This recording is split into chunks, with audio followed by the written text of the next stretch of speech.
My dear family, I, Monkey D. Carter, made a call to the illustrious marine hero, my brother Garp, to announce my intention to marry the pirate Charlotte Lingling, only to be met with a thunderous rebuke. In truth, just a day prior, I had rescued Lingling, and we had already settled our engagement. Subsequently, I managed to persuade my brother to acquiesce, activating the wedding system, and soon Lingling was with child twins, no less. Yet, in my quest for vengeance, I found myself suffering defeat, ultimately desiring to sever my ties with the Marines. Allow me to recount that day in a moment of impulsiveness. I dialed my marine hero brother, Monkey D. Garp. As soon as the call connected, I proclaimed, "Brother, I'm getting married. I am to wed Charlotte Lingling." To my astonishment, the moment I finished speaking, an eerie silence enveloped the line before my brother erupted into his characteristic hearty laughter, exclaiming, "Oh, splendid.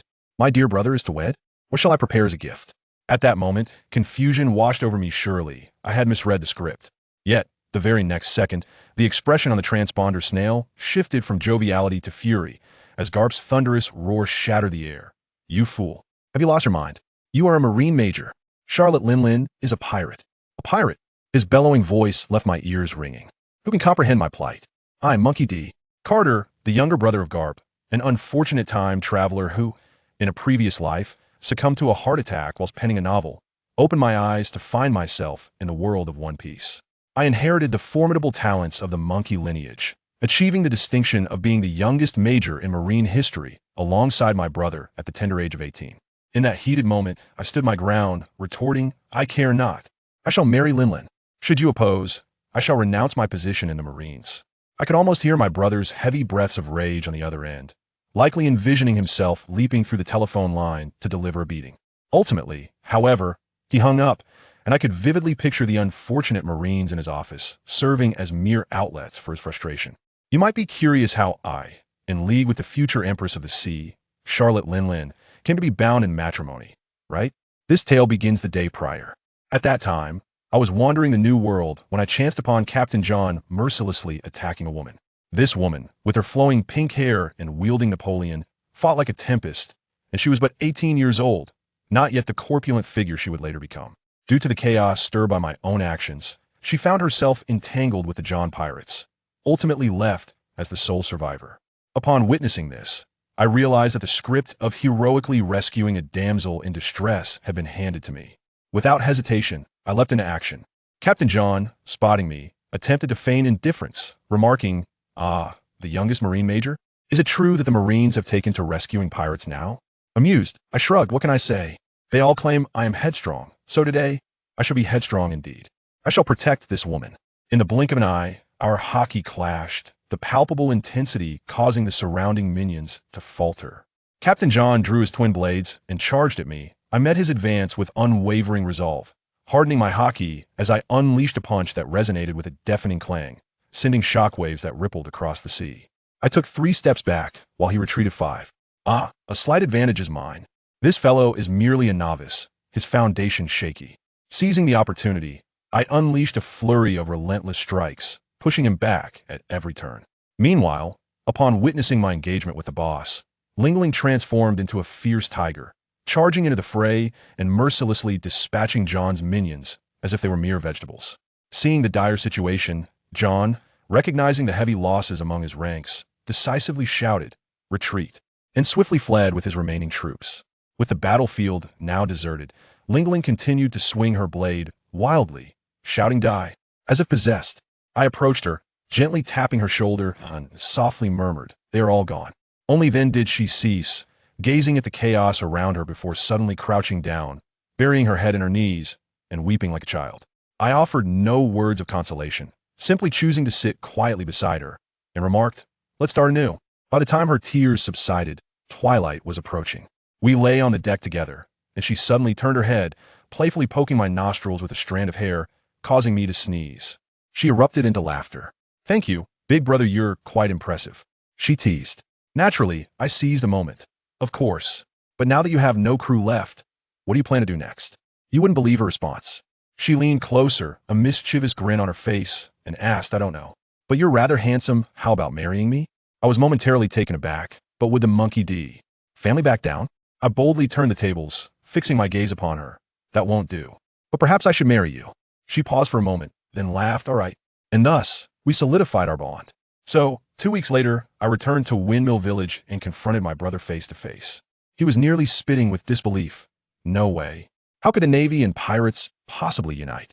Seeing that a hard approach wouldn't work, I softened my tone and began to paint a grand vision. Brother, consider it from another angle. With our talents combined with Lingling's, it's a powerful alliance. Imagine our future children, their potential would be extraordinary. With such exceptional gifts, how could they not join the Navy? If Lingling and I have one child, that's one more Navy officer. A pair? That's a royal flush. In a few decades, our family could produce 7 or 8 admirals. What a dream. My persuasive fervor was almost enough to overheat his brain. As he listened, my brother began stroking his chin. There's some merit to that. I quickly added fuel to the fire. Exactly. Just think, if I don't marry Lingling now, our family might miss out on several admirals in the future. Who can bear such a loss? No, that simply won't do. Carp exclaimed, suddenly alarmed, slapping his thigh. This marriage must happen. Let's do it tomorrow. You better give me several admirals. And so, it was just like that. I had completely persuaded my brother. The following day, the wedding proceeded smoothly. At the moment when Lingling and I exchanged our vows, a chime resonated in my mind. Host's marriage detected twins system activated successfully. Congratulations, host. You have received a marriage gift package, the ability to shrink your partner's size. Who among my family could comprehend this? The very first ability granted by the system was the power to shrink my partner's size.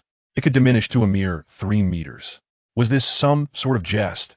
Fearing that my towering height of 3 meters would make me appear like a toothpick beside Lingling's impressive stature of 8 meters?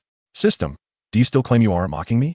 At the wedding banquet, Carp draped his arm over my shoulder, his eyes sparkling with excitement. Brother, hurry up and give me some little sailors. I could only helplessly clink glasses with him. That night, the fleeting moments of passion found me utterly captivated by Lingling's exquisite appearance.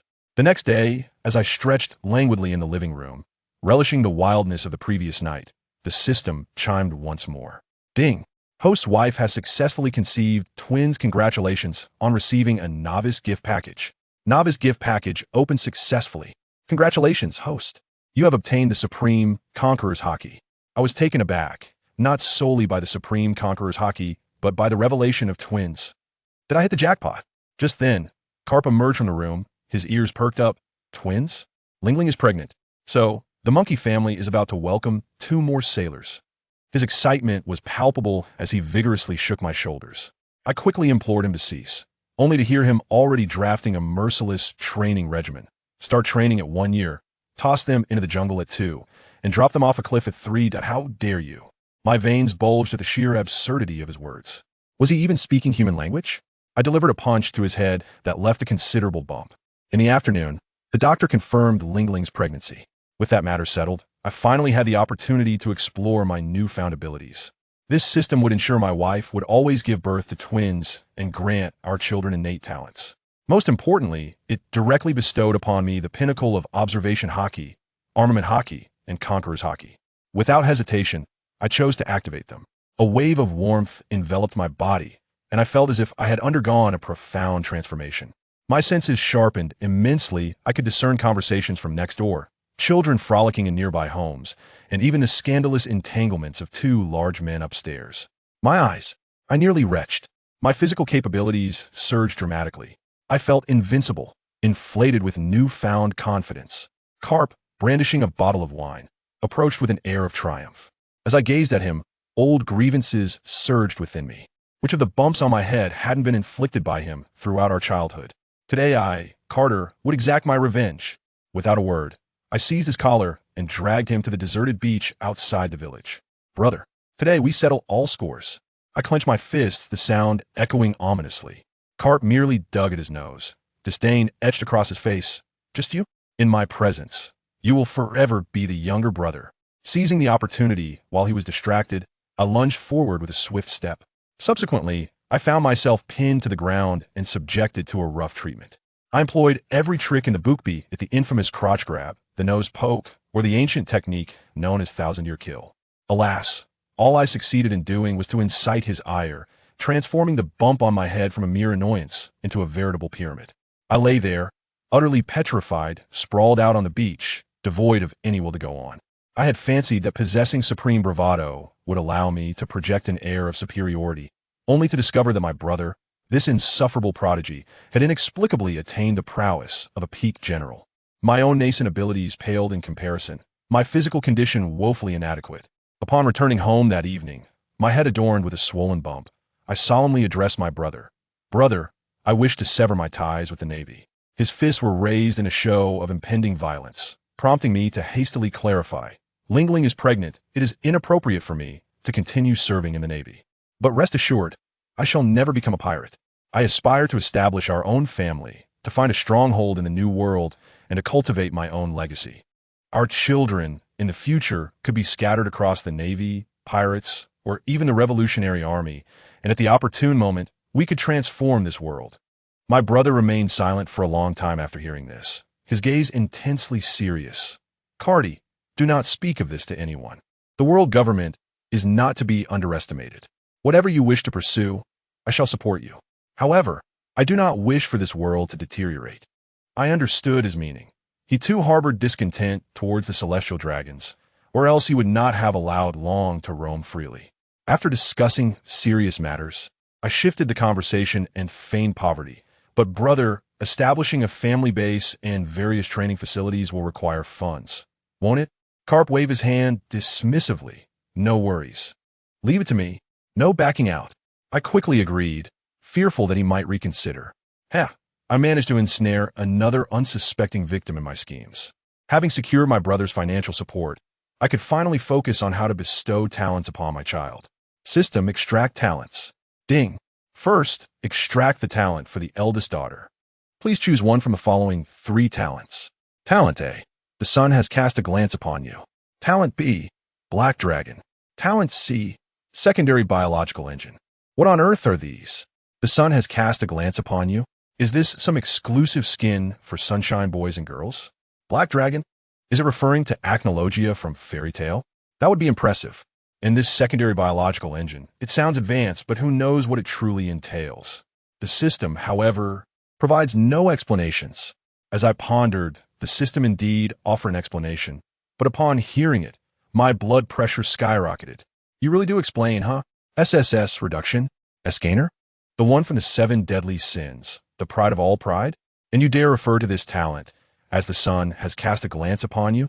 Your naming skills are akin to a product of a 9-year compulsory education system. By your logic, should Meliodas be called the perpetually immature demon child? Ridiculous.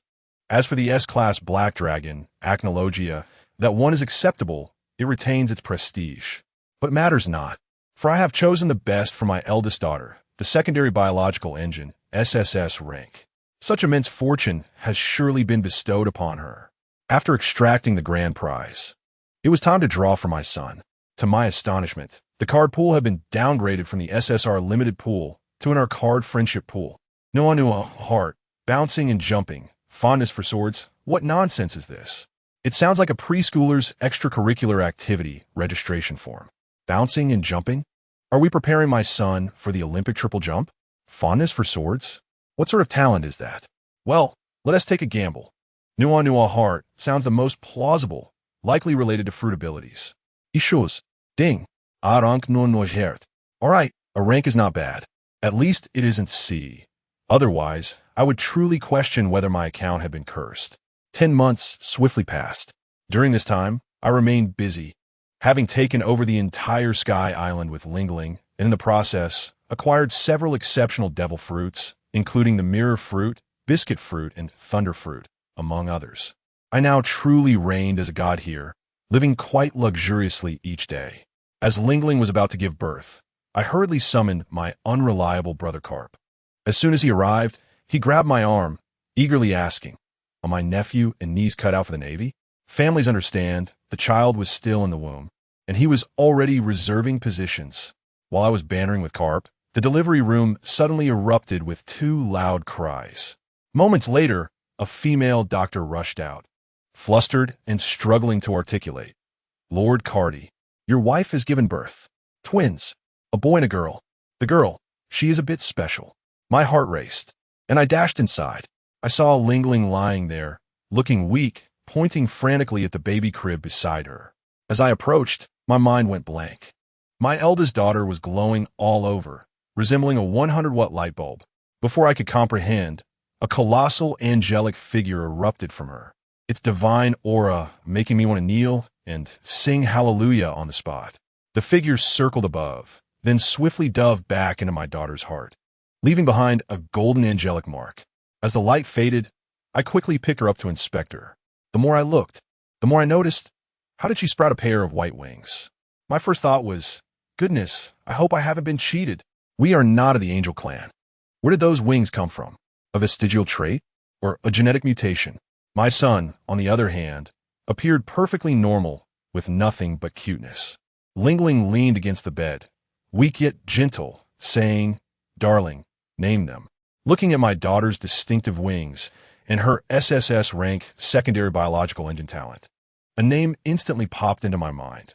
The girl shall be named Yin, Monkey Di Yan, Tianchen Wang Yin. It must be her. As for my son, with the talent of Nuanua heart, that was a no-brainer. He shall be called Katakuri, Monkey Di Ketakuri. With a thought, I secretly opened the system panel. To my astonishment, my daughter Yin, possessing an SSS rank talent, was already at the Marine level upon birth. The system's evaluation was even more outrageous. Black-bellied girl. Is the system spoiling the plot? Then I looked at my son, Katakuri, with an A rank talent, whose evaluation was gentle older brother fond of sweets, which was quite normal.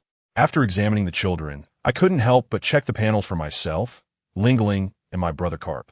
Both Lingling and I were at the rear admiral level, which was acceptable.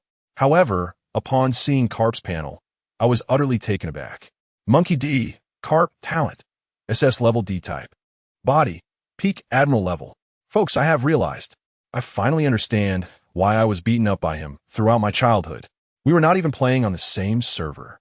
He is a max-level, fully equipped whale player, while I am merely a fledgling out of the newbie village. How could I ever compete? Carp and I celebrated outside with drinks, and I laid my cards on the table, stating that the eldest and second must remain at home to inherit my throne on the Sky Island, while the Navy positions would be for the younger siblings to pursue. He surprisingly accepted this, shrugging and saying, "All right, as long as they don't become pirates." Seeing his demeanor, I felt a pang of discomfort, reflecting on his lonely fate in the original story, and I vowed to protect my brother for life. 1 month later, while I was in my study contemplating nation building, 2 innocent voices echoed in. I looked up to see my pair of children waddling in with their little legs. I must tell you, my daughter, Yin, is quite the little monster. In just 1 month, she has grown as if she were a 1-year-old child, strong enough to throw tables like frisbees. Her appetite is such that I feel my golden land is nearly depleted. Katakuri, on the other hand, is far more obedient, trailing behind his sister like a little shadow, already showing signs of being a top-notch sister-con in the making. "Father," Yin tilted her little head and said sweetly, "I want to learn swordsmanship." Katakuri quickly chimed in, seriousness etched on his face.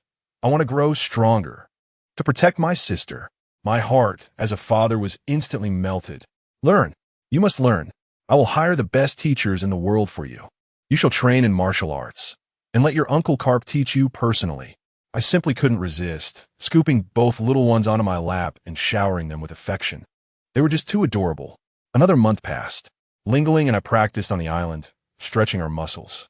But this woman truly held nothing back, launching a massive attack right away. "Darling, you better be careful. Watch my move, dominating nation." "What on earth?" With a sudden, forceful swing of the Napoleon, Lingling unleashed a colossal red blade of energy akin to a laser cannon, tearing through the air and hurtling towards my face at an astonishing speed. My pupils contracted. There was no time to evade, nor did I wish to. This was an opportunity. I bellowed, channeling my armed hockey into my right fist, standing my ground without flinching, and met the attack head-on with a punch of sheer force. The impact was deafening, shaking the very ground beneath us, and sending nearby trees flying as if caught in a shredder. Carter, still chuckling, remarked, "Lingling not bad." My temper flared at his mockery. Who did he think he was looking down on? Did he consider me a mere plaything? "Darling, don't get too cocky," I retorted, swiftly drawing the Napoleon. its dark crimson hockey crackling around it in a dazzling display. To my astonishment, Carter's fists also erupted with black and red lightning, far thicker than my own, resembling the wrath of a thunder god. Clearly, he was no novice. I was but a fledgling in comparison. With a resounding thud, our fists met. Yet we never actually made contact, just mere inches apart, the air distorting as an invisible force clashed between us. The onlookers were left dumbfounded, wondering if they were witnessing a real-life version of a remote battle. Yet, as a newcomer, my strength was insufficient, and my hockey dissipated, causing the Napoleon to be knocked away. Carter, quick on his feet, twisted his body, narrowly avoiding a devastating blow, and instead struck the ground with a force that created a 20-meter-wide crater behind me. He rushed over, concern etched on his face. "Are you all right, dear?" At that moment, I had no time to feel displeased. Who could understand the hardships I had endured? From pregnancy to recovery, a full 11 months had passed. My bones felt as if they were rusting. To finally engage in such a cathartic battle was exhilarating, a feeling like no other. After a brief respite, he casually inquired about my soul fruit's development. I responded, "It's going well. I can extract souls and infuse them into plants and furniture, bringing them to life. But it doesn't feel particularly powerful." Deep down, I recognized that while this ability was handy for minor foes, I couldn't possibly rely on a bunch of talking teapots against seasoned warriors. Carter stroked his chin thoughtfully, suggesting, "Have you tried infusing souls into weapons?" I replied that I had, but to no avail. The weapon came to life yet seemed to fear pain. It was absurd for a sword to be afraid of being chipped on the battlefield, seemingly designed for companionship rather than combat, resulting in a net decrease in combat effectiveness. Carter was momentarily stunned, muttering about souls and weapons. Suddenly, his eyes lit up as he snapped his fingers, Lingling. "I have a bold idea." His excitement was palpable. "You've been going about this all wrong. Think about it. If you use someone else's soul, it won't work well because of soul rejection. You must use your own soul." I pondered this and realized he was right. He continued, "Also, why are you trying to infuse an entire soul? Just take a tiny fragment, empower it slightly, give it some personality without allowing it to contemplate existence." I was struck with enlightenment. Yes, if I use my own soul, the Napoleon would become an extension of my arm, its abilities aligning with my essence. I was ecstatic, ready to extract my soul. "Wait," Carter halted me, veins bulging on his forehead. "You must remain calm. This is your own soul. If you don't control the intensity, you could end up a fool." I considered this, uncertain of what to do. Carter smirked. "Isn't it simple? Bring in a few pirates from the prison for experimentation." Soon, several unfortunate pirates were brought in. Without hesitation, I seized the first one wielding an axe and extracted half of his soul, infusing it into his weapon. The result was immediate. He became dazed, drooling, while the axe sprouted eyes and a mouth. Failure. Next, the remaining pirates were terrified, crying out for mercy. After several attempts, I finally discovered the secret. I couldn't extract the soul all at once. It had to be done gradually, akin to using a pump. This time it worked. The pirate merely felt dizzy, but the weapon seemed to gain consciousness, buzzing in response to his calls. With a casual swing, he even unleashed a gust of wind. Carter took the weapon for a test, and while it was usable, its power was significantly diminished. He then effortlessly snapped the blade, and the pirate remained unharmed. With safety assured, it was finally time for my Napoleon. I took a deep breath and began to cautiously infuse my soul. The sensation was extraordinary. I felt a profound connection forming between the Napoleon and myself. After 10 minutes, it was complete. The Napoleon floated joyfully in midair, akin to a newborn child. I beckoned. "Napoleon, come here." It swooped into my hand, affectionately nuzzling my palm. I closed my eyes and concentrated. With a thought, the broad blade transformed into a stylish tricorn hat, which I placed upon my head. With another thought, it reverted back to a sword. Then I attempted to unleash its true power, and the blade shone brilliantly, morphing into a grander, more magnificent sword. My aura surged alongside it. "Darling, look," I exclaimed like a giddy child with a new toy, rushing to Carter to flaunt my Napoleon's 3 forms. The hat form could defend against psychic attacks. The sword form wielded fire and lightning. And the grand sword form amplified my power exponentially. Carter was momentarily taken aback, then suddenly inquired about the names of these combat forms.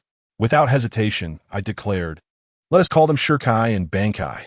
His expression froze, as if he had seen a ghost, and cautiously asked, "Palace Jade Liquid?" I was left confused. What? He rattled off several codes, and I remained oblivious. Finally, he sighed, realizing our coincidental alignment of thoughts. "Come on, darling. Now that I have this divine weapon, I'm itching for another round. This time counts." I shouted Shirkai, Napoleon. Instantly, my aura skyrocketed, my physical prowess reaching the pinnacle of a vice admiral. "Prepare yourself." Flame slash. I swung with all my might. With a resounding blast, Carter was forced back a step. We were evenly matched. I felt exhilarated, relentlessly pursuing him with strikes of thunderfall and flame impact. Carter had a leap and dodge, exclaiming, "Wait, dear. Let's talk this out." I was indifferent, targeting him for his arrogance. Realizing I needed to finish him, I gritted my teeth and unleashed my ultimate move. Bunky, Emperor Sword Napoleon. Golden light erupted as my strength shattered its limits, reaching true admiral status. Yet this power was burdensome. I realized I could only sustain it for a few seconds, but it was enough. Dominion. I poured every ounce of strength into a cataclysmic strike. Yet, at the moment of release, I faltered and the blade veered slightly. A terrifying beam of energy shot past Carter's scalp, narrowly missing him. I must tell you, the scene was utterly extravagant. Behind me, the pristine sea was cleaved open by a sword, creating an endless chasm. Carter turned stiffly, his face pale, murmuring softly, "Should I tone down the bravado from now on? If this escalates into domestic violence, who could withstand it?" After uttering those words, darkness enveloped me, and I fainted. When I regained consciousness, I found myself in a hospital room. Carter informed me that I had merely exhausted myself and was fine. He then excused himself, claiming that the system had just activated. Upon hearing this, I asked what system. It turned out that he possessed a system in his mind, which had been hindered by network lag, and a subsystem had only just loaded today, referred to as the achievement system, because we had given birth to twins. He had directly completed an achievement for having a dragon and phoenix. The reward was 1,000 second-generation angel soldiers. I was astonished, thinking, what on earth? Carter explained that each of these angel soldiers possessed the strength of a vice admiral from the Navy headquarters. 10,000 vice admirals. With this divine legion, our Sky Island would be invincible on these seas. I mused that when any audacious pirate dared to stir trouble on our Sky Island, with my wife Lingling and I, both of whom were of admiral caliber, standing in the front, and 1,000 beautiful angel sisters of vice admiral strength behind us, we could simply demand they kneel. Just imagining that scene made me nearly burst into laughter. Even Roger would be taken aback if he came. No time to waste. I quickly searched for an open space and shouted at the system, "System, stop hiding and summon those 10,000 second-generation angel soldiers." Ding! As the system's prompt sounded. I must say, the scene was extraordinary. The sea of clouds before me began to churn, and then 1,000 handheld flame swords. Strikingly graceful angel sisters appeared out of thin air. Leading the group was an exceptionally beautiful figure with golden wavy hair, who knelt before me on one knee, declaring, "Your Majesty, Angel Moi, accompanied by 9999 sisters, reports for duty." My goodness, this simply wouldn't do. As a model citizen of the 21st century, I couldn't bear such a display.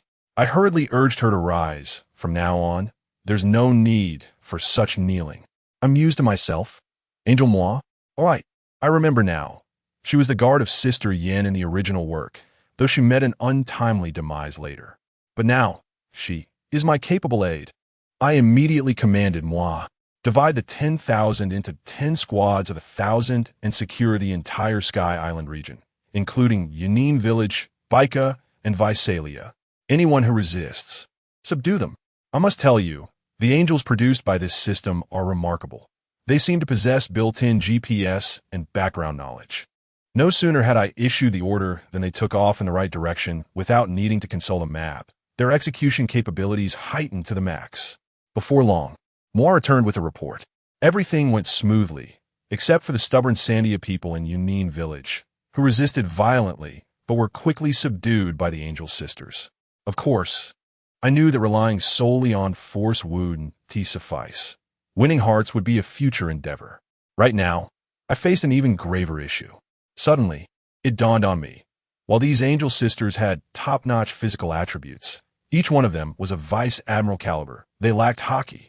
Furthermore, their strongest combat strength depended on the calculations of the Tianren battle group, executing techniques like Tianren judgment. But where could I find such resources? This was akin to having a group of top-tier accounts with divine equipment, but lacking skill points. If we encountered a seasoned Vice Admiral from the Navy headquarters, we might not even stand a chance in a one-on-one confrontation. This was unacceptable. My elite force could not have any shortcomings. I promptly decided that this issue must be resolved.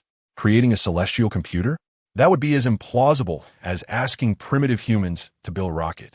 The only solution was for me to personally step in and teach them haki. Just imagine the feeling of having 1,000 vice admirals who could wield haki standing before you. Was this not straightforward? I, the master of the 3 types of haki, would serve as their gold medal coach. In just 1 month, I immediately initiated an accelerated haki training program, teaching all 1,000 Angel Sisters the techniques of armament haki and observation haki. Those who understand the significance of this month's transformation in the Sky Island know it surpassed the changes I witnessed in an entire year since my arrival. These Angel Sisters, the youngest of whom was 500 years old, possessed an abundance of scientific knowledge, any fragment of which could make them top scientists in the pirate world. Thus, the entire Sky Island was thrust into a cyberpunk era. Towering skyscrapers rose rapidly. Electrical facilities and communication towers bloomed everywhere, and soon everyone had a mobile phone. They even developed several personal flying devices for Lingling and me, looking incredibly stylish. The happiness brought by technology won the hearts of the indigenous people, causing their support for me to soar. I glanced at Moa's attribute panel, and to my astonishment, after a month of specialized training, she had already reached the level of a quasi-admiral. Everything was progressing positively, and I finally found a moment of leisure, enjoying a sunbath with Lingling in the Kingdom of Gods. Suddenly, Lingling approached me with a pout. "Darling, you've been so busy lately in ignoring me.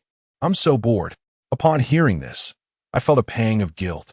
Lingling had patiently remained on the Sky Island for nearly a year for my sake.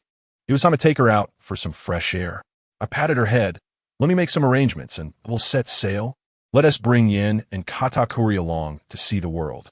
Yes. Em listening, darling." Lingling immediately brightened up. Just as I had appeased my wife, a sudden, resounding alarm echoed throughout the Sky Island. Lingling and I exchanged concerned glances. The alarm meant that we were facing an extraordinary foe, one that even moi, a quasi-admiral, could not handle. The intruder was at least of admiral caliber. "An angel soldier rushed over urgently, Your Majesty. We are being invaded. Pirates from the Blue Sea are attacking, and Commander Moi is currently confronting them." Without a moment's hesitation, I and Lingling hopped onto our personal flying devices and rushed over. Upon arrival, I beheld a man suspended in the air, his long golden hair almost grazing the ground, resembling a lion's mane. My heart raced. This was none other than a youthful version of Gold Lion Shiki. Given his imposing demeanor, though only in his 20s, he undoubtedly possessed the strength of a newly appointed admiral. I steadied my nerves and flew forward. "Shiki, what brings you to my Sky Island?" Gold Lion Shiki grinned broadly. "Axulina charming kisma. Ha, Monkey de Carter, the youngest major in Navy history. And Charlotte Lingling? I thought you were dead when your bounty was withdrawn." Even if I died, she wouldn't. Lingling's fiery temper flared. She had been pent up for too long. "Let me see if your strength has waned." With that, she unsheathed Napoleon, pointing it at Gold Lion. Seeing Lingling's rising aura, Shiki became intrigued. Interesting. With a casual wave, he unleashed a massive slash. Lingling, undeterred, countered with a bolt of lightning that shattered the sword energy. I hastily intervened, preventing Lingling from escalating the conflict. Our newly renovated home was not a place for fighting. Shiki, are you here to brawl or to drink? I asked sternly. Gold Lion smirked provocatively. What if I say I'm here for a fight? Well, it seems he was asking for trouble. I shot a glance at Moi, who understood my intent instantly. In an instant, the 1,000 angel sisters behind me unleashed their auras. 1,000 powerful presences, comparable to vice admirals from the Navy headquarters, surged forth. To make matters even more dire, the flame swords in their hands all radiated armament hockey, transforming into 1,000 black blades. Once again, I unleashed an overwhelming wave of Haushika hockey, smirking as I addressed him. I shall grant you another chance to articulate your thoughts. I must say, the expression on Jean Shiitzi's face turned pale as cold sweat poured down his brow. 2 prospective generals and a quasi-general were nothing to be trifled with. He likely believed he could handle it. However, the reality of thousands, nay, tens of thousands, of those skilled in Busashoka hockey, what could that possibly signify? How could one engage in such a battle? Just a moment ago, Jean Shiitzi was arrogant and domineering. In the blink of an eye, he donned a facade of joviality, exclaiming, let us not be so aggressive. Just a jest. We merely came here to enjoy a little excursion. Ha.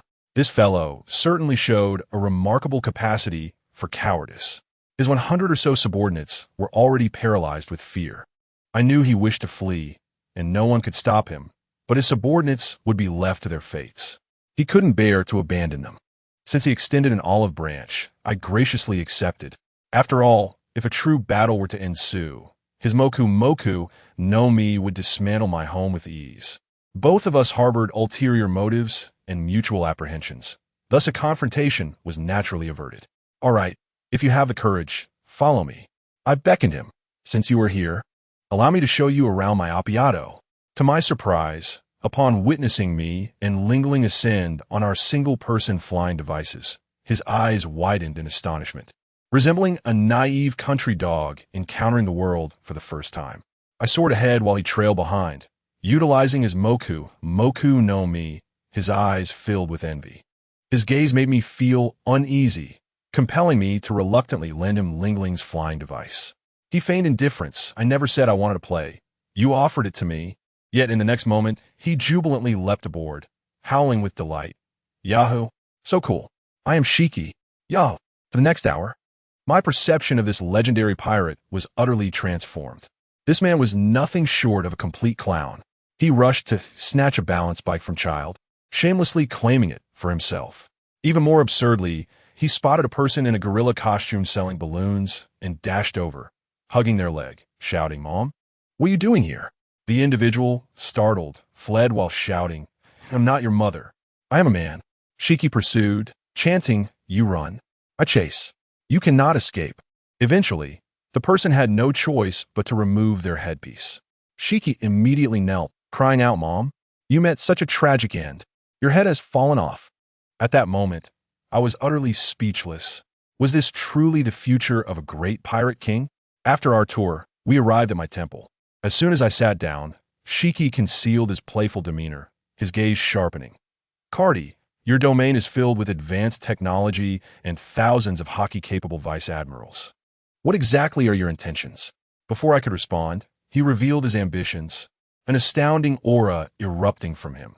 To overthrow the world government and seize control of the entire world. Are you interested in pulling off something grand? Observing the fervor in his eyes, I felt a twinge of admiration but couldn't help but chuckle. "Shiki, do you comprehend the terror that the world government wields?"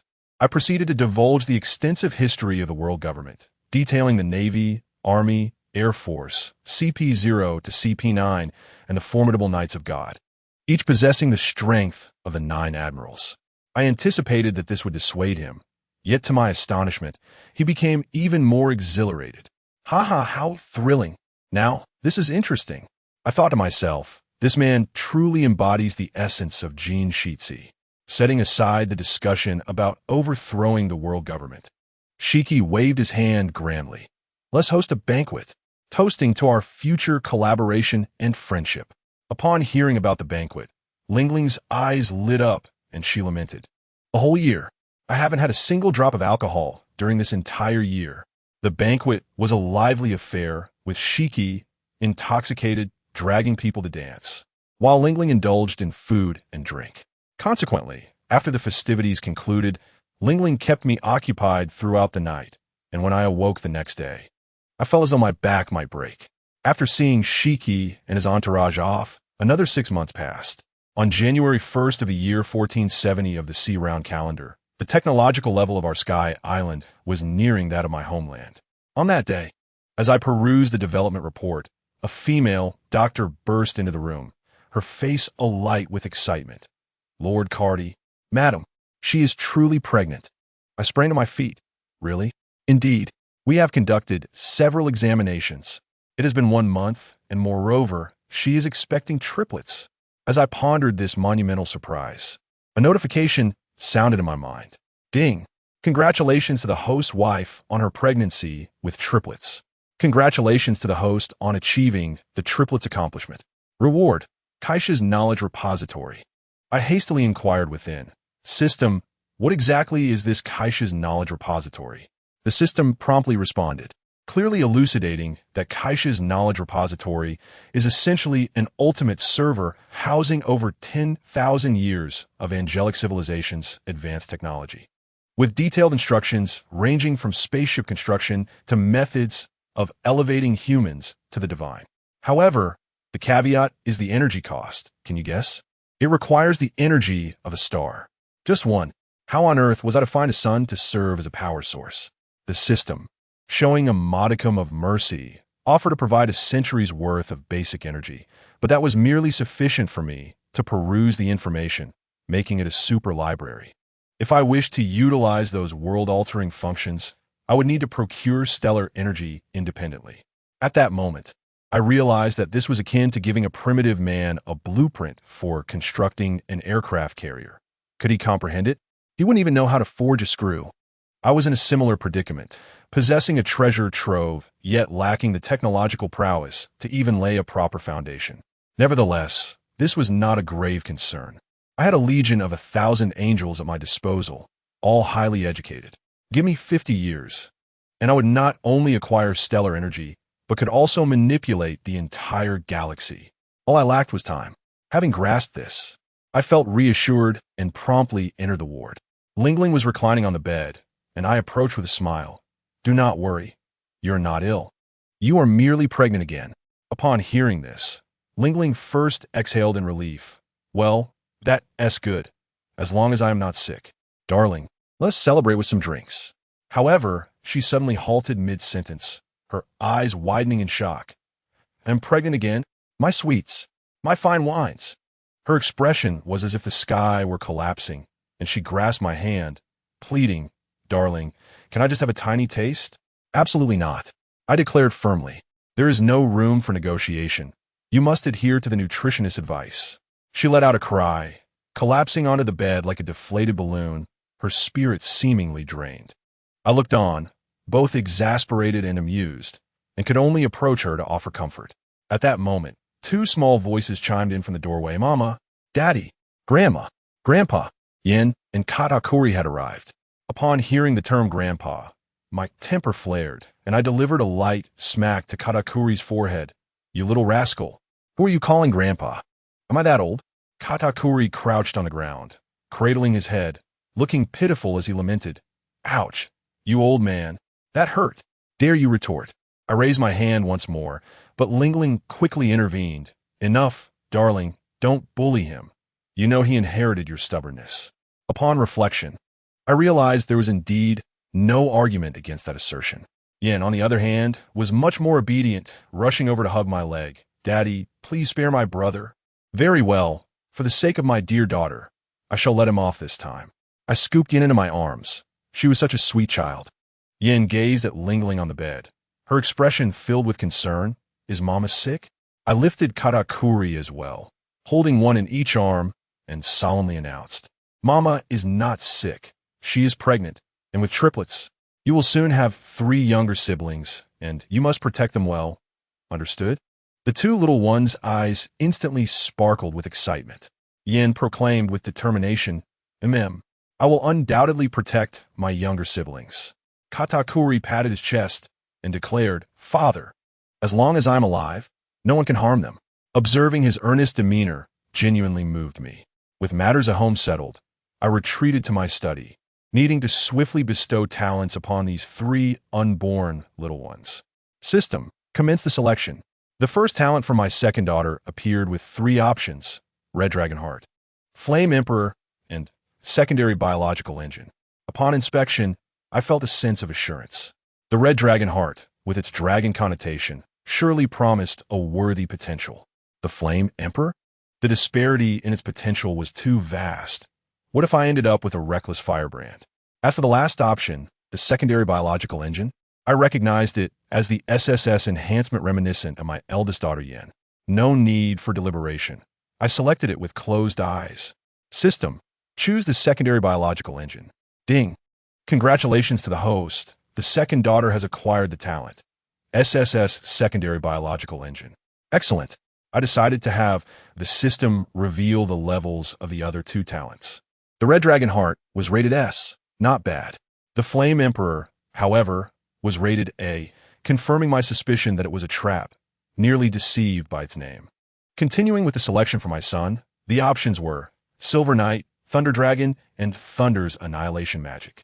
The Silver Knight, much like the Flame Emperor, bore an ambiguous name, so I dismissed it. I pondered over the Thunder Dragon and Thunder's Annihilation Magic. The latter sounded formidable, specifically designed to counter dragons. After much contemplation, I decided to take a gamble. System, select Thunder's Annihilation Magic. Ding. The son has acquired the talent. S. Thunder's Annihilation Magic. That S acceptable. I quickly checked the other 2 options. The Silver Knight was rated B, rather disappointing. The Thunder Dragon, SS. My pupils dilated in shock. I had made a mistake. The Thunder Dragon was the true grand prize. Well, S is still not a loss. Now for the last one, the third child.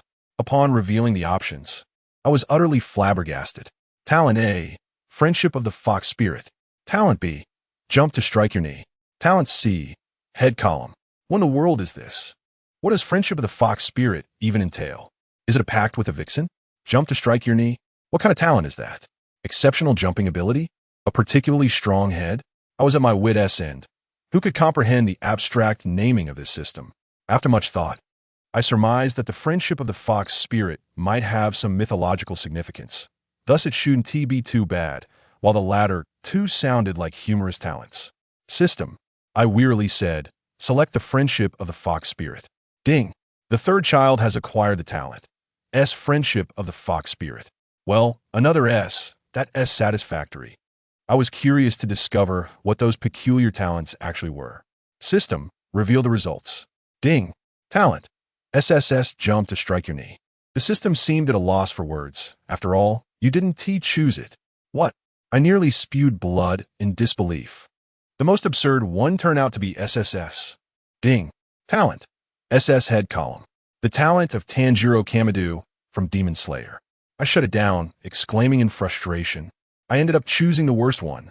I berated the system. You wretched system. How can you name talents like this without a twinge of conscience? To my astonishment, the system replied, Ding. The system simply believes this is, quite frankly, Tai Cool La. I was infuriated to the point of a headache when suddenly the phone on the table buzzed. It was my dear brother Carp. I answered with annoyance. Hello. Who is this? What do you mean, who is this? I am your beloved brother. Carp's booming voice nearly shattered my eardrums. I'm preparing to return to Sky Island. What should I bring? By the way, do you still need a swordsmanship teacher? Bring back a variety of materials, but there's no need for a teacher.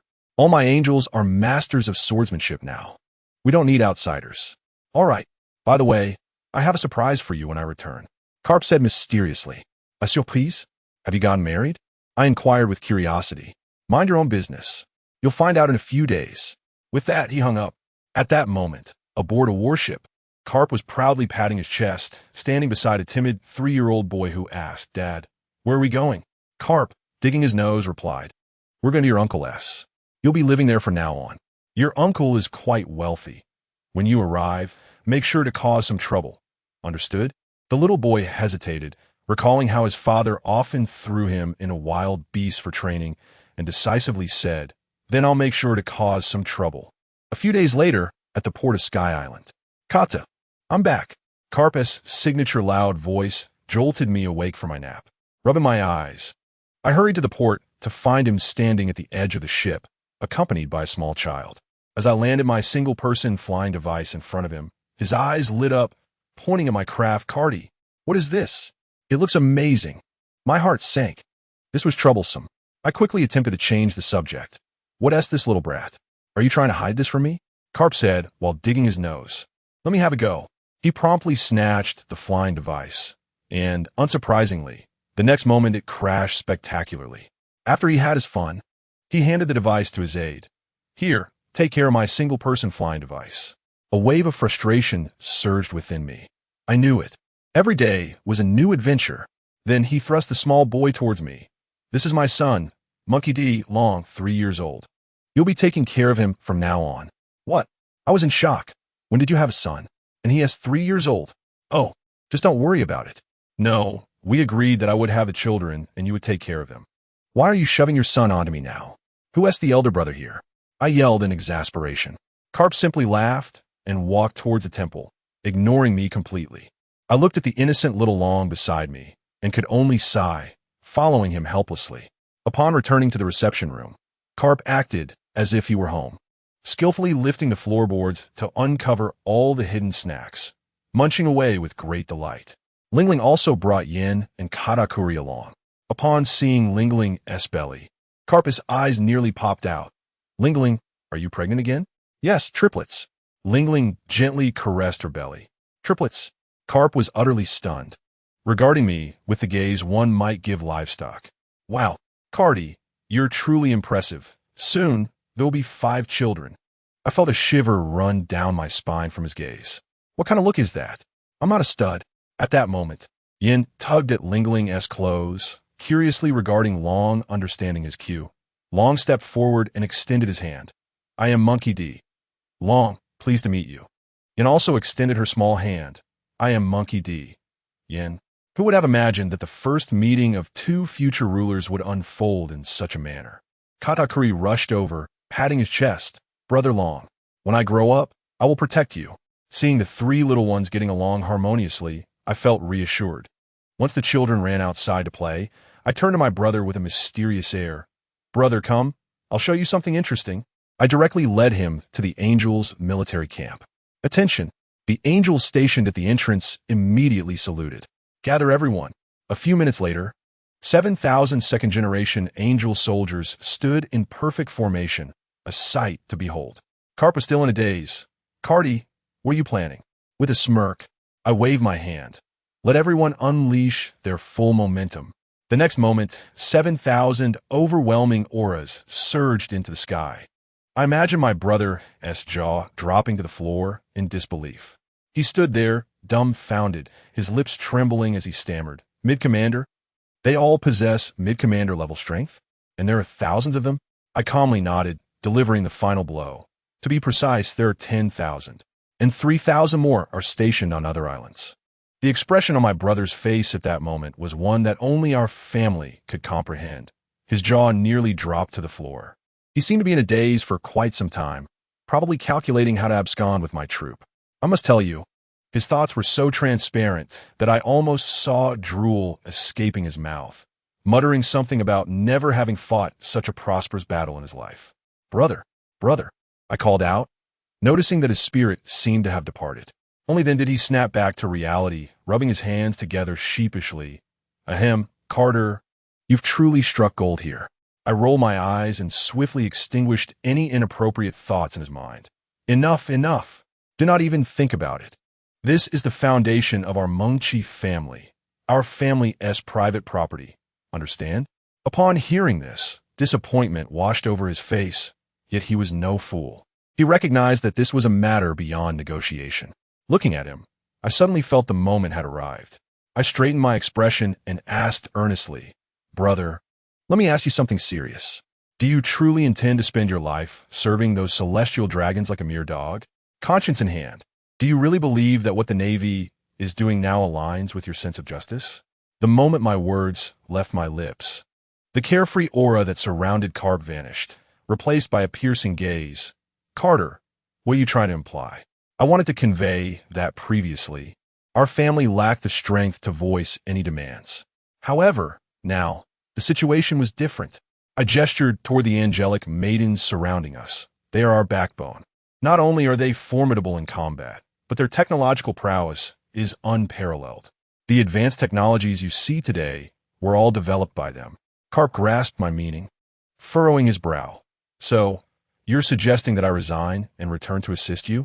Yes, but not quite. I shook my head. You must return, but not just yet. The timing is not right. When a moment is ripe, I will call for you. To my surprise, my brother burst into hearty laughter, slapping me on the back, nearly sending me off balance. You are my dear brother. I care not where you are, as long as you uphold the justice I believe in. Hearing this, I sensed the opportunity was ripe and quickly seized the moment. Of course, brother, I have already prepared a position for you.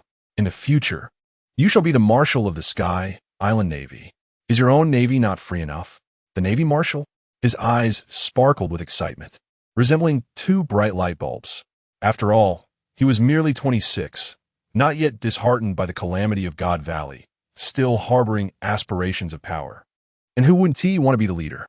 Ha ha ha, that position sounds exhilarating, he exclaimed, rubbing his hands together. What do you want me to do? For now, nothing is required of you. I wave my hand. You must understand that the world government is a treacherous entity. Currently, our number of vice admirals far surpasses theirs, but we still lack the top-tier combat strength equivalent to that of admirals. Carp became serious. Indeed, those fellows are certainly not as simple as they appear. Therefore, we must wait. I clench my fists for an opportunity that will allow us to completely overturn this world. Ha ha ha. All right, I shall leave the planning to you. I will continue to be my carefree sky navy.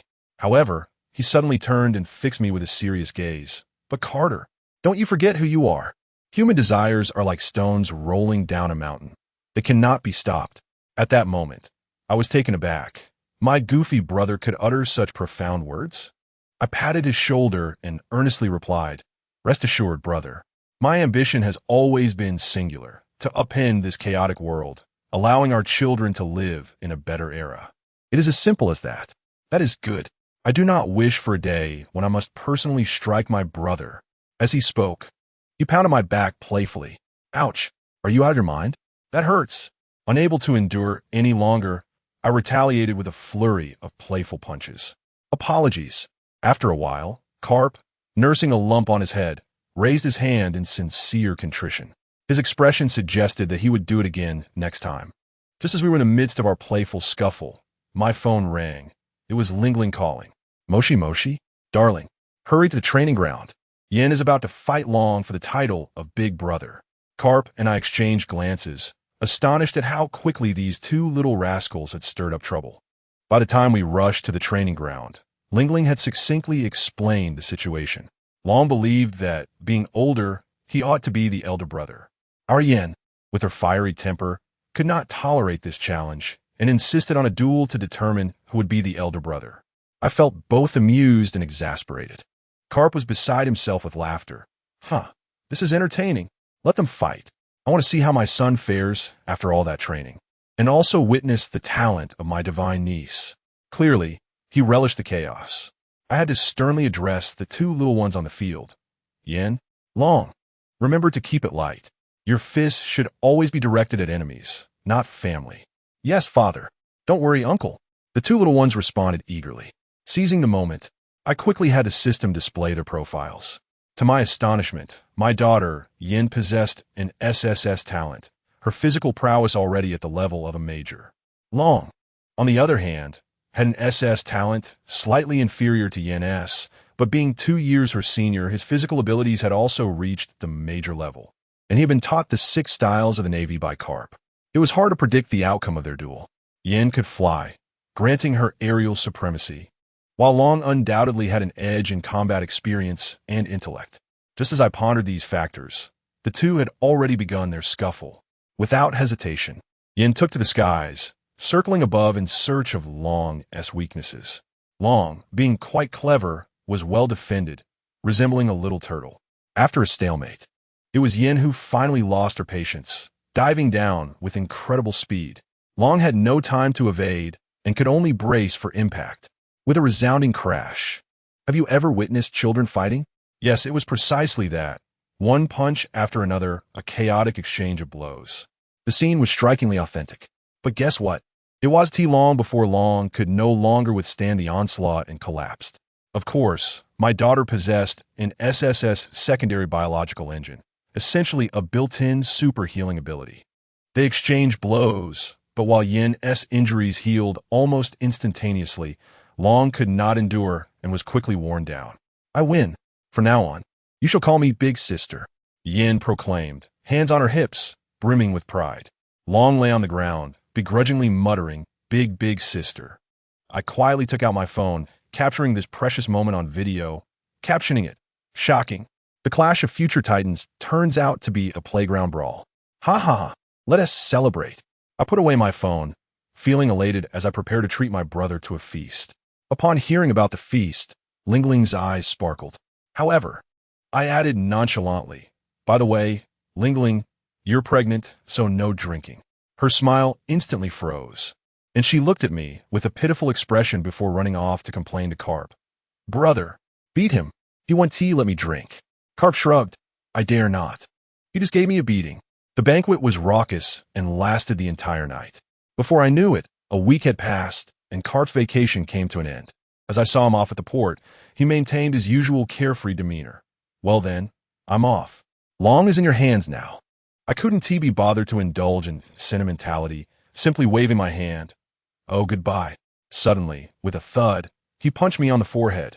You scoundrel. Is this how you bid farewell to your dear brother? Can you not show a little more heart? That hurt. I had always been the one to take the hits. Not one to back down.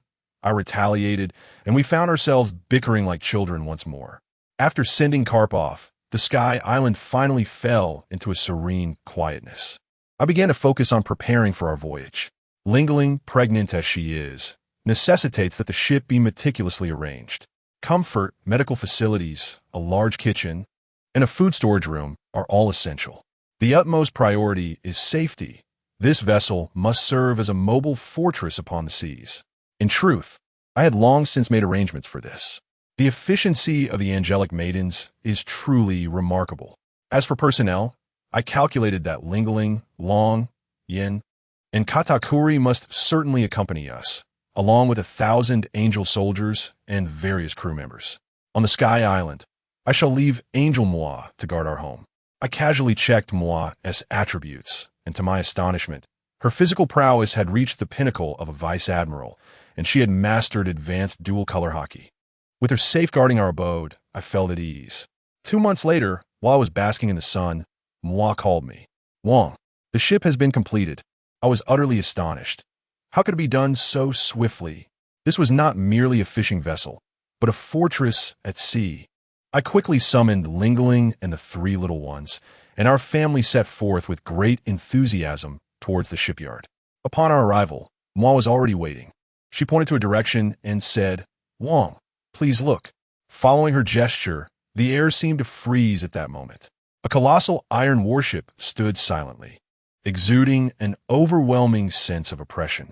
Our family of 5 gaped in astonishment. Moi calmly reported the details. 011 multifunctional naval warship, 304 meters in length, with a full displacement of 67,500 tons. I absorbed none of it, my mind consumed by the shadow of this magnificent vessel. This unimaginable wealth had finally come to me. This was no mere ship. It was akin to a moving city of steel. Moi, pulling me back to reality, inquired if the ship had a name. Not yet, she replied, only a designation. Lingling, regaining her composure, smiled and said, Darling, you should name it. After a moment of contemplation, inspiration struck. Let it be called the Variag. Variag, everyone echoed, finding the name invigorating. Lingling urged me to board the ship, while the 3 little ones, unable to contain their excitement, dashed up onto the spacious deck. As I explored the vessel, I soon realized I had underestimated the technological prowess of the angels. The Variag bore a resemblance to an aircraft carrier, yet instead of planes, It was equipped with 8 500mm heavy cannons and 100 vertical missile launchers. The hull was crafted from a special alloy, far superior to any known material. Most astonishing was the power system. They had actually developed a cold fusion engine. Raw materials were extracted directly from seawater, providing infinite endurance. Truly absurd. The ship boasted everything from dining halls and sleeping quarters to medical facilities and combat command centers. Our quarters were situated in the uppermost tier of the island structure. With all preparations complete, we officially set sail. Our destination, the Skypiea archipelago. The Variag glided across the waves, a sight to behold. An hour later, we finally caught sight of the archipelago's iconic towering red trees. Yen and Katakuri were shouting in excitement, while Long, with a disdainful expression, began to boast about the Yarkimian red trees and bubble culture. Listening to his display, I chuckled, and once he finished, spoke with a measured tone. However, this world is not as beautiful as you imagine. Yen, with innocent curiosity, asked why father. Isn't the sky island wonderful? Only under our governance, I replied, observing the three children, deciding it was time to impart their first lesson about society, that in many places humans are not equal. They are not called servants, but slaves. The islands numbered 1 to 29 in Skypiea are known for human trafficking and auctions, where blood is shed daily. Long's expression darkened, and he asked, Uncle, why are there slaves? Shouldn't all people be born equal? Because of desire, I solemnly explained. Desire leads some to seek to establish hierarchies and elevate themselves above others. The young dragon slayer may ultimately become a dragon of malice. Long's gaze became resolute as he looked at me and declared, Uncle, I wish to change their fate. I want to save them. I patted his head, seeing in his small figure the kindling of a flame igniting. It'll be very difficult. You may never accomplish it in your lifetime. Are you still willing? I am. Do not worry. I smiled with satisfaction. The family will always be your strongest support. Yen tilted her head in agreement. Yes. Big sister will protect you. Katakuri thumped his chest with his little fist. I will guard you. Long nodded, touched by their support. At that moment, the Variag gradually approached the shore. The people at the port, upon seeing our iron behemoth, were struck with terror, only daring to approach once they confirmed no pirate flag was displayed, their eyes wide with astonishment. Ignoring the onlookers, I led Lingling and the three children, who had just glimpsed a harsh aspect of the world, onto the land of the Skypiea archipelago. I must say, this archipelago is akin to a gigantic bubble-themed amusement park. Everywhere, there were bubble cars, bubble houses, and the sky-high Yarkimian red trees. My little ones were utterly mesmerized. Yin tugged at my hand, pointing at a bubble Ferris wheel, clamoring to go play. All right, let us play. We must. I scooped up Yin and Long, while Lingling took Katakuri, and we activated our amusement park frenzy mode. For 2 hours, we explored every corner of the tourist area, pondering whether to venture into other zones, when suddenly a gunshot rang out, followed by a scream. At that moment, my observation haki swept the scene, and I was taken aback. Not far from us, a bizarre figure resembling an astronaut, with a glass fishbowl for a head, held a smoking gun in hand. Beneath him lay a little girl, lifeless in a pool of blood, while her parents wailed in anguish. My pupils dilated.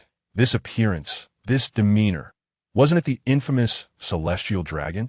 Without hesitation, I grabbed Lingling and the three little ones, dragging them into a nearby alley. It was not cowardice. I simply wished to avoid trouble. You understand, antagonizing such beings would summon the admirals in an instant, which would be a tremendous hindrance.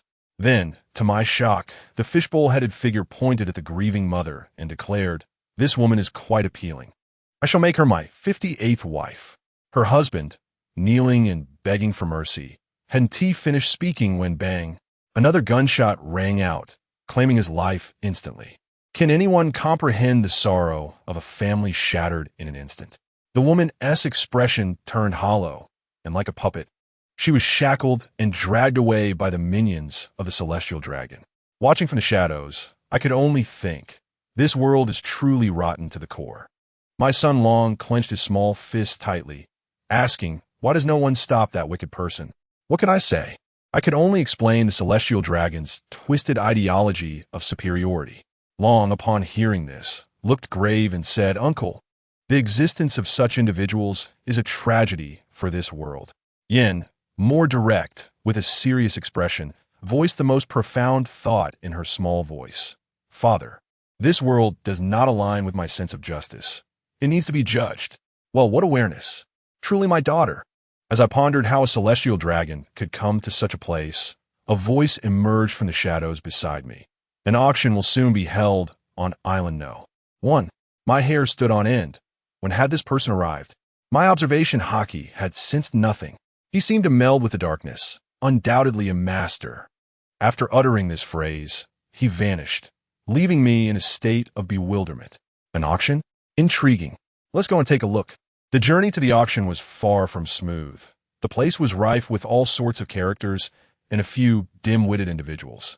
Lured by the charm of my beloved Yen Bao, stealthily followed me with ulterior motives, only to be met with my disapproving glare.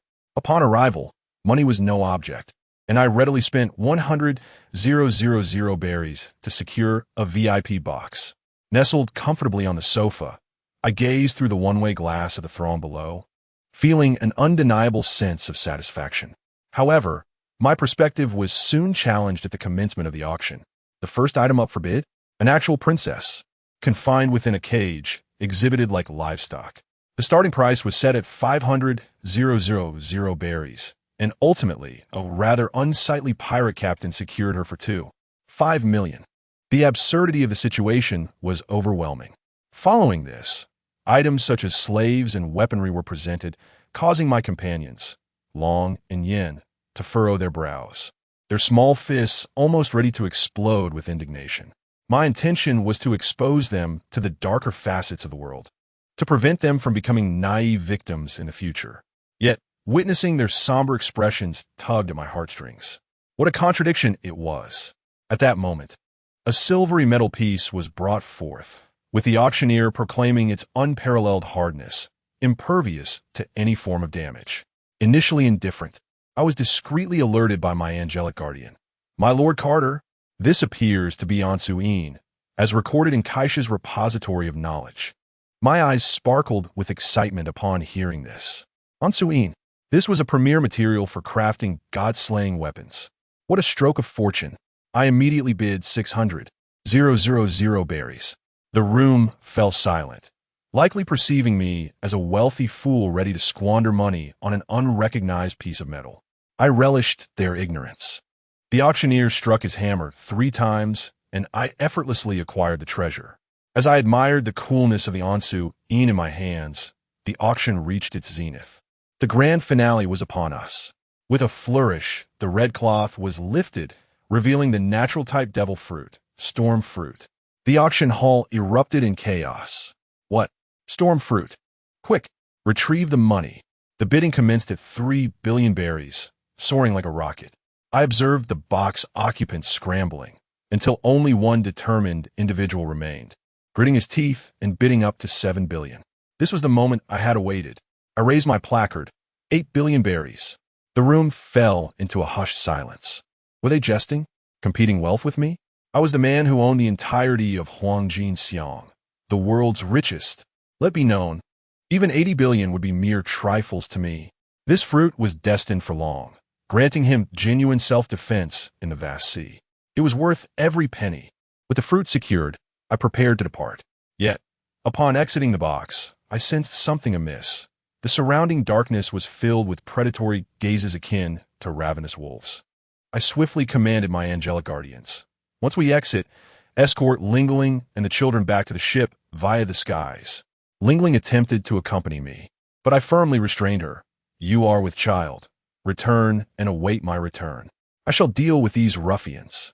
After a period of rigorous training, my physical prowess had surpassed that of a vice admiral, enhanced by supreme haki, effortlessly wielding conqueror's haki. Even if my brother, Carp, were to arrive, he would face my formidable might. Upon stepping out of the auction hall, I unleashed my conqueror's haki. An invisible pressure instantly subdued the crowd. In that fleeting moment of their bewilderment, my angelic guardians had already lifted my family into the sky, vanishing into the night. Then, the real spectacle began. "Kill him! A voice bellowed from the crowd, and a tidal wave of bodies surged toward me. I laughed heartily, advancing rather than retreating, propelling myself into the air, my fists charged with armament haki and conqueror's haki, unleashing black lightning in chaotic bursts. With a thunderous shout, a colossal energy sphere descended, enveloping the entire square. Cries of agony echoed as thousands of minions were swiftly dispatched. It was exhilarating. Of course, a few skilled fighters remained. Suddenly, a razor-sharp blade of light sliced through from an unexpected angle, accompanied by a shout of divine evasion. I raised my fist to meet it, the resulting shockwave sending those nearby sprawling. Upon closer inspection, I was astounded to find it was none other than the young GOLD, Roger, sporting a straw hat. He grinned at me, exclaiming, "I am GOLD, Roger, destined to be the Pirate King." I found the situation amusing, but then another figure emerged, a bespectacled gentleman, Rayleigh. I easily kicked him away, realizing they could not match my strength. The future Pirate King and his first mate exchanged glances and, to my surprise, fled in haste. With them gone, I swiftly dealt with the remaining rabble. In the end, the square was strewn with defeated foes, none daring to stand. I straightened my attire and strolled toward the harbor. To my astonishment, I encountered that pompous celestial dragon once more. He had the audacity to point at my ship, the Varyong, demanding that my wife Lingling become his 59th bride. My fury surged uncontrollably. Lingling, too, had a fiery temper and erupted in anger. The foolish celestial dragon dared to order his subordinates to attack, only to be swiftly dispatched by my angelic guardians. Enraged, he drew a gun, aiming to shoot Lingling. In a moment of swift reflex, I appeared before him, effortlessly pinching the bullet between my fingers. I glared at him, enunciating each word. "What did you just say? Attempting to take my wife?" He trembled, tears and snot streaming down his face. But upon seeing my hesitation to strike, he regained audacity, demanding I kneel as his slave and surrender my woman to him. Family, can this be tolerated? I immediately seized a knife from the ground, and with a swift motion, the world fell silent. That celestial dragon soared through the air, completing 3.5 rotations before landing perfectly. The harbor was engulfed in an eerie silence, and moments later, the onlookers scattered in terror as if they had seen a ghost. "The Admiral is coming? Let him come." I patted Lingling on the shoulder, feigning indifference. "Just a piece of trash. Killing him is too lenient. Now let's set sail." With my command, the Varyong slowly departed the harbor. However, not long after we set sail, cannonballs began to rain down upon us, exploding in a shower of water at the stern. A naval warship had pursued us with surprising speed. My vessel, being rather large, required time to accelerate, and they quickly closed in on us. I narrowed my eyes and issued a command. "Intercept the cannonballs. Prepare to retaliate." Just as I gave the order, the two 500mm heavy cannons at the rear of the ship erupted into action, firing in rapid succession, the booming sounds ringing in my ears. The cannonballs exchanged fire across the surface of the sea like a game of ping-pong, causing quite the commotion. The crew aboard the warship were no amateurs. They managed to intercept all the cannonballs I fired. Thankfully, with the assistance of my angelic guardians, their projectiles would not so much as graze a hair on my ship. As the Varyang's speed increased, I sensed we were about to escape their grasp. Suddenly, a figure appeared on the enemy warship, darting toward us like a small rocket. I could feel the haki radiating from his fist, even from a distance. I dared not underestimate him. I channeled all my strength into my own fist and charged forward. With a resounding crash, our fists collided with tremendous force. We both paused in astonishment, and upon closer inspection, I realized it was none other than Admiral Steelbone Kong. He was my former superior in the Navy. What a twist of fate. On my very first day of defection, I encountered the very superior who once held great expectations for me. What a remarkable turn of events. Kong's gaze towards me was a labyrinth of emotions, a mixture of shock and fury. He must have been thinking, "I regarded you as a brother, and yet you aspire to be a pirate?" I felt so embarrassed that I could have used my toes to scratch out a 3-bedroom apartment. I quickly uttered my apologies, Kong, and with a sudden burst of strength, I pushed him away. At that moment, the speed of my ship surged, leaving the warship behind, gradually fading from view. Shaking off their pursuit, I was left with an indescribable feeling, for I had disappointed my former leader's expectations. But the path I chose was my own, and there was no room for regret. The scene shifted to the next day at the Navy headquarters. I must tell you, the desk in Steelbone Kong's office was nearly shattered from his pounding. He was pointing at my brother Carp, unleashing a tirade. Carp, look at the trouble your brother has caused. Marrying Charlotte Lingling is one thing, but now he's even killed a celestial dragon. And what was my brother doing? He was laughing heartily, tears streaming down his face, while munching on sunbae, his words muddled. He truly is my brother. Impressive. Kong's anger was palpable, veins bulging. You imbecile. How can you laugh? He has killed a world noble.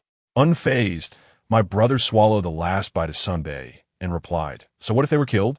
I've long found them unpleasant. It's just clearing the way for my brother. Kong, both exasperated and resigned, understood my brother's nature. With a sigh, he said, all right, let's not dwell on this matter. We should consider what the bounty will be. Killing a celestial dragon warrants a hefty price. Otherwise, the Gorosei won't be pleased. He muttered something about not expecting that kid Carter to have become so strong, able to stand toe-to-toe with him. Regardless, the bureaucratic process had to proceed. The bounty notice must be issued. Days later, our ship docked for supplies. The moment my feet touched the ground, the people on the shore scattered like frightened ghosts, reminiscent of a horde of zombies escaping a cage. I was left bewildered, wondering if I had become unattractive recently.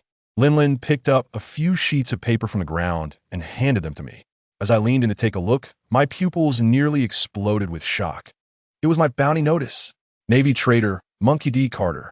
Bounty 1, 55 billion berries. I was momentarily stunned. It was merely the death of a celestial dragon. Was this necessary? Such a generous bounty? As I continued reading, I discovered Lingling was also on the list with a bounty of 1.05 billion berries. Even more absurdly, my Angel Corps had a bounty notice that read Unknown Angels, with each head worth 150 million berries. It specifically noted that there were approximately 1,000 of them, each as formidable as a Navy Vice Admiral. I calculated in my head. The total bounty for our crew exceeded 150 billion.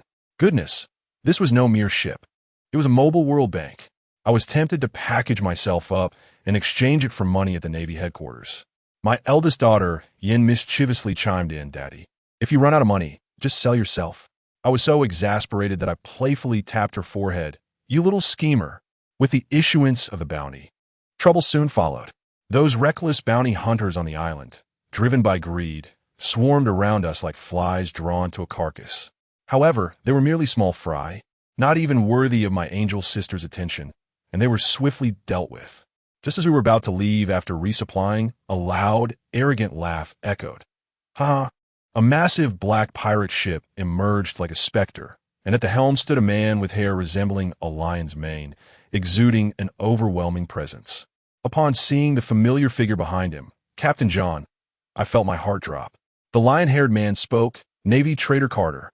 How intriguing, truly intriguing. I had a strong suspicion about his identity and asked in a low voice, Who are you? I am Roxdy Zebek, he proclaimed with a wild laugh. Kid, killing a celestial dragon takes guts. Are you interested in joining my crew? I shook my head firmly. Give me a reason. A reason? I offer you a chance to make a fortune. 10 billion berries. How does that sound? I chuckled, barely interested in his offer. First, I don't need money. Second, I despise being bossed around. As I spoke, I unleashed my conqueror's haki without hesitation. The atmosphere instantly froze. The two waves of conqueror's haki clashed in the air, causing the atmosphere to crackle. Rox's expression darkened.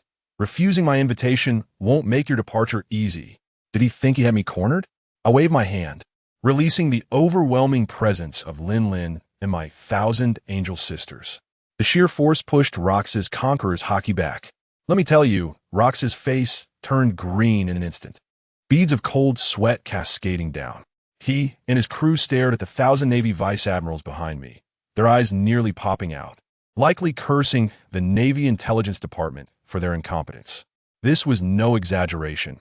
It was the stark reality. In the blink of an eye, Rox transformed from hostility to joviality. Haha, just kidding. No need to be so worked up, brother. The speed of his change was astonishingly smooth. I shot him a glance. So, shall we take our leave? Farewell. Safe travels. Having shaken off Rocks and his gang of lunatics, we continued our journey home.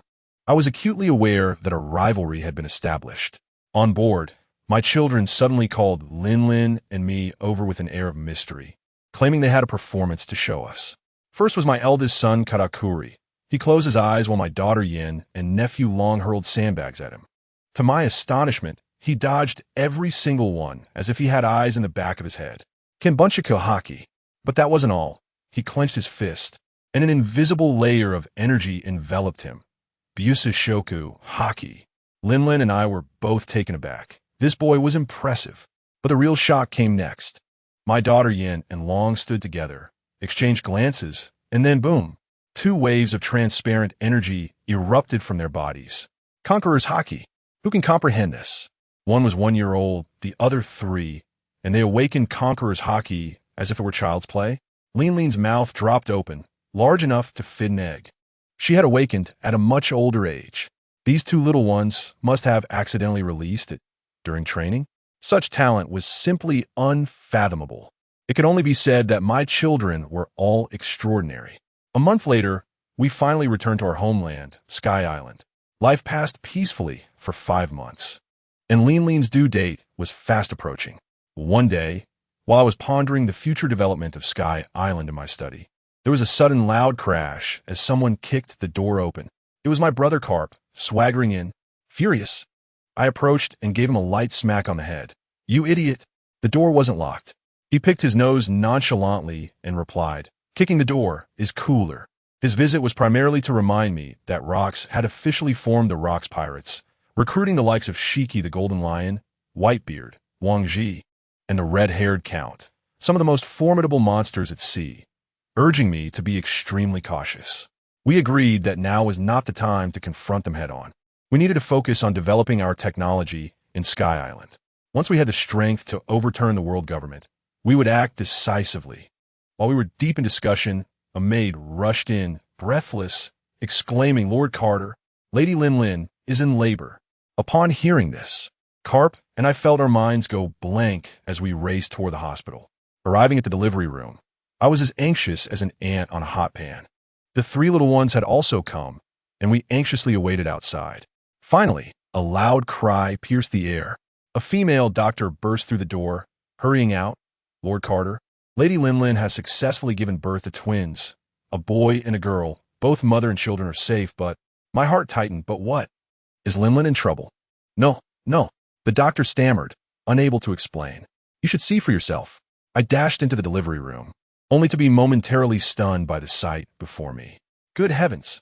This was no ordinary childbirth. It resembled a celestial gathering. My newly born second daughter was enveloped by a sacred angelic apparition, while my second son was accompanied by the majestic silhouette of a dragon, crackling with electricity. Even more astonishing, beside my third son crouched a vividly animated 9-tailed fox, its eyes glimmering with intelligence akin to that of a human. It became clear to me that those endowed with S-level talents were born with their own skins and soundtracks. Gradually, these otherworldly manifestations began to dissipate. The angelic figure merged with my daughter, and the thunderous dragon entered my son's heart, leaving a dragon-shaped mark upon his chest. At that moment, I realized these 3 children were destined for greatness. Returning to the little fox, guess what? Unlike the angel and the dragon, it did not vanish but seemed to be intended as a good luck charm for my third child. To my surprise, chains shot forth from my third son's belly, binding the fox and forcibly drawing it inside. The 9-tailed fox, with its fiery temper, wailed in protest but was inexorably pulled into my son, ultimately transforming into a black whirlpool tattoo. I hurried to my wife, Lingling, and tenderly said, Dear, you've worked hard, and the children are all quite healthy. Lingling, looking delicate, smiled gently at me. It's all right, let me see the children. I carefully cradled my youngest son and was taken aback. What a unique appearance. Lingling's face contorted in surprise. Who could understand family? Although we knew our son was exceptionally gifted, his appearance was rather peculiar, ruddy, wrinkled, with 6 tiny whiskers adorning his face and a tuft of yellow hair, resembling a little old man. Even more bizarrely, all the newborns had yellow hair. My second daughter sported a layer of yellow fluff atop her head, her skin so tender it seemed capable of exuding moisture. And she had a pair of tiny wings sprouting from her back, truly an angelic baby. My second son also boasted a head of yellow hair, a lightning scar on his right cheek, and skin so smooth it was remarkable, his eyes sparkling with mischief. Indeed, these 2 little ones were quite charming. Lingling gently caressed our eldest daughter and second son's heads.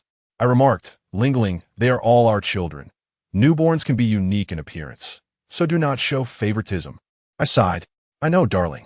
Lingling playfully stuck out her tongue, adorably teasing. "I'm just making an observation. All are equally precious." Then she suggested, "Darling, how about naming them?" Names? This was indeed a significant matter. I stroked my chin, pondering deeply. For my second daughter, I decided on GXN, as she was also the bearer of a secondary biological engine. For my second son, I chose Lacases. As for the youngest, inspired by his whiskers and the 9-tailed fox, I had a sudden epiphany. Let us name him Ming Run, hoping he will astonish us all. The scene, Lacases, Ming Ling. Lingling repeated the names with a tender expression, gently patting them. "You 3 must grow up well." After confirming that Lingling and the children were well, I encouraged her to rest and stepped out of the delivery room. Moy was the first to rush over, anxiously asking, "Lord Carter, is Sister Lingling all right?" "She is fine, don't worry." I paused, recalling something, "By the way, I've named the children. Our daughter is GXN, Monkey D, GXIN. The 2 sons are Monkey D, Lacases, and Monkey D. Ming Ren, the scene, Lacases, Ming Ling." Yin chanted the names of his younger siblings, declaring, "I will protect you." "All right, everyone return to rest. It's quite late." Lingling was bearing triplets, and we had been at it until 3 in the morning. "Dad, can I see my younger siblings?" Katakuri tugged at my clothing, eyes gleaming with anticipation. "Not now." I gently ruffled Katakuri's hair, explaining, "The little ones are exhausted from their arrival and are currently asleep. We shall visit them tomorrow." "Then I want to hold them tomorrow," Katakuri insisted. "All right, let's go back and sleep." Indeed, let us hurry back to bed," Yin chimed in cheerfully. With a hint of mischief, "I wonder if Dad will sell the younger siblings tomorrow." Katakuri instantly tensed, staring at me intently. Then I 1T leave. "Yen." I nearly lost my mind. This daughter was becoming increasingly cunning. "Katakuri, I promised that 1T happen." Yes. Dad wouldn't he do that?" Yin said, smiling sweetly. "Perhaps Mom might." Katakuri, who had relaxed, was startled again by Yin. "I still 1T go back."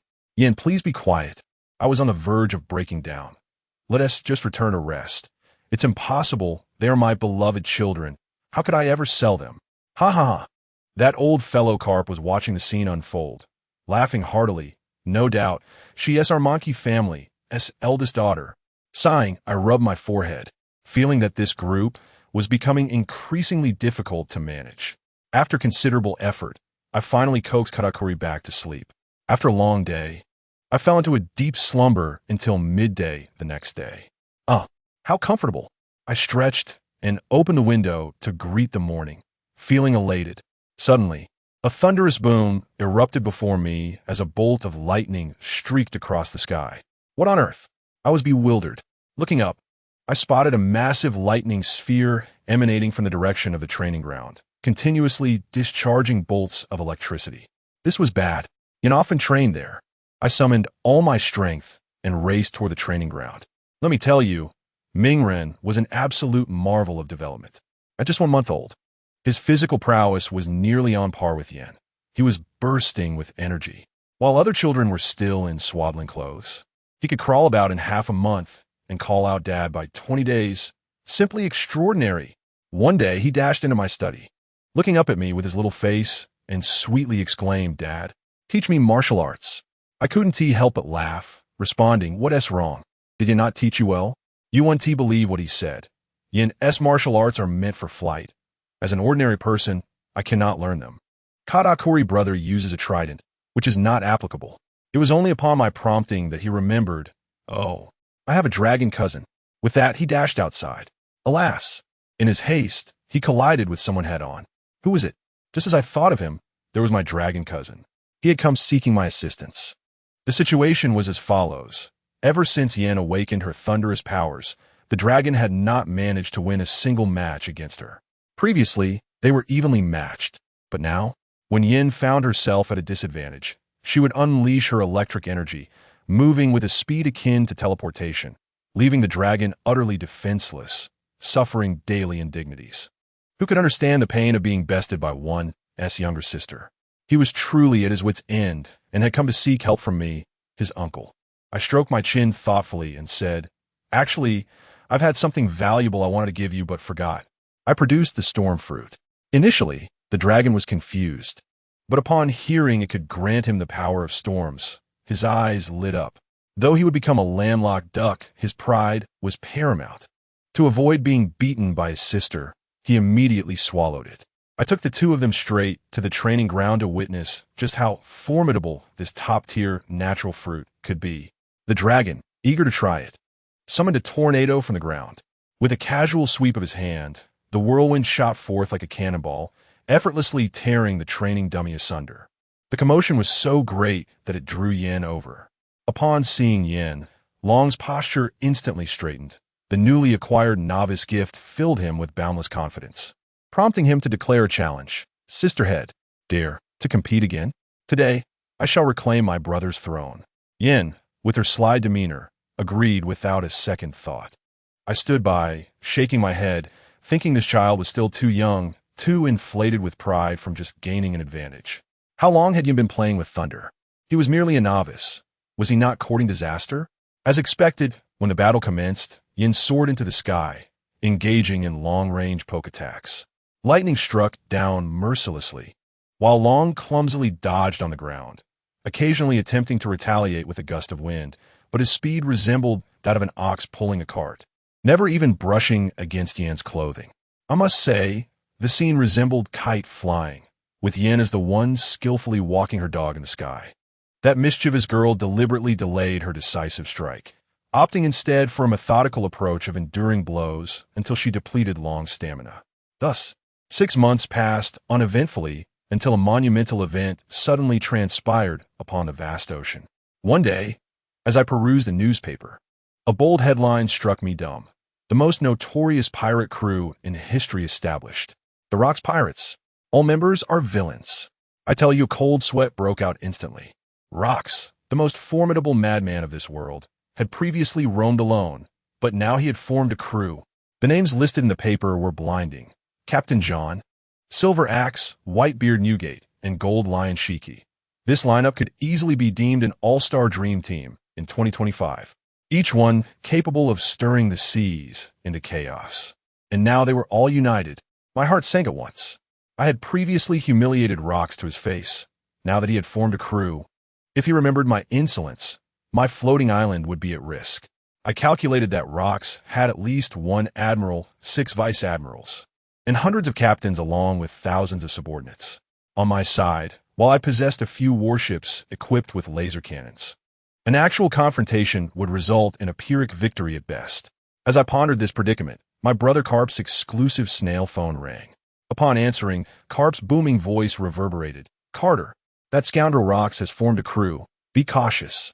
He's a madman. Don't let him trouble you." I managed a bitter smile, responding, "I know, I am quite troubled." Carp sighed. "In any case, notify me at once if anything happens. I will return as swiftly as possible."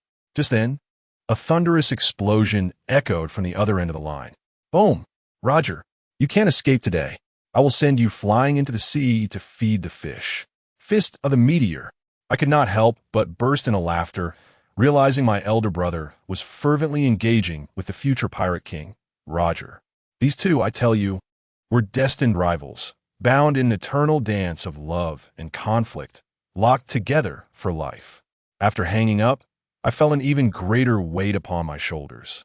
I needed to expedite my development. Would you believe it? Trouble did not come knocking. Instead, business did. A few days later, Gold Lion Shiki unexpectedly arrived on my doorstep. Sailing alone. Initially, I thought he had come to declare war, But instead, he grinned broadly and said, "Ha ha ha. Carter, don't be alarmed. I represent the Rocks Pirates. Here to discuss cooperation." Cooperation? I was taken aback. Could Rocks truly set aside past grievances? Gold Lion explained that while Rocks had indeed intended to come after me, he had dissuaded him. Why? Because they had set their sights on my technology, particularly my Varyong warship. Upon hearing this, I was elated. It was as if a pillow had arrived, just as I was feeling sleepy. I had been worried about lacking resources for development, and here it was. Although the Varyong was impressive, I had already developed blueprints for the next generation of aerospace warships, rendering it obsolete. This was a splendid opportunity to clear out my inventory. Feigning reluctance, I replied, "Cooperation is agreeable, but I do not desire money. I only require top-tier devil fruits and a wealth of rare materials." Gold Lion readily agreed. I cleared my throat and began my pricing. For a warship of the Varyang's caliber, equipped with 6 main cannons, my price is 2 top-tier devil fruits, along with 500,000 tons of various materials. Gold Lion's jaw nearly dropped. The price was outrageous. He quickly contacted Rocks, and shortly thereafter, he returned with a beaming smile, exclaiming, "The captain has agreed. Moreover, he wants 3 ships." Just as we finalized this lucrative deal, Gold Lion proposed a second request. "We also need 100,000 guns." My heart raced with excitement. An opportunity had arisen. I led him to the training ground and showcased a Model 38 rifle. In the eyes of these pirates, still wielding flintlock pistols, this bolt-action rifle was akin to future technology. Gold Lion's gaze was akin to that of an elderly man seeing a smartphone for the first time. His eyes nearly glued to it, utterly captivated. I demonstrated its capabilities, hitting a target directly at 400 meters. Then, I infused a bullet with hockey and fired. With a resounding boom, the target and a 2-meter radius around it evaporated. Gold Lion exclaimed, "Incredible." He rushed to test it himself, albeit his aim was wildly off. Yet he was exhilarated. He eagerly asked, "Carter, how much for this gun?" "We want 100,000. Seeing his enthusiasm, I knew I had reeled him in. I began my performance with a pained expression. "Shiki, I consider you a brother, but manufacturing these guns is truly labor-intensive." Tentatively, I quoted a price. "How about 30,000 berries per gun?" Suddenly, Gold Lion erupted, embracing me, nearly in tears. "Carter, you are truly my brother. Such magnificent guns. And you only sell them for 30,000? No way. I cannot let you suffer a loss. One price, 200,000 berries each." Who would understand my astonishment? In my life, it was the first time I encountered a buyer who actively raised the price by tenfold. I was utterly dumbfounded. The item that cost me 2,000 was now being sold for 100 times its worth. I suppressed my elation and feigned a touched demeanor. "Good brother, I shall heed your words." I then sold him the bullets at a loss, 1,000 berries each. Gold Lion promptly agreed. 100,000 guns, 1 million bullets, totaling 3 billion berries, all exchanged for devil fruits and materials. As he departed, he turned back multiple times, believing he had struck a tremendous bargain, vowing never to let this good brother down.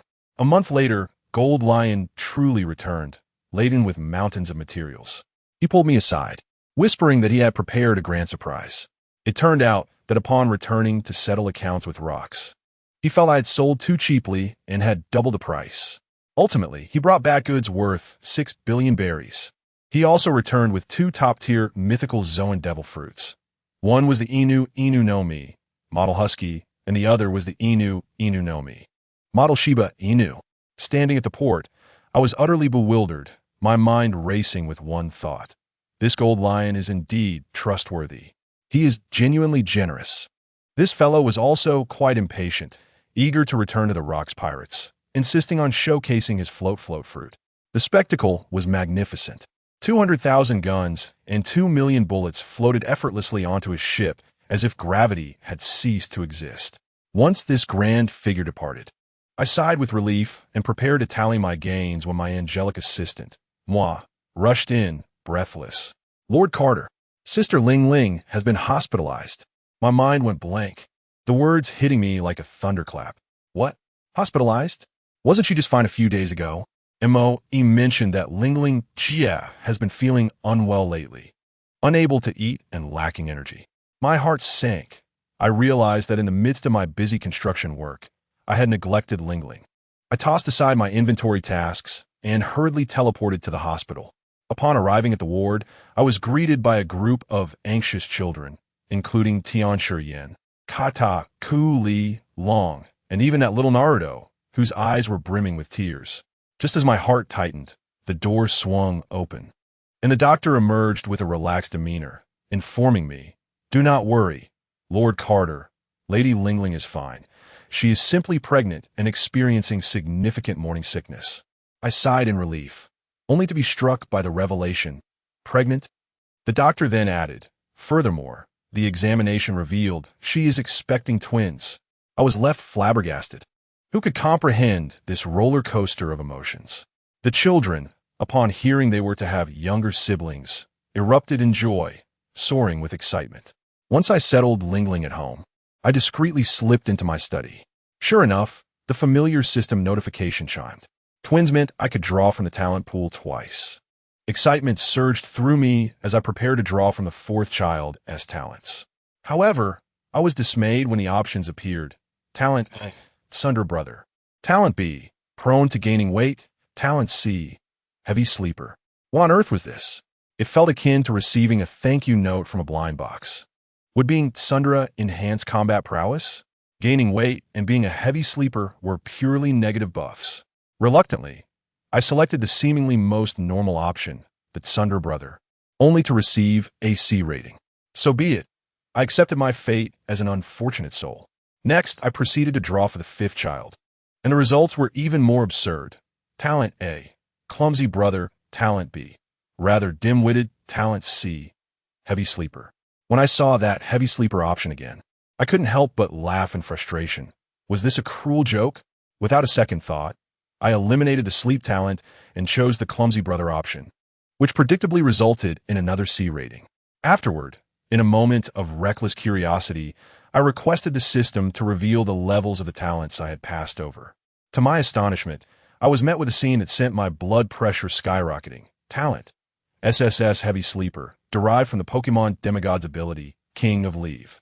I nearly blacked out. I had cast aside an SSS-level talent, as if it were mere trash. Frustrated, I inquired about any remedial measures.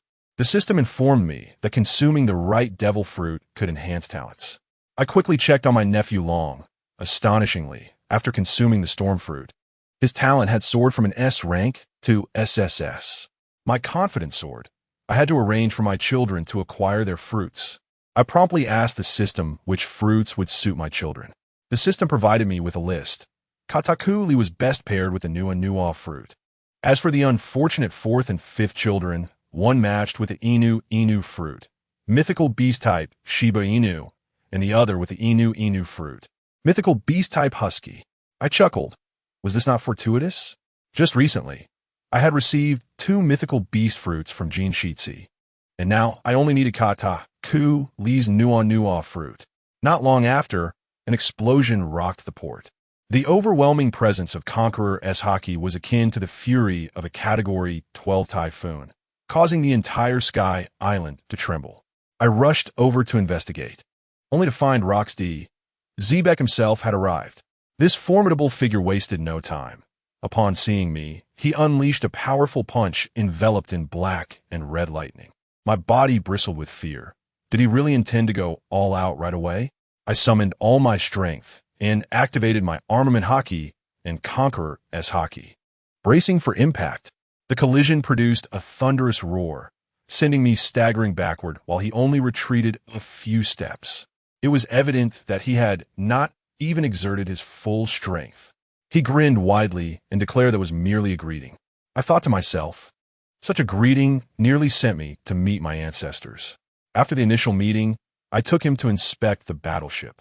When Rox laid eyes on the colossal vessel, his expression was one of sheer amazement, practically drooling at the sight of the over 300-meter-long steel behemoth, its 6 main cannons as thick as my waist.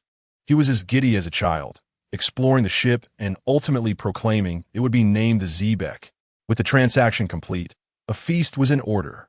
After a few drinks, Rox threw an arm around my shoulder, praising me as a true brother for selling him the cannons at such a bargain. As the alcohol took effect, he insisted on proving his toughness, demanding I fire the main cannon at him, claiming he wouldn't use hockey to block it. Unable to refuse, I complied. After the cannon fired and the smoke cleared, he remained unscathed. At that moment, I thought, the world's strongest man is truly not to be trifled with. Perhaps the cannon blast exhilarated him. Coupled with the several dozen shells I gifted him in my drunken state, he joyfully dragged me to his treasure vault, urging me to select any item I desired. As I was dazzled by the array, the system chimed, directing my attention to a seemingly unremarkable fruit in the corner. The Noanua fruit. How fortuitous! Without delay, Isot out katakuli. This child harbored a fierce determination, expressing his desire to grow stronger to protect his younger siblings. Feeling inadequate compared to Lingling and long witnessing his earnest resolve tugged at my heartstrings, I decided to forego teasing him and presented the Nuanua fruit, explaining that consuming it would enhance his strength, albeit at the cost of becoming a poor swimmer. He didn't hesitate for a moment, snatching it and gulping it down. His expression resembled that of someone consuming poison, yet he did not falter and swallowed it whole. Once he finished, I glanced at his attribute panel, and to my astonishment, his talent surged from a level no nojert to a level no godka takuli. His skills also instantly transformed into basic three-color hockey. This was a meteoric rise. I was left speechless, internally shouting at the system, demanding to know how it was possible for him to leap from A to triple S in one bite. The system explained that Ka-Air already possessed a foundation of the Nua heart talent, and by consuming the fruit, his abilities harmonized perfectly, achieving the legendary state of unity between body and spirit, hence the extraordinary upgrade. Moreover, the most astonishing aspect was the talent suffix, Nua God Ka Takuli. The system revealed this was because he had embarked on a divine path unique to himself, with the potential to become the first deity to master glutinous rice. Thus, this talent was named after his true name. What a bespoke enhancement! Observing Ka-Air, I felt a wave of emotions. This child had tirelessly fought to protect his siblings. And now, with his talent, I was confident he would attain divinity. Ka-Air sensed the monumental change within himself, slowly opening his eyes and gazing at his hands in disbelief. He told me that transforming into glutinous rice dumplings was now merely a thought away, as effortless as breathing. I smiled and reassured him, "You are indeed correct. Your talent now rivals that of anyone." Upon hearing this, Ka-Air clenched his fist, his gaze transformed, and he declared, "Father, I'm going to train. I can't wait to grow stronger and protect my siblings." With that, he turned and left with determination. Little Naruto, upon seeing this, hurriedly followed, calling out, "Kata Kuli, wait for me." Having dealt with Ka-Air, I finally breathed a sigh of relief. I then commenced the arrangement for the construction of the mysterious battleship number 013. I must tell you, ever since the Rocks gang departed from the Sky Island, our lives here have been peaceful, yet the tumultuous seas outside are nothing short of chaotic. A month later, I found myself seated in my study, perusing a towering stack of newspapers on my desk. Goodness, that madman Rocks, wielding the Jibek and the 3.8 rifle, has turned the entire world into his personal playground. The headlines were filled with their exploits. The Rocks pirates annihilate the allied nations of the world government. A mysterious battleship blasts through national defenses. These individuals are ruthless. Previously, they plundered money and resources, but now they are outright annihilating nations, leaving no one behind but the civilians. In just a month, they have obliterated 8 allied nations. Initially, the world government was somewhat indifferent, but it soon realized the gravity of the situation. At this rate, all allied nations would be extinguished. Consequently, they hurriedly dispatched troops for defense and had admirals on standby. And guess what? This played right into Rock's hands. His family understood. This maneuver was undoubtedly the pinnacle of high-stakes business warfare of 2025. He diverted the main forces of the world government and then instructed his 138 division captains to seize the heavenly gold from each nation, to buy time for his subordinates. Rocks single-handedly stormed Impel down. The Jibek blasted open the gates of justice, and he faced off against 3 admirals, ultimately wounding Steelbone Kong before retreating unscathed. As a result, 130 nations' heavenly gold was plundered, and 80 of the world government's annual revenue was rendered worthless. The money was trivial. The key issue was that over 120 vice admirals perished. Gazing at the newspaper, I couldn't help but marvel. He truly is a terrifying lunatic. Among the papers, a bounty notice slipped out, offering a staggering 4.95 billion berries for Jibek D. Rocks. This figure was astronomical at the time. Months passed in this manner. While rocks wreaked havoc outside, our Sky Island remained tranquil. My long-awaited mysterious battleship was nearing completion. Most importantly, Lingling, who had been pregnant for quite some time, was finally about to give birth. That night, the hospital was ablaze with lights, and I paced anxiously outside the delivery room. That old rascal Carp stood nearby, mocking me. "It's not your first child. Is it really that serious?" I shot him a glare, thinking back to how he had clutched the doctor and asked 125 times when Long was born, yet he dared to scold me. At that moment, my other children had also rushed over. 3-year-old Yin was already 7 meters tall, a veritable little queen. 3-year-old Ka Air stood at 65 meters, still as cold as ever. 5-year-old Long had reached 8 meters, fiercely competing with Yin. Then there was 1-year-old GXN, along with Lox's and little Ming Run. Each one was quite extraordinary, especially Ming Run. At just 1 year old, he was already muscular with long hair, looking incredibly handsome. Just as I was lost in thought, the delivery room door swung open. The doctor, drenched in sweat, announced, "Mother and child are safe." Without a moment's hesitation, I dashed inside, barely glancing at the child before rushing to Lingling's bedside. "You've worked hard." Lingling looked at me, her heart warmed. She gestured for me to look at the 2 little ones in the crib beside her. I took a glance and instinctively muttered, "Finally, not blonde." Upon seeing the white-haired 4th child, adorned with a crescent mark on his forehead and 2 red stripes on his cheeks, I decisively declared, "His name shall be Sesomaru." Then I glanced at the 5th child. Despite lacking distinguishing features aside from the white hair, for the sake of matching, I decided, the 5th shall be named Inuyasha. At first, Lingling thought the name Inuyasha was a bit peculiar, but after some contemplation, she agreed. And guess what? Just as I finished naming them, the 2 little ones awakened. Then, right there in the crib, they began to tussle. Sesomaru grabbed Inuyasha's face and hair, while Inuyasha tugged at Sesomaru's ears and nose. Both of them crying in pain, yet refusing to let go. Goodness, what a sight. My eldest daughter, Yin, was nearby, fanning the flames. "Sesomaru, pull harder." "Yes." Tug on his hair. Inuyasha, twist his ear. At that moment, I was certain that Yan's heart was undoubtedly dark. Ultimately, it was Lingling and I, each holding 1 child, that managed to separate them. A week later, I noticed something amiss. Sesomaru and Inuyasha's talents were only C, incomparable to the other children. This simply wouldn't do. Fairness must prevail. After discussing with Lingling, we decided to have them consume devil fruits to enhance their abilities. I took out my prized collection of the Phantom Beast type, Shiba, Inu, and Husky fruit. The feeding process was akin to a landslide of paternal love. I spooned a scoop into Sesomaru's mouth, and his face turned green instantly. Nausea? Not a chance. I swiftly covered his mouth and nose. As he instinctively opened his mouth to breathe, the fruit slid down his throat. I suspected he was mentally scheduling a tube removal service for me. Then, using the same method, I fed the husky fruit to Inuyasha. Once the 2 little ones had finished eating, they lay sprawled without a care in the world. After a while, their bodies began to undergo a tremendous transformation. They morphed into a life-sized, white Shiba Inu and a white husky.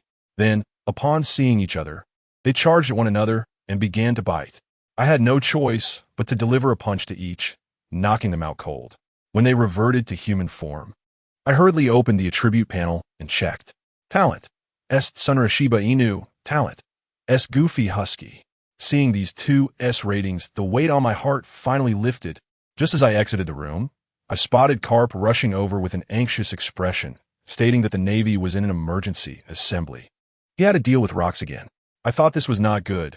My brother's current involvement would still be somewhat perilous. I called out to him, "Brother, there's a way to enhance your strength without consuming devil fruits. Are you interested?" Upon hearing it did not involve consuming fruits, Carp immediately perked up. I explained that this was a capability developed from Lingling's soul fruit, allowing a portion of one's soul to be infused into weapons, similar to Napoleon, which could release and enhance strength. Since Carp didn't use weapons, I suggested, "Brother, don't you love wearing that dog-headed hat? I'll have Moy design a dog tag for you in dark silver. Wear it as an ornament, and when you can't hold your ground, you can release it." Although Carp found the term dog tag somewhat ridiculous, he nonetheless agreed. We proceeded to the training ground, and without hesitation, Lingling began to extract Carp's soul. In an instant, a small portion of his soul was drawn out and infused into the dog tag. At that moment, even Carp couldn't suppress a low growl. The pain of his soul being torn was no joke. Once the ritual was completed, the dog tag began to float slowly, resonating with Carp's body in a radiant white light. As the light dissipated, Carp fell to the ground, and I quickly inquired about his feelings. He scratched his head, saying, "I can't quite explain it. It seems I can transform into a suit of armor." "Well, let's give it a try." With that, he strode into the center of the field, closed his eyes, and connected with the dog tag on his chest. Suddenly, the dog tag erupted with a blinding white light. Carp was enveloped in the glow, and when the radiance faded, I was astonished to see a silver-white suit of armor had enveloped him. Family, who understands? This was the Pegasus cloth I had longed for since childhood. Back in the day, my friends and I would often indulge in our youthful fantasies, shouting Pegasus Meteor Fist at the sky. Though this suit of armor was still quite rudimentary, only protecting the upper body and joints, it was already impressive. How magnificent! Carp's subordinates couldn't help but exclaim, "I feel significantly stronger." Carp shouted excitedly, "And this armor is truly stunning." Observing my exuberant brother, I mused that this was quintessentially Carp, for within him resided the spirit of a righteous youth. The sole equipment was indeed the Pegasus cloth, with no doubt. "Brother," I hurriedly interjected, "calm down and tell me what this thing is capable of." After a moment of contemplation, Carp elaborated on various aspects, and I summarized. This Pegasus cloth is unlike Lingling's Napoleon. It is still at the bronze level and can only be unleashed once, offering limited enhancement. But the benefit is that there are no side effects. However, through rigorous training, one can gradually ascend to the ranks of silver or even golden holy armors, albeit with considerable difficulty. While the enhancement to physical prowess may be minimal, the most remarkable aspect lies in the protection of vital areas, alongside the secret technique, Pegasus Meteor Fist. Brother, do try the Pegasus Meteor Fist. I am eager to witness its effects. After all, this is the closest I have ever been to the Pegasus Meteor Fist. Excellent. Carp assumes his stance, drawing his right hand back in preparation, and shouts, "Pegasus Meteor Fist." Goodness, in a second, he unleashed hundreds of punches, with countless fish shadows striking the heavy artillery target in the training ground like meteors. As the dust settled, I was left utterly astonished. The target was utterly destroyed. It is worth noting that this target was composed of angelic alloy technology, and my full-force strike could barely leave a fist imprint, yet Carp managed to obliterate it. While he is indeed stronger than I am, it is evident just how terrifying the Pegasus Meteor Fist truly is. System, open Carp's attribute panel. I wish to ascertain the battle power conferred by this holy armor. Monkey D. Carp identity, brother talent. One of the SSD clan physique. Martial level, augmented by Pegasus armor. Skills, Pegasus Meteor Fist, Supreme 3-color hockey, Navy 6 styles. Fistbone techniques, Galaxy Clash, undersea drop ability. Liberation of Pegasus armor evaluation. A Navy with a passion. Gazing at my brother's extraordinary attributes, I am filled with emotion. With the Pegasus armor, though merely at the bronze level, his physical capabilities have been elevated slightly, propelling his combat strength to martial level. Even if he were to face Rox now, the outcome remains uncertain. Perhaps Rox would find himself on the receiving end of a beating from the Pegasus Meteor Fist. Following the acquisition of the holy armor, Carp hurried back to the Navy headquarters at Marineford. After a series of meetings and assignments, he was dispatched to assist in a member nation within the New World. Days later, Carp's warship sailed through the waters of the New World. He lounged in a chair, basking in the sun, enjoying a leisurely retirement. Ever since I persuaded him to return to Sky Island as a Navy Marshal, he has turned into a slacker, working only when he feels like it. Vice Admiral Carp, a pirate ship has been spotted ahead, flying the flag of the Roger Pirates. Suddenly, a Navy soldier rushed in to report. Roger. Upon hearing the name, Carp instantly became alert and exclaimed, "Chase after them. I've acquired the Pegasus armor, and now I finally have a chance to use it. Let's see if I can take him down, haha." As the warship approached the Roger Pirates, Carp bellowed, "Roger, you cannot escape this time, haha." With that, he propelled himself like a cannonball towards Roger's vessel. Seeing Carp flying towards him, Roger remained unfazed. Carp, you want to catch me here?" Carp, with a grin, replied, "Prepare yourself." Meteor Fist. Carp's mouth was relentless, and his fists were equally busy, as powerful Conqueror's Haki and Armament Haki coalesced around his fists, emanating a luminous glow akin to meteors, with black and red lightning crackling. This technique is Carp's own interpretation of the Pegasus Meteor Fist, which I would term the overbearing Meteor Fist. Although its speed and power do not match the Pegasus Meteor Fist, it compensates with lower energy consumption, suitable for regular attacks. Come at me. Roger unsheathed his sword, with Conqueror's Haki and Armament Haki enveloping the blade, the black and red lightning shimmering brilliantly. Divine Avoidance. Boom! Carp's fist collided with Roger's sword. Both combatants momentarily locked in a stalemate, neither gaining the upper hand, and both were sent staggering back. Once distance was established, Carp, without hesitation, prepared to unleash the Pegasus armor. After all, since acquiring the armor, his foremost desire has been to deliver a beating to Roger. For reasons unknown, every time he glimpses Roger's prominent teeth, he feels inexplicably irked, as if he too might one day have a grandson resembling him.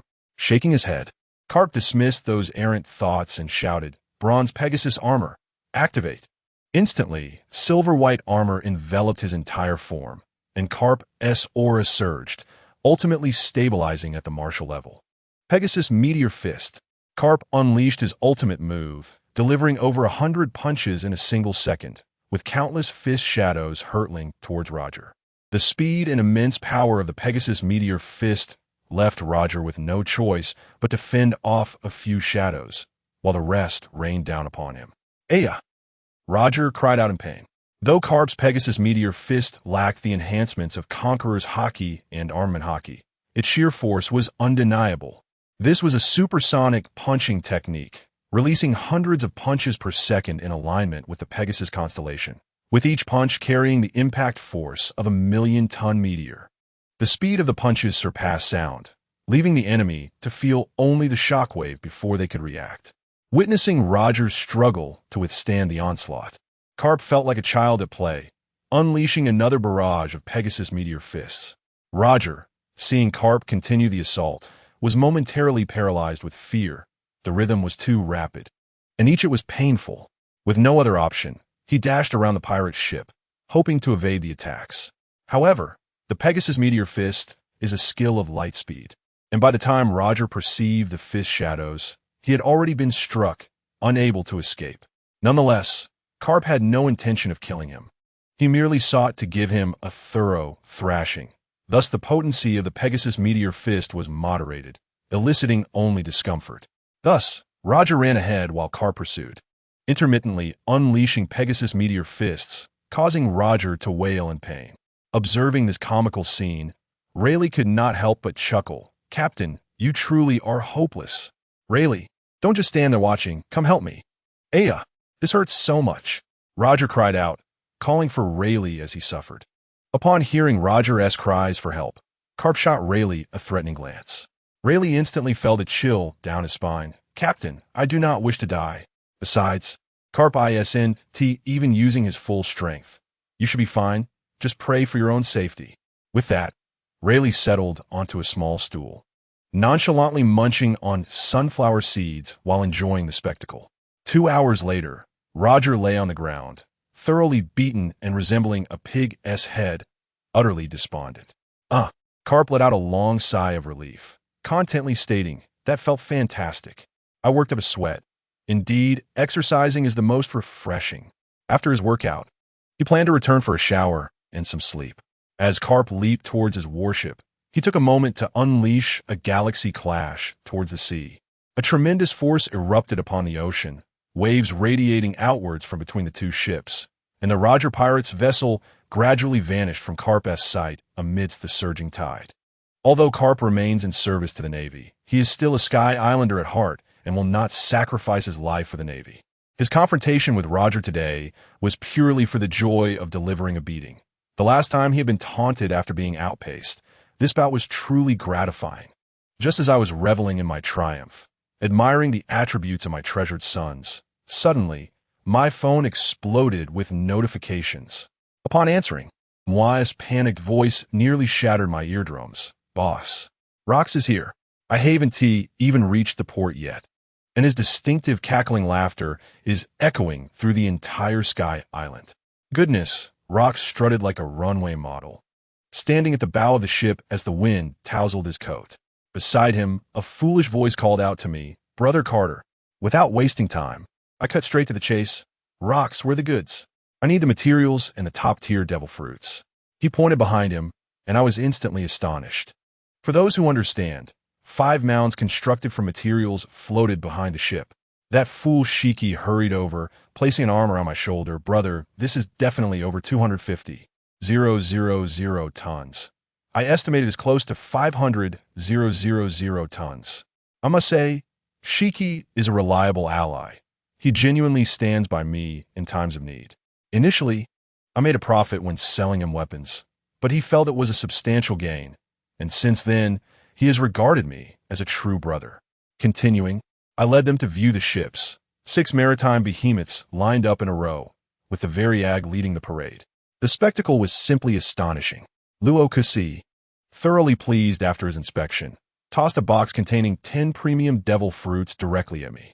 Without lowering my gaze, I swiftly handed it over to Moi. Luo Kasi was taken aback. "Aren't you going to check the goods?" I merely chuckled. What sort of person do you think Luo Kasi is? Would he con me for such a trivial matter? Better to indulge in a couple more drinks. This gesture amused him greatly, and he burst into laughter, insisting that I join his crew. I waved my hand dismissively. "My friend, I have a family now, a fatherly role to fulfill. I can no longer roam free." With the transaction completed, we immediately commenced our feast.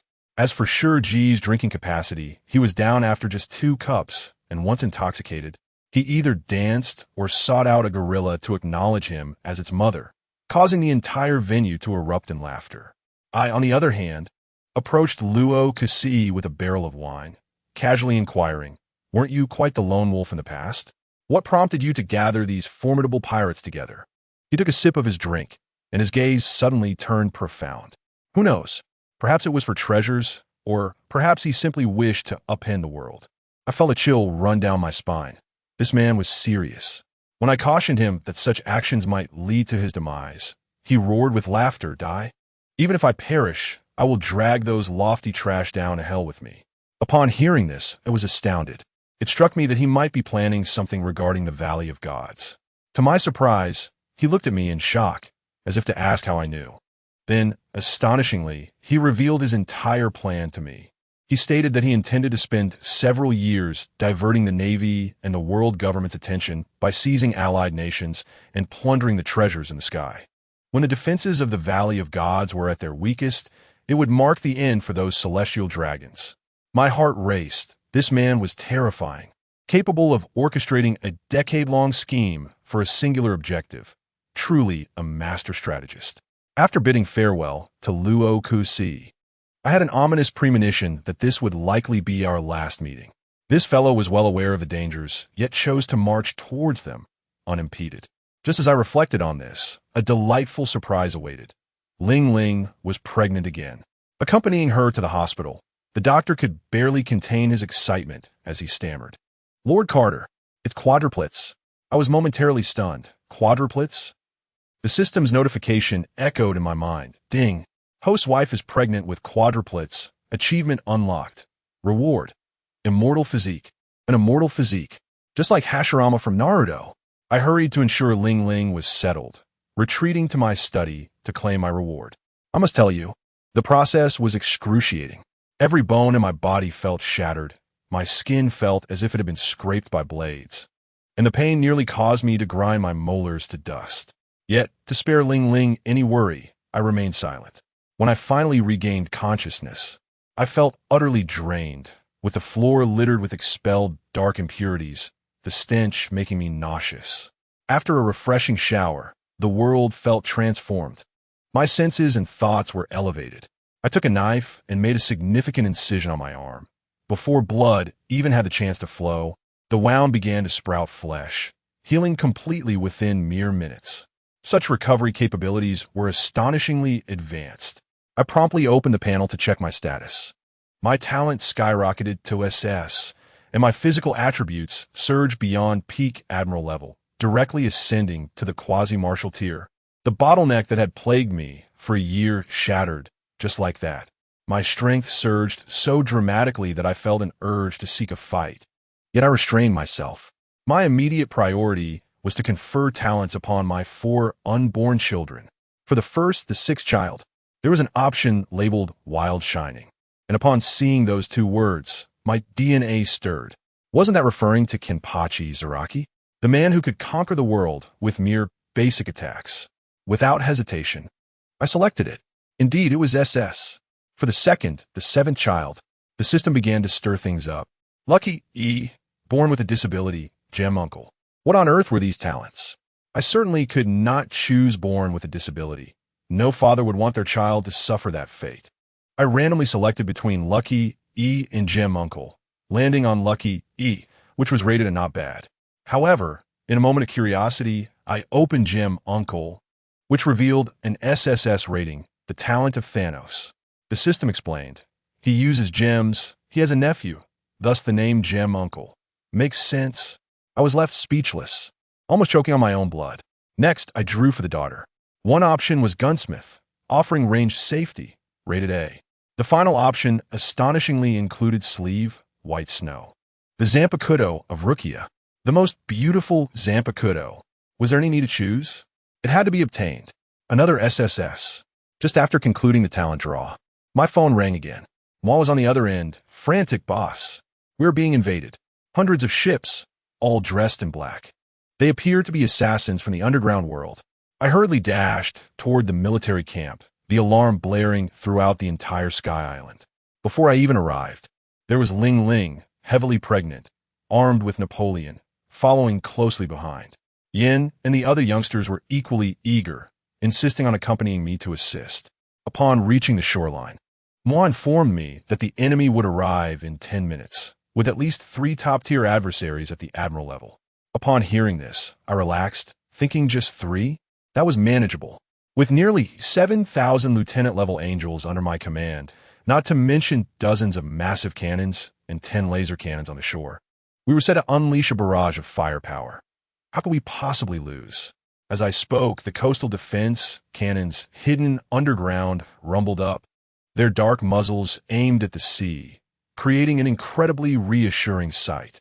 Lingling and the children had also arrived. I initially intended to send them home, especially Lingling, who was newly pregnant and should not be on the battlefield. However, she insisted on staying, eager to fight alongside me. The children pounded their chests, declaring their readiness to assist as they claimed to possess the strength of a major general.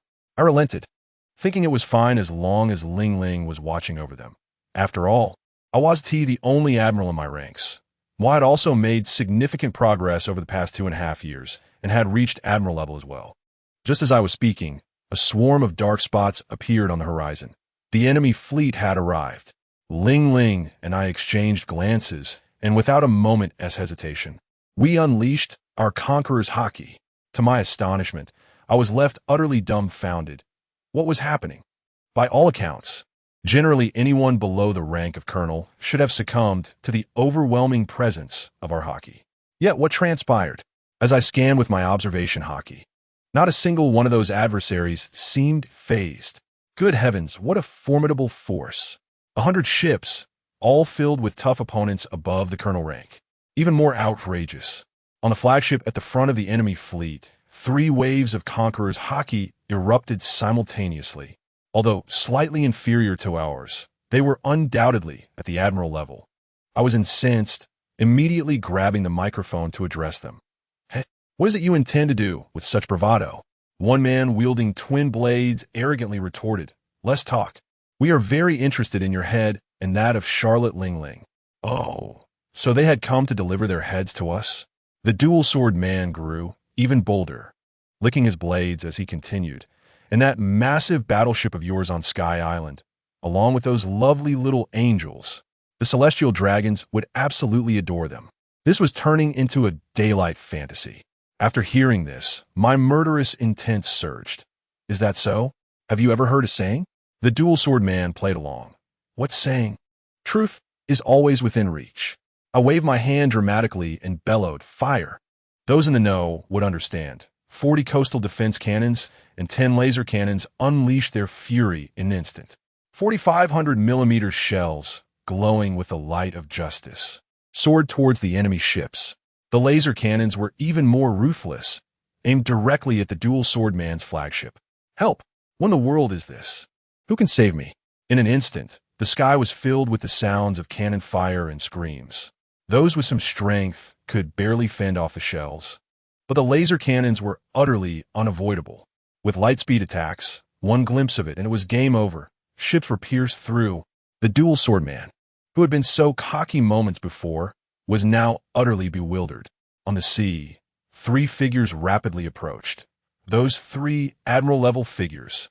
One wielded twin blades, another swung a massive hammer, and the last donned black armor. "How dare you destroy our ship? I will see you dead." The dual-sword man roared in fury. I said, "Brother, do clarify the situation. You are the invaders. Enough with the idle chatter. Let's engage in battle." I charged directly at the dual-wielding man and the hammer-wielding man, while Mo sought out the armored man for a duel. The sounds of clashing bodies and weapons reverberated, causing the white sea to churn. Mo and I were embroiled in combat, and the coastal artillery and laser cannons ceased fire. 6,000 angels surged into the battlefield, with Yin, Katakuri, Long, and Naruto each confronting their opponents. The remaining 20,000 soldiers, armed with their rifles, opened fire relentlessly. The enemy initially boasted over 50,000 troops, hoping to overwhelm the Sky Island with sheer numbers. However, my artillery decimated them, destroying half their ships and claiming over 10,000 lives. The survivors, screaming in fury, charged forward as if possessed. The Sky Island had 26,400 defenders against the 35,000 from the underworld. Although we were outnumbered, we had a significant advantage in the number of vice admirals. 6,000 vice admirals would easily subdue the enemy. As for my confrontation with the dual-wielding man and the hammer-wielding man, the intensity was palpable. The hammer-wielding man, relying on his massive weapon, clashed fiercely with me, while the dual-wielding man attempted to sneak in a surprise attack. This could not continue. I thought, I must eliminate one of them. "Take this. Explosive hammer." The hammer-wielding man roared, swinging down with a hammer, radiating dark energy, his haki reaching its zenith. Fist met hammer in a clash of power. I too unleashed my haki in tandem with my Conqueror's haki, striking back with a forceful punch. Cardi was embroiled in a fierce exchange with Roger and the others when he suddenly led Mo and 3,000 angels to surround Roger's crew. Goodness! From above and below, encircled 3 layers deep, the 3,000 angels emerged, positioning Roger's pirate crew with precision. To capture Roger, Cardi was all in, pulling in his top-tier forces, 6,000 vice admirals, along with an admiral and a vice marshal. This lineup was blindingly formidable. Yet, Roger's crew was no pushover. Although taken aback by the overwhelming force, they quickly fell into battle mode. Seeing their composure, Cardi remarked with a smirk, "Impressive mental fortitude, true to the Roger pirates. Even in such dire straits, you remain unshaken." He then changed his tone. "Let me add a little spice to the mix. Everyone, release your haki." Boom! The combined haki of 6,000 angels unleashed a tempest. "What? All vice admirals?" Roger's composure faltered, exclaiming an expletive as sweat trickled down his forehead. Rayleigh looked utterly despondent, contemplating how reckless Roger was to venture into Carty's territory. The rest of Roger's crew was equally alarmed, cautiously watching the surrounding angels, the atmosphere thick with tension. Carty, observing their dismay, chuckled with satisfaction. Today, I intend to give Roger a good thrashing. You all have no objections, right? Last time he ambushed me, I must exact my revenge. He feigned concern, asking Rayleigh and the others, if you agree, feel free to retreat and enjoy some watermelon and wine. I prepared it for you. He stepped aside to reveal a table laden with wine and watermelons. What are you thinking, Carty? They are my brothers in arms. How could they? Roger began, attempting to assert his authority, but before he could finish, Rayleigh dashed towards the watermelon stand, devouring it with gusto while watching the spectacle unfold. Roger was left speechless. As long as it doesn't involve us, Captain, you must hold your ground. Rayleigh encouraged between bites. Delicious. This watermelon is refreshing. Oh yes, Carty, you're generous. This wine is quite good, purely brewed from grains. In an instant, Roger's crew turned traitor, indulging in the feast. Roger was utterly bewildered. Carty grinned wickedly at Roger. Now it's just the two of us. I haven't forgotten about that ambush. He began cracking his knuckles, slowly advancing towards Roger. Carty, let us talk this out. Roger immediately faltered. There's nothing to discuss. Prepare to meet your end. Roger. Kata charged forward. Wait, Kata, what are you doing? Roger refrained from fighting back, focusing solely on blocking. Perhaps out of mercy or respect for the 6,000 angels, Carty did not strike with full force. The sounds of punches landing echoed. After a while, Carty stood up. Stretching. You hit too hard, Roger complained, thinking Carty had vented his frustrations. What?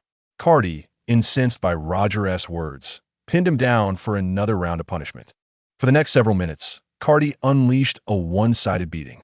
Rayleigh and the others were thoroughly entertained. Wow, those punches are brutal.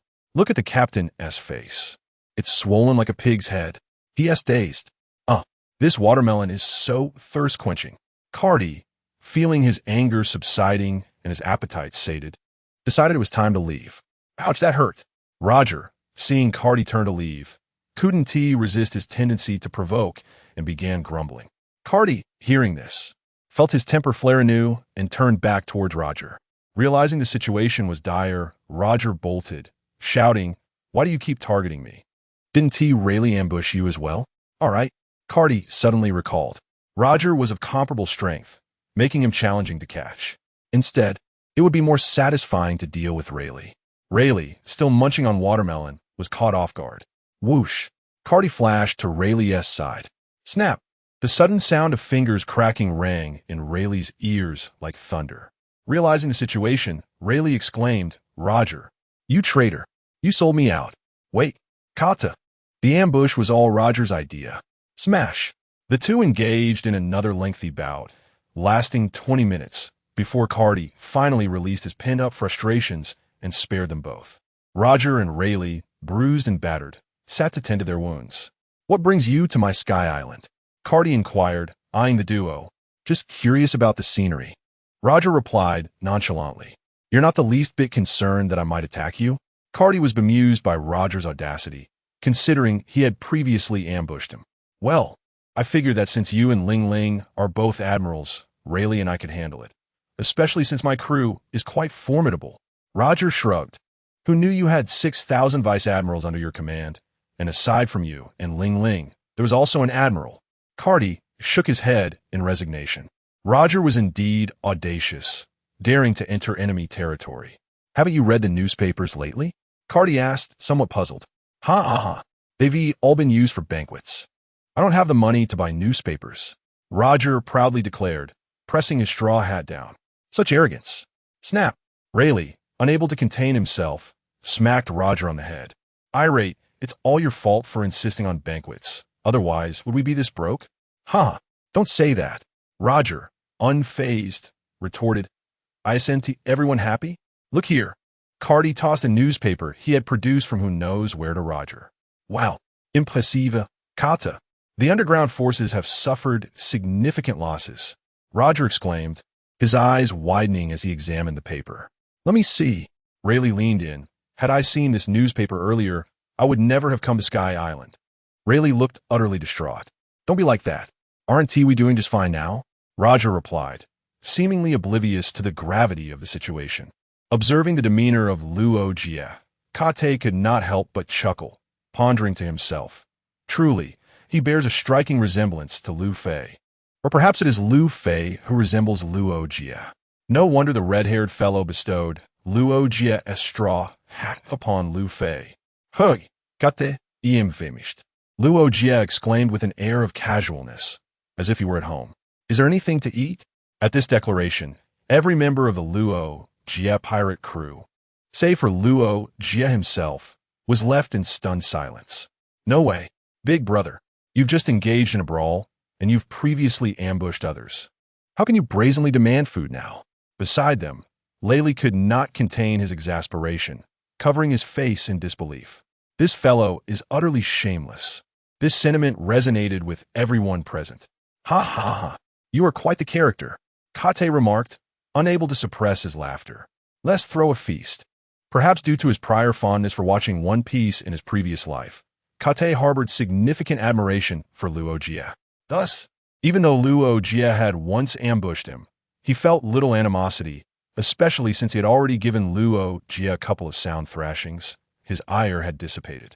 Observing Luo Jie's current antics, he found them rather entertaining. The banquet proceeded with great merriment under Kate's orchestration. It lasted until midnight, with members of the Luo Jie pirate crew collapsing from drink before gradually dispersing. The following day, while Kate was attending to his official duties, a voice suddenly called out from the window. He turned in confusion to find Luo Jie perched at the window, grinning broadly. You're still here? Kate asked, puzzled. I thought you all had departed from the Sky Island. Oh, come on. Don't be so harsh. Luoyik Shutskedet. Haha, what do you need? Kate refrained from teasing Luo Jie further. Could you lend me some money? Luo Jie, unusually bashful, inquired, I wish to acquire a ship that can carry our dreams. Borrow money. Change ships. Kate was taken aback, realizing that Luo Jie was already contemplating replacing the Oro Jackson. After a moment of contemplation, he replied, how about this? Luo Jie, you've seen the technology of the Sky Island, right? What do you think? Incredible. Luo Jie, though brash, was far from foolish and recognized the marvels of Sky Island's technology. Then it settled. Kate smiled and continued, Luo Jie, I shall have a ship constructed for you, but in return, you owe me a favor. A favor? Indeed, your favor in exchange for a ship. Kate reiterated with a grin. Is it worth it? Is my favor really that valuable? Luo Jie raised an eyebrow, intrigued. Do you believe your favor is worth such a price? Kate tossed a question back at Luo Jie. Ha ha ha. Luo Jie erupted in laughter. Of course it is worth it. Then it's settled. I will arrange for your ship to be built at the shipyard. You all can stay on the Sky Island for a few days. It's a great opportunity to explore. Upon hearing Luo Jie's agreement, Kate promptly finalized the arrangements.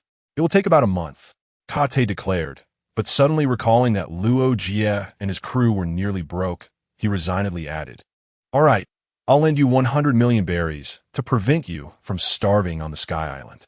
Kate, you are truly a kind soul. This is fantastic. We can have another feast. Luo Jie exclaimed, nearly leaping in joy at the prospect of receiving money from Kate. Stop, stop, stop. Kate interjected before Luo Jie could finish. Have Laylee collect the money. Otherwise, I fear that if I give it to you, you will squander it within 2 days and then come asking me for more. All right. Luo Jie incitament lanet. As he realized that once the money fell into Laylee's hands, there would be no more feast for him. After establishing the agreement with Luo Jie, Kate felt it was a worthy exchange. After all, with Luo Jie's exceptional talent, he might not surpass the likes of Locks, but he certainly would not be weaker than Kate's elder brother. Securing such a formidable ally for the price of a single ship was indeed a worthwhile investment.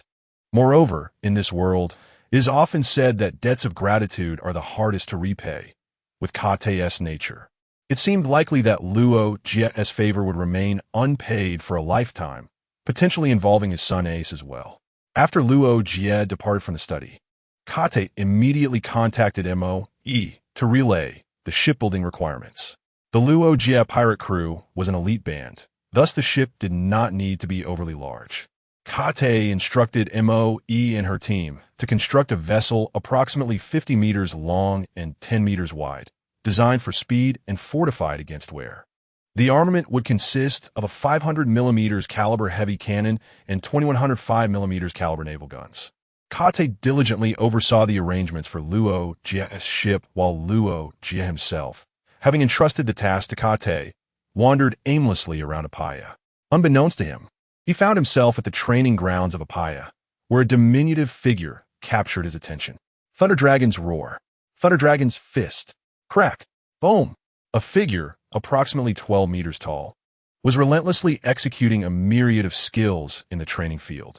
Although it was evident to onlookers that he was utterly fatigued, he persisted in his rigorous training. "Hey there, kid," Luo Jie called from his perch on a nearby wall, a look of keen interest on his face. "How old are you? Why are you working so hard? You look exhausted. Why not take a break?" Yet the youth in the field paid Luo Jie no mind, continuing his drills undeterred. Kid, Luo Jie undeterred, prattled on. "Whose child are you? Why don't you have wings? What is that lightning ability of yours? A devil fruit?"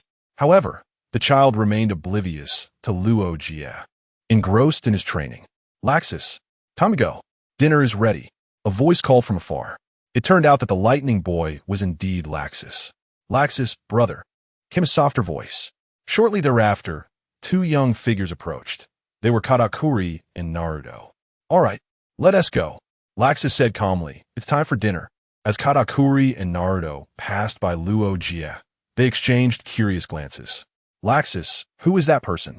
As they walked, Katakuri gestured towards Luo Jie and inquired. "I don't know. It's annoying," Laxus replied irritably. "He has been chattering away while I'm trying to train." "What a peculiar fellow." Katakuri shook his head, choosing to say no more.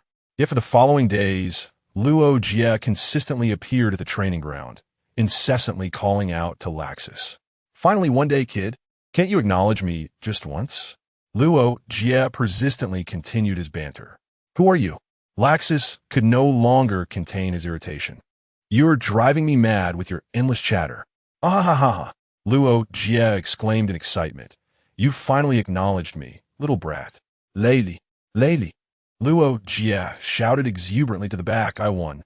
I didn't take more than a week. And this kid finally responded to me. Quick, give me money. I'm throwing a feast." It turned out that after witnessing Laxus training with such dedication, Luo Jie found it amusing and mentioned it to Lei Li upon returning. Little did he expect that Lei Li would mock him, claiming that even a child would ignore him. Thus, Luo Jie decided to take on the challenge of getting Laxus to respond. And since Lei Li was a gambling enthusiast, he was intrigued by Luo Jie's proposal. Thus, a wager was placed on whether Luo Jie could persuade Lakusa within a week, with the stakes being the cost of a lavish banquet. Can one truly lose this bet? It was the final day. Lei Li clutched his head and shook it in disbelief.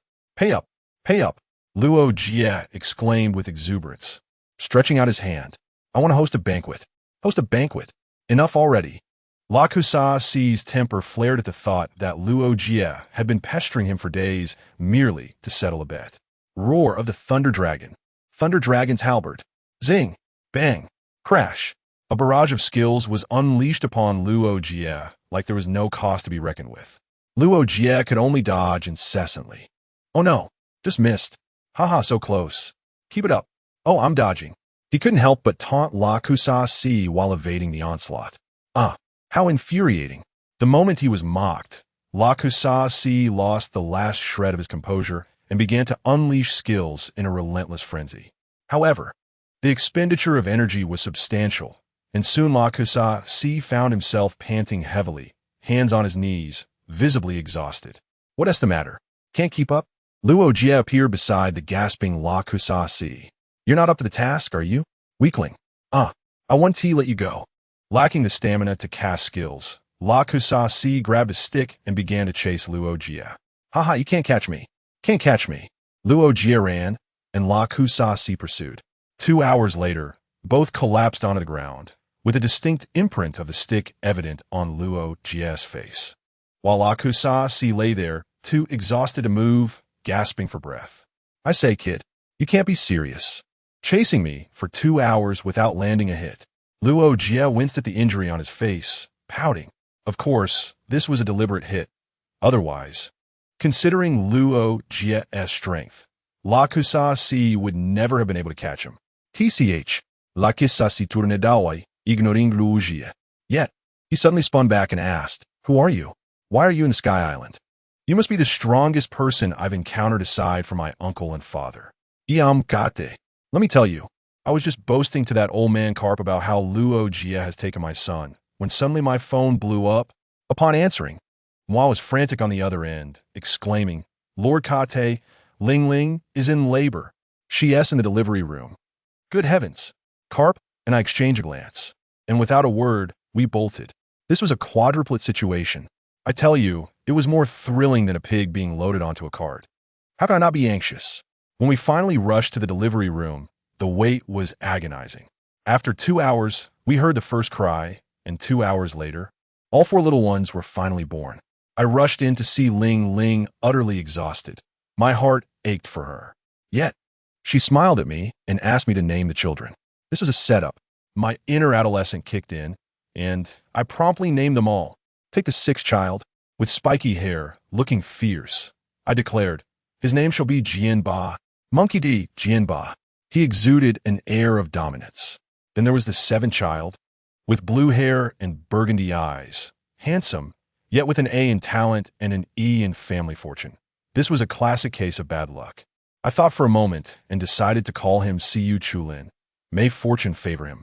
As for the 2 daughters, one was named Maiyin and the other, with an SSS talent, was surely named Lucia. I recited the names, and Lingling liked them, sealing the deal. Upon returning to my study, I hurriedly opened the system panel to take a look. Jianba and Lucia had SSS talents, placing them far ahead at the starting line. However, upon seeing Siyu Chulin's luck-based evaluation, I felt a pang of concern. Something told me his path in life would be fraught with challenges. Guess what? These little ones, especially Jianba and Lucia, were practically destined to be protagonists in a story of triumph. At merely 1 month old, they learned to crawl in a day, walk in 2, speak in 3, and within a week were running about. Lucia was quiet, diligently learning from Yenjie. Jianba, on the other hand, was a pure combat enthusiast, constantly sparring with Mingrun and Katakuli. He particularly enjoyed fighting Mingrun, as that fellow fought recklessly, trading injury for injury, which suited Jianba perfectly. But let me tell you, witnessing Ming Rin teach swordsmanship was a sight to behold. I was left speechless. He, the one who twirled balls of energy, was instructing others in swordplay, all the while exclaiming, No, it should be like this, and then slash down. Wrong. It should swipe from the side. Jianba's face turned green, and he grumbled, Mingrun, can you stop teaching? I don't understand. As they practiced, a mishap occurred. Jianba suddenly froze, as if disconnected from reality. The next moment, boom, a surge of immense energy erupted from him, sending Ming Rin flying and rendering him unconscious. I felt as though my heart had been struck. I rushed over to see Jianba enveloped in golden energy, resembling a super scion, howling in pain, on the verge of exploding. In a moment of desperation, I shouted, Jianba, control it. Condense the energy into something. Anything will do. True to his fierce nature, he began to shape a blade amidst the energy storm. Surprisingly, once the energy infused into the blade's illusion, it stabilized. However, the energy within him was boundless. Just as I feared he wouldn't hold on, that fully formed katana suddenly unleashed a tremendous pull, drawing in all the energy surrounding him. As the light faded, the scene was surreal. A seemingly ordinary katana lay on the ground. Beside it, a pink-haired infant tumbled out. Without hesitation, the infant clutched the sword and crawled into Jianba's arms, falling fast asleep. Everyone stood in shock, while Yin, nearby, teased, Oh my little Jianba, did you just receive a child bride with your upgrade? Should we start calling you daddy? This made our little combat enthusiast blush furiously, struggling to articulate a response. Understanding dawned on me. This was merely the externalization of his powers. I quickly intervened, telling Jianba, "This is part of your strength. She will be your sister from now on. Name her." Cradling the tiny one, Jianba pondered seriously for a while, finally declaring, "Let us call her Ba Qianlu." I understood immediately. Ba Qianlu was the Bankai form of his Zanpakuto, Yasai. I discreetly checked the panel, and sure enough, it indicated Yasai Bankai. This was amusing. His sword spirit had transformed into a sister. I entrusted Jianba with the responsibility of caring for Ba Qianlu, and remarkably, a sense of responsibility blossomed on his youthful face. From that day forth, Jianba became a devoted father. In the training grounds, he would train vigorously, while a small tent was set up beside him, with Ba Qianlu nestled in a crib cheering him on. When Lingling tried to help hold her, Ba Qianlu would cry uproariously, but the moment she returned to Jianba's embrace, she would beam with joy. The scene was both fierce and endearing, truly heartwarming. Jianba's spiritual pressure surged as if he were on a power trip, growing every day. Any excess energy was fed to his sword and Ba Qianlu, forming a perfect energy loop. Now, this lad's swordsmanship had returned to its essence, relying on the simplest techniques of slicing and hacking, yet combined with that overwhelming spiritual pressure. Even elite generals would think twice before crossing blades with him. I pondered, if Zoro were to encounter him in the future, wouldn't he have to pay his respects right then and there? The child is undeniably ahead, yet I find myself beginning to lose my hair in frustration. This empty island of mine has become far too small. With a population of 100,000, it feels like a massive influx of dumplings. Even growing vegetables is insufficient for our own consumption, relying entirely on imports from Qinghai. Isn't this akin to having our throats gripped? Expansion is imperative. Just as I perfected my anti-gravity technology, a bold idea struck me. Why not simply lift a few uninhabited islands from below? I summoned my chief scientist, MOE, and to my delight, we were immediately on the same wavelength. He had already devised methods for installing anti-gravity engines beneath the islands, reinforcing them with steel structures, and preventing them from collapsing mid-journey. Truly professional. I made an executive decision. Let us proceed. Dispatch teams to Qinghai to find 8 suitable uninhabited islands. The factory must work at full capacity to construct the anti-gravity systems and cold fusion energy sources. For the next few years, this will be our singular focus. I tell you, 7 years flew by. In the year 1482 of the Sea Circle calendar, behold my floating islands, a sight to behold. 8 colossal aerial islands, akin to satellites, orbiting the central Apaya duo, forming the embryonic shape of the Sky God Kingdom. Each of these 8 islands serves a unique purpose. There is the Cold Wind Island, perpetually buffeted by chilling gales, the Volcanic Island, rich in mineral resources due to its volcanic activity, the Rainy Island, which experiences daily precipitation, and the Fertile Island, abundant with fruit. There's even an island teeming with delectable turkeys. Our population has now exceeded 1 million, with immigration requiring a lottery system. Is that not impressive? I stand by the window of the temple, surveying this realm I have painstakingly crafted, fully cognizant that a true era of greatness is upon us. This year marks the Battle of the Valley of Gods. The Madmen of Rocks are finally ready to reveal their fangs. However, they remain unaware that the 6 top-tier warships, I sold them back, then have a hidden backdoor. Each vessel is equipped with a remote control module within its core systems. Should I choose, a simple press of a button from my study will redirect those 6 warships to proclaim, "Fight for me, my master." I assure you, during these past 7 years, my beloved Lingling and I have hardly been idle. In addition to solidifying the infrastructure of the floating islands, our family production line has been in full swing, resulting in the birth of twins. Goodness, the household has become even livelier. Let us begin with the eldest pair. Now 4 years old. The eldest is named Wei Gong, a prodigy exhibiting an innate S+ talent known as infinite swordsmanship, already possessing the prowess of a peak rear admiral at the tender age of 4, constantly declaring his desire to become a partner of the righteous sea. I ponder, my dear son, given our lineage, your father is the king of the floating islands, and your mother is Charlotte Lingling. Does your concept of righteousness not seem a tad abstract? His twin brother, Xiao Lang, is much more typical, with an A-plus talent in swordsmanship, utterly engrossed in training. Though not as outstanding compared to our remarkable family, he remains a genius in the outside world. Then there are my 1-year-old twin daughters, one named Hei Tong and the other Lei Nai. Hei Tong is equally captivated by swordsmanship, trailing after Xiao Lang and expressing her desire to learn. Lei Nai, endowed with talents in physical enhancement, is a robust little warrior in training. I have even imparted to her my set of fist techniques, and the girl strikes with remarkable vigor. Thus, you see, after 7 years, the strength of our floating islands has expanded tremendously. Our territory has increased 16-fold, with a population surpassing 1 million. My older children, Yin, Jixen, Kata, Ku Li, and Naruto, along with my brother's son, Long, have all ascended to the level of Rear Admiral. Coupled with my nearly 10,000 Vice Admiral level Angel Corps and 50,000 elite soldiers, along with the aerial fortress, Mangdang Shan, I tell you, sitting in my study, I occasionally find it hard to believe. This power is simply staggering. As I basked in my contentment, the door of my study swung open, and my 2 precious daughters, Yin and GXN, entered, both towering at nearly 3 meters tall, clad in shimmering silver battle armor, with their long legs and commanding presence. One could easily mistake them for Valkyries from a mythological realm. Upon their entrance, they greeted me, and I nodded, saying, "You're here quite early. Take a seat while we wait for the others to arrive for a brief meeting."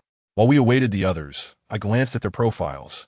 Goodness, both have attained Rear Admiral status, with all 3 colors of hockey at maximum capacity, each having awakened some celestial level powers of thunder and fire.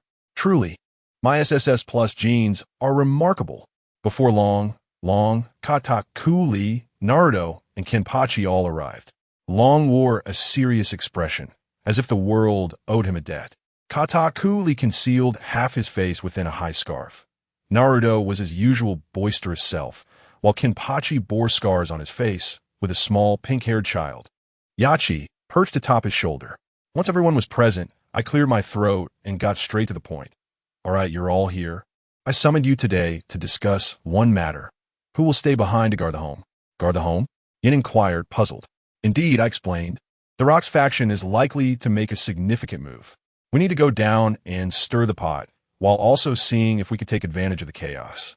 However, someone must remain to safeguard our home." As soon as I finished speaking, Naruto jumped up, exclaiming, "No, don't pick me, Dad. I've never left the floating island. This is my chance to go out and have fun." Yin suggested, "What if we leave Moe behind?"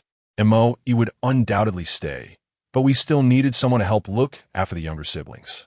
Naruto's eyes twinkled mischievously, and he smiled. "Then, Dad, why don't you and Mom stay? Let us young ones venture out into the world." I swiftly delivered a playful smack to the back of his head. "Not a chance. How long has it been since your mother and I enjoyed our time together? This outing, on the surface, is about causing trouble. In reality, it's our honeymoon trip, understand?" Naruto rubbed his head, muttering under his breath, "You're both in your 30s, still a honeymoon?" I shot him a fierce glare. "What did you say?" He immediately shook his head vigorously. "Nothing. I meant you and Mom are forever young." Seeing his flustered demeanor, I chose not to engage further. Ultimately, it was my considerate little sweetheart, GXN, who stepped forward. "I'll stay, Father. I wish to continue my studies from the treasure trove of knowledge." "Yay, that's wonderful," Naruto exclaimed, nearly bouncing to the ceiling. "I can go out and have fun." Smack! Another playful hit. I looked at GXN with a hint of sympathy. "I'm sorry. I had hoped to leave Naruto, the troublemaker, behind." Naruto protested. "I'm not a troublemaker. You're too biased, Dad. Say something fair, Yin." Yin whistled, turning her head to feign interest in the wall as patterns. Naruto turned to Katakuli. "Katakuli, back me up." Katakuli silently pulled his scarf higher, nearly obscuring his entire face. Who really understands the dynamics of these siblings? I waved my hand dismissively. "All right, it's decided. GXIN will stay. You all go prepare. We depart tomorrow." The next day, before Mangdang Shan, the troops assembled. This time, I took half of the top-tier combat strength from the floating island. Lingling, Yin Kata, Ku Li, Naruto, and Kenpachi, all 5 of them at the rear admiral level, would accompany me. 3,000 angel troops were tasked with operating the ship, along with 10,000 elite soldiers. I entrusted the home front to GXIN and MOE, knowing few would dare to provoke us. With a single command, I declared, "Board the ship." The grand procession climbed aboard the warship. As we set sail, the gears of the world began to turn wildly. At Marries, the 5 elders, known as the Gorosei, were issuing orders to the current Marine Admiral Steelbone Kong. The core directive was singular. The decade-long Celestial Dragon ceremony was about to commence in the Valley of Gods, where all the Celestial Dragon nobles, pardon me, I meant dignitaries, would gather. The Marines were to set aside all tasks and focus entirely on ensuring their safety, especially against the threat posed by rocks. Steelbone Kong returned to the headquarters, his head spinning. At this critical juncture, why are the Celestial Dragons holding a grand gathering? Is this not tantamount to delivering heads to Locks? His capable commanders number merely 3, Carp, Sengoku, and Zephyr. After much deliberation, it seems that the task must fall upon my cheap elder brother Carp. Although Carp currently holds the rank of Rear Admiral, his power has long surpassed expectations, instilling trepidation even in the 5 elders. When I eliminated a Celestial Dragon, were it not for Carp's overwhelming strength, the world government would have surely sought my life. Thus, Carp was summoned to the Marshal's office. Upon hearing the mission, Carp's countenance darkened instantly, his disdain for the Celestial Dragons starkly evident. "Marshal, is there no way I can abstain from this? I have no desire to protect those worthless beings." The Marshal, however, had no choice but to declare, "This is an order, Carp. You have no room to refuse."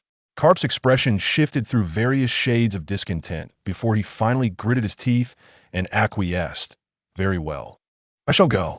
Meanwhile, on Hive Island, Locke stood at the bow of his ship, rallying the pirates beneath him for the impending battle. The man had completely lost his sanity, his eyes ablaze with ambition. "My comrades, do you wish to become the rulers of the world?" he bellowed, arms wide open. "The Celestial Dragons are throwing a party in the Valley of the Gods. We shall eradicate them all. If we slay them, this world will belong to us." The pirates below erupted in fervent cheers, energized as if they had been injected with adrenaline. With a single command from Locks, the entire Locks pirate crew surged forth, a formidable force heading into the sea. The Navy scouts, witnessing this spectacle, were left dumbfounded, hastily reporting to Admiral Kong. "What did you say?" "The entire Locks pirate crew has mobilized, and you lost track of them." The Navy personnel on the other end were nearly in tears. "Admiral, Locks is too powerful. I dare not approach too closely." Kong, nearly suffering a myocardial infarction, hung up the phone, gazing solemnly toward the Valley of the Gods. At this very moment, aboard the Mangdang Shan, an atmosphere of camaraderie prevailed. I, Lingling, and Naruto were engaged in a game of Dodiju. A royal flush. I elegantly tossed down 2 cards, relishing the sight of Naruto's face, plastered with a myriad of sticky notes, utterly despondent. "Come now, extend your face. Where shall I place it this time?" At that moment, an angelic soldier rushed in to report, "My lord, we have arrived above the Valley of the Gods." "So soon?" I hurried to the observation deck at the bottom of the ship. From an altitude of 10,000 meters, the view of the Valley of the Gods unfolded before me. The Celestial Dragons, encased in glass helmets, callously executed slaves in the streets, a veritable hell on earth.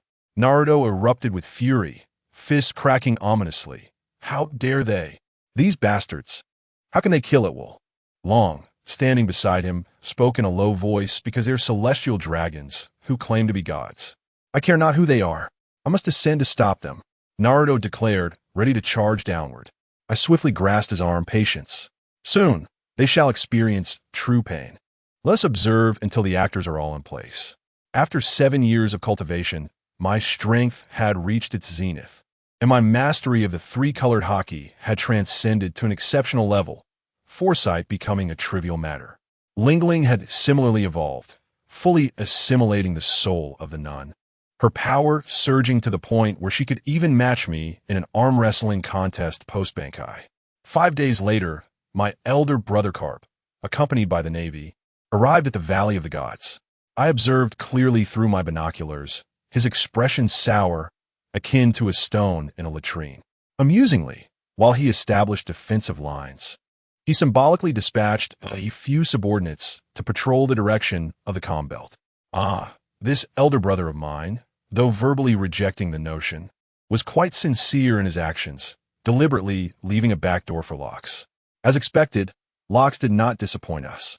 He eschewed conventional routes, leading his entire fleet directly into the calm belt, deftly circumventing the Navy's main defensive line and heading straight for the gap Carp had left behind. Just as everyone was converging on the Valley of the Gods with ulterior motives, an even grander development emerged. Some clever soul had leaked the news of the Celestial Dragon's party in the valley to the press. Now, the whole world was aware. Admiral Kong was infuriated, pounding his desk in his office. Meanwhile, at another location, a man donning a straw hat was laughing heartily while holding a newspaper. Rayleigh, look, the Valley of the Gods seems quite lively. Shall we go take a look? Rayleigh adjusted his glasses, an expression of exasperation on his face. Roger, have you lost your mind? And thus, Roger decided to join the fray. The Valley of the Gods was now a melting pot of powerful figures. The Navy, Locks, Roger, and myself, the observer lurking above. This grand spectacle was soon to unfold. I tell you, Roger is an impulsive maniac. Rayleigh's words were nearly worn thin as he attempted to dissuade him from venturing into this chaos. But what happened? Roger casually threw an arm around Rayleigh's shoulder, exuding a look that suggested, you know nothing. What is there to fear? We are formidable. If we cannot fight, we can always flee. The Oro Jackson is the fastest ship in the world. To my astonishment, he turned to a towering crew member. What do you think, little Axis? The fellow, sporting an earphone and a lightning scar across his left eye, looked intimidating and declared, if the Celestial Dragons dare provoke me, I will turn them to cinders.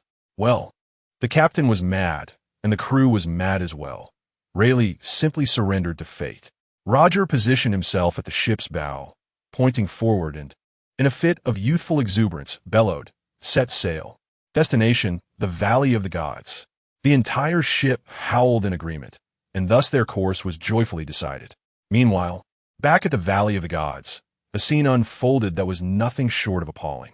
Countless slaves worked like ants, preparing for some sacrificial ceremony, while the foolish celestial dragons, adorned with their fishbowl helmets, arrived from all directions. I witnessed a bizarre couple, cradling twins, idly chatting as they observed the slaves' toil. The woman remarked, "Darling, how lively it is," to which the man replied, "Indeed, but these trash are working too slowly. Let us have them all executed after the ceremony." Goodness, is this how humans speak? I cast a glance, only to see that the twins had fiery red hair.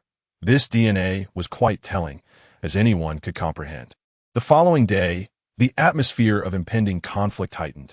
A celestial dragon wielding a whip savagely lashed at a slave, the whip tearing flesh and splattering blood, while the celestial dragon wore a twisted grin of perverse delight. The slave was ultimately beaten to death, devoid of even a final scream. My elder brother Carp observed this scene, his fists clenched so tightly that veins bulged, yet he restrained himself, clad in his Navy uniform. He felt an unsettling premonition, sensing that catastrophe was imminent.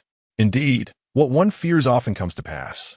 A young Navy officer came tumbling in, breathless and incoherent, LL Locks in the comm belt. Carp bellowed, snapping him back to clarity. "Speak plainly." Reporting to Admiral Carp, "The Locks pirate crew is attacking from the comm belt." Carp's pupils widened in shock. The comm belt. That was the most vulnerable point in their defense. From my aerial vantage, I witnessed 6 massive ships emerging like dumplings in boiling water, launching a surprise attack.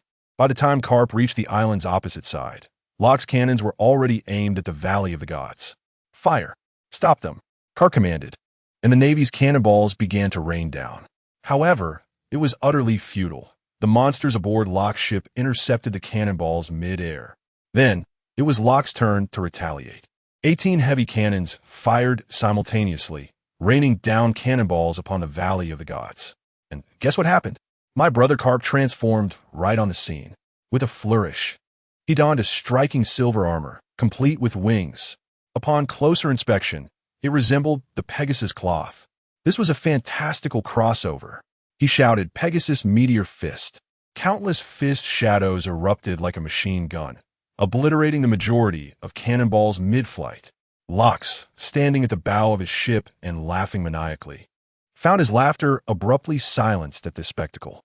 Indeed, there were two missed shots that landed squarely amidst the Tenryubito, inciting a cacophony of terror that left those inept beings utterly paralyzed. Soon after, the Rocks pirates brazenly approached the shore. The heavyweight contenders aligned themselves in formation. Let me enumerate them: the Golden Lion, Whitebeard, Kaido, Wang Ji, and Silver Axe. What lineup! In 2025, they would surely be the pinnacle of male idol groups. The overwhelming aura they exuded silenced the Marines instantaneously. My brother Carp stood alone, resembling an immovable wall, obstructing everyone in his path. With a mocking laugh, Rocks exclaimed, "Carp, do you truly believe you can hinder us single-handedly?" His conqueror's haki surged forth like shockwaves. Unfazed, Carp met it head-on with his own haki. A tremendous clash ensued, dark lightning crackling through the sky, splitting the clouds asunder. Even from above, I felt the pressure, nearly toppling my ship. Hastily, I checked my brother's stats. Remarkably, after all these years of training, his physical prowess, bolstered by his sacred armor, had reached the threshold of a king, explaining his audacity to challenge Rocks. Rocks, ever the taunter, jeered Carp, as a mere lapdog of the world government. You dare exhibit such gall? Carp ignored him entirely, leaping into action with a meteor fist aimed straight at Rocks. The two clashed violently, the spectacle resembling a divine battle. Their conquerors' haki collided, armed colors entwined, shockwaves fracturing the earth. Sword energy cleaved the sea, while fist shadows flattened the mountains. Yet, it was evident to the discerning eye that my brother was on the defensive. Rocks' haki surpassed Carp's, each exchange forcing my brother to endure bitter hidden strikes, leaving him in considerable discomfort. Simultaneously, the Golden Lion and his crew joined the fray. However, it was all a charade. They exchanged blows with CP0, but their true intent was to sneak toward the Tenryubito's treasury. Once the opportunity arose, they swiftly dispatched their foes and rushed into the vault for a grand heist. Kaido's peculiar penchant for Zoan-type devil fruits raised eyebrows. I promptly commanded Kenpachi to lead 1,000 angels to seize the 6 warships belonging to Rocks, intending to return them to Sky Island. Every morsel counts, after all. However, what transpired next was truly unbearable. Once they had looted their spoils, they commenced a merciless slaughter of innocents. Silver Axe cleaved a child in twain, while the Golden Lion buried an entire house along with its inhabitants to seize its contents. Who among us understands? Moments ago, they appeared as heroes, yet now, they revealed themselves as nothing more than savage beasts. My crew erupted in outrage. Yin proclaimed that this violated the justice of angels, while Katakuri was so furious he could scarcely speak. My expression darkened as I turned to Lin and said, "It is time for us to stretch our muscles." To my astonishment, this foolish sister flushed, mistakenly believing I intended something else entirely. I berated her before, without further ado. I leapt into action, descending from the heavens. Just as we landed, my brother was faltering. He unleashed a final, desperate strike, only to be sent flying by Rock's Giga Slash, crashing into the ruins, unconscious and unaware of his fate. Rocks, reveling in his carnage, was suddenly interrupted by the arrival of another ship at the port. Upon seeing the vessel's bow, I couldn't help but smile. Roger and his crew had arrived. My allies immediately sought their respective adversaries. Yin confronted Whitebeard, who was wreaking havoc.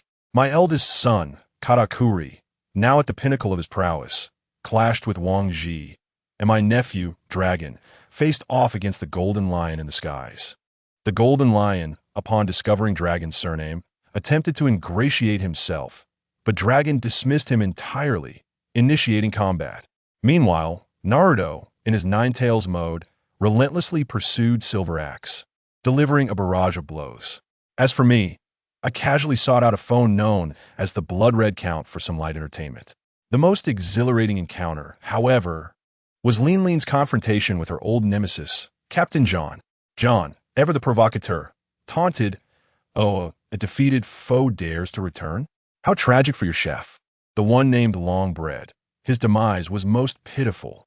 "And what of your little paramour? Have you cast him aside?" These words ignited a fire within Linlin. Her eyes flared crimson, and she unleashed a terrifying aura. John, taken aback, stammered, "Is that the aura of a newly appointed marshal?" But that was not the end. "Bunky, Emperor's sword," Linlin declared, her Napoleon emanating a faint white glow before transforming into a broadsword. As this transformation unfolded, Linling's aura surged, stabilizing only at the pinnacle of martial level. "John, meet your demise." Emperor's sword, sovereign slash. A colossal beam struck John, who, unable to evade, instinctively coated himself in armed hockey, only to be sent hurtling into the ruins, his fate uncertain. Linlin sought to pursue him. Thunderous 8 trigrams, a young man with horns, wielding a spike club wrapped in conqueror's hockey, charged at Linlin. She instinctively evaded his assault. "Cough, cough. Kaido, let us deal with this woman together." Remarkably, John had not perished. Although visibly injured, he was still standing, and the horned youth was none other than a younger Kaido. "Huh, 2 against 1. Allow me to test my blade." Just as John and Kaido prepared to confront Linlin, a voice interrupted. Emerging from the dust was a bespectacled man with a mischievous grin. "Rayleigh?" John exclaimed. "Roger has arrived too?" "Rayleigh, my first mate. How about I take on that horned fellow?" As the dust settled, a golden-haired figure appeared atop a nearby rooftop. Laxus. Upon recognizing him, Linlin could not contain her surprise. "Oh, mother, long time no see. What a coincidence." Laxus raised his hand and spoke nonchalantly. Whoosh. Linlin swiftly sidled up to Laxus, squeezing him under her arm. "What do you mean, long time no see?" she exclaimed, furiously swatting Laxus. "You've grown bold, following Roger without permission." "Ouch. It hurts. Mother, I was wrong. Please stop." Laxus pleaded, clutching his rear in desperation. Rayleigh, witnessing this spectacle, was left aghast. Was this truly the irascible Laxus? In Linling's presence, he appeared as meek as a lamb. Snap! The sound of a camera shutter echoed. Laxus stiffened, turning towards the source of the sound. "Rayleigh, what are you doing?" I found Rayleigh snapping photos. The camera ejecting an image capturing Laxus in the act of being chastised by his mother. "Oh dear, have I been discovered?" Rayleigh smirked, waving the photo, musing, "This could fetch a pretty penny from Roger." "No, Rayleigh, my dear first mate, I implore you, do not show that to Captain Roger. I shall be the laughingstock for eternity." Laxus was frantic, attempting to escape Linling's grasp to snatch the photo from Rayleigh's hands. Just when Linling's anger began to wane, Laxus's struggles reignited her fury. Once again, Lakasasi found himself under the armpit of his captor, receiving another round of playful smacks on his rear and head. Snap! Snap! Snap! Rayleigh continued his whimsical assault, ultimately satisfied as he safeguarded the captured images close to his person. Meanwhile, Lakasasi seemed to lose all semblance of life, his complexion drained and despair taking hold. This was the end. It was certain that he would become the subject of ridicule among that foolish group. No, he absolutely did not wish to be the butt of their jokes. On another front, Kaido and Yuehan, upon noticing the presence of 3 adversaries, were already struggling with a formidable Lingling. Now, 2 additional challengers had appeared.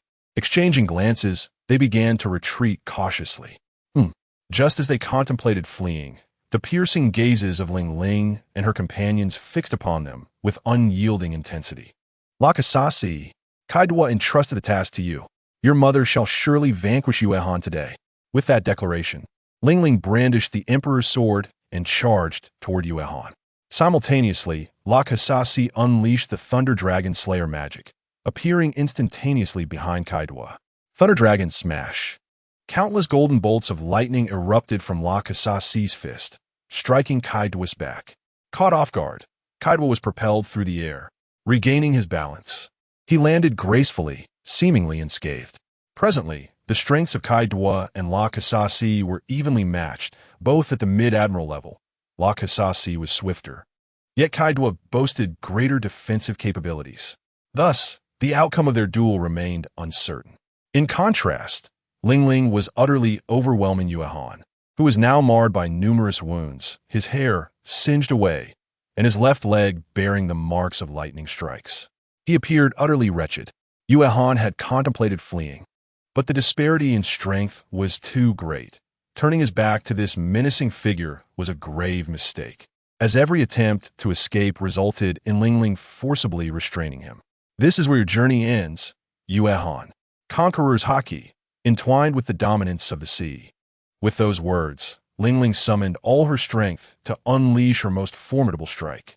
As the colossal beam of light approached, Yuehan, seemingly resigned to his fate, closed his eyes and murmured, "It appears this is the end." Boom!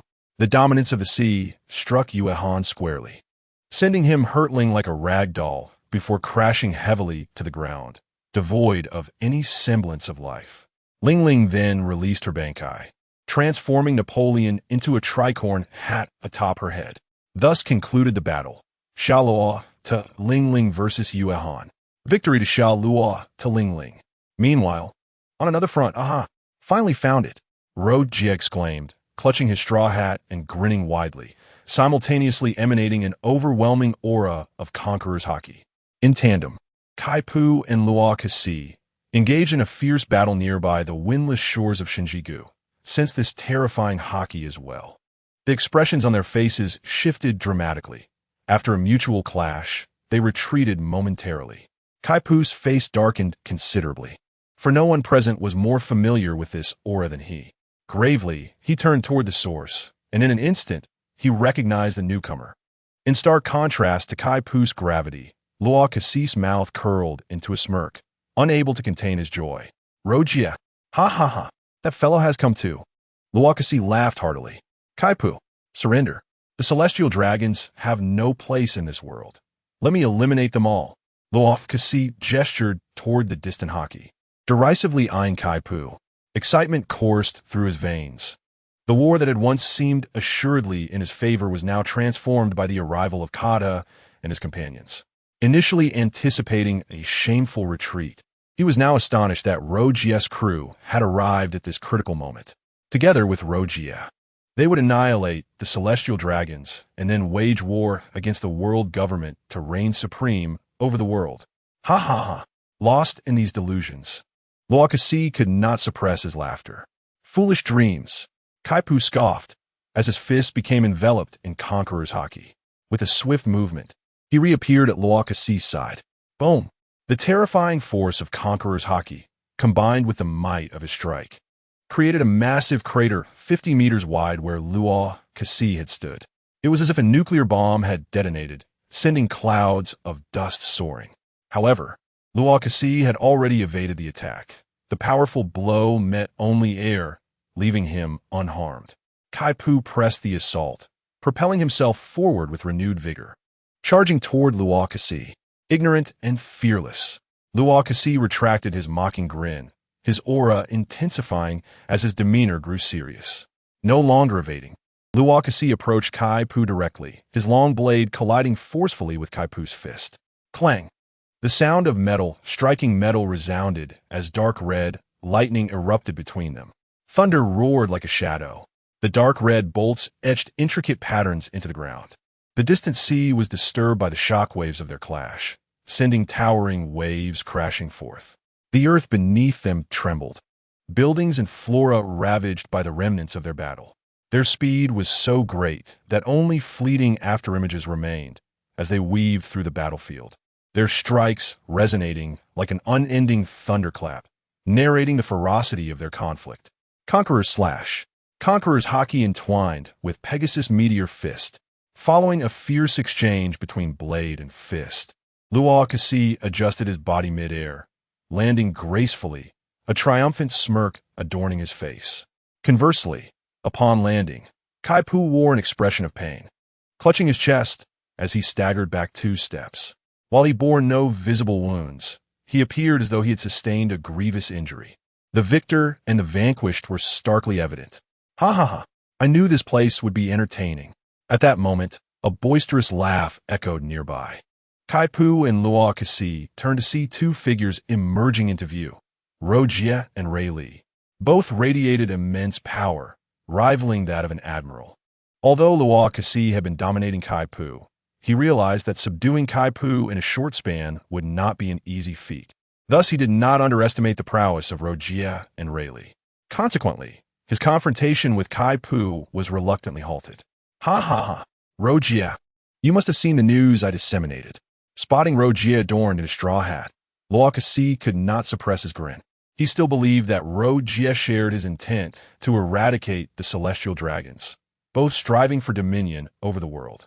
However, what Luo Kasi was unaware of was that Rojie had originally come to Shinjuku to pay his respects, merely seeking a thrill and harboring no interest in ruling the world. He simply yearned for the freedom of adventure. Rojie, what say you?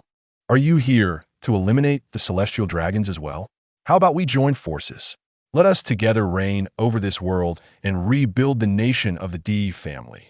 Luo Kasi excitedly painted a vivid picture of the future, extending an invitation to Luo Jie. Upon hearing Luo Kasu's words, Kapu wore a grim expression. If Wajie's intentions aligned with Luo Kasu's, their collaboration would likely send shockwaves throughout the world.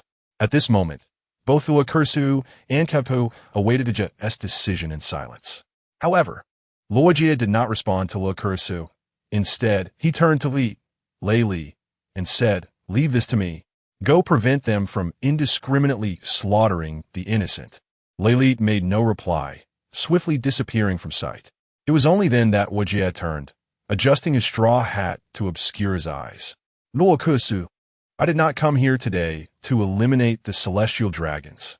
Moreover, even if I were to seek dominion over this world, you would not be my chosen ally. After all, you, Luo Kasu, are a madman. Are you so certain you will not become the next celestial dragon? Luo Kasu's expression darkened at this remark. In an instant, a potent wave of conqueror's haki erupted from him, bearing down upon Leia. If you did not come to eliminate the celestial dragons, then what is your purpose? Luo Kasu thrust his sword into the ground, questioning in a low voice. Ha ha ha ha. You may not believe it, but I merely came to observe the celestial dragon's tribute. How fascinating, is it not? Luo Jie boldly declared, adjusting his straw hat, only to discover that this madman was ruthlessly slaughtering innocents. Thus, I must intervene today. What? Luo Kasu was momentarily taken aback. Meanwhile, the other battlefields were also aware of the situation, with her, Kate, and others joining the fray. The balance of victory had shifted away from Ru's pirate crew. Now, the Luoja pirate crew was also determined to thwart Usopp's gang. The likes of Shi Hongboji, Shui Hongboju, Jin Shizishiji, Jin Shizishiji, and Bai Hu Zi looked on, their fighting spirit diminishing. Yo, Kapu. Long time no see. Luo Jie casually greeted Ko. What the hell, Luo Jie? How dare you abduct my dear nephew to become a pirate? Kapu roared with fury at Luo Jie. And now you dare to appear before me. Are you itching for a beating again? Or are you longing for my Tianma Liu Xingqian, Tianma Lu Xingquan? As he spoke, Kapu cracked his knuckles audibly. Hearing this, his mouth twitched. After all, Lakusasi had merely boarded his ship of his own volition. He was at a loss as to how to explain this to Gaku. Furthermore, the speed of his punches was indeed formidable. He still felt pain recalling the last beating he received. Let us discuss the matter of my beating later. Your current situation is far from optimistic. Luo Kasu is not to be trifled with. What do you say? Shall we join forces to stop this madman? Luo Jie's voice quickly reached everyone's ears, and they gazed at him in astonishment, realizing that pirates and the Navy would collaborate one day. Ha ha ha. Quite impressive, Luo Jie. You possess a remarkable sense of self-awareness. Next time I hit you, I'll go easy on you. With that, Kapu approached, patting him heartily on the back. Smack, smack, smack. Ha ha ha. Can you ease up a bit? That hurts. Even Luo Jie struggled to withstand Kapu's relentless backpats. The onlookers could only watch in disbelief as the two of them began to bicker amidst the battlefield. You two, do you not regard me at all? Boom. In a fit of rage, his eyes glowed crimson, his wild hair resembling a demon emerging from the depths of hell. The initial surge of Conqueror's haki and armament haki was unleashed, sweeping towards Luojie and Capo. Buzz! Buzz! Instantly, both Capo and Luojie reacted, their own powerful Conqueror's haki clashing fiercely against Tokus. Thus, the Battle of Erdi Luojie commenced. The conflict between Capo, Luojie, and Luokursu grew increasingly intense, leaving a wider path of devastation. Luokursu and as formidable sword energies cleave the earth in twain. All trees, buildings, and mountains were sliced in half by Rovaka strikes. The destructive force of as haki ravaged the ground, hurling debris, trees, and the remnants of structures into the air. The area where the three fought was left in ruins. The earth collapsed, revealing shocking scars. At the edge of Sunjurdak, Shunji Dao, signs of collapse were faintly visible as the turbulent sea battered the coast, washing away vast amounts of soil. Kapu, Azuo and Su clashed. The latter's overwhelming power and haki began to wear down, prompting a desperate roar. Damn it. Now, this lad's swordsmanship had returned to its essence, relying on the simplest "don't rush me" techniques of slicing and hacking, yet combined with that overwhelming spiritual "I'm on my way" pressure. Kapu cursed, his fists enveloped in a tangible Conqueror's haki, launching a side attack towards Kursu. True to his reputation as the strongest of this era, withstood the attacks of both and Ko, merely stepping back a few paces. Recognizing this, Kapu instinctively created distance. As longtime rivals, they understood each other's strengths and fighting habits well. Thus, they coordinated their assault against Rokuto, their synergy surprisingly effective. One would engage Rokusu in direct battle, while the other aimed for surprise attacks on his vulnerable points. Should Rokuto become fixated on one opponent and disregard the other, they would unite to confront him. The moment Rokusu exposed a weakness, they would press their advantage relentlessly. With their combined efforts, even a formidable Rokusu found himself at a disadvantage. Meanwhile, the Celestial Dragons, shielded by the Navy and CP forces, had mostly evacuated Senjuga. In a corner of the Senjugu Gongchang, Shanjigu Yuan, a red-haired infant cried incessantly. As all the Celestial Dragons were making their escape, Luokursu found himself ensnared by Ufu and Ojie. In his fury, unable to extricate himself, took a deep breath and shouted, "Luojie, I have spent 13 years laying the groundwork to kill all the Celestial Dragons here. You have ruined my efforts. I will see you both dead." With eyes ablaze and hair standing on end from the sheer force of his Conqueror's haki, unleashed his full power, manifesting armament haki, observation haki, and Conqueror's haki at their peak. The armament haki on his sword was so thick it seemed as though it could drip, his muscles bulging with every swing, leaving deep gashes in the ground. Faced with the sudden eruption of power from Luojie and Kaku dared not let their guard down, channeling all their strength to withstand the onslaught of this demonic force. As the formidable trio of Lux, Kabu, and Roger unleashed their full strength, the repercussions of their battle expanded, resonating further and wider. Gradually, even the entirety of Shunji Island began to feel the tremors of their fierce conflict, shaking incessantly. Crack! Boom! The entire island emitted a mournful wail as rocks shattered and profound fissures appeared on the ground, causing the earth to fracture. Distant mountains began to crumble due to the emerging cracks. Aside from their titanic clash, the battles involving Baihuzi and Yin, Jin Shitsi and Long, as well as Katakuri, Naruto, and the Blood Red Count, further accelerated the island's disintegration. Notably, Baihuzi's Junjun Guoshe, Junjin Gashur ability caused the island to tremble violently with each activation. Though the aftermath of others' battles was not as terrifying as that of Lux, Kabu, and Roger, it nonetheless contributed to the island's destruction. Shinji Island, burdened by the might of numerous powerful beings, could no longer endure, fracturing into pieces. The sound of rocks splintering echoed incessantly, and amidst these cacophonous cracks, the foundations supporting Shinji Island began to collapse. Magma surged forth through the fissures, erupting onto the surface. Lux, enough. There is no longer a need for further combat. Your plan has already failed. The celestial dragons have escaped. This island is on the brink of submergence. If we continue fighting, you will surely perish here. Kaboo and the others observed the changes unfolding on the island. Initially, only the edges of the island were crumbling, which they disregarded, but now even magma was spewing forth. This indicated that the rock strata beneath the island had shattered, and without any support, the submergence of the island was merely a matter of time. If they did not hasten their retreat, the Navy soldiers would certainly suffer catastrophic losses. Ha! You have thwarted my plans. 13 years of preparation down the drain. You think I will let this slide? Kaboo! Roger, you both must die today. Feel my wrath. Lux wielded his long sword with great force, sending Kaboo flying.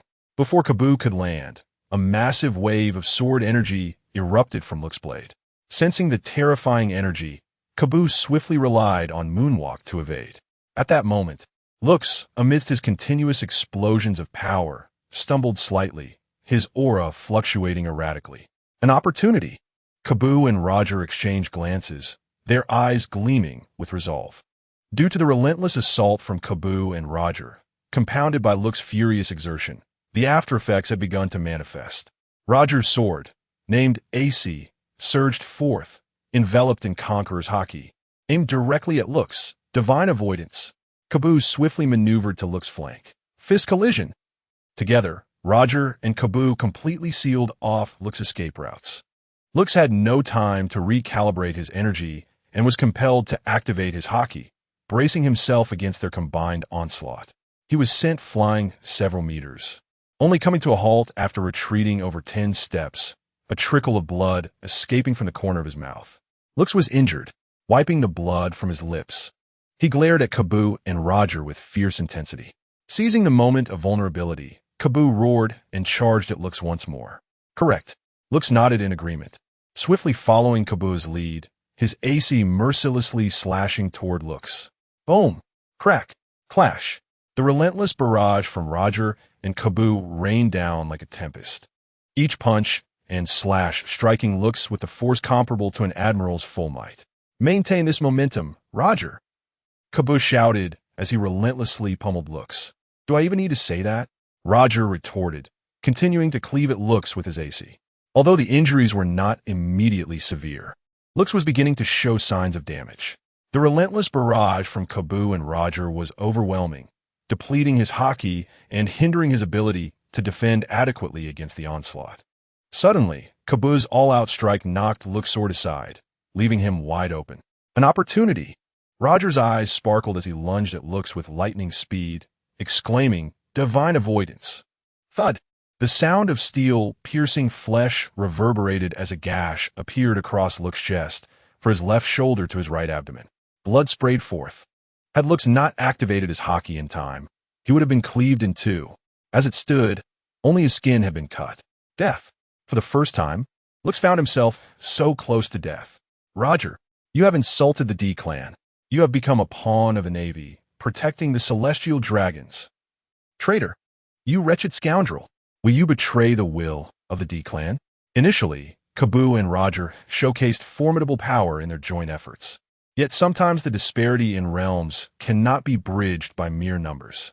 However, the synergy between Roger and Kaboo was undeniable, with Kaboo only slightly lagging behind in terms of haki mastery. Thus, he was consistently entangled by Kaboo, while Roger launched surprise attacks from the sidelines. Moreover, Roger's strikes were deviously targeted, either aimed at the lower back or the kidneys.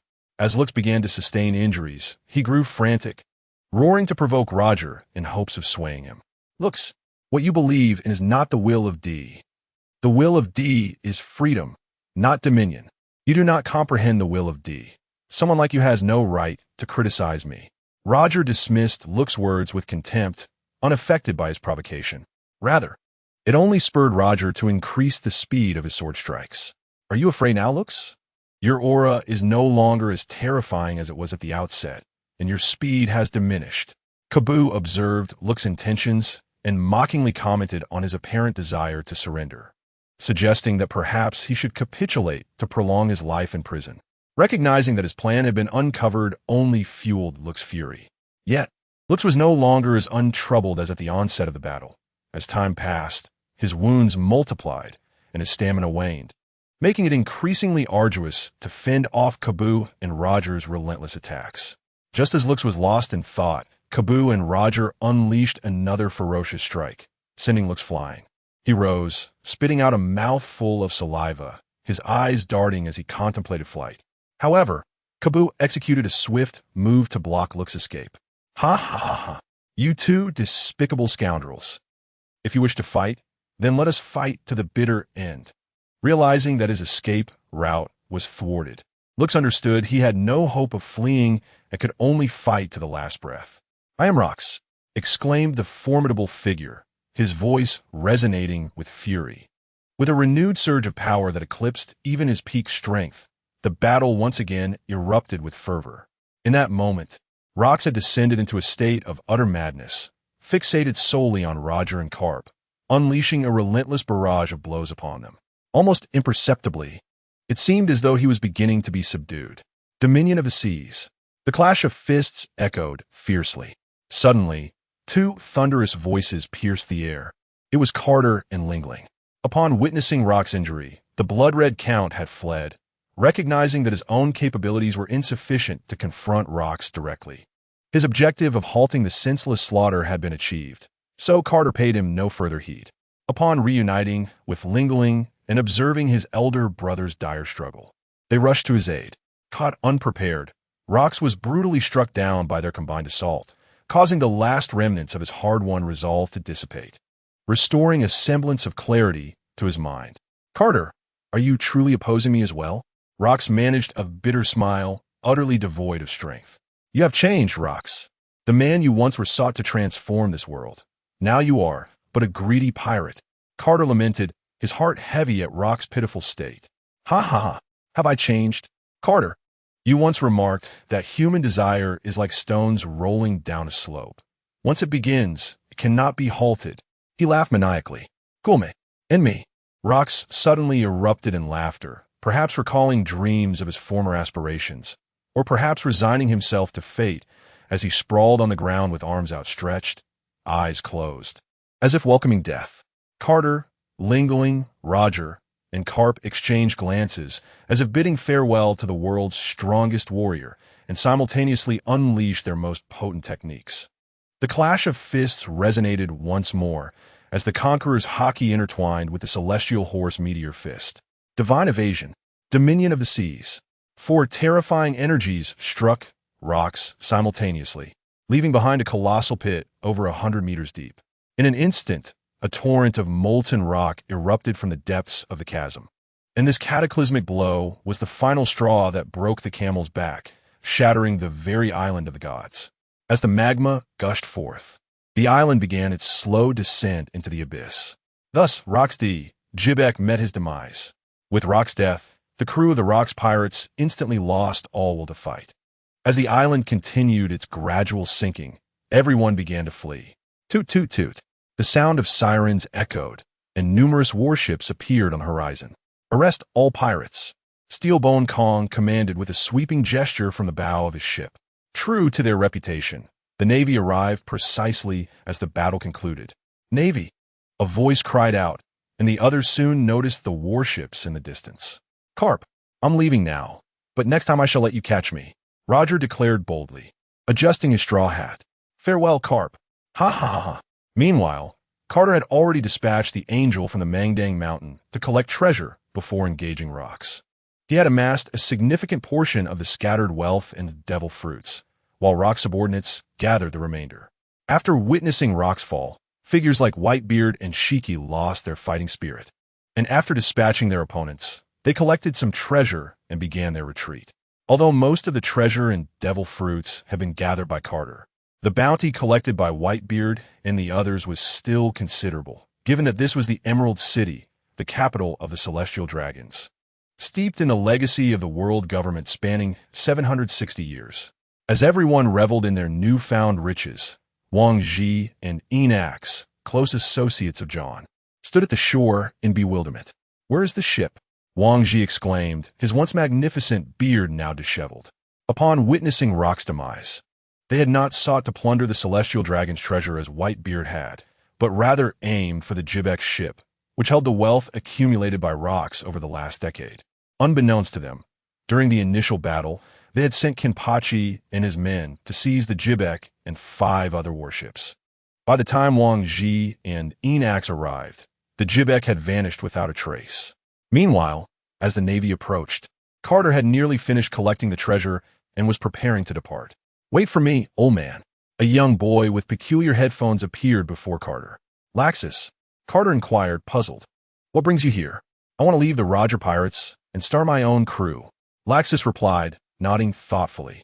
"However, having been away from home for so long, I wish to return and see it again." "Very well," Carter agreed. "Let us discuss matters when we are safe. For now, we must leave the island of the gods." He signaled for an angel to assist Laxus, and the group soared into the skies. As Roger prepared to depart after exchanging pleasantries with Carp, a sudden sound reached his ears. "What?" The cry of an infant pierced the air. "Huh?" Roger questioned, bewildered, for the celestial dragons and civilians had long since fled, making the presence of a baby seem improbable. "What?" The baby's wail grew louder, as if sensing Roger's presence. "Is there a child?" Roger confirmed his suspicions, diligently searching until he found the infant behind the ruins of a building. The child had a head of red hair and was clad in what resembled a spacesuit. A celestial dragon? Roger's pupils contracted as he recognized the distinctive attire. Although Roger harbored disdain for the celestial dragons, he could not bring himself to abandon the infant. Upon meeting Roger's gaze, the baby ceased crying, gazing up with tear-filled eyes, as if pleading, "Take me with you." Just then, a cannonball struck nearby, causing the structure overhead to tremble precariously. "You are fortunate, little one. Come with me." Ultimately, Roger could not bear to leave the child behind and took him to reunite with Rayleigh. "Rayleigh." Roger spotted Rayleigh's figure from a distance. "A celestial dragon?" Rayleigh questioned uncertainly as he beheld the infant in Roger's arms. "Is it truly a celestial dragon?" "Yes, I suppose," Roger replied, cradling the red-haired infant with one arm while adjusting his hat with the other. "Do you intend to adopt him?" Rayleigh possesses a profound understanding of his rather unrefined captain. Given that Luo Jie had rescued the infant, it was improbable that he would hand the child over to anyone else. Nevertheless, Rayleigh inquired, for having an infant aboard a pirate ship was indeed quite inconvenient. This little fellow is quite adorable. ISNTE? As expected, Luo Jie's response never failed to meet Lei's expectations. With a light slap on his forehead, Li shook his head in resignation, yet chose not to elaborate further. "Let us depart, Li. The Navy is approaching." Luo Yinstrustet. Li nodded in agreement, but suddenly seemed to recall something. "Wait, Luo Jie," he exclaimed, proceeding to remove the peculiar attire from the infant and cast it into a corner. Upon witnessing this, Luo Jie instantly grasped Li's intent. Though Luo Jie often appeared carefree and a bit naive, he was far from foolish. Rather, he was simply laid back. After all, it was best for as few people as possible to know that this child was a celestial dragon. Subsequently, the two made their way to the port, where the Oro Jie Ku-sun ship was docked. At that moment, the warships belonging to Rocks had vanished without a trace. Yet, neither of them paid it any heed. Luoye, Rayleigh. The crew of the Luo Jie pirates had already assembled, eagerly awaiting the return of their captain, Entei. "Brothers, we set sail." Luo Ye proclaimed grandly, gesturing with his hand. "Wahoo!" Just then, the sound of an infant's wailing filled the air. Both Luo Jie and Li turned to look at the red-haired infant in Luo Jie's arms, observing that he was not the source of the cries. "Wah wah!" The cries grew louder, prompting the crew to follow the sound. A treasure chest. Indeed, the source of the noise was one of the treasure chests collected by the Luo Jie pirates. I recall this chest. It was conveniently taken from near Rock's ship. One of the crew members remarked. Luo Jie said nothing further as he opened the chest, revealing a blue-haired, red-nosed infant nestled inside. Strangely, the moment this little one laid eyes on Luo Jie, he ceased crying altogether and even smiled at him. "Ha ha ha! Rayleigh, let us adopt this one as well," Luo Jie exclaimed joyfully, lifting the blue-haired infant with one hand. After a brief moment, Luo Jie placed both infants inside the treasure chest. which had been repurposed into a makeshift crib. As there were no other cribs aboard, this was the perfect solution for the time being. However, once the two little ones were placed together, they immediately began to tussle, each displaying surprising vigor for their age. Neither would yield. One tugged at the other's hair, while the other grabbed at a face. This left Luo Jia flustered and scrambling, reminiscent of a novice father. Observing this scene, Lei Li shook his head in exasperation, reflecting on the past with Lox's and comparing it to the current antics of these two infants. His pirate crew was swiftly transforming into a nursery. Soon, all aboard the ship, the Oro Jie Kusun roared to life and quickly vanished beyond the distant horizon. Rumblings echoed as the island of the gods experienced continuous tremors. The remaining mountains began to collapse, the island disintegrating and sinking, with magma surging forth. Fragments of the island plunged into the sea, creating whirlpools as tumultuous waves ensnared pirate ships, pulling them back just as they attempted to escape. Some vessels were torn apart amidst the terrifying waters. Meanwhile, several Navy ships that had ventured too close were ensnared by the whirlpool, colliding with the island's debris and sinking alongside it. A towering wave, dozens of meters high, crashed down upon the remnants of the Navy's ships, erasing any traces of their pleas for help. Thus, under the relentless onslaught of rocks and countless formidable adversaries, the island of the gods ultimately sank alongside the lifeless body of rocks.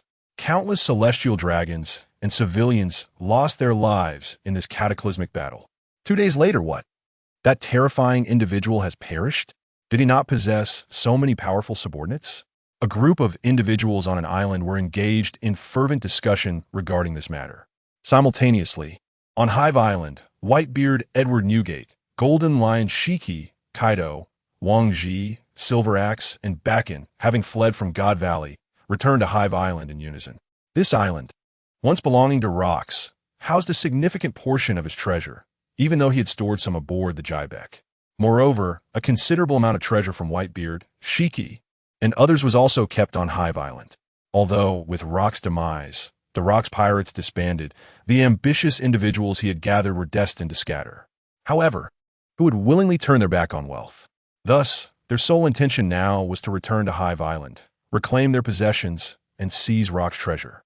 The pirates remaining on Hive Island remained oblivious to Rock's death. Ever since the Celestial Dragon's Memorial, the Navy had sealed off all information regarding God Valley for the safety of the Celestial Dragons. Yet, unexpectedly, Rocks had ventured to God Valley, leading to the demise of countless Celestial Dragons. This was an embarrassment that the Navy and the world government could hardly bear. Even now, the outside world only knew of Rock's death, unaware of the specifics of the events. As for why the Hive Island pirates were unaware of Rock's demise, it was due to the Navy's efforts to exploit this time gap to dismantle Rock's stronghold. Hence, they suppressed any news of Rock's death from reaching Hive Island, aiming to catch them off guard. However, before the Navy could act, Whitebeard and his companions had already returned to Hive Island. At this moment, the pirates on Hive Island were still reveling, indulging in festivities and fantasizing about Rocks eliminating all the celestial dragons to seize control of the world. When Shiki, Whitebeard, and the others arrived, the pirates momentarily froze before excitedly exclaiming, "Captain Whitebeard! Captain Shiki! Where's Captain Rocks? Has he eliminated all the celestial dragons? Are we to rule the world?" Observing the silence and slightly off expressions on the faces of Whitebeard, Shiki, and Kaido, the Hive Island pirates were filled with confusion. Some astute individuals even sensed something amiss, yet they dared not believe it. Suddenly, Whitebeard let out a hearty laugh, tinged with mockery, and said, "Your greedy expressions are quite amusing. Your Captain Rocks has been slain by the Navy." His voice fell, and the entire venue was enveloped in an eerie silence. Even the sound of swallowed saliva was distinctly audible. What? How could this be? Captain Luoxu, so formidable, could not possibly be dead. Captain Luoxu is indeed the strongest in the world. The pirates, still lost in their daydreams, could hardly believe it. How could they doubt the death of Luoxu at the hands of the Navy? Jin Shitsi Shurji suddenly spoke in a low voice. "Hee, that terrifying individual is indeed deceased." Wang Ji added. The atmosphere grew heavy with despair. After all, so many high-ranking members of the Luoxu pirate crew had stated it, suggesting that Luoxu was truly gone. If Captain Luoxu is dead, how could you remain unscathed? If someone as powerful as Luoxu is no more, how can you claim to be unharmed? Could it be that you betrayed the captain, leading to his demise? A few loyal subordinates of Luoxu challenged by Huzi and others, while other pirates regarded them with thoughtful expressions. Are you instructing me on how to act? Upon hearing someone dare to question him, Infu immediately unleashed his conqueror's haki, coldly stating his displeasure. Instantly, no one dared to utter another word. Ha ha! Bring forth Luoxu's treasure and devil fruits. Shirji exclaimed with wild laughter. By Huzi, Kaido, and the others fixed their steely gazes upon the group of pirates.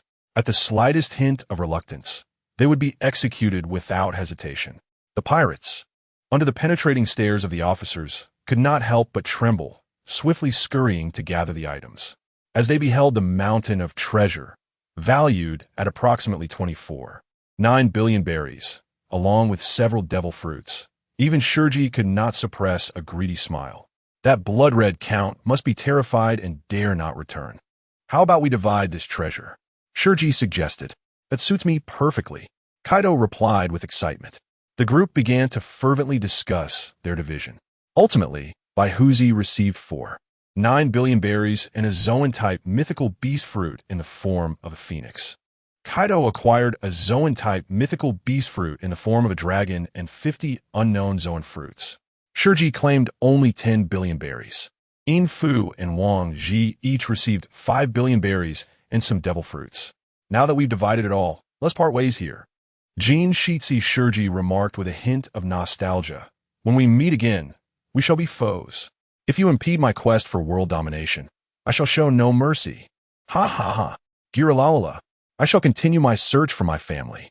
Baihuzi declared with great grandeur. I too shall establish my own beast pirate crew. With that, everyone turned away, heading in different directions, save for Bakin, who hastily followed in Baihuzi's footsteps, vanishing from sight. Thus, the Luoxu pirate crew was officially disbanded.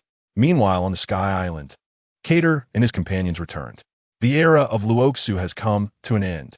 Cater stood by the window, gazing at the white sea merging with the sky, a profound smile gracing his lips as he murmured.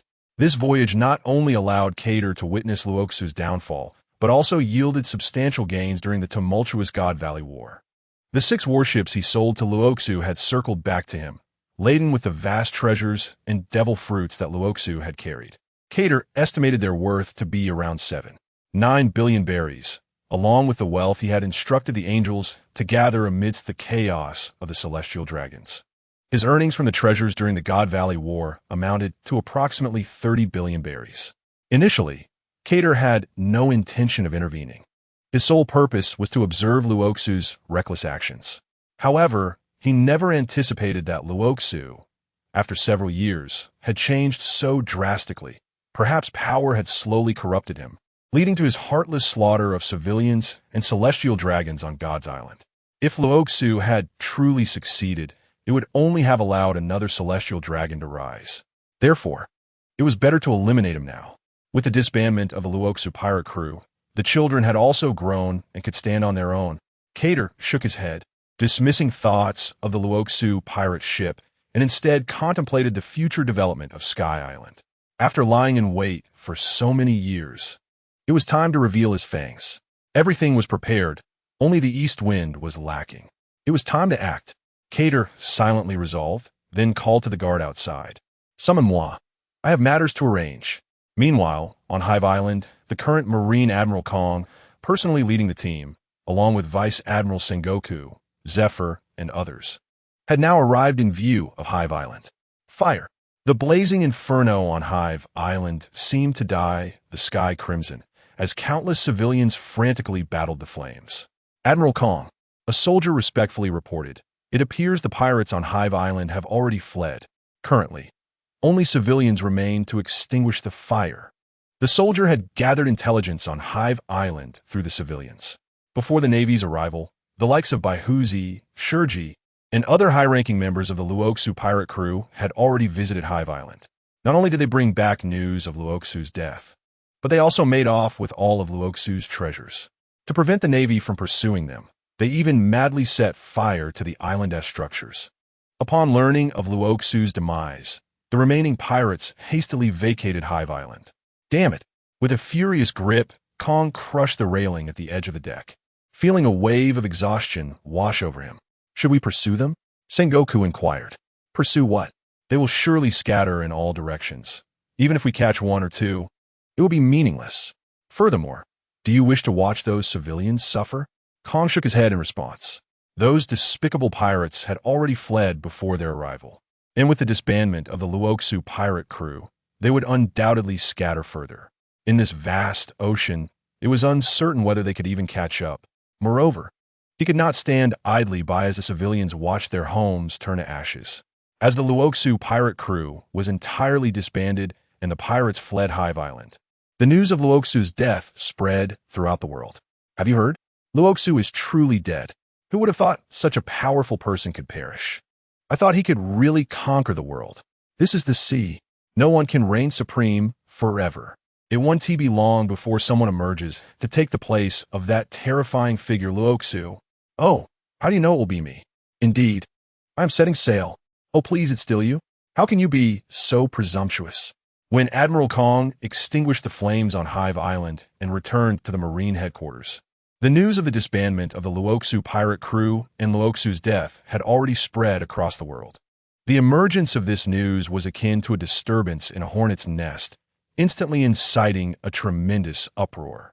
Those pirates who had previously lain low, intimidated by the formidable might of Luo-Kasi, began to stir restlessly.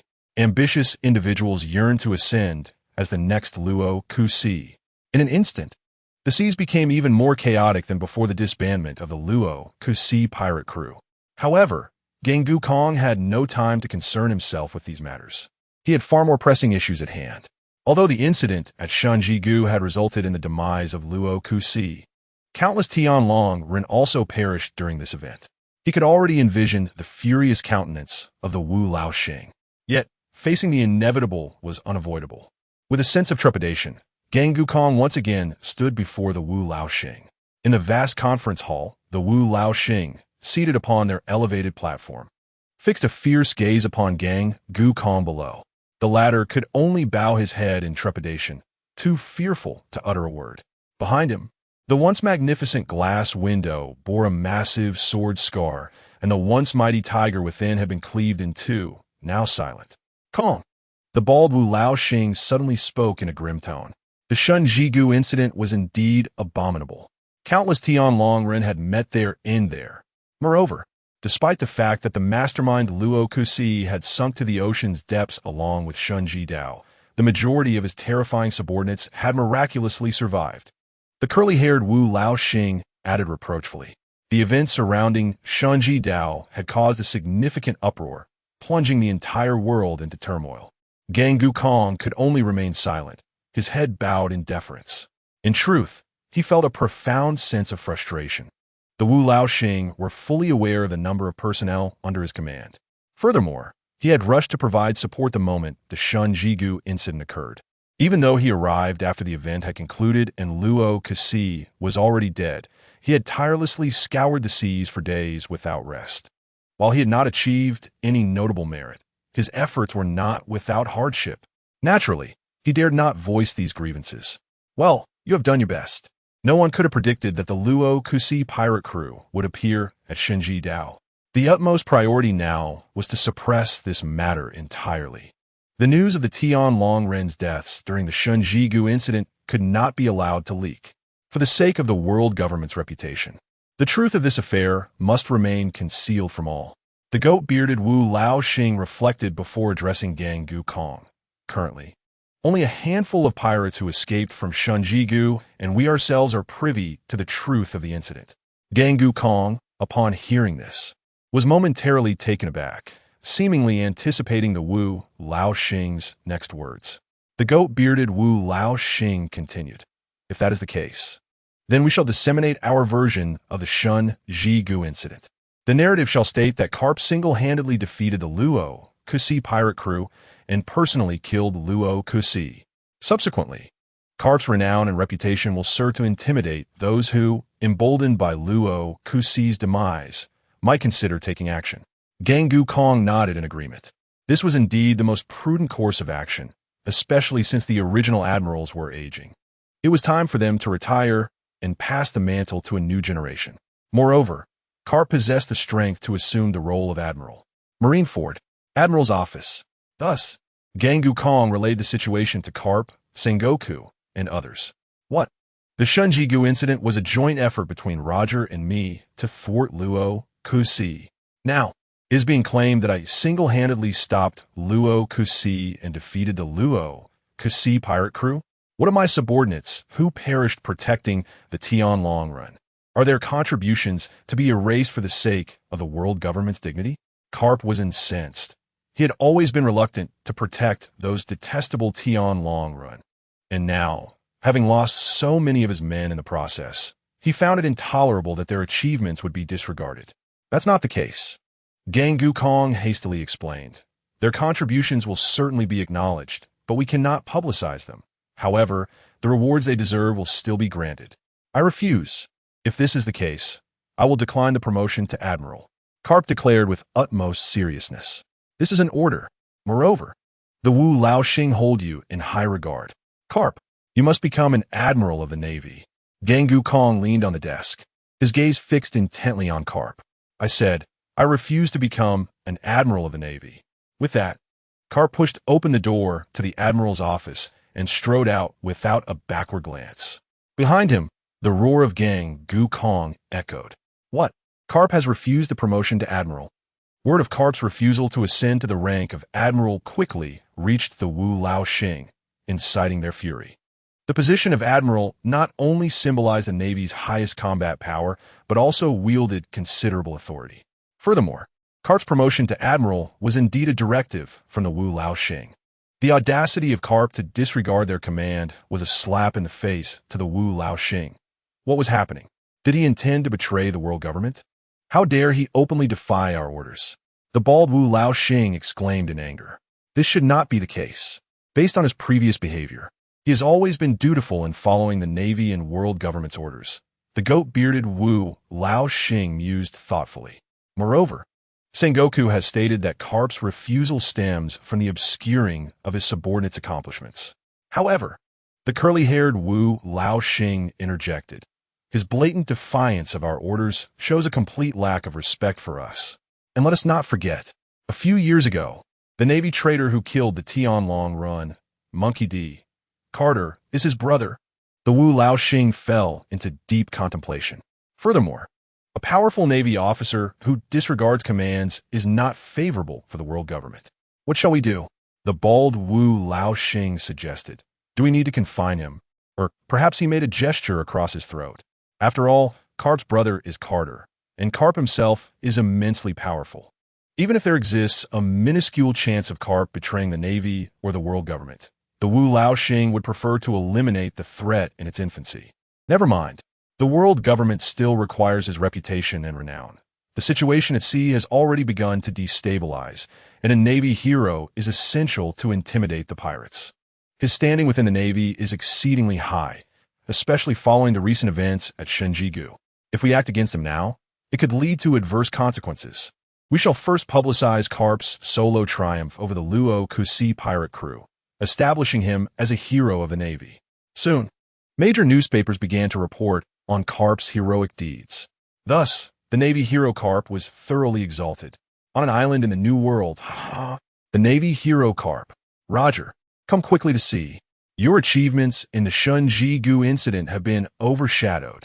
Lei, clutching a newspaper, remarked to the Nirbuja now. Carp has truly become a naval hero. It is quite inevitable, considering that Rock's fellow was exceptionally terrifying.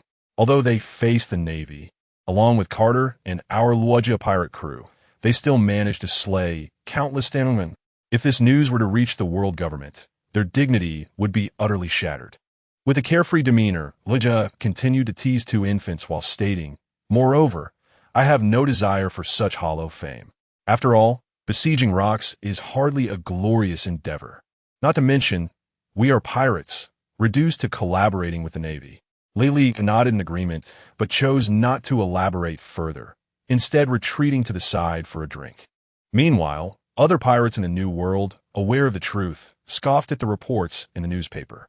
Though they internally disdained the actions of the Navy and the world government, they felt no obligation to clarify matters for others, especially as they themselves were the defeated party. Those unaware of the truth of the situation were left in shock, realizing that the Navy had indeed birthed a truly formidable individual. The terrifying rocks had been slain by carp. What a revelation! Thankfully, I did not unleash a massacre. Otherwise, attracting carp would have been disastrous. Hey, Carter. Carp's office in Marineford. Naval hero. Are you busy? Carter's teasing voice resonated from the snail phone. You brat. Are you asking for a beating? Carp replied, somewhat irked. How could I dare? Carter quickly assured him, then added, but brother, you have truly become famous. The naval hero Carp. Some small-time pirates would surely wet themselves upon hearing your name. Enough. I have no desire for this reputation. Without Lojie's assistance, we could never have defeated Rocks. Carp was evidently frustrated. By the way, Carter, why the sudden call? Is there something you need? Carp was genuinely surprised by Carter's unexpected contact. Oh right. Speaking of business, Carter seemed to remember something. Brother, do you recall what I mentioned to you before? What? Carp responded, bewildered. The Admiral of the Ondak Navy. You mean exactly? Carter nodded affirmatively. Rocks is dead, and the Ondak has developed significantly. Land has been expanded. And most importantly, the children have grown up. It is time to reveal our fangs to the world. Ha ha ha. Wonderful. Finally, I won't have to endure the revolting words of the ten any longer. Carp exclaimed, equally thrilled, having had enough of those loathsome individuals. Furthermore, the world government had the audacity to blatantly distort the truth for the sake of their own dignity, while the fallen Navy soldiers received no recognition whatsoever. Wait for me. I'm going to resign right now. With that, Carp hung up the snail phone. Carter shook his head in resignation. The following day, a shocking event unfolded. As headlines across major newspapers screamed, Naval hero turns traitor. Carp boldly declared that the Navy of the world government was not his justice. The naval traitor Carp engaged in a fierce battle with Admiral Steelbone Kong at Marine headquarters, decimating a significant portion of it. Upon receiving Carter's message, Carp had immediately sought to resign from Steelbone Kong. But how could Steelbone Kong possibly agree? Just moments ago, they had proclaimed Carp a naval hero.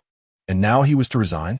Was this not a slap in the face to the world government and the Navy? However, Carp was resolute. After clarifying his intentions with Steelbone Kong, he turned to leave the headquarters. Steelbone Kong attempted to detain Carp, resulting in a fierce clash.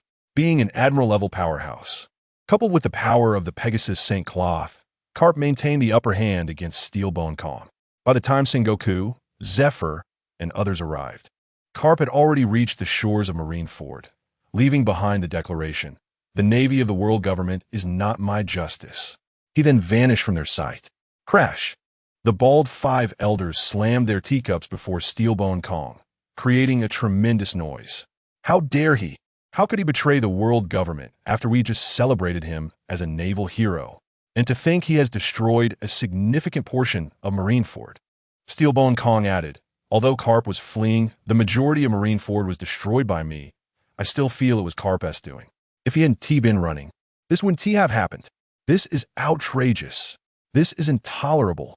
The curly-haired five elder seethed, gritting his teeth. Previously, he disregarded our orders and refused promotion to admiral. And now he dares to openly betray the world government. Where is he? Immediately capture Carp. The bearded five elder spoke in a low tone. I will see him executed. Steelbone Kong nervously replied, I'm not sure. Since Carp left the naval headquarters, there has been no news of him. Crash! The bald five elder hurled his teacup once more at Steelbone Kong, causing him to quickly lower his head in fear. What use are you as an admiral? You were tasked with protecting the Tanlung Run, and yet half of them are dead. You were ordered to eliminate the pirates of Hive Island, yet not a single one was captured. You were to uphold the dignity of the Navy and the world government. Yet Carp not only refused promotion to admiral, but has now betrayed the Navy. You do not even know Carp's whereabouts. The gaze of the bald five elder cut through Steelbone Kong like a blade, causing him to tremble involuntarily. However, Steelbone Kong's mind raced. He sensed that if he did not speak up, he would likely face dire consequences. Carp is likely headed to Kongdao. After all, his younger brother Carter is now the de facto ruler of Kongdao. During the years we were restrained by the Rock's pirate crew, they developed at an alarming rate, and Carp is very likely to go there. Then let us dispatch troops to eliminate Kongdao. We must capture Carp, otherwise, where will the world government's face go? The bearded elder contemplated. There is something I am unsure whether I should say. Steelbone Kong cautiously ventured, fearing the five elders would unleash their anger upon him. Speak. The bald five elder managed to temper his rage slightly. The strength of Kongdao is likely beyond the Navy's current capabilities. After a pause, Steelbone Kong noticed that the five elders remained silent, and thus continued. This time, the cadres of the Rock's pirate crew were obstructed by individuals from Kok. There are a total of 7, and we need not mention Monchidi, Carter, and Charlotte Linlin. Among the other 5, one is a winged female angel with formidable lightning powers.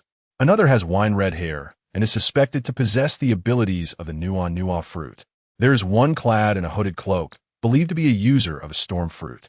One has yellow hair, suspected to be a mythical Zoan type. The nine-tailed fox fruit.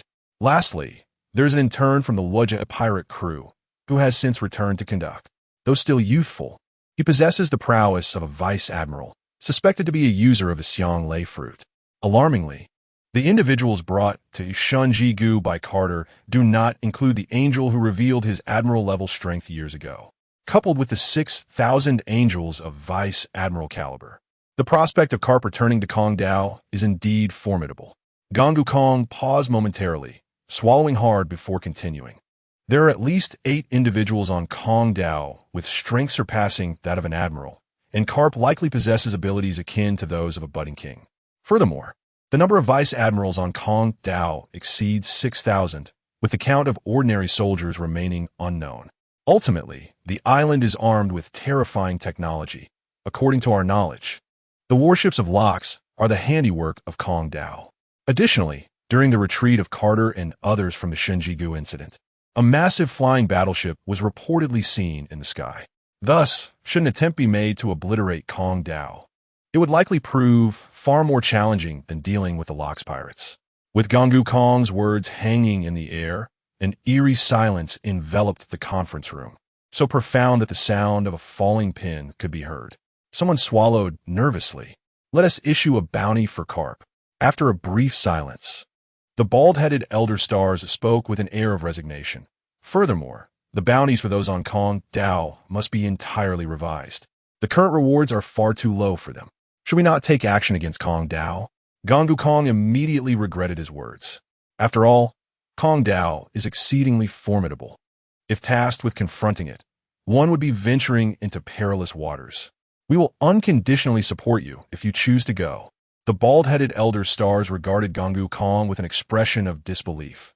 When we say unconditionally, we mean it in the literal sense. There will be no support. You will face this challenge alone. One wonders how your mind operates. How many vice admirals and admirals does the world government truly possess? Although they outnumber Kongdao, the difference is not substantial. Should a war with Kongdao ensue, casualties would be inevitable. Such an outcome is unacceptable. Indeed, Gongu Kong exhaled in relief. However, a pressing issue arises. The initial intention was to promote Carp as a naval hero to intimidate the pirates. Now that Carp has defected from the world government, alternative strategies must be devised. The Elder Stars, who had been silent until now, spoke up. Let us activate the system of 3 admirals. The Elder Star with a beard asserted.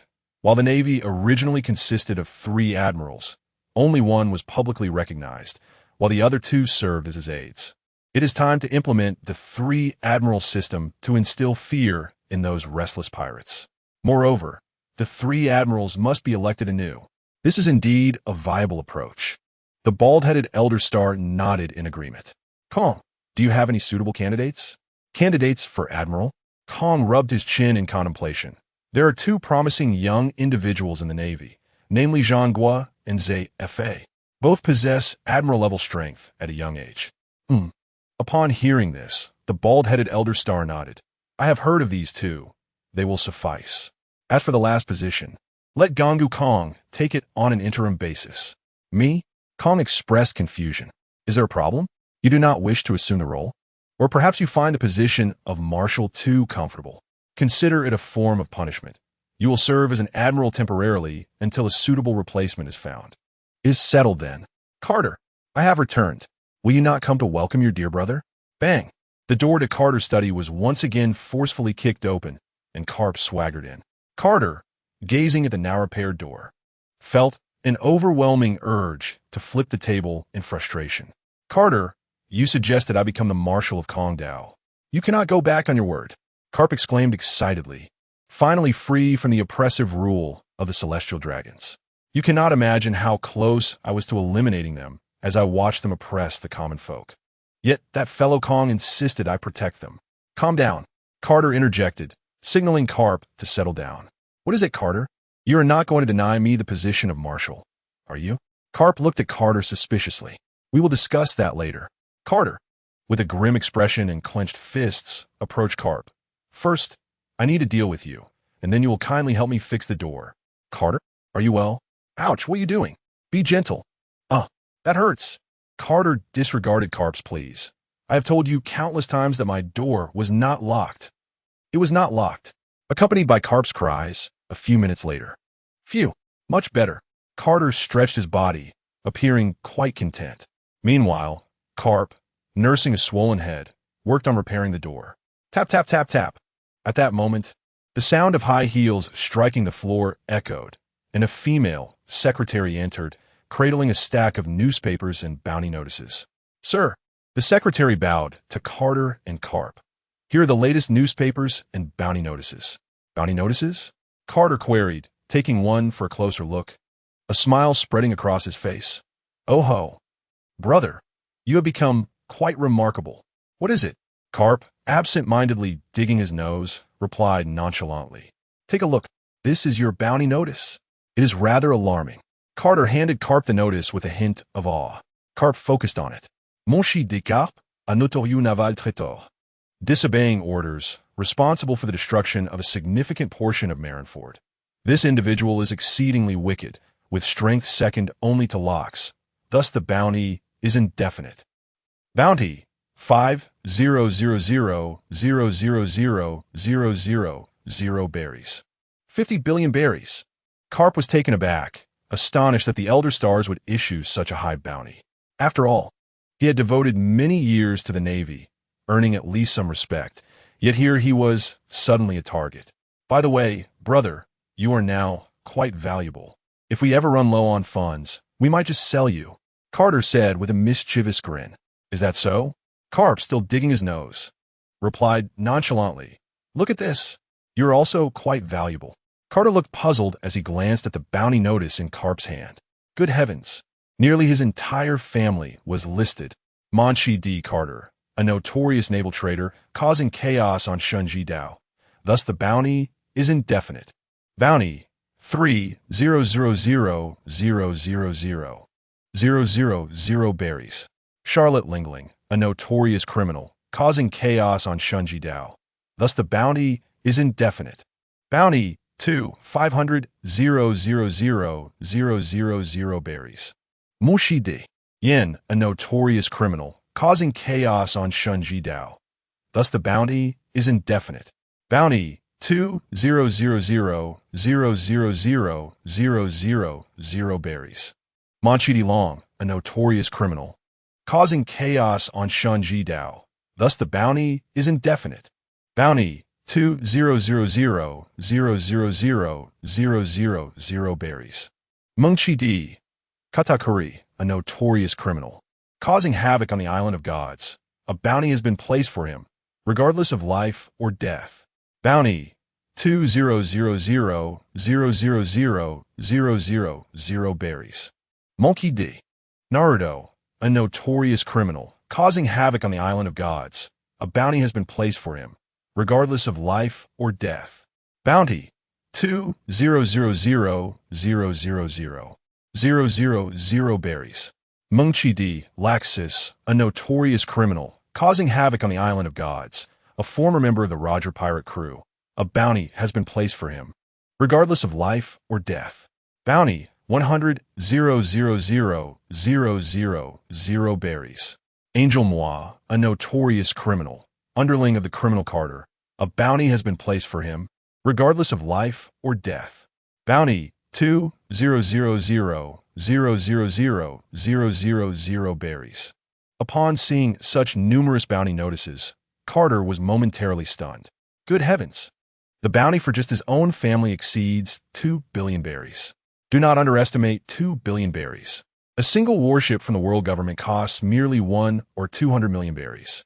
The bounties from his family alone could construct 100 warships.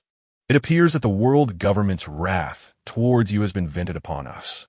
We merely sought to stop rocks, yet we are accused of causing chaos on the island of gods.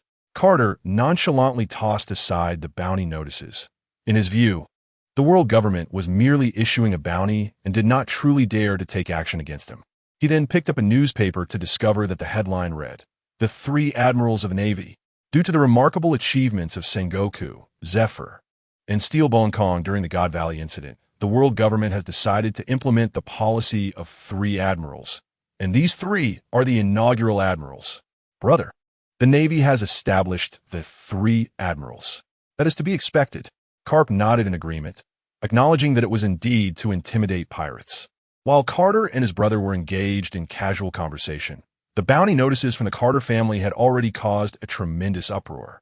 Wow, incredible. Quickly, look at the latest bounty notices. Carp's family is terrifying. Except for the youngest, everyone else has a bounty exceeding 2 billion berries, coupled with Carp's 8 admirals. It is truly frightening. The bounties of Carp and the Carter family shocked the entire world within a single day. 8 admirals in one family. What does that signify? The entire Navy comprises only 4 to 5 admirals, while Carp's family alone boasts 8. Who in this world would dare to provoke the Mengchi family? On an island in the New World, Roger exclaimed, "Haha, I knew it. How could a fellow like Carp, with such terrifying conqueror's hockey, possibly be a dog for the Celestial Dragons?"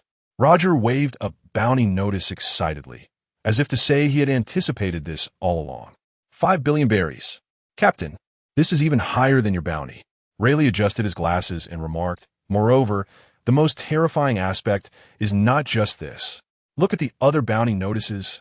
The Mengchi family has so many admirals, and that little fellow Laxus, you should know, is bound to become an admiral-level powerhouse in the future. Ha ha ha. Brothers, let us celebrate. A feast in honor of our brother." Roger appeared indifferent, prompting Rayleigh to shake his head helplessly. Meanwhile, on the other side, Shiki laughed. "So that hooded man is Mengchi Di Long. The Carter brothers' family is truly formidable." Shiki, unfazed by Carter's interference with rocks, was instead filled with joy.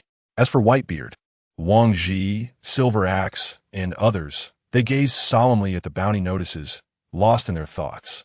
Back on Sky Island, Carter and Carp sat face to face. "Brother, the reason I summoned you back is that there are several matters to address." Carter spoke with a serious expression.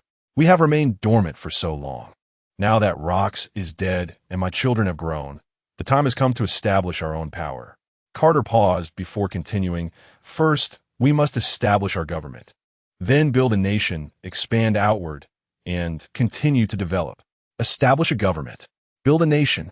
Carp murmured, his eyes shimmering with excitement. "Someone," Carter called towards the door. "Bring everyone here." "Yes." Upon receiving Carter's command, the guards waiting outside hurried off. A few minutes later, Lingling Moi and several captains of the Angels arrived at the conference room. Aside from the 4 recently born children, all others had gathered. This was Carter's first time formally convening everyone, so even Yin and others refrained from asking questions, patiently awaiting the arrival of all. As everyone assembled, Carter felt a surge of pride within him. Unbeknownst to him, his children had grown up, his subordinates had amassed numerous soldiers, and Sky Island had expanded, with technological advancements progressing remarkably well. "It is time," Carter thought to himself. "What are your views on the Celestial Dragons?" He calmly addressed the assembly. "The Celestial Dragons?" Yin responded immediately. "They are a group of swine that do not deserve to exist in this world, mere parasites."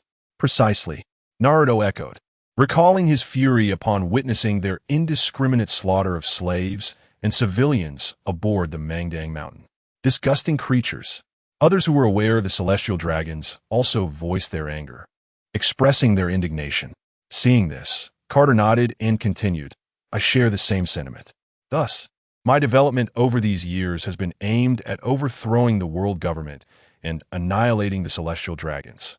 Supporting rocks was necessary for Sky Island to develop time, as Yin and others also needed time to grow. Therefore, I aligned with rocks and engaged in negotiations to draw the attention of the world government. Observing the puzzled expressions of the assembly, Carter elaborated, as for the God Valley incident, we intervened to prevent rocks from slaughtering the celestial dragons. The world government has yet to perish, and the death of the celestial dragons holds no significance. Keeping them alive serves to drain the world government's resources for their indulgence. And with the sinking of God Valley, the world government will need to construct new cities for the celestial dragons, which will also consume substantial funds. If we were to eradicate the celestial dragons, it would inadvertently liberate the world government. Upon hearing this, the assembly nodded in understanding, recognizing the truth in Carter's words. Carp, however, stared at Carter in astonishment, as if to say, wow, you are surprisingly intelligent, able to conceive such thoughts? Brother, what do you mean by that incredulous expression? Carter glared at Carp. Carp immediately turned away, feigning innocence. Carter shook his head in exasperation and continued, with Rock's demise and the dissolution of the Rock's pirates, we may need to confront the world government directly. Thus, we must take action. A new era is about to commence, and I hope this era will belong to us. The originally quiet Yin, Lingling, and others suddenly brightened up, their excitement directed towards Carter. They had been lurking on the Sky Island for far too long, reflecting on the initial arrival of the Golden Lion, which had made them exceedingly cautious and rather stifled. They now realized that over a decade had slipped away unnoticed. The Sky Island had developed remarkably well, even possessing the strength to confront the world government. Consequently, everyone was eager to showcase their talents on a grander stage. Observing the eager expressions on the faces of her children and subordinates, Carter nodded in satisfaction. Well then, I shall commence the allocation of everyone's tasks. She continued. The crowd awaited her assignments with great anticipation. First, a government shall be established with myself, Lingling, Ziyuan, and Julie. I shall be the head of state. Lingling the vice head, Ziyuan the minister of military affairs, and Julie the minister of finance. Further personnel will be supplemented later. Yes, Ziyuan and Julie immediately concurred. Carter then glanced at Yin and Jishin, continuing, next, Yin, Jishin, and Katakuri, you three will establish a nation based on the Sky Island, to be named Meluo Tianting, under the direct jurisdiction of the Chinese government. Yes, Yin, Jishin, and Katakuri nodded enthusiastically. Jinba, Baiqianliu, and Lucia, Carter suddenly addressed the two standing beside her. You three possess the ability to communicate with souls. I wish for you to each establish a prison department and a judicial department, tasked with maintaining order in the nations and various institutions under the Chinese government. Let me capture all those scoundrels and throw them into prison. Jinba exclaimed with excitement. I will keep Xiaoba in check to prevent unnecessary killings. Baiqianliu chimed in, swaying his little feet from Jinba's shoulder. MHM, Carter nodded in contentment. Now, it's your turn, brother. Carter turned to the side, looking at Carp, who was digging his nose. MHM, upon realizing he was being addressed, Carp's expression turned serious, his eyes sharp as daggers. Carter suddenly remembered that her brother was never a simple man. He had merely been constrained by the false justice behind him, which had shaped him into what he was. Brother, you and Naruto will lead 3,000 angel soldiers and 20,000 elite soldiers to form the Chinese Navy. You will be the first Navy Marshal, and Naruto the first Navy Admiral. 4 of the 6 warships seized from rocks will be assigned to the Navy. Navy Marshal, Navy Admiral. Light sparkled in Carp and Naruto's eyes. Finally, it's you, M.O.E. Carter said seriously to M.O.E. You will lead 3,000 angel soldiers and 20,000 elite soldiers to establish the Chinese Air Force, and you will be the first Air Force Marshal. The Mangdangshan will also be entrusted to you. Yes, M.O.E. respectfully bowed. Ladies and gentlemen, Carter stood up, Let us toast to the establishment of the Chinese government. Oh, everyone excitedly raised their glasses and drank heartily. MOE, you will release the news to the outside world, announcing the establishment of the Chinese government, Meluo Tianting, the Chinese Navy, and the Chinese Air Force. Understood. MOE nodded and left the conference room to arrange the announcement. Thus, the Chinese government was established. Meluo Tianting was formed. Amidst the jubilant atmosphere, two individuals approached Carter, their expressions heavy with concern. Father, uncle, Long and Laxus stood before Carter. What is it? Carter looked at them in confusion. What about us? What should we do? Have you forgotten to assign us tasks? Long rarely displayed such urgency. The others in attendance noticed the situation and quieted down, turning their attention to the two. I actually have more significant matters for you too. Carter, seeing their anxious expressions, nodded in resignation. Originally, their tasks were intended to be arranged discreetly, but they had asked openly. However, after some thought, it seemed there was nothing to conceal, as those present were either family or the absolutely loyal angels rewarded by the system. Thus, Carter finally spoke. Long, I have more important duties for you and Laxus. Firstly, Long, I need you to set sail and establish a revolutionary army, gathering those oppressed by the world government and forming them into subordinate nations under the Chinese government. Of course, to prevent the full force of the world government from suppressing us, we will publicly distract them while you develop the revolutionary army in secret. I will not provide you with any personnel. This must all be built by you. However, I will do my utmost to support you with food and finances. MHM. Long nodded in agreement, having long harbored the desire to establish a revolutionary army. He had been weak previously, but after witnessing the atrocities of the celestial dragons at Skypiea Archipelago, he had been resolute in his ambition to overthrow the world government and the celestial dragons. Seeing Long's agreement, Carter nodded. She had shared heartfelt talks with him and understood his aspirations. As for Laxus, Carter turned to Laxus, who was listening to music, and began, Laxus, what is it, father? Laxus replied, what do you think about becoming a pirate? Although Carter had always envisioned Laxus as a pirate who would conquer the Totland Sea and become the granary of the Chinese government, she still wanted to ask for his opinion.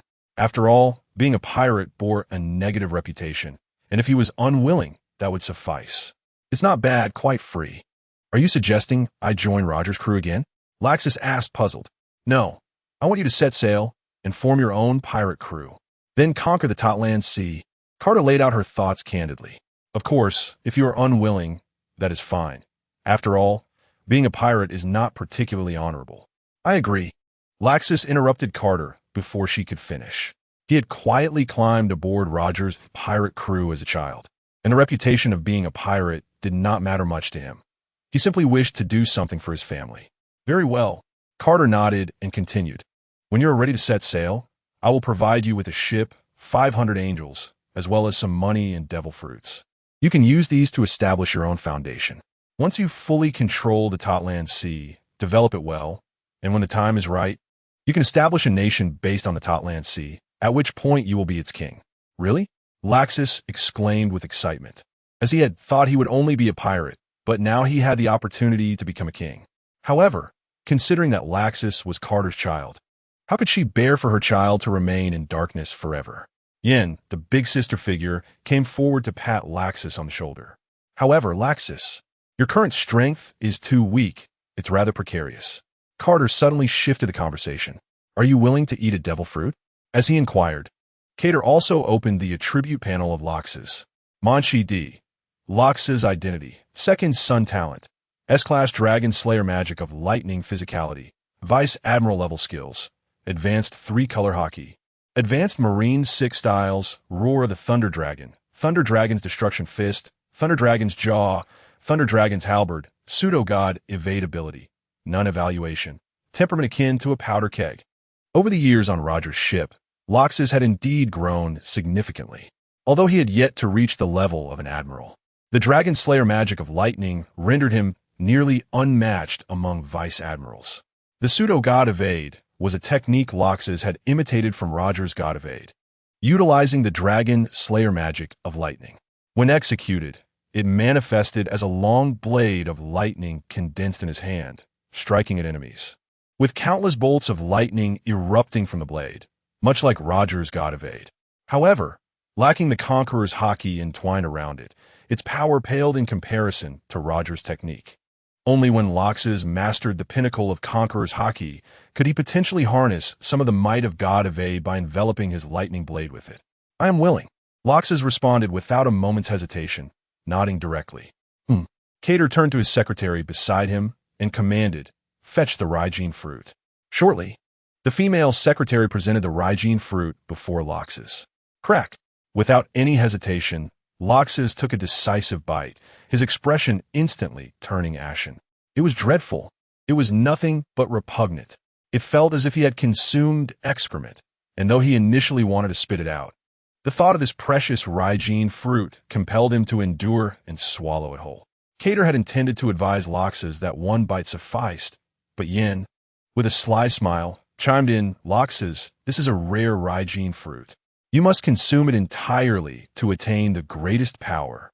The people around them exchanged terrified glances, unable to suppress their inner critique. Is this truly a biological sibling? Surely, their heart must be dark. Cater, in exasperation, covered his face, refraining from looking at Loxus, whose complexion had turned the color of pig liver. Carp observed with amusement, choosing not to intervene. Only Katakuri took a step back. Feeling the weight of his past experiences with Yan's tricks, he reflected on the numerous times he had been deceived by her since childhood, and it brought him to tears. Loxus, being straightforward, immediately took Yan's words to heart and forced himself to toss the remainder of the cursed fruit into his mouth, not daring to savor its flavor. Swallowing it directly, the others could only cover their faces, astonished that Loxus had been so easily tricked. "Ha ha ha!" Carp burst into laughter. "Loxus, you were fooled by Yin. You only needed one bite of the devil fruit." "Ha ha ha! What? Oh, my heart aches." Loxus, upon hearing this, bore no grudge against Yin, instead feigning a pained expression, causing everyone to erupt into laughter at his antics. Cater once again opened Loxus's attribute panel. Moshi De. Loxus identity, second sun talent. SSS class Raijin Loxus physicality. Admiral level skills. Pinnacle 3-color haki. Advanced Marine 6 styles. Roar the Thunder Dragon. Thunder Dragon's destruction fist. Thunder Dragon's jaw. Thunder Dragon's halberd ability. Raijin fruit evaluation. Temperament akin to a powder keg. Cater was not surprised by Loxus's enhancement. Firstly, the Raijin fruit was indeed a top-tier devil fruit, and secondly, Loxus's situation bore remarkable similarity to that of Katakuri. Katakuri's talent was Machi Machi no Mi, while Loxus's was the Dragon Slayer magic of lightning.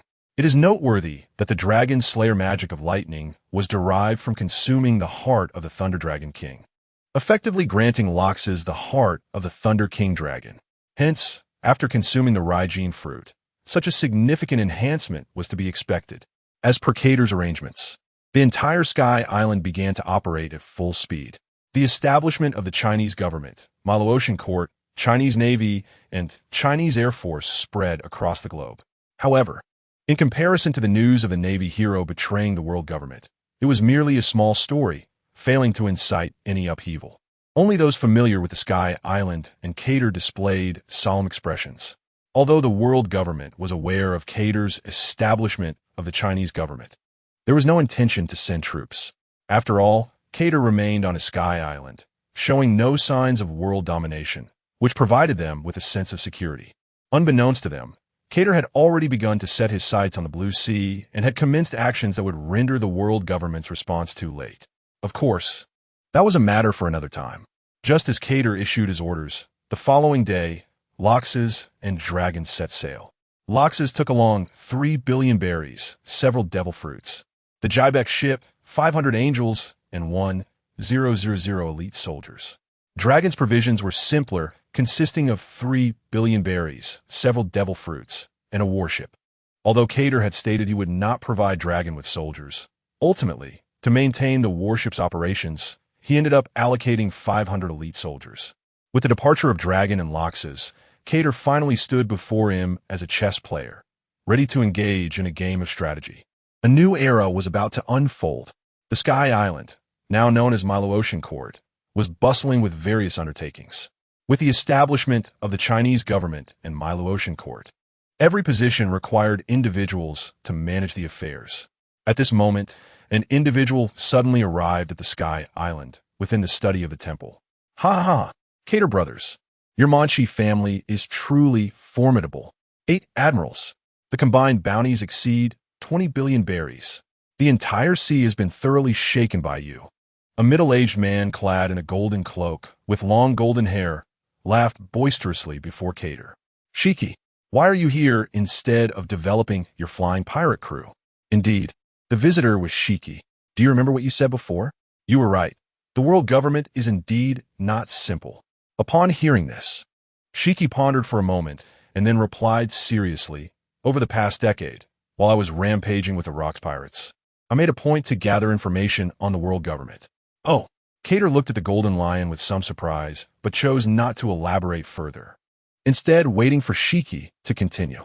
The true power behind the world government is not the 5 elders.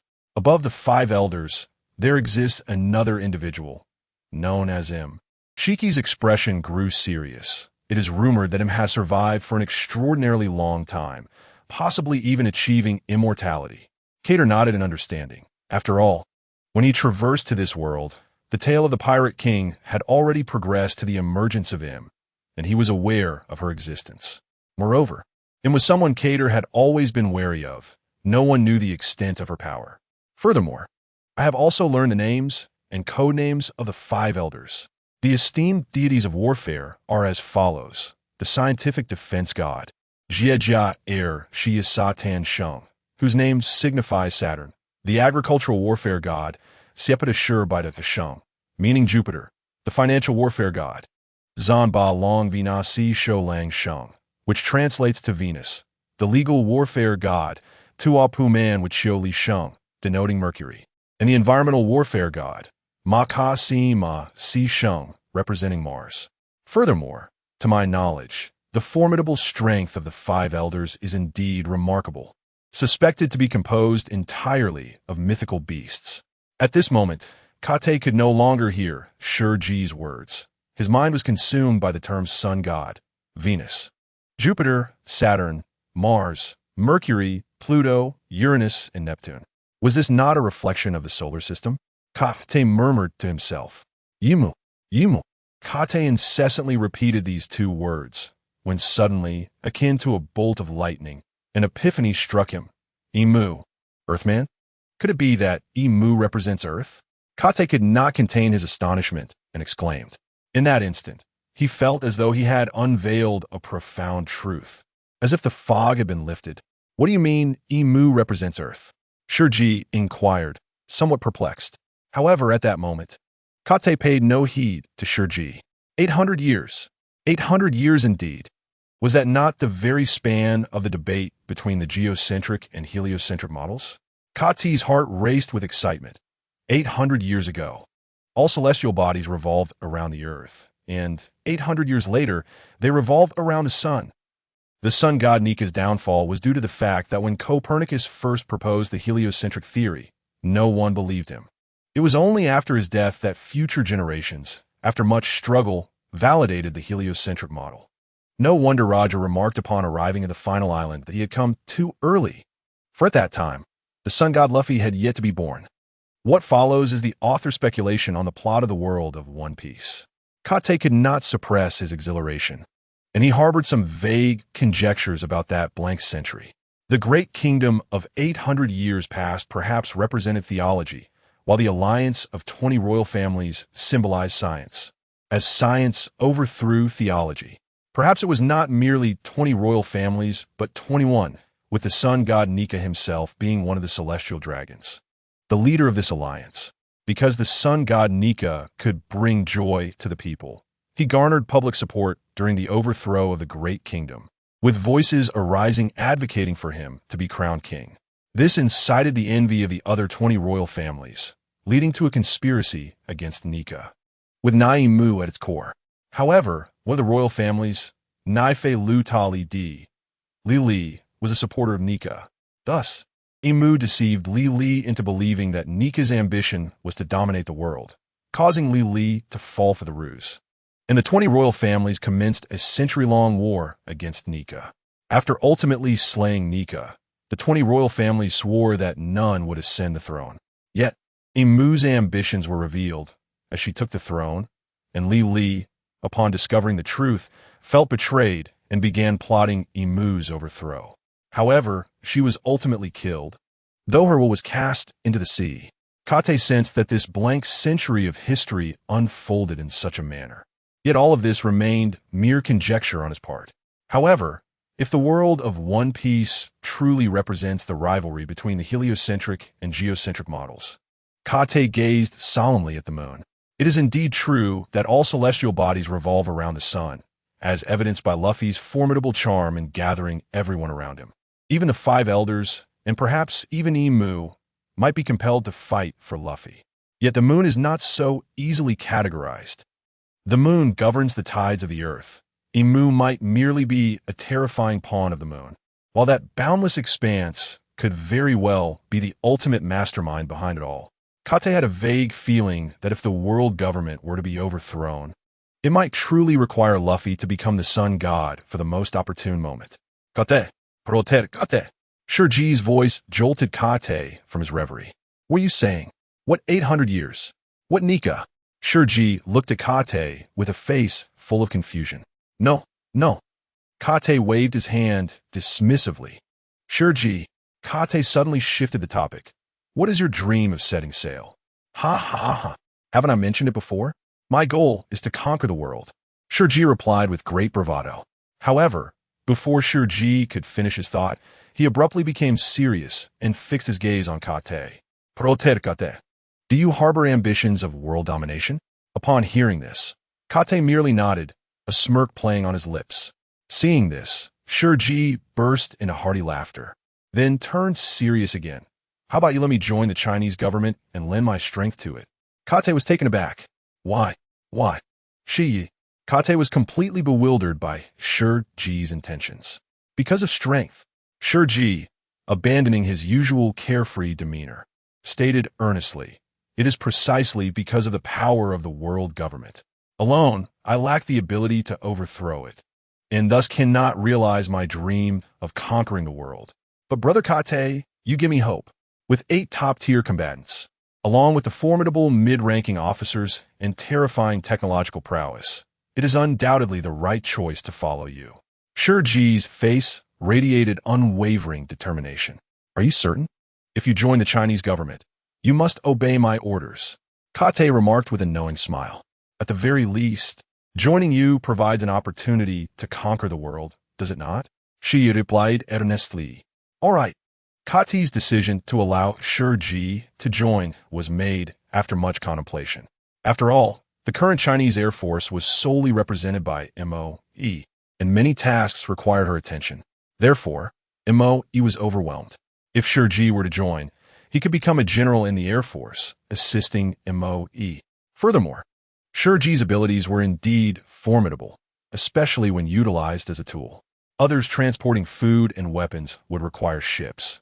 Yet Shirji could effortlessly traverse 3 islands by himself. Indeed, 3 islands. Ultimately, Kate trusted that Shirji would not betray him, and even if he did, he was not overly concerned, as MOE and the 9,999 angels were utterly loyal to him. As for his offspring, betrayal was out of the question. After all, it is rare for children to turn against their own parents within the world of pirates, with exceptions such as Kaido and Yamato, who had a father-daughter relationship fraught with strife. Similarly, Whitebeard and his band of foolish sons were not worth considering, given that they were not biologically related. Moreover, Shirji's inclusion would significantly expedite the development of Sky Island. Many large installations or bridge constructions would become considerably simplified. Hence, Shirji's addition would yield nothing but benefits. Come serve as my general in the Chinese Air Force. Kate mused briefly before stating, currently, the Air Force Marshal is MOE. I will introduce you to her shortly. From now on, you shall follow her instructions. Just as Kate concluded his words, his phone rang. Hello, Kate. Lord Lingling is pregnant again. The voice of a female doctor resonated from the phone. What? All right, I'm coming right away. Carter hastily exited his room after hanging up the call. Upon witnessing this, Shurji assumed there was an imminent threat and promptly followed in Carter's footsteps. What's happening? Is there an enemy? I just joined. Let me handle them. No, Lingling is pregnant. Carter exclaimed anxiously. Oh, Lingling is pregnant. I thought it was something serious. Shurji suddenly realized. You already have so many children, and Lingling is expecting again? Let's go, let's go. I'm your brother too. I want to see what's going on. With that, Shurji quickened his pace. Before long, the two arrived outside the examination room. At that moment, the system's notification sounded once more. Ding. Detected that the host's wife is pregnant with triplets. Would you like to extract the talent now? Ding. Detected that the host's wife is expecting her 10th child. Congratulations on completing the Achievement Perfect 10. Would you like to claim the achievement reward now? Ding. Detected that the host's wife is expecting her 10th daughter. Congratulations on completing the Achievement Perfect 10. Would you like to claim the achievement reward now? No. Carter responded without hesitation, as his wife was still inside for examination. Soon, Lingling emerged, and the doctor informed them that the children were in perfect health, 1 boy and 2 girls, and that Lingling was also in great condition. After sending Shurji off to MOE, Carter and Lingling returned home. Carter, finally alone, entered his study. System, commence talent extraction. Ding. First, extracting the talent for the 10th child. Please select one from the following 3 talents. Talent A, Horned Demon Talent B. Rain Upon Departure Talent C. Power of the Galaxy Horned Demon. Rain Upon Departure. Power of the Galaxy. Carter pondered over these choices. The Horned Demon Talent likely belonged to Diga Ultraman and should at least be of a rank. As for Rain Upon Departure, Carter was uncertain. It was rather ambiguous, with a considerable disparity between its extremes. It could signify bad luck, but it might also imply the presence of a rain deity. The last talent, Power of the Galaxy, was undoubtedly noteworthy, as anyone familiar with the anime would recognize it as the protagonist's ability. Without hesitation, Carter chose this talent. System, select the Power of the Galaxy talent. Ding. Congratulations. The host's 10th child has obtained the SSS level Power of the Galaxy talent. Indeed, Carter nodded in understanding. He also harbored a thought. The Power of the Galaxy possesses the ability to counteract the void. Once his 10th child matures, he could learn from GXIN and potentially equip his child, Yin, GXIN, and the 10th child with several XIN. Imagining this scenario sent shivers down his spine. With 3 entities capable of using conceptual strikes, who could possibly stand against them? Furthermore, XIN could rewrite rules and create matter out of nothing, possibly even altering the rules that rendered Katakariki, Laxus, Sessamaru, and Inuyasha fearful of seawater due to their consumption of the devil fruit. System, continue with talent extraction. Ding. Before long, Carter had completed the talent extraction for his 9th and 10th daughters. Their talents were respectively a rank super strength girl and a rank whining creature. Although these talents were not particularly remarkable, they sufficed. At that moment, however, Carter was more concerned about the achievement rewards. The previous rewards had been exceedingly generous. From the Supreme 3-color hockey to 10,000 second-generation angels, the rewards were nothing short of bountiful. The enhancement provided by the immortal body was also significant. Now, having completed the achievements for the 10th child and 10th daughter, he was curious about what rewards awaited him. Rubbing his hands together, he declared, System, immediately extract the achievement rewards. Ding. Congratulations, host, you have obtained. Ding. Congratulations, host, you have received 3 portions of 3rd-generation angelic body enhancement resources. Ding. Congratulations, host, you have acquired Heavenly Blade number 7. 3 portions of 3rd-generation angelic body enhancement resources. Heavenly Blade número 7. Carter couldn't help but exclaim in astonishment. His daughters, Yin and Jixen, due to their talents, would gradually absorb cosmic energy during their growth, thereby enhancing their bodies to that of 3rd-generation angels. Carter was unsure of the feasibility of this, but the system asserted it to be true. Thus, it meant that Yin and GXIN's unborn 10th child would undoubtedly grow to become a divine being. However, Carter was different. Although he had acquired the immortal body, he remained fundamentally human. and his strength had reached its limits. To grow stronger, he needed to elevate his essence of life. The resources for enhancing the third-generation angelic body could provide that opportunity. Nonetheless, Carter could only covet them for now, as he currently had no means to enhance himself. Despite possessing Kaisha's repository of knowledge, GXIN was still too young. Even though the repository contained comprehensive upgrades for the third-generation angelic body, GXIN would require at least 20 to 30 years to grasp it at her learning pace.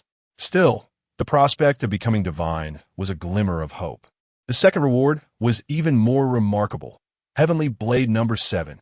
Do not be fooled into thinking it is merely an unremarkable spacecraft. Heavenly Blade No. 7 was originally the chariot of Angel Yin, equipped with a celestial computing system. When angels interfaced with Heavenly Blade number 7, their computational power and combat capabilities would significantly increase. Moreover, it was outfitted with the Heavenly Blade Judgment Attack System, allowing angels to initiate gene analysis on targets using the coordinates of the Flame Sword, thereby unleashing stellar energy to erase targets at the genetic level. Angels like Yin and GXN, with third-generation angelic bodies, could utilize their abilities to unleash the Heavenly Blade Judgment. In contrast, second-generation angels would require Heavenly Blade No. 7 to do so. The power of the Heavenly Blade Judgment was feared even by Morgana, the fourth-generation angel. While there may be concerns about protecting Rose at this point, Rose had already attained a fourth-generation body, indicating that the Heavenly Blade Judgment could at least inflict damage upon fourth-generation bodies. Regrettably, the charging time for the Heavenly Blade Judgment was excessively long. Additionally, the highest computational ability of Heavenly Blade No. 7 could only be utilized by one individual at a time. Thus, upon acquiring Heavenly Blade number 7, Carter not only obtained a flying vessel, but also a combat force of general caliber. Furthermore, Heavenly Blade number 7 possessed a remarkable ability to open wormholes, allowing for instantaneous travel to desired locations. This capability held immense strategic significance. Once Laxus secured the Totland Sea region and the Dragon Revolutionary Army captured their respective territories, they could swiftly reinforce their ranks using the wormhole ability of Heavenly Blade number 7. With these thoughts in mind, Carter felt a surge of excitement. Initially, he had been concerned that although his family already boasted over a dozen general-level combat forces, the establishment of the Chinese government, combined with the developments of Laxus and the Dragon, would lead to an increasing number of islands under their dominion, stretching the front lines ever further. In such a scenario, the dispersion of combat power could lead to vulnerabilities, risking the possibility of being individually overwhelmed. However, all is well now. Unexpectedly, drowsiness came to the pillow.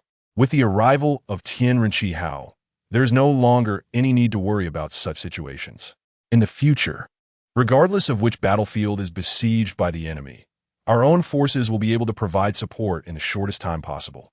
Moreover, this can also be utilized in reverse. When war truly breaks out, we can concentrate our troops and teleport directly to our desired target, delivering a decisive blow to the enemy. The system first prompted the extraction of Tianren Hao. Ding. Please move to an open area to proceed with the extraction. Otherwise, it may result in undesirable consequences.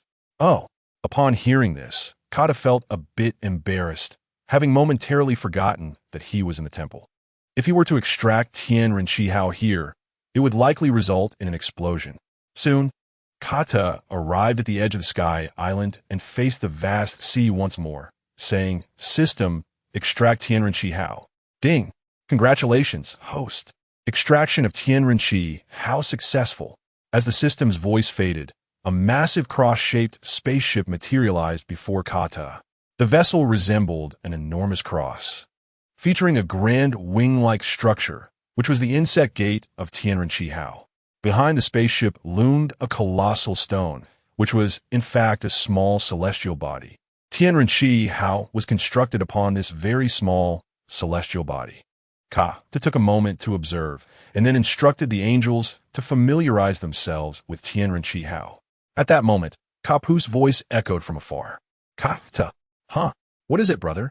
Kata responded, somewhat puzzled. as he had lost track of what Kapu had been occupied with after entrusting him with Na and the soldiers for several days. Here's the thing. Kapu scratched his nose and continued, since there are both Ma-E and the Air Force present on the Sky Island, along with Yin and Jishin, we need not worry about the island's safety. Therefore, I intend to establish a Navy base on the Qinghai. Building it on Qinghai, Kata queried. Indeed, as you know, no pirate has dared to approach the Sky Island for quite some time. I am becoming utterly bored. Kata shook his head helplessly. Fully aware of his brother's personality, it was indeed unsuitable for him to remain on the Sky Island indefinitely. Brother, Kata considered Kapu's reasoning and conceded that the Navy would indeed have a greater impact on Qinghai. Otherwise, you could also head to the Tuatalan Sea. Just a few days ago, La Kasasi seized control of that area. However, he only brought along over 500 angels, and managing and developing Tuatalan will require a considerable workforce. Sure, Kapu agreed without hesitation. By the way, brother, Kata seemed to suddenly recall something, saying, why don't you take the 2 dogs from home with you? Indeed, he referred to Sha Xingwan and Xuan Yixia, who were far too boisterous to remain at home. Thankfully, their strength had now increased, reaching the level of a rear admiral. Although they were not top tier, they were sufficiently capable of self-defense in the outside world. While they could be quite mischievous, they were also inherently kind-hearted. Perhaps having them join the Navy would be a splendid idea. Not a problem, Kapu exclaimed with delight, saying, I shall train them to become my admirals. No backing out. Observing Kapu's enthusiasm, Kata suddenly realized that his brother had always been fond of dogs, frequently sporting a canine-themed hat. Furthermore, his whimsical nature often allowed him to bond with Sha Xingwan and Xuan Yixia. Feeling a bit of a headache, Kata pondered whether the 3 of them together would be a blessing or a curse. However, since Sha Xingwan and Xuan Yixia lacked suitable weaponry, he decided to have Lingling use her soul fruit ability to provide them with weapons before they set off. Kata thoughtfully stroked his chin as he considered the matter. Soon, he summoned Lingling, Sha Xingwan, and Xuan Yixia. Father, Sha Xingwan's cold voice rang out. As he grew, he became somewhat mischievous, though this mischief manifested as defiance, often attempting to snatch his sword. Fortunately, Kata did not rely on a sword. Father, why did you call us here? Xuan Yixia asked impatiently, sitting on the ground and occasionally scratching his head with his foot, appearing rather troublesome.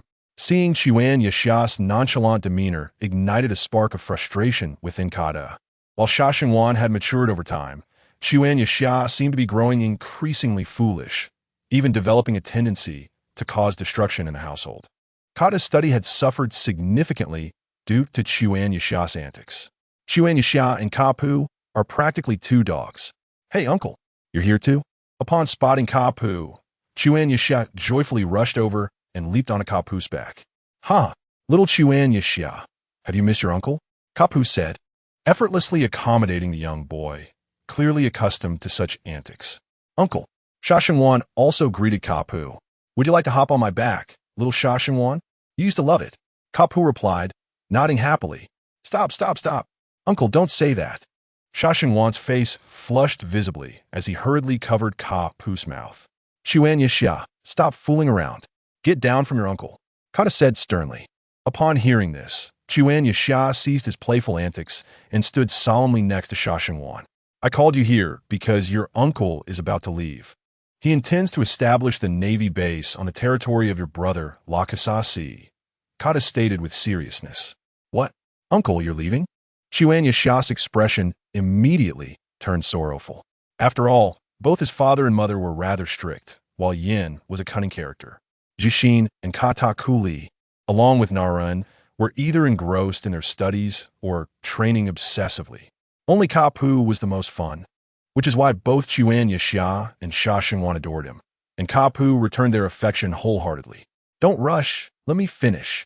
Noticing Xuan Yixia's forlorn expression, Kata shook his head and continued.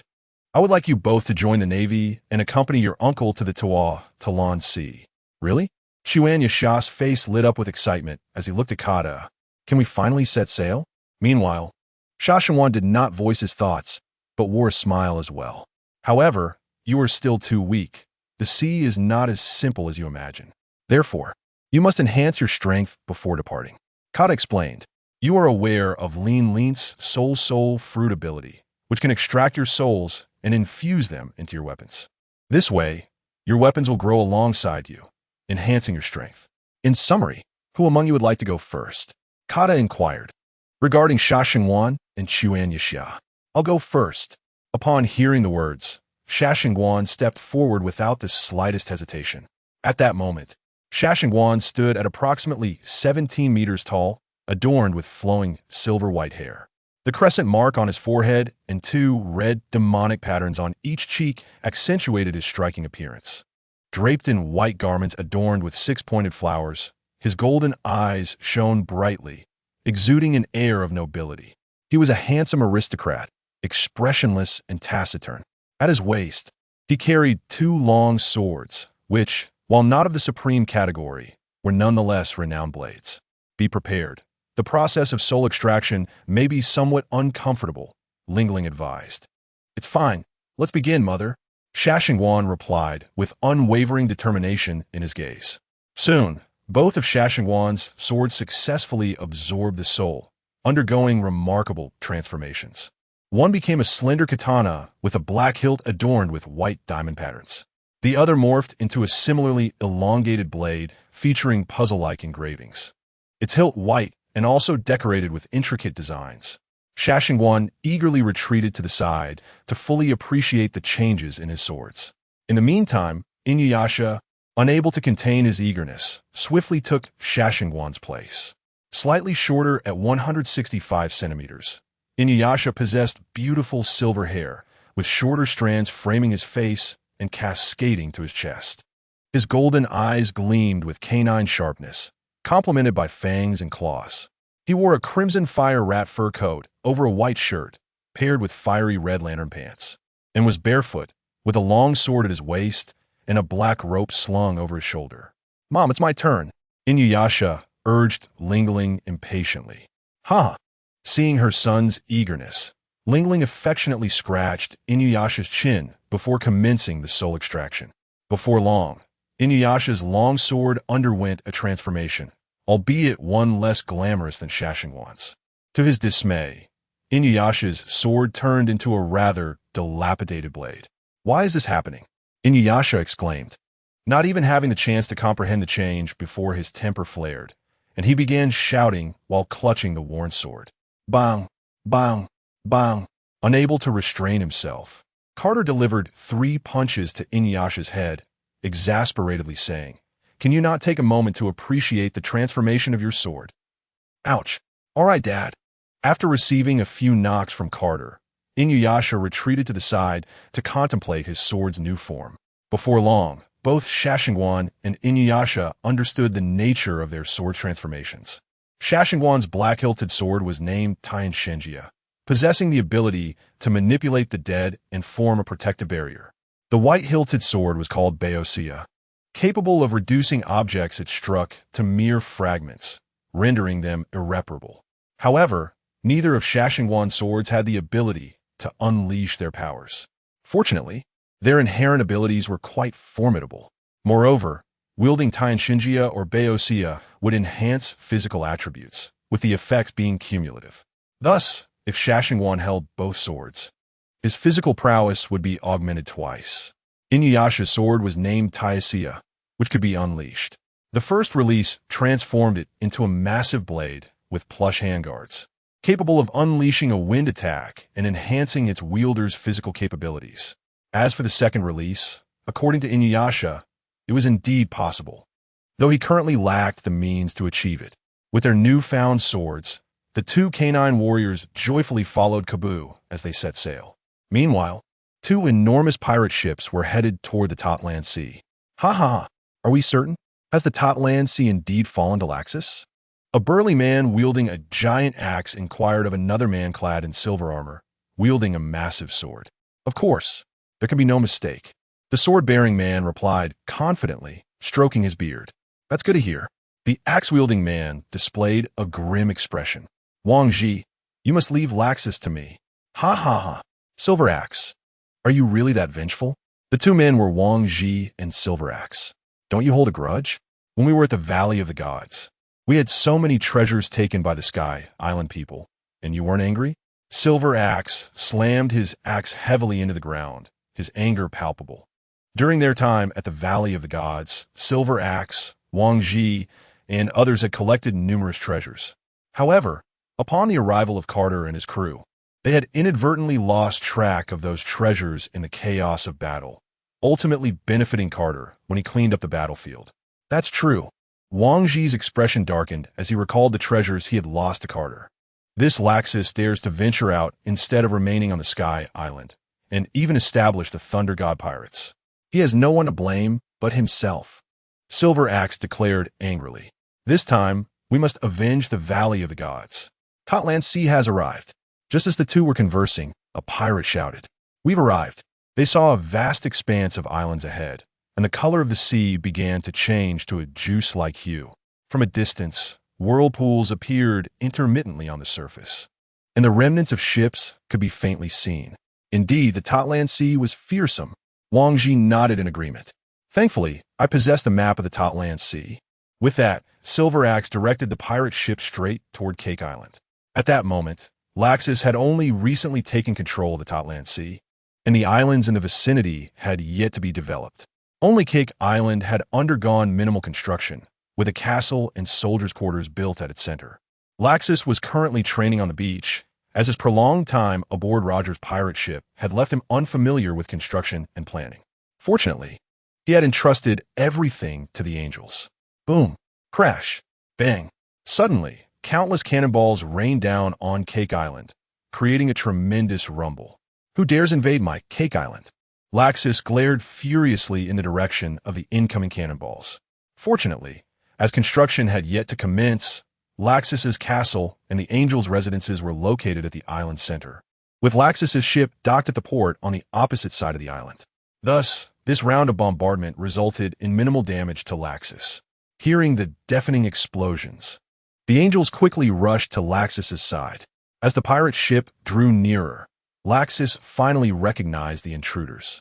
Wang Ji, Silver Axe. Laxus yelled furiously. How dare you attack my Totland Sea? Who gave you the audacity? Liang Jingru? Who is Liang Jingru? Wang Ji asked, perplexed, then shook his head, dismissing the thought. He laughed heartily. You have no one to blame but yourself for your misdeeds. How dare you, a mere mid-level vice admiral, wander about instead of staying on the Sky Island? You have no one to blame but yourself. Take this. Wang Ji, gripping his sword with one hand, slashed fiercely towards Laxus, unleashing a wave of blade energy that surged towards him. Oomph! Laxus coldly snorted, transforming into a streak of lightning that shattered the blade energy into oblivion. Without losing momentum, Laxus shot directly towards Wang Ji with unrelenting speed. Thunder Dragon's crushing fist. Laxus' fist crackled with formidable electrical power. Overlord charge. Wang Ji, undeterred, raised his colossal sword to meet the impending attack. The clash of fist and sword produced a thunderous sound.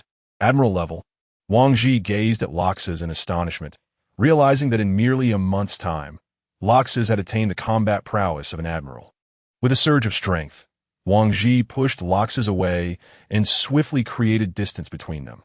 No sooner had Laxus landed than he dashed towards Wang Ji once more. At that moment, a massive axe appeared suddenly at Laxus' side. As he approached Wang Ji, his observation hockey sensed the axe, causing his pupils to contract as he narrowly dodged the attack. The axe's wielder, seeing his strike miss, quickly positioned himself beside Wang Ji, eyes fixed menacingly on Laxus. Yin Fu. Laxus uttered those two words with fervor, astonished that both adversaries had appeared simultaneously. In a flash, Laxus transformed into lightning, reappearing on the shores of Cake Island. Lord Laxus, are you unharmed? The angels on the shore inquired urgently. They relayed news of an assault on the Totland Sea, indicating a potential retreat if necessary. Although with himself and 500 angels, the odds of victory were considerable. The presence of two admirals posed a grave threat. If Wang Ji or Yin Fu engaged him, the other could unleash havoc upon his forces, resulting in severe casualties. Understood. One angel promptly departed to deliver the message. When friends arrive, there is fine wine. When foes come, they're blades and guns. Let us kill. Laxus bellowed, directing his voice towards Wang Ji and Yin Fu. 200 million volts, welcome. Instantly, dark clouds gathered above the pirate ships of Wang Ji and Yin Fu, thick bolts of lightning crackling into existence. Look at the sky, a pirate shouted, prompting others to gaze upwards. Wang Ji and Yin Fu stared gravely at the ominous cloud cover. Boom! A tremendous thunderclap resonated as a terrifying sight emerged, leaving all pirates in stunned silence. Heavens! Help! Is this truly within the realm of human capability? A colossal ball of lightning, akin to a meteor, burst through the clouds, descending toward the pirate ships. Despair flooded the hearts of all pirates as the sea was conductive. Jumping overboard was tantamount to seeking death, and the vast range of the lightning ball left no time for escape. It seemed inevitable that death awaited them. We cannot allow it to fall. Wang Ji exchanged a glance with Yin Fu, then shouted, unleashing an overwhelming aura as his colossal sword became enveloped in a formidable coating of armament haki and conqueror's haki. Dark lightning crackled fiercely from his sword. Similarly, Yin Fu concentrated his power into his axe, fixating intently on the massive lightning ball. What? The Totland Sea is under attack? Carter exclaimed urgently upon hearing the voice from the transponder snail. What happened, Carter? Carp inquired, having overheard the conversation. The Totland Sea is under assault by Wang Ji and Yin Fu. Currently, Laxus is engaged in a fierce battle. Carter relayed the events. What? Carp responded anxiously. Tell that kid Laxus to retreat and wait for me to arrive before I take off the heads of Wang Ji and Yin Fu. As he spoke, an aura of terror surged from Carp. Hold on, big brother. I have a plan for rapid support. Carter then shared the details regarding the Tianren 7. Soon, everyone converged on the vicinity of Tianren 7. Open a micro-wormhole, destination, Totland Sea. With Carter's command, one of the honeycomb-shaped wormholes beneath the colossal wings of Tianren 7 began to shimmer with light. Naruto then stepped onto a personal flying device, passing through the wormhole and vanishing from sight. Carp had intended to go himself, but given the multitude of naval vessels and personnel requiring his command, and the wormhole size only accommodating smaller flying devices, he ultimately entrusted Naruto with the mission of support.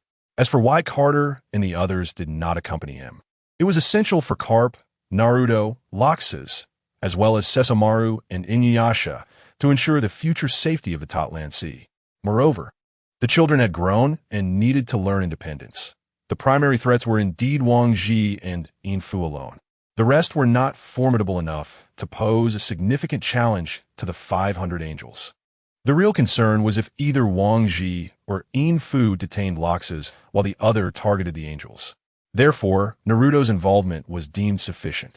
After Naruto vanished before them, Carp, filled with urgency, led Sesshomaru, Inuyasha, and all naval personnel towards the Totland Sea.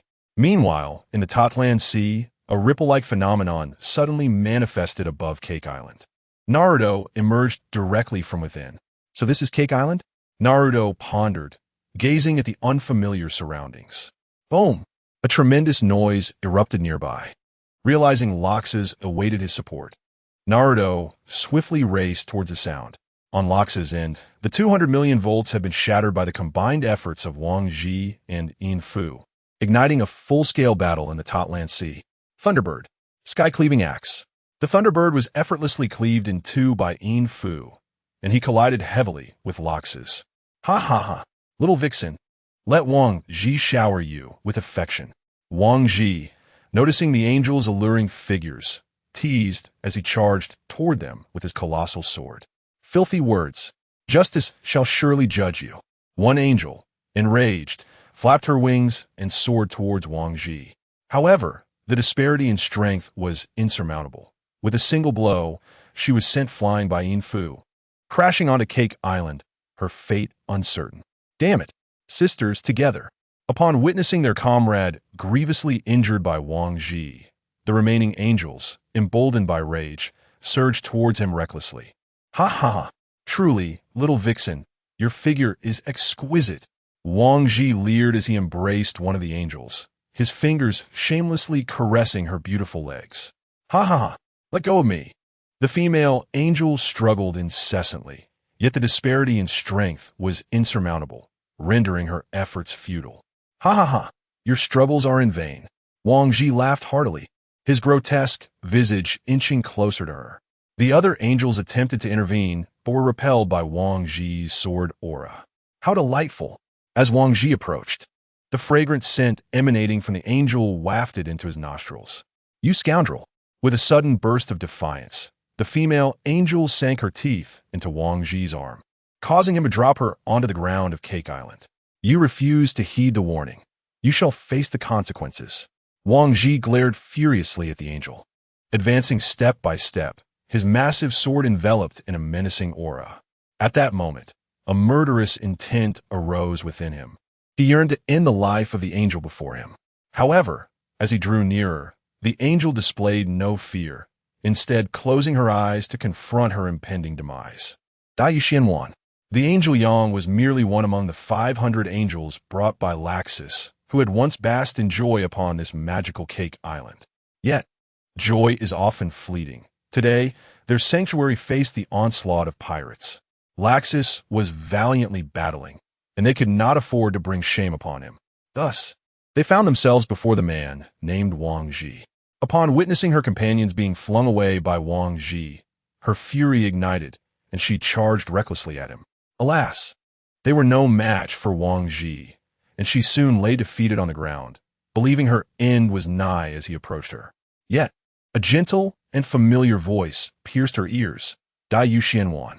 The angel Yang opened her eyes to behold a figure standing protectively before her, rescuing her from Wang Ji's grasp. Bathed in sunlight, this figure radiated a golden glow, resembling a legendary hero. That image etched itself deeply in her mind. Lord Naruto, are you all right? Naruto turned back, gently lifting Yang from the ground, his face flushing as his hand brushed against hers. Stay safe. I will confront Wang Ji. With that, Naruto released Yang's hand and swiftly charged toward Wang Ji. As she watched Naruto depart, a resolute determination blossomed within her heart, and she murmured, I wish to become his guardian angel, to love what he loves, to think his thoughts, to bear his pain, to endure his suffering. Whether he is poor or wealthy, humble or noble, whether he is in a time of distress or untouched by the divine, I long to wield a sword for him, to fight for him, to fold my wings and never part from him. After rescuing the angel Yang, Naruto faced Wang Ji. With Wang Ji occupied, the angels easily overwhelmed the minions of the woofing pirates and the Enax pirates. Help! Someone save me! Damn it! Must you pursue extermination?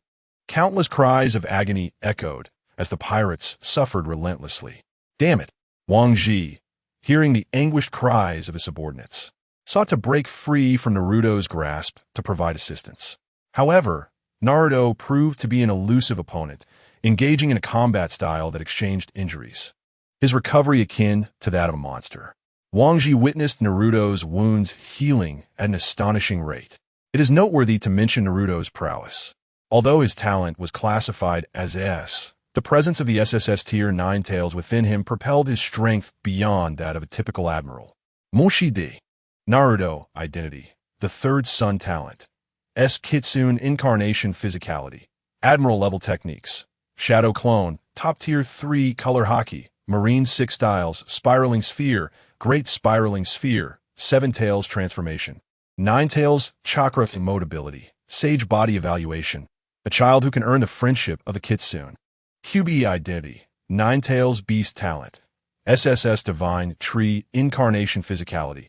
Peak Admiral Level Techniques. Beast Bomb. Virtual Dog Cannon Ability. Immortal Evaluation. An incarnation of the Divine Tree. Favored by the Sage of 6 Paths. Inheriting a substantial portion of the Divine Tree's chakra. After a prolonged adaptation to the 9 Tails chakra, Naruto awakened the Sage Body, further enhancing his regenerative capabilities. His talents surged to the S level upon this awakening. As for the 9 Tails possessing an SSS tier talent while only reaching peak Admiral level physically, it is due to the 9 Tails being a conglomerate of chakra, lacking a physical form. Such a condensed form is easily dispersed in battle, thus limiting its physical prowess. Nevertheless, this does not imply that the Nine-Tails is confined to merely peak admiral strength. It possesses boundless chakra, and when engaged in combat, could undoubtedly rival the initial stages of king-level strength. Returning to the present, impossible, Wang Ji exclaimed, incredulous as he gazed at Naruto. How could you be on Cake Island? Who knows? Naruto replied ambiguously. Are you prepared? He suddenly inquired. Prepared for what? Wang Ji responded instinctively, bewildered by the question. All right then, here I come, Naruto declared, fist bumping the air before charging swiftly toward Wang Ji. You dare to harm the beautiful angel sisters. This is unforgivable. Spiraling sphere. The chakra of the Nine-Tails coalesced into a blue sphere in Naruto's right hand. Wang Ji raised his massive sword to meet it. Boom! The spiraling sphere collided with Wang Ji's sword, exploding into a cloud of smoke. Naruto's barrage. Raging Gale, Kick Barrage, Shadow Clone Technique. Great spiraling sphere barrage. Naruto unleashed a relentless series of attacks on Wang Ji, employing techniques he had never encountered before. For a moment, he found himself thoroughly suppressed. Fortunately, Wang Ji's haki and the defensive strength of his armor mitigated the damage he sustained. Meanwhile, Laxus, witnessing Wang Ji's distraction, could now focus intently on his adversary, Yinax. Yinax's fighting style relied heavily on his massive axe, resulting in wide, sweeping attacks. However, against Laxus, he found himself at a disadvantage, for his broad approach could not land a hit on the nimble Laxus. Moreover, Yinax's observation haki had not reached the level of foresight, leaving him perpetually on the defensive. Damn it, he shouted furiously. Why do you keep dodging? Have the courage to face me directly. Enough with the chatter. If you have the skills, then strike me. Lachesis, too, was unwilling to engage in lengthy discourse, uttering words while his hands remained in motion. This situation is untenable. I will undoubtedly lose. Upon witnessing that his speed could not match Lachesis, and with his subordinates nearing demise, Yin-Fu felt an increasing desire to retreat. 100 million volts Thunder Dragon. Lachesis conjured a colossal Thunder Dragon that surged toward Yin-Fu. Bang! Crackle! The Thunder Dragon collided with Yin-Fu, yet astonishingly, it did not split apart. Instead, Yin-Fu utilized the dragon's power to swiftly distance himself from Lachesis. As soon as he landed, he immediately dashed towards his pirate ship. Attempting to flee? Lightning Speed Kick. Lachesis transformed into a bolt of lightning, appearing instantaneously before Yin-Fu, channeling his armed haki as he kicked forward with great velocity. Surprisingly, Yin-Fu exhibited no signs of panic, instead wearing a cunning smile. Now you cannot escape. Ha ha ha. Silver Giant Axe. Crackle. Countless black lightning bolts erupted from the head of Yin-Fu's axe, revealing it to be enveloped in Conqueror's haki. It turned out that Yin-Fu was feigning retreat, secretly preparing a powerful strike.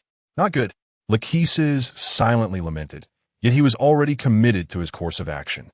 Lachesis's foot collided with Yin-Fu's. Whoosh! Bang! In that instant of contact, Lachesis was forcefully propelled hundreds of meters away, crashing against a large stone before coming to a halt.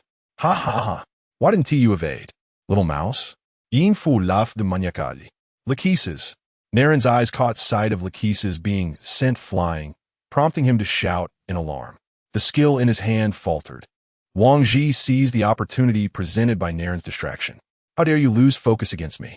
Conqueror's charge. Bang. By the time Naren regained his wits, Wang Ji's Conqueror's charge had already reached him. He could only manage to envelop himself in a layer of chakra before being sent flying by Wang Ji. He landed heavily on Cake Island. Naren, Tian Shiyang, witnessing this scene, shouted anxiously and flew toward Naren's landing spot. The tides of battle shifted dramatically. Both Lachesis and Naren were being suppressed. Naren, Tian Shiyang rushed into the dust. Ha ha ha, this is how it ends. Wang Ji couldn't contain his laughter, declaring, after all, he is merely a callow youth. Indeed. Yin-Fu approached Wang Ji's side, remarking on the lovely figures of the angels. Oomph. The angels gathered together, emitting a cold snort. Though they recognized their inferiority, None displayed fear, each prepared to face death with resolve. Attack!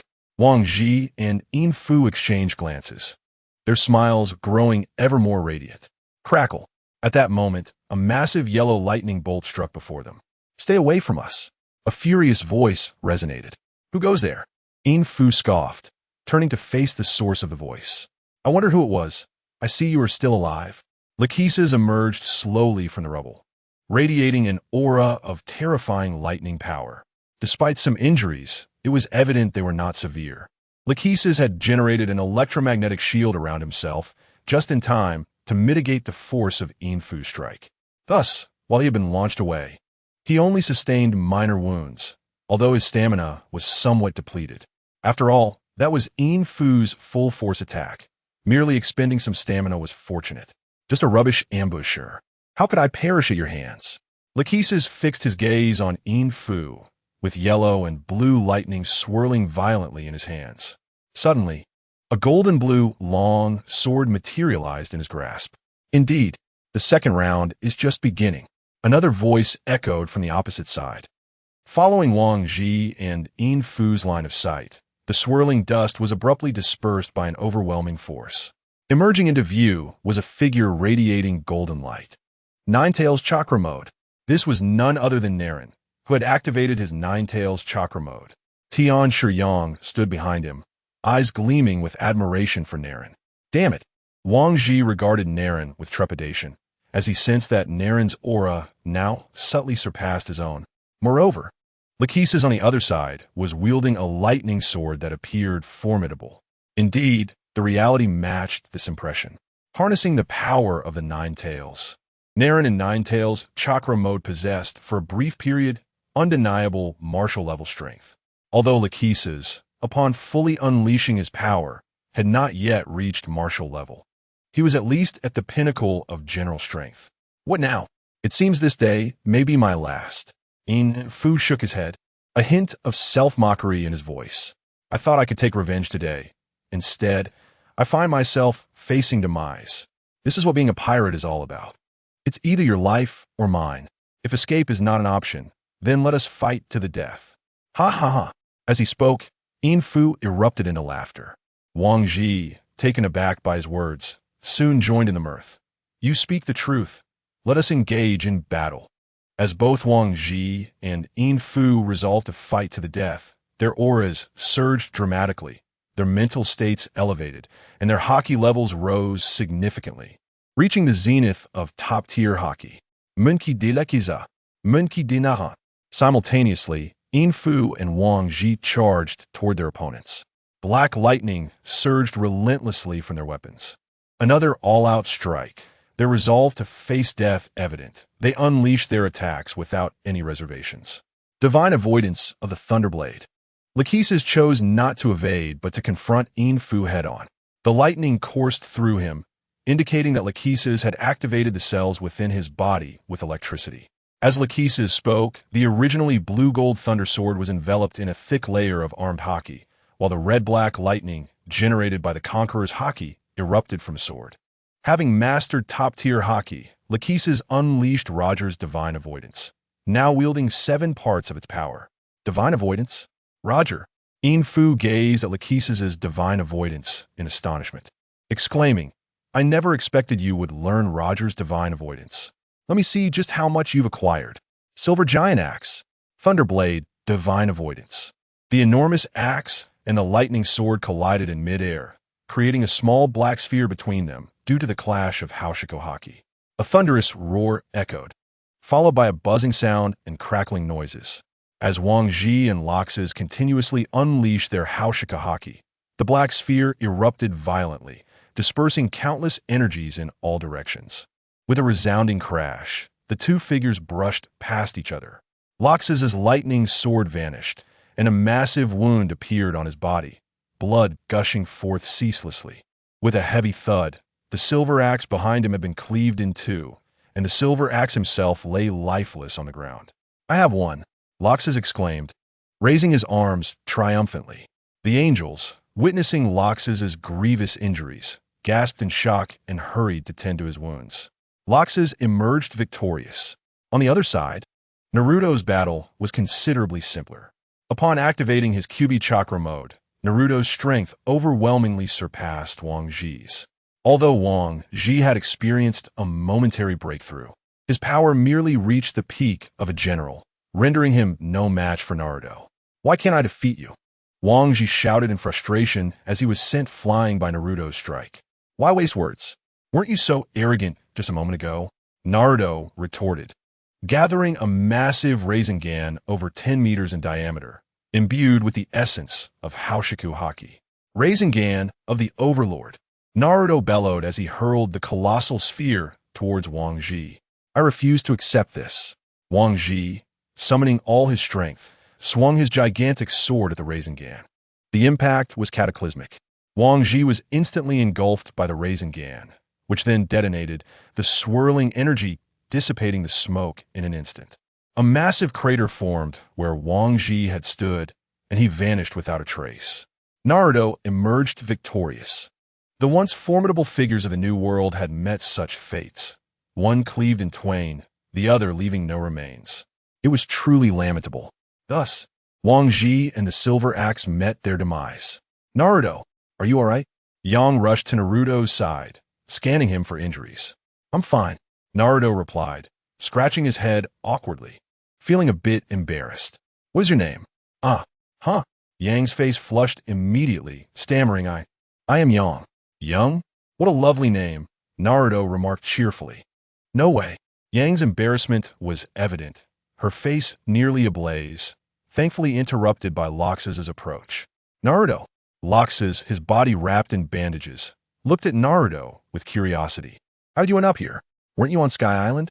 "Well, you see," Naruto began, "my uncle, the Admiral of the Chinese Navy, believed that as a Navy officer, I cannot exert my full potential on Sky Island. After discussions, we decided to establish a naval base in the Totland Sea, which would enhance the defense of that area and maximize the strategic significance of the Navy." Indeed, Lox's nodded in agreement, recognizing the truth in Naruto's words, noting that the Air Force on Sky Island sufficed. "But wait, you still haven't explained how you suddenly appeared here," Lox's recalled. "Oh, that. Let me explain." Naruto recounted the events regarding the Tianrin No. 7 to Lox's, who nodded in understanding. It is noteworthy that everyone regarded the items provided by the system as unsurprising, merely filling in the gaps with their assumptions. Thus, after Naruto's explanation, Lox's dismissed it and began directing his subordinates to clean up the battlefield. The battle had left the Totland Sea virtually unscathed. Only a few ordinary subordinates had perished, and several angels were injured. In stark contrast, the Five Peaks pirates and the Silver Axe pirates had been entirely eradicated. During the cleanup, the angels astonishingly discovered a vast treasure aboard the pirate ship, valued at approximately 20 billion berries. It turned out these two had been carrying the spoils of Rox's treasure all along. However, it was understandable as they had no territory, making it reasonable for them to keep their riches close. Yet, they had misjudged the strength of the Totland Sea, resulting in their treasure ultimately benefiting it. Meanwhile, at the exit of the West Sky route, several world government naval vessels quietly floated on the calm sea. On the deck of the largest warship, Sengoku and Tsuru stood resolutely, their gazes fixed on the distant horizon. The surface of the sea was eerily tranquil, devoid of even the slightest ripple. Beneath this calm, however, lay the ocean's tumultuous wrath and confusion. "Sengoku," Tsuru called out, her voice tinged with concern. She, along with Carp and Sengoku, had formed an inseparable bond during their time in the Navy. Their enduring friendship had made them the best of companions. Since Carp's decision to withdraw from the Navy and return to Sky Island, Sengoku had remained unervingly calm to the point of unsettling those around him. Yet, as Sengoku's closest friend, Tsuru was acutely aware that his inner turmoil belied his outward serenity. He was merely concealing his anger beneath the surface. Carp's abrupt departure had also incited considerable ire within her. "Sengoku," Tsuru called again. Sengoku suddenly snapped back to attention, looking at Tsuru with surprise. "When did you arrive?" "I was unaware. I've been here for quite some time." "Are you still preoccupied with Carp?" Tsuru replied. "Perhaps. I just want to clarify things." That rascal left without a word, Not even a goodbye. Sengoku's voice grew heated. Are we to wait here indefinitely? Your promotion to Admiral is only days away. Tsuru questioned, puzzled. Let us wait and see, Sengoku acknowledged, realizing that the likelihood of Carp returning was slim, yet he yearned for answers. Report. A ship. A massive ship. Suddenly, a naval scout shouted. Ripples began to form across the once calm sea as Sengoku and Tsuru noticed the silhouettes of the vessels. 5 enormous steel warships, each over 300 meters long, emerged before them, adorned with a red flag emblazoned with a golden dragon, fluttering proudly at the ship's highest point. The emotions of Jean Guo fluctuated as he recognized the figure standing at the bow of the ship, none other than the person he had been eagerly awaiting. Kapu. A resounding roar erupted from Jean Guo's throat.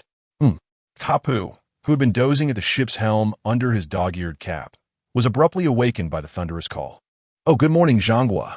Kapu greeted him with an air of casual familiarity. Kapu. The familiar salutation grated on Jean Guo's ears, sparking a torrent of questions. Why had he betrayed the Navy? Jean Guo intended to inquire about Kapu's sudden departure, but found the words stuck in his throat. I did not betray the Navy. I resigned from Marshal Kong. Kapu nonchalantly replied while picking his nose. Then why did you destroy a large portion of Marineford? Jean Guo exclaimed, incredulous. Do you believe I did that? You still refuse to admit it. Really, it wasn't me. Enough. I intend to arrest you, Kapu, Jean Guo declared, not allowing Kapu to finish his sentence before propelling himself toward him. The figures of Sessamaru and Inuyasha aboard the warship sensed the tension and prepared to intervene. But Kapu waved them off. He let Jean Guo charge at him without any defensive maneuvers. No techniques, no haki, not even the power of his devil fruit. Jean Guo simply overpowered Kapu with sheer strength, delivering blow after blow to his face. Kapu did not resist, knowing he had wronged Jean Guo by leaving without a word. Jean Guo's fists landed heavily on Kapu's face. Did we not agree to protect the civilians and uphold justice? How could you betray justice? Jean Guo relentlessly questioned. Kapu remained silent, accepting the punishment in stoic resignation. After what felt like an eternity, Jean Guo finally ceased his assault.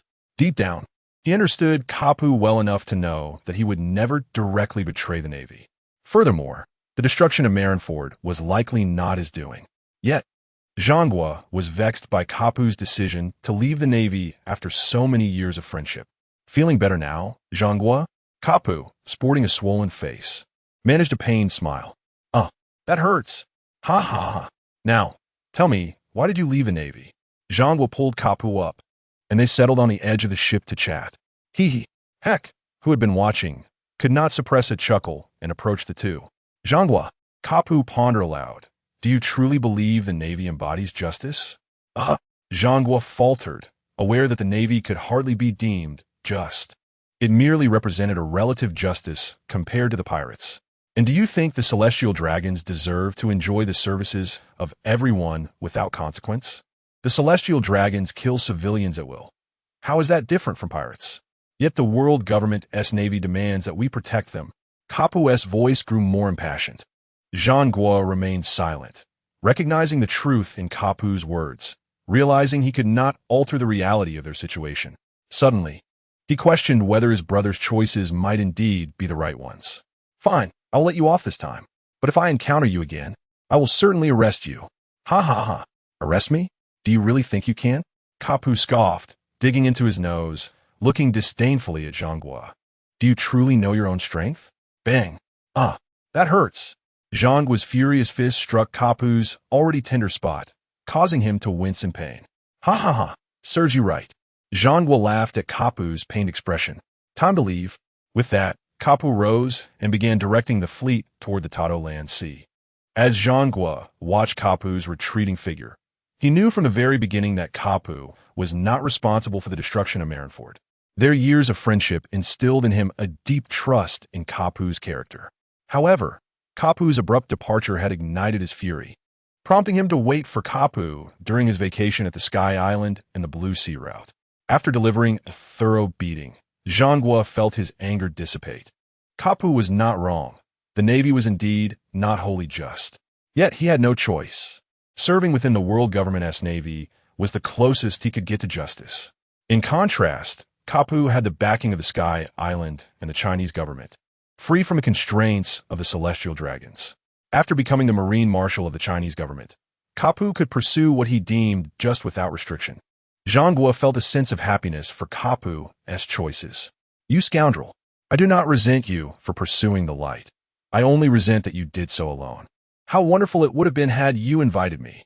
Zhangguo murmured as he watched Kapu's figure gradually fade from view. What did you say? Heck asked, looking puzzled at Zhangguo. Nothing. The holiday is nearly over. Let us return to Marineford. Zhangguo shook off his thoughts, dismissing them as mere distractions. This was but a minor episode. Subsequently, under Kapu's command, the fleet swiftly sailed toward the Tato-Land Sea. 15 days later, Kapu and the Chinese Navy had arrived at the Tato-Land Sea 2 days prior and chose to establish their naval base on Wheat Island. The Tato-Land Sea was to become the granary for the Chinese government, and Wheat Island was pivotal to that plan, given that wheat is a staple food. Situating the naval base on Wheat Island was the optimal choice to ensure its protection from destruction.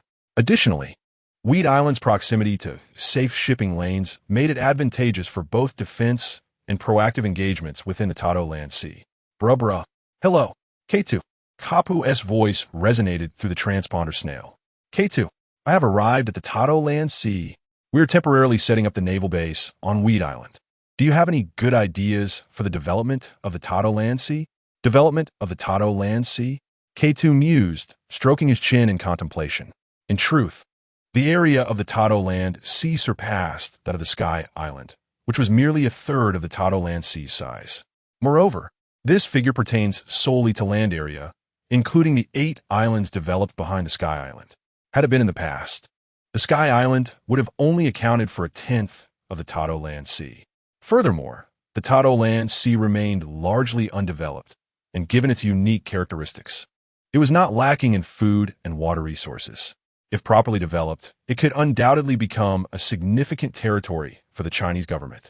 In this tumultuous world of pirates, civilians frequently faced threats and intrusions from pirates. If a secure haven could be established in the Tato-Land Sea, free from pirate incursions, many civilians would likely choose to settle there. If this prolonged development continues, given the expanse of the Tattaran region, it is estimated that the population will surpass 100 million in 10 years. At that point, the Tattaran Sea will become a primary source of military strength for the Chinese government. After a moment of contemplation, Cater spoke, Brother, let that rascal Loxes first complete the infrastructure in the Tattaran Sea and then begin recruiting civilians from outside. Should any pirates dare to invade the Tattaran Sea, I will have to trouble you.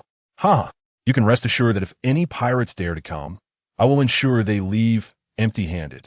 Cater had unwavering confidence in Carp's words, for in this world, unless and the 5 elders intervened, there was likely no one who could rival him. With Carp's establishment in the Tattaran Sea, Cater's initial plan was smoothly executed, ushering the Tattaran Sea into an era of rapid development. The technology of the Sky Island was also progressing steadily under the fervent leadership of its leaders. What? The Chinese government has been established. Carp has even become the marshal of the Chinese Navy. The bald-headed elder exclaimed angrily. In the conference hall of the 5 elders in Marries, Steel Bone Kong was reporting on the news of the Chinese government. Upon hearing the bald elder's fury, Steel Bone Kong quickly lowered his head. How dare they? Do they truly believe our world government would hesitate to take action against them? The curly-haired elder also wore a furious expression. No wonder Carp refused the promotion to Admiral. This makes perfect sense now. Kong, the bald elder inquired of Kong, are you aware of the current specific strength of the Chinese government? Specific strength. Kong pondered for a moment before replying. There are indeed a few known pieces of information regarding the Navy, but I cannot guarantee that this represents the entirety of the Sky Island strength. The bald elder raised an eyebrow, displeasure evident on his face in that case. Share everything you know. The bald elder was quite dissatisfied with Kong, as since the incident at God Valley, the Navy seemed to be subtly declining under Kong's leadership. Moreover, many tasks assigned to Kong remained unfulfilled. Here's the situation. Kong quickly responded, First, let me discuss the territories of the Chinese government in the New World. Monkey D. Loxus has formed the Thor pirate crew, and, on the surface, the Tataran Sea is under their control. However, in reality, the Tataran Sea is governed by the Chinese government. Moreover, alarmingly, just 2 days ago, Monkey D, Loxus and Monkey D, Naruto single-handedly defeated Silver Axe and Wang Ji. Wait a moment. The bearded elder suddenly interrupted Kong. While I can understand Naruto defeating Wang Ji, given his admiral-level power during the God Valley War, are you saying Loxus also defeated Silver Axe? Indeed. Steelbone Kong nodded, affirming, this news is entirely credible. This means that within just a month following the God Valley incident, Loxus attained admiral-level strength. Coupled with the news brought back by Sengoku, it seems Carp is leading the Chinese Navy towards the Tataran Sea, likely to establish a base there. That would truly be troublesome, the goat-bearded elder remarked with a serious expression. With Carp, the Tataran Sea now possesses 3 admiral-level powers. Indeed, to capture the Tataran Sea, the entire Navy might need to be mobilized. Furthermore, it would likely result in a Pyrrhic victory. The other elders nodded in agreement. At that moment, Kong suddenly interrupted the elders' discussion. The elders, taken aback by the interruption, glared at Kong, causing a chill to run down his spine. Nevertheless, he managed to suppress his fear and continued. Actually, that is not the entirety of the Tataran Sea's strength. The elders looked at each other in confusion. Ahem. Kong cleared his throat and continued. What do you think about the warships of the Rock's pirate crew? The bald elder stroked his chin in contemplation. Their iron warships are immensely powerful. While they cannot obliterate an entire island like the Pluton, they can easily destroy half a town with a single shot. Currently, there are 6 such warships in the Tataran Sea. Without waiting for the elders to respond, Kong continued. Upon hearing this, the elders fell into deep thought, for they were well aware of the Tataran Sea's characteristics. The only safe route into the Tataran Sea is through a singular passage, while all other areas are fraught with treacherous currents and whirlpools. Attempting to force a passage would only result in being consumed by the sea. However, if one were to take the safe passage, they would have to confront those 6 terrifying warships directly. The elders exchanged glances. Refraining from discussing an assault on the Tataran Sea, Kong added, furthermore, the elders could not contain their astonishment, nearly losing their composure. Yet, realizing they might have overstepped, they quickly regained their composure. Ahem, please continue, they urged. Kong, amused by their shock, recalled his own astonishment upon first learning this information. The Tataran Sea currently boasts over 3,000 vice admirals. 3,000 vice admirals. The elders were utterly unsettled. The world government likely had only a few thousand vice admirals in total, most of whom were assigned to key positions. In reality, they could only mobilize around 1,000 vice admirals, and those were all capable of flight. The elders were already overwhelmed by the day's revelations and were beginning to feel numb. Even if Kong were to inform them that 2 unknown admiral-level powers had emerged in the Tataran Sea, they would likely remain unfazed. Ahem, I may have lost my composure. The bald elder admitted sheepishly. Kong, please continue. We promise to remain composed. Even if you say there are 2 unknown admirals in the Tataran Sea, I will not be surprised. How do you know? Kong was astonished, staring at the elders, unable to believe their intelligence capabilities were so formidable. Is it true? The bald elder, holding a cursed blade, could no longer remain seated and stood up abruptly. Based on Sengoku's report, when he encountered Carp, 2 young individuals were preparing to take action, and the aura they exuded was undoubtedly of admiral-level strength, though their specific capabilities were uncertain. The Chinese government, the goat-bearded elder murmured, rubbing his forehead, I am somewhat troubled. Where did all these admirals come from? The D family? Moreover, so many powerful individuals from Sky Island all share the surname Monkey D. Is the bloodline of Carp's family truly so exceptional? The horned elder echoed. Is it truly wise to let them develop unchecked? However, should we wish to seize the Tataran Sea, it would undoubtedly require a significant cost. Let's hold off for now. After deliberation among the elders, perhaps out of caution or to allow Vegapunk time for research, they concluded. After all, neither the Sky Island nor the Tataran Sea had ever belonged to the world government. Furthermore, the Chinese government had not exhibited any behavior that would indicate a desire to oppose the world government. Let this matter rest for now. I will inform Lord M and leave the decision in his hands. Thus, it was ultimately decided to refrain from taking action against the Chinese government for the time being. After all, there was not a significant conflict of interest between the two parties. If Kate were aware, he would surely be quite pleased, as the Tuatha Lan Sea region also requires time for development. Moreover, Xin needs time to study the technology of the divine bodies, especially since he possesses 3 sets of enhancement materials for the 3rd-generation bodies. Therefore, the world government and the Chinese government coincidentally chose the path of peaceful development. However, after the 5 elder stars met with him, 9 figures stealthily departed from MarineMajor, vanishing into the night. Time flew swiftly, like a fleeting shadow, and 6 months passed. Since leaving the Sky Island, Long had been navigating the New World aboard the warship provided by Kate, accompanied by 500 elite soldiers and ample resources, continuously taking in refugees and infants to expand his ranks. Now, after half a year, Long chose to establish the Revolutionary Army's headquarters on the island of Baitu in the New World, known as Ba Erdigo. With the establishment of the headquarters, Long tirelessly trained his subordinates, particularly the children, as he believed they would become a crucial source of strength for the Revolutionary Army. Although Long harbored a strong desire to overthrow the world government, he maintained a clear understanding of both his own strength and that of the world government. Hence, his primary focus remained on training soldiers, continuously expanding his influence, while covertly bringing those nations unable to pay the heavenly dues, which were about to be reckoned by the world government, under his wing. Under Long's leadership, the Revolutionary Army advanced steadily. At this moment on Sky Island, Mei Luo Tian Ting, 9 individuals of various statures stealthily infiltrated the densely populated Sun Island. Yes, a few patrolling soldiers spotted them, just as one began to speak. He was instantly cleaved in 2 by a figure wielding a long knife. TSK. Number 1. Didn't you investigate thoroughly? How could we be discovered? Isn't it time for the shift change? The figure with the long knife questioned a voluptuous woman beside him. Well, Captain, the patrol mechanism on Sky Island has been constantly changing, and you are well aware that we have been observing for at least a month. And it has always been like this. Number 1. The voluptuous woman replied with a look of helplessness. Forget it, since we have already been discovered. It is fortunate that I managed to kill him.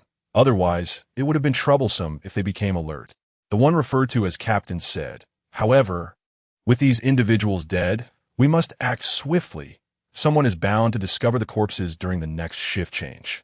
Remember, our target this time is the head of the Chinese government, Monkey D. Kate. The captain spoke in a grave tone. Number 1. Are you certain that Kate will appear on Sun Island today? I am certain. I have gathered intelligence that there is an event called the Lantern Festival taking place on Sun Island this evening. Number 1 pondered, stroking her chin. However, other high-ranking combatants from the Chinese government may also attend this Lantern Festival. That's of no consequence. Do you believe there is anyone stronger than us? The one referred to as Captain exuded an unimaginable confidence when discussing strength. Number 1 and the others nodded in agreement, as they were indeed among the most formidable figures within the world government, second only to the 5 elder stars. The beheading operation begins now. With the captain's command, the group swiftly vanished into the darkness. Meanwhile, on the streets of Sun Island, various vendors shouted enticing calls, reminiscent of the bustling markets of China. Freshly steamed buns. Mama, I want to eat roasted yam. He's coming. He's coming. He's bringing Belly with him. The cacophony of sales pitches transported one back to the essence of China. This was all the handiwork of Kate, who, tired of the monotonous fare of sashimi and roasted meats, introduced Chinese cuisine to the inhabitants of Sky Island, along with the custom of street vending, resulting in a vibrant atmosphere filled with such lively calls. Darling, Lingling exclaimed, holding a dozen skewers of candied hawthorn, taking a bite with excitement. This is delicious and so sweet. Kate observed Lingling's slightly plump appearance and shook his head helplessly, feeling a twinge of concern. It seemed he needed to encourage Xian to expedite the transformation of Lingling's physique into that of a third-generation divine body. Otherwise, she might truly become a matron in due course. Kate mused to himself. Darling? Lingling called out, noticing Kate lost in thought. Oh, silly. If you want to eat, indulge a little. But remember to exercise more afterward. Look at your little belly. It has grown quite a bit. Kate affectionately ruffled Lingling's hair. Not at all. Lingling retorted in a huff. I'm not gaining weight, see? As she attempted to prove her point, she inadvertently pinched a layer of soft flesh, rendering her momentarily speechless. She had not anticipated that she had truly gained weight. Mama, I have indeed put on weight.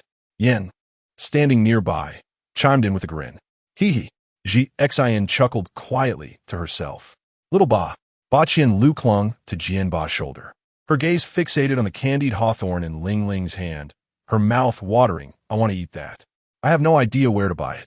Jianba replied with a hint of helplessness. No worries. Ba Qian responded, inexplicably cheerful. I know the way. Just follow Ba Qian. Hurry, hurry. Ba Qian is on navigation duty. Let me think. Is it this way? No, that way. Perhaps not. Ah, yes. This way.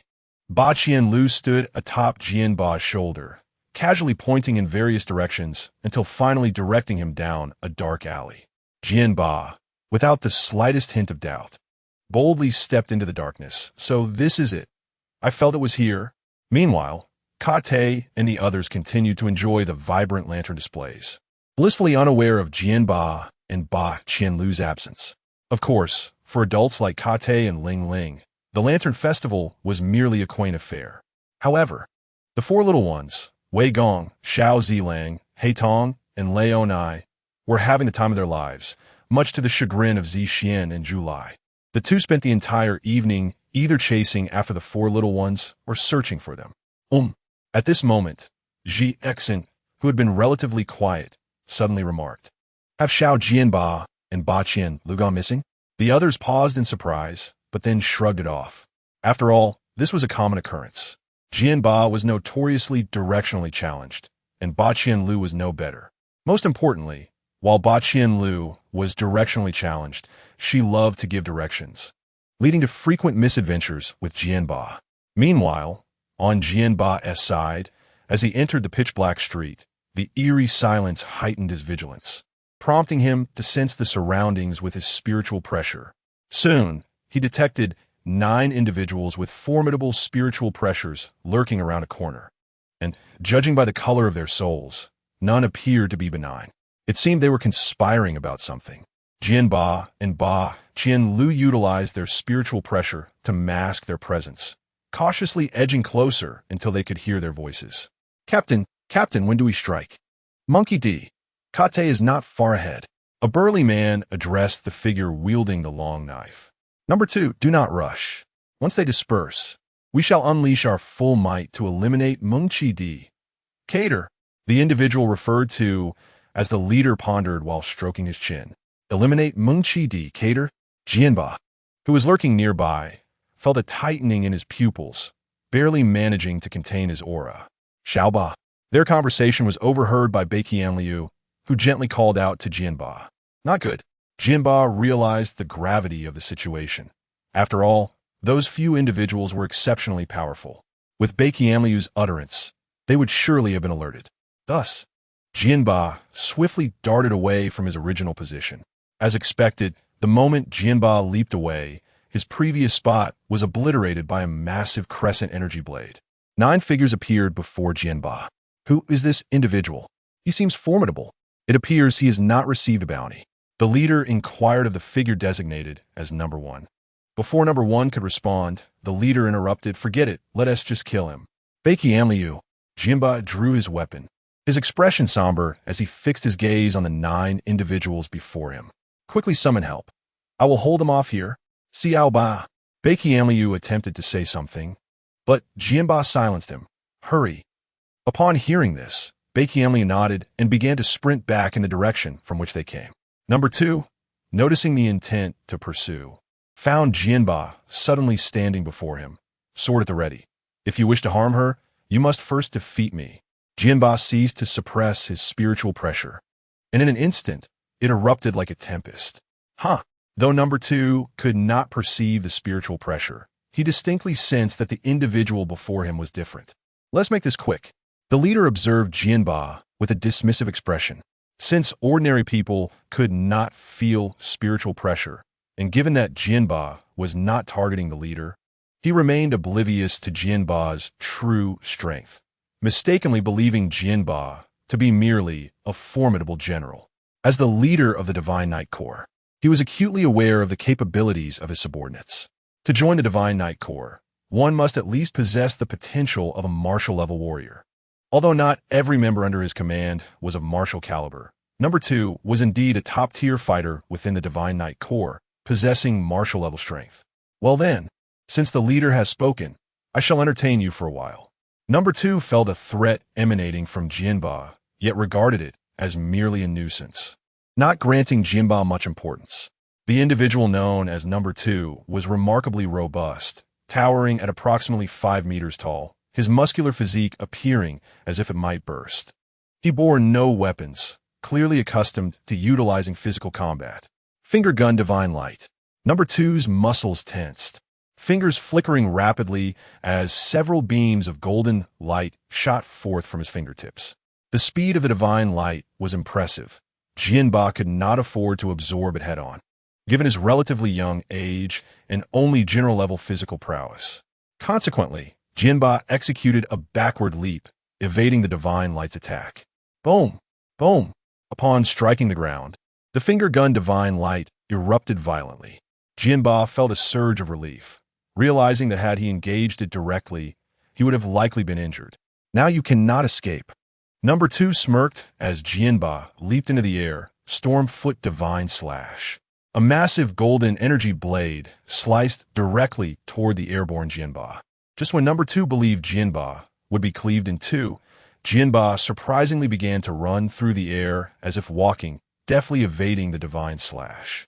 The Divine Slash missed its target, vanishing into the horizon. What? He can run in the air?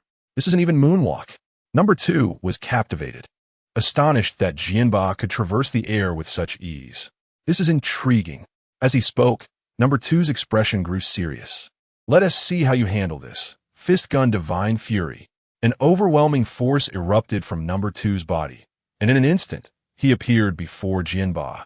His right hand clenched, the terrifying armed color haki seemingly coalescing into a fist. Divine Fury. Number 2's fist descended with tremendous force. Jinba, taken aback by the ferocity of the opponent, quickly mobilized his entire spiritual pressure and haki. Spiritual pressure manifestation defense. Armed color haki envelop. Instantly, a colossal, malevolent skeletal apparition materialized around Jinba, tightly encasing him and simultaneously reinforcing his defense with armed color haki. Number 2's earth-shattering punch failed to budge the malevolent skeletal figure in the slightest. After a brief stalemate, number 2 voluntarily withdrew, regarding Jinba with a grave expression. His right hand trembled slightly, exhibiting extensive burn marks. Even his formidable armed color haki could not withstand the scorching heat of Jinba's spiritual pressure, which seemed to be on the verge of igniting. Number 2, can you manage? The leader noted number 2's predicament, astonished that Jinba possessed such strength. Leader, leave it to me. I merely underestimated him. Number 2 felt confident in his ability to defeat Jinba, despite recognizing the latter's somewhat troublesome abilities. If I cannot engage directly, then I shall resort to this. Number 2 resolved, having discerned Jinba's searing spiritual pressure. Now it is my turn, Jinba declared, swinging his weapon, yes high, toward number 2. In an instant, an intensely heated sword pressure surged toward number 2, causing the temperature to soar and even distort the light. Bring it on. Armed color haki entwined. Divine Fist. As he spoke, number 2's fist became imbued with terrifying armed color haki. To avoid contact with Jinba's spiritual pressure, number 2 opted for the haki entwinement, as it allowed for remote strikes. The clash of spiritual pressures sent waves of scorching energy radiating outward. Although the heat was insufficient to ignite surrounding objects, it elevated the ambient temperature significantly. The black lightning generated by the armed color hockey entwinement wreaked havoc around them, leaving behind breathtaking traces. Unfortunately, while the ideal was grand, reality proved harsh, although the armed color hockey entwinement could indeed create a barrier. Number two's fist still connected with Jianba's sword pressure. However, Jianba's spiritual pressure was boundless, and under continuous erosion, the armed color hockey surrounding number two's fist was rapidly consumed. Number two's pupils constricted as he swiftly exited the range of Jianba's sword pressure, increasing the distance between them. Jianba offered no respite, gripping the hilt of his sword. He channeled all his strength into a strike, unleashing a massive golden spiritual pressure slash toward number two. Sword Path Severance. Unlike the sword pressure, Sword Path Severance represented Jianba's most formidable attack. Countless sword strikes coalesced into this terrifying blow, an infinite reservoir of spiritual pressure concentrated within a mere sliver of sword energy. Upon striking the enemy, it would unleash all accumulated spiritual pressure, obliterating them. Buzzing. The overwhelming spiritual pressure caused the sword energy to emit a continuous humming sound, as if eager to break free from its confines. The speed of the sword energy was astonishing, arriving before number two in an instant. "So fast!" exclaimed number two, his pupils widening in disbelief as he found himself cornered. Divine Fist. With no reservations left, he channeled all his strength into this punch, directly confronting Kenpachi's downward strike. The clash echoed with a resounding impact, followed by a cacophony of sounds. "Break for me!" The terrifying spiritual pressure emanating from the sword energy forced number two into a frenzy of roars. Soudainement, a deafening explosion érupted, engulfing the area in dust and obscuring everyone's vision. As the dust settled, number two was revealed, covered in wounds, his clothing tattered beyond repair. He gasped for breath, his gaze fixed intensely on Kenpachi, his expression heavy with gravity. Despite his disheveled appearance, he had not suffered significant injuries. The wounds were merely superficial. Yet, this was the culmination of his utmost effort. Had he shown even the slightest hint of carelessness moments ago, he would have faced far graver consequences. Seizing the opportunity, Kenpachi resolved to eliminate him, as each adversary dispatched would lessen the number he had to confront later. Sword pressure. Kenpachi gripped his sword, the wild blade radiating a golden light as he thrust it toward number two's chest. Just as Kenpachi was about to strike, a voice called out beside him, triggering alarm bells in his mind. Not good. Realizing the threat, he swiftly turned and attempted to block with his sword.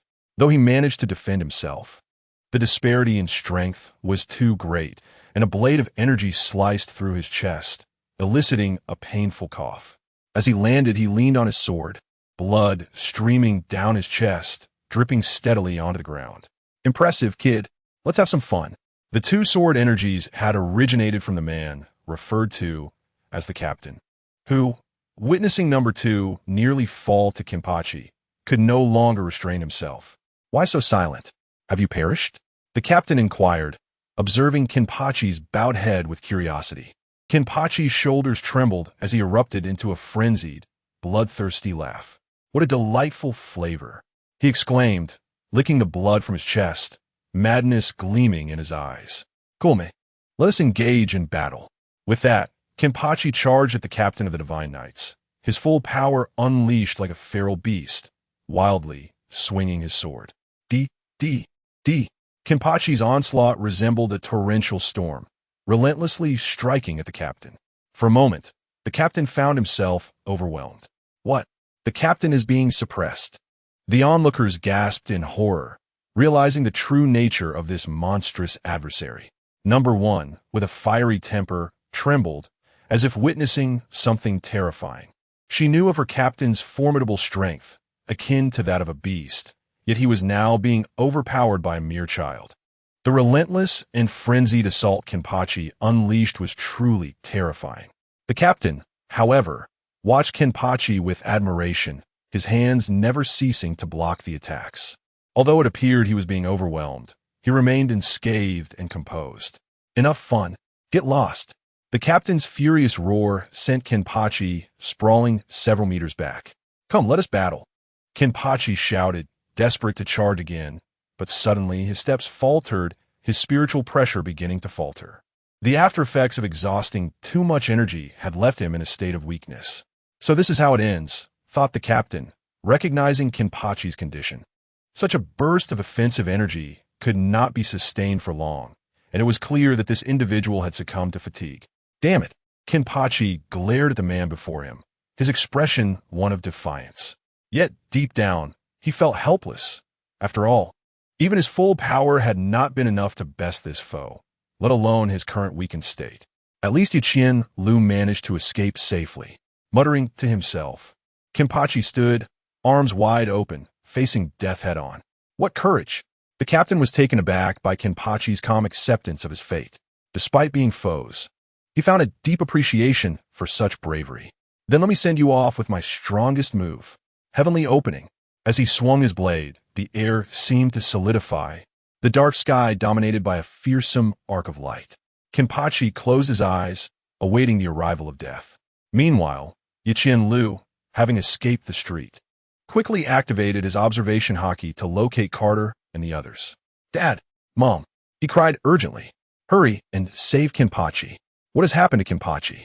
Carter, anxious, responded. Normally, the Sky Island was always patrolled. If enemies approached, alarms would sound. Kenpachi and I were going to buy candied hawthorn, but we stumbled upon a group that intended to kill Dad. Kenpachi and I were accidentally discovered. Yichien Lu recounted the events in haste. It seemed that the patrols he had arranged were not flawless. The intruders must possess formidable strength. Stay calm, Carter reassured him. You need to accompany Zi Yuan and Zhu Lai to bring Wei Gong back home. We will handle the rest. Dad!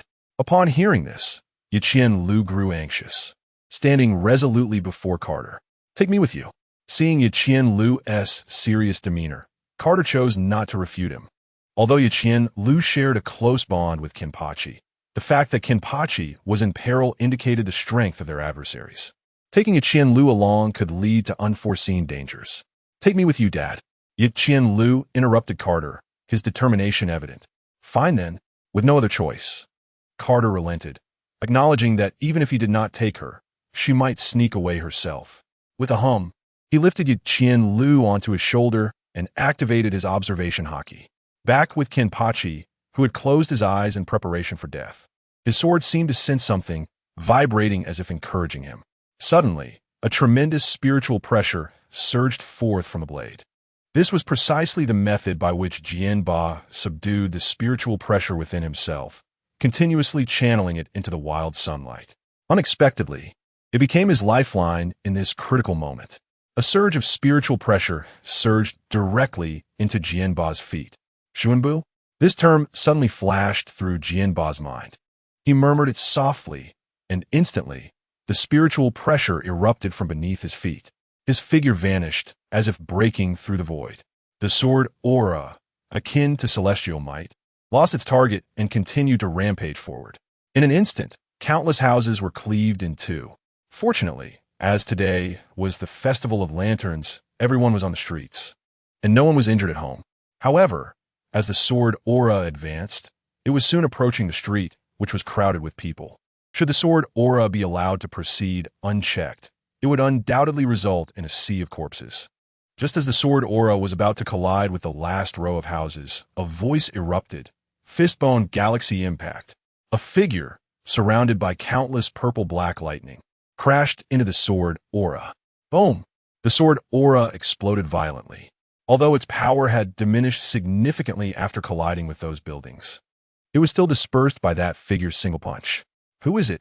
The person referred to as the captain could not help but inquire. The explosion of the sword aura had raised a thick cloud of dust, obscuring the captain's view of the newcomer. What infuriated him further was the realization that his strongest attack had been evaded by a near-death individual, only for yet another formidable presence to appear. Who am I? K2's physique trembled slightly as he unleashed an overwhelming aura, dispersing the surrounding dust. He laughed heartily. Weren't you here to kill me? Why do you ask who I am? So it's you. The captain of the Divine Knight Brigade immediately recognized K2 upon seeing him. With a mocking expression, he remarked, Since you know we are here to kill you, how dare you come alone? K2 did not respond to his words, but instead, with keen interest, inquired about the man before him. You were sent by him, right? The Divine Knight Brigade? So what if you are? And if not, what then? However, since you have recognized us, allow us to escort you on your journey. Do not blame us for the group assault. After all, you chose to confront us instead of fleeing. As he spoke, the captain signaled to his subordinates, and in an instant, except for the severely injured number 2, everyone else was ready for battle, their eyes fixed on K2, poised to strike at any moment. In response, K2's lips curled into a slight smirk. Who said I came alone? Lingling, Mai, Yen, Vi Xin, Shi Yi, Katakuri, Luija, with K2's voice echoing. One figure after another materialized before the captain of the Divine Knight Brigade, each exuding a powerful aura. Impossible. The members of the Divine Knight Brigade were incredulous, loudly questioning, where did so many strong warriors come from? Didn't Cap bring several to the Totland Sea? How can there be so many high-ranking warriors on Sky Island? According to intelligence, doesn't your Chinese government only have 9 high-ranking officers? Observing the captain's flustered demeanor, K2 could not help but continue to provoke him. Is that so? Perhaps your intelligence is misleading? Moreover, who can say whether the individuals before you are indeed our trump cards? The members of the Divine Knight Brigade fell into contemplation. They initially believed they could easily accomplish their mission, but were taken aback when number 2 nearly fell to a child. Had it not been for their intervention, he would have perished. Now, they were astonished to discover so many high-ranking warriors on Sky Island. What were those responsible for intelligence doing? They must face dire consequences upon their return. The captain of the Divine Knight Brigade thought viciously. Why waste so many words? Even if you possess such formidable high-ranking warriors. What of it? Today I will end you. With that, the captain charged directly at K2, while number 1 faced Lingling, number 3 confronted Yen, and the others found their respective opponents. Thus, the battle between China and the Divine Knight Brigade officially commenced. Each member of the Divine Knight Brigade possessed the potential of a marshal. Among them, the older captain and those ranked from number 1 to no. For all exhibited marshal-level combat prowess. The others also possessed the strength of seasoned high-ranking officers. In contrast, among K2's group, aside from K2, Lingling, Yin, and Jiexin, who displayed martial-level combat strength, the rest were merely of high-ranking caliber. Notably, Lucia, the youngest, had only just entered the ranks of high-ranking officers. Meng Chi Di Lu Chi, your identity, 6th daughter talent, SSS sleeve white snow physical ability, newly entered high-ranking officer-level skills, advanced spiritual pressure, 3-color hockey, marine 6 styles, sword pressure ability, sleeve white snow initial release evaluation, an adorable ice maiden with boundless potential. Although Lu Chi lacked the terrifying spiritual pressure of Jianba and did not train with the same fervor, her SSS talent allowed her to break through to the high-ranking officer level just days ago. While still a novice in this tier and with her 3-color hockey at a low level, her mastery of spiritual pressure enabled her to match the combat power of a high-ranking officer adept in top-tier hockey. Furthermore, following her initial release of sleeve white snow, her physical attributes were enhanced, granting her the ability to contend with seasoned high-ranking officers in a short span. Additionally, Lu Chi frequently trained under Jianba, learning swordsmanship techniques. Although she had not mastered his 2-slice technique, she acquired the skill of sword pressure. Unlike Jianba's searing sword pressure, Lu Chi's was frigid, slowing the movements of those struck. However, the enhancement from sleeve white snow's initial release was not a product of her own training, thus consuming considerable spiritual pressure. Therefore, prolonged combat would place Lu Chi at a disadvantage. As for Ka Ta Kuli, despite his commendable talent and relatively advanced age, the brief duration of his ascension to SSS talent limited him to the pinnacle of high-ranking officer strength. Nonetheless, it is worth noting that Ka Ta Kuli's mastery of observation hockey had progressed tremendously, nearly reaching a level where he could foresee the future. Meng Chi Di Ka Ta Kuli identity, eldest son talent, SSS god of glutinous rice Ka Ta Kuli physical ability, pinnacle high-ranking officer level skills, top-tier conquerors hockey, top-tier armament hockey, observation hockey with future sight, rice cake cutting, roasted rice cake, glutinous rice monster strength, nine-headed serpent, etc. Ability, glutinous rice fruit.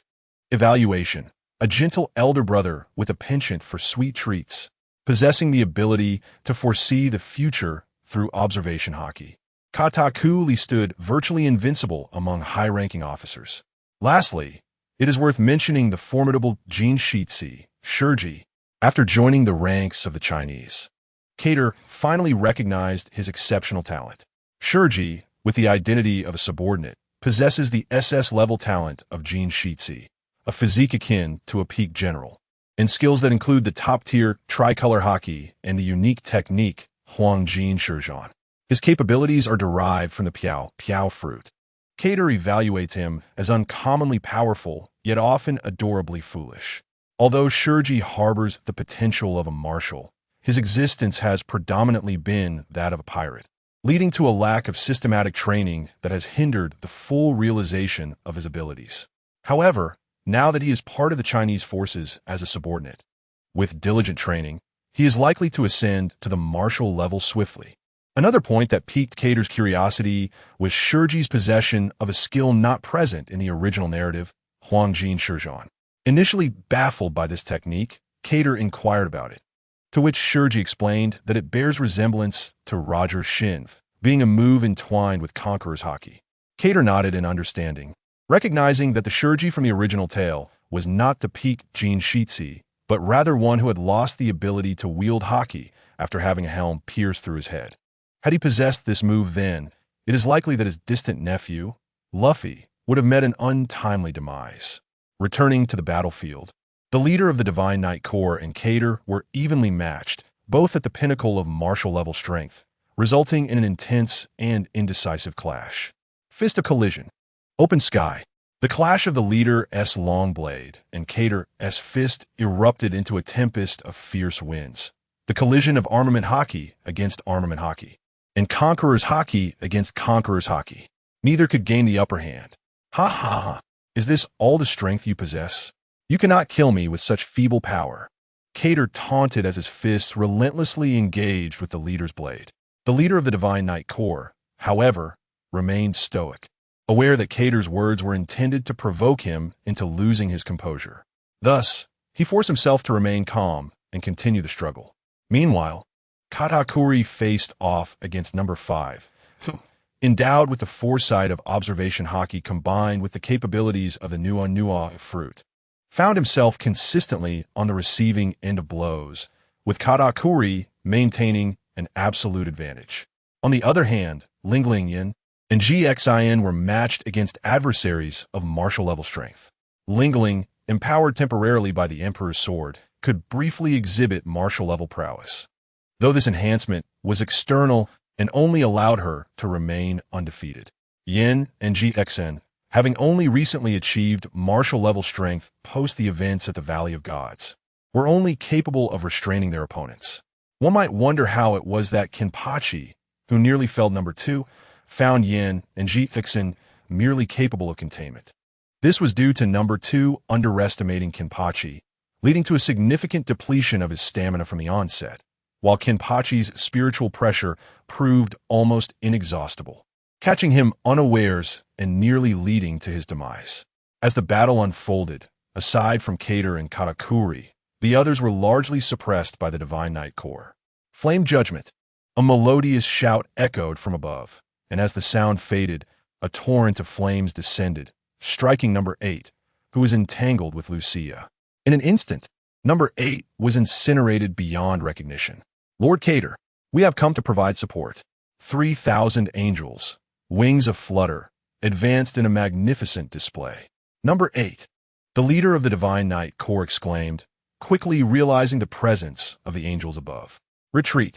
Without hesitation, he ordered a withdrawal, recognizing that he could not swiftly subdue Kater, and with number 8 fallen, along with the emergence of 3,000 mid-ranking angels, the completion of his mission was no longer feasible. Thus, he and his 7 companions swiftly distanced themselves and fled.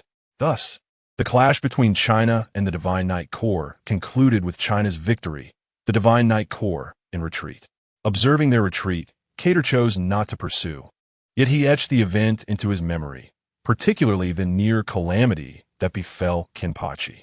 Had he not awakened his Shuinpa at a critical moment, he would have faced certain death from being struck by the open sky technique. It is noteworthy that after employing Shuinpa, Kenpachi, still unpracticed, merely teleported to a nearby location, fortuitously landing close to the 8,000 flow, who promptly rescued him. Nevertheless, the day's events left Cater unsettled. He had believed that the unique geographical position of the Sky Island, combined with the formidable strength of himself and his companions, would ensure their safety. Yet, the assassination attempt by the Divine Knight Corps had inflicted severe losses, with Kenpachi narrowly escaping disaster. The 3,000 mid-ranking angels proved almost ineffective against true power, unable to even impede their foes. Thankfully, their timely support and the unexpected activation of Flame Judgment resulted in the Divine Knight Corps suffering the loss of a significant commander. The following day, within the Appiato Shrine's conference room, Lord Cater, here are the casualty reports from yesterday. Ziyuan placed a stack of documents before Cater. Since the establishment of the Chinese government, Ziyuan, along with Zhu Lai and the other children, referred to Cater as Lord Cater in formal settings. Cater perused the documents laid before him.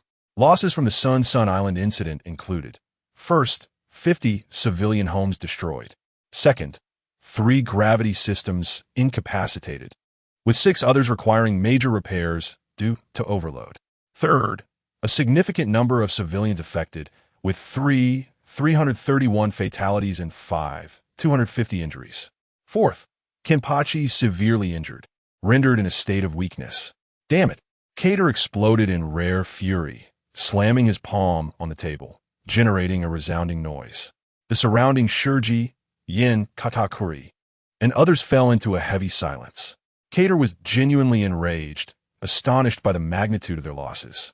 While other losses could be managed, the death of over 3,000 innocent civilians weighed heavily on him. As a man raised under the red flag, he held the lives of ordinary people in high regard. Just the day prior, these individuals had greeted him joyfully while admiring lanterns, and now their lives had been extinguished in an instant. Father, allow me to set sail with Xin. Yin, too, wore an expression of anger. Having learned the principles of justice and order from the angels, she was fiercely protective of the people. Moreover, those kind uncles and aunts had often given her treats during her childhood. Now, it is utterly tragic that lives have been lost due to the actions of the Knights of the Divine. Kimba was also nearly caught in the turmoil, leading to Yan's immense fury. Leave it to me. I shall go to Father. I will accompany you. Others eagerly expressed their desire to showcase the might of the Sky Island to the world government. Cardi, upon witnessing the fervor, remained silent, eyes closed, reclining in contemplation. Shiki. Suddenly, Cardi opened his eyes, directing his gaze toward the boisterous Shiki. How would you feel about setting sail again? Shiki looked at Cardi in bewilderment, asking, You wanted to go out to sea? Aren't we seeking revenge on the world government? Not so fast. Let me finish. The seas are still too tranquil. I want you to compete with Roger for the title of Pirate King, Cardi said with a serious demeanor. Ha ha ha ha. Competing with that guy Roger? How amusing. Shiki laughed heartily at Cardi's words. However, Cardi abruptly shifted his tone, continuing, competing for the title of Pirate King is merely a ruse.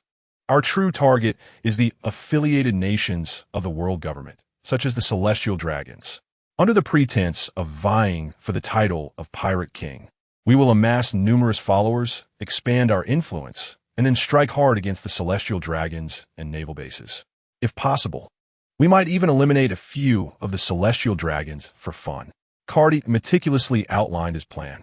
Ha ha ha, boss, you truly are. Shiki, increasingly excited, could hardly contain himself, but Cardi swiftly interrupted him, adding, Do you know why it's you and not someone else?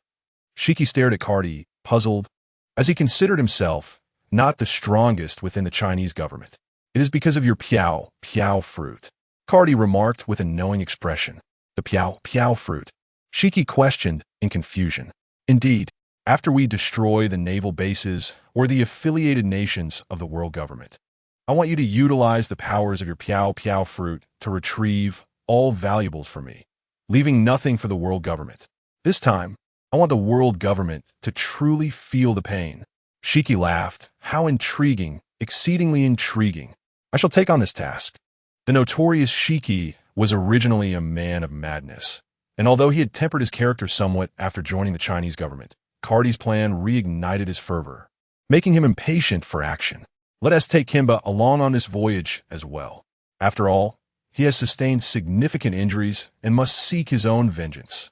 Cardi contemplated, ultimately deciding to include Kimba in the expedition. For although Kimba possessed limitless potential, his character thrived neither in comfort nor ease. Following Shiki would surely provide him with ample opportunities for growth. Kimba? That sounds fine, but if he gets lost, I'm not responsible. Shiki jested, casting a sidelong glance at Kimba. Throughout their interactions, he had come to understand Kimba to a degree, recognizing him as a rather directionally challenged individual. Initially unfamiliar with the routes of the Sky Island, Shiki had once sought directions from Kimba and Ba Qianlu, mistakenly believing he had found salvation. Little did he know that these two would lead him in circles for 2 hours, ultimately returning to their starting point. It wasn't until he encountered a passing angel that he discovered the airbase was merely 2 streets away. The memory now brought a headache. I want to get lost, Kimba retorted, a hint of embarrassment in his voice. Absolutely. With Ba Qianlu guiding the way, little Ba will never stray. Ba Qianlu exclaimed enthusiastically from Kimba's shoulder. Observing Ba Qianlu's resolute demeanor, the others couldn't help but break into a cold sweat. With Cardi's arrangements set, Shiki embarked once more with his original crew from the Flying Sky Pirates, along with Kimba and Ba Qianlu. Though he had initially considered upgrading Shiki's ship, he ultimately decided to simply equip it with a few heavy cannons and send them on their way. After Shiki and Kimba set sail, Cardi had many matters to attend to, particularly in light of the recent tragedy that resulted in the unjust deaths of many civilians, including several children who were left orphaned. He needed to arrange for compensation and suitable families to adopt these children. Furthermore, repairs on the damaged anti-gravity systems on Sun Island must be expedited. However, having learned from this incident, each island's anti-gravity system should be increased to approximately 15 to ensure that, should any system fail, others can operate normally without overload. As time passed, Lingling's due date approached, with expectations of her giving birth next month. 2 weeks later, in a certain sea area of the New World, the midday sun shone fiercely upon the tranquil waters, which were occasionally kissed by a gentle breeze, creating ripples that reflected a myriad of colors, resembling treasures of the ocean. Not far off, 3 massive pirate ships anchored upon the surface. The smallest vessel, a technologically advanced brown-black iron warship, lacked sails. Another ship, adorned with a golden lion's head, was a grand sailing vessel, while the largest resembled a whale. As they drew closer, a cacophony of voices erupted from the enormous whale ship. Gulalala, I never imagined you would join the Chinese government. Indeed, I cannot believe Cardi managed to win you over. Ha ha, that guy aims to conquer the world. A grand feast was underway aboard the whale ship, where Shiki, Whitebeard, Roger, Rayleigh, Kimba, Ba Qianlu, and Marco joyously engaged in conversation. However, due to their youth, Kimba, Ba Qianlu, and Marco could only indulge in beverages. Roger, you must have sensed it too, right? Shiki, brimming with excitement, inquired, if I am not mistaken, is this ship a product of our Chinese craftsmanship? Ha ha ha, it seems Cardi has indeed conquered you, for you now refer to us as we. Roger burst into laughter upon hearing Shiki's words, but soon adopted a serious tone. You are correct. This is indeed Cardi's handiwork. He possesses terrifying technology. Roger expressed with a hint of admiration. Speaking ill of my father in front of me is rather unwise. Kimba, whose temperament was already volatile, bristled at Roger's repeated references to that guy. Who is he? Roger looked at Shiki, puzzled, initially believing him to be a new recruit of Shiki's. However, it appears that the situation is rather different now. Oh, you are referring to Jinba? He is indeed the son of Kate. As Shurji spoke, he continued to pat Jinba's back, brimming with pride as he proclaimed to Roger, let me tell you, do you know why I chose to join China? It is not merely due to the formidable advancements in technology, but primarily because of the terrifying lineage of the Monkey D family. Just look at Jianba before you. Still a mere child, yet possessing the capability to contend with the second in command of the Knights of God, and he nearly defeated him. Although the second in command may have underestimated him, it is undeniable that Jianba is truly powerful. As Shurji's words lingered in the air, Roger, Rayleigh, and Whitebeard could not help but gasp in astonishment. They gazed at the young boy, innocently sipping juice, utterly taken aback by his strength. Particularly, Whitebeard reflected on his own childhood. Although he set sail at a young age, his strength could not even compare to Jinba's. Roger and Rayleigh were even more surprised, as they already had an intern aboard their ship who was also Kati's son, possessing immense potential, albeit perhaps slightly inferior to Jianba. Nonetheless, he was destined to become a formidable admiral, especially with the power of lightning at his disposal, ensuring his prominence among the ranks of admirals. At this moment, Roger and Rayleigh were unaware that Loxus had consumed the thunder fruit, significantly enhancing his talents. Even his previous abilities had been enough to astonish them. Meanwhile, the bewildered Marco, also known as Pai Luo, stared at Jianba, having learned from their conversation that Jianba was of a similar age. However, no one had informed him of the vast difference in their respective strengths. They had agreed to share juice, yet unexpectedly, a powerful admiral appeared, and he had to abandon his drink to perform a sliding tackle on that admiral. What a ridiculous turn of events. Marco wore a face of despair as he wandered off to draw circles in solitude. What a terrifyingly powerful little guy. Whitebeard shook his head and then boisterously laughed. But Marco, do not feel inferior. When I was your age, I certainly did not possess even half of his strength. Yet, amidst the reactions of others, Jianba remained unfazed. After all, his elder sister was the one truly endowed with extraordinary strength and talent. He was merely a fraction of that greatness. Whitebeard, Roger, and the others continued to drink, shifting the topic away from matters concerning China. By the way, Shurji suddenly seemed to recall something and spoke with newfound interest. Now that Rox is dead, what do you all intend to do next? Ha ha ha. Roger, unable to tolerate such a question, instinctively declared, I am a man destined to become the Pirate King. Gulala. As for me, I seek to reunite with my family and establish a household. For that has always been my dream. Whitebeard laughed heartily, and I've already found my first family member, right, Marco? Indeed, father. Marco eagerly responded to Whitebeard. It seems quite promising. Shurji remarked as he took a sip. However, Roger, I shall not let you ascend to the position of Pirate King so easily. Is that so? Since you say so, I shall undoubtedly become the Pirate King. Ha ha ha. I did not consent to that. Shurji and Roger quickly fell into a friendly argument. You two, you're about to ruin the feast. Come, let us drink. Whitebeard exclaimed, raising his cup. Now that Rox has perished, the next era belongs to us. Let us make the seas roar. Cheers. Ha! Hearing this, Roger and Shurji halted their quarrel and clinked their cups together. The wine splashed, and time seemed to freeze at that moment. Thus, the three great pirate eras commenced. Unlike the original tale, where the Golden Lion Shurji became enraged when Roger refused to ally with him, leading to a fierce confrontation. In this narrative, Shurji, due to Kati's arrangement, was openly competing with Roger for the title of Pirate King. In reality, he was quietly undermining the influence of the world government and its affiliated nations, gathering spoils of war. 2 weeks later, at the Apaya Du Hospital on Sky Island. Kate, Kapu. The anxious voice of Carp echoed. Is Lingling in labor? Just moments ago, Lingling's water had broken, and Kate had promptly taken her to the hospital while informing Carp and the others. Carp immediately returned to Sky Island via the wormhole of the Tianren 7. Not yet. She just entered the delivery room. Although Kate had already experienced the feelings of fatherhood multiple times, this was his own child being born, and the person in the delivery room was his wife, so he felt a sense of worry. As long as everything is fine, Carp sighed with relief. By the way, brother, are you all right coming back like this? What about the Totland Sea?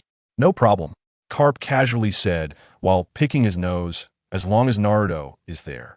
That little guy is surprisingly suited to being a leader. Besides, he has an angel named Tian Shi Yang assisting him. I have full confidence in him. That's good to hear. Kate nodded, feeling there was nothing amiss. However, noticing his brother's concern for his family, he couldn't help but feel a vague sense of something amiss, especially since neither he nor his brother had begun as Marines. They had only joined around the age of 22. Based on Long's age, he would have been born around that time, suggesting something significant may have occurred, prompting his brother to join the Marines and vow to eradicate all pirates. Nevertheless, Kate refrained from probing further, knowing that if it were necessary, his brother would surely confide in him. Wow! Just as Kate pondered, a tremendous cry of a newborn echoed from the delivery room. This sound seemed to act as a switch, and within moments, 2 other distinct cries of infants followed suit. Creak! Soon, the delivery room door swung open, and a female doctor appeared, her face etched with urgency. Kate, there seems to be a complication. You should come see for yourself. Kate was startled. Logically, the cries of the children indicated that Lingling had delivered successfully. Let us go, Kate declared as he stepped into the delivery room. Upon entering, Kate exhaled a sigh of relief. Lingling lay weakly on the bed, but she appeared to be fine. The issue, however, lay with the children. Kate quickly noticed that above his 10th child, numerous ethereal figures appeared. Male angels wielding black axes, bizarre creatures, and more. It turned out to be an array of phenomena. The female doctor had frequently encountered exceptionally gifted children during her previous deliveries with Lingling and had grown accustomed to such anomalies. Just as the last time when Wei Gong was born, it felt as though the entire delivery room had been transported to another realm. The surroundings transformed into a vast desert, adorned with numerous swords piercing the ground. However, unlike previous phenomena where a single child exhibited merely one anomaly, now, the 10th son of Lord Cater displayed an astonishing multitude of manifestations, seemingly discordant and poised for action. This prompted the female doctor to hurriedly seek out Cater. Upon witnessing these anomalies, Cater nodded in understanding. After all, the power of the galaxy was a synthesis of the various advantages derived from the divine engineering of the Super God Academy. Thus, the presence of multiple phenomena was quite comprehensible. After a few minutes, these anomalies gradually merged into the body of his 10th son. At this moment, Cater turned his attention to the child, who appeared rather unremarkable. Black hair, yellow skin, a quintessentially Chinese visage, perhaps distinguished only by a slight plumpness. In contrast, his 2 daughters were strikingly different. One possessed pink hair while the other had a peculiar pair of eyes that were entirely white. Initially, he thought the latter might be blind by birth, but testing revealed that her pupils were merely an unusual shade of white. However, both little ones shared a common trait. They were exceedingly small and slender, a stark contrast to their robust brother, suggesting he had absorbed all the nourishment in the womb. Observing his children thoughtfully, Cater finally spoke, naming the boy Xiaolin, Monchi-di, Xiaolin. The pink-haired daughter would be named Ding, Monchi-di, and the white-eyed one would be called Hu-ti, Monchi-di, Hu-ti. Yay! The children seemed to comprehend Cater's words, joyfully spreading their arms and shaking them while babbling excitedly. Darling, they appear to be quite happy. It seems they really like their names, Lingling exclaimed, playfully teasing them. Xiaolin, Ing, Hu-ti, what lovely names. Cater, witnessing this heartwarming scene, couldn't he help but smile. He casually opened the attribute panels for the 3 little ones. Monchi-di, Xiaolin identity, 10th Sun talent, SSS plus Galaxy power body, Marine soldier level skills, none ability, anti-void evaluation, a total loser. The most remarkable loser in the universe. Monchi-di, Ing identity, 9th daughter talent, a plus super strength girl body, commoner level skills, none ability, none evaluation, a girl with super strength talent is quite decent. Monchi-di, Hu-ti identity, 10th daughter talent, a plus whimpering creature body, commoner level skills, none ability, none evaluation, extremely timid and shy, turns into a whimpering creature when encountering someone she likes. Cater sighed, lightly tapping his forehead. Oh dear, even the personality is completely inherited. The system had rated him the most remarkable loser, and it seemed inevitable. Nevertheless, Cater shook his head, reasoning that once he matured, he would likely outgrow it. After confirming that both the children and Lingling were well, Cater urged her to rest early and then stepped out of the delivery room. After reporting the safe arrival, he allowed everyone to return to their rest. The moment Lingling entered the delivery room, everyone had anxiously awaited for quite some time, and fortunately, both mother and child were safe. With the successful birth of Gu Xiaolun, Ying, and Hu Ti, a delicate balance emerged between China and the world government, both steadily progressing in their developments. Meanwhile, the three legendary pirates renowned across the seas stirred the waters into a tempest.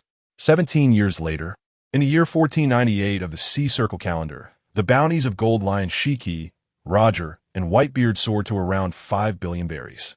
Among them, Shiki and Roger commanded the highest bounties. Shiki's notoriety stemmed from his annihilation of several world government allied nations and naval bases, each time rendering them barren and inflicting immense losses upon the world government, thus justifying his substantial bounty. Conversely, Roger, accustomed to freedom, stirred trouble wherever he went, resulting in an inevitable increase in his bounty. As for Whitebeard, he was engaged in the pursuit of fatherhood. Hence his bounty did not reach the soaring heights of Shiki or Roger's. Yet he too possessed a bounty of 5 billion berries. Indeed, among the pirates of the seas, Whitebeard was the one whose strength most closely resembled that of the legendary rocks. His inherent power was formidable, further amplified by the abilities of the Gura Nami. Although he remained at the pinnacle of the admiral level, his actual might was nearly on par with that of king. As for the development of the Chinese government over these 17 years, the Meluo Heavenly Palace had become an impregnable fortress, exhibiting remarkable advancements in both technology and defense. Notably, due to the surprise attack from the Knights of God 17 years prior, Cater had prioritized defensive technologies for Ji Xian. Thus, with the assistance of Ji Xian's technological prowess, the Meluo Heavenly Palace devised 3 comprehensive defense systems over the course of these 17 years. The first defense system was the foundational defense mechanism. This system, based on Ji Xian's research into micro-wormhole calculation technology and the computational ability of the Tianra No. 7, was intricately woven with various wormholes along the route to the Sky Island. Without a guide, one could not navigate to the Sky Island at all. However, this foundational defense system was not foolproof, as it was situated solely along the route to the Western Heaven. Should anyone reach the Sky Island via ascending ocean currents, the defense would be ineffective. Therefore, to prevent any oversight, a second defense system was constructed. The second defense system was the Qingquan Dark Information Recognition System. This system was collaboratively developed by Ji Xian and Gu Xiaolun, with its core being the Qingquan supercomputer. After 17 years of growth, although his 10th son appeared quite unremarkable, he possessed a talent for technology rivaling that of Ji Xian. The two, after studying Kaiser's knowledge repository, designed the supercomputer, ultimately naming it Qingquan. Utilizing the computational power of the Qingquan supercomputer, dark information collectors were installed throughout the entire Sky Island. If any dark information belonging to non-residents of the Sky Island was detected, alarms would be triggered immediately. The final defense system, strictly speaking, was designed to complement the second system. It was the Tianren Judgment System. This system, also a collaborative effort between Ji Xian and Gu Xiaolun, could be classified as a stellar energy attack system. Through extensive research and the commitment of all of China's resources, the first stellar energy invocation system was developed. Given that excessive manipulation of stellar energy could potentially lead to the depletion of a star, this system selected a star approximately 2 light-years away from the solar system. Although the harnessed stellar energy may not be abundant, it suffices as the power source for the Tianren system. Upon detection of an enemy by the second defense system, if the adversary shows hostility or refuses cooperation, the Tianren system can be employed to eliminate them. With the trifecta of defense systems in place, the floating island has become impenetrably fortified, akin to an ironclad fortress. However, it is important to note that while these defense systems are indeed effective, they have nearly depleted all metallic resources of the Chinese government accumulated over the past 17 years. This achievement is primarily attributed to the support from Shurji, the Totland Sea, and the Revolutionary Army. Otherwise, the material collection could have taken several more years. During this span of 17 years, the Totland Sea has flourished remarkably well, having no shortage of funds or food. The presence of the Navy stationed at the floating island, coupled with the influence of the Reiku pirates led by Loxes, has deterred other pirates from infringing upon this territory. Consequently, a significant influx of civilians has flocked to settle here, resulting in a civilian population nearing 70 million in the Totland Sea. This demographic surge has bolstered the Navy's growth, with the current strength of nearly 500,000 Marines. Among them, around 1,100 have attained the rank of Rear Admiral through rigorous training, and even a young figure, Baron Dan, has emerged, boasting commendable prowess at merely 20-something years of age. He was rescued from pirates during one of Carp's maritime expeditions and later joined the Chinese Navy following Carp's tutelage. Turning to the development of the Revolutionary Army. Under the leadership of Long, a group of like-minded individuals such as Xiong, Ivankov, Mori, and Crow have united under its banner. Throughout these 17 years, they have liberated nearly 17 member nations of the world government, all of which have ultimately chosen to align themselves with the Chinese government. Naturally, taxes are still required. Yet the Chinese government exhibits a more humane approach compared to the world government. If a nation happens to be unable to pay its taxes this year due to various circumstances, the Chinese government would not impose penalties. Rather, it would provide financial and food assistance to save the populace of that nation. Consequently, over time, these nations have developed an unwavering loyalty to the Chinese government. Furthermore, due to the devastation wrought by Rock's, Shurji, and Long's Revolutionary Army, the member nations of the world government have dwindled from over 170 to around 118. Strangely, the world government has not reacted significantly to this reduction, as if it is concocting some plan. It could be said that since the failure of the Knights of God as surprise attack on the floating island, the world government has tacitly accepted the existence of the Chinese government. The 17 years of silence from the Chinese government stemmed from its nascent foundation, necessitating time for development. Meanwhile, the world government also seems to have been brewing something, quietly developing over the same 17 years. Notably, Carter has observed that the technological advancements of the world government appear to have improved significantly, surpassing even the state of technology at the time when Luffy set sail. This realization brings to mind a certain individual, Vegapunk.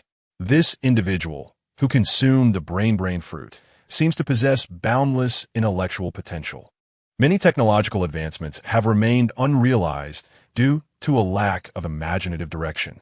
Now, with the technological framework provided by the Chinese government, Vegapunk appears to have unlocked the door to a new world, propelling the technological evolution of the Navy single-handedly. Of course, that is a tale for another time. Carter and Lingling reclined languidly in their rocking chairs, basking in the sun's warmth, their eyes blissfully closed. Carter reached for a glass of juice on the table, savoring a refreshing sip that transported him to paradise. He remarked with comfort that their two-person world was tremendously delightful without the interference of little ones. Darling, you were right. In the early days of our marriage, we were so preoccupied with having children that we scarcely had time for ourselves. But it's not too late now. Lingling rolled over to better absorb the sun's rays. However, Lingling suddenly expressed with a hint of concern, "Darling, I seem to have gained a bit of weight lately." Despite her regular exercise and moderation in dessert consumption guided by Carter, both had approached their 50s, and Lingling noticed subtle changes in her figure. Yet, it was merely a slight alteration, especially given their formidable strengths. "Not to worry," Carter chuckled reassuringly. "Regardless, you will always be my wonderful wife." "Darling." Lingling gazed at Carter, touched by his words. However, Carter was oblivious to her sentiment, lost in thought as he stroked his chin, contemplating the need to urge Yashin to thoroughly comprehend the enhancement of the third-generation divine body. It would be prudent to elevate her to divine status sooner rather than later. Meanwhile, Lingling indeed felt a bit self-conscious about her weight. Just as she felt moved by Carter's affection, she overheard him muttering to himself, causing her forehead to tense with irritation. "Darling." Lingling suddenly stood before Carter, blocking the sunlight. "What did you just say?" "Repeat that." With her fists clenched, She lunged toward him. Ah, help! Their playful scuffle erupted with laughter and shouts, while a nearby guard sighed, turning away, accustomed to the scene and feeling a pang of sympathy. At that moment, the Tianren-Chi house connection to the Totland CS wormhole emitted a bright light. Shortly after, two figures emerged, one of whom cradled an infant in her arms. "Let's go find Dad and the others," the man said, scratching his head nervously. Ah. Upon hearing this, the woman's anxiety surged, her mind going blank as she stammered. "Ah. Meet the parents. Of course, Yang, sooner or later. We have to." The man continued. "But, Naruto." These two individuals were none other than Naruto and Angel Yang, who had finally come together and welcomed their own child. However, it seemed that Carter was unaware of this development. Regardless, they had to meet. Naruto felt a headache coming on as he scratched his head. He was indeed quite anxious. After being with Yang for so long, he had never mentioned her to his parents. Now, suddenly bringing Yang back with a new grandchild in tow, he could already envision his mother's reaction. Yet, despite his concerns, he knew he had to clarify matters. Otherwise, the consequences would be dire once they found out. "Let us go." With that, Naruto took Yang's hand, leading her toward the temple. Although Yang had previously met Lingling and Carter as subordinates, the current situation was entirely different. She had secretly married their child and even given birth to a grandchild. The thought of this filled her with trepidation. Throughout this journey, her mind was in utter disarray, and she could scarcely recall how she was led to the entrance of the Shinmiao by Mingren. Standing at the threshold, Mingren took a deep breath and inquired, "Are you ready?" He glanced at Yang beside him. Hum. Yang nodded somewhat mechanically, and with that, Mingren pushed open the door and stepped inside. Meanwhile, Cater and Lingling remained blissfully unaware of the momentous news regarding their grandchild. "Ah, how delightful." Cater stretched his back in sheer comfort. "Old man," a voice suddenly echoed in Cater's ears. Wasn't that the voice of that rascal Mingren? As he returned, Cater immediately recognized Mingren's voice. Though puzzled, he brushed it off and casually responded, "Here I am. Your mother and I are sunbathing in the back garden." "Old man, old lady, soon." Mingren arrived at the garden with Yang. What prompted Mingren's return today? With his eyes closed, Cater absent-mindedly picked up 2 cucumber slices to place over his eyes and asked, "So what brings you back?" "Well," Mingren suddenly felt a wave of nervousness, unsure of how to begin. After all, concealing the fact that he had married was no trivial matter. "Old man, if I have something to tell you that I've kept secret, would you be angry?" Mingren tentatively probed. "Of course, I would be furious." Cater feigned a very angry expression and firmly declared, "Then I would definitely have to spank you." Mingren panicked, while Yang broke into a cold sweat. Ha. Cater suddenly burst into laughter. "Just kidding. Speak your mind. You're grown now. Are you really afraid of me?" "Then, old man, you must swear not to hit me before I tell you." Mingren sighed in relief, but to be on the safe side, he insisted Cater make a vow. "So mysterious. Is it really necessary?" "Absolutely. Hurry and swear, or I won't say a word." Finally, unable to resist Mingren's insistence, Cater reluctantly swore. All right. I swear I will not spank you, or else I'm a little dog. Is that sufficient?" "Let out," Cater said, somewhat impatiently, nodding in affirmation. Mingren finally gathered the courage to reveal, "Old man, you have a grandson." "I have a son." "What? I have a grandson? When did you get married? Why didn't you tell your father and mother?" Cater's voice echoed through the entire Milo Ocean Palace. "Who is the girl? How dare you? Have you grown wings and dare to marry in secret?" Cater stood up abruptly, advancing towards Mingren while bombarding him with questions. "Old man, let me explain." Mingren felt overwhelmed, realizing that keeping such a significant secret from his stubborn father was a grave mistake. "Explain what?" "You explain to my belt." With that, Cater produced his belt. Crack!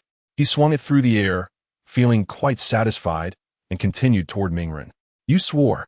Mingren quickly reminded his father of his vow. "Did I?" Woof. Cater scoffed, recalling that he was a youth of the 21st century. Back in college, he had even called his adoptive father when reconsidering his decisions. Now, barking twice seemed trivial. "Is that enough? If not, I can give you 2 more woofs, woof. With that, Cater charged at Mingren with the belt. "Old man, you're being unreasonable." Mingren cried out as he sprinted away. You think you can just grow wings and not tell me about marrying? And now you suddenly show up claiming I have a grandson?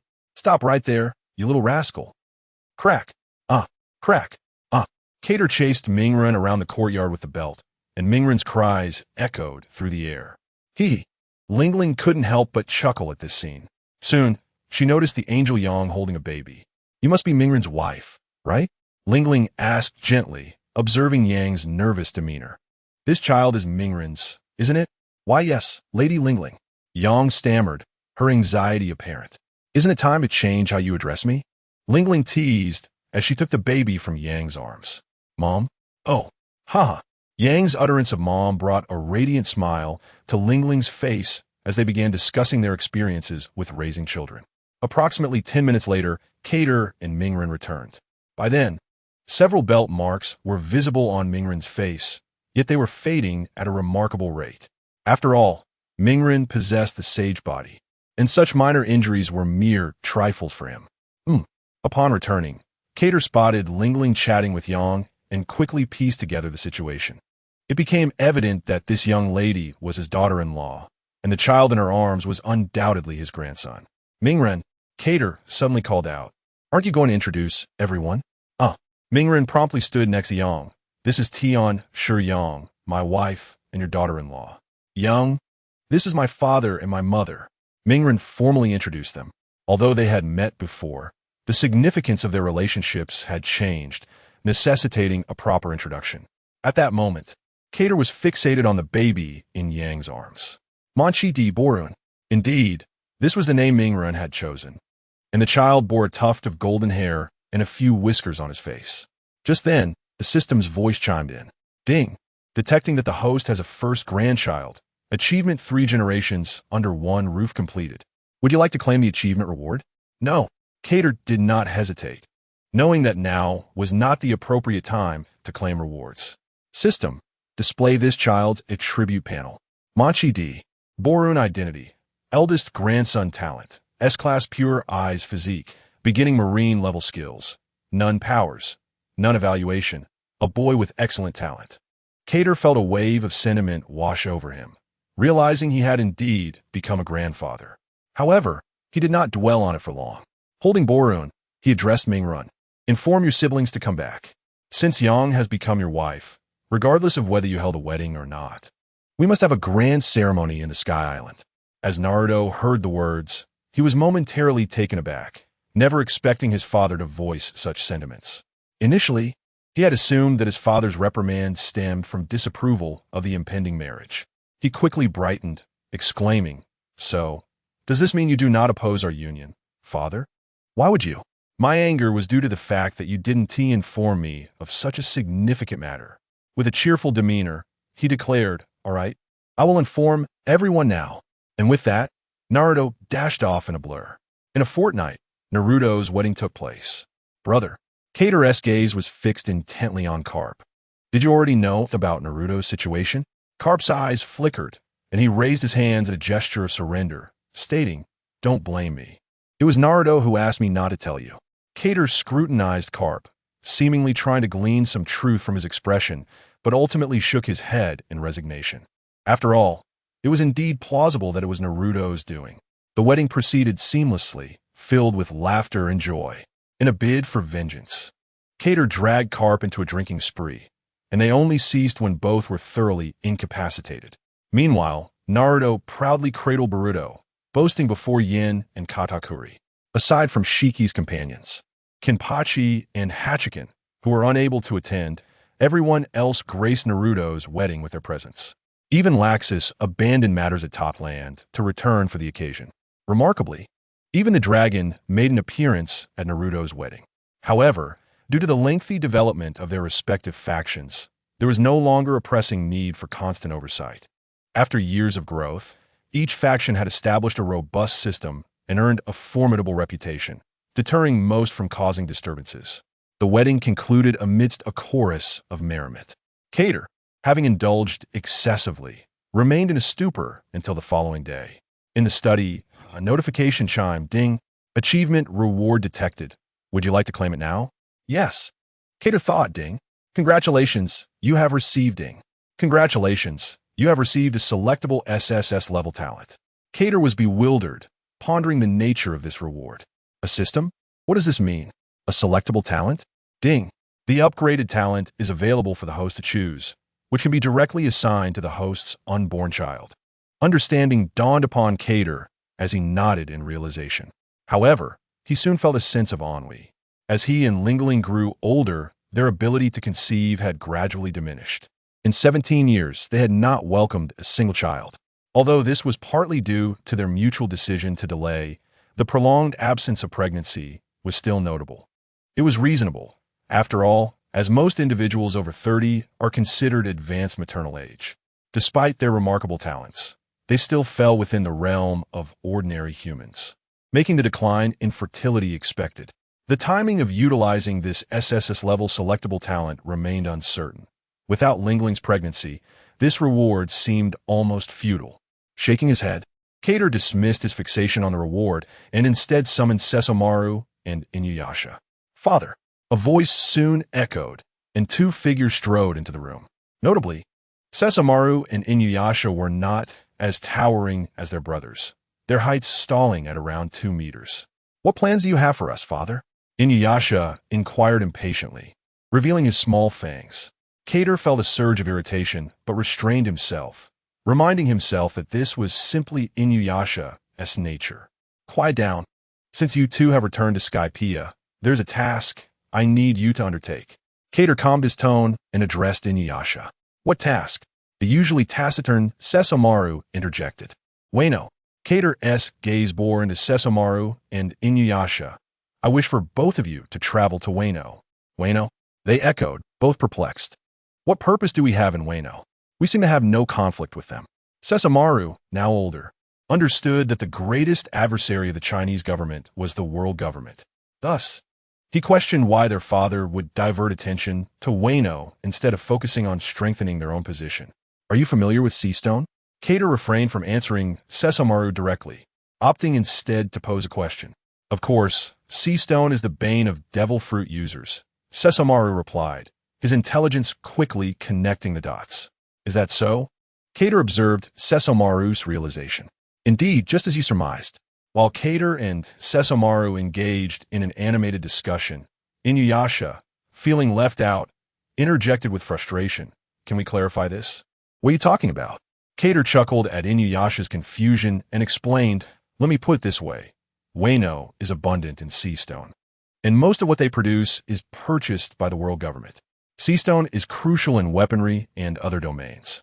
Thus, the primary objective of your journey to Wano is to negotiate with them to cease sales to the world government by any means necessary. Can we trade? Sesomaru pondered, raising an eyebrow at the mention of any means. Influenced by Carp's teachings, both he and Inuyasha harbored a sense of justice, preferring not to resort to violence unless absolutely necessary. Absolutely, Cater affirmed, nodding but also cautioning. However, I have heard recent reports that Kaido has been quite active in Wano. If the opportunity arises, consider collaborating with him, as they are not aligned with the world government. Understood. Sesomaru assented, though his expression betrayed reluctance. Given their affiliation with the Navy, even if it was the Chinese Navy, accepting cooperation with pirates was a disconcerting notion. Cater noticed the reluctance in Sesomaru's eyes, but felt powerless to address it. He certainly could not explain that soon, Kazuki Oden would perish, and Wano would fall under Kaido's control. Such an explanation was beyond reach. Merely hinting at the situation was already a considerable effort.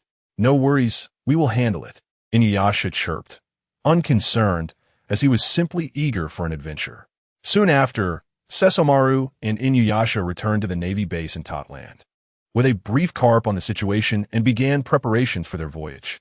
Meanwhile, in a tavern located near the New World 8-War Sea, within a member nation of the world government, a boisterous voice echoed, "Ha ha! Captain, your bounty has risen yet again. It has reached an astounding 5 billion berries." A young pirate with a red nose exclaimed, brandishing a bounty notice. Ha ha ha! Is that so? Quite impressive indeed, to have amassed such a high bounty. A robust man adorned with black-horned whiskers laughed heartily.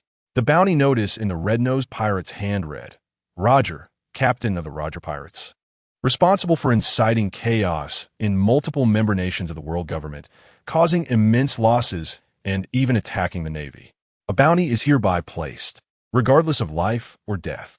Bounty 500,000,000 berries. It turned out to be a member of the Roger Pirates, and the red-nosed individual was none other than the Great Buggy. To celebrate the increase in bounty aboard the ship, a pirate suddenly raised his glass and shouted, "Cheers!" Oh, ha ha ha. The tavern erupted with laughter and joy. Not far from the island, several enormous pirate ships were slowly making their way toward the nation, led by a ship adorned with a golden lion's head. Little 8. On the golden lion-headed pirate ship, Ba Chi Lu joyfully called out the name of Ken Ba. "Could you please be quiet, Ba Chi Lu?" Ken Ba, bare-chested and drenched in sweat, swung his sword vigorously. "Little 8, can't you take a break? You're already so strong, and we will be fighting soon." Ba Chi Lu, perched on the railing, swung her adorable little feet and remarked, "Is it wise to expend so much energy now? They're merely a bunch of weaklings. Leave them to Shurji. They don't even ignite my desire to fight." Ken Ba disregarded Ba Chi Lu and continued wielding his long blade. "You have a point. They are so weak that they can't even defeat Ba Chi Lu." Upon hearing this, Ba Chi Lu chuckled and began gesturing animatedly. Standing at the ship's bow, the Golden Lion Shurji listened to their banter, suddenly feeling speechless, wanting to offer a retort but finding himself at a loss. Observing Ken Ba and Ba Chi Lu, he felt like a mere clown in comparison. After years of battles and training, he had only just reached the initial rank of marshal. He sensed that he had reached his peak, unable to progress further. In contrast, the two youngsters from the monkey family had made remarkable strides since joining him at sea. Now Ken Ba had achieved peak martial-level strength. Even Ba Chi Lu, who appeared harmless, had attained initial martial-level capabilities. Moreover, unlike Ken Ba, who solely relied on swordsmanship, Ba Chi Lu possessed an unusual ability with her sword, capable of summoning two strange creatures that mirrored her own strength. This was indeed formidable. With such power, Ba Chi Lu was nearly invincible among her peers. As for Ken Ba, he was even more extraordinary. When he set sail, he already had the strength to battle at the martial level, despite being at the pinnacle of general rank at that time. Following numerous encounters, his strength surged, now publicly acknowledged as peak martial level. The true extent of his power remained a mystery. Shurji stood at the ship's bow, inhaling sharply as a chill washed over him. Indeed, comparison reveals disparity, and one could perish in comparison to another. The Monkey D family was a collection of monsters. He had thought that Garp and Carp were already outrageous. Yet their offspring surpassed even that. Shurji mused, grateful that they were now allies. Before joining the Chinese, Shurji had harbored grand ambitions to dominate the world. However, after witnessing the terrifying monkey family and the gradual emergence of the world government's power, he no longer entertained thoughts of going solo. His current desire was simply to cling to Carp's coattails. "We've arrived." Just as Shurji was lost in thought, a pirate shouted. Shurji turned his gaze toward the distance, where an island gradually came into view. "Have we arrived?" Ken Ba, who was training, also heard the call and murmured as he sheathed his weapon. After all, it was prudent to maintain one's combat readiness at all times. Although his strength allowed for little concern, he still reserved some time for rest, just in case. Meanwhile, the civilians on the shore noticed the considerable fleet of pirates under Shurji's command. "Pirates, hurry and alert the military. Why are there pirates every day?" First, it was the Roger Pirates, and now another group. In an instant, the civilians vanished without a trace. Shortly thereafter, led by a middle-aged man, a squad of armored guards gathered on the shore. As the pirate ships drew closer, the man in the lead spoke. "Who are you? We do not welcome pirates here. We hope you will leave." "And what if I refuse?" Shurji replied ominously, his aura suddenly surging forth, unleashing a torrent of conqueror's haki that overwhelmed the middle-aged man. Many of the guards around him collapsed instantly. Damn it! The middle-aged man struggled under Shurji's fierce conqueror's haki, shouting fire. Boom! Boom! Boom! In an instant, a cacophony of cannon fire erupted from behind him, followed by cannonballs hurtling toward the Golden Lion's direction. "Ha ha ha! Is that all you've got? Lion slash!" The golden lion swung the withered wood and Sakura 10, unleashing a flurry of sword energy that annihilated the incoming cannonballs. What? The middle-aged man's pupils constricted in disbelief. He had not anticipated that his concentrated barrage would be so easily dispatched. Cold sweat trickled down his back. Now it's our turn, right? The golden lion's aura surged, causing his golden hair to whip wildly. Men, retaliate. Unleash the cannonballs. Oh! Instantly, the golden lion's crew responded excitedly to Shurji. Boom! Boom! Boom! Countless cannonballs sped toward the island. It is worth noting that the cannons on Shurji's ship were ordinary artillery. Although Carp had provided him with several 500mm heavy cannons during his initial voyage, those had been installed on a flying island.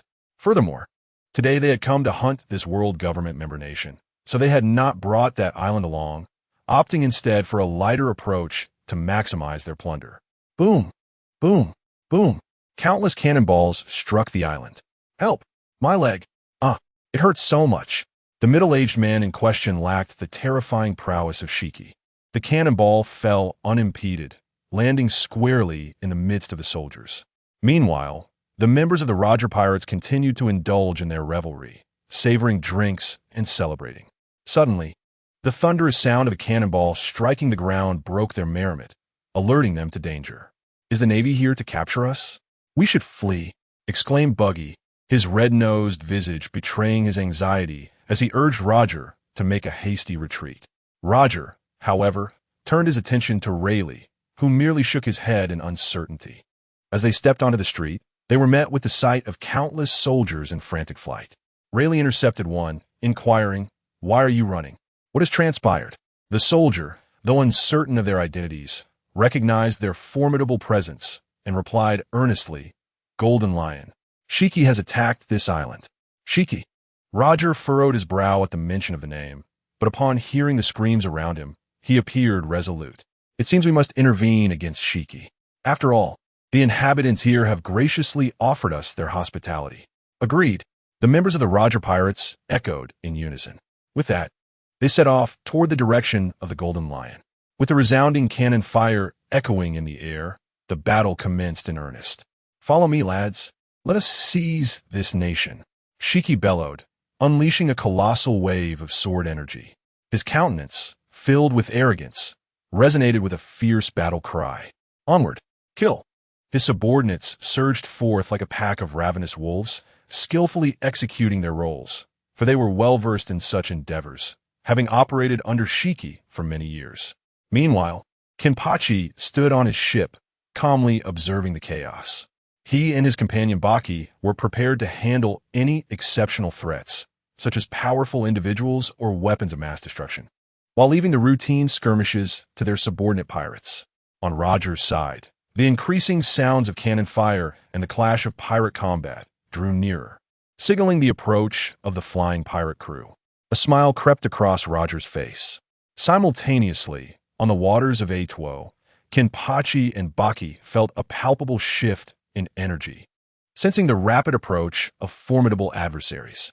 Shiki, commanding his crew, suddenly halted, his expression shifting to one of concern as he sensed the formidable presence approaching. "What is this aura?" he murmured, astonished, recognizing the powerful figures drawing near, particularly one whose strength he vividly recalled. "How do they come to be here? Are they intent on stopping me? This place is truly lively, Shiki." A boisterous laugh echoed from the distance. The silhouettes of the Roger Pirates emerged, led by none other than Roger himself, with Rayleigh and Jabba at his side, all radiating a formidable aura. Though fewer in number, the crew was predominantly composed of elite members, ensuring they would not falter against the likes of the Flying Pirate and Whitebeard crews. "What brings you here, Roger?" Shiki seethed, his eyes filled with fury as he fixed an intense gaze upon Roger. "Can you not grant me some leniency?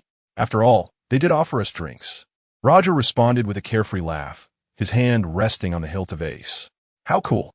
exclaimed a young boy with red hair, his eyes sparkling with admiration for Roger's demeanor. "Grant you leniency? Why should I?" Shiki retorted incredulously. "Have we offended you in any way? Why resort to such cruelty?" Roger furrowed his brow, genuinely perplexed. "I'm a pirate. Is there anything wrong with pillaging?" Shiki, amused by Roger's words, grew furious. It seems you are determined to impede me. Then let us engage in battle. Golden Lion slash. With that, Shiki swung his weapons, Kuroki and Sakura, in a crossed arc toward Roger, unleashing a torrent of black and red lightning that crackled with terrifying power. Divine Evade, Roger shouted, adopting a poised stance as his own weapon. Ace erupted with black and red lightning, clashing against Shiki's blades. The two combatants unleashed their mightiest techniques, causing the very ground beneath them to sink 5 centimeters with the force of their collision. The shock wave threatened to collapse the surroundings. Yet, after a brief stalemate, Shiki began to struggle as Roger's ace gradually pressed down upon him. What? Shiki could hardly fathom it. He had assumed their strengths were comparable. Yet Roger was overpowering him. It seems you are faltering, Shiki. Ahaha, Roger declared, intensifying his assault. What?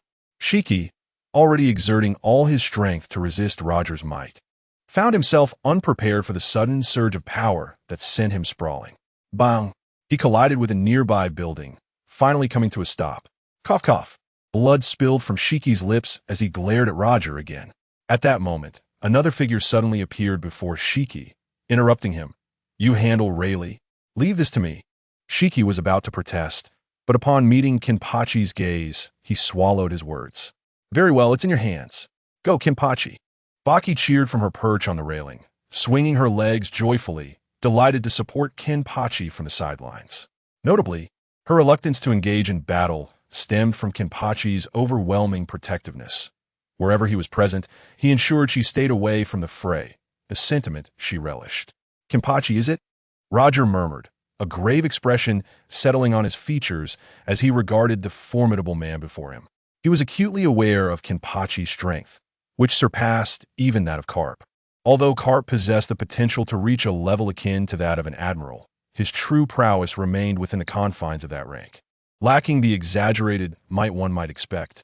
Before me stands Jinba, whose formidable prowess I can distinctly perceive. He is at the pinnacle of martial level. Indeed, he embodies the zenith of martial prowess, both in physical attributes and in the aura of dominance he exudes. This, of course, reflects Roger's perspective. In reality, Jinba's capabilities are even more astonishing, although his physical strength and aura have reached the pinnacle of martial level. His true power lies not in these attributes, but in his spiritual pressure.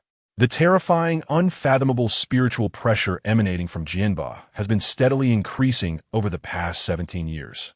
It is impossible to ascertain the exact amount of spiritual pressure he currently harbors. Let the slaughter commence. As the fervor for battle ignites within him, Jinba can no longer contain himself. A wild, maniacal grin spreads across his face as he charges towards Roger. Youngster, do not be so arrogant. Roger, observing Jinba's aggressive advance, does not hesitate to respond, wielding his weapon to meet the oncoming assault. Collision. The clash produces tremendous shockwaves, tearing apart the surrounding structures, accompanied by a cacophony of piercing sounds. Ha ha! Come and fight. Jinba's laughter is tinged with madness as he unleashes torrents of sword pressure upon Roger. Kill, kill, kill. Jinba's techniques are remarkably straightforward, devoid of any intricate strategy. Each swing of his blade merely constitutes a simple slash. Yet astonishingly, each seemingly ordinary strike wields terrifying power. Damn it! Roger finds himself completely overwhelmed by Jinba. Each of Jinba's strikes sends shivers of dread coursing through him. Is this fellow a monster? Each swing is so fearsome. Unbeknownst to him, beads of sweat have already begun to form on Roger's brow. Though he can block Jinba's attacks, he struggles to keep pace with Jinba's relentless speed. The onslaught is unceasing, one strike following another. Just as Roger manages to deflect one wave of sword pressure, another appears before him, leaving him somewhat flustered. With the onset of combat between Jinba and Roger, the full-scale war between the Flying Sky Pirates and the Roger Pirates has officially begun. After tending to his wounds, Shiki directly confronts Roger's first mate, Rayleigh. Rayleigh, you are my opponent. Though Shiki may not match Roger's strength, he holds considerable confidence in facing Rayleigh. Oh dear, this is troublesome. Rayleigh adjusts his glasses, his expression grave as he gazes at Shiki. Shiki, do not be so rash. Shall we share a cup of tea instead? Rayleigh inquires with a smile. Shiki is momentarily taken aback by Rayleigh's question. Brother, how brazen of you to propose such a thing. Opportunity, noting Shiki's momentary daze. A gleam of determination flashes behind Rayleigh's narrowed eyes. King's left blade. In an instant, as Shiki stands bewildered, Rayleigh leaps toward him, his blade erupting with countless black and red sparks, a manifestation of the Conqueror's haki. Although Rayleigh does not possess martial-level strength, as Roger's first mate, he is undoubtedly a formidable figure, firmly at the Admiral level, so his use of Conqueror's haki comes as no surprise. In contrast, Shiki, though newly ascended to martial level, was caught off guard by Roger at the outset and has already sustained significant injuries, making the outcome of his clash with Rayleigh uncertain. Damn it, Rayleigh, you sneak! Shiki exclaims, unable to suppress his irritation at Rayleigh's sudden attack. Nevertheless, he does not stand idle, swiftly unleashing his signature move to counter Rayleigh. Meanwhile, the other members of the Roger Pirates swiftly seek out their own opponents. Although Roger and Rayleigh are presently occupied, even perhaps at a disadvantage, the remaining crew of the Flying Sky Pirates do not possess the same level of strength as Jinba and Shiki. The other members of the Roger Pirates can still manage against them, but when confronted by Jabba and Barrett, they are utterly overwhelmed. After all, one is Roger's right-hand man, and the other stands shoulder to shoulder with Rayleigh within the Roger Pirates, both possessing undeniable Admiral-level strength. As these two wreak havoc upon the Flying Sky Pirates, a sudden wave of sword pressure lands nearby, cleaving a massive chasm in the ground. Who is it? The tremendous fissure startles Barrett, who realizes that had he been insistent on killing the member of the Flying Sky Pirates moments ago, he likely would have been severed in two. Two little boys. Didn't your mothers tell you not to kill indiscriminately? A voice accompanies the appearance of a figure resembling a young girl with pink hair before them. What? Upon seeing her, Barrett dismisses the chasm from his mind, for she is merely a child. If he were to fear a mere child, he would have no place in this world. Aren't you going home to eat, little girl? Barrett remarks with a sinister smile. Barrett, Jabba attempts to caution him, but is interrupted. Jabba, are you frightened? She's just a small child. What is there to fear? But, there's no but. Jabba would like to say more, but seeing Barrett's nonchalant demeanor silences him, though he remains vigilant. Thank you. However, my mother is far away. The pink-haired girl tilts her head innocently. Is that so, little one? Yet it seems you are about to meet your demise. Barrett's face twists into a cruel smile. Are you underestimating me? I am angry. Upon hearing Barrett call her a little girl, Baekhyun immediately realizes they are underestimating her. Bachyan said that Baekhyun is very powerful. I will send you flying. Ha ha ha. Jabba, did you hear that? This little girl says she will send us flying. Ah ha ha. How hilarious. Barrett laughs uncontrollably, as if he has heard the most amusing joke. Damn it. Baekhyun is angry. Seeing Barrett belittle her, Baekhyun's cheeks puff up in fury, her gaze fierce enough to have already reduced Barrett to mere fragments. Had it the power to kill. Come fort. 3-step sword beast. With Baekhyun's command, two colossal figures materialized beside her. The first being a long-faced skeleton adorned with a mane of fur, sporting bony horns on its forehead and jaw, clad in black fur and wielding a spear. The second is a stout creature, covered in fur with only its eyes visible, brandishing a kitchen knife. 3-step sword beast. Go. Baekhyun commands sharply, and as she swings her long blade, the long-faced skeleton and the furry creature charge toward Jabba and Barrett. The long-faced skeleton brandishes its spear and strikes at Jabba. Jabba remained ever vigilant. Thus he sustained no injuries and instead endured the assault from the long-faced skeleton. Conversely, Barui was not so fortunate. Having underestimated Baekhyun as merely a trivial opponent, and having just moments ago laughed heartily, he was unceremoniously cleaved by the kitchen knife wielded by the fur-clad beast. A substantial wound appeared on his chest, and even as he was sent flying, his expression remained one of utter bewilderment, as if to question, is this merely a child? Damn, that hurt like hell. Barui emerged from the wreckage, blood streaming profusely from his body. Barui, Jabba shouted with concern, are you alive? I'm fine, but this kid is no ordinary child. Barui wiped the blood from the corner of his mouth, his gaze now intensely focused on BigMom. Indeed, Jabba nodded in agreement, recalling how he had exerted every ounce of effort to fend off the attack from the long-faced skeleton. Judging by BigMom's demeanor, it was evident that he had merely executed a casual strike. Barui, Jabba suddenly spoke with a grave tone. Let's join forces. She likely possesses the strength of a marshal. Agreed, Barui nodded, having personally experienced the sheer power of the fur-clad beast. Just a single blow had nearly incapacitated him. It was indeed formidable.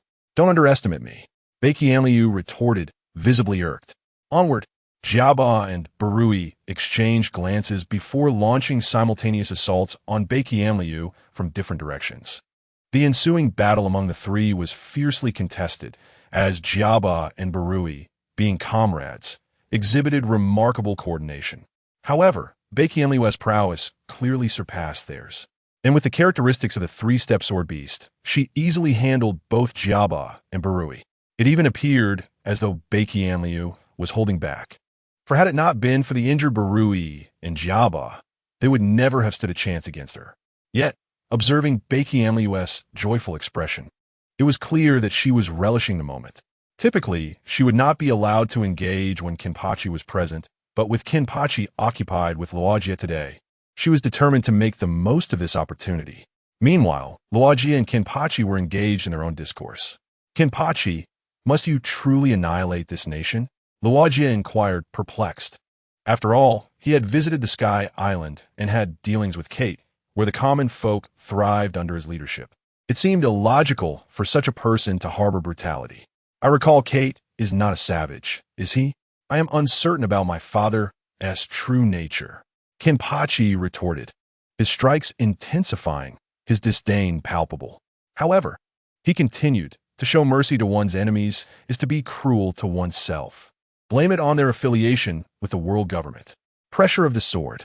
Kenpachi roared, raising his weapon high and delivering a powerful downward slash towards Luajia. A colossal sword pressure surged forth like a cascading waterfall, pouring relentlessly towards Luajia. Is this truly your justification for destroying this nation? Luajia's anger flared at what he deemed a ludicrous rationale. Divine avoidance. Luajia, undeterred by the overwhelming sword pressure, advanced boldly, his weapon, Ace, transformed into an inky black, enveloped in the aura of the Conqueror's haki, cleaving through the sword pressure. Boom!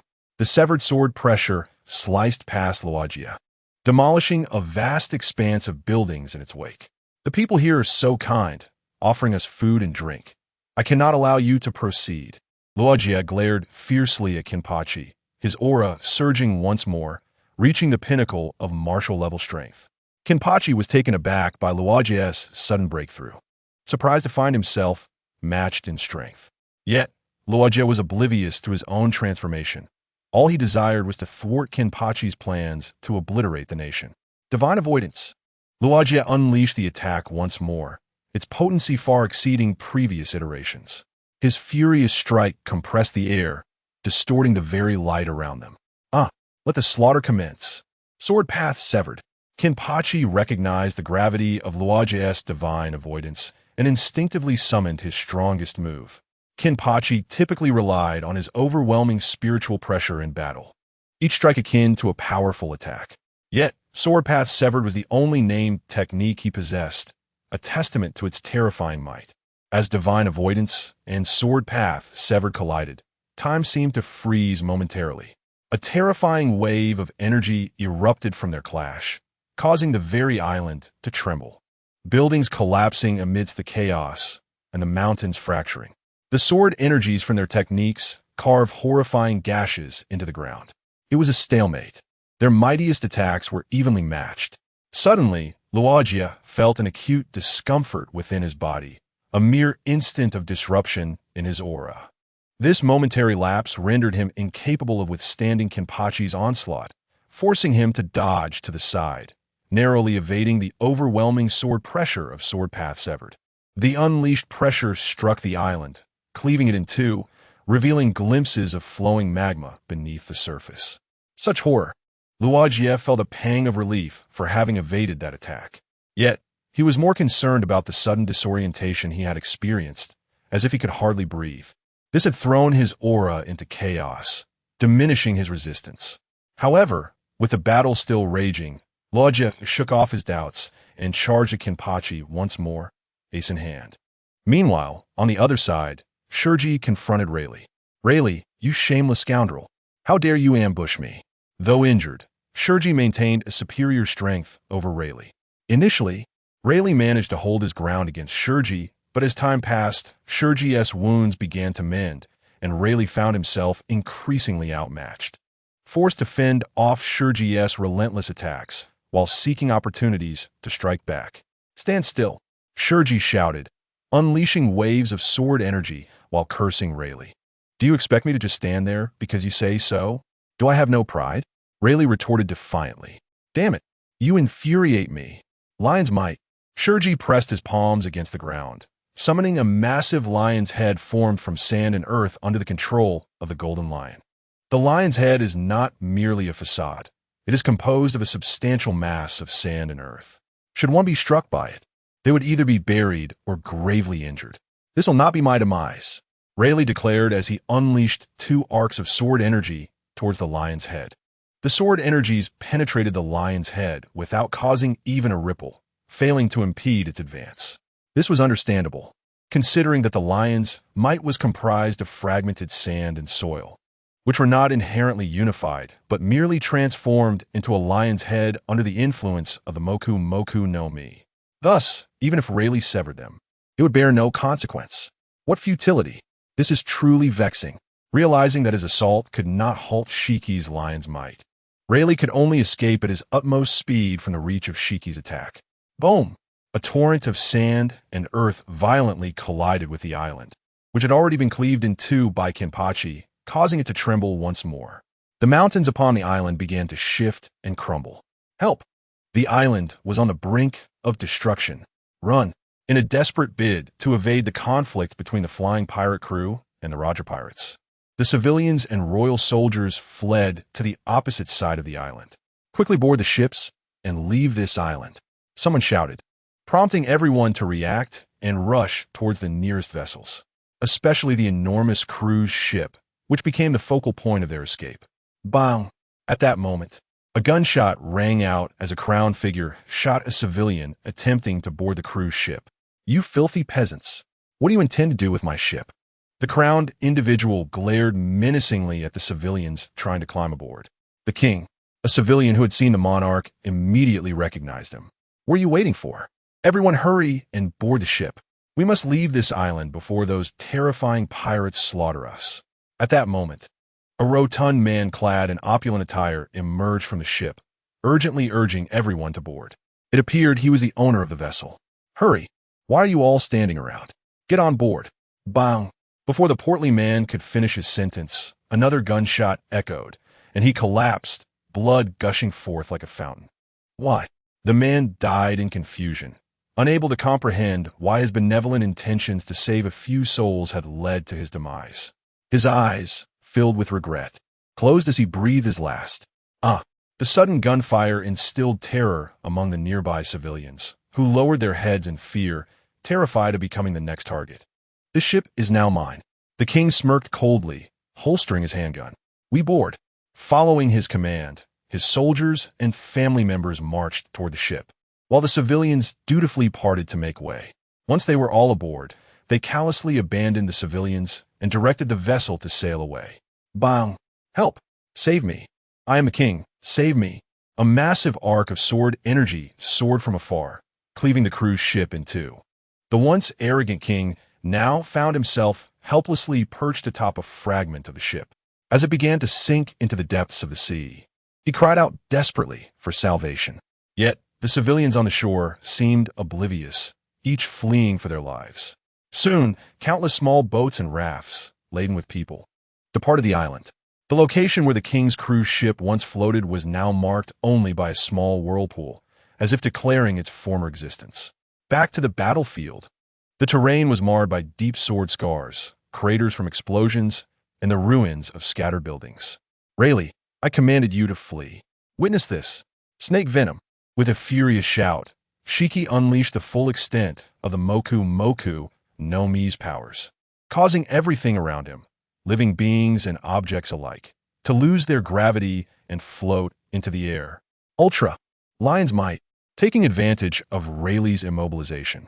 Shiki manipulated a significant portion of the island to form several massive lion heads.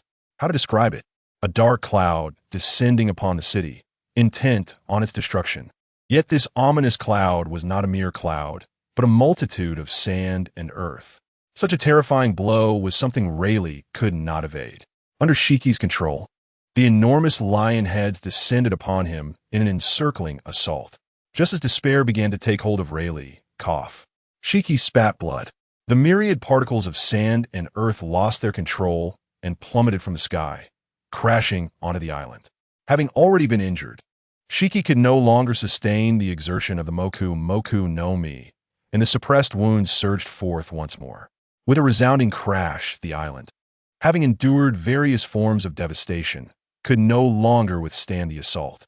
The magma surged, and the sea incessantly eroded the land. Each wave swept away large quantities of sand and soil. The island, which had already been cleaved in two by Kenpachi, was utterly obliterated by the ferocious impact of the sand. From above, one could see that the island had shattered into numerous fragments. Boom! Hurry aboard! The island is sinking. Run! It was unknown who among the pirates shouted, but the combatants, previously engaged in battle, swiftly fled towards their respective vessels. Roger, Rayleigh, Jabra, Barrett, and others, upon hearing the call, quickly distanced themselves and dashed for their ships.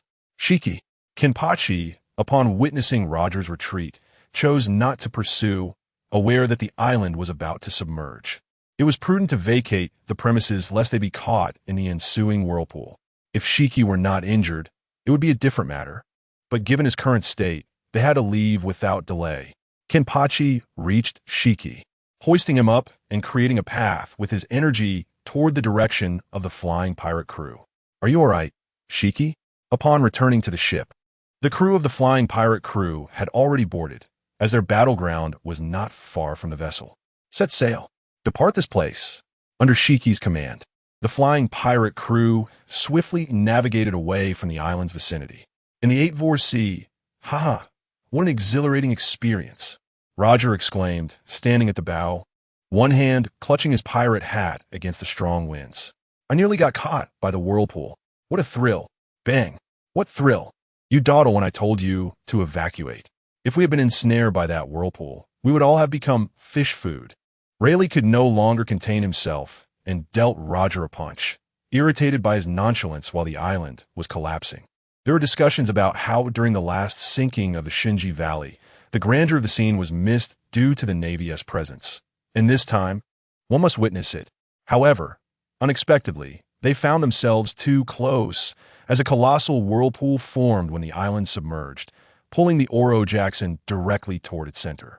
Were it not for Rayleigh's historical discoveries and the formidable power system of the Oro Jackson, they would have long since perished in the depths of the sea. "Do not be so angry. Are we not well?" Roger remarked, gingerly rubbing the back of his head, wincing slightly. "Ha ha ha. Roger, what a small world. I never expected to encounter you here." As Roger and Rayleigh were engaging in idle chatter, a resounding voice boomed into their ears. "Shiki." Indeed, it was the Golden Lion Shiki, and, unbeknownst to them, the Oro Jackson had sailed near the Flying Sky pirate crew. "Let us continue the unfinished battle. Lion's might." Suddenly, a massive head of a lion formed from seawater materialized out of thin air, charging towards Roger and his companions. "Ah, help! Captain, let us flee. The water. The water. We shall perish." Upon witnessing the gigantic lion's head, a small pirate with a red nose clutched Roger's trousers, tears and snot streaming down his face. "We're doomed. We're doomed." As the lion's head approached ever closer, the red-nosed pirate's eyes nearly bulged out in terror. "Buggy, when did you become so cowardly?" At that moment, a red-haired youth pulled the frightened Buggy to his side. "Shanks, spare me your taunts. You aren't tea afraid since you Haven Tea consumed a devil fruit." Buggy retorted angrily. "It's all your fault. If it weren't for you, I would never have eaten that cursed fruit. I shall never forgive you." It turned out these two were none other than the childhood versions of Buggy and Shanks. Now, Buggy had consumed the chop-chop fruit, a result of Shanks' mischief. What's wrong with that? It's a devil fruit. Consuming it grants immense power. Shanks replied nonchalantly. What? I want treasure, not some worthless devil fruit. Do you have any idea how many treasures are hidden beneath the sea? I can't obtain a single one now. Buggy exclaimed in frustration. It doesn't matter. Aren't you practically indestructible now? Shanks quipped, sporting a straw hat. What? But it has many weaknesses. Captain. Buggy attempted to rush to Roger's side, but was seized by Jabba, who grabbed him by the neck. Have you been on a ship for so many years and still do not understand? No one can persuade the captain. Roger, why not join the Chinese government? With your cooperation, we could swiftly dominate the world. Shiki declared grandiosely from the bow of his ship, a cigar clenched between his teeth. Shiki, you know I have no interest in ruling. Pirates are meant to be free. If one cannot do what they desire, what is the point of being a pirate? Roger declared boldly from the ship's helm, showing no trace of fear despite facing the numerous warships of the Flying Sky pirate crew. Are you implying that I should kill you here today? Shiki's gaze sharpened, as if it could pierce through flesh. We shall vanquish you all. Shiki, with Roger's words, a massive cannonball was launched from the Oro Jackson, instantly striking one of the pirate ships. TCH. Shiki spat out his cigar, his muscles tensing as he prepared for an assault. Kenpachi, along with the entire Flying Sky pirate crew, readied themselves for battle. At this moment, Roger had fallen into a disadvantageous position. After all, this was naval warfare, and Shiki possessed a terrifying number of warships, giving him an absolute advantage in such a scenario. Thus, Shiki could not engage Roger in a prolonged battle.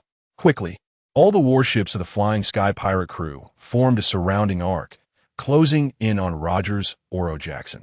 Just as it seemed Roger was about to be trapped, the skies suddenly darkened, filled with ominous clouds, thunder, and lightning, as the winds began to intensify. The previously tranquil sea erupted with towering waves, growing larger by the moment. A storm is coming. Shiki's words echoed. Look, a voice shouted, and everyone turned to see the source of the alarm. The air felt as though it were thickening. Enormous, undeniably immense waves. The Golden Lion's ship appeared as a mere toy beneath the terrifying surf, seemingly on the verge of being crushed. My goodness! Run! The other commanders of the Flying Sky pirate crew, witnessing the monstrous waves, could think of nothing but fleeing. Captain, at this moment, Buggy was rendered speechless by the sheer terror of the looming wave. Go! Roger finally revealed a serious expression. Despite his usual carefree demeanor, he was aware of the impending danger. Without hesitation, he commanded the Oro Jackson to unleash its full power. Fortunately, the Oro Jackson, being a product of Skypiea, was not positioned at the storm's epicenter. Thus, utilizing the ship's speed, they managed to ride the monstrous wave from the side, vanishing from view without a scratch. The Flying Sky pirate crew, however, was not as fortunate. They faced the full brunt of the wave's center, and with their numerous ships, there was no way to escape its reach. As the wave surged forward, Shiki and Kenpachi drew their long blades, gazing gravely at the approaching wall of water. Cut through the sword. Golden Lion slash. Clear the way. With their furious roars, two colossal arcs of sword energy descended upon the monstrous wave. The sword energy penetrated the surf, seemingly ineffective at first, pausing for a moment. Suddenly, the massive wave split down the middle. Shock! To their astonishment, the terrifying wave was cleaved in two by Kenpachi and Shiki. What? The other pirates aboard were left speechless, their minds blank with disbelief.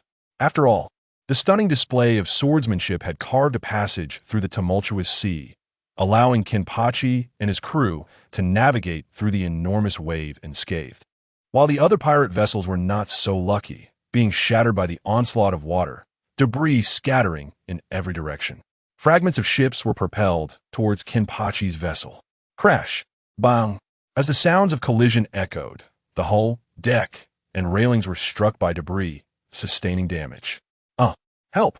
A pirate lackey was unexpectedly struck down, his legs shattered by a splintered plank, his cries of agony piercing the air. Meanwhile, Kenpachi and Shiki, having fought relentlessly and expended their full strength in a recent clash, found themselves unable to dislodge all the debris. Without a moment's hesitation, Kenbachi shielded Baikianliu beneath him, silently invoking manifestation of spiritual pressure for defense. Instantly, the remaining spiritual energy within Kenbachi transformed into a fearsome skeletal visage, enveloping both himself and Baikianliu in a formidable barrier. On the other side, Shiki had exhausted all his stamina for defense. Abruptly, a rapidly spinning ship's helm hurtled toward Shiki's face. He managed to lower his head just slightly before losing consciousness. Kenbachi's meager spiritual energy, devoted to defense, also waned, leading him to succumb to darkness. When he awoke once more, the pirate vessel had drifted into a tranquil sea, the skies clear and devoid of the tumultuous waves that had just threatened them. Baikianliu was diligently tending to the wounded, as she was the only one aboard unscathed. During the battle with Jabba and Barrett, she had navigated the conflict with ease, barely exhausting her energy, let alone sustaining injuries. Upon returning to the ship, she had anticipated a fierce naval battle, only to be met with a singular towering wave. Though the nature of the wave seemed dubious, now was not the time for contemplation. After all, as long as Kenbachi remained by Baikianliu's side, he would undoubtedly safeguard her. Thus, until Kenbachi lost consciousness, Baikianliu had remained vivacious and alert. "Xiao Ba, you're awake," Baikianliu exclaimed upon noticing Kenbachi had regained consciousness. "What transpired while I was unconscious?" Kenbachi inquired, rubbing his forehead in discomfort. "Nothing happened." Baikianliu playfully poked her cheek, tilting her head adorably, and continued, "That wave was so peculiar. After we passed through it, the sea became calm, as if nothing had occurred. Were it not for the scars on this ship and the helm on Shiki's head, I might have thought it all a mere illusion." Kenbachi nodded in understanding, his gaze shifting in surprise to Shiki in the adjacent bed. "The helm on Shiki's head? There truly is a helm. Shiki, he can't be dead, can he?" A sudden wave of concern washed over Kenbachi, for despite his wild demeanor, he had formed a bond with Shiki over their time together. "He is not dead. He merely fainted," Baikianliu assured him, her expression innocent and carefree. "But with such a massive helm embedded in his skull, I wonder if he become simple-minded. That is a possibility." Just as Kenbachi and Baikianliu conversed, Shiki stirred awake. "Where am I? What the hell? Why does my head hurt so much?" Shiki exclaimed, reaching to touch the helm atop his head. "Stop! Wait!" Kenbachi and Baikianliu shouted in unison. "Don't move, Shiki!" Although the helm was lodged in his head, Shiki was not dead, yet any sudden movements could prove perilous. A careless touch could sever a major artery, leading to grave consequences. What is wrong? What happened? Shiki, just regaining consciousness, was utterly bewildered. However, he trusted Kenbachi and Baikianliu would not harm him. Thus, he maintained his hand in the air. "What is going on?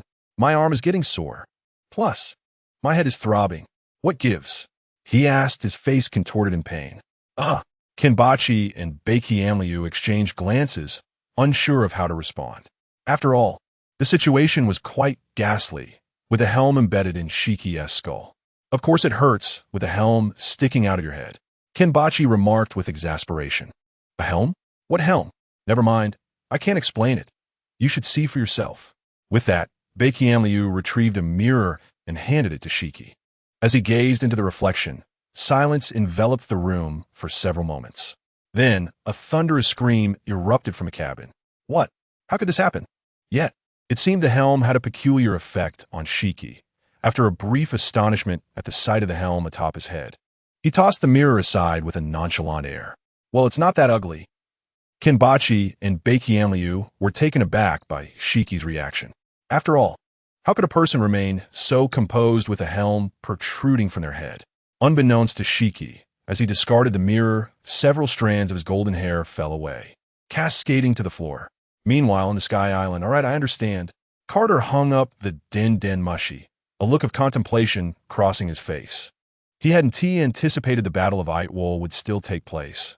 Although the reasons differed, the outcome seemed largely unchanged.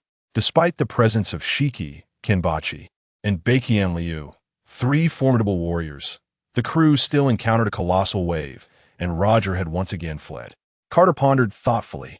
Moreover, it was unexpected that Shiki, with a helm lodged in his head, would lose his ability to utilize haki. Indeed, since the helm's insertion, Shiki could no longer wield any form of haki, be it armament, observation, or conqueror's haki. Under such circumstances, Shiki's combat prowess would be severely diminished. Perhaps it would be best for him to return for treatment. After weighing the implications, Carter resolved to summon Shiki back to Sky Island. It was now 1499. Roger's health had begun to deteriorate. The time was nigh for him to complete the Grand Line and claim the title of Pirate King. As for the world government's retaliation, that would be the end of it. It was time for Shiki and the others to return, Carter thought resolutely. At that moment, aboard the Roger pirates, Buggy and Shanks anxiously awaited outside the infirmary, where Roger received treatment. Captain, after 2 long hours of examination and care, Roger finally emerged from the infirmary. Are you all right? Buggy and Shanks inquired with concern. To them, Roger resembled a father figure, having taken them in at a young age. He had always treated them with great kindness, making him a pivotal and cherished person in their lives. Ha ha ha, I have but a year left to live. Roger faced his impending mortality with an unsettling calm, as if he were not the one nearing death. What? How is that possible? Buggy exclaimed. Disbelief etched on his face as he looked at Roger. Kakalos, surely Captain Roger is joking, right? Buggy turned to Kakalos, hoping for reassurance that Roger would be fine. However, life seldom unfolds as one wishes. Kakalos remained silent, lowering his head and shaking it slowly. No, no. Baki fervently shook Captain Kuroka's, lamenting that he might have only a year left to live. Observing Baki's distress, Kuroka spoke in a somber tone. With a soft thud, Baki seemed to lose all strength and collapsed onto the ground. Nearby, Shanks leaned against the wall, pulling his straw hat down to obscure his eyes, lost in thought. What is the matter, Baki? Don't I still have a year to live? Roger crouched before Baki, pressing his hand against Baki's head. However, our journey to the final island must commence sooner than expected. After years of preparation, it is time to set sail for the ultimate destination. Roger stood, his gaze fixed on the horizon, where the final island awaited. Listen up, everyone, Roger called out, his voice booming. Aye. The crew of the Roger pirates responded in unison. Ha ha ha. I shall surely become the Pirate King. Roger laughed heartily, drawing Ace from his waist and swinging it forward. What are you planning to do, Roger? Although their captain had been tirelessly searching for the path to the final island for years and had pinpointed many historical texts, Rayleigh knew that Roger did not comprehend the ancient scripts. Tueno, we must find Kazuki Oden. He will guide us to the final island. Roger's gaze sharpened, directed unerringly at the final island. With Roger's command, the Oro Jackson sprang into action. Meanwhile, in the skies above, in the conference room of Sky Island, ha! Shiki, your headgear is quite unique. Carp laughed heartily at Shiki, who had a ship's helm affixed to his head. Shut it, Shiki retorted, unfazed by Carp's teasing. Well, Carp continued, casually digging in his nose, since now we have Amiya, Naruto, Inuyasha, and Sesomaru all grown up, I've entrusted many matters to Naruto. So, I find myself rather bored. The 4 of them are destined to become the future marshals and admirals of our navy. Whenever Carp mentioned Naruto and the others, pride shone on his face. What bliss it is to be you now, Shiki replied, filled with envy, as he had grown weary of drifting at sea for over a decade. That's simple enough. Since you've suffered severe injuries, you might as well prepare for retirement like I did. Carp scoffed at Shiki, saying, after all, not many dare to cause trouble here in Sky Island. With MOE overseeing things, we are secure. All right. Shiki, don't listen to my brother's nonsense. Just as they reached the conference room door, Carter overheard Carp trying to persuade Shiki to retire and hurriedly intervened. You cannot retire. Recently, MOE is about to consume me with her workload. Shiki, now that you are back, you must shine in the Air Force. Indeed, I do not wish to retire, just yet. I have yet to witness our nation dominate the world. Shiki nodded in agreement. Seeing this, Carter sighed in relief, grateful that Shiki was unlike his lazy brother. Initially, Carp had been eager to step into the role of Navy Marshal, with Naruto, Sesomaru, and Inuyasha as his 3 admirals. Yet, unexpectedly, Carp grew bored with the position within a few years, frequently returning to Carter to express his desire to retire. At first, Carter managed to persuade him, arguing that without Carp, the Navy would struggle to fill the ranks of marshal and admirals. Eventually, Carp even brought Amiya into the mix, promoting Naruto to vice marshal while he himself became a hands-off leader. Notably, Amiya possessed the strength of an admiral and was adept in a unique skill known as projection magic, marked by his profound sense of justice. Carp had his eye on Amiya for some time and sought him out when he was sufficiently powerful, ensuring him that he would never retire.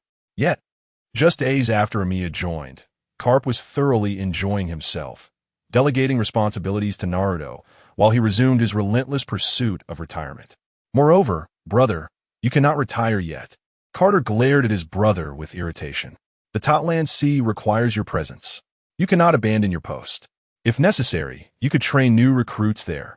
All right then, Carp conceded, finding no disappointment in this failure to retire. After all, it was not his first time, and truth be told, Carp did not genuinely desire to resign. He simply found amusement in teasing Carter. However, the priority now was that Shiki needed medical attention. After rejecting Carp's retirement proposal, Carter turned to the dazed Shiki. That helm lodged in your head not only hinders your haki, but could also threaten your life at any moment. Yes, indeed. Shiki nodded, having grown accustomed to the helm over time, but it would be for the best to remove it. What the hell are you doing with that saw? And a hammer too. After a brief chat, Shiki was finally wheeled into the operating room. Before long, terrified screams resonated from within the surgical suite. The medical technology on Sky Island was impressive, capable of interrupting the transmission of pain via neurons. Thus, Shiki remained conscious. Witnessing the doctor's actions and feeling the sensations atop his head, albeit without pain.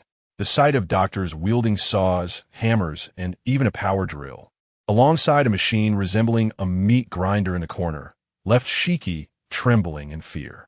Due to the helm embedded in his head, Shiki's emotional responses became exaggerated. Meanwhile, at the door, Carter and Carp exchanged glances, their cold sweat betraying their anxiety upon hearing Shiki's anguished cries. A saw, a hammer. They shuddered at the thought. This must be excruciating. It was only natural, considering the helm was lodged in his head. Removing it would indeed require such tools. Carter nodded, reflecting on the situation with a hint of regret for accompanying Carp. Initially, he had thought to check on Shiki, a longtime comrade, in the hospital. Furthermore, it was secondary to see Shiki. The primary concern was to avoid the day's duties, which he deemed paramount. Yet, he had not anticipated Shiki would emit such horrifying cries, sending chills down his spine. The anguished cries of Shurji persisted relentlessly until they finally subsided an hour later. The door to the operating room swung open, revealing Shurji being wheeled out on a hospital bed. Ouch! It's finally over. Shurji, whose head was tightly bandaged, couldn't help but lament to Kabu and Kate upon seeing them. You have no idea. These doctors actually used a saw and hammer on my head, not to mention a power drill. It terrified me. Kabu and Kate, however, were not paying attention to Shurji's words. Instead, they stared at him with peculiar expressions. What's wrong with you two? Ha ha ha. Unable to contain themselves any longer, Kabu and Kate erupted in laughter, exclaiming, Shurji, you look absolutely ridiculous. You've lost all your hair, and your head looks like a ball. Ha ha ha. I can't take it anymore. It's too funny. Their mirth was uncontrollable. How dare you two laugh at me at a time like this? Shurji, incensed by their heartless mockery, almost sat up in indignation. However, in doing so, he inadvertently tugged at his wound. Ah, it hurts. Ha ha ha. Just as Kabu and Kate had composed themselves, Shurji's pained yet comical reaction sent them into another fit of laughter. Amidst this raucous exchange, Kate caught sight of a familiar figure from the corner of his eye. Lingling? There, Lingling entered the hospital, supported by a maid. Looking somewhat weak. Lingling, what happened to you? Kate rushed to her side, anxiously inquiring. I'm fine. I think I'm pregnant, so I came for a checkup. Lingling replied with a gentle smile. Pregnant? Let's hurry and get it checked. Kate quickly led Lingling to the examination room. Under normal circumstances, Kate wouldn't be so anxious. But it had been many years since they had hoped for a child. Given their ages, they could be considered late bloomers in parenthood, which heightened Kate's nervousness. Lord Kate. Soon, a female doctor approached Kate with great respect, saying, Lady Lingling is indeed pregnant with twins, one boy and one girl, and she's already a month along. Really? Kate could hardly contain his excitement upon hearing this. Just then, a system notification chimed in. Ding. Detection of the host's wife's pregnancy with twins. Would you like to extract offspring talents now? At that moment, Kate chose not to extract the talents in the hospital, as Lingling was still by his side. Upon returning home, he urged Lingling to rest while he proceeded to his study. The system began to extract talents. Without hesitation, Kate opted to extract talents. Ding. Now, beginning the extraction of the 11th child's talents. Please select one of the following 3 talents as the 11th child's talent. Talent A, Salty Egg Ultraman. Talent B, Dynamic Ultraman. Talent C, Shinigami and Hollow Annihilator. Salty Egg Ultraman, Dynamic Ultraman, Shinigami and Hollow Annihilator. As Kate contemplated the 3 talents presented by the system, he found himself deep in thought. The first talent, Salty Egg Ultraman, was merely a playful nickname for Ultraman, but it was unclear which Ultraman it referred to. The second talent, Dynamic Ultraman, was from the comedic anime Crayon Shin-chan, which Kate quickly dismissed. The last talent, however, caught his attention immediately. Shinigami and Hollow Annihilator. His pupils constricted as he realized that this talent was associated with a singular individual in the realm of Shinigami, who possessed the powers of a Shinigami, a Hollow, and an Annihilator simultaneously. Without a moment's hesitation, Kate chose the talent, Shinigami and Hollow Annihilator. Ding! Congratulations, host. Talent selection successful. The 11th child has acquired the SSS-rated talent, Shinigami and Hollow Annihilator. Indeed, Kate nodded in understanding. He was certain that this person possessed an SSS-level talent. Shaking his head, he moved on to extract the talent for his 11th daughter. The system continued the talent extraction process. Ding! Now beginning the extraction of the 11th daughter's talents. Please select one of the following 3 talents as the 11th daughter's talent. Talent A, Secondary Biological Engine. Talent B, God of Fire. Talent C, God of Water. Secondary Biological Engine. God of Fire? God of Water? Upon seeing these 3 talents, Kate immediately knew which talent was most suitable. Yes, that would be the Secondary Biological Engine. Both Yin and Jishin possess this talent, and it is undoubtedly an SSS-rated one, so there is no need for hesitation. He promptly selected this talent. Nonetheless, Kate patiently examined the other 2 talents, as the domains of God of Fire and God of Water were far too broad, and he did not linger on them. The system confirmed the selection, Secondary Biological Engine. Ding! Congratulations, host. Talent selection successful. The 11th daughter has acquired the SSS-rated talent, Secondary Biological Engine. While Kate was eagerly reviewing the talents of his son and daughter, 3 factions were simultaneously advancing towards the Land of Harmony nearby. In the New World, near the Land of Harmony, Kazuki Odin and Whitebeard stood at the bow of the Moby Dick, gazing at the island that was growing larger on the horizon. Lord Odin, Kazuki Shiki, holding a baby, stood beside Kazuki Odin, eagerly asking, "Is that the Land of Harmony?" As someone who had traversed time from 800 years ago, Shiki's purpose for traveling was to reach the Land of Harmony. Now, the island she had longed for was finally in sight, and her heart swelled with excitement. Yes, in contrast to Shiki's enthusiasm, Kazuki Odin appeared somewhat disinterested. After all, he had gone to great lengths to escape from the Land of Harmony. I can't wait. Shiki's beautiful eyes sparkled as she intently surveyed the island she had yearned for. Unbeknownst to her, time had slipped away. Although Odin was reluctant to return, he couldn't help but feel a sense of nostalgia, as this was his homeland. Gururara. Hearing this, Whitebeard boisterously laughed. Indeed, back then, Odin here drove me crazy with his insistence on going to sea. And when the Moby Dick ran aground on the beach, he actually tried to attack us with a sword. The more I think about it, the angrier I get, as Whitebeard recounted this. He playfully thumped Kazuki Odin on the head. Isn't that just fine? Yuchien touched his head and curled his lips in disdain. Hee. Guan Yu sure, witnessing Yuchien's predicament, couldn't help but stifle a laugh. Soon, The Moba Dike arrived at the shores of Wano Kuni. But, standing on the beach, Guang Yue sure surveyed the surroundings. A myriad of emotions flooding his heart. Ah, finally, we are back. Everything remains unchanged. As Guang Yutian lamented the familiar scenery, he too felt a wave of nostalgia. Yuqian Daimyo. Just as Guang Yue Yutian and Guang Yue Shi were lost in their thoughts, a sudden voice emerged from the forest inland. Guang Yue Yutian turned his head in the direction of the sound, puzzled. Kinjiro? Kawaso? Toshiro? Kiku no Hota? What brings you here? Observing Kinjiro and the others, who appeared weathered from their journey, it was evident they had been waiting for quite some time. Yuqian Daimyo. The daimyo has. Kinjiro and the others hesitated, their expressions revealing an ominous premonition in Yuqian's heart. The daimyo is dead. Just as Kinjiro was about to speak further, Yuqian raised his hand to halt him. He then turned to Whitebeard, his expression darkened, and said, Captain, we need to discuss something. Yuqian. Whitebeard had overheard Kinjiro's words and, choosing not to comment, simply patted Yuqian's shoulder, saying, Do not forget, you are family to me, Edward Newgate. Captain.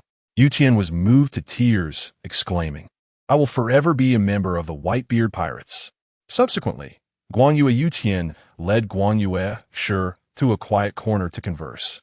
Meanwhile, Whitebeard gazed at the numerous newly constructed chimney stacks in Wano Kuni, continuously belching black smoke.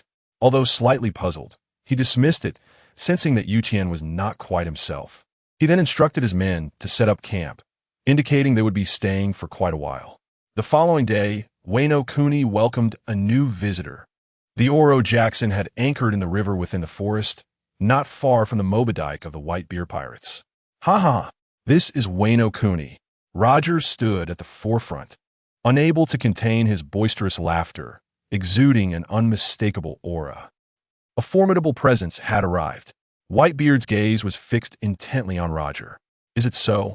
After hearing of his father's death and the invasion of Wano Kuni, Guang Yue Yutian had been in a deep gloom. However, upon learning of the arrival of a powerful individual, his curiosity was instantly piqued. Captain, leave this powerful fellow to me. With that, he dashed towards the Roger pirates, his wooden sandals clapping against the ground. Guang Yue Yutian navigated through the forest, occasionally leaping over massive mushroom-shaped stones. Soon, he arrived before the Roger pirates, where few of their underlings spotted him. Who goes there? Upon seeing Guang Yue Yutian, the underlings swiftly drew their swords, eyeing him warily. Unexpectedly, Yutian launched an attack without warning. Gun like demon. In an instant, two flashes of sword light passed, and given Yutian's superior strength and sudden assault, the pirates were defeated in a heartbeat. He is the samurai, isn't he? Rayleigh adjusted his glasses and drew his sword. Just as the legends foretold, Jabba brandished two axes, readying himself. We must resolve this swiftly. Ha ha! You mustn't get hurt. Leave him to me. I'll protect you. Suddenly, Roger charged out from behind Rayleigh and Jabba. You just want to fight, don't you? Rayleigh couldn't help but retort. Divine avoidance. Roger laughed heartily, acknowledging Rayleigh's comment, and with one move of divine avoidance, he sent Guang Yue Yutian flying. Crash! Crash! Boom! Yutian collided with several enormous trees before finally slamming against a rock, coming to a halt. What was that? How could I lose so easily? I refuse to accept this. Struggling, Guang Yue Yutian pulled himself free from the rock and charged at Roger once more. Just then, whoosh, Whitebeard's sword over Yutian's head, using the trees to propel himself before launching towards Roger. Finally, here it comes. Roger grinned, unleashing his overwhelming conqueror's haki and armament haki toward the ace in his hand. Whitebeard, not to be outdone, released his own armament haki and conqueror's haki, channeling it into his signature move, a mighty slash aimed at Roger. Bang! The tremendous impact lifted the earth beneath them. What? They didn't collide?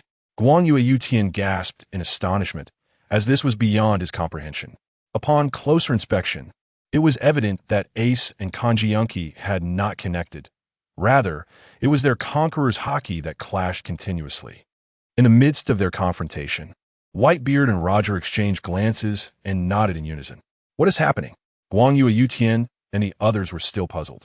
Here they come. Roger and Whitebeard turned their gazes towards the sea. Soon, a colossal iron warship emerged into view. The Chinese Navy. Upon recognizing the flag fluttering from the ship, Buggy's eyes nearly popped out. Could it be that Garp has come to capture us? Although Garp was now the fleet admiral of the Chinese Navy, due to Roger, he had chased the Roger pirates on numerous occasions. Therefore, upon seeing this flag, Buggy felt an overwhelming urge to flee. Roger scratched his head, suddenly feeling a chill run down his spine and an ache in his backside. After all, Garp's pistol of the Pegasus was notoriously powerful, and evasion was nearly impossible. As for Whitebeard, he gazed with interest at the approaching Iron Giant. After all, he bore no animosity toward Garp, nor had he clashed with the Chinese government. Thus Garp had never pursued Whitebeard. However, Whitebeard was quite intrigued by Garp, the strongest man on the seas. As the iron warship docked, two figures leapt from the vessel.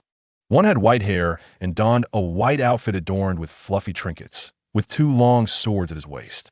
The other wore a red outfit, a black wolf-tooth necklace around his neck, and a single sword at his waist. The newcomers were none other than Sesshomaru and Inuyasha. After receiving Carter's command, the two brothers swiftly returned to the Topland Sea and promptly set off towards Wano Kuni, finally arriving at their destination. Due to the recent eruption of intense battles, Inuyasha's boisterous personality resurfaced as he insisted on dragging Sesshomaru along to join the fray. "Oh, are you fighting? Can we join in?" Inuyasha exclaimed with a carefree demeanor, casting a curious glance at Roger and Whitebeard.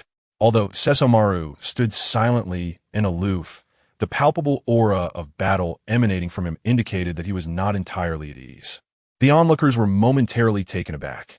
Gurara, the Chinese Navy's General White Wolf and General Red Demon? The monkey family is truly entertaining.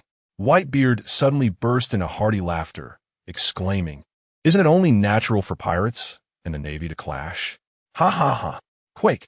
As Whitebeard spoke, a white orb materialized in his left hand, hurtling towards Sesshomaru and Inuyasha with great force. Instantly, terrifying fissures erupted, rapidly spreading towards Inuyasha.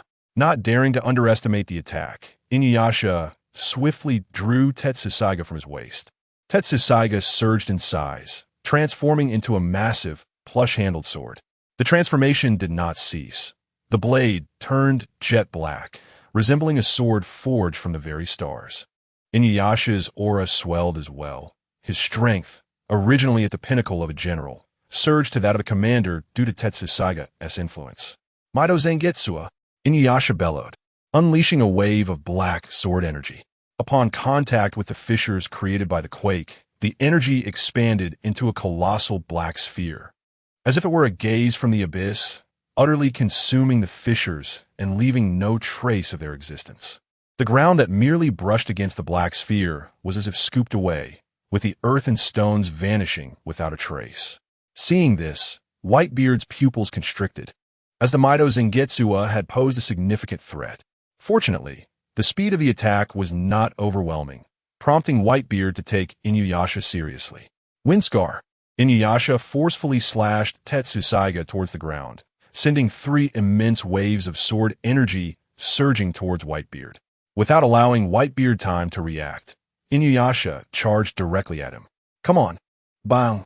Whitebeard effortlessly dispersed the windscar with a mere flick of his sword, Songyun cut, and then met Tetsuzaiga head-on. "You're impressive, old man. You easily scatter my windscar," Inuyasha remarked, a look of admiration on his face. "Gurara, you're quite good too." Whitebeard laughed heartily. "What do you say? Want to be my son?" Inuyasha, taken aback, retorted, "Old man, I'm part of the Navy, and I already have a father. How can you just adopt anyone? Do you ask every person you meet to be your child?" Whitebeard opened his mouth to counter Inuyasha's words, but hesitated, realizing that he indeed frequently adopted sons.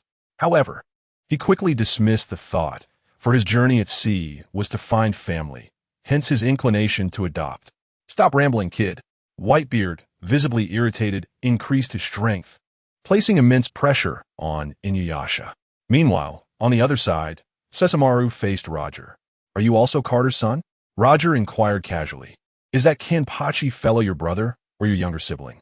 Huff.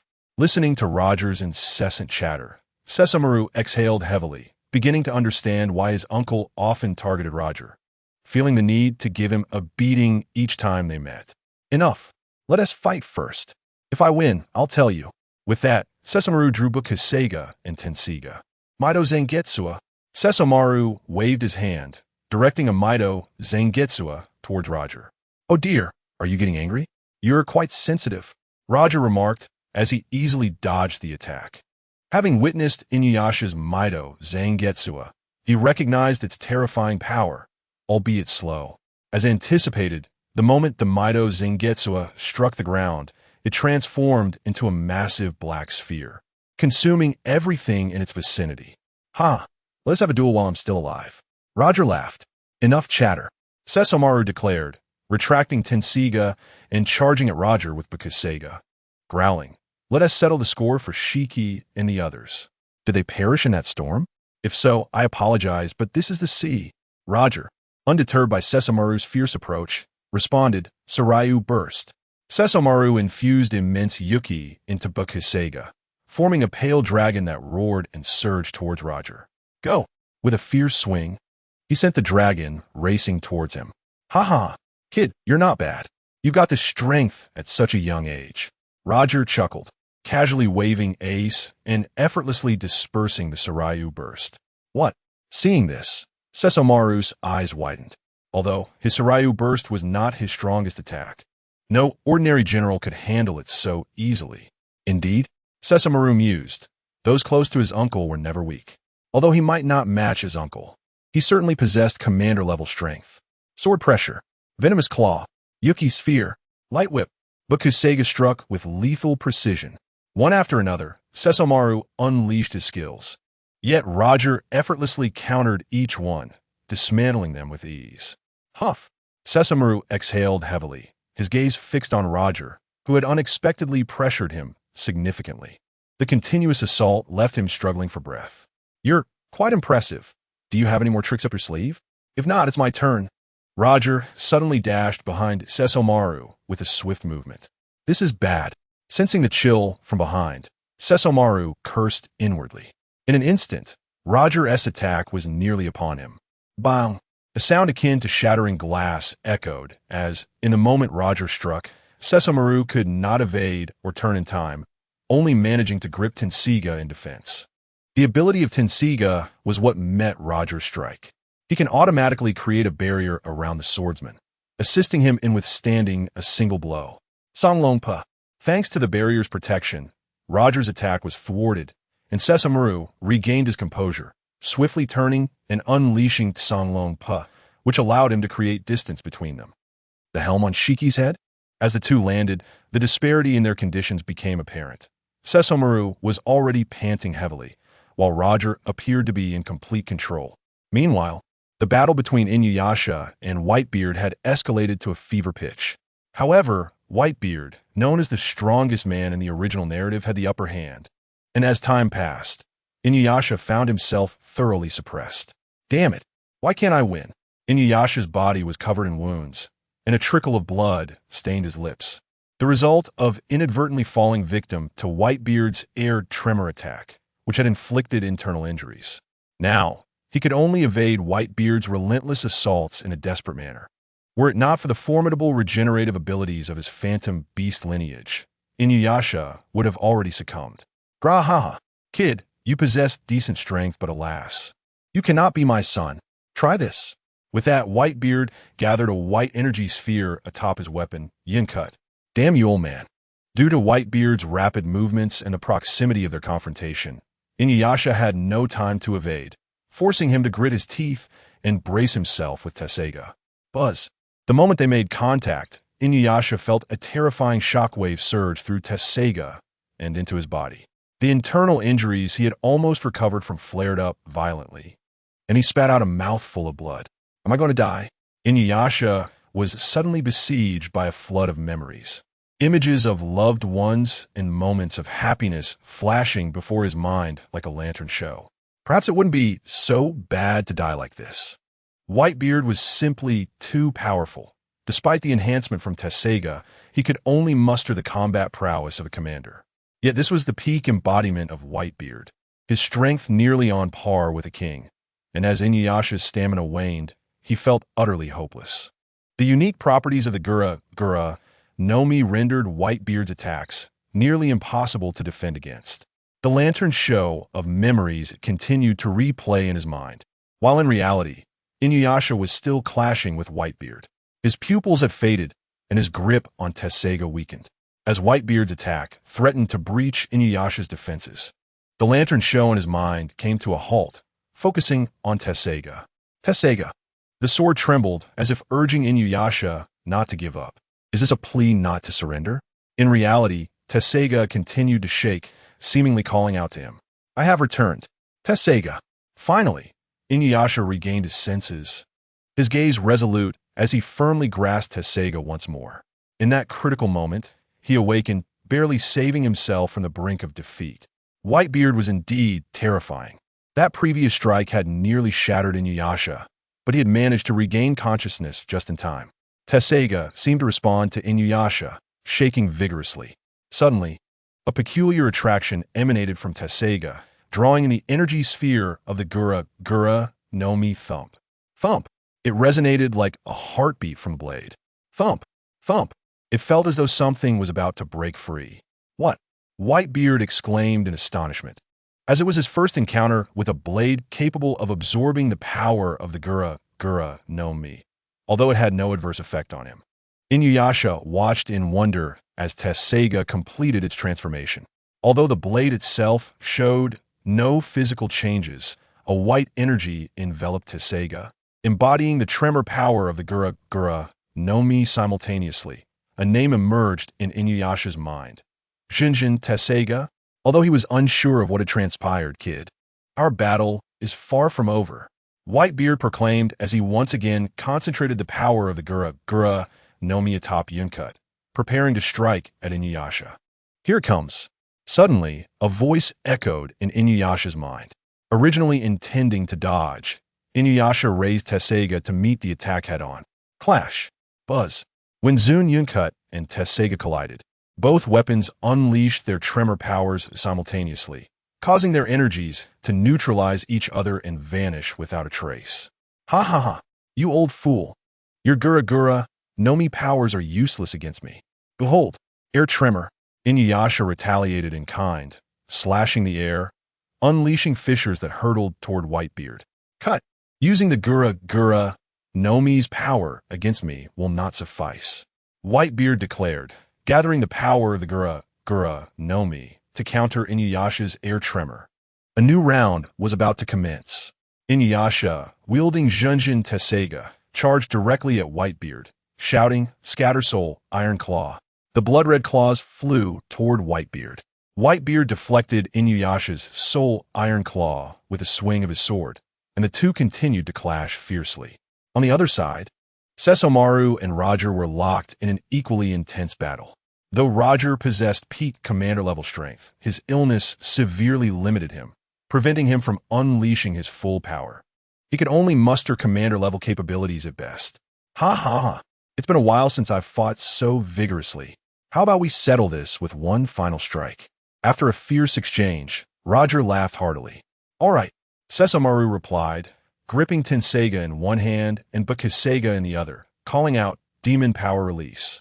As his voice resonated, Sesshomaru's aura surged once more. In his ordinary state, Sesshomaru had already unlocked his full potential, reaching peak general strength. When wielding either Bakiseiga or Tenseiga, his power increased, and when wielding both simultaneously, he could achieve commander-level prowess. Now, after releasing his demon power, Sesshomaru had ascended to peak commander-level strength. However, this state could not be sustained indefinitely. If he did not conclude the battle swiftly, the side effects of his power release would lead to his downfall. In that case, I must take this seriously, Roger declared, laughing heartily as he observed Sesshomaru's rising momentum. He cast aside his ailments and unleashed all his might with Shinhiki. Captain, doing this will only hasten your demise, Kuro exclaimed, alarmed at Roger's full-on assault. Ultimately, only Logia fully comprehends the severity of his affliction. Ha ha ha. It seemed as if Luajie had disregarded Kukalusi's voice entirely, boldly charging toward Shashingwan. Meanwhile, Shashingwan's aura surged to its zenith, his strength firmly residing at the level of a martial. The twin blades, Tainshinjia and Beosia, became imbued with terrifying demon power and the formidable haki of Conqueror. Clash! The blades crossed paths with his ace, yet in that fleeting moment of collision, both warriors gazed at one another in bewilderment, seemingly questioning each other's mastery of the technique known as Shunbi. Despite the confusion swirling within, they engaged in combat without uttering a word, each unable to gain the upper hand in their fierce exchange. With a simultaneous effort, they distanced themselves from one another. How could you use Shunbi? They inquired in unison. You go first, Luajie replied. Shashingwan, somewhat perplexed, hesitated before responding. It was my brother Lake Sauce taught me. He mentioned it was a technique from his former captain, but has never disclosed the identity of that captain. At this juncture, Shashingwan experienced an epiphany. Ha! So it was that rascal Lake Sauce who taught you. No more fighting, we're comrades. Really? Jiaba, come quickly, for this individual is recognized by Lake Sauce, and their bond is evidently strong, as he entrusted him with the Shunbi. Upon learning of Lake Sauce connection, Luajie sheathed ace back at his waist, eagerly calling for Rayleigh, Jiaba, and others to join him. How is that rascal Lake Sauce faring? I taught him Shunbi, stipulating that he could only pass it on to those he truly acknowledged. Luajie chuckled heartily. He is doing quite well. Shashingwan, now aware of Luajie's status as Lake Sauce captain, lost all desire to fight, though he had heard countless tales from Lake Sauce. This was his first encounter with the man himself. Subsequently, Shashingwan sheathed Tainshinjia and Beosia, engaging in animated conversation with Luajie's crew about Lake Sauce. Clash! However, as they were engrossed in conversation, a tremendous noise reached their ears. Following the sound, Inuyasha and Baifuzu were locked in a fierce clash. After the second release of Taisuya, the evolved Jinjin Taisuya, or perhaps the Dragon Scale Taisuya, or the Mingdao Taisuya, had granted Inuyasha a significant enhancement in power, placing him at the pinnacle of martial level. Initially, he had been overwhelmed by Baifuzu due to the unpredictable abilities of the Jinjin fruit, which left hidden injuries with each encounter. Now, having absorbed the Jinjin fruit's power, Taisuya had undergone an evolution into Junjin Taisuya, rendering the fruit's effects ineffective against him. Therefore, while Inuyasha still found himself at a disadvantage against Baifuzu, he was no longer in a dire predicament, possessing the strength to contend with him. Cursed old man Baifuzu. Inuyasha glared at Baifuzu, aware that he was not a match for him and that his stamina was rapidly depleting. Under normal circumstances, he could sustain a prolonged battle, but the release of Taisuya had exponentially increased his energy expenditure. Thus, he had already exhausted much of his stamina in such a short time. I must end this swiftly, Inuyasha thought, channeling all his armed haki, Conqueror's haki, and even his demon power into Taisuya. In an instant, arcs of lightning erupted from the blade. Shunbi, Inuyasha bellowed, charging directly at Baifuzu. Baifuzu, in turn, swung his weapon down towards Inuyasha. Crackle. As their forces collided, a multitude of black and red lightning surged forth, devastating the surrounding trees and stones. The two remained locked in a stalemate for a moment before Inuyasha began to be forced back. Go! Baifuzu, sensing the diminishing resistance, gathered his strength and sent Inuyasha flying. Without waiting for Inuyasha to land, Baifuzu charged at him once more. Regaining his footing, Inuyasha quickly prepared to employ Shunbi to defend himself. Just then, Luajie and Shashingwan appeared at Inuyasha's side, their weapons charged with the power of Shunbi. Neo Gate, grant me a favor and let this be. His aura intensified as he fixed his gaze upon Baifuzu. And what if I refuse? Baifuzu replied, a wry smile playing on his lips. Then you shall experience the combined might of our Shunbi, Luajie declared. Baifuzu fell silent, realizing that this technique was indeed Luajie's. What the hell? Am I the only outsider here, while you three possess Shunbi? Baifuzu couldn't help but scoff. Ha ha ha, what can we do? I had no inkling that these two were individuals recognized by Lake Sauce. Ha ha ha. Luagia chuckled heartily. Indeed, that rascal Lake Sauce is quite amusing. He once hid in a barrel just aboard our ship. As Luagia recounted Lake Sauce's past shenanigans, laughter erupted from the group. So, uncle, why did Lake Sauce choose to join your ship? Inuyasha inquired curiously, approaching Luagia. Shashingwan, too, was intrigued, though his pride prevented him from expressing it as openly as Inuyasha. Yet, his antennae-like gestures betrayed his curiosity. Haha, it was undoubtedly due to his admiration for this captain. Luagia boasted, hands on his hips. Clearly, it was the captain who charmed him. Rayleigh adjusted his glasses, a bemused expression on his face. Luagia. Just as Luagia's crew was enjoying a light-hearted chat with Inuyasha and Shashingwan, Baifuzu, along with Make and Yuchien, made their entrance once more. Gulalala. Luagia, thrilled by the unexpected gathering, proposed, since we have so many people today, and this is Yuchien's homeland, shall we hold a banquet together? Baifuzu approached Luagia with enthusiasm. A banquet? Before Luagia could respond, Inuyasha's eyes sparkled with excitement. It is worth mentioning that Inuyasha holds a great fondness for banquets. Upon hearing Baifuzu's suggestion, Luagia's eyes twinkled as he eagerly nodded in agreement. He had been contemplating how to forge a good relationship with Yutien, especially since Yutien was a member of the Whitebeard Pirates, and gaining his support to join his own crew would not be an easy task. Moreover, to reach the final island, Yutien's assistance would be indispensable. Unexpectedly, an opportunity had arisen. Luagia felt a twinge of embarrassment as he looked at Baifuzu, realizing that hosting this banquet would be a tremendous help to him. It was akin to selling Baifuzu while he counted the profits for himself. Initially, the chances seemed bleak. Yet Baifuzu's arrival had presented him with such a grand gift, leaving him utterly astounded. Reflecting on this, Roger felt a pang of guilt. However, he swiftly chastised himself with a slap, thinking, how could I become distracted during such an advantageous moment? Truly unworthy of my character.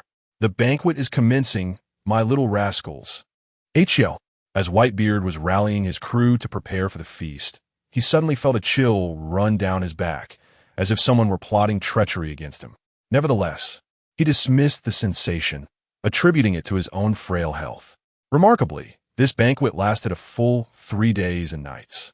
Roger, however, did little else but engage with Kazuki Oden to enhance their camaraderie. Even when Whitebeard invited him for a drink, he merely offered half-hearted responses before returning to Kazuki Oden's side. Yet, his efforts were not in vain, as one could discern from Oden's current demeanor towards Roger. It was nearly on par with that of Whitebeard. It is noteworthy that Whitebeard and Oden cultivated their rapport over an entire year, and Roger, merely 3 days. Astonishingly, he had garnered such high favor from Oden. Roger, can you refrain from idling?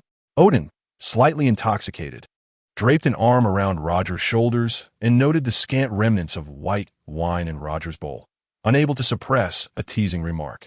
Are you inebriated? How could I be idling? If you don't believe me, look. Oh dear, a flying saucer. Where? Oden turned abruptly to glance, only to find nothing. In that fleeting moment, Roger swiftly poured out the remaining wine. How deceitful, Roger. The two resumed their playful bickering. Meanwhile, on the other side, Buggy, what you up to? Care for a drink? Shanks approached Buggy with a bottle of beer. Hey, Shanks, Buggy suddenly exclaimed, gesturing toward a figure in the distance. Look at that fellow over there. He is a real oddity. He slept for 3 days and nights. Where? Shanks followed Buggy's gaze and saw a slightly plump little guy wearing a hat, fixating intently on Buggy. How do you know he hasn't slept? Huh, that's because I've been watching him for 3 days and nights, Buggy declared with unexpected pride. On the other side, Marco approached Blackbeard. What are you doing, Teach? Hey, Marco, Blackbeard replied with a serious demeanor. There's an extraordinary individual in Roger's crew. He hasn't slept for 3 days and nights, and he has been staring at me the entire time. Really?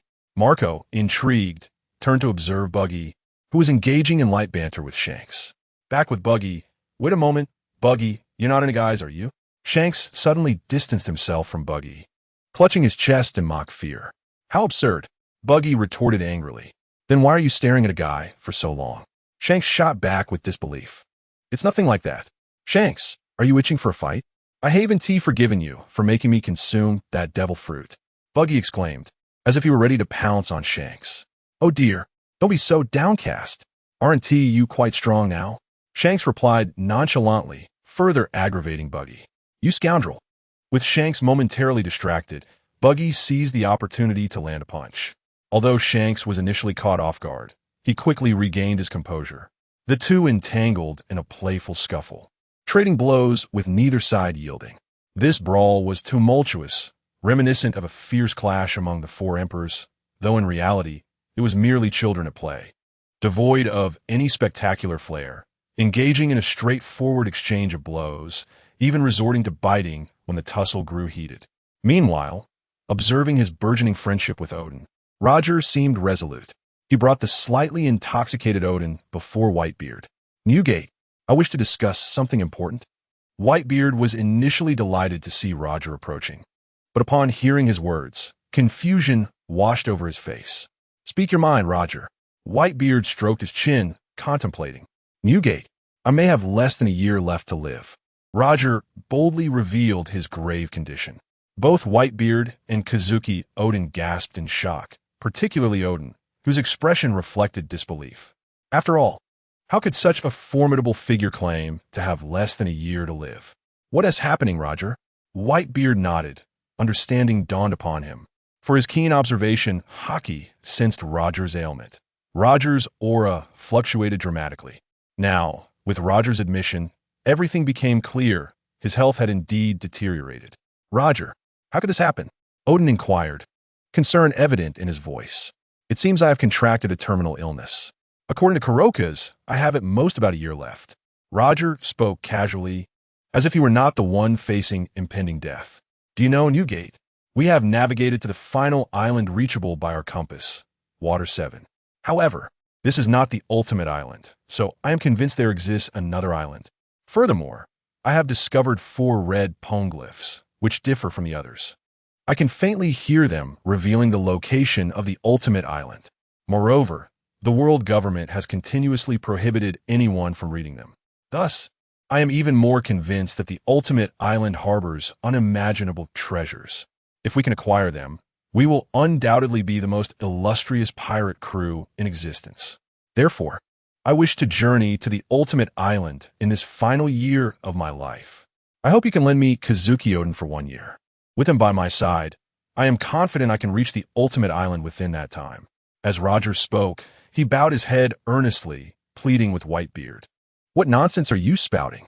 Whitebeard's firm voice struck Roger's heart like a hammer. Although Roger was aware that Whitebeard would likely refuse, or rather, it was inconceivable for Whitebeard to agree. After all, those whom Whitebeard accepted as crew were akin to family. To lend his family to a dying pirate was simply untenable. Roger, Odin is my family. I could never lend my family to you. Whitebeard gathered the power of the Nami, delivering a powerful blow to his side, causing cracks to manifest at the point of impact. Boom! The sound of the quake reverberated through the air, drawing the attention of all present. Newgate, I truly have less than a year left. I already know the locations of all the poneglyphs. However, I need someone who understands ancient texts. Roger implored sincerely. And Odin is that person. I assure you he will return safely to your ship in a year. Roger, do you intend to snatch my family away from me? Whitebeard once again gathered the formidable power of the Nami. However, this time, both of Whitebeard's fists were charged with the tremor's might. With a resounding crash, the air shattered, creating a powerful gust that lifted Roger's cape. Please, Newgate. In the midst of his words, Roger unexpectedly knelt before Whitebeard. This scene rendered both Whitebeard and Kazuki Odin momentarily speechless. It was astonishing that someone as proud as Roger would bow down. The members of the Roger Pirates, upon witnessing Roger's actions, held their tongues, for no one understood Roger's illness better than they did. This might be the captain's last chance. Captain, Kazuki Odin, deep in thought, implored, allow me to go. It is merely for a year. I also wish to see that island. Roger's expression turned to one of astonishment upon hearing this. Meanwhile, Whitebeard wore an unwilling countenance. Why do you look so reluctant? Odin inquired. Naturally, I am reluctant. Odin, You are my brother. Whitebeard exclaimed, visibly irritated. But it is merely a year. Odin pressed on, unable to restrain himself. Fine, fine, I will not concern myself with you. With that, Whitebeard sulkily sat aside, avoiding Odin's gaze, which clearly indicated his consent. Witnessing this, Roger excitedly instructed his crew to transfer the treasures and abundant food from the Oro Jackson to Whitebeard. Tell your crew that we shall depart shortly. Consider this a token of gratitude. With that, Roger, filled with enthusiasm, approached the Oro Jackson with Kazuki Odin, proclaiming, "Let us prepare to embark." Oh, Rayleigh, Jabba, and the others responded, promptly boarding the ship. As Kazuki Odin prepared to follow suit, he was suddenly approached by Kinemon and others who looked anxious. Lord Odin. At that moment, Kinemon and his companions hurried to Odin's side. Upon seeing them, Odin recalled that his homeland was still under siege. Lord Odin, Wano Kuni still requires your salvation. You cannot leave at this moment. Kazuki Odin remained silent, torn between his homeland and his friends. Bowing his head, his peculiar hairstyle concealed his eyes, leaving no one to discern his thoughts. You should not pressure Odin. You must prioritize him. We shall return in a year. At that moment, Kazuki Momonosuke, cradled in Odin's arms, loudly questioned Odin's retainers. You should respect Odin's choice. We will return in a year. Kazuki Odin simply uttered a single sentence before turning towards the Oro Jackson. Can one truly abandon their people like this? At this point, Inuyasha, unable to bear it any longer, voiced his concern. Odin paused momentarily, then resumed his stride towards the Oro Jackson. Observing this, Inuyasha chose to remain silent. This is utterly irresponsible. Odin's retainers could not contain their outrage. Meanwhile, Whitebeard, still sulking due to Kazuki Odin's departure, sat grumpily at the side. Captain, these items are a gift from Roger, meant as a token of appreciation. The wealth is astonishing, and there is an abundance of food. Upon hearing about the food, Whitebeard's demeanor shifted dramatically. Food? If Roger has left so much food, what will happen to Odin's family if they grow hungry? What are you standing around for? Quickly return the food to Roger. Whitebeard bellowed in frustration. Immediately, a swarm of pirate subordinates sprang into action. As the Roger pirates gradually faded from view, Sesomaru withdrew his gaze. Let's go. Do not forget our purpose for visiting Wano Kuni. Sesomaru reminded the distracted Inuyasha. I know. I have not forgotten. Inuyasha replied somewhat sheepishly. Yet he lamented, but now that Kazuki Odin has departed from Wano, who should we seek for collaboration? Inuyasha scratched his head, troubled. You claim you haven't forgotten? These past 3 days, you have done nothing but drink. Sesomaru glanced at Inuyasha with exasperation. Very well. I shall share the information I have gathered. The former shogun of Wano, Kazuki Sukiyaki, has passed away. The current rulers of Kuri are actually the Kurizumi clan. Kurizumi Odin has usurped the position of the new daimyo, and the Kurizumi clan has become allies with Kaido. Slowly, Sesomaru relayed all the information he had collected to Inuyasha. That is simple enough. We can just directly confront Kurizumi Odin, Inuyasha declared boldly, shouldering Tetsusaiga. Sesomaru gave Inuyasha a look of disbelief. We are here to forge an alliance, not to engage in battle. Furthermore, if we were to confront the daimyo of Kuri, how would we negotiate an alliance? Moreover, Kaido will not permit us to act recklessly. Inuyasha, growing impatient, retorted, Enough. Let us head to Kuri first. We have not explored properly since our arrival. Kuri. An hour later, Inuyasha and Sesomaru found themselves on the streets of Kuri. They could have reached Kuri more swiftly, but Inuyasha was easily distracted by anything that appeared entertaining. Even a simple straw hat produced by a small village piqued his interest. Oh, how fascinating! Sesomaru observed, somewhat exasperated, as Inuyasha marveled at the unique fashion of the locals, noting how the women draped bed linens and pillows around themselves. This nation, to be candid, is quite prosperous. It truly does a disservice to the Kurizumi clan. Inuyasha continued to gaze around, captivated by the sights. Meanwhile, Sesomaru covered his eyes, resigned to following Inuyasha. However, the scenery and architectural style of this place were indeed distinctive. Unlike the grandiose, traditional Chinese architecture of the Sky Islands, The structures here were petite and exquisitely crafted. It is indeed intriguing. But why do all the locals sport such unappealing hairstyles? Sesomaru mused silently. Before long, Inuyasha's arms were laden with an array of food and drink. Help! Let me go! At that moment, the cries of two young women reached their ears from not far away. What is happening? Inuyasha questioned, his mouth full of candy as he peered over a mountain of goods he had purchased. It seems pirates are harassing those girls. Sesomaru's keen eyes spotted several menacing-looking pirates surrounding the two women. Let's investigate. Just as Inuyasha was about to approach the commotion, he was suddenly bumped into by someone, causing him to drop everything he was holding.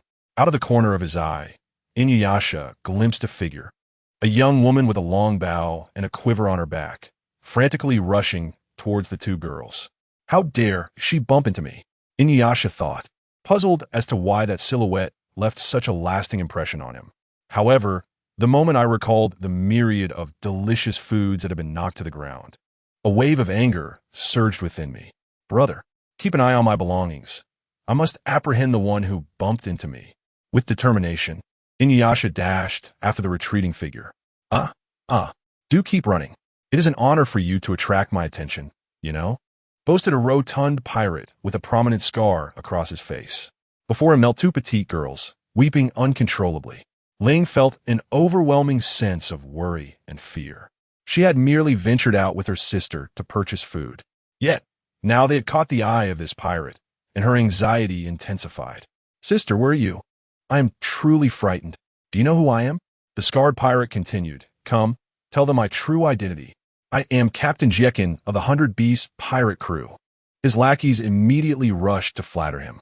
Now you understand my might, don't you? Submit to me. As he spoke, the scarred pirate lunged towards the two girls. Whoosh! An arrow, glinting ominously, struck the ground between the pirate and the girls, its fletching still trembling, a testament to its incredible speed. Who is it? The scarred pirate furiously turned towards the direction from which the arrow had flown. Which fool dares to provoke Captain Jekin? At that moment, the two girls also noticed the arrow. Sister. To their relief, it was indeed Ling's sister who had arrived. How dare you? At last I have caught you. Inuyasha seized the woman holding the bow, demanding angrily, Do you realize you just bumped into me? Not a word of apology? I'm sorry, I was in a hurry. The woman, aware of her misdeed, promptly apologized. What good is your apology now? All my delicious food has been ruined. What am I to do? I have no money. Upon hearing that her purchases were in ruins, she panicked. Knowing that she and her two sisters were orphans, and their survival was already fraught with difficulty. I don't care. You must compensate me. Inuyasha's voice brooked no argument. Brute, what are you doing? Do you think I am invisible? The scarred pirate, witnessing the unexpected exchange between the man and woman before him, felt a surge of rage. So these are her sisters? I will slay them, he declared, unsheathing his sword without hesitation, aiming it at the girls. Help! The two girls screamed in terror. Touch them if you dare. Ling, her eyes tightly shut in fear, did not feel the anticipated pain. Instead, a voice that brought her immense comfort reached her ears. Sesomaru, why are you here? I entrusted you with my belongings. Inuyasha exclaimed, glancing at the spot where his items had fallen, only to find it completely empty. The newcomer was none other than Sesomaru, who had initially intended to join the fray for mere amusement. However, upon seeing one of the girls being bullied, a wave of irritation washed over him, compelling him to intervene. He grasped the pirate's sword firmly, his gaze locking onto the man with a deadly intensity. His mind fixated solely on one thought. Anyone who dared harm the girl behind him would face dire consequences. Ling sensed someone standing before her. When she opened her eyes, she beheld a tall, handsome man. In that moment, time seemed to freeze. Boy, do you know who I am? How dare you provoke me? I am Captain Jekin of the 100 Beasts pirate crew. The pirate's fury escalated, feeling utterly disrespected. That is quite fortunate for me. I'm a Navy officer. Arrest me. Sesomaru disdainfully glanced at the scarred pirate. Yes. I am the Admiral of the Chinese Navy. What? A voice shouted out in alarm, causing the surrounding pirates to widen their eyes in terror. Due to the isolationist policies of Wano country, the locals were unaware of the rise of the Chinese government. but the pirates were well informed. It was known that the admiral of the Chinese Navy had single-handedly defeated Rox, a fact heavily publicized by the world government Navy. To their astonishment, days later, Carp announced his allegiance to the Chinese government, becoming its admiral. His comrades, all formidable in their own right, were also his relatives. Most notably Admiral Naruto, who had even slain Wang Ji, though the recently promoted admirals White Wolf and Red Demon had not actively participated in many conflicts. Their prowess was indubitably formidable. Admiral White Wolf, the scarred pirate stumbled over his words, realization dawning upon him. After all, his captain had warned everyone to avoid provoking the Chinese government, as they were notably different from the world government. The core of the Chinese government was formed by the monkey family, known for their exceptional unity. "I am sorry, Admiral White Wolf. I was wrong." The pirate promptly knelt, offering a respectful apology. "Apologies." The rest of the pirates quickly followed suit, begging for mercy. Observing their fearful demeanor, Sesomaru's anger dissipated, and he resignedly stated, "Leave. Do not let me see you again." "Yes." With that, they dispersed like shadows. "Sesomaru, I did not ask you to keep an eye on my belongings." Inuyasha approached Sesomaru, visibly upset. "Now everything is gone." Sesomaru ignored Inuyasha, turning his attention to the girl he had protected. "What is your name?" "Ling," she instinctively responded, her heart soaring with joy at being acknowledged. He asked for my name." "Ling? A lovely name indeed." Sesomaru repeated her name. "I am Kagome," chimed in the other girl beside her. Why is there such a disparity in attitude?"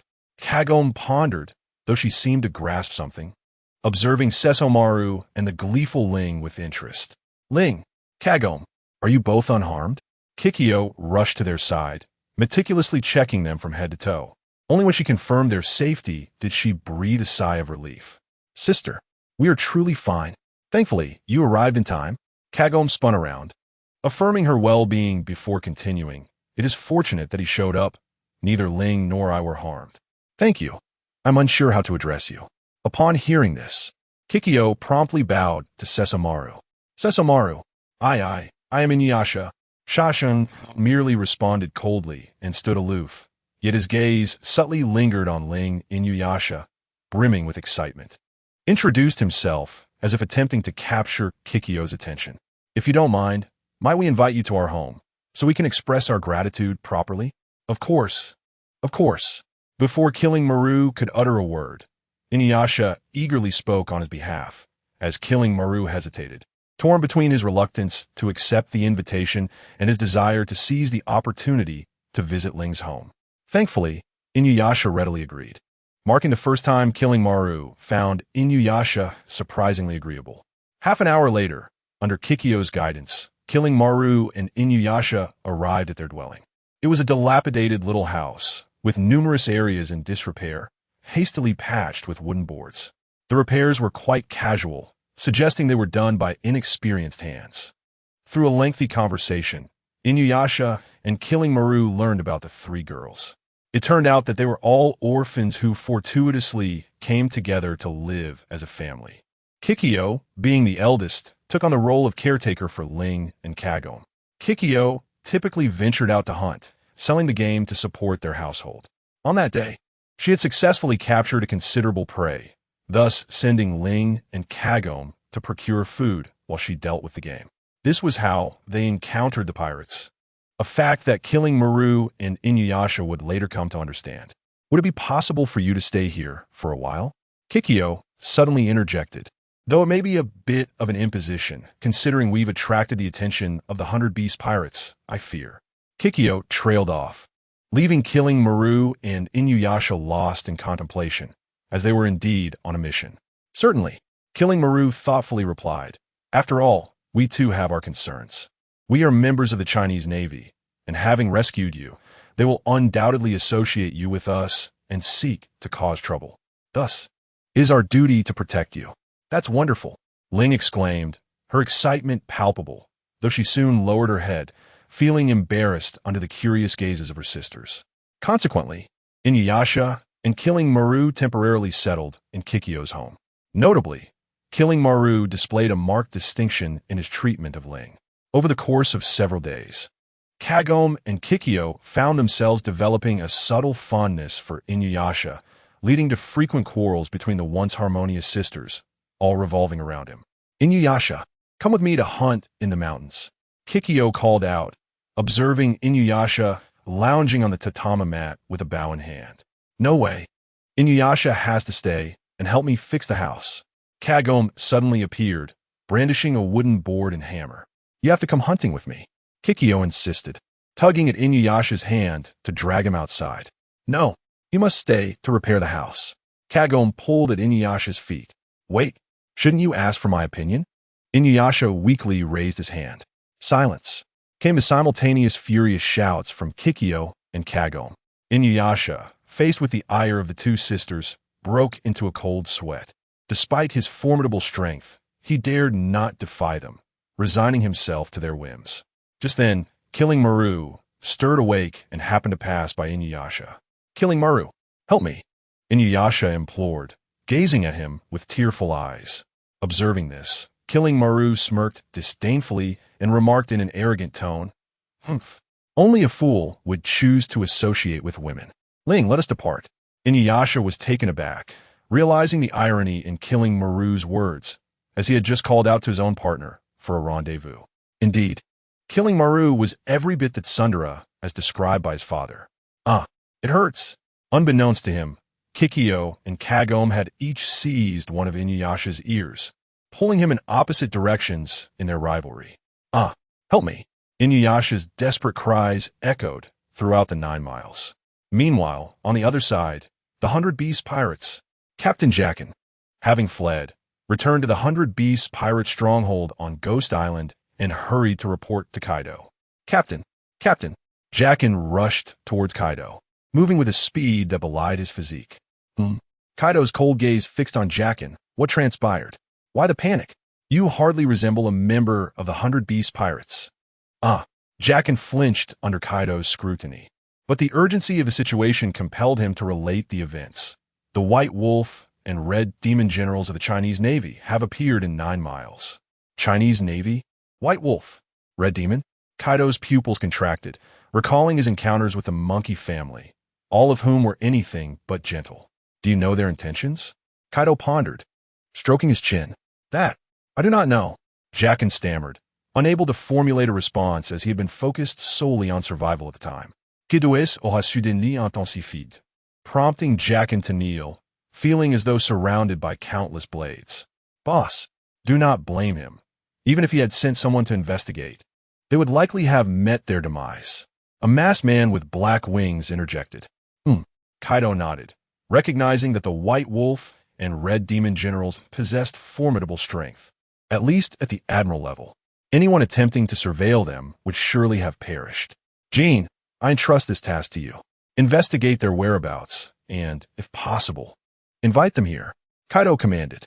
"Understood." Jean nodded, preparing to depart when Jack leapt forward. "Boss, allow me to assist Jean.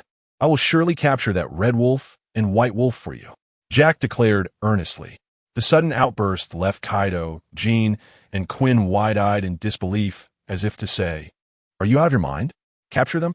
Do you even grasp what an admiral entails?"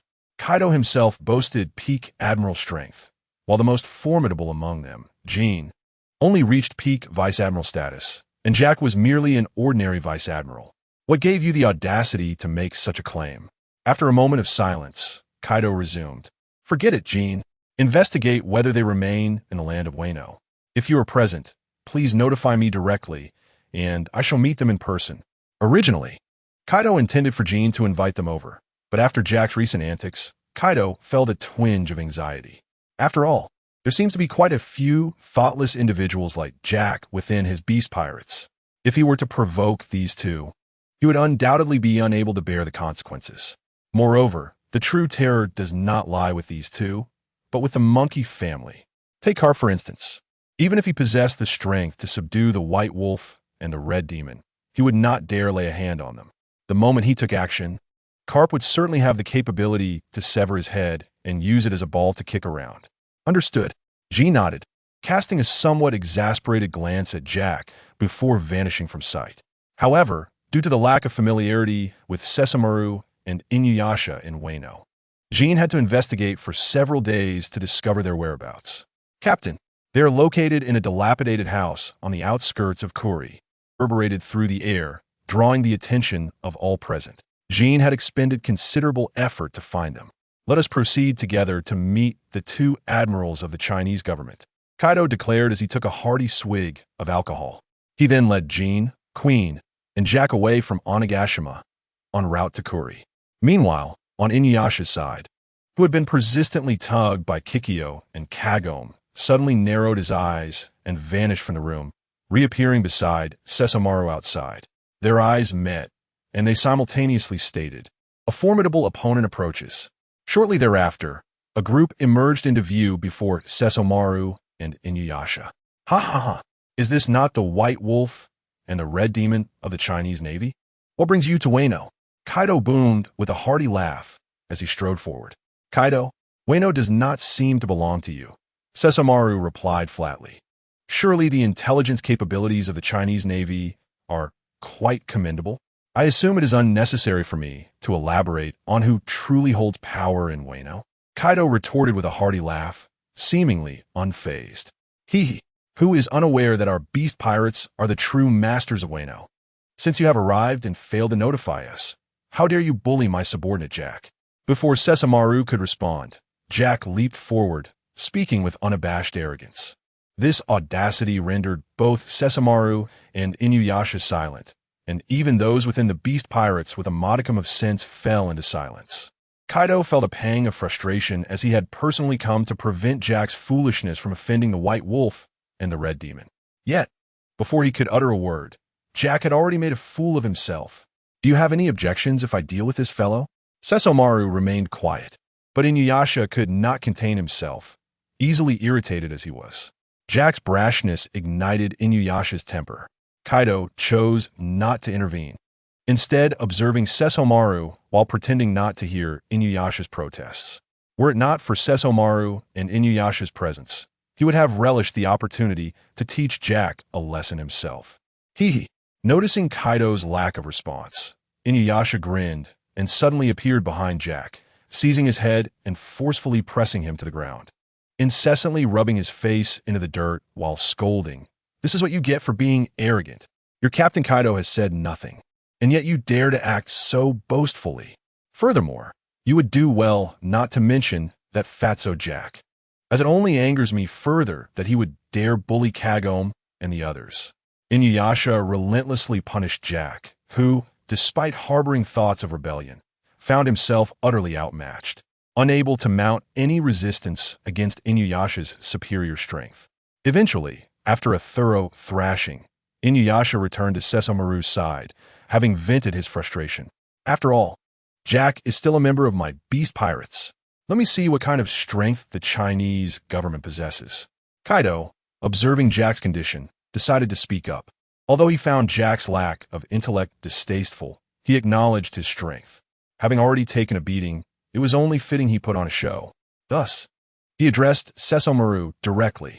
"Prepare yourself, Raime Bako." As Kaido invoked his formidable attack, he channeled a terrifying aura of haki into his kanabo, unleashing a tempest of lightning. Kaido commenced with his most powerful strike, not out of a desire for a sneak attack, but rather due to his awareness of the monkey family's might. Shiniki. Sesshomaru, undaunted, drew his Tokujin and executed Roger's renowned technique, colliding directly with Kaido's Raime Bako. The clash of their mighty haki resonated ominously, sending shockwaves through the air that left Jean in a cold sweat. Incredible, Jean thought, observing the standoff between Sesshomaru and Kaido. He realized he could never withstand such a fearsome blow. In an instant, he would be obliterated. The White Wolf Admiral stood on equal footing with his captain. But what a Red Demon, Jean contemplated, turning his gaze to Inuyasha, who appeared utterly indifferent, watching the battle unfold with an air of nonchalance. This sight sent shivers down Jin's spine. Had his captain not ordered Inuyasha to vent his frustrations on Jack, the beast pirates would surely have met their demise here today. Shaking his head, Jean resolved to focus his attention on the confrontation between Kaido and Sesshomaru. Returning to the fray, Kaido could not help but commend Sesshomaru's strength exclaiming, "Truly, the White Wolf Admiral of the Chinese Navy possesses astonishing power. Yet, I am genuinely curious about your intentions in Wano. With your capabilities, it seems insufficient for only the two of you to come here." Sesomaru initially hesitated to respond, but recalling his father's words about a potential collaboration with Kaido, he decided to speak. Was what that fool said true? Has your beast pirates truly taken control of Wano? One could say so. Kaido, though perplexed, answered truthfully. Would you be interested in collaborating with the Chinese government? Sesomaru inquired directly, no longer playing coy. Collaboration? Kaido questioned, pondering the notion, as he felt that in comparison to the Chinese government, they were hardly on the same level. Indeed, Sesomaru affirmed, nodding in agreement. This is not a suitable place for discussion. How about we continue our conversation on Onigashima? Although Kaido was perplexed, he realized that collaborating with the Chinese government would significantly enhance his influence over the seas. Furthermore, ordinary pirates would think twice before provoking him. Thus, Kaido proposed. It can be done. With that, both Sesshomaru and Kaido retracted their powers. Captain? Sesshomaru? In unison, Inuyasha and Jin inquired. Ha ha ha. Friends, let us return to Onigashima and properly host our guests, Kaido exclaimed with great enthusiasm. Upon hearing this, Inuyasha looked at Sesshomaru with confusion. Sesshomaru remained silent but nodded affirmatively. In that instant, Inuyasha understood, recalling that their father had mentioned the possibility of collaborating with Kaido. Observing the demeanor of both Kaido and Sesshomaru, it was evident that they were inclined towards partnership. As Sesshomaru and Inuyasha prepared to accompany Kaido to Onigashima, Sesshomaru, Inuyasha, Kikyo, Kagome, and Rin expressed their concerns anxiously. Just as Inuyasha was about to respond, Kaido interjected, "There's no rush. You may take care of your matters first."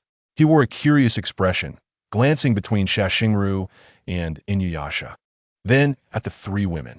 Indeed, people have an affinity for gossip. After hearing Kaido's words, Sesshomaru nodded and produced a den mushi for communication. After a brief conversation, he went to reassure the anxious Rin. "Rin, we have a mission here in Wano, so wait for me. Once I finish, I will come and find you," Sesshomaru stated. Meanwhile, Inuyasha found himself in a rather unfortunate situation. Kikyo and Kagome assumed he was leaving and proceeded to give him a thorough beating. After considerable explanation, and having signed numerous unequal treaties with Kikyo and Kagome, Inuyasha was finally spared. Shortly thereafter, a squad of 20 angels descended before Sesshomaru and Inuyasha. "General Sesshomaru, General Inuyasha, you are to remain here to protect these three until we return," Sesshomaru commanded. "Understood." Jack, who had been nursing his wounds, nearly had his eyes pop out upon seeing this squad of angels, all of whom were peak Vice Admiral level warriors. Jin, big brother," Jack stammered, and Jin's expression grew serious. Kaido, however, was unfazed, having heard tales of the formidable strength of Sky Island during his time in the Rocks Pirates. In this world, only the world government could pose a threat to Sky Island. "Let us proceed, Kaido." After ensuring the safety of the three women, Sesshomaru and Inuyasha followed Kaido to Onigashima. As they traversed the streets of Onigashima, surrounded by Kaido's subordinates, the unknowing pirates cast wary glances at Sesshomaru and Inuyasha. However, before Inuyasha could make a sarcastic remark, the impolite and arrogant pirates were swiftly dealt with by Jack, who gave them a good thrashing. Those pirates, once brazen, immediately adopted a respectful demeanor toward Sesshomaru and Inuyasha, especially Jack, who transformed from arrogance to fear in an instant. "Good job, Jack," Inuyasha praised as he witnessed the scene unfold.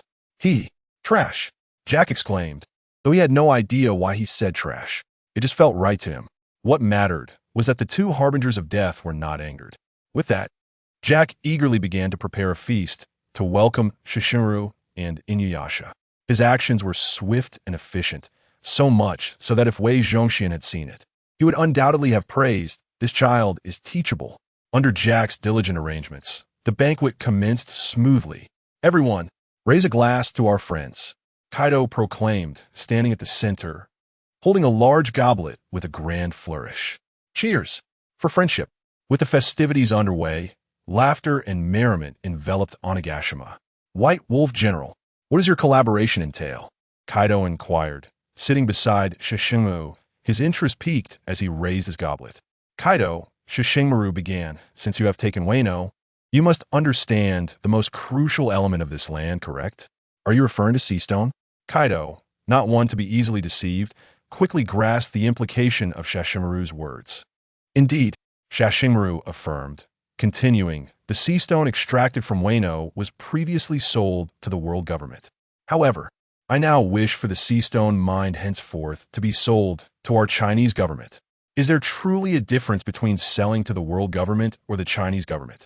Kaido replied cautiously, what benefits do we stand to gain from selling to the Chinese government? Zoan-type devil fruits or riches? The choice is yours, Sesshomaru offered. Furthermore, isn't it true that an enemy's enemy is a friend? Sesshomaru added with a knowing look. Ha ha ha. The Chinese government. An enemy's enemy is a friend, you say? Kaido laughed heartily. Very well, I agree, but I demand Zoan-type devil fruits. Agreed. Then let us toast to a prosperous collaboration. Sesshomaru raised his goblet. With their partnership established, Sesshomaru and Inuyasha did not linger and promptly returned to Sky Island to report. Upon their return, half a month had passed. Sky Island, in the Appiato Temple's study. Carter was leisurely pruning his potted plants. Strangely enough, as he aged, he found himself increasingly drawn to the nurturing of Flora. Father, we have returned. Inuyasha's exuberant voice echoed into his ears. As the sound faded, Sesshomaru and Inuyasha entered the study, followed by the three young women. Though Carter was somewhat surprised, he refrained from asking too many questions and instead inquired about Wano. How'd it go? What transpired in Wano? What else is there to say? We have reached a consensus with Kaido. However, he mentioned exchanging for Zoan-type devil fruits. Inuyasha eagerly recounted the events. Indeed, Carter pondered, falling into deep thought. Initially, he had intended to seize Wano directly. However, given that Wano possessed the vast majority of the world's seastone, such an action could provoke the world government into desperation. After careful consideration, he decided on a collaborative approach to procure some seastone. He understood that Kaido's character meant he would never sell all the seastone to Sky Island.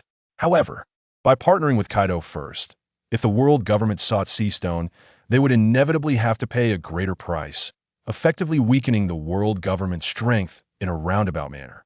Subsequently, Carter no longer felt conflicted and, with a curious gaze, turned to the three girls standing behind her two sons. Who are they? Carter inquired with a hint of bewilderment. They are three girls we met in Heziguo, named Ling, Gawei, and Jieking, Sesshomaru replied slowly. Ling, Gawei, and Jieking? Carter was taken aback. Was this merely a coincidence, or was there something more? How was it that Sesshomaru and Inuyasha happened to bring back women with these names? All right, I understand. Let us arrange a time for the weddings. Carter mused, stroking her chin thoughtfully. Weddings? Inuyasha exclaimed in surprise. He had brought them back out of concern for their safety, not to arrange marriages. Sesshomaru, upon hearing this, felt his face flush with embarrassment. Although he harbored feelings for Ling, his father's words made him shy as well. No, father. We actually... Inuyasha was eager to explain, but suddenly two hands grabbed him from behind. We agree. Jieking and Gawei both lowered their heads shyly, affirming their consent. Not you two. Inuyasha stared at Jieking and Gawei bewildered. Do you dare to refuse? They glared at him fiercely, causing Inuyasha to nod in nervous agreement. Ling, however, kept her head down, softly murmuring, okay. Then it's settled. Sesshomaru, Inuyasha, you two should go rest now. Upon hearing this, the group exited the study. Watching Sesshomaru and Inuyasha depart, Carter felt a wave of emotion. She never imagined her children would begin to start families of their own. Moreover, Inuyasha was remarkable, managing to marry two women at once, something she could never dare to do. Ah, how enviable, she thought. Wait, no, I'm a good man. Just as Carter announced the impending marriage of Sesshomaru and Inuyasha, someone suddenly appeared before her. Did you say you also wanted to get married? Carter looked at Laxus, somewhat stunned. Look at this. If I hadn't brought it up, no one would have mentioned marriage. And here I am, having inadvertently facilitated the weddings of Inuyasha and Sesshomaru. And now, just a day later, Laxus is also saying he wants to wed. However, it was all good news. Laxus's intended was a renowned angelic maiden named Tian Shihua, who served as his secretary. Well, you know how it is. Secretaries have their work, and when there's nothing to do. So as time passed, the two fell deeply in love. Initially, Laxus had no intention of marriage, but upon hearing about Inuyasha and Sesshomaru's plans, Tian Shihua insisted they should marry as well. Unable to refuse her, Laxus brought her back. Realizing that after being together for so long, it was indeed time to commit, he couldn't be irresponsible. Besides, if his father found out about this, it would be troublesome. Just look at Naruto. Just thinking about it makes me feel a bit of pain. I really have to return to Mary. Thus, what was initially a wedding for two now included Laxus as well. Nonetheless, it was not a hassle, just a need for an additional outfit and a few more drinks. The next day, the wedding was held at Appiato, shortly after Laxus's return. We willingly join as husband and wife. From this day forward, we shall share the responsibilities and obligations bestowed by marriage, to honor our parents, to teach our children, to respect and love one another, to trust and encourage each other, to understand and forgive each other, to support each other, and to cherish one another for a lifetime. From now on, whether in prosperity or adversity, in wealth or poverty, in health or sickness, in youth or old age, we shall weather the storms together, sharing both joy and hardship, becoming lifelong partners. We shall uphold today's vows. We will surely uphold today's vows. Sesshomaru, Inuyasha, and Laxus solemnly recited their wedding vows on stage. Observing this scene, Carter felt a sense of comfort wash over her. Beside her, Ling could not help but shed tears, gently resting her head against Carter's shoulder. Meanwhile, below the Sky Island, on Gaia Island, a pirate ship lay anchored, seemingly waiting for something. "Captain, where are we headed?" Buggy inquired curiously of Roger, as they had been waiting there for several days. "Up," Roger grinned, pointing to the sky. "Up." Buggy's eyes widened in disbelief, staring at Roger. "Captain, you can't be serious. Not to mention how to get up there. If we do, we might end up as splinters." Roger ignored Buggy's protests, standing at the bow of the ship, as if sensing something. "It's coming." Suddenly, Roger opened his eyes and shouted, "Hold on tight. We're flying up." "What?" Buggy was still in shock when the sea beneath the Oro Jackson began to boil violently, as if something was about to rise from the depths. Following that, a colossal surge of seawater shot upwards towards the sky. Help! Help!" The air filled with horrified screams. This is thrilling, isn't it, little Buggy?" Roger laughed heartily, gripping the bow of the Oro Jackson tightly. "Thrilling my foot." "Help!" Buggy retorted, desperately clinging to the mast. The Oro Jackson shook violently as it soared into the sky, propelled by the upward current. Finally, as it approached a vast expanse of white clouds, the upward current lost its strength, and the Oro Jackson, due to inertia, crashed into the clouds. Minutes later, they emerged above a sea of white. "We made it!" Roger shouted exuberantly. "What? This is Sky Island?" "There really is an island in the sky." Buggy, Shanks, and Kazuki Oden were left in awe, their eyes nearly popping out as they gazed at the scenery, floating islands, trees suspended in air, and clouds within reach. All of it left them utterly astonished, jaws agape. Just as they were marveling, something went awry. Suddenly, numerous dark cannon ports emerged from a nearby island. "Oh, Captain, isn't something off?" Buggy turned stiffly. At that moment, a squad of angelic soldiers flew over. "Who dares to intrude upon Sky Island?" they demanded furiously. "Wait, I am Roger. Please inform Carter, or I can call her myself," Roger quickly explained. Inside the wedding hall, BRR. "Hello." Kata answered the dean in Mushi. "Roger? All right, you can bring them to Appiato." "What is going on?" Carp, standing nearby, asked in confusion. "Does Roger dare to invade us?" "Just wait until I give him a beating." Kapu, rolling up his sleeves, was about to rise and seek out Roger. "Hold on, brother. This isn't an invasion. They must be aiming for the final island, coming to the empty island in search of the historical text." "Is that so? Well then, sigh." Upon hearing this, Kapu couldn't help but feel a tinge of disappointment. After all, such a rare opportunity to confront Roger had arisen. Yet he was surprised to find Roger so timid as to avoid invading the empty island. Sigh, what a coward! Kapu silently cursed within. Achoo! Roger, standing at the bow of the ship awaiting news, couldn't help but sneeze. Why do I suddenly feel a chill on my back? Soon, the angel soldiers approached, leading the members of the Roger pirates toward Appiato. By the time they arrived at Appiato, the wedding of Inuyasha and Kagome was already well underway, reaching the joyous phase of toasting and celebration. Ha ha ha, Cater! Roger greeted Cater excitedly. Roger, come, quickly join us for a drink. Cater eagerly beckoned him over. For today was his son's wedding, and he was determined to ensure everyone enjoyed themselves.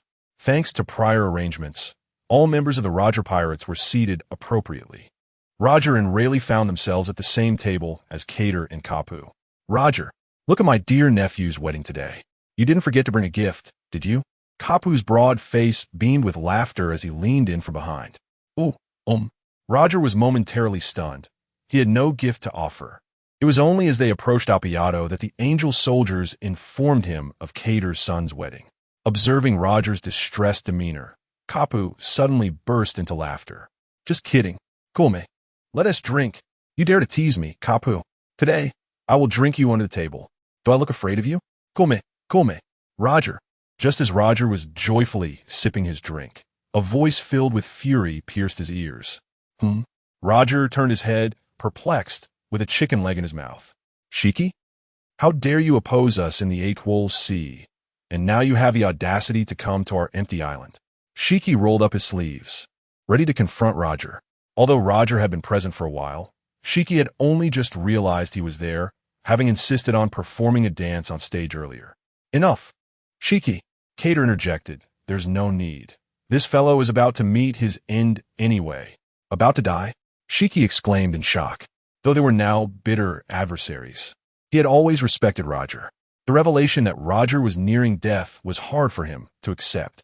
Indeed, I am on the brink of death. Roger seemed unconcerned, as if he were speaking of someone else. But speaking of which, Shiki, what happened to you? You've gone bald. Haha, should I call you Golden Vulture from now on? Roger had long noticed Shiki's baldness, but mocking him outright felt inappropriate.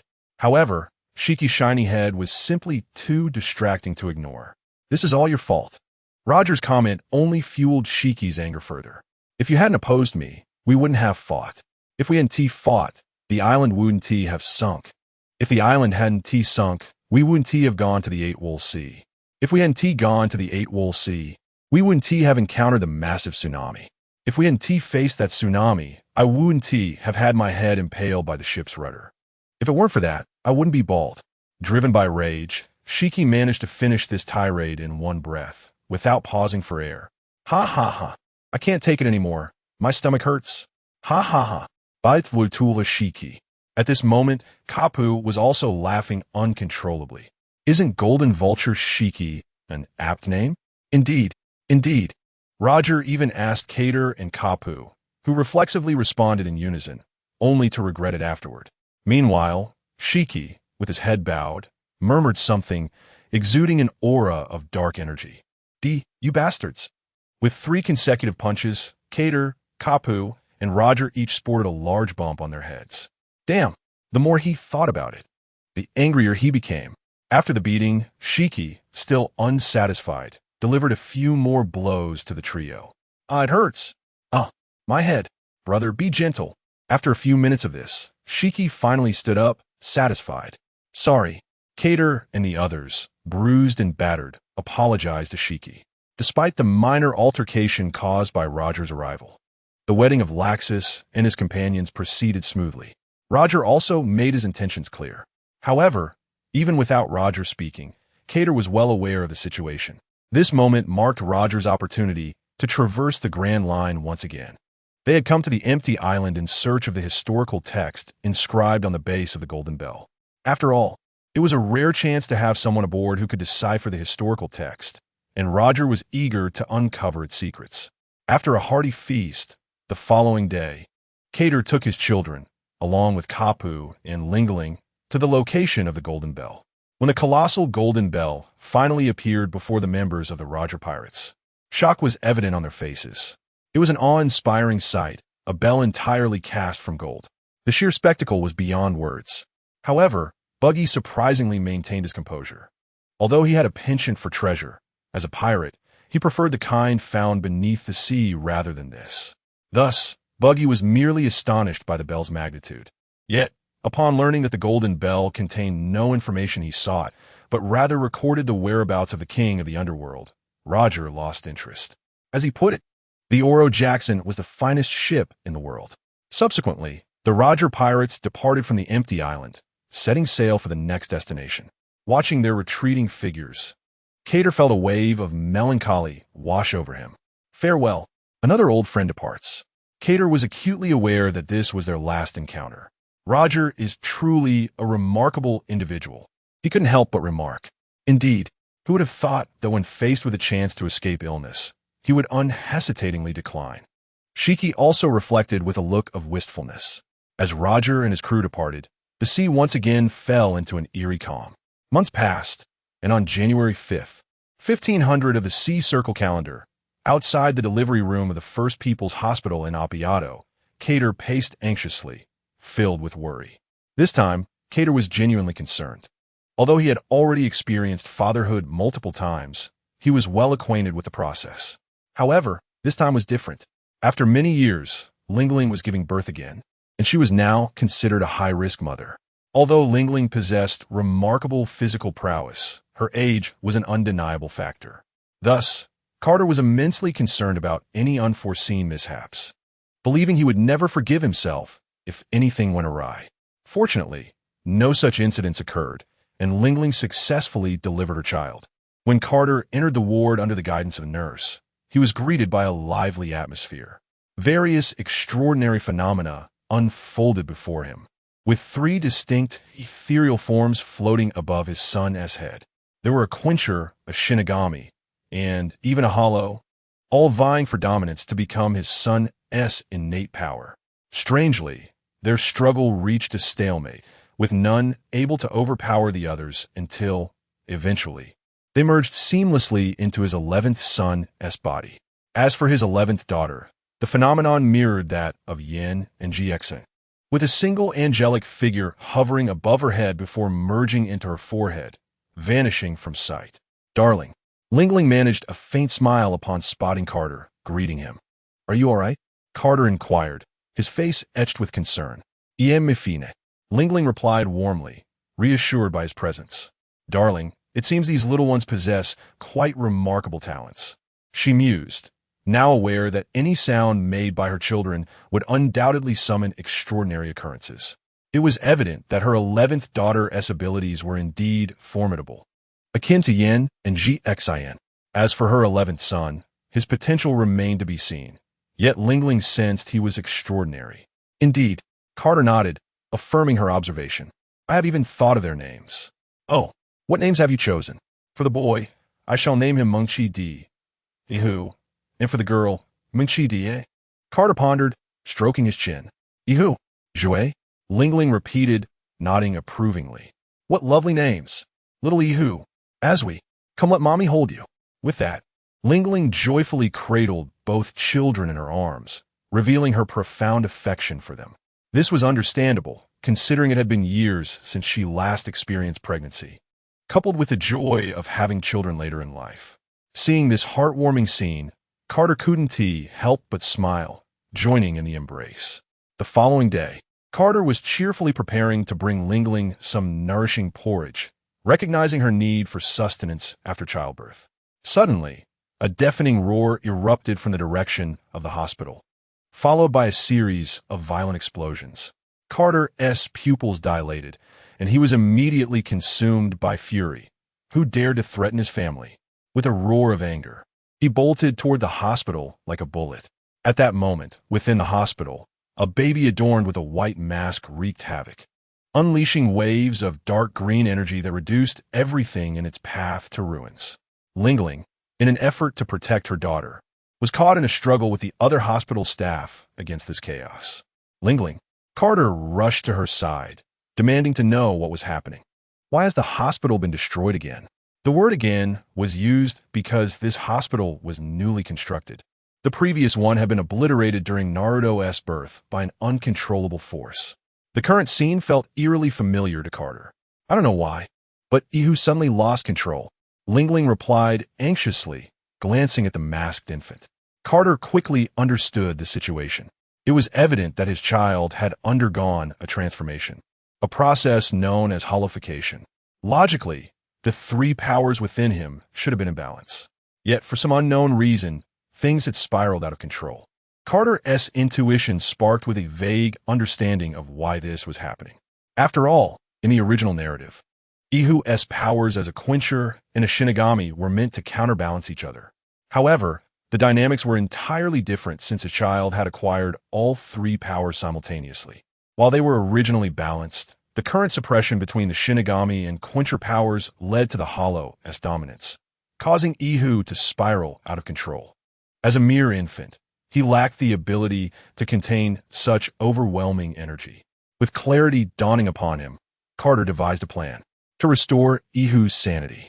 He needed to awaken the powers of the quencher and Shinigami, allowing them to suppress the Hollow-S influence before it spiraled into chaos. We must first render Ihu incapable of fighting. Carter instructed Lingling, please move everyone to a safe location. He then swiftly appeared behind Ihu, who had descended further into holification, a hollow cavity forming in his chest and his head enveloped in a bony structure resembling a helmet, complete with two horn-like protrusions. In an instant, Ihu sensed Carter's presence and turned, conjuring a dark green energy sphere between his horns. Zoro.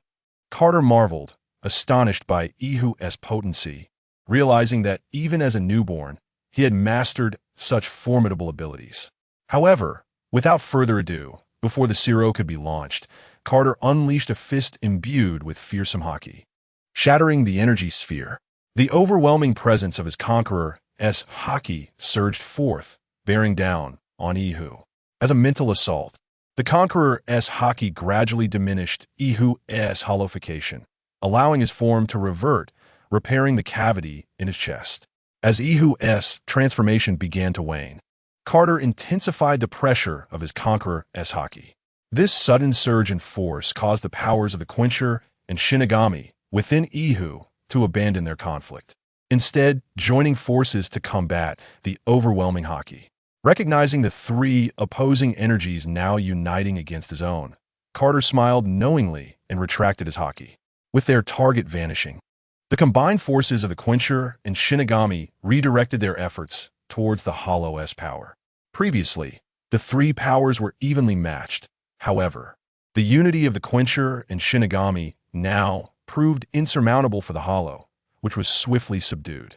As the Hollow-S influence waned, Ihu reverted to an infant, peacefully resting in Carter's arms, blissfully unaware of the chaos that had transpired.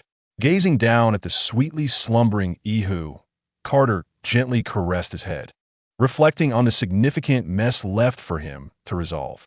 Observing the devastation surrounding him, with gaping voids created by explosions and collapsed buildings everywhere, the two girls screamed in terror. Carter felt a sense of overwhelming dismay. The sight of numerous injured civilians weighed heavily on his heart. However, this moment also presented an opportunity to plan for additional hospitals, as the population on the floating island continued to swell with its development. The Appiato First People's Hospital was frequently at capacity, a concern echoed by many citizens. While Carter pondered these issues, the angelic soldiers, under the guidance of Zen, arrived belatedly. After entrusting the situation to Ziyuan, Carter hurried home, cradling Ihu, mindful that Lingling was unaware of Ihu's safety. To alleviate her worries, he hastened his steps. Upon entering his home, Carter was taken aback by the unexpected presence of GXIN. GXIN? What are you doing here? He exclaimed, knowing that GXIN was a research enthusiast who typically sequestered herself in the laboratory, striving to overcome the bottleneck of upgrading the third-generation angelic body. To his surprise, she had appeared in their home today. Are you tired from your research? Before Carter could finish his thought, GXIN, brimming with excitement, interrupted, Dad, I've succeeded. I've discovered the method to upgrade the third-generation angelic body. What? Carter was so taken aback that he struggled to articulate his thoughts. Indeed, GXIN managed to contain her excitement, her voice tinged with disappointment as she continued. Unfortunately, the materials required are exceedingly rare. I've found that the resources we can currently gather are only sufficient to create a few second-generation super soldiers. Huh? Carter responded with a mysterious smile. What do you see here? As he spoke, he silently commanded the system to extract the enhancement materials for the third-generation angelic body. Ding! Congratulations, host. Extraction of third-generation angelic body enhancement materials successful. At that moment, a plethora of materials materialized before Carter and GXIN. GXIN stared in astonishment at the array of rare materials that had appeared out of thin air, her eyes wide as she cautiously looked at Carter. Dad? What are these? Yes. Carter nodded with a smile. These are precisely what you think they are, enhancement materials for the third-generation angelic body, and there are 3 portions. That's fantastic. GXIN rushed forward, embracing the pile of materials possessively, as if to declare that no one else could claim them. Carter shook his head in amusement. GXIN's fondness for these materials stemmed not from their rarity, but from her ambition as a researcher to use them to enhance a third-generation angelic body. All right. These materials are yours now. Look at how excited you are, Carter chuckled. However, now that we have both the technology and the materials, I need to deliberate on who should become a deity first. GXIN nodded in agreement. After all, her father, unlike her and Yin Guxiaoluan, remained fundamentally human, subject to aging, while she and her peers would naturally absorb cosmic energy over time, evolving into third-generation angelic bodies. Thus, the opportunity to become deities should be afforded to her father and others like him. Once GXIN had departed with the materials, Carter convened a high-level meeting of the Chinese government. Given the significance of the matter and the prospect of attaining divinity within the government, this assembly would greatly enhance its cohesion. After all, who wouldn't he desire to become a god and achieve immortality? Just consider how factions across the seas fought fiercely over a mere fruit with a chance for eternal life. Now, the Chinese government was on the verge of genuine divinity. Soon, many high-ranking officials gathered in the conference room of the temple, including Yin, GXIN, Katakuriko, and Gu Xiaoluan from the Milo-Ocean Court, alongside members of the Chinese Air Force and Navy, such as GXIN, Shirji, Carp, Naruto, Sessamaru, Inuyasha, and Amiya. The Judgment Department was represented by Kenpachi, Yichu, and Rukia, along with Carter, Lingling, Zen, Jule, Maine, Leona, and others from the Chinese government, including some newly promoted individuals of Vice Admiral rank through conscription. What has got President Carter so anxious to call an emergency meeting? Shirji inquired, his shiny bald head glimmering. The others, besides GXIN, displayed expressions of curiosity. Seeing their eager faces, Carter wasted no time in addressing them directly. Do you believe in gods? Gods? Shirji grimaced in distaste. You're not referring to those abominable celestial dragons, are you? Please, spare us the suspense, Carter. I still have a record for eating sunbae to beat today. Carp nonchalantly dug his nose, appearing unfazed. Carter chuckled before continuing, the technological prowess of our Chinese government has always been commendable, and now we have achieved a significant breakthrough. We have transcended the technological bottleneck of the third-generation angelic body, and we possess 3 portions of enhancement materials, which means we can elevate 3 individuals to godhood. Wow! As Carter's proclamation resonated, a wave of astonishment swept through the room, with the exception of Yin, GXIN, Guxiaoluan, and moi. Even Laxus and others were flabbergasted. For no matter how formidable they were, they remained mere mortals destined to one day pass away. Thus, the revelation ignited their excitement. Naturally, Kenpachi, Yichu, and Rukia maintained a nonchalant attitude, having undergone prolonged spiritual pressure training that gradually transformed their bodies into those more akin to Shinigami. Therefore, the concept of becoming a deity held little appeal for them. However, I have already decided who will ascend to godhood. But do not be disheartened, for while the enhancement materials for the third-generation angelic body are limited to 3, we have an abundance of materials for second-generation super soldiers, allowing many to attain that status. Although the lifespan of second-generation super soldiers may not be as infinite as that of the third-generation godly body, they still enjoy a lifespan of over 10,000 years. As Carter's words concluded, a renewed wave of excitement surged through the assembly. After all, many were acutely aware of the slim chances of being chosen for divinity. However, the opportunity to become a second-generation super soldier was more accessible, with numerous candidates eligible. Of course, only those who made significant contributions would be considered for this honor. Thus, we will select 20 individuals to become second-generation super soldiers, and those not selected may apply for this status in the future, provided they demonstrate outstanding contributions. Now, I will announce the names of those who will ascend to the third-generation angelic body. Monkey D. Carter, Charlotte Lingling, Monkey D. Carp. Upon hearing this list, no one questioned it. After all, both Carter and Lingling were well-known figures, one the head of the Chinese government and the other the vice head. As for Kapu, he is the one who single-handedly defeated Luo Qixi, and he is also the current marshal of the Chinese Navy and the brother of the head of the Chinese government. With such multiple advantages, isn't it unreasonable for him to be granted this divine opportunity? Now, I shall announce the list of those who will become the third-generation angelic bodies. As Carter's voice echoed once again, the entire conference room fell silent. Munkai Gujiru, Munkai Gubatling, Munkai Nutu, Munkai Sashumaru, Munkai Inyasha, Munkai Namiya, Munkai Lung, Munkai Lei. Monkey D, Main Monkey D, Riona, and the Golden Lion Shiki. As Carter concluded his announcement, those named erupted in excitement. Wonderful. I have been chosen. Ha ha ha. Fantastic. However, for every selection, there were those who were not chosen. What a pity I wasn't selected. I must become a second-generation super soldier. In the future, no one shall contest me on the battlefield. I shall fight 10 at once. And me. Are you ready? Xine asked, holding a thick dossier. Inquiring of Carter. Once the biological chamber closes, you will enter a deep slumber, after which I will enhance your body and genes into the third-generation angelic body. Carter exhaled deeply. Although he trusted Xine's abilities, he couldn't help but feel a tinge of anxiety. Moreover, Carter had 3 lingering questions in mind, so he raised 3 fingers, just about to speak. Okay, good. I didn't expect you to trust me so much, Dad.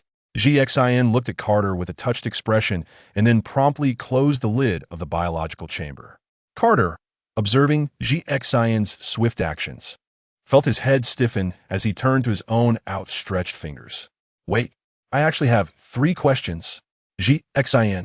Unfortunately, the soundproofing of the biological chamber was too effective, and as he watched Xine's lips move, he suddenly felt that his father was incredibly considerate, encouraging him even at such a moment. Thank you, Dad. Xin gave Carter a thumbs up. Seeing this, Carter slumped hopelessly within the biological chamber, regretting his earlier actions. Why had he raised 3 fingers for no reason? After Xin approached the control panel, he meticulously rechecked the machine and its technologies, confirming everything was in order before pressing the official start button. With the button pressed, a viscous liquid began to flow profusely from the biological chamber. This liquid was a biological culture medium that would provide the necessary nutrients to Carter's body during the genetic and bodily transformation. As the culture medium continued to surge, it gradually enveloped Carter's mouth and nose, causing him to momentarily struggle for breath. The medium surged violently into his lungs, filling him with a terrifying sensation of suffocation. However, in the next instant, Carter regained his breath as a warm feeling spread throughout his body. It turned out that the culture medium was rich in oxygen, and although it appeared quite thick and somewhat unpleasant, it actually bore no foul odor and even had a slightly sweet taste. This novelty prompted Carter to gulp down several large mouthfuls. Xin, initially intending to caution him, hesitated, realizing it was too late due to the chamber's soundproofing. As the culture medium flowed within the chamber, Carter's expression suddenly changed, resembling one who had tasted something foul. Ugh, you know how it is. Carter was completely submerged in the culture medium. Although the biological chamber would filter the medium, this required some time. Now, as Carter greedily drank the medium, The liquid from his feet and other regions made its way toward his mouth, resulting in the unpleasant tastes of foot odor and feces. If Carter had refrained from such indulgence, in due time, his entire body would have been adequately permeated by the culture medium, allowing the filtration process to eliminate any impurities. At that moment, such a predicament would not have arisen. Observing Carter's horrified expression, GXIN could only shake his head helplessly and pressed another button. This button would release anesthetic within the biological chamber, sending Carter into slumber. "Oh no, I just tasted something foul. I'm so sleepy." These were Carter's final thoughts before he drifted into unconsciousness, while GXN tirelessly commenced the enhancement process. Beside Carter's biological chamber were two others, housing Lingling and Kapu. Following Carter's entry into the chamber, they too entered sequentially. However, thanks to GXIN's prior warning, they did not make the same foolish mistake as Carter. Time flew by swiftly as Carter, Lingling, and Kapu entered their respective biological chambers. 6 months had elapsed. On this day, GXIN stood before the 3 chambers, a smile gracing his features as he gazed at the occupants within, 3 individuals appearing to be in their 20s. 2 men and 1 woman, each adorned with a pair of white wings. The enhancement was successful, GXIN thought to himself.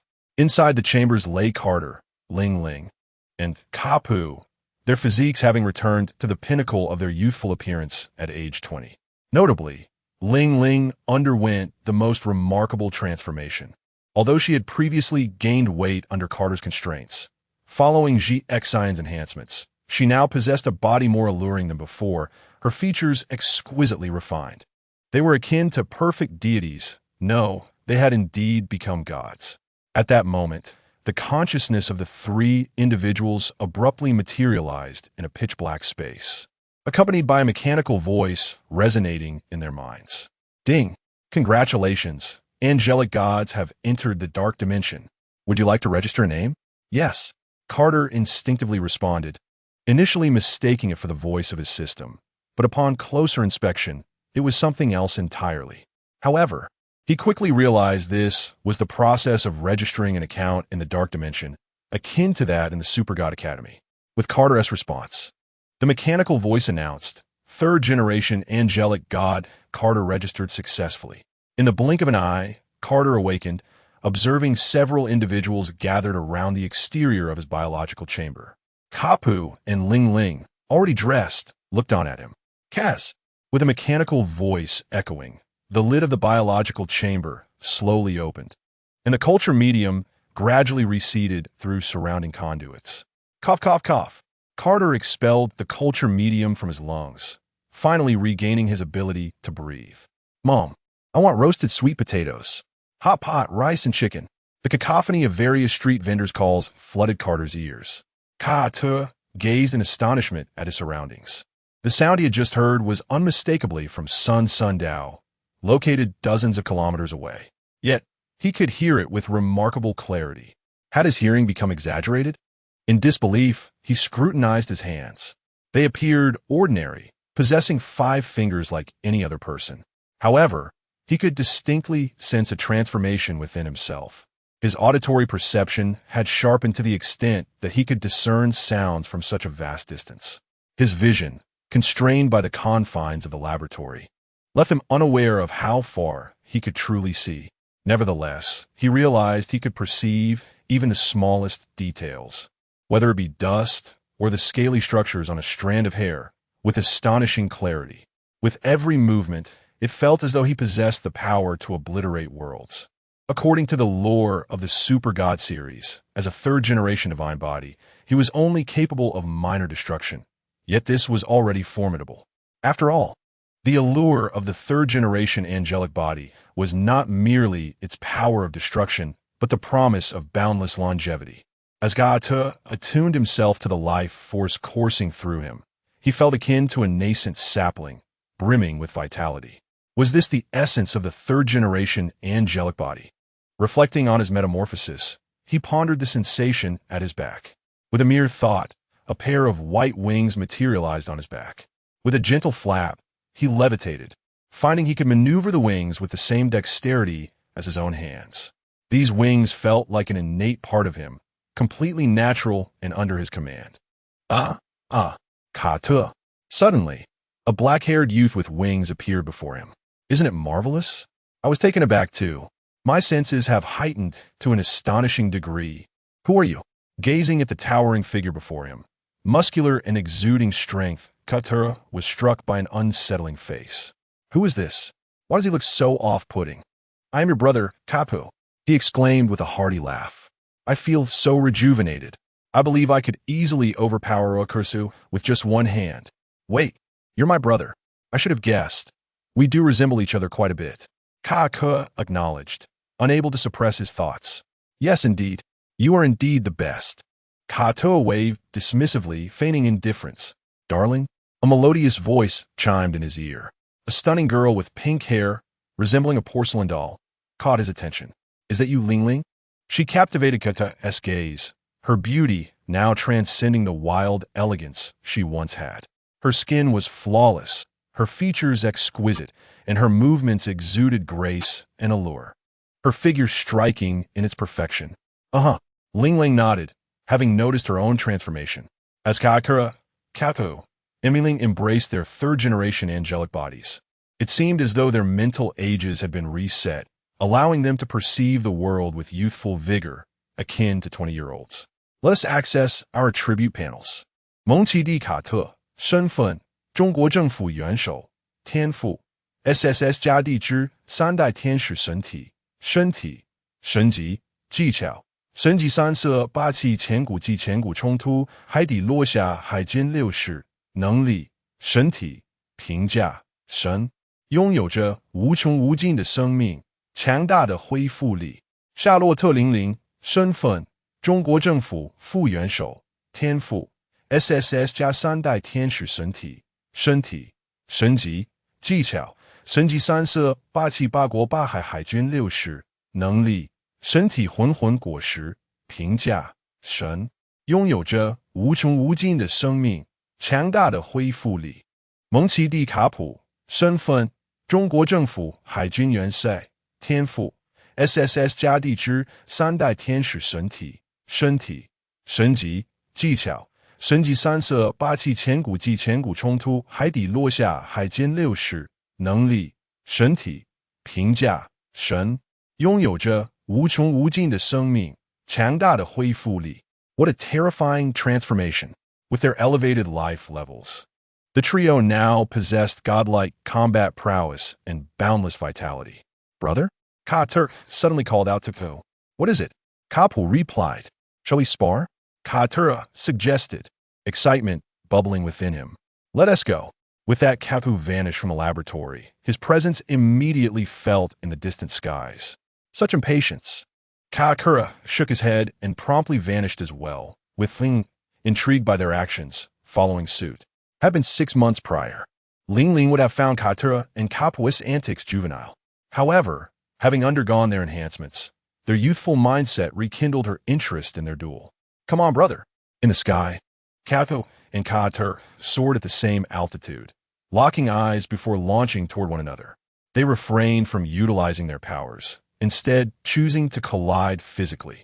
Initially cautious of their strength, they held back, but as the battle progressed, their force intensified. Each punch echoed with thunderous resonance, reverberating across the heavens. What is that sound?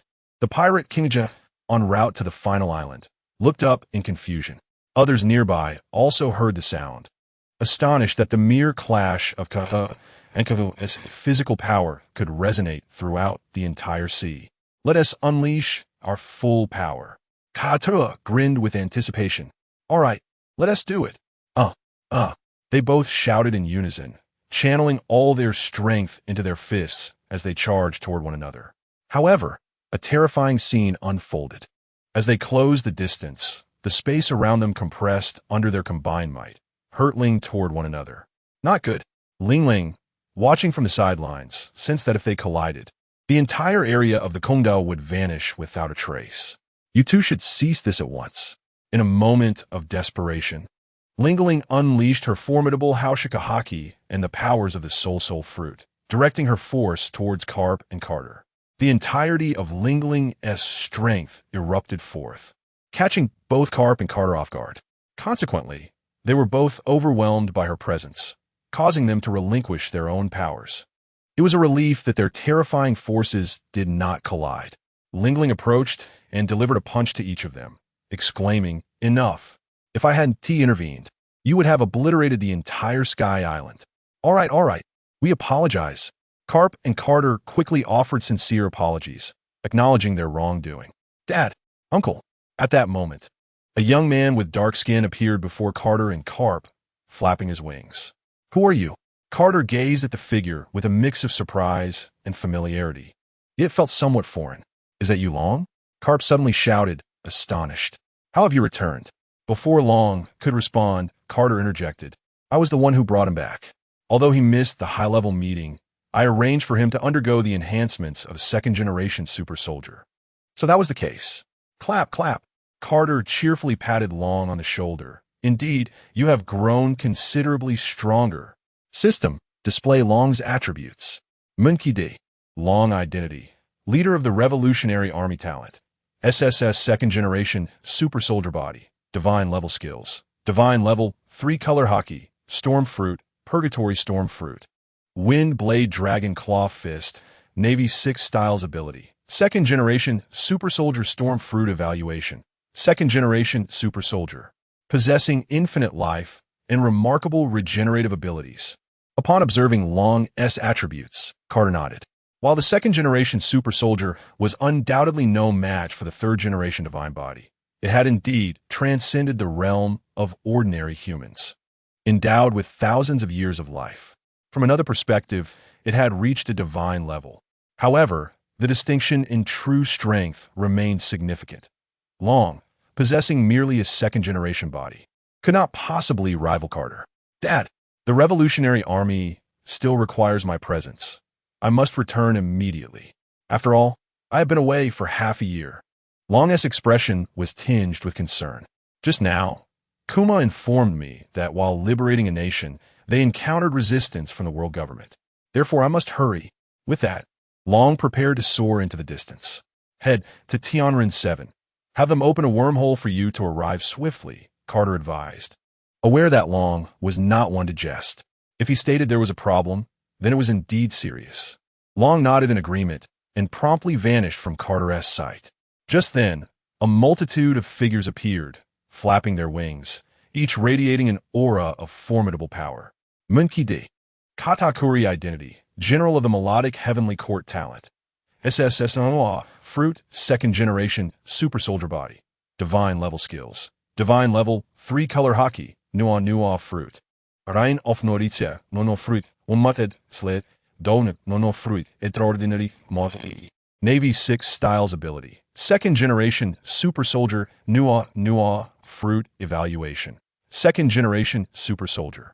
Possessing infinite life and remarkable regenerative abilities. Monkey D. Ku Chulin Identity. Knight Commander of the Melodic Heavenly Court Talent. SSS Second Generation Super Soldier Body. Divine Level Skills. Divine Level 3 Color Hockey. Divine Level Gun Techniques. Navy 6 Styles Ability. Second Generation Super Soldier Evaluation. Second Generation Super Soldier. Possessing infinite life and remarkable regenerative abilities. These were the two sons enhanced within the Melodic Heavenly Court. Initially, Katakuri had not intended to grant him enhancement, as he already possessed the potential for divinity.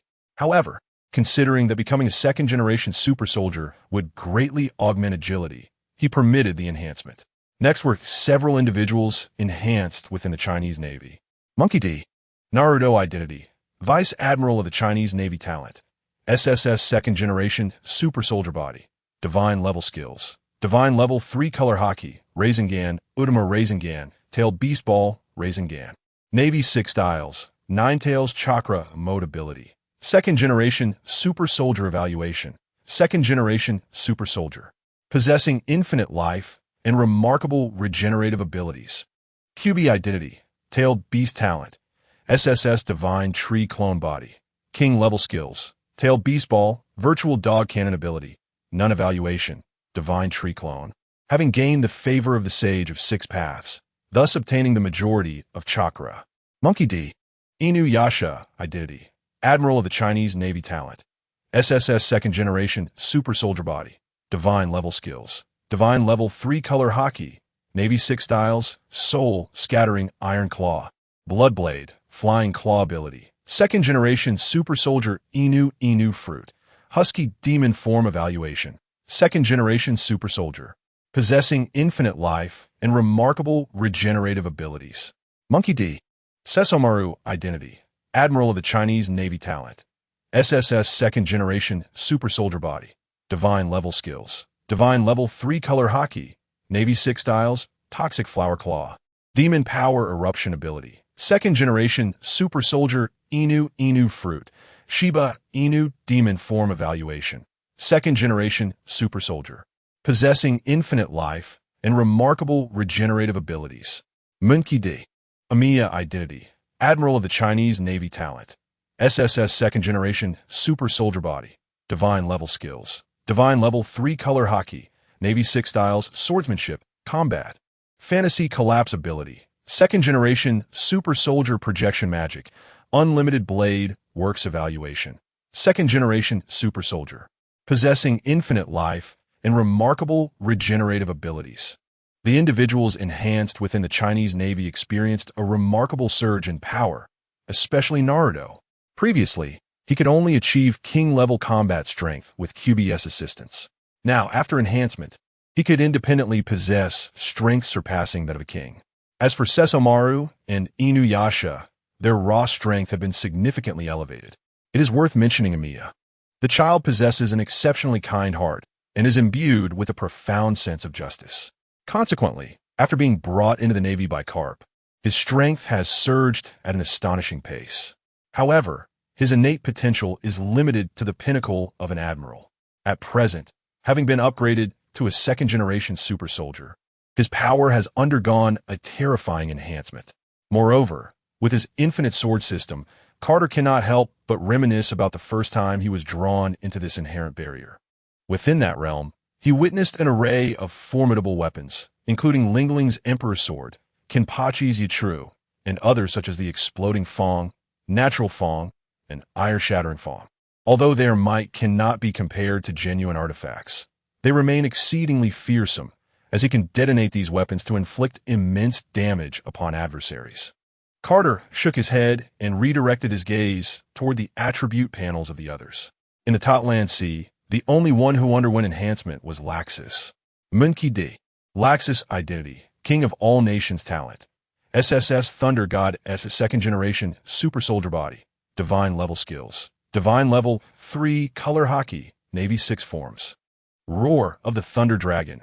Wing strike of the Thunder Dragon's halberd, Thunder Goddess Wrath. Thunder of 10,000 ability, second generation super soldier. Rumble fruit evaluation. Second generation super soldier. Possessing boundless life and formidable regenerative abilities. Like Katakuri, Laxus was initially not intended for enhancement, as both possessed the potential to ascend to godhood. However, given the lengthy journey towards divinity, Carter permitted their enhancement. They did not disappoint, each acquiring terrifying strength post-enhancement, particularly in their physical capabilities, breaking through the limits of humanity. Now, should Rox appear before any of his children, he would undoubtedly meet a grim fate. Ultimately, the only children who underwent enhancement were a few serving in the Chinese government. Monkey D. Ziyuan identity, Minister of Finance of the Chinese government talent. SSS second generation super soldier body. Divine level skills. Divine level 3 color hockey. Navy 6 forms swordsmanship ability. Second generation super soldier evaluation. Second generation super soldier.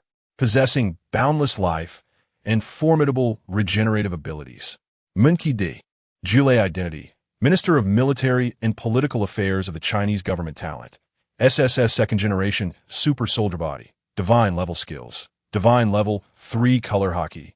Navy 6 forms swordsmanship ability. Second generation super soldier evaluation. Second generation super soldier. Possessing boundless life and formidable regenerative abilities. Monkey D. Leona identity, Minister of Foreign Affairs of the Chinese government talent. SSS second generation super soldier body, divine level skills, divine level 3 color hockey, Navy 6 forms swordsmanship ability, second generation super soldier evaluation, second generation super soldier, possessing boundless life and formidable regenerative abilities. Monkey D. Xiao Zilong identity, Minister of Assassination of the Chinese government talent, SSS second generation super soldier body, divine level skills, divine level 3 color hockey, Navy 6 form swordsmanship, Yin return ability, second generation super soldier evaluation, second generation super soldier, possessing boundless life and formidable regenerative abilities. For his children, whose innate abilities were initially lacking, Carter had hoped they would lead stable lives under his protection, which is why he allowed them to serve in the Chinese government. However, following their enhancement, they each gained terrifying strength. In a fleeting moment, Carter felt a twinge of disappointment. His children had finally grown up. Yet, he quickly shook his head, dismissing those peculiar thoughts. At that moment, a resounding, boisterous laughter echoed through the air. As the laughter subsided, a strikingly handsome man with golden hair halted before Carter. "Carter, look at my long hair. I have long hair now." "Huh, who are you?" Carter pondered, struggling to match the visage in his mind to the figure before him. "Can't you recognize me? I am Shiki." "Shiki!" Carp, Lingling, and Carter exclaimed in unison, their eyes widening in disbelief. All three had shared an era with Shiki. While they dared not comment on other aspects, they were confident in their superior looks over Shiki. Even during Shiki's prime, any ordinary person could eclipse him, given that he had always possessed a rather simian visage. Carter, Lingling, and Carp rubbed their eyes in disbelief. What the hell? Is my vision impaired? Am I truly seeing Shiki, that gorilla, transformed into a handsome man? This is utterly absurd. I must dig out my eyes. Carp exclaimed dramatically, pretending to pluck out his eyes. Indeed, there is something amiss. I would rather believe that feces smells sweet than accept that Shiki has become handsome. Carter chimed in, mimicking Carp's exaggerated gesture. Wait, what do you mean by that? Can I not be handsome just once? Shiki retorted, flamboyantly tossing his golden locks. How utterly blinding. What has become of Shiki? Carp and Carter couldn't help but tease at the sight of Shiki's newfound flamboyance.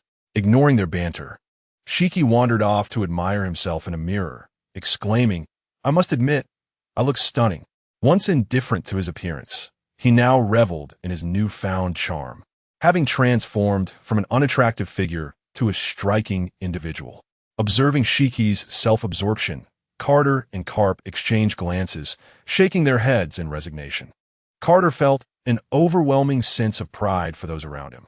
Every individual, be it family or subordinate, had attained formidable strength.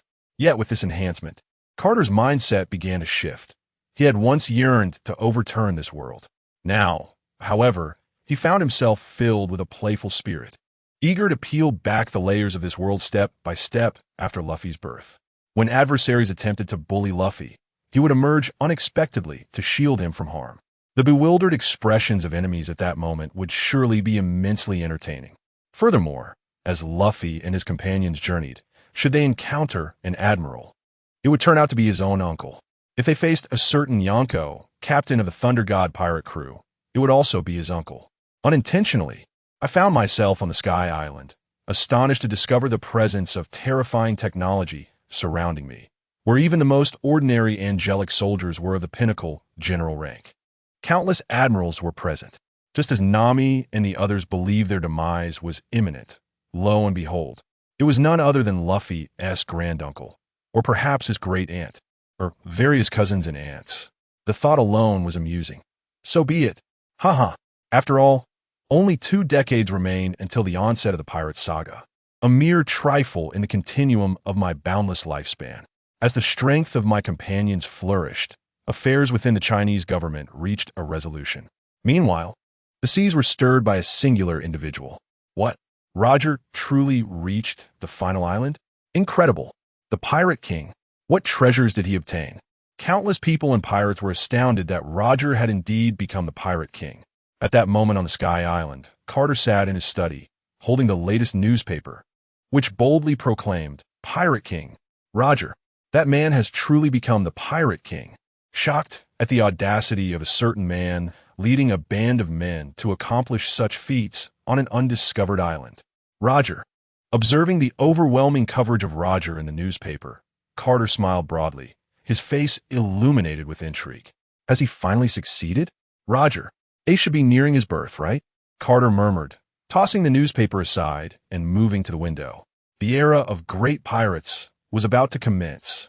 In the office of the Chinese Navy Marshal within the Topland Sea, Carp was exuberantly showcasing an abundant array of senbei, exclaiming, "Today, I shall certainly break the record of 1,000. Uncle, Naruto exclaimed, astonished, as he presented a newspaper to Carp. Roger. Roger has truly become the Pirate King. Carp's expression shifted to one of surprise as he took the newspaper to scrutinize it closely. Moments later, as expected of Roger, he has indeed become the Pirate King. While Carp had his disagreements with Roger, he held unwavering confidence in Roger's capability to ascend to the title of Pirate King. Had the newspaper proclaimed someone else as the Pirate King, he would have dismissed it as fake news. But now, with Roger as the subject, Carp naturally accepted it as truth. Meanwhile, in the council chamber of the world government's 5 elders, chaos ensued. You incompetent fool! How dare you allow Roger to reach that final island? That island conceals the secrets of this world. By any means necessary. You must find a way to eliminate Roger. Do you understand? The bald elder bellowed, glaring at the report presented by Kong. The large tanks in the transformed marine aquarium had been utterly destroyed in the wake of the bald elder's fury. The massive sharks that once resided within reduced to mere halves. Kong, akin to those unfortunate sharks, found himself at the mercy of others, vulnerable and exposed. Elders, it is indeed the strength of Roger's crew that poses a challenge, and the Navy has faced countless pirates. It is simply, Kong's words were abruptly interrupted by the horned elder's harsh retort. If you cannot accomplish this, then you may as well perish. Yes. Kong quickly replied with utmost respect, realizing that in the eyes of the elders, he was merely a pawn, easily replaceable should he fail to comply. Roger's remarkable deeds had genuinely sent ripples throughout the seas, particularly as the world government sought to eliminate him with utmost urgency. Just as they were preparing to act, a peculiar figure arrived in the Topland Sea, aboard a distinctive pirate ship, its brown-black hues, devoid of sails, yet capable of remarkable speed. The Oro Jackson. You are the Pirate King Roger. The Chinese Navy soldiers patrolling the perimeter recognized the vessel's owner. At that moment, the Oro Jackson was devoid of the familiar clamor, leaving only Roger aboard. Fortunately, being a creation of the Sky Island, the ship was remarkably intelligent, allowing Roger to navigate it single-handedly. Bring him to my office.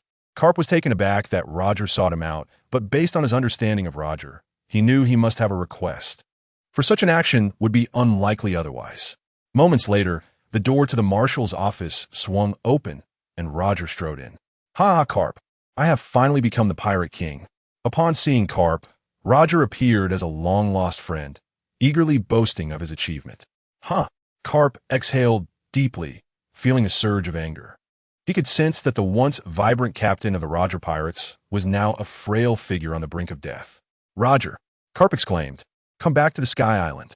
I have a way to save you. Carp's gaze was intensely serious. Despite Roger being a pirate, he was also a friend, and Carp could not bear the thought of Roger perishing under such circumstances. Roger paused, taken aback by Carp's concerned and furious expression, a warmth blossoming within him. Is this what friendship feels like? Roger mused, yet as he recalled the absurd truths witnessed on that island, he could not help but chuckle. Carp, I have one more thing to accomplish. I arrived at that island too early. I must become the harbinger to usher in that era. Roger replied with a hint of resignation. Damn it, are you just going to die like this? Carp roared in anger. Enough of that, Carp. I came here with a request. My child is about to be born, and I hope you can help care for him. I refuse. You take care of him yourself, or let him meet his demise in the sea. Carp huffed, turning away from Roger. Then I shall entrust him to you. I have my own matters to attend to. With that, Roger turned to leave, but suddenly recalled something. By the way, I'm leaving the Oro Jackson with you. After all, it was a gift from Carter, and it's time to return it to its rightful owner. With those words, Roger departed, leaving Carp with only his retreating silhouette. What a rascal, Carp muttered, watching Roger fade away. Knowing he would die, does he still face it so calmly? The Pirate King, Roger. Days later, explosive news spread swiftly across the seas. The Pirate King Roger has been captured. That terrifying individual was apprehended by the Navy. The strength of the world government's Navy remains formidable. Indeed, it is truly remarkable. Pirates are all villains. The Navy's ability to capture him is truly remarkable. Across the globe, countless individuals engage in fervent discussions regarding this event, all astonished that the Pirate King, Roger, has been apprehended by the world government's Navy. In response to the capture of Roger, reactions are mixed. Some rejoice, while others grieve. On an island in the New World, a voice exclaims, "What? I can't believe it. Our captain has truly been captured." Shanks, tell me this is a lie, right? With a newspaper in hand. The red-nosed Buggy expresses his agitation. "Buggy, the captain may have his own reasons," Shanks replies, lowering his straw hat and speaking in a somber tone. "I refuse to believe it. The captain is so powerful." As he speaks, tears stream down Buggy's face uncontrollably. Meanwhile, on Skypiea, Carter reflects. So Roger has finally taken this step, intending to use his life to usher in the era of great pirates? Glancing at the newspaper in his hand, he murmurs, "It has been a long time since I ventured out. Perhaps I should visit Rogatown. The elders in Windmill Village have not seen me in ages." On the other side, Carp is aboard the Oro Jackson, heading towards an unknown island, feeling frustrated. What a terrifying transformation, with their elevated life levels. That scoundrel leaves this mess for me to deal with while he goes off to die. Carp gazes at the newspaper, fuming. Soon, he lands on an island, directing the soldiers to search for a specific individual. However, the soldiers return empty-handed, much to Carp's dismay, compelling him to move on to the next island in search of the elusive figure. A month later, in Rogatown, Roger, shackled and under the watch of the Navy, strides confidently towards the execution platform. Upon reaching it, he resembles a king surveying his subjects. Suddenly, someone shouts, "Pirate King Roger, where's your treasure?" The mention of treasure causes Steelbone Kong to panic, urging, "Kill him. Do not let him reveal it." The executioners spring into action, but they are too late. "Ha ha ha! You want my treasure? I have left it all there. One piece is there. Ha ha ha ha!" With Roger's proclamation, two swords pierce his body, extinguishing his life. As the Pirate King falls silent, an eerie hush envelopes the crowd, only to be shattered moments later by an uproar. "One piece belongs to me. I will become the Pirate King. The treasure truly exists. Brothers, set sail." Countless individuals cheer and rush towards the sea. Carter observes this scene with a sense of nostalgia, realizing that Roger has exchanged his life for the dawn of a new era. Among the crowd are many familiar faces to Carter: Old Shy, Mihawk, Doflamingo, Buggy Shanks, and others who will rise to prominence in the Age of Pirates. With Roger's death and his final words, the era of great pirates officially commences. As Carter contemplates leaving, he suddenly finds himself surrounded by the Navy.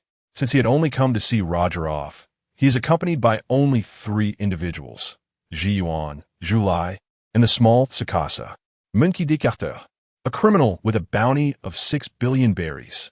Surrender. Steelbone Kong declares triumphantly, envisioning his moment of glory. Having captured the Pirate King Roger, and now confronting the solitary leader of the Chinese government, he believes he has the upper hand. Although Roger surrendered, Steelbone Kong perceives it as a testament to his own might that compelled Roger to yield. Confident in his strength, he observes that Carter's companions appear to be insignificant figures.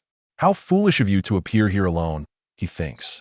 While he knows he cannot defeat Carter alone, he is bolstered by the strongest forces of the Navy gathered for Roger's execution, including himself, Zifa, Sengoku, and Magellan, along with the top 3 admirals, Akainu, Kazan, and Kazu. He doubts Carter will escape, already envisioning his promotion and ascent to greatness. All the remaining figures, such as Mihawk and Doflamingo, watch with keen interest as Carter and his companions are encircled. "Are you so confident, Kong?" Carter remarks, unfazed by Steelbone Kong, as bravado. "It is your folly to think you can confront me alone. If your high-ranking forces were here, I would not dare make a sound, but now..." Steelbone Kong boasts. You will surely die here today. Humph. Ji Yuan, incensed by Steelbone Kong's arrogance, scowls. With a cold snort, an unparalleled aura of conqueror's haki erupts from her being. The entire island quakes as those weaker than the admirals collapse under its weight. Only a few like Mihawk and Doflamingo manage to withstand it, though they exert all their strength to resist the overwhelming pressure. What kind of monster is this? Mihawk stares wide-eyed, astonished by the terrifying intensity of her haki. Doflamingo, who had anticipated a spectacle, now finds himself kneeling, drenched in cold sweat as he watches Ji Yuan. The situation is dire. The gathered crowd had assumed Carter was doomed, but they are taken aback as they realize that a mere companion of Carter possesses such formidable power, and the other two companions appear equally unperturbed. They surmise that their strength is not to be underestimated. Most crucially, Carter has yet to make a move, leaving them to ponder the extent of his might. Steelbone Kong, drenched in cold sweat, is bewildered. How could someone so seemingly ordinary possess such terrifying strength? Ji Yuan, indifferent to the situation, is determined to eliminate Steelbone Kong for his insolence before her father. Her conqueror's haki does not last long, as those overwhelmed by its force fall unconscious, rendering further exertion futile. As her haki dissipates, Mihawk and Doflamingo exhale deeply, relieved to be free from the immense pressure she exerted. Though they possess considerable talent, they felt like mere ants in her presence. Doflamingo observed the naval forces and Kate on the battlefield, unable to suppress a derisive laugh. He had initially thought it was an opportune moment to eliminate Kate, but the seemingly random individual who had emerged possessed an astonishing level of power. It would be intriguing to see how the Navy would extricate themselves from this predicament. The other pirates, still standing, could not help but chuckle at Gongu Kong. How will you keep me here? Kate remarked with a wry smile, addressing the now grim-faced Gongu Kong. Damn it. Arrogant pirates. Taste my technique. Buddha's impact. Before Gongu Kong could respond, he transformed into his Buddha form, unleashing a shockwave directly towards Ziyuan. Zen merely waved his great sword, effortlessly shattering the shockwave conjured by Zhanghua, creating not even a ripple in the air. Impressive. Hawk-eyed Mihawk, concealed in the shadows, marveled at how lightly Ziyuan dealt with Zhanghui's Buddha's impact. If it were him, he would struggle to withstand such an attack. Incredible. How terrifying. Zhanghua exclaimed inwardly as he witnessed his shockwave being effortlessly dismantled. Why are all of Kapu's family so formidable? That fool left the world government's navy without me, and now I find myself opposing him, unable to surpass his strength. The more he pondered, the angrier he became. I must teach that Kapu a lesson next time. Despite having endured the whims of the celestial dragons in recent years, Zhanghui's patience was wearing thin. Reluctantly, he acknowledged his allegiance to the world government and prepared to feign a fight, ready to be flung aside and lie in the ruins. With that thought, Zhanghua charged towards Ziyuan. Seeing the fierce approach of Zhanghua, Ziyuan readied his sword to engage. When Kate interjected, Zhanghua is quite benevolent. Besides, he is a friend of my elder brother, so go easy on him. Understood. Ziyuan nodded in agreement. Bang, bang, bang. Thanks to Ziyuan's restraint, Zhanghua surprisingly held his ground against Ziyuan. Meanwhile, Zifa rushed toward Kate, but before he could close the distance, Julai intervened, erecting a protective barrier around Kate. Crash! Black-armed Zifa, a formidable wielder of haki, unleashed his full strength, exhibiting the prowess of a peak admiral. His terrifying haki had reached its zenith, manifesting elemental power, specifically the lightning attribute. Zifa's full force strike compressed the air to a liquid state, colliding with Julai's barrier. Yet, even Zifa's mighty blow could not budge the barrier. Super magic, water flow strangulation. Julai uttered softly, summoning 10 fearsome whirlpools of water that surged forth from all directions to assault Zifa. The overwhelming water pressure battered Zifa, inflicting severe internal injuries despite his use of haki to protect his skin. Although Julai did not exert his full strength, Zifa, employing all of his haki, was still left bleeding from his orifices. He collapsed to the ground, incapacitated. In contrast to Zifa, Zhanghua engaged Yuan for only a couple of exchanges before pretending to be thrown aside, lying among the rubble. Lastly, there was Magellan, cultivated by the world government. Possessing the powers of the Doka no Mi, he wielded immense strength but often suffered from frequent bouts of diarrhea, limiting his operational capacity. However, today was significant as it marked the execution of Pirate King Ruji, prompting his participation. As Zhanghua made his move, Magellan seized the opportunity to confront Xiao Siluo. Surrender now. Criminal. Magellan exuded a toxic aura, dissolving everything in his vicinity, whether animal or plant. Poison Dragon. With a flourish of his hands, several colossal dragons composed of venom surged toward Xiao Siluo. Sword pressure. Xiao Siluo swung his blade, cleaving the venomous dragons into fragments. Yet, the dismembered dragons continued their relentless advance toward him. Caught off guard, Xiao Siluo realized too late that the fragmented dragons had not dissipated but were still barreling toward him. Despite his desperate attempts to evade, some venom splattered onto him. The appearance of the venomous dragons belied their true nature, which was the venom itself. Xiao Siluo could only channel his haki to resist the corrosive effects. Ha ha ha! Feeling the sting of my poison, are you? Magellan cackled maniacally. Poison Giant. Red venom flowed from his body, its toxicity surpassing that of the previous purple venom. As the venom poured forth, it coalesced behind Magellan into a massive poison creature, resembling the upper half of Magellan himself, only significantly larger. Magellan commanded. If you cannot evade, then face this. Gripping his sword tightly, Xiao Siluo unleashed a surge of sword intent. Sword intent. Hidden in the shadows, Mihawk was once again astonished. Realizing that someone could wield sword intent with such terrifying potency, instilling in him a sense of trepidation. Unbeknownst to Xiao Siluo, who remained focused on the looming poison giant, he simply took a slow swing of his blade. Swallow's return. The strike seemed to slice through space itself, manifesting 3 arcs of light before the poison giant.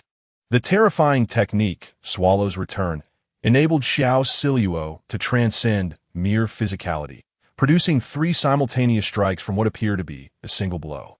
The 3 arcs of light struck the poison giant from 3 angles, rendering any form of defense futile as it was swiftly cleaved into segments. Ha! Do you not comprehend? Your slashes are ineffective against me. Magellan laughed triumphantly. Is that so? Xiao Siluo's voice resonated with calm certainty. What? Magellan sensed something amiss. He beheld the 3 rifts in space where the arcs of light had originated. Xiao Siluo's Swallow's Return had torn through the fabric of reality.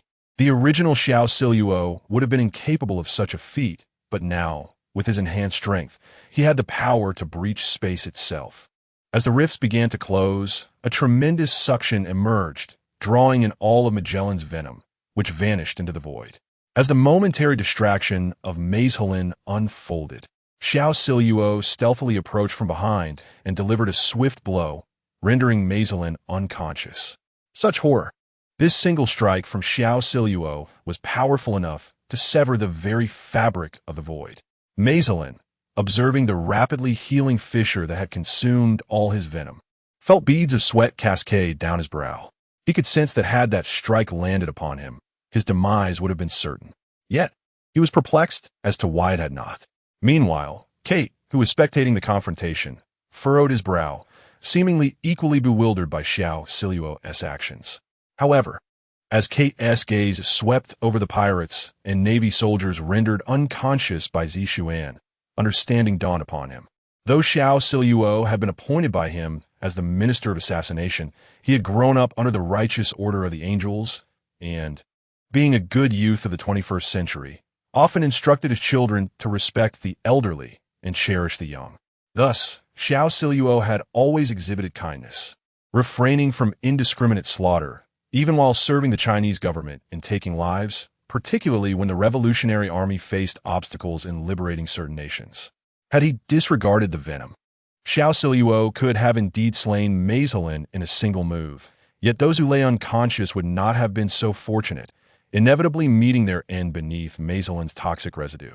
Xiao Siluo had merely incapacitated him in Gonggu Kong, recognizing the necessity for the Navy to protect civilians as the era of great pirates commenced. Kate pondered this, despite his disdain for the world government and the celestial dragons. Since the moment he ascended to divinity, he had become indifferent, seeking only amusement during his prolonged existence. With his growing strength, both the Navy and the world government, including Yim, appear to him as mere ants. Oomph. As he mused, Kate let out a cold snort, unleashing his unparalleled conqueror's haki. If Zishuan's haki was akin to a waterfall, Kate's was a tsunami thousands of meters high, entirely incomparable. Under the divine body, all were but insects. As Kate's haki surged forth, all present, save for Zishuan, Julai, Xiao Siluo, and Sanbin, including Gonggu Kong, succumbed to unconsciousness. After executing this feat, Kate appeared as though he had done nothing at all, brushing off the dust from his shoulders. He swiftly approached Sanbin, who lay feigning death. "Stop pretending, Sanbin. I know you're fine. I had Zishuan hold back." Kate chuckled at the sight of Sanbin's poor act. Sanbin's technique was abysmally lacking. He sprawled with one hand stretched out at 6 and the other at 7, legs wide apart, even having his tongue out to appear more convincing. "Goodness, Kate, are all your kin monsters? Who is that Zishuan? So terrifying. My old bones are nearly falling apart." Realizing that Kate had seen through his ruse, Sanbin abandoned the charade and sprang up, grumbling incessantly. "Damn it, they don't even go easy on me. I used to consider you a younger brother." All right, Sanbin. I admit my mistake. Can we move on?"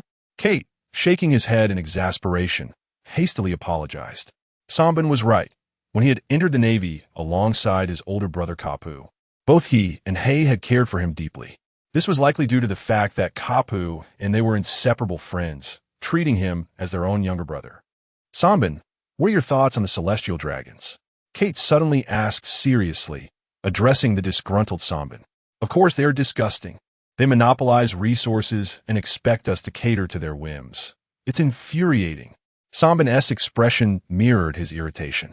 "That bastard Kapu abandoned me, and Hei to pursue the position of admiral. Just wait until I get my hands on him." Observing Sanbin's enduring grudge even after so many years, Kate silently mourned for his older brother for 2 minutes. However, he soon shook off the thought, leaning closer to Sanbin's ear to whisper something.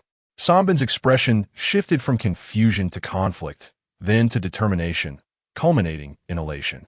By the time Kate took his leave, Sanbin was joyfully bidding him farewell. Kate and his companions flapped their wings, soaring towards the Sky Island, the scenery beneath them receding rapidly as he fell into contemplation. With the death of Ruoji and the words he uttered upon the execution platform, the era of great pirates had officially begun. Countless individuals, driven by treasure, adventure, or fame, rushed towards the sea, undeterred by the uncertainties and dangers that lay ahead. Kate understood that this forthcoming grand era was destined for his nephew, Monkey D. Luffy. Additionally, he was eager to witness how far Luffy could upheave the seas. Thus, Kate and Sanbin's conspiracy marked the first move in a grand strategy.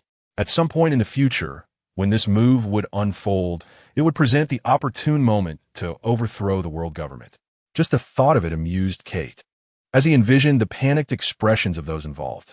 Not long after Kate returned from Logue Town, Kapu, who had been missing for a considerable time, finally reappeared, cradling an infant in his arms. Wah wah wah. Kate stared at the freckled little child in his older brother's embrace, momentarily taken aback. He had pondered where Kapu had vanished all this time, only to realize that Ruoji had entrusted his child to him. The infant, Ace, appeared to have just been born, and upon entering this unfamiliar environment, he cried incessantly. "That rascal Ruoji left me the Oro Jackson before turning himself in, providing only a vague address. It took me ages to find." Though Kapu grumbled, he was nonetheless delightedly teasing the infant in his arms. "From now on, you shall be my grandson. Grow up quickly. When you're 1, we shall spar. And when you're 2, I'll toss you into the canyon, ensuring you become stronger than that rascal of a father." Observing Ace's desperate attempts to escape Kapu's hold, Kate couldn't help but chuckle, secretly prompting the system to open Ace's attribute panel. "Boiter Kasugathu, Sun Fun, Dajri Sun, Tanfu Sefu, Shunti, Pingmin, Jichao, Pingja, Haiji, Legit Haiji, Sao Shao, no butcher upon hearing my words. Carp, who was amusing himself with Ace in his arms, responded directly. Since that fellow Roger is already deceased, he shall become my grandson. I must nurture him properly as he grows up, he pondered, stroking his chin thoughtfully. Brother, Cater suddenly interjected, you are aware of my unique ability, are you not? I possess the capacity to discern an individual's innate talent. Indeed? What is it? Carp inquired. Somewhat puzzled. He was well aware of his brother's peculiar skill, yet he was entirely unclear about what Cater was attempting to convey. This child has inherited Roger's gifts, and his future achievements will undoubtedly be remarkable. Furthermore, Roger once mentioned that he had arrived at the final island too early. Therefore, I propose that we send this child to Fengsha Sun, allowing him to traverse the path his father once walked, Cater suggested, resting his chin upon his hand in contemplation. To retrace Roger's steps? Carp fell into deep thought upon hearing this and nodded in agreement. Very well. Let us proceed, as you suggest. However, it is still too early. We shall raise him until he is 2 years old before sending him to Fengsha Sun. Otherwise, he will lack the ability to protect himself. Thus, Ace settled in the Sky Island. A year later, on September 5th, 1502 of the Sea Circle calendar, Inuyasha, Sessamaru, and Laxus, who had married a year prior, welcomed their new children. Naruto's wife, Tian Shiryong, was also pregnant once more. Among them, Inuyasha and Kagome gave birth to a daughter named Machidi Zhuye. Mengqidi Zhuye, 身份, 大孙女, 天赋, 家无女, 身体, 平民级, 技巧, 无, 能力, 无, 评价, 神经大条的少女, 注意属狗的会咬人. Zhuye's talent is commendable, at least superior to Inuyasha's abilities at birth. However, even at its peak, it would only reach the rank of a mid-tier general. Nevertheless, Cater harbored no concerns regarding his descendants' mediocre talents. After all, with the existence of Jishin, it sufficed to enhance their bodies into second-generation super warriors. Moreover, Sessamaru and Rin welcomed a pair of twin daughters named Machi Di Yongyuan and Machi Di Shana. Mengqi Di Yongyan, 身份, 二孙女, 天赋, 家半腰, 身体, 平民级, 技巧, 无, 能力, 无, 评价, 神经大条的少女, 注意属狗的会咬人. Mengqi Di Chana, 身份, 三孙女, 天赋, 家半腰, 身体, 平民级, 技巧, 无, 能力, 无, 评价, 神经大条的少女. Zhuyi Suguda Hui Yaorun. As for Laxus, he fathered a son. Upon reviewing the child's attribute panel, Cater was suddenly struck with an idea.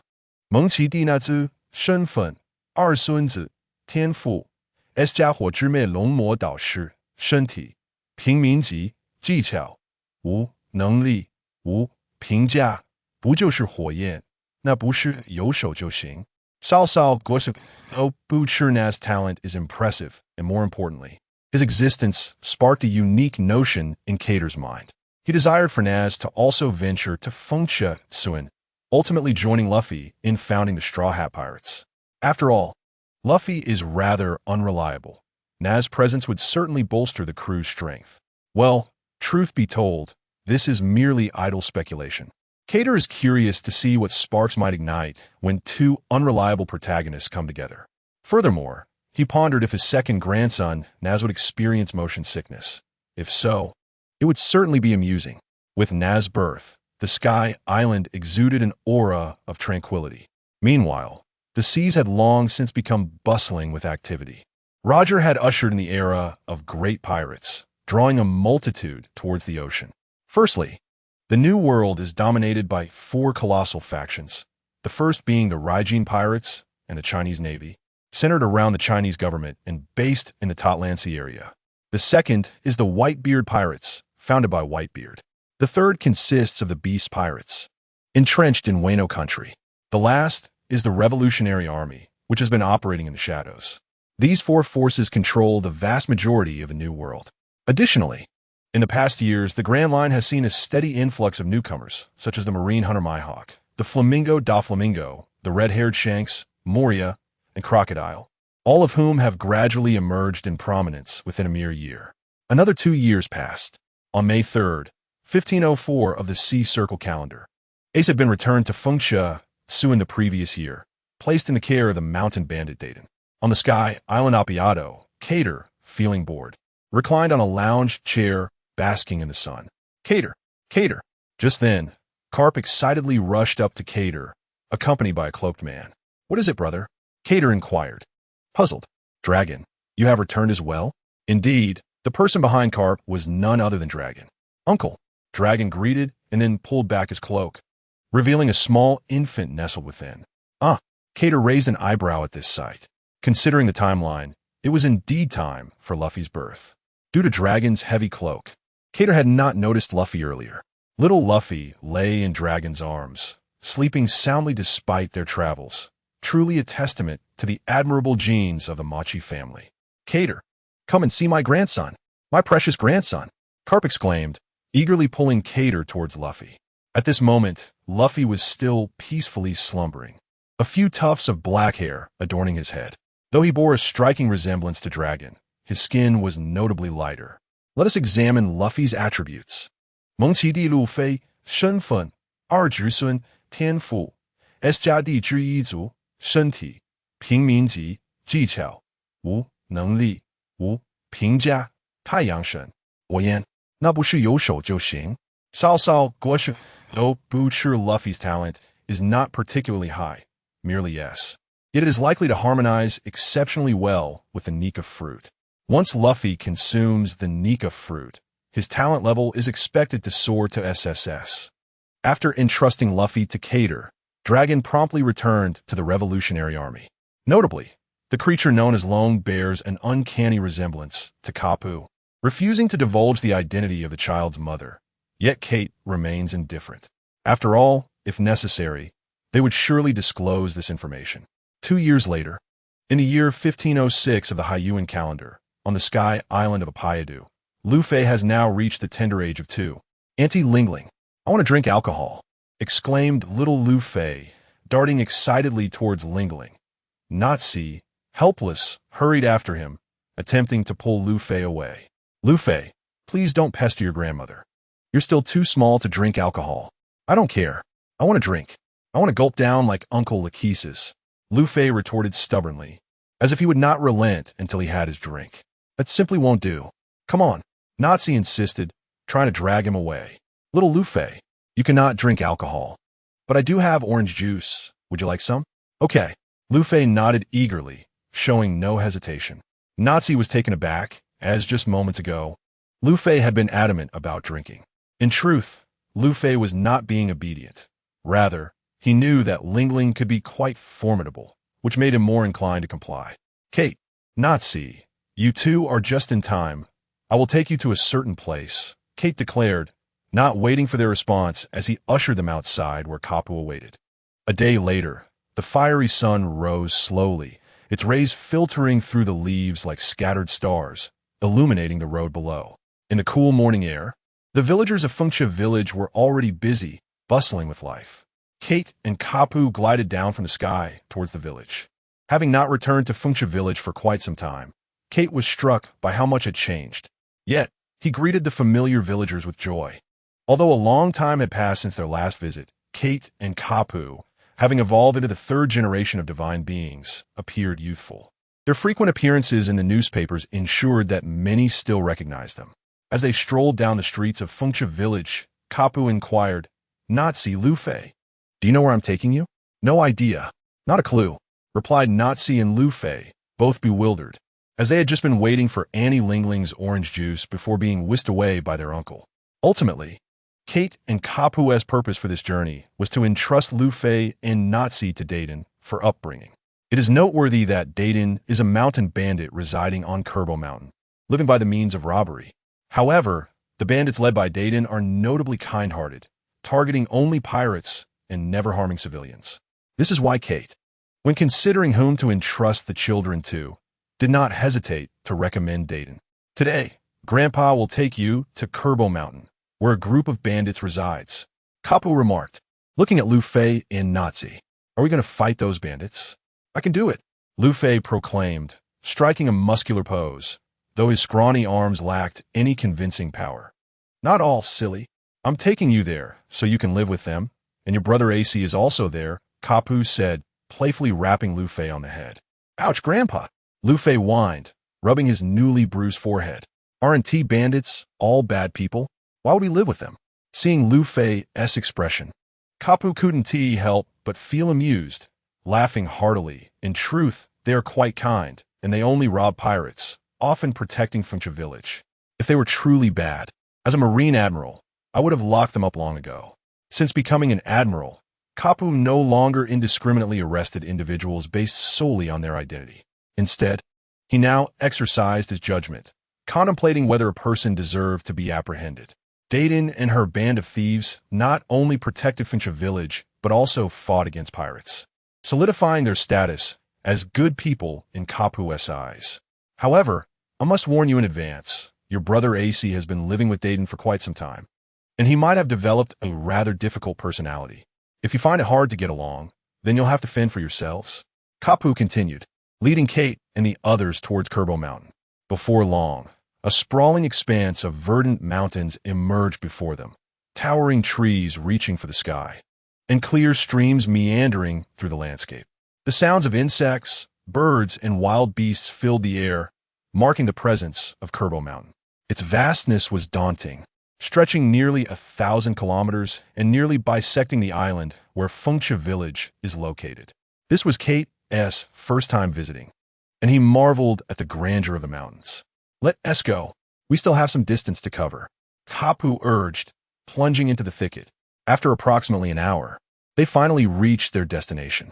Halfway up the mountain, a vast stronghold rose majestically. The outer walls were lined with barbed wire, suggesting a fortification that was easy to defend but difficult to assault. Dayton, Kapu took a deep breath, then bellowed with remarkable volume, as if he aimed to blow away the house of a little pig like the big bad wolf. Bang! The stronghold's gate was kicked open from within. A stout woman with orange hair, wielding a massive wooden club, emerged. She glared fiercely at her surroundings, instinctively roaring, "Let me see which fool dares to disturb my peace." However, she barely finished her sentence when her gaze landed on Kate, and though she was about to react upon spotting Kapu digging for gold in his nose, a chill shot up her spine. Her eyes widened in shock, and she was momentarily frozen, her anger morphing into fear and anxiety. Kapu. Her eyes bulged in astonishment, her expression shifting from fury to trepidation. "Why are you back again?" Dayton demanded. I have 2 children here that I need your assistance with," Kapu replied, pushing Luffy and Nazi forward. "These 2 are my grandsons. I'll leave them in your care." "Grandsons? Another 2? That makes 3 now, including the last one." "How many grandsons do you have?" Dayton exclaimed, clearly reluctant, as just one AC had already caused chaos in the stronghold, and now 2 more were arriving. As Dayton scrutinized Luffy and Nazi, Luffy appeared unchanged, resembling a child who had not yet undergone training. In stark contrast, Nazi, being 4 years old and often training with Ihu, stood at approximately 105 centimeters tall, his muscles bulging like balloons. This sight startled her, as she feared that if Nazi joined AC, the entire stronghold would surely be overturned. "Can we not do this?" Carp inquired. "Absolutely not," Dayton replied with unwavering determination. "Very well. If you refuse to return, I shall take you directly to exchange for the bounty." With that, Carp menacingly squeezed his neck while casting a threatening glance at Dayton. "There is no need to be so angry. I was merely jesting." One must naturally heed Lord Carp's words. Dayton realized her mistake. Carp was no ordinary man, being the fleet admiral of the Navy. Thus, under Carp's intimidation, Dayton ultimately allowed Natsu and Luffy to stay. Consequently, the number of guests at Dayton's residence transformed from just Ace to 3. After receiving Dayton's approval, Carp displayed a satisfied grin. Beside them, Cater watched the scene with a smile as well. However, shifting the topic, Cater recalled Ace. "By the way, where is Ace? It has been quite a while since I last saw him." "Indeed, where is that little rascal? He doesn't even come out to greet his grandfather," Carp exclaimed, visibly irritated. "Ace, Your grandfather has come to see you. Upon hearing this, Dayton immediately shouted towards the back of the mountain hideout. A few minutes later, a small boy with a face full of freckles and a band-aid on his cheek emerged, clearly impatient. "Who the hell is bothering me?" he exclaimed. Dayton was momentarily stunned. Ace had the audacity to refer to himself as this lord in front of Carp. Oh no, Carp would surely blame me for his poor upbringing. This lord. Carp suddenly appeared behind Ace, making clicking noises with his fingers. Bang! Carp delivered a heavy punch to Ace's head. "Not only do you refuse to call me grandfather, but you also presume to call yourself this lord." Instantly, Ace fell to the ground with a large bump on his head. Bang! Carp swiftly moved to deliver a punch to Dayton's head as well, leaving her sprawled on the ground with a similar bump. "Why must I be punished too?" she exclaimed. "It's all your fault for failing to educate him properly." Carp retorted angrily. "Oh, Grandpa Natsu, you're here too? But who is this little rascal?" Ace noticed Cater and Natsu, but had yet to meet Luffy, thus pointing at him in inquiry. Indeed, Cater nodded. "I love meat." Luffy eagerly introduced himself. "How about that? ISNT this little fellow spirited? He my grandson, and he will be your little brother from now on, Ace."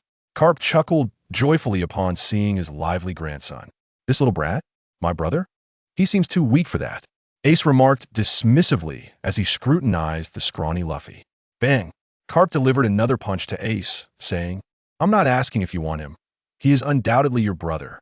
"Fine," Ace huffed, sporting 2 large bumps on his head. "But after all these years, have you been slacking off? Let Natsu play with you," Carp suggested suddenly.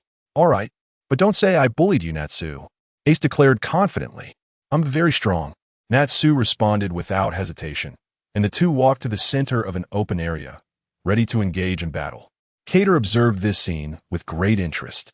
Although Ace was a year older and had superior innate talent, Natsu had been rigorously trained by Kenpachi and Ichigo, resulting in significant improvements. While Ace frequently encountered pirates in Korpa Mountain, it was still the weakest East Blue, making it uncertain how much he had truly progressed. Thus, it was genuinely difficult to predict the outcome of their duel. Cater promptly accessed the attribute panels of the two. 波特卡斯 DIS 身份大侄孙天赋 SSD 之一族身体少校级技巧初级体术能力无评价海贼王罗杰的孩子烧烧果实狗都不吃蒙奇蒂纳兹身份二孙子天赋 S 加火之魅龙魔导师身体少校级技巧初级体术火龙的咆哮火龙的一击火龙的铁拳能力无评价不就是火焰那不是有手就行烧烧果实狗都不吃 Although Ace was a year older, he had grown up in the peaceful Windmill Village, achieving a physical level of major but lacking in technique aside from basic martial arts. Conversely, Natsu, under the training of his older siblings, had made considerable advancements. Particularly with his Dragon Slayer magic, he had mastered 3 techniques, and Cater aspired to teach him the Navy's 6 styles, if not for his inadequate physical condition. "Are you ready, Natsu?" "Yes," Natsu replied eagerly. "Just don't say I bullied you if you lose." "Don't worry, Ace. I'm really strong," Natsu proclaimed, striking a muscular pose, albeit with arms lacking in substantial muscle, appearing less convincing. "Very well. Here I come," Ace declared, drawing a metal pipe from behind and charging at Natsu, believing his younger opponent would surely be unable to match him. However, he gravely underestimated Natsu's capabilities. Seeing Ace charge at him fiercely with the metal pipe in hand, Natsu wisely opted against engaging in close combat. Instead, he cupped his hands to his mouth, shouting, "Fire Dragon S roar." Instantly, a torrent of flames surged forth in a conical shape towards Ace. The flames raced with incredible speed, quickly reaching Ace's vicinity, the scorching heat threatening to singe him. Flames! Ace's pupils dilated as he rolled to the side, just in time to evade the attack, which struck the ground where he had been standing. Boom! A deafening explosion resounded, leaving a dark crater in Ace's line of sight. Gulp! Ace instinctively swallowed hard. What on earth? Is this child really 4 years old? Ace's mind was flooded with disbelief, but before he could voice his intention to forfeit, Natsu didn't afford him the chance. As expected of Ace's brother, you are truly impressive, effortlessly evading my attack. Now let us see this move. Fire Dragon's Iron Fist. Natsu's fists ignited with flames as he propelled himself towards Ace. No, wait. Faced with Natsu's sudden onslaught, Ace was momentarily stunned. What do you mean I'm impressive? Clearly, you're the one who is strong. How can a 4-year-old spit fire? Although Ace was mentally contemplating, his body was instinctively evading Natsu's attacks. Each time he attempted to vocalize a stop, Natsu unleashed another skill. For a moment, Natsu was thoroughly enjoying himself, while Ace could only hurriedly dodge, feeling a sense of frustration. Natsu's skills were indeed formidable, yet they were excessively taxing on his stamina. Before long, he lay on the ground, out of breath and unable to move. Ace, you're too strong. I concede, Natsu declared, having exhausted his energy.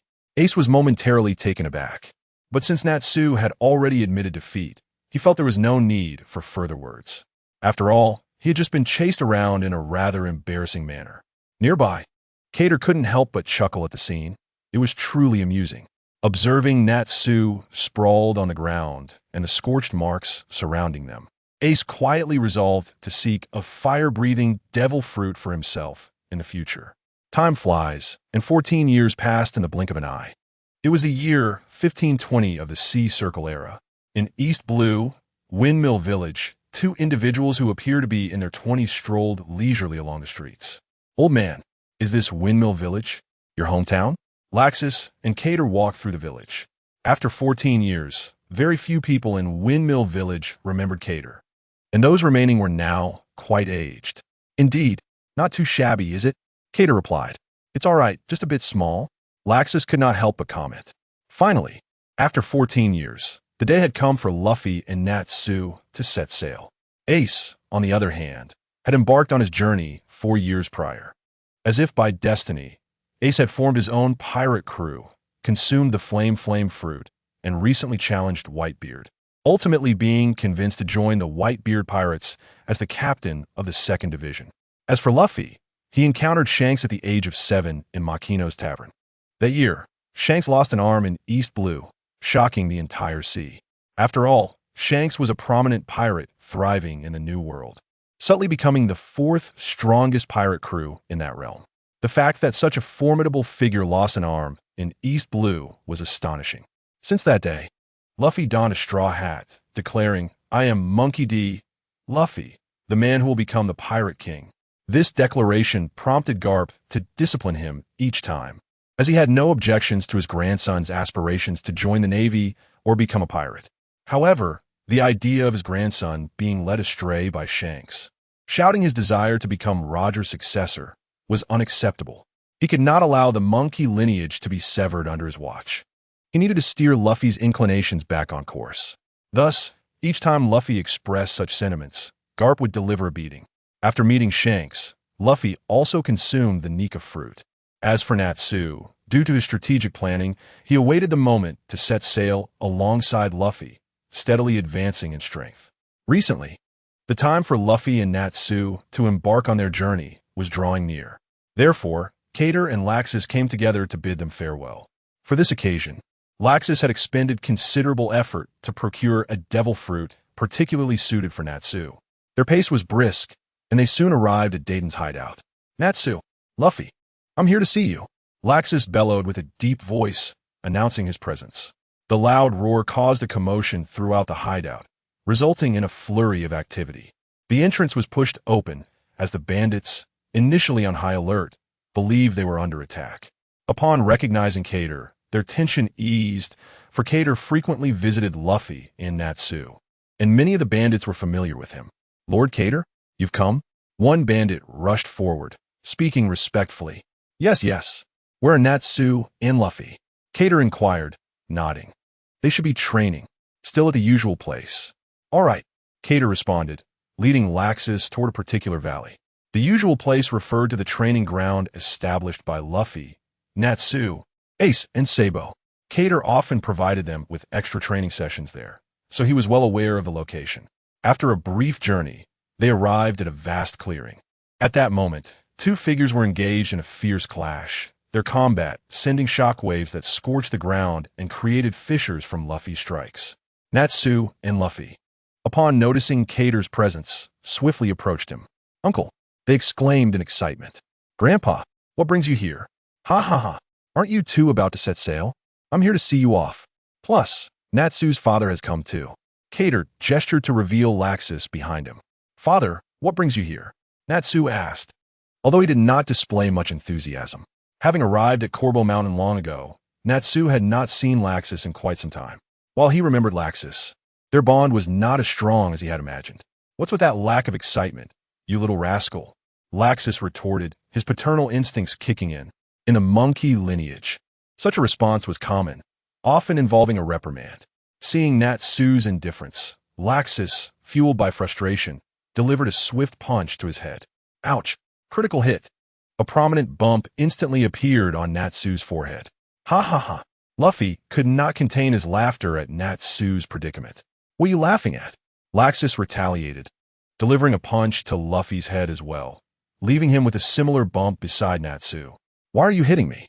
I'm not your son," Luffy complained, cradling his head in dismay. "I am your uncle. I merely acted on impulse, but I want to admit it." Laxus replied coolly. "You just admitted it. What do you mean impulse? You're so unreasonable." Luffy could not help but retort. "Oomph, this is tradition, you know. Besides, my father is even more unreasonable." Laxus began to speak, but abruptly fell silent, sensing the ominous aura behind him. Cater ignored Laxus and focused on the battling Natsu and Luffy. Moshide. Luffy identity. Second grandnephew talent. SSS plus Sun God Luffy physique. Colonel level skills. Advanced 3-color hockey. Navy 6 styles. Second and third gear ability. Rubber fruit evaluation. Sun God. Flames?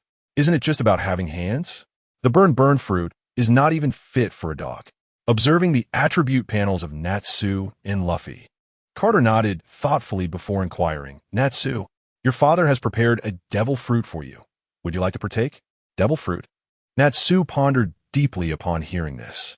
For consuming a devil fruit comes with significant weaknesses. However, after a brief moment of contemplation, Natsu resolved to consume the devil fruit.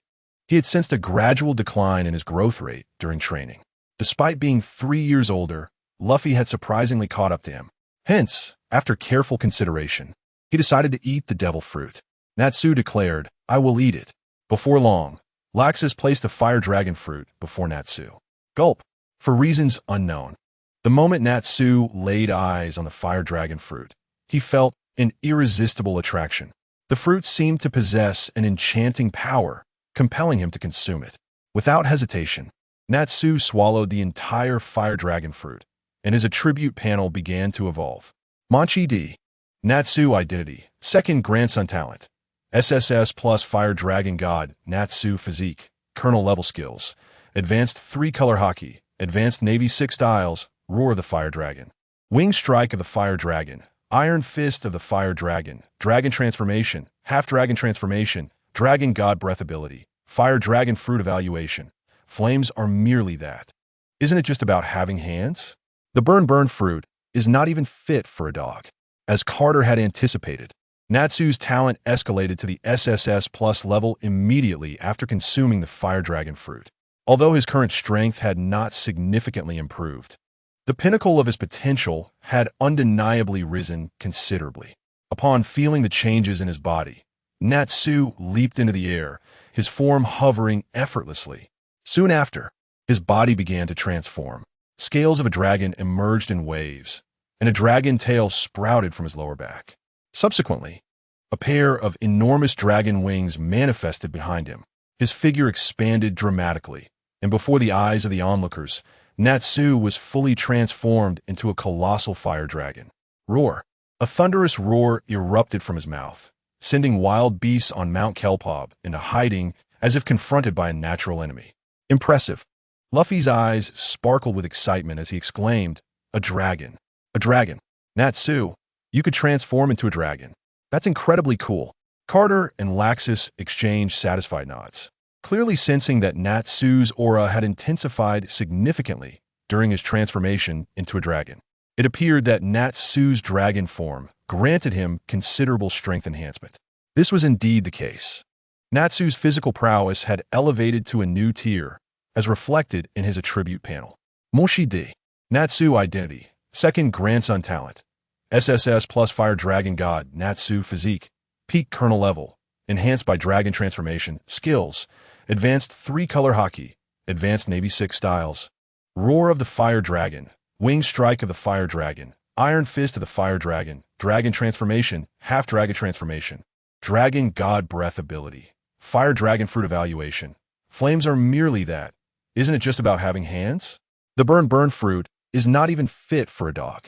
Soaring through the sky, Natsu reveled in the sensations of his transformation before descending to revert to his human form. Dad, Grandpa, I feel a tremendous change within me. My potential seems boundless. I believe I will soon break through to the Admiral level. Indeed, Laxus nodded calmly, though his tightly clenched fists hinted at a more tumultuous inner state. It was understandable. After all, Natsu was Laxus's only son. Despite the technological advancements of Sky Island, Laxus was not overly concerned about Natsu's talent deficiency. If true talent proved inadequate, a little enhancement from Shining Heart would suffice. However, it would be ideal if he could assist his son himself. Thus, when his father expressed the intention to find a suitable devil fruit for Natsu, Laxus committed himself to the search. Witnessing his son's profound transformation with his aid filled him with immense joy and satisfaction, though his character prevented him from openly displaying these emotions. Carter, observing this scene, could not suppress a smile. He had not anticipated that his son Laxus, now quite grown, would still exhibit such a proud demeanor. Grandpa, why are you laughing? Natsu inquired, a hint of confusion in his voice. Oh, nothing. Just a proud father who, despite being exceedingly happy for his son, pretends to be indifferent. Carter replied with a mischievous grin. Huh? Natsu was momentarily taken aback, his mind slightly muddled. As Natsu approached the brink of realization, Laxus felt a sudden pang of urgency. After all, he had been maintaining this facade for quite some time, and it was hard to let go. At that moment, Luffy chimed in, that's right. Just now, Uncle Laxus was clearly overjoyed. I heard it. I was not. Laxus snapped back angrily, turning his head away, his face flushed. Clearly, I heard it. Your heart revealed it to me. Luffy insisted, further escalating the situation. Enough. I said there is nothing. Laxus retorted, his frustration growing. There is. Natsu, witnessing this exchange, comprehended that his father genuinely cared for him, albeit in a somewhat awkward manner. Dad, thank you. He interjected loudly, attempting to defuse the brewing argument between Luffy and Laxus. Stop the chatter. When we set sail, if we encounter someone we cannot defeat, just invoke my name. Laxus blushed again, turning away as he stammered. Yes, Dad. Natsu replied joyfully. Carter, pleased with this exchange, reflected on how Laxus had matured from the reckless child who once climbed aboard Roger's ship without permission into a responsible man, albeit still somewhat headstrong. He then turned his gaze to Luffy, pondering silently. Is it due to my guidance that he has awakened the ability to hear the voices of all things at such an early stage? A stark contrast to the original story? Carty's mind was in a whirl of contemplation. What is it, Grandpa? What are you thinking about? Naz suddenly inquired from the side. Carty was jolted from his thoughts. Nothing. Our purpose for coming today was merely to see you once more and to deliver the fire dragon fruit. Now that our objective has been accomplished, we shall take our leave. After bidding farewell to Naz and Luffy, Carty and Laxus sprouted 2 pairs of wings from their backs, gently flapping them as they soared into the sky and vanished from sight. Following their departure, Luffy and Naz also embarked on a small boat to set sail. Although they encountered a near-sea king along the way, it was no match for the formidable duo of Naz and Luffy, both of whom were of the rank of Lieutenant General. The creature was swiftly captured by Luffy, who, alongside Naz, roasted and devoured the near-sea king. Thus commenced the grand adventure of Pirate King Luffy. The sea lay tranquil and serene. At times, it roared like a mighty lion, unleashing its fury, while in moments of calm, one could only hear the gentle waves kissing the stones on the shore. On the placid surface of the East Sea, A magnificent luxury cruise ship rested quietly at its center. Mere moments ago, the interior of this opulent vessel was alive with a vibrant gathering of well-dressed nobles and merchants, exchanging toasts and engaging in lively conversation. However, now, the once bustling atmosphere had dissipated into eerie silence, leaving behind only chaos. The once vibrant banquet hall was now devoid of life, replaced by an overwhelming sense of dread. The joyous laughter that once filled the luxury cruise ship had vanished, supplanted by an air of ominous tension. The root cause of this transformation lay in a pirate ship anchored alongside the luxurious liner. This vessel bore the figurehead of a swan, adorned with hearts, and its pirate flag featured a skull with a red heart at its center. This was none other than the Miss Rabuta of the Yalata pirate crew. At this moment, the cruise ship was firmly under the control of the Yalata pirate crew. The formerly elegantly attired nobles and merchants had been bound and subdued. Yalata, wielding a spiked club, stood upon the deck of the cruise ship, commanding her pirate subordinates to disperse and search for valuables aboard. In the ship's kitchen storage area, a plump boy with pink hair was pushing two enormous barrels of wine toward the exit. "Wow, such large barrels. This is a stroke of luck," he exclaimed, astonished at his fortune. Just then, three pirate subordinates intercepted him. "Hold on, let's check the quality of the wine first." One of the pirates raised his fist, preparing to open the barrel for a taste. The boy, known as KB, trembled slightly and said, "Aren't these spoils of the pirate crew? If Miss Yalata finds out we took a sip, we would be doomed. Who will know if you don't say anything? Now, enough chatter. Get out of the way." The other two pirates impatiently tossed KB aside. However, at that moment, a loud crash echoed as the lids of the barrels flew off, not due to the pirates' actions, but because someone inside had forcefully dislodged them. The nearby stout pirate was sent sprawling as a boy clad in a red vest and a straw hat emerged from one of the barrels, exclaiming, "Ah, that was a refreshing sleep. Refreshing my foot." Almost immediately, another figure emerged from the second barrel. This one had cherry-colored short hair, slanted eyes, and wore a black short coat with loose pants and sandals, adorned with a black wristband and a white checkered scarf around his neck. "Do you realize we nearly perished? Luffy? What's the big deal?" Luffy scratched his head, slightly sheepish. After all, they had agreed to alternate between resting and rowing, yet Luffy had fallen asleep during his turn. When Naz awakened, they were on the verge of being consumed by a massive whirlpool. With no time to think, Naz had locked the two barrels together with iron chains to prevent them from being swept away by the current, stuffing Luffy into one barrel while he jumped into the other. By the time he completed this, their vessel had succumbed to the whirlpool's relentless grip and been torn apart. Naz had considered transforming into a dragon to escape the vortex with Luffy, but Luffy had devoured all the provisions aboard, leaving Naz weakened and uncertain of how long they would have to fly to reach the next island. Thus, they could only hope the barrels would keep them alive. Fortunately, the outcome was favorable. "I'm so hungry. Let us find something to eat, Naz." "Agreed.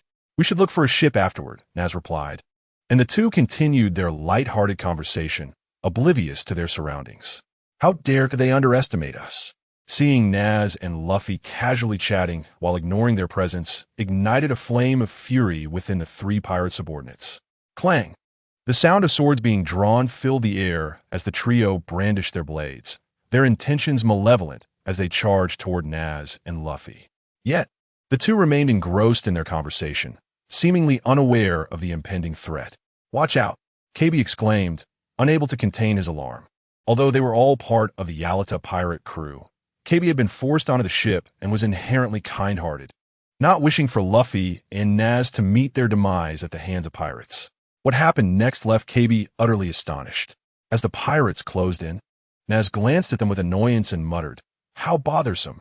An unseen energy emanated from him, causing the three pirate subordinates to collapse unconscious at Naz and Luffy's feet. What just happened? KB's eyes widened in disbelief. The bloodshed he had imagined did not occur. Instead, the boys merely glanced at the pirates, who then fell limp. "Hey, how are you? Do you have any food?" Luffy grinned widely at the stunned KB. "There might be fruit over there." KB stiffly pointed toward a corner where a box lay. At last, food was within reach. "Thank you." Luffy exclaimed as he opened the box, revealing a treasure trove of apples within. Luffy began to indulge himself in a feast, and Natsu, seeing this, walked over to partake in a few morsels as well. For it had indeed been a considerable time since he had last eaten.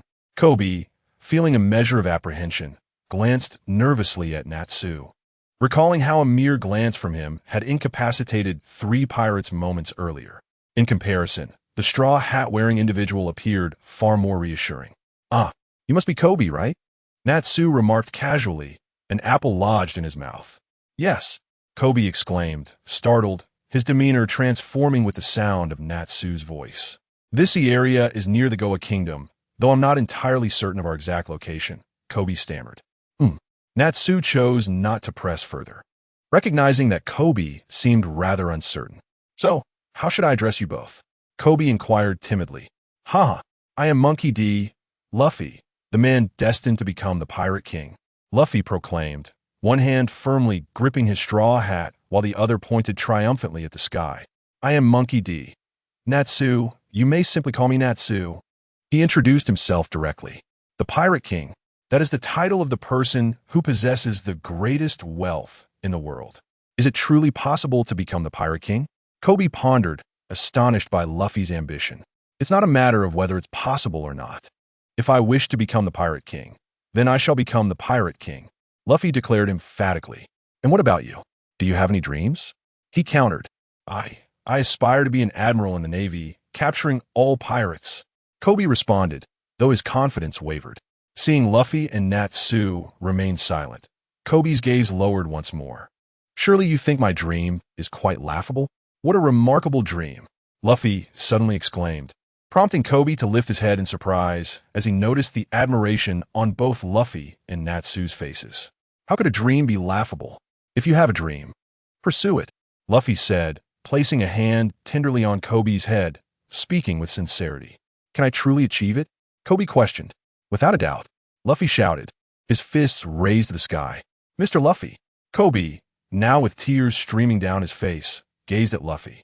At that moment, a thunderous crash erupted above them as the deck of the kitchen was smashed open, creating a massive hole. Koby, immediately, a voice akin to a drawn-out electric drill, pierced through the air, grating like nails on a chalkboard. Koby, who had been teary-eyed, trembled in fear as if confronted by a mouse. "Where have you been all this time, Koby?" A figure, reminiscent of a balloon, blocked the gaping hole. Through it, Natsu and Luffy beheld a woman with a pockmarked face and a hefty frame. "Are you colluding with outsiders to betray me, Koby?" Thud! The sound of a spiked club hitting the ground sent a shiver through Koby's body. I wouldn't dare," he stammered, shaken by the accusation from Arlita, his cowardly demeanor evident. This reaction irked Luffy, who delivered a punch to Koby's head, exclaiming, "Aren't you supposed to be an admiral? Don't give up here." "An admiral?" Arlita burst into laughter, her expression dripping with scorn as she regarded Koby. "Who is the most beautiful woman on this sea?" she asked, her gaze fixed upon him. "Why, yes." Koby, instinctively wanting to affirm Arlita's claim, hesitated, but recalling Luffy's words, he wrestled with his thoughts. "It doesn't matter who, as long as it's not you, Arlita, you hideous hag.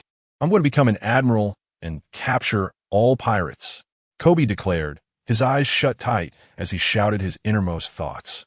This is it. Koby had the audacity to insult Arlita, calling her a hag. He was surely doomed. The surrounding pirates, upon hearing Koby's words, were paralyzed with fear. Knowing well that Arlita detested being called a hag and would fly into a rage at the slightest provocation, Koby, Arlita's anger boiled over, her veins bulging as she gritted her teeth, ready to unleash her wrath upon him. She swung her spike club towards Koby's head. This is it. The surrounding pirates shut their eyes, bracing for the gruesome scene that seemed inevitable. However, the screams they anticipated did not come, and they cautiously opened their eyes to find Luffy effortlessly gripping the spiked club, admiration evident on his face as he said, "Incredible. Koby, your dream is wonderful. You can't die here. Leave the rest to me." With a firm grip, Luffy crushed Arlita's weapon to pieces. What? Arlita's mind raced as Luffy's fist then connected with her abdomen, sending her flying backward, disappearing into the sky like a shooting star.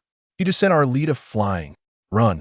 The surrounding pirates, witnessing the spectacle, fled in panic, leaping into the sea. Moments later, the once mighty ship was left with only Natsu, Luffy, and Kobe aboard. Mr. Luffy is truly formidable, Kobe thought, for in his mind, Arlita had been an intimidating figure, yet here she was dispatched by Luffy. Just as they believed the ordeal had concluded, a resounding boom echoed as a colossal cannonball landed close to the ship. The Navy is here. We must flee, Luffy, Natsu exclaimed, seizing Kobe and boarding a small vessel. Oh, we're escaping, Luffy responded, excitement coursing through him, as pirates must indeed evade the Navy. As Luffy boarded the ship, ready to depart, Natsu was suddenly interrupted by a voice. Wait for me. A melodious voice called out, and a girl with striking orange hair leapt onto their vessel. Who are you? How dare you board our ship? Natsu questioned, eyeing the girl who carried a large bundle. No time for chit-chat. The Navy is coming. We must flee. Nami interrupted, her voice ringing out loudly. One after another, shells incessantly fell around the vessel. We are doomed. Beside him, Kibi trembled in fear. Hold on tight. I am about to accelerate.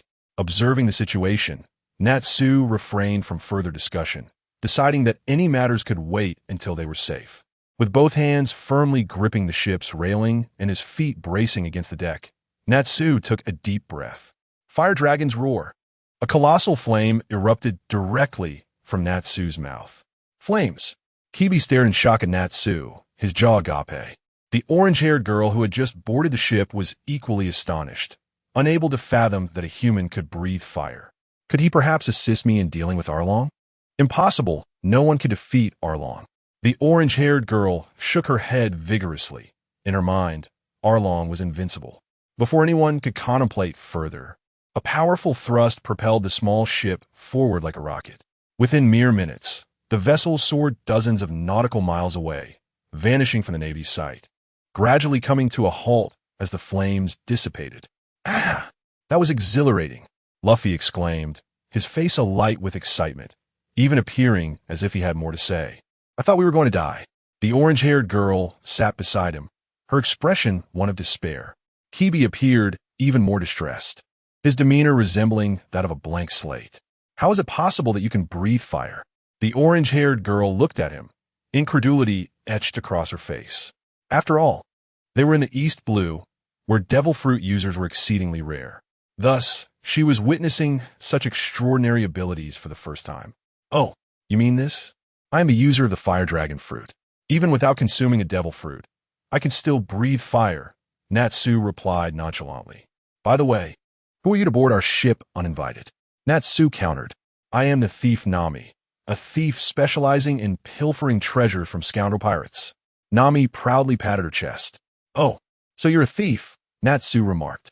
Indeed, she is a thief, Luffy added. Oh, just a thief, then Kibi echoed, his expression one of realization. What do you mean? Just a thief. You coward. Nami snapped at their dismissive expressions, her temper flaring. Yet, seeing Natsu and Luffy's formidable appearances, she redirected her frustration towards Kibi, who soon found several bumps adorning his head. I'm so sorry. Kibi immediately bowed respectfully in apology. Natsu and Luffy both laughed at the scene. What are you all doing? Where are you headed? Nami inquired with curiosity. I am Natsu, the user of the fire dragon fruit.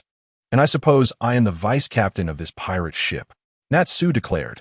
And I am Luffy, the user of the gum fruit. Do you see how stretchy I am?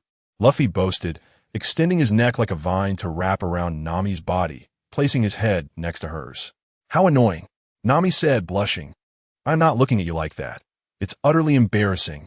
However, upon noticing Luffy's head and the arm encircling her, she exclaimed, What on earth is this? Nami blinked in confusion, glancing between Luffy's head and the arm around her, as well as Luffy's body behind her. A piercing scream shattered the air, startling several seagulls that plummeted from the sky. Are you the grandmother of Liang Jichao? What a loud voice, Natsu remarked, digging into his ears. I'm not a monster. I told you I'm a user of the gum fruit, Luffy protested, stretching his ears and tying them in a knot under his chin. Nami, already terrified, nearly fainted at the sight. Luffy, stop scaring her. She is about to pass out. Natsu chided. After a while, Nami regained her composure and accepted the existence of devil fruit users. By the way, why do you want to be pirates? Pirates are the most despicable, loathsome people in the world, Nami stated, her face unable to hide her disdain.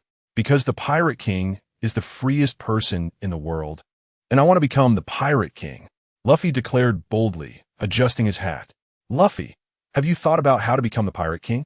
Kibi, who had been silent for some time, gazed at Luffy in admiration. First, we need to find a pirate ship, then gather a crew of like-minded comrades, Luffy pondered. Stroking his chin. How wonderful, Luffy, Kibi exclaimed. Enough chatter. We need to reach the next island quickly, as we lack supplies. While Luffy and Kibi were engaged in casual conversation, Nami interjected. I recall the nearest place is Shell's Town. Shall we head there? Nami asked. Upon hearing this, Luffy's eyes sparkled with excitement as he fixed his gaze on Nami. Amazing! Nami, are you a navigator? Would you like to join my ship as my navigator? Having nearly perished in the whirlpool on their maiden voyage, Luffy now understood the navigator's vital role. The moment he learned Nami was skilled in navigation, he became as eager as a fisherman sensing a catch. Absolutely not. I detest pirates. Nami rejected Luffy without hesitation. Luffy, undeterred, chose not to press the matter further. Yet his eyes reflected his unwavering determination. I just remembered. Kibi, who had been lost in thought, suddenly exclaimed. The previously awkward silence was broken as everyone turned to Kibi. The pirate hunter Roronoa Zoro was captured in Shell's Town. I recognized that name from a few days ago. Roronoa Zoro? Natsu and Luffy exclaimed simultaneously, then continued. Who is he? Oh no. Kibi stumbled forward. You don't know? Roronoa Zoro is a powerful pirate hunter. It is said that no pirate who has caught his eye has ever escaped alive. Kibi contemplated. That's impressive. Luffy was deep in thought, then clapped his hands. I made up my mind.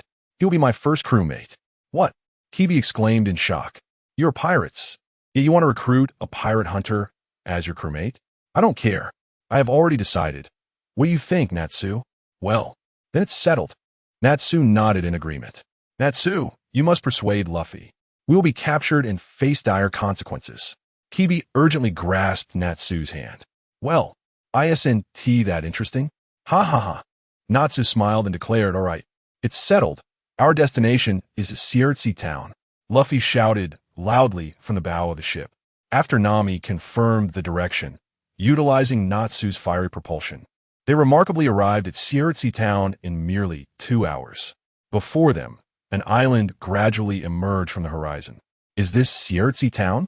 Natsu gazed at the approaching village and the massive naval base nestled at the center of the island, surrounded by the village, and found it quite intriguing.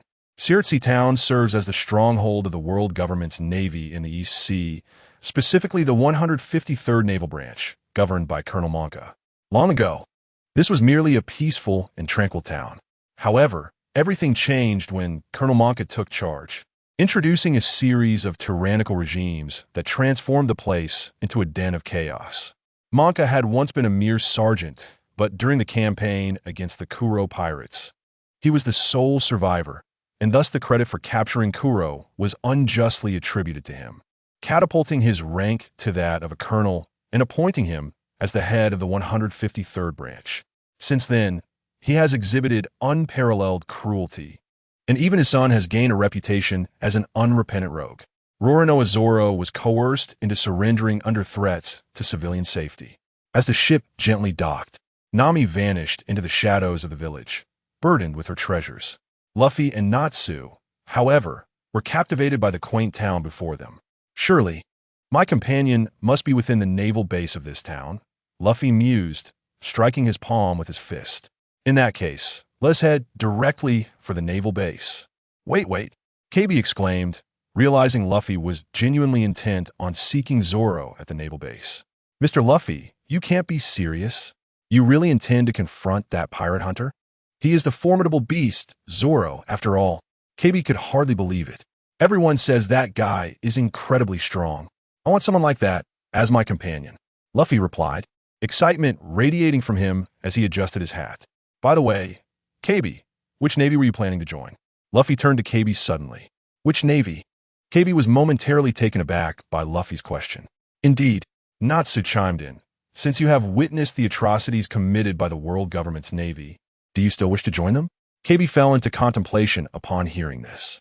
Natsu's words rang true. The actions of the world government's navy were indeed hard to fathom. Yet, KB was also aware of another navy, that of the Chinese government. Unfortunately, the Chinese navy was primarily active in the New World or the Grand Line, leaving no opportunity for him to join in the EC. What can I do? The Chinese navy only operates in the New World or the Grand Line. I have no chance to join, KB lamented, lowering his head in disappointment. Ha ha ha ha. Natsu couldn't help but laugh. KB, you still don't know our identities, do you? Your identities? KB looked confused. Monkey D is our surname. Do you remember the name of the Marshal of the Chinese Navy? Or the name of the Admiral? Natsu countered. Monkey D. Garp, Monkey D. Naruto, Monkey D. Sesamaru, Monkey D. Inuyasha, Monkey D. Amiya, KB recited without hesitation, as Garp had always been his idol, and he aspired to be like him. Thus he was well versed in the affairs of the Chinese Navy.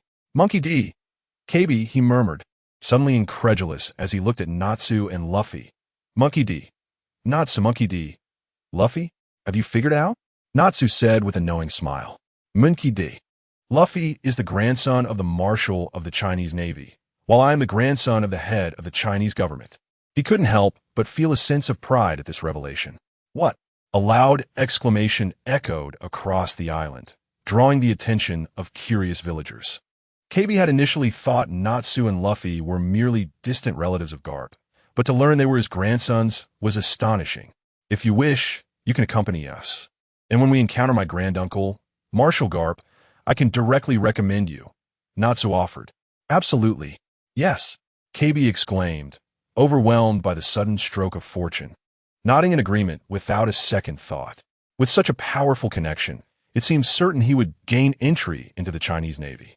All right, let us now set forth towards the naval base, Luffy declared, waving his hand as the trio headed in the direction of the naval base. The three finally arrived at the port of Siertsi town. Along the way, anyone who heard the names Monka or Zoro fled in fear, as if terrified. After finding a place to satisfy their hunger, they stood before the imposing walls of the 153rd Naval Branch. The office building of the naval base resembled a fortress, with several enormous cannons mounted on the rooftop, their menacing barrels seemingly poised to obliterate all. The building was painted in blue-green camouflage, embodying the distinctive character of the EC Navy. All right, Luffy exclaimed, gazing excitedly at the majestic naval base before him. This must be the base where that beast hunter is held. Come on, let's go take a look. With a flick of his hand, Luffy's arm stretched, grasping the edge of the wall. Whoosh! In an instant, Luffy was already perched atop the wall. Is that him? He doesn't seem too formidable, he remarked upon spotting Zoro bound in the training yard. KB, however, stood outside the wall, assessing the height and his own stature, shaking his head in dismay. Natsu, amused, glanced at him and effortlessly lifted KB, leaping over the wall. KB clung nervously to the wall, fearful of falling. It's him, KB gasped, his eyes fixed on the man in the training yard, orange hair, a black bandana. Indeed, it was Roronoa Zoro. He exuded an aura of strength, truly deserving of the title of the strongest bounty hunter in the EC. KB, being somewhat timid, nearly lost his composure in the presence of someone as intimidating as Zoro. Is this the beast you spoke of? Luffy questioned skeptically, observing KB's anxiety. With such thin ropes, can he really be as strong as you say? Both Luffy and Natsu shared a sense of disbelief. However, it is not surprising that Luffy and Natsu harbor such peculiar notions. After all, the individuals they have encountered include Ace and Sabo, or perhaps Carter and Carp, and, at the very least, the formidable red-haired pirates led by Shanks. Who are these individuals? Sabo, the vice chief of the Revolutionary Army. Ace, the son of Roger and the 2nd Division commander of the Whitebeard Pirates. And Carter and Carp? Their might is beyond comparison, truly unmatched in the world. As for the red-haired pirates, they are renowned as the Iron Wall Pirates, with every member possessing strength that does not fall below that of a vice admiral. Thus, In the minds of Luffy and Natsu, how could someone as illustrious as Zoro, who is renowned in the East Sea, possess only such modest strength?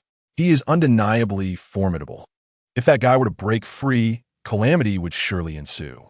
Kobe trembled as he spoke, for he had some understanding of manga. The incessant chatter was unbearable. Could those ruffians, over there, please vacate the area? It is rather vexing. Suddenly, Zoro, bound to a cross, interjected. His harsh words were a deliberate attempt to prevent innocents from becoming embroiled in the matter. Speak up. Upon hearing Zoro's words, Kobe instinctively recoiled. What a peculiar fellow. Luffy, languidly reclining against the wall, remarked, Look, he's smiling even though he's on the brink of death. Luffy, didn't you promise to make him our companion? Why not go over and check? Natsu, with his legs crossed, conjured fireballs which he casually consumed as if they were mere snacks. Well, I haven't made up my mind yet, Luffy nonchalantly replied. He doesn't seem as formidable as Kobe described, and I've heard he's a beast. If he turns out to be a villain, that will be troublesome. Upon hearing this, Natsu could only helplessly shrug. Just then, a ladder appeared beside the trio, and a little girl began to climb it with great effort. She subsequently pulled the ladder over to the other side of the wall. Shoo! The little girl gestured for Luffy, Natsu, and Kobe to be silent before descending the ladder. In the gaze of the three, she produced a bento box from her bosom. Big brother, please eat this bento. I want to eat it. Just get lost. Zoro retorted harshly, as the time for his agreement with BigMom was drawing near. I must go and teach him a lesson. Luffy, witnessing Zoro's dismissive attitude towards the little girl, decided to intervene. He effortlessly leapt down from the wall and approached Zoro. Well, let's go take a look. Natsu chimed in. I'll pass. Upon hearing they were going to confront Zoro, Kobe's instinctive reaction was to refuse. However, Natsu, not allowing Kobe to finish, swiftly grabbed him and brought him to Luffy's side. Are you out of line? Luffy exclaimed angrily at Zoro. I'm going to teach you a lesson. The little girl brought you food, and you had the audacity to respond so poorly? With that, Luffy rolled up his sleeves, preparing to strike Zoro. Stop! You mustn't hit my big brother. The little girl stood firmly in front of Zoro, preventing Luffy from proceeding. But he treated you so poorly, Luffy insisted. Here's the situation, the little girl explained, revealing the truth. Zoro had willingly allowed himself to be bound by BigMom in order to protect her family. Ha! You're quite the guy, Luffy exclaimed, approaching Zoro and vigorously patting him on the shoulder. Clap, clap, clap. To Luffy's surprise, Zoro's forehead began to vein with tension. Idiot! Do you realize how hard you're hitting me? It hurts, you know. Zoro shouted angrily at Luffy, wishing he could retaliate, if not for his bindings. Zoro, are you planning to breach our agreement? At that moment, a voice broke through, and a privileged young man swaggered over with an air of arrogance. If you breach the agreement, I will kill her entire family. I haven't eaten anything. BigMom expects you to uphold your promise. Zoro retorted immediately. You wouldn't dare. BigMom scoffed, eyeing the bento brought by the little girl. Since you want to eat it, allow me to indulge. With that, he placed a rice ball in his mouth. This is utterly disgusting. BigMom struggled to swallow the rice ball, fuming at the little girl. Who puts sugar in a rice ball? Wah, but I think sweet tastes better. The little girl burst into tears. This revolting thing should be tossed into the trash, BigMom declared, throwing the bento to the ground and stomping on it. As long as you adhere to the agreement, I won't harm the little girl's family, and I will release you, BigMom stated. You're lying. Luffy, who had been silent for a while, suddenly spoke up. When you said that, you didn't truly believe it. Luffy forcefully adjusted his hat, his gaze sharp. You won't release Zoro, will you? Luffy questioned threateningly. Natsu beside him nodded in agreement, his expression equally stern. Luffy's ability to seemingly hear all sounds had left a profound impression on Natsu after years of brotherhood. Why do you say that? BigMom began to appear flustered, for he indeed had no intention of releasing Zoro, and even contemplated executing him the next day. Ha ha ha ha. Since you're all aware, I shall not conceal my intentions any longer, BigMom laughed maniacally. From the very beginning, I had no intention of letting them go. Do you know who my father is? The ex-Emperor Monka. Anyone who crosses me must face death. What utter trash! With a cold snort, Natsu unleashed his conqueror's haki, which surged forth. Because the target of the haki was not Kobe or Zoro, they merely felt a gentle breeze pass by. However, BigMom's guards were far less fortunate, collapsing to the ground in an instant, unconscious. "What have you done?" BigMom exclaimed in shock, gazing at his fallen guards, unaware of their fate. That power again! Kobe was astonished, having encountered this force for the second time, and remained silent. Zoro, however, watched Natsu with a grave expression, sensing that the power emanated from him. Yet, this was a force he had never witnessed before. "Idiot! You'll pay for this." After issuing his threat, BigMom fled in a panic, likely seeking reinforcements. "Little brat, Scram. Don't linger here and obstruct us."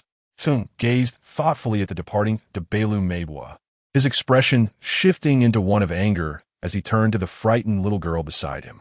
"Wow!" The moment he shouted, the girl burst into tears and fled the scene, exclaiming, "Big Brother Sauron is the worst." Observing this, Luffy and Natsu remained silent. Even the timid KB refrained from speaking. It was evident that this man before them was, at heart, a good soul, albeit one unable to articulate his feelings. "Hey, you there! Give me that rice ball on the ground." Sauron gestured with his chin towards the rice ball, addressing Luffy. "Can this thing actually be eaten?" Luffy inquired, holding up the mangled rice ball, which even contained stones, with a hint of skepticism. "Stop whining and just eat it." "Ah!" Sauron yelled angrily, then opened his mouth wide. Immediately, Luffy stuffed the entire rice ball into Sauron's mouth. Crunch! Crunch! Sauron chewed the rice ball, the sound of his teeth clashing against the stones resonating. After a few moments, he swallowed the rice ball whole. "Delicious! I'm full," Sauron proclaimed loudly. "Ha ha ha! You are truly amusing. I've decided you shall be my companion," Luffy exclaimed, bursting into laughter at Sauron's antics. "Who do you think you are? Why would I become your companion?" "Don't take liberties, you fool," Sauron retorted. "I am Monkey D. Luffy, and I intend to become the Pirate King," Luffy proclaimed, unable to contain his excitement upon being questioned. "Pirate? I'm a bounty hunter. I will never become a pirate." Sauron rejected the notion.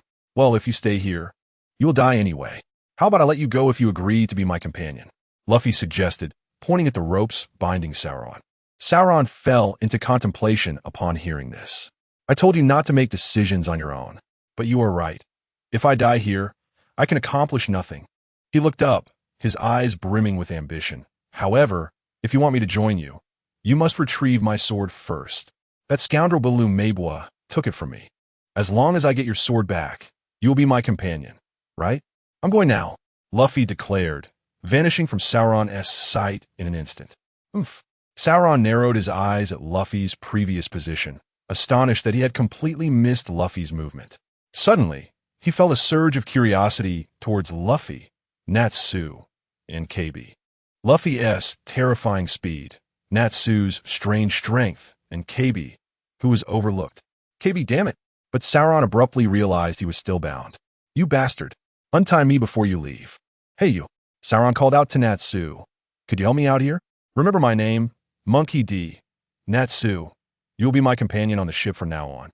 Natsu snapped his fingers, and a fireball shot from his mouth, igniting the ropes binding Sauron. The ropes quickly burned away, freeing him. Boom! A tremendous noise erupted as a colossal statue crashed down.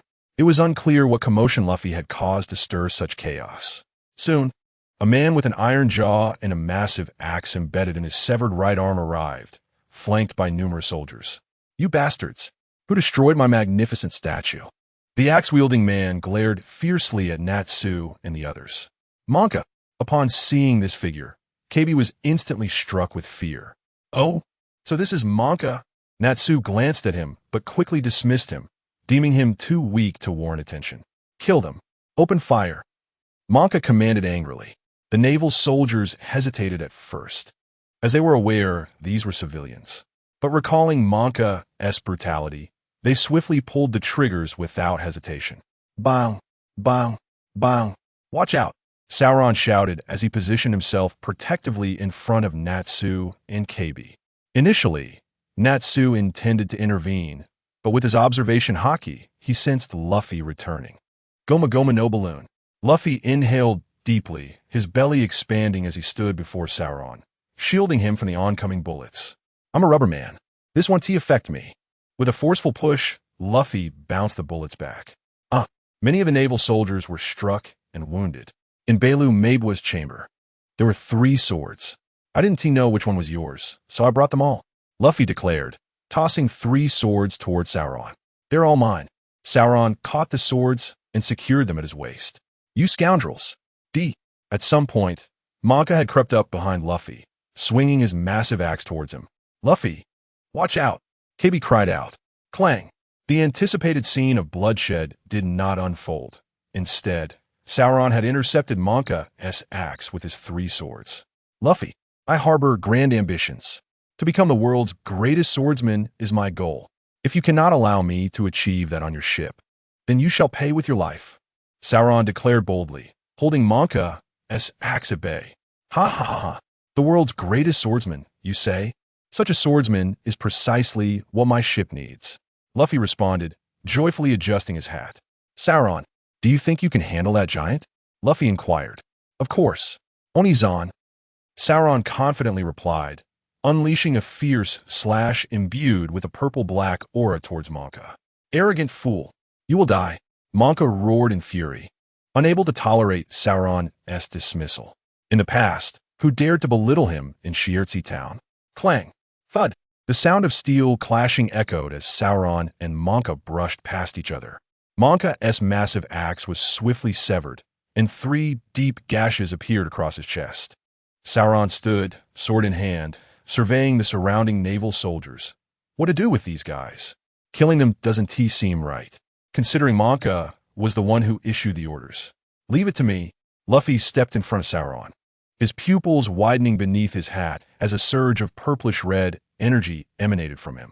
Sauron felt a gentle breeze brush against his cheek, followed by thuds as the naval soldiers fell one by one. That power again. Sauron stared in shock at Luffy, utterly bewildered by the strange abilities shared among them. He pondered silently. I must ask about this when I get the chance. By the way, with the captain and me, how many people do we have now? Becoming the Pirate King is no trivial endeavor. Zoro has come to accept his identity and has acknowledged Captain Luffy's role. Luffy responded promptly, declaring, with you? There are 4 of us here. There's still 1 navigator who hasn't boarded, but I trust she will join us. Just the 4 of us? Zoro was taken aback, questioning whether he had hastily agreed to this, feeling as though he had embarked on a pirate ship. Well, let's do this properly. I am Roronoa Zoro, a man destined to become the world's greatest swordsman, and I shall take on the role of your combat captain. With that, Zoro extended his fist towards Luffy. Ha ha ha. Luffy burst into laughter, introducing himself. Monkey D. Luffy, a man who aims to become the Pirate King. Their fists collided, marking the official commencement of their journey. This fellow is called Natsu. Luffy pointed to Natsu, who was idly standing nearby. Monkey D. Natsu, user of the Fire Dragon Fruit and the vice captain of this pirate crew. I look forward to working with you. Natsu likewise offered his fist to Zoro, who gently tapped it in acknowledgement. This is Kobe. He is currently just accompanying us on a ship, but he is one of our comrades. I am Kobe. I look forward to working with you. Kobe stood upright upon hearing Luffy mention him, promptly introducing himself to Zoro. Hello. Zoro nodded in response. After the introductions, the group proceeded to a local restaurant run by a young girl to replenish their energy. Although Luffy and Natsu had just eaten, Zoro had gone too long without food. 2 rice balls were hardly sufficient to restore his strength. Moreover, the appetites of Luffy and Natsu were considerable, while they were not yet hungry. Their previous meals had already digested. By the way, where's our pirate ship? Zoro inquired, holding a chicken leg. Oh, you mean the pirate ship? It's that one, Luffy said, with the chicken leg still in his mouth, pointing with his chin towards the window. Zoro followed Luffy's gesture and looked out, spotting a brigantine docked at the port of Shell's Town, approximately 40 meters long and 10 meters wide. Zoro nodded, acknowledging not bad. It's quite a decent ship for a pirate vessel. Sailing ship? What sailing ship? Luffy, Natsu, and Kobe all looked at Zoro in confusion. Our pirate ship. Isn't that the sailing ship? Zoro pointed towards a vessel outside the window. The others looked in the direction he indicated. Oh, no, it's not that one. The small boat beneath it, about 5 meters long, is ours, Natsu casually remarked while struggling with his meal. Zoro took a closer look and realized there was indeed a small boat nestled at the left corner of the brigantine, appearing quite diminutive and charming in comparison. Zoro glanced from the brigantine to the small boat, feeling somewhat speechless and once again questioning whether he had boarded a pirate ship. You call that thing a pirate ship? Zoro asked, his expression filled with skepticism. Ah, we will definitely have a great pirate ship in the future, Luffy declared confidently. Zoro was left speechless at this assertion. Ha ha ha. Natsu couldn't help but laugh. After they had all eaten their fill, the group purchased a large quantity of food in Shellstown and continued their journey towards the nearest island. Kobe, where's the closest place we can resupply from Shellstown? Natsu, observing the carefree Luffy, decided it was best to inquire. The closest place? Kobe pondered before answering. Orange Town, but it seems that town is currently occupied by Buggy. Kobe stroked his chin thoughtfully. All right, then let's head to Orange Town, Luffy exclaimed excitedly, disregarding Buggy entirely, convinced that anyone who stood in the way of his dream of becoming Pirate King would be dealt with. Okay, let's set sail, Natsu replied with a carefree smile. But that's Buggy, a terrifying pirate in the East Blue, even more fearsome than Arlita. Kobe's cowardly demeanor resurfaced. Don't forget, that guy aims to become the Pirate King. How could he fear another pirate? Zoro clapped Kobe on the back, declaring, for our dreams, we can even forsake our lives for them. If one is afraid of everything and remains restrained, it is better to abandon the so-called dream. With that, Zoro quickly caught up to Luffy and Natsu. For our dreams, we can give up our lives.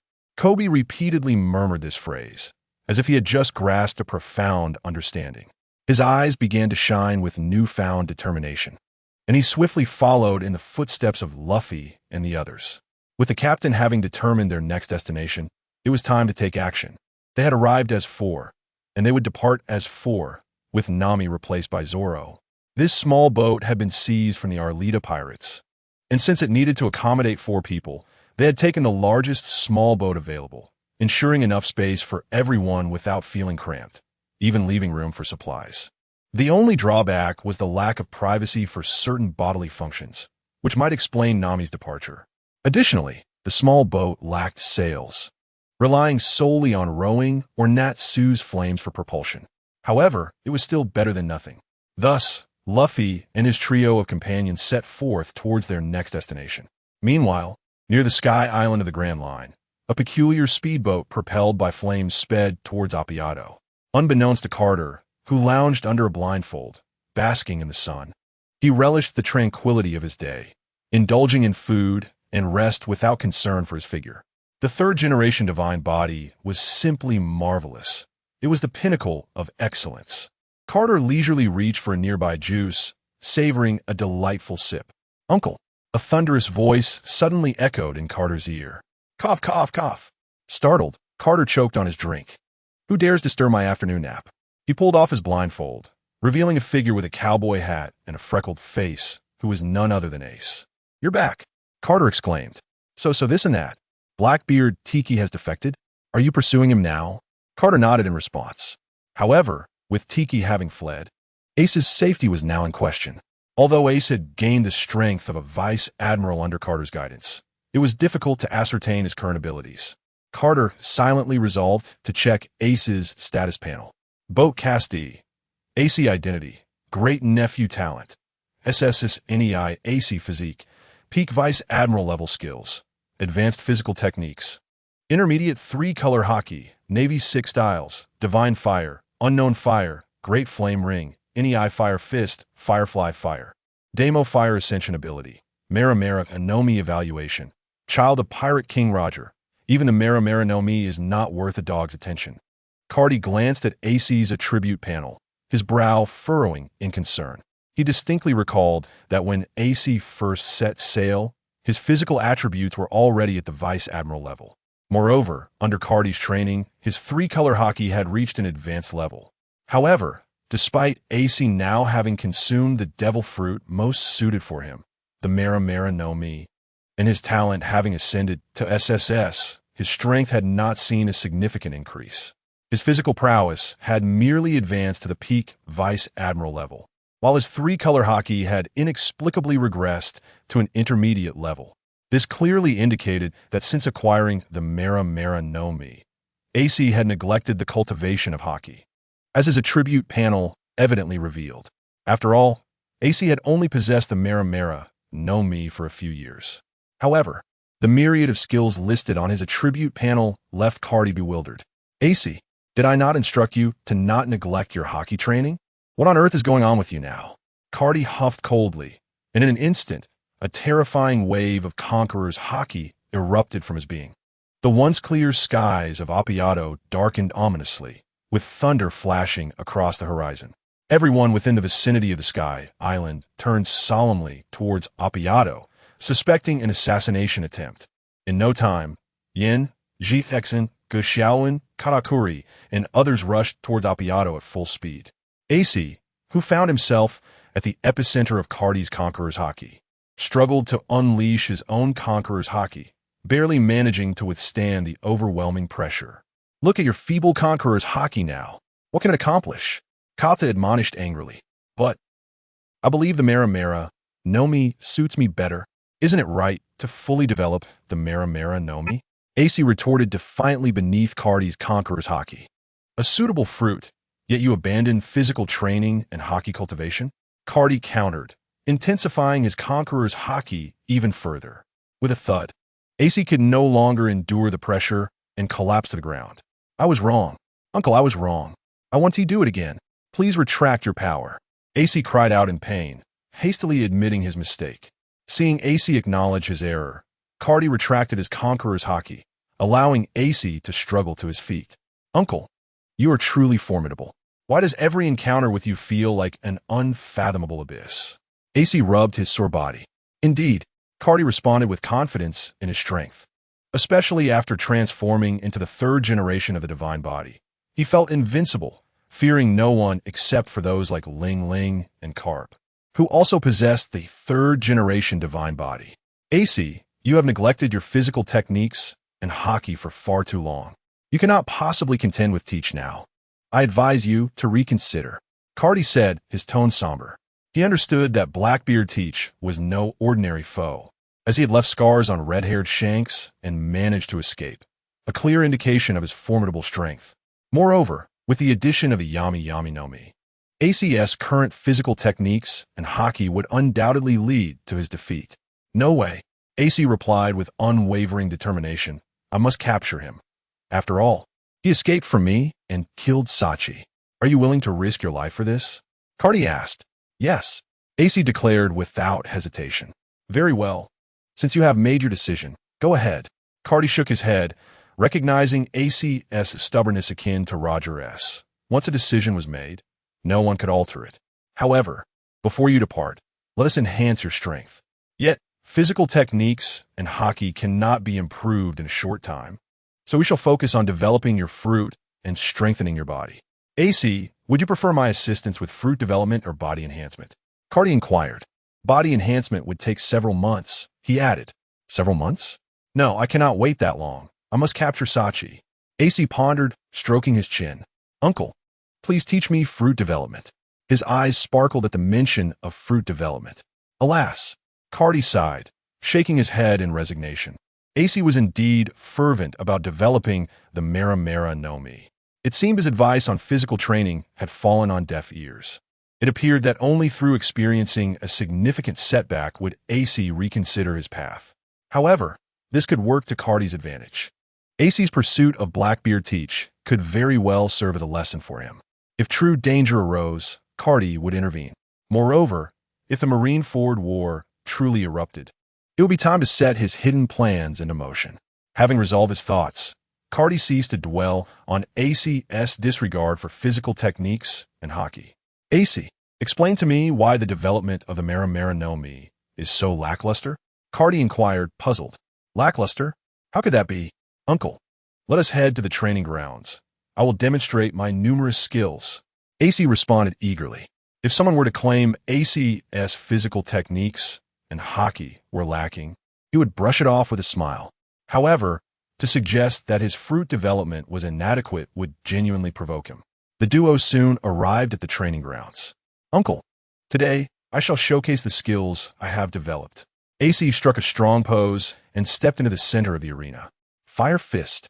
With a swift command, a blaze of orange flames ignited on AC's fist, launching a massive pillar of fire towards the target ahead. Boom! An explosion echoed, and as the flames and smoke dissipated, it revealed that the colossal metal target bore only singed marks, with the metal itself remaining unscathed, merely dust charred on its surface. Firefly, Fire Demo, Fire Gun, Great Flame Ring. AC unleashed one skill after another. Yet regardless of his relentless assaults, the metal target remained intact. The surrounding ground, however, was scorched and cracked. "How is that, Uncle? How do you find my development of the Nami?" AC inquired, eagerly seeking praise as he approached Cardi. AC. Cardi ignored AC's hopeful gaze, instead pondering, "Why is the temperature of your flame so low? It cannot even melt an iron target?" "Huh?" AC looked at Cardi in confusion. "But isn't that the highest temperature for flames? It is not entirely Ace's fault, as he has only ever witnessed flames produced by burning wood, and those around him share the same belief. Thus, he has been conditioned to think that the temperature produced by the xiao fruit is limited to that experience." "How could that be? Who says so?" Carter immediately retorted upon hearing this. "But my father and brothers all said so," Ace replied uncertainly. "That is utter nonsense. If anyone dares to speak such foolishness again, they shall feel the wrath of my electric cannon," Carter asserted. "Is it possible that flames can reach even higher temperatures?" Ace inquired. "Indeed. Furthermore, these flames possess unique names. Each type of flame has its own temperature and abilities," Carter mused while stroking his chin. "Just look at what you can see." Carter pointed to the sun in the sky and declared, "The flames burning on the sun are called Taiyang Jinyan, and their temperature can reach 6,000. "What? 6,000? Ace's eyes widened in disbelief, as he had always thought that the temperature of his devil fruit was merely 800, believing it to be a lesser version of the magma fruit. This misconception was shared by everyone in the world. "Yes, that's correct. However, that phenomenon is far beyond your reach. Allow me to first tell you about what you can actually access," Carter said. Ace responded earnestly, looking at Carter. "First and foremost, your devil fruit is known as the xiao fruit. As the name suggests, it is not a flame fruit, but rather a fruit that ignites objects and produces fire. However, since you have only seen flames produced by burning wood, your understanding has confined the potential of this devil fruit." "My understanding has limited the potential of this devil fruit?" Ace fell into deep contemplation upon hearing this. "Have you ever considered the temperature that would arise from burning stones? That would undoubtedly surpass the magma fruit." Carter continued. "Moreover, hydrogen, when burned in the air, can even reach 3,000. 3,000? Ace murmured, as if he had been opened to a new world. He had never considered that flames could reach such high temperatures. What if space were to ignite? What if time were to ignite? Carter said with a serious gaze fixed on Ace. "Can space and time truly be ignited?" Ace asked incredulously. "You are the wielder of the xiao fruit. With sufficient development of your abilities, igniting space and time may not be a mere fantasy. However, what you need to focus on now is transforming your flames into those produced by burning hydrogen," Carter said, patting Ace's shoulder earnestly. Ace, inspired by Carter's words, expanded his imagination, no longer confined to the flames generated by burning wood. Subsequently, Carter had the skilled artisan create a hydrogen combustion device, allowing Ace to experience and feel the flames produced by hydrogen combustion. Thus, half a month passed. At the Appiato training ground, Ace raised his fist and shouted, "Fire Fist." Instantly, a pale blue flame erupted from his fist. Indeed, you are not mistaken. It was no longer the orange-red flames, but rather a pale blue flame with a temperature reaching 3,000. After half a month of diligent effort, Ace had made significant progress in developing the xiao fruit, no longer limited to merely enhancing his flame techniques, but rather achieving a remarkable advancement in flame temperature.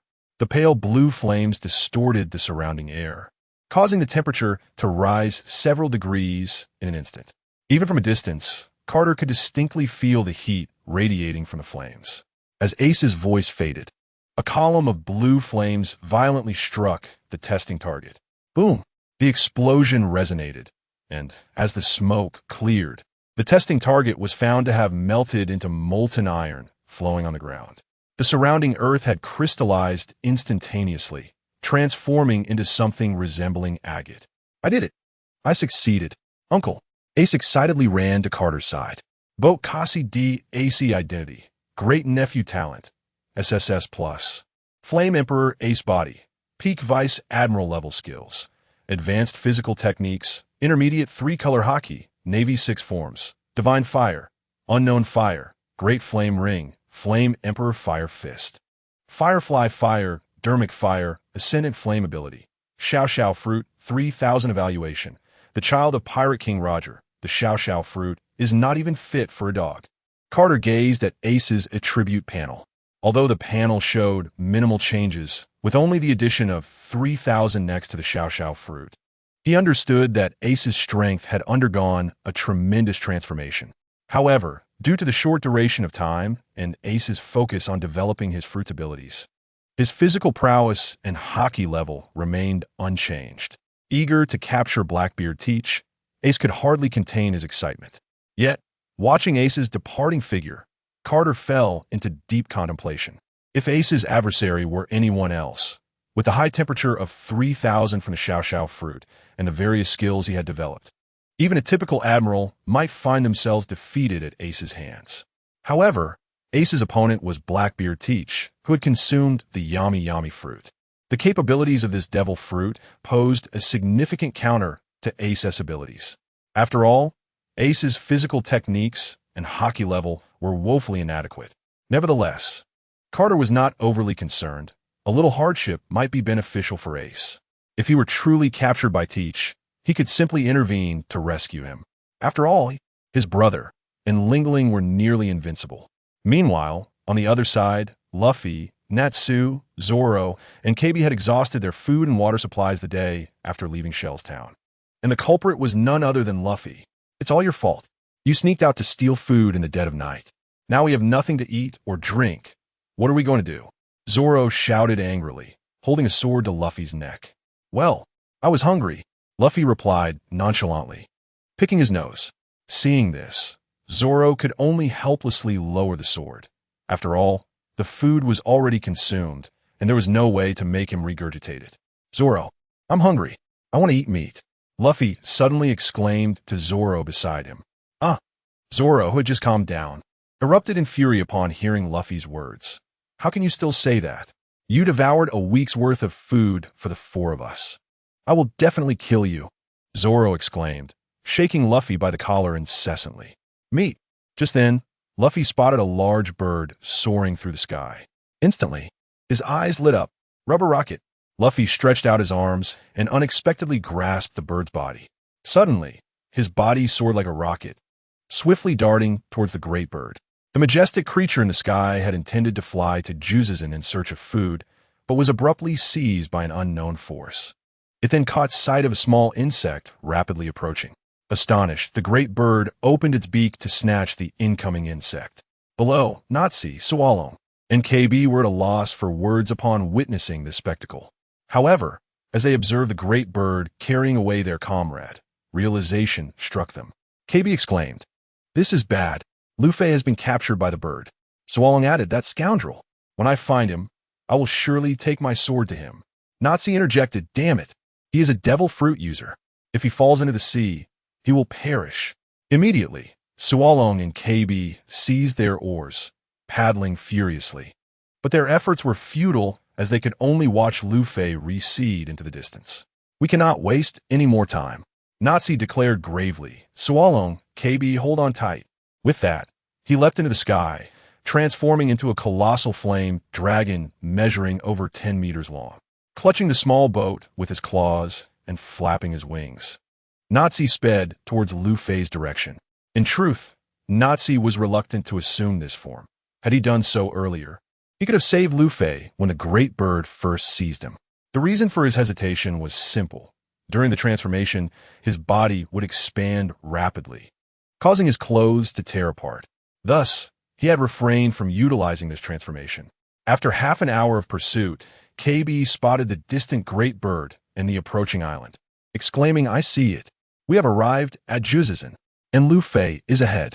Just as they spoke, a figure descended from the great bird, landing safely on the island. "Luffy has reached the island. We must hurry," KB urged. "All right, hold on tight. I will take you to the harbor," Natsu replied, having located Luffy's whereabouts, and swiftly flew towards the harbor of Juzizan. Meanwhile, Luffy found himself in a predicament, shouting, "You scoundrel! Don't run! You thief! Don't let me catch you! Come and try!" Taunted a group of fierce pirate henchmen as they pursued an orange-haired girl who nimbly evaded them throughout the town. For a moment, the pirates found themselves powerless against her agility. However, in a moment of panic, the orange-haired girl fled into a dead end. "Run, will you? Nami, you dare to deceive us!" The henchmen sneered, closing in on the girl who now had no escape.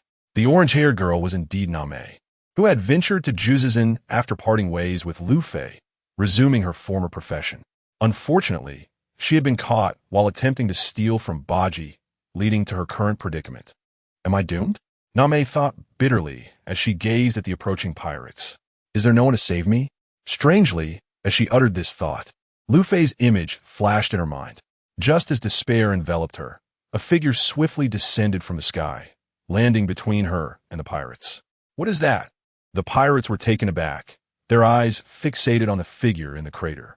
"What happened?" Luffy stood, scratching his head in confusion. "Nami, what are you doing here?" he exclaimed with excitement upon spotting her. "Ah, this is my captain. You can address your concerns to him." Nami, thrilled to see Luffy, pushed him forward toward the pirates. Upon hearing Nami declare him her captain, Luffy beamed with joy, nodding vigorously. "Indeed, I am her captain.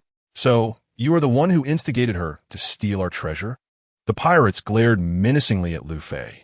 "Let's take him down," they shouted, brandishing their knives as they charged at him. "Are we about to brawl?" Luffy's demeanor shifted, turning serious. Suddenly, a loud growl erupted from his stomach, echoing around them. I'm so hungry." Luffy collapsed onto the ground. Nami was momentarily stunned by his antics. Meanwhile, the pirates wasted no time, seizing both Nami and Luffy and dragging them toward Baji's pirate base. On another front, Natsu and Sualong had just landed. "Where did you perverts come from?" The pirates questioned the newly arrived trio. "Hand over all your valuables." Natsu's temper flared, his veins bulging from the recent transformation into a flame dragon. Now returned to human form, he was completely unclothed and had intended to find some clothes upon landing. However, he had not anticipated being discovered so quickly and by a large group of pirates, no less. "Perverts are we?" Natsu growled, stepping closer to the pirates. "Wait, don't pull my underwear off. I'm sorry, don't hit me," he cried, horrified as they stripped him of his garments. As Natsu charged into the pirate ranks, cries of distress echoed around him. Minutes later, all the pirates lay stripped and discarded on the ground, while Natsu donned a few clean garments hastily. "Hey, you lot," Natsu called out. "Yes," the pirates replied dutifully, realizing the futility of resistance against the formidable figure before them. "Have you seen a person fall from the sky?" Natsu inquired. "You must be referring to that straw hat kid, right?" One pirate pondered, stroking his chin. "Indeed, he is the one wearing a straw hat. Where is he now?" Natsu pressed. "He seems to be the captain of the thief who stole our treasure. He is likely being taken to our captain. You best not be deceiving me, or I will make you pay." Natsu warned fiercely, tossing the pirate aside. "I wouldn't he dare." The pirate stammered. "Sualong, I've located Luffy's position.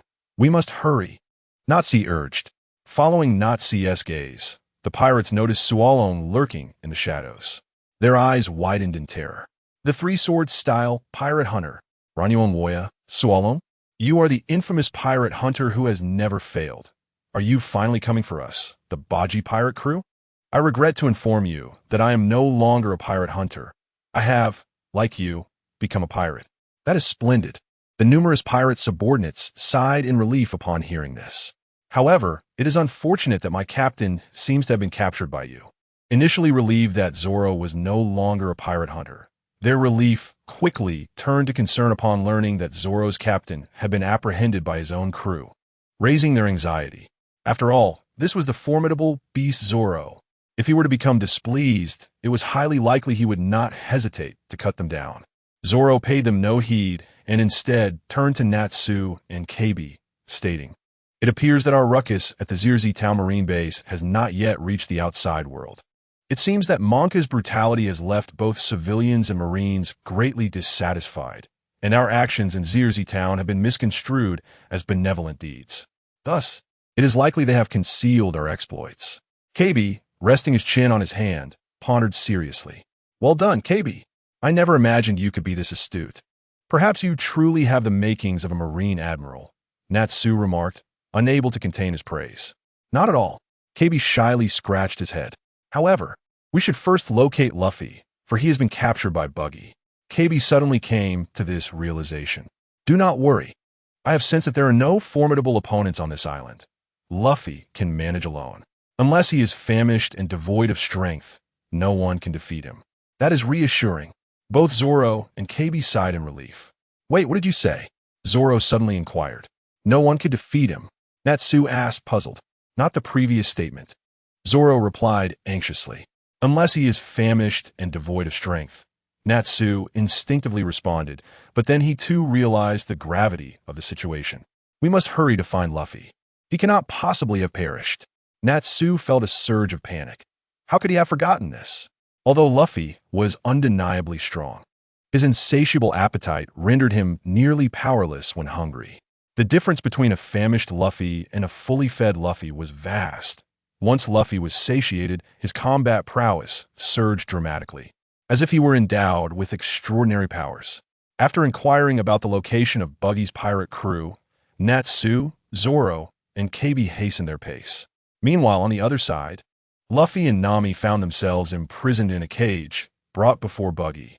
The moment Buggy laid eyes on Luffy's straw hat, a sense of familiarity washed over him, as though he had encountered it before, prompting him to fall into deep thought. Beside him, Machi could no longer contain himself, his expression turning fierce as he demanded, "Kid, who are you to command her to steal our treasure?" "I am Monkey D. Luffy, the man who will become the Pirate King." Upon hearing the question, Luffy could not restrain himself and eagerly proclaimed both his name and dream. "Monkey D." Buggy, initially lost in thought, found his pupils dilating upon hearing Luffy's name, a sense of foreboding creeping into his heart. "The Pirate King? Ha ha ha." Buggy, while playfully tossing knives, could not help but laugh. "You think you can become the Pirate King? Do you believe I won't kill you right now? Indeed, how dare you attempt to steal from the Buggy pirate crew? Today, you shall become food for Ricky. Ricky, devour them." Ricky immediately opened its massive jaws, poised to pounce on Luffy and Nami. "Wait." Buggy, upon hearing Luffy's name, felt an inexplicable chill run down his spine, as though he were being watched by some malevolent force. Furthermore, the name Luffy resonated deeply within him. As he contemplated, he was taken aback when his two subordinates took it upon themselves to feast upon Luffy. Alarmed, he quickly intervened. Ricky, hearing Buggy's command, obediently halted. Although Machi was its trainer, Ricky, being an exceptionally intelligent lion, understood who truly commanded respect on this ship. Machi and Buggy fell silent upon realizing their captain had spoken. "Style Hat Kid, I ask you, who is Monkey D? Garp to you?"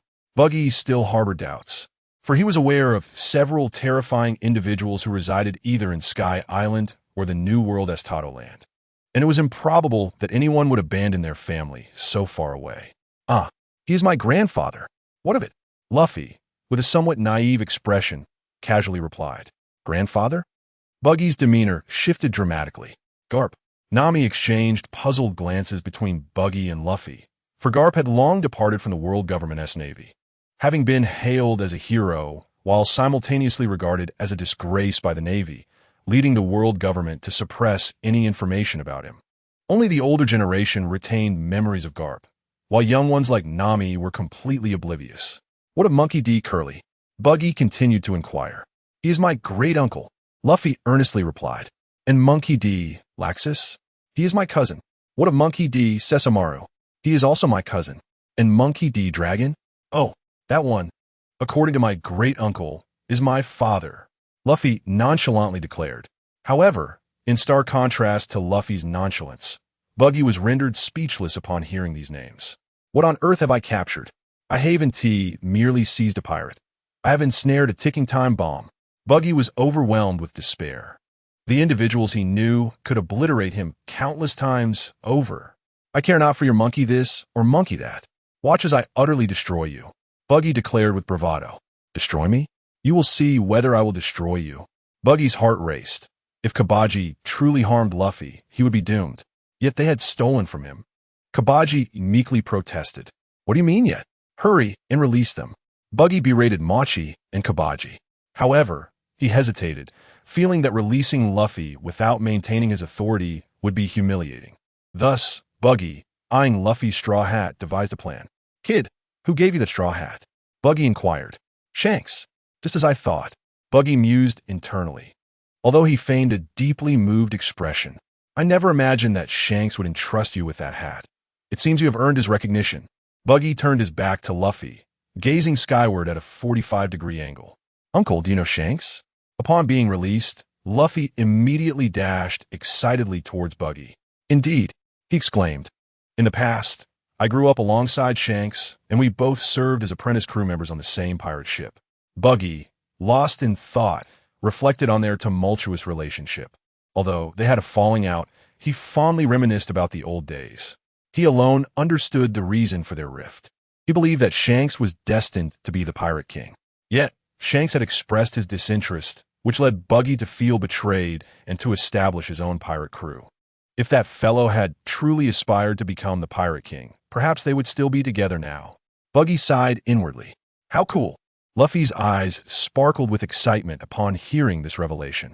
They had been pirates since childhood. How incredibly awesome. Huh, right? Buggy, flattered by Luffy's praise, felt invigorated. Let me tell you, my skills in naval combat were top-notch. Shanks and I stood face to face with Whitebeard without a hint of fear, even daring to tug at his beard. Impressive. Luffy's eyes shone brightly. Buggy then recounted tales from his past, and Luffy listened eagerly, the atmosphere growing increasingly warm and cheerful. Suddenly, a loud rumble shattered the cozy ambience. Uncle, I'm hungry. Luffy, snapped back to reality, appeared suddenly deflated. Ha ha ha. Don't worry. There's plenty of food, Buggy proclaimed grandly. Everyone, this is my friend. A feast is in order, Buggy announced joyously. Oh, a feast. A feast. The underlings below also erupted in excitement. After all, feasting was a cherished tradition among pirate crews. No one could dislike a celebration. However, when Buggy mentioned an abundance of food, an inexplicable chill crept down his spine.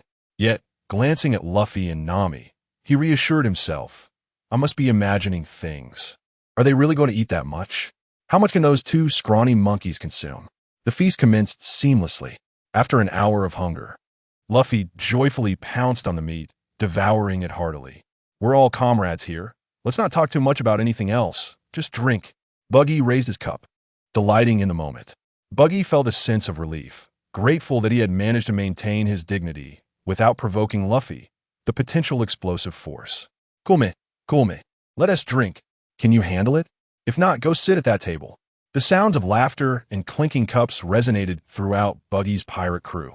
Uncle, this roasted meat is delicious, Luffy exclaimed, finishing an entire leg of lamb in a single bite, leaving Buggy momentarily speechless. However, due to the drunken revelry, Buggy failed to notice the gravity of the situation, instead cheering Luffy on and joining in the merriment. Just as everyone was enjoying themselves, a sudden bang echoed as the entrance door of Buggy's pirate base was kicked open. Witnessing the door fly off its hinges, Buggy lamented, "My steel door." In mere moments, three figures rushed in, capturing everyone's attention. Luffy, we're here to rescue you. It turned out that the trio was Natsu, Zoro, and Kobe. After ascertaining Buggy's location, they hurriedly made their way there. However, upon nearing Buggy's base and discovering a feast in progress, Natsu and Zoro were taken aback. When had pirates ever celebrated without a reason? Surely, this indicated that Luffy had been defeated. Natsu couldn't help but worry.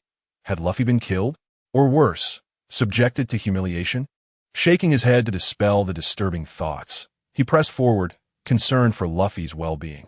As Natsu and his companions burst into the base, the pirates momentarily froze, taken aback by the sudden intrusion.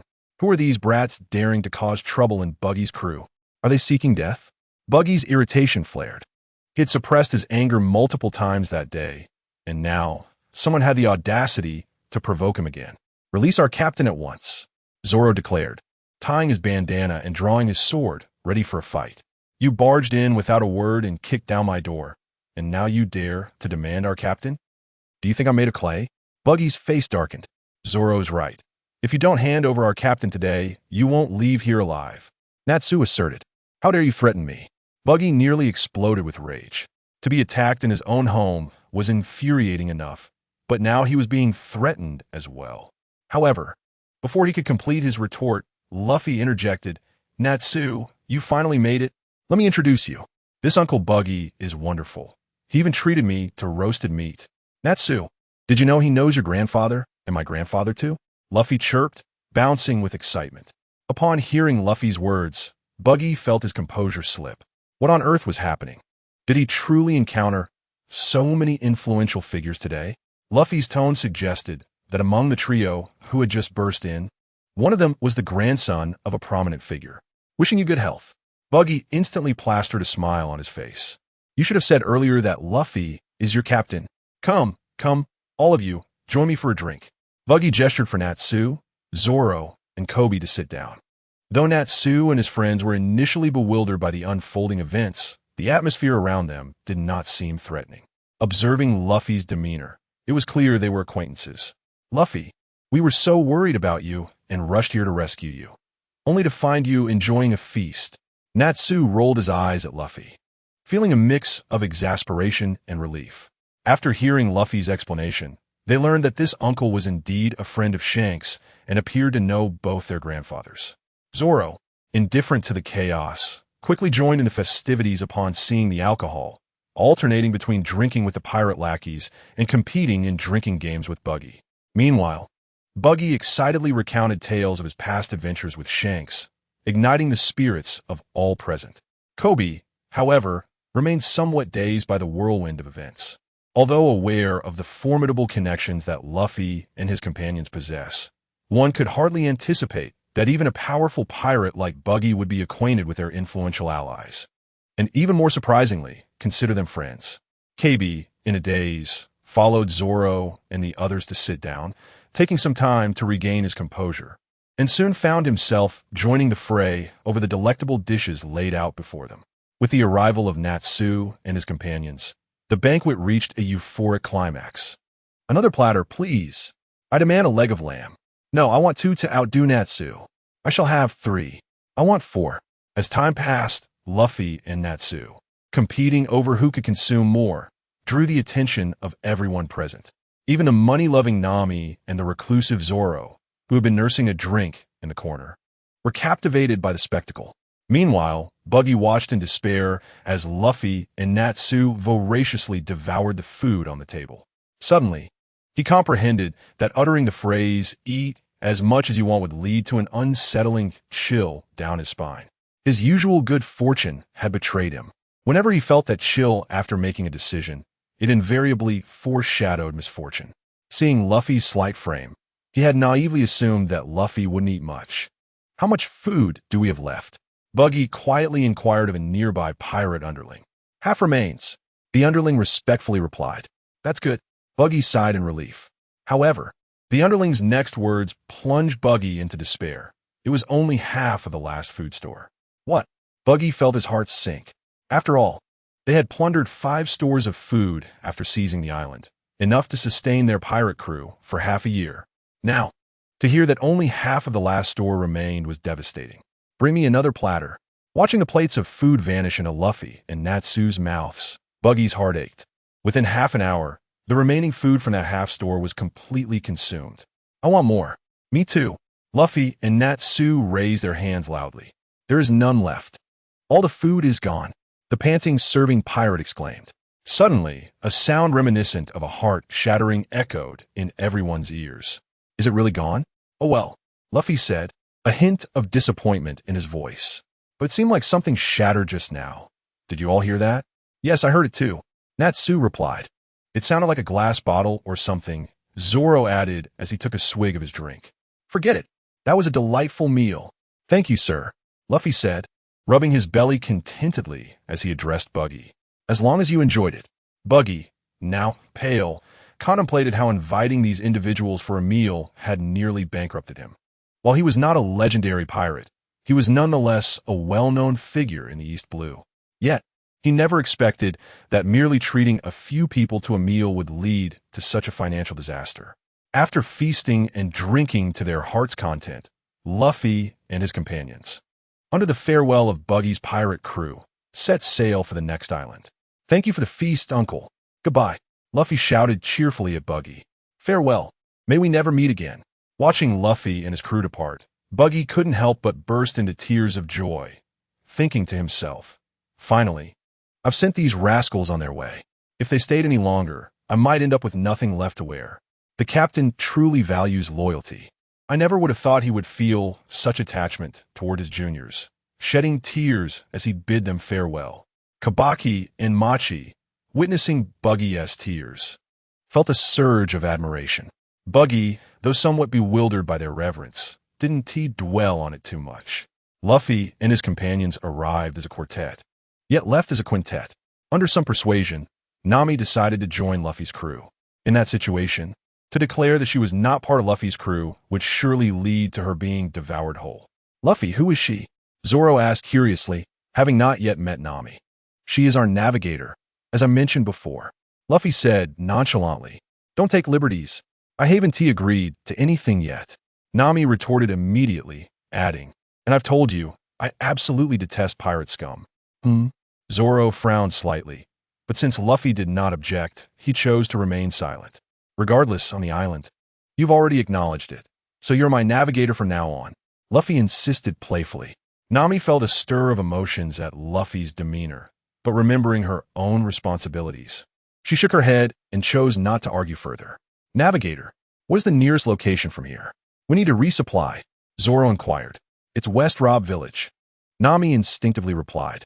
Yosh, then let us set sail for West Rob Village. Luffy exclaimed excitedly. Yes, Nami replied weakly. The tranquil sea sparkled like gold under the sun, with gentle breezes causing slight ripples across the surface, as if concealing extraordinary treasures beneath. The small boat sailed through the waters, and after prolonged travel, a contemplative silence fell upon the crew. Luffy, what is that invisible power you possess? Zoro suddenly recalled and asked. Invisible power? Are you referring to Haki? Luffy pondered, stroking his chin. Haki? Nami, Zoro, and Kabi all expressed their confusion. What is Haki? Zoro inquired. Well, how do I explain it? Though Luffy could wield Haki, elucidating it or teaching it to others proved challenging. Let me handle this. Natsu interjected, observing Luffy deep in thought. Haki is the hallmark of all formidable beings in this world. Not every user of Haki is necessarily strong, but every strong individual possesses Haki. Natsu declared. Every strong individual possesses Haki. Zoro murmured, contemplating this statement. Natsu continued without pausing. Furthermore, Haki is divided into 3 types. Kinbunchika Haki, Busashoka Haki, and Haushika Haki. After a brief pause, Natsu elaborated. Kinbunchika Haki allows one to sense their surroundings. Zoro, use your sword to stab me. Natsu explained, directing his request at Zoro. Stab you? Are you sure? Zoro questioned, incredulous. It's fine, just do it. Naju spoke and then closed his eyes. Upon witnessing this, Soren's pupils widened in surprise.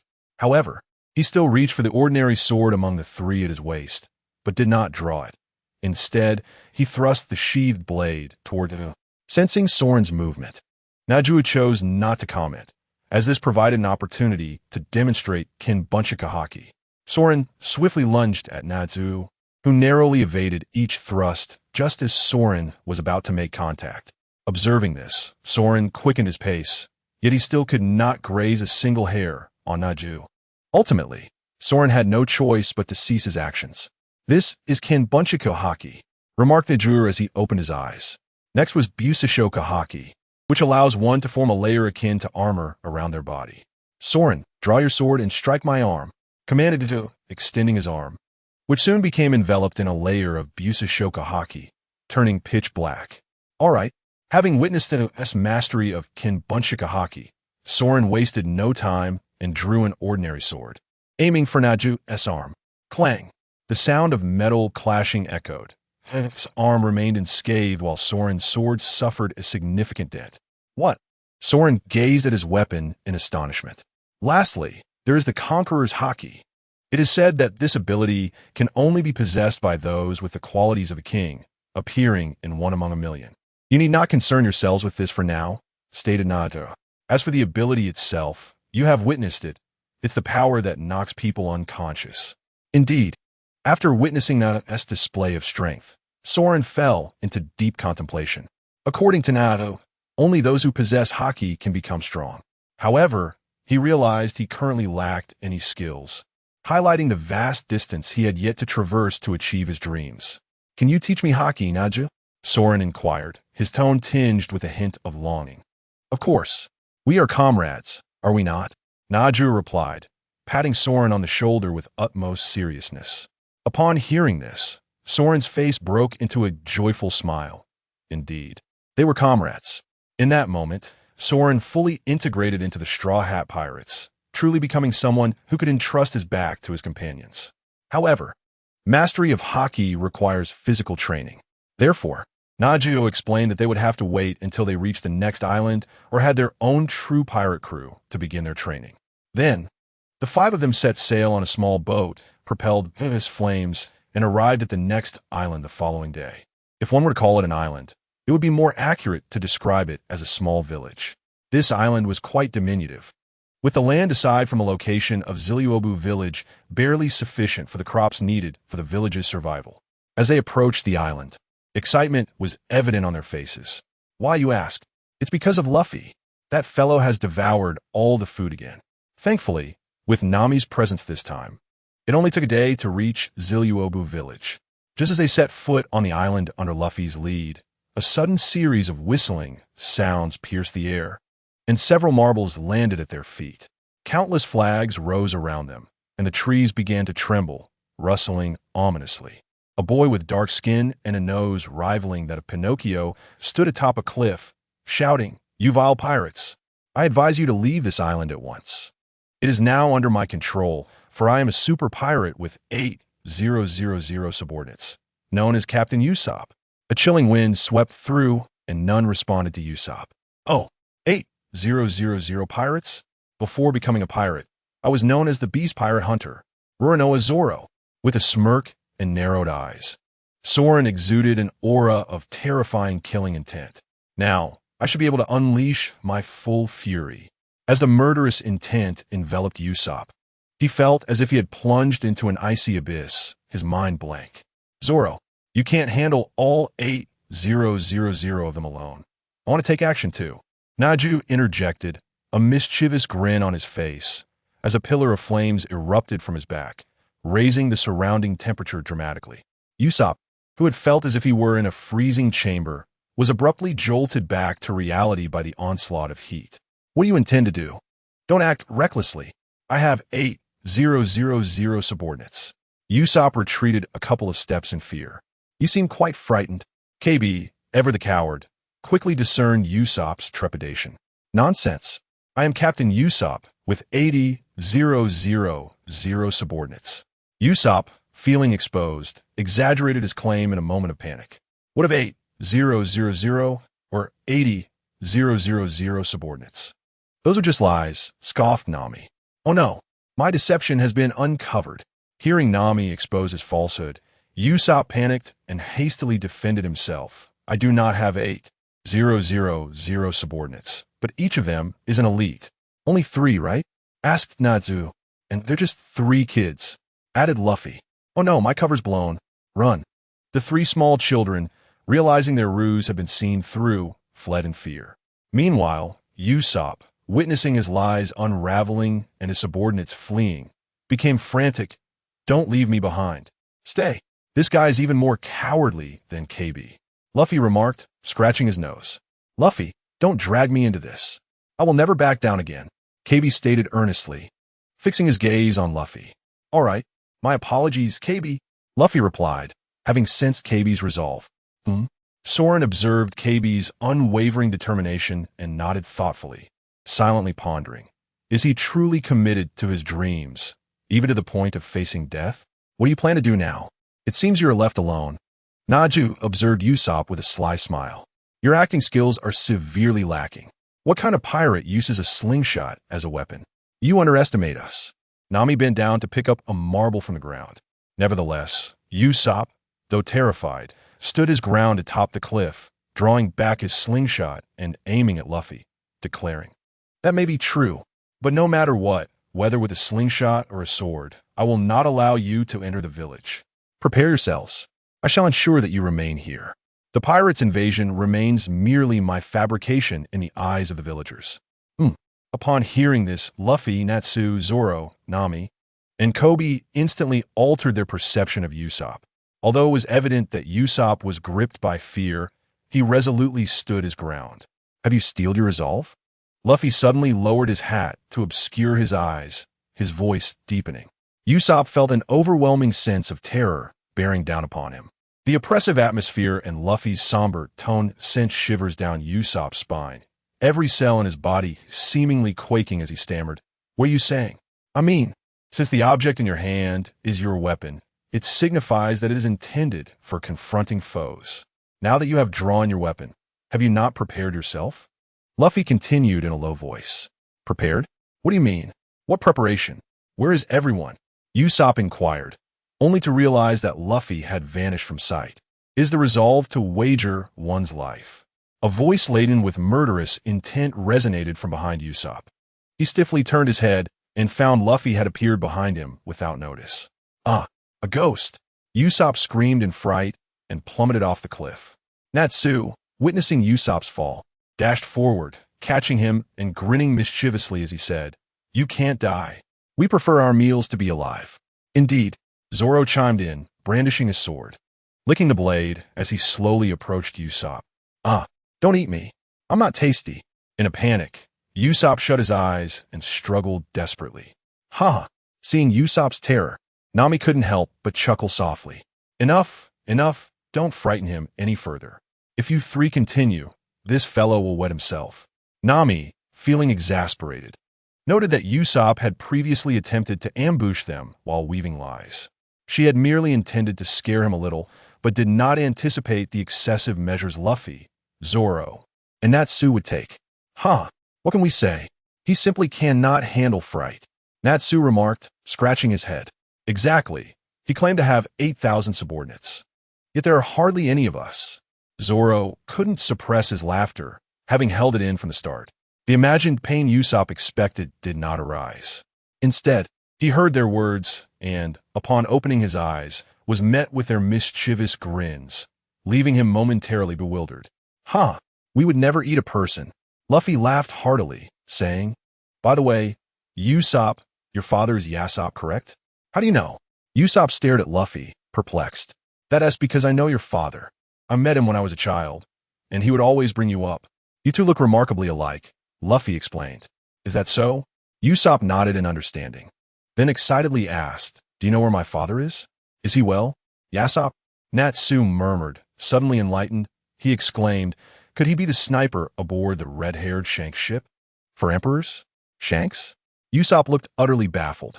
Forget that. But your father is quite impressive. He is the world's greatest sniper.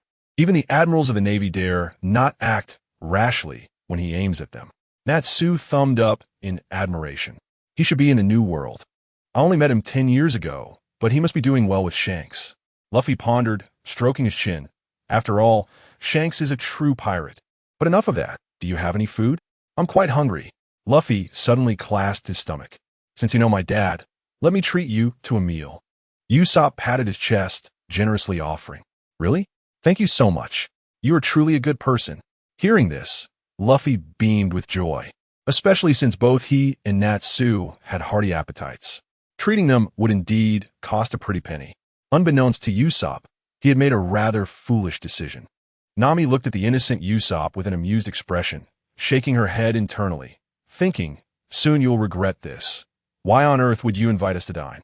Soon, under Usopp's guidance, the group arrived at his home, where he promptly set about preparing food. Having lived alone for most of his life, Usopp was capable of whipping up some simple dishes. Before long, the table was laden with a sumptuous feast thanks to Usopp's efforts. You all start eating without waiting for me. If there isn't enough, there's more food in the kitchen, so feel free to help yourselves. Usopp glanced up at the sky, as if recalling something, leaving a parting remark before hastily exiting. Given Usopp's generosity, Luffy and the others felt no need for politeness. Devouring every morsel of food in Usopp's home, Luffy leaned back in his chair, content, and began picking his teeth. By the way, Luffy, Natsu suddenly said, shouldn't we look for a proper pirate ship? As our numbers grow, relying on that small boat is definitely insufficient. A pirate ship? Luffy groaned, holding his head in exasperation, saying, but where can we find one? I think that house atop the mountain looks splendid. Zoro raised an eyebrow, peering through the window at the villa atop the hill. What a beautiful villa. It seems to belong to a wealthy family, Nami remarked with a hint of envy. Why don't we just rob them?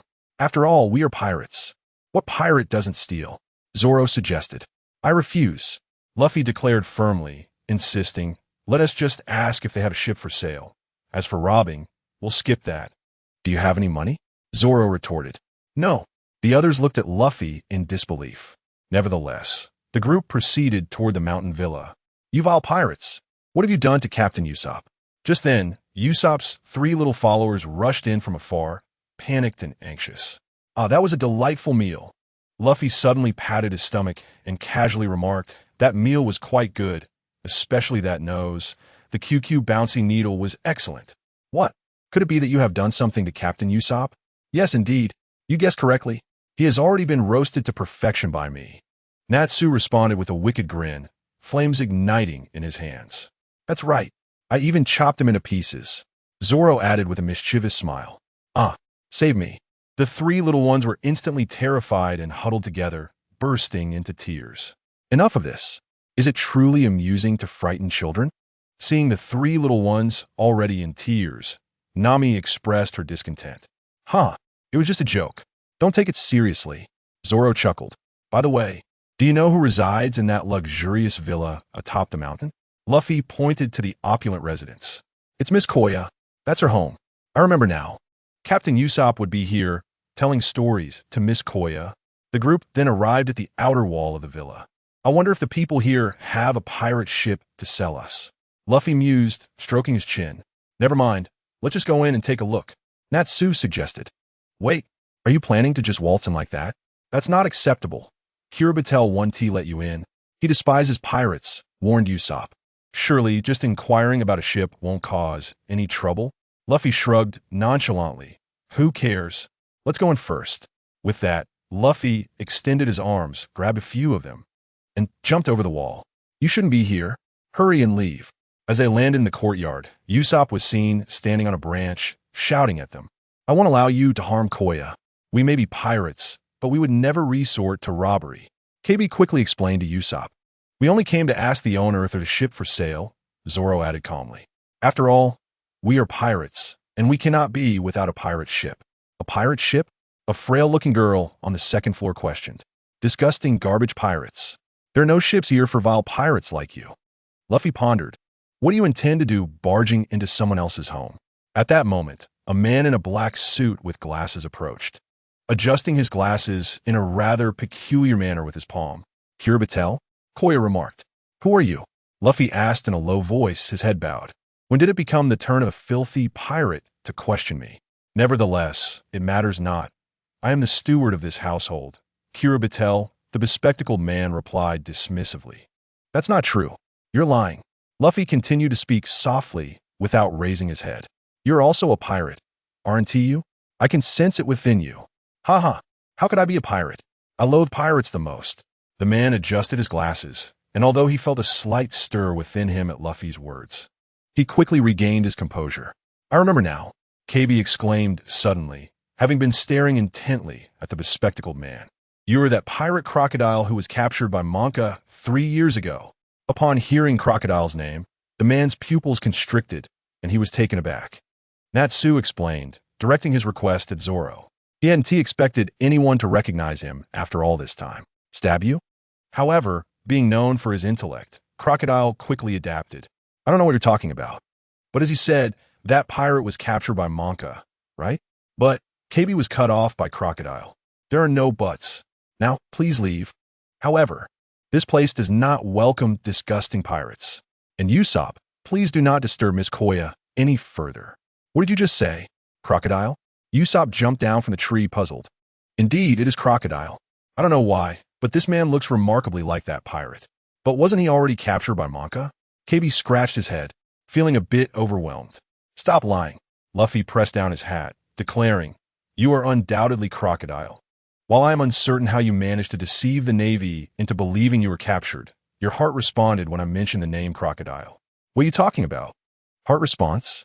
My name is not Crocodile. It is Kirabatel, the steward here. Crocodile pushed up his glasses with his palm. Nami's pupils constricted as she seemed to recall something. KB, do you remember what weapon Crocodile used? Nami asked gravely. The 10-finger claw knife, why? KB replied, puzzled. Crocodile, if I am not mistaken, you just push your glasses with your palm. Nami stared anxiously at Crocodile, for he was a notorious figure whose bounty had reached 17 million. Only 3 million less than Arlong. What pushing glasses with my palm? Usopp looked at Nami, confused, as Kirabatel had this habit for a long time. But how would he push glasses if he had the 10-finger claw knife? Nami asserted gravely. KB was stunned into silence, realizing the implication. What are you all talking about? What heart response? I will not allow you to slander Kirabatel. Koya shouted from the second floor. How could Kirabatel possibly be a pirate? KB and Nami exchanged bewildered glances at Koya above, as if to say, It's so obvious, can't you see? You're not a good person. Luffy suddenly exclaimed angrily. As he had uncovered the truth, this pirate named Crocodile had killed Koya as parents to seize their estate. Someone like you is not worthy of forgiveness. Shave, Luffy shouted, his feet rapidly pounding the ground, and in an instant, he vanished, leaving behind a shattered patch of earth. In the blink of an eye, Luffy appeared before Crocodile. Since such a person was not deserving of mercy, he had no need to hold back. Luffy delivered a powerful punch to Crocodile's abdomen, catching him off guard and sending him flying through the wall into the villa. Kirabatel, Koya gasped, just as she feared Crocodile was gravely injured. A voice emerged from within the villa. Why must you ruin my plans? Crocodile emerged, wielding the 10-finger claw knife, exuding an aura befitting a pirate as he pushed up his glasses with his palm, standing ominously. Aside from Luffy and Natsu, the others were intimidated by the aura emanating from Crocodile. He truly is a pirate. Zoro instinctively placed his hand on the hilt of his sword, ready to draw at any moment. Meanwhile, KB, Nami, and Usopp, comprising the timid trio, cowered behind Natsu in fear. Kirabatel? Koya covered her mouth in disbelief as she gazed at Crocodile's 10-finger claw knife and the earlier gesture of pushing his glasses. Even the most oblivious individual could finally sense that something was amiss. You are indeed Crocodile, the pirate with a bounty of 17 million. What is your purpose in being the steward here? Natsu inquired with keen interest. Speak quickly. Why have you appeared in Koya's home? What are your intentions? Usopp also peered out from behind Natsu. At that moment, the clamor around was overwhelming. What on earth was happening? As the noise subsided, a man adorned with horns emerged, flanked by several bodyguards, and inquired beside Kalu. Be careful, Usopp shouted loudly. However, it was too late. Kalu swiftly waved his hands, and a flurry of blades sliced through the air. The sounds of swords piercing flesh resounded as the horned man and his bodyguards collapsed to the ground, their fates uncertain, blood gushing from their bodies. Melee, Kaya gasped in disbelief, covering her mouth as tears streamed down her cheeks. Why did you have to appear today? Kalu, with a grim expression, murmured, It was just 1 day away. My plan was on the verge of success. Why must you show up today? With that sentiment, he resolved that they would perish here. Kalu charged towards Luffy, his 10-fingered claw knife poised to strike. Given Luffy's previous swift and powerful punch, Kailu dared not underestimate him and attacked with full force from the outset. Yet Luffy stood motionless, seemingly oblivious to Kailu's actions. Just as the claw knife was about to descend upon him, Luffy finally moved. His arm turned pitch black, effortlessly grasping the claw knife. Haki. Zoro, having understood the significance of Haki through Natsu's explanation, realized its importance, though time had not yet allowed him to begin his training. What? Kailu stared incredulously at Luffy, astonished that his attack had been so easily countered and baffled by the ebony arm that had seized his claw knife. He attempted to withdraw the knife, but no matter how forcefully he pulled, it remained immobile. Is that all your strength? Luffy remarked nonchalantly. Damn it! How dare you underestimate me? Kailu retorted, anger flaring as he tugged harder on the claw knife.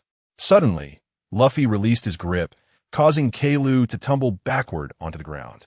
You little brat! You tricked me! Kailu's face flushed with anger. He roared, rapidly swinging his hands in a flurry of attacks directed at Luffy. Yet Luffy merely sidestepped or evaded each assault. Kailu's strikes never once making contact. You're too weak, Luffy declared before delivering a swift kick that sent Kailu flying. So fast, Zoro exclaimed in astonishment at Luffy's agility. While he could have parried Kailu's attacks, it would never have been with such ease. Luffy appeared to be playing, and Zoro's respect for his strength grew considerably. How could he be so powerful? Kailu gritted his teeth and, in a fit of rage, declared, You are forcing my hand. With that, he drew a pistol from behind and fired into the sky. A crimson meteor shot upwards, exploding in midair. This is bad. He asked, calling for reinforcements. Kaibe exclaimed anxiously. Meanwhile, Luffy and Natsu merely observed, showing no intention to intervene. You will regret this. Zangao and his crew will see my signal and unleash a massacre upon this village. Ha ha ha.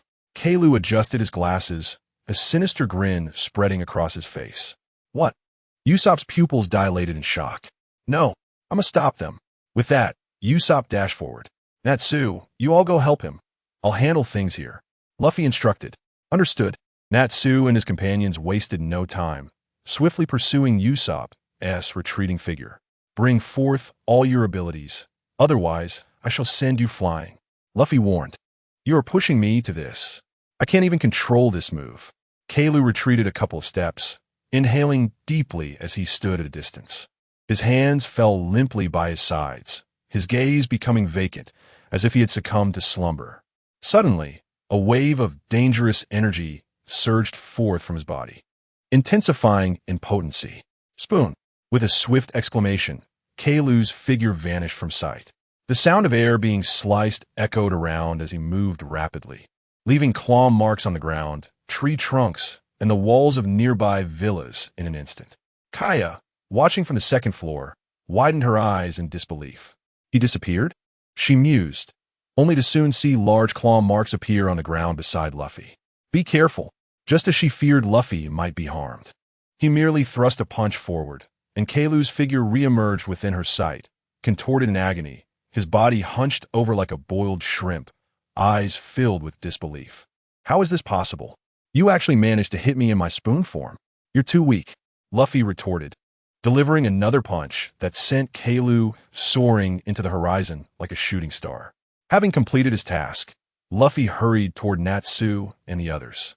Soon, he arrived at their location, where countless pirates lay defeated on the ground.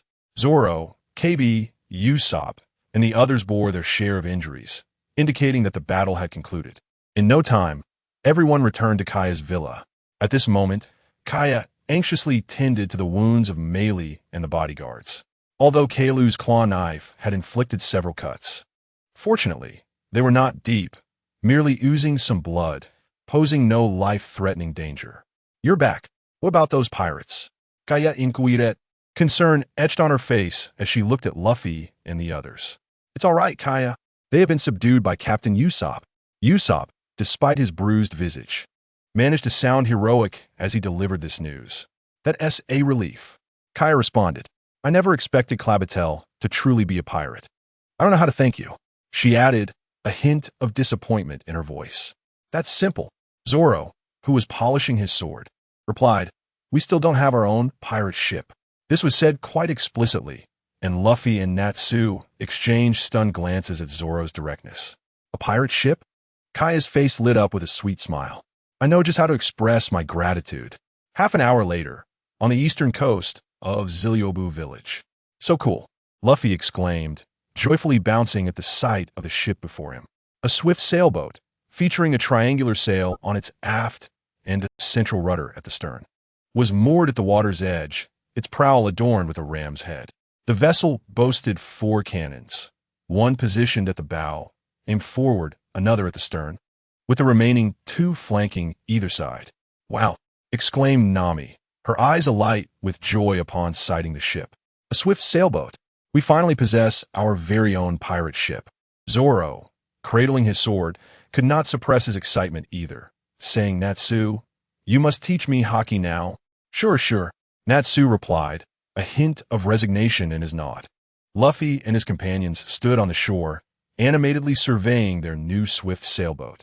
Suddenly, Mary descended from the vessel, stating, this ship was designed by me, initially intended for my own use, but Miss Kaya has decided to gift it to you.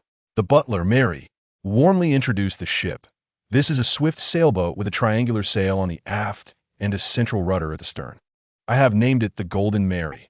It measures 21 meters in length, 7 meters in width, and 15 meters in height.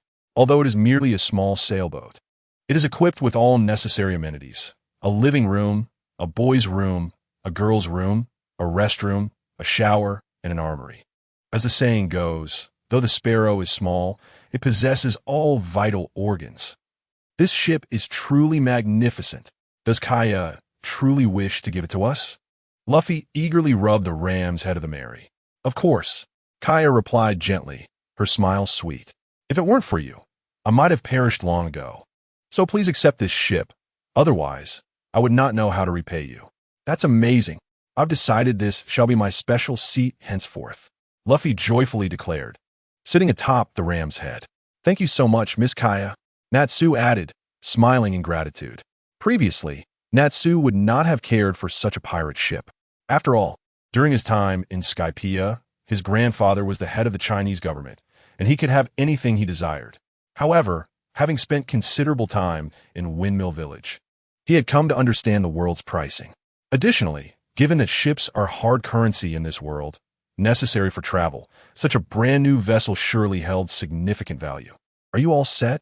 Luffy suddenly called out, standing atop the ram's head and adjusting his hat. Oh, Natsu, Zoro, and the others responded in unison. As they prepared to board and set sail, a chilling scream echoed from the hillside. Help! A massive black sphere rolled down, crashing onto the rocks before coming to a halt. What on earth? Nami raised an eyebrow in confusion. Emerging from beneath the black sphere, a bruised Usopp crawled out. It turned out that the sphere was his luggage. Minutes later, Usopp finally stood up, wearing suspenders, and approached Kaya. Are you really setting sail, Usopp? Kaya's face displayed a bittersweet expression, as if she had anticipated this moment. Yes. Usopp scratched his head, feeling a bit bashful. I must embark before I have second thoughts. He was aware of his timid nature, and it had taken considerable resolve to make this decision. Had it not been for meeting Luffy and discovering news about his father, he would not have been able to commit so early. However, his encounter with Luffy had solidified his determination. Enough chatter, Usopp. Zoro, leaning against the railing with a smirk, urged, get on board. We're ready to set off. I'm going to find my comrades and become a brave warrior of the sea. Usopp feigned bravado, but deep down he yearned aboard. We are already comrades, are we not? Natsu smiled, adding, right, Luffy? Indeed. Usopp, come aboard. I believe your father would be thrilled to see you on my ship. Luffy cheerfully proclaimed from the bow. Usopp paused, then chuckled. Since you all so sincerely invite me, I shall reluctantly join you. He declared, ha ha ha. From now on, I shall be the captain of your ship. Little did he know that Luffy stood behind him, exuding an ominous aura as he whispered, I hear you intend to usurp my captaincy? With a crackling sound, Luffy's bones popped ominously. Wait, Luffy! I was joking. Usopp cried as Luffy pinned him to the ground, unleashing a flurry of punches. Don't hit me, Luffy. I was wrong. Just don't hit my brother. He pleaded. I won't be the captain again. Usopp's wails echoed across the island. Kaya stifled a laugh, covering her mouth. Moments later, Usopp sported several large bumps on his head, looking quite comical. After bidding Kaya farewell, he turned to board the Mary. "Usopp," Kaya suddenly called out, watching his retreating figure. "What is it?" Usopp turned, puzzled. Before he could finish his sentence, a graceful figure leapt into his arms. Upon closer inspection, it was Kaya. The warmth of her embrace and the fragrance wafting from her hair caused Usopp's face to redden visibly. "Wow!" Nami and the others couldn't help but cheer at the sight. After an exchange with Kaya, Usopp, appearing flustered and stiff, boarded the Mary. "Impressive. Usopp, you've mastered the second gear," Luffy teased. "Farewell." Kaya waved vigorously, watching the golden Mary sail away. The sea breeze gently caressed them as the waves hurriedly retreated, with the golden Mary relentlessly pursuing them. "Zoro, hurry up. Haven't you eaten?" Natsu's voice rang out from the stern. "Kobe, I already have Zoro pulling you along. Can you not exert some effort?" Usopp timidly pointed at Natsu, who stood at the ship's rear. "Is he a demon? This is terrifying." The golden Mary pressed on towards the next island, with Natsu having tied Zoro and Kobe together with a rope and thrown them into the sea to swim alongside the Mary. Zoro had it worse, as Kobe was too weak to keep pace with the ship, forcing Zoro to drag him along. Each time they neared the ship's speed limit, Natsu would hurl a massive fireball toward them. "You call this training? No waities."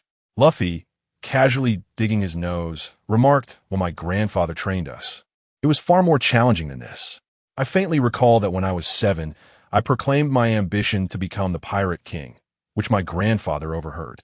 He muttered to himself about that despicable Shanks, lamenting that he had influenced my grandson to aspire to be like Roger. No way, I must steer him back.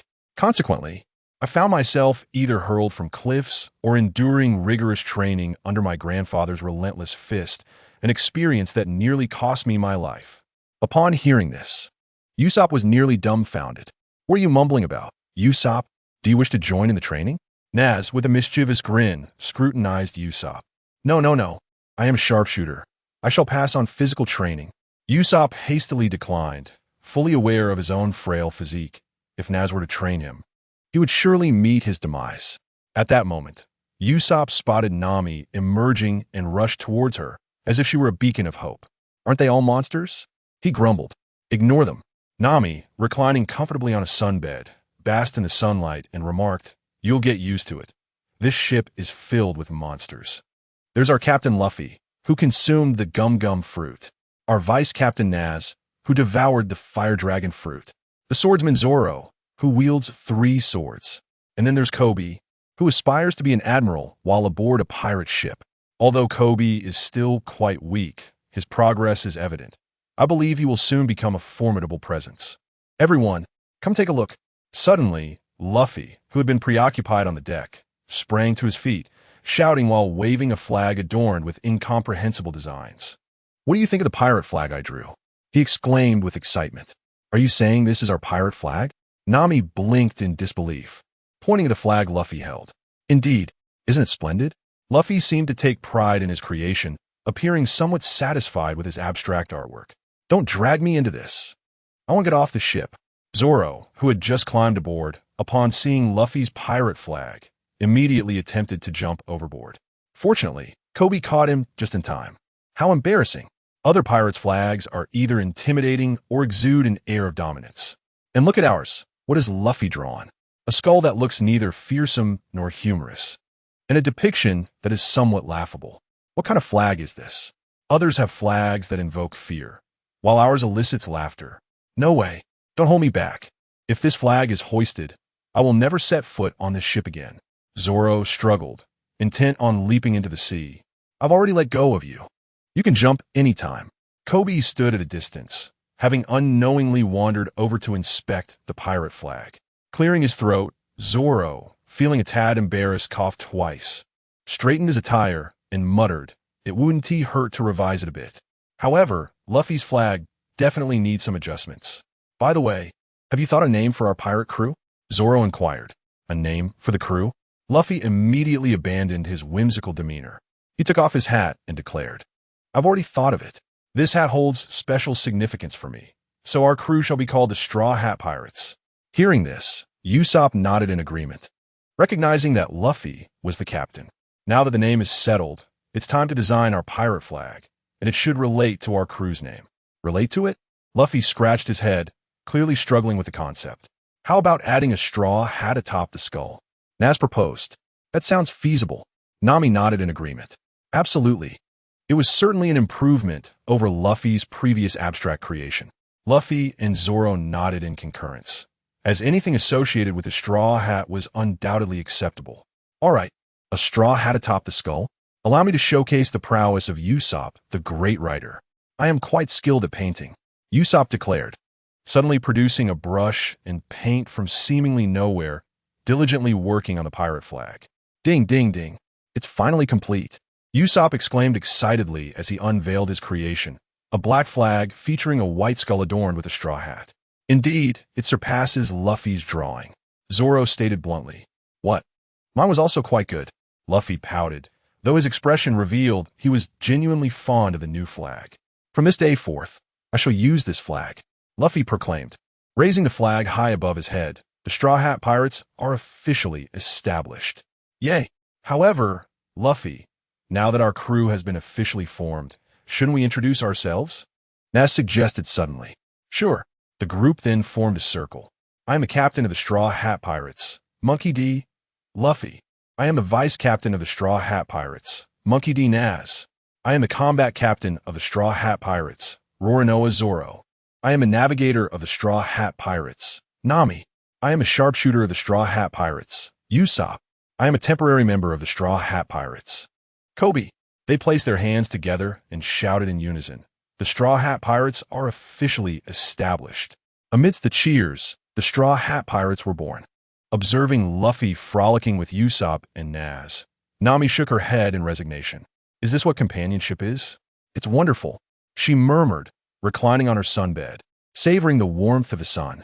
With the gentle rays and the sounds of Luffy and his antics, Nami drifted into a sweet slumber. In a separate scene, Nami, hurry and help me serve the dishes, and don't forget to call Noscow back for dinner. Belmir shouted from the kitchen towards Nami in the hall. Coming, Mom. Nami rushed into the kitchen, nearly tripping along the way. The scene shifted. My mother doesn't like me at all. Why must I always wear Noscao's hand-me-downs? Nami cried as she stormed out, slamming the door. Before long, the rain began to pour heavily, and Belmir anxiously searched for Nami. The scene shifted once more. A colossal pirate ship shattered the village's tranquility, wreaking havoc and demanding 100,000 berries from each adult and 50,000 berries from every child. Belmir, having exhausted all her resources, managed to gather 100,000 berries. So, will you choose death, or will you choose to live? Arlong threatened, gun aimed at Belmir's head with malice. I choose to let these two children live. Nu osi gao name, I love you both. Bang! Splash! Before Bay could finish her sentence, a deafening gunshot pierced Name's ears. The most despairing moment replayed in her mind once again. The bullet penetrated Bay's head, and Nami could only helplessly watch as the light gradually faded from Bay's eyes. Ah, along. Bye am I. Along. Ah, now May. Wake up. Suddenly, a beam of light accompanied by urgent calls pulled Nami from her dark memories. Luffy. Nazi. Suolong. Kubai. Usopp. Nami opened her eyes to find her comrades anxiously gazing at her. Nami, what is wrong? You look like you're in distress. Luffy said anxiously. And who is along? You keep calling his name. Nami hesitated, unsure whether to speak. After all, during their time together, she had grown fond of this atmosphere. She had truly come to regard the Straw Hat Pirates as her companions. Because of this, she was unsure whether she should drag them into her troubles. After all, Along was the most terrifying existence in Name's heart. He was a fishman. Speak up, Name. Are we not comrades? Nazi looked at Name earnestly. All right, you should recognize this emblem. Name revealed the mark of Along's pirate crew on her left shoulder. Luffy had a tendency to forget information about people he didn't care about. This is the emblem of Along's pirate crew, Su Along exclaimed. Looking at the emblem on Name, you are from Along's pirate crew. Upon hearing this, everyone fell silent. If Nami truly belonged to Along's crew, what was her purpose in approaching their pirate group? What does Along's crew matter? Nami is our companion. She is my navigator. Luffy suddenly broke the silence. Luffy. Nami looked at him, touched, and then slowly recounted what had happened to her. Thus and thus. Hearing this, everyone fell into a deep silence. Luffy pressed his straw hat firmly onto his head, his demeanor darkening ominously.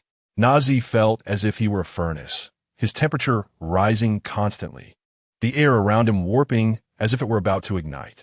Suo Long sat on the ground, silently polishing his sword. Kubai appeared lost in thought, becoming uncharacteristically silent, the timid aura he usually exuded vanishing without a trace. Even the most cowardly Wu Suo Pu took out his treasure bag, tirelessly crafting one piece of ammunition after another.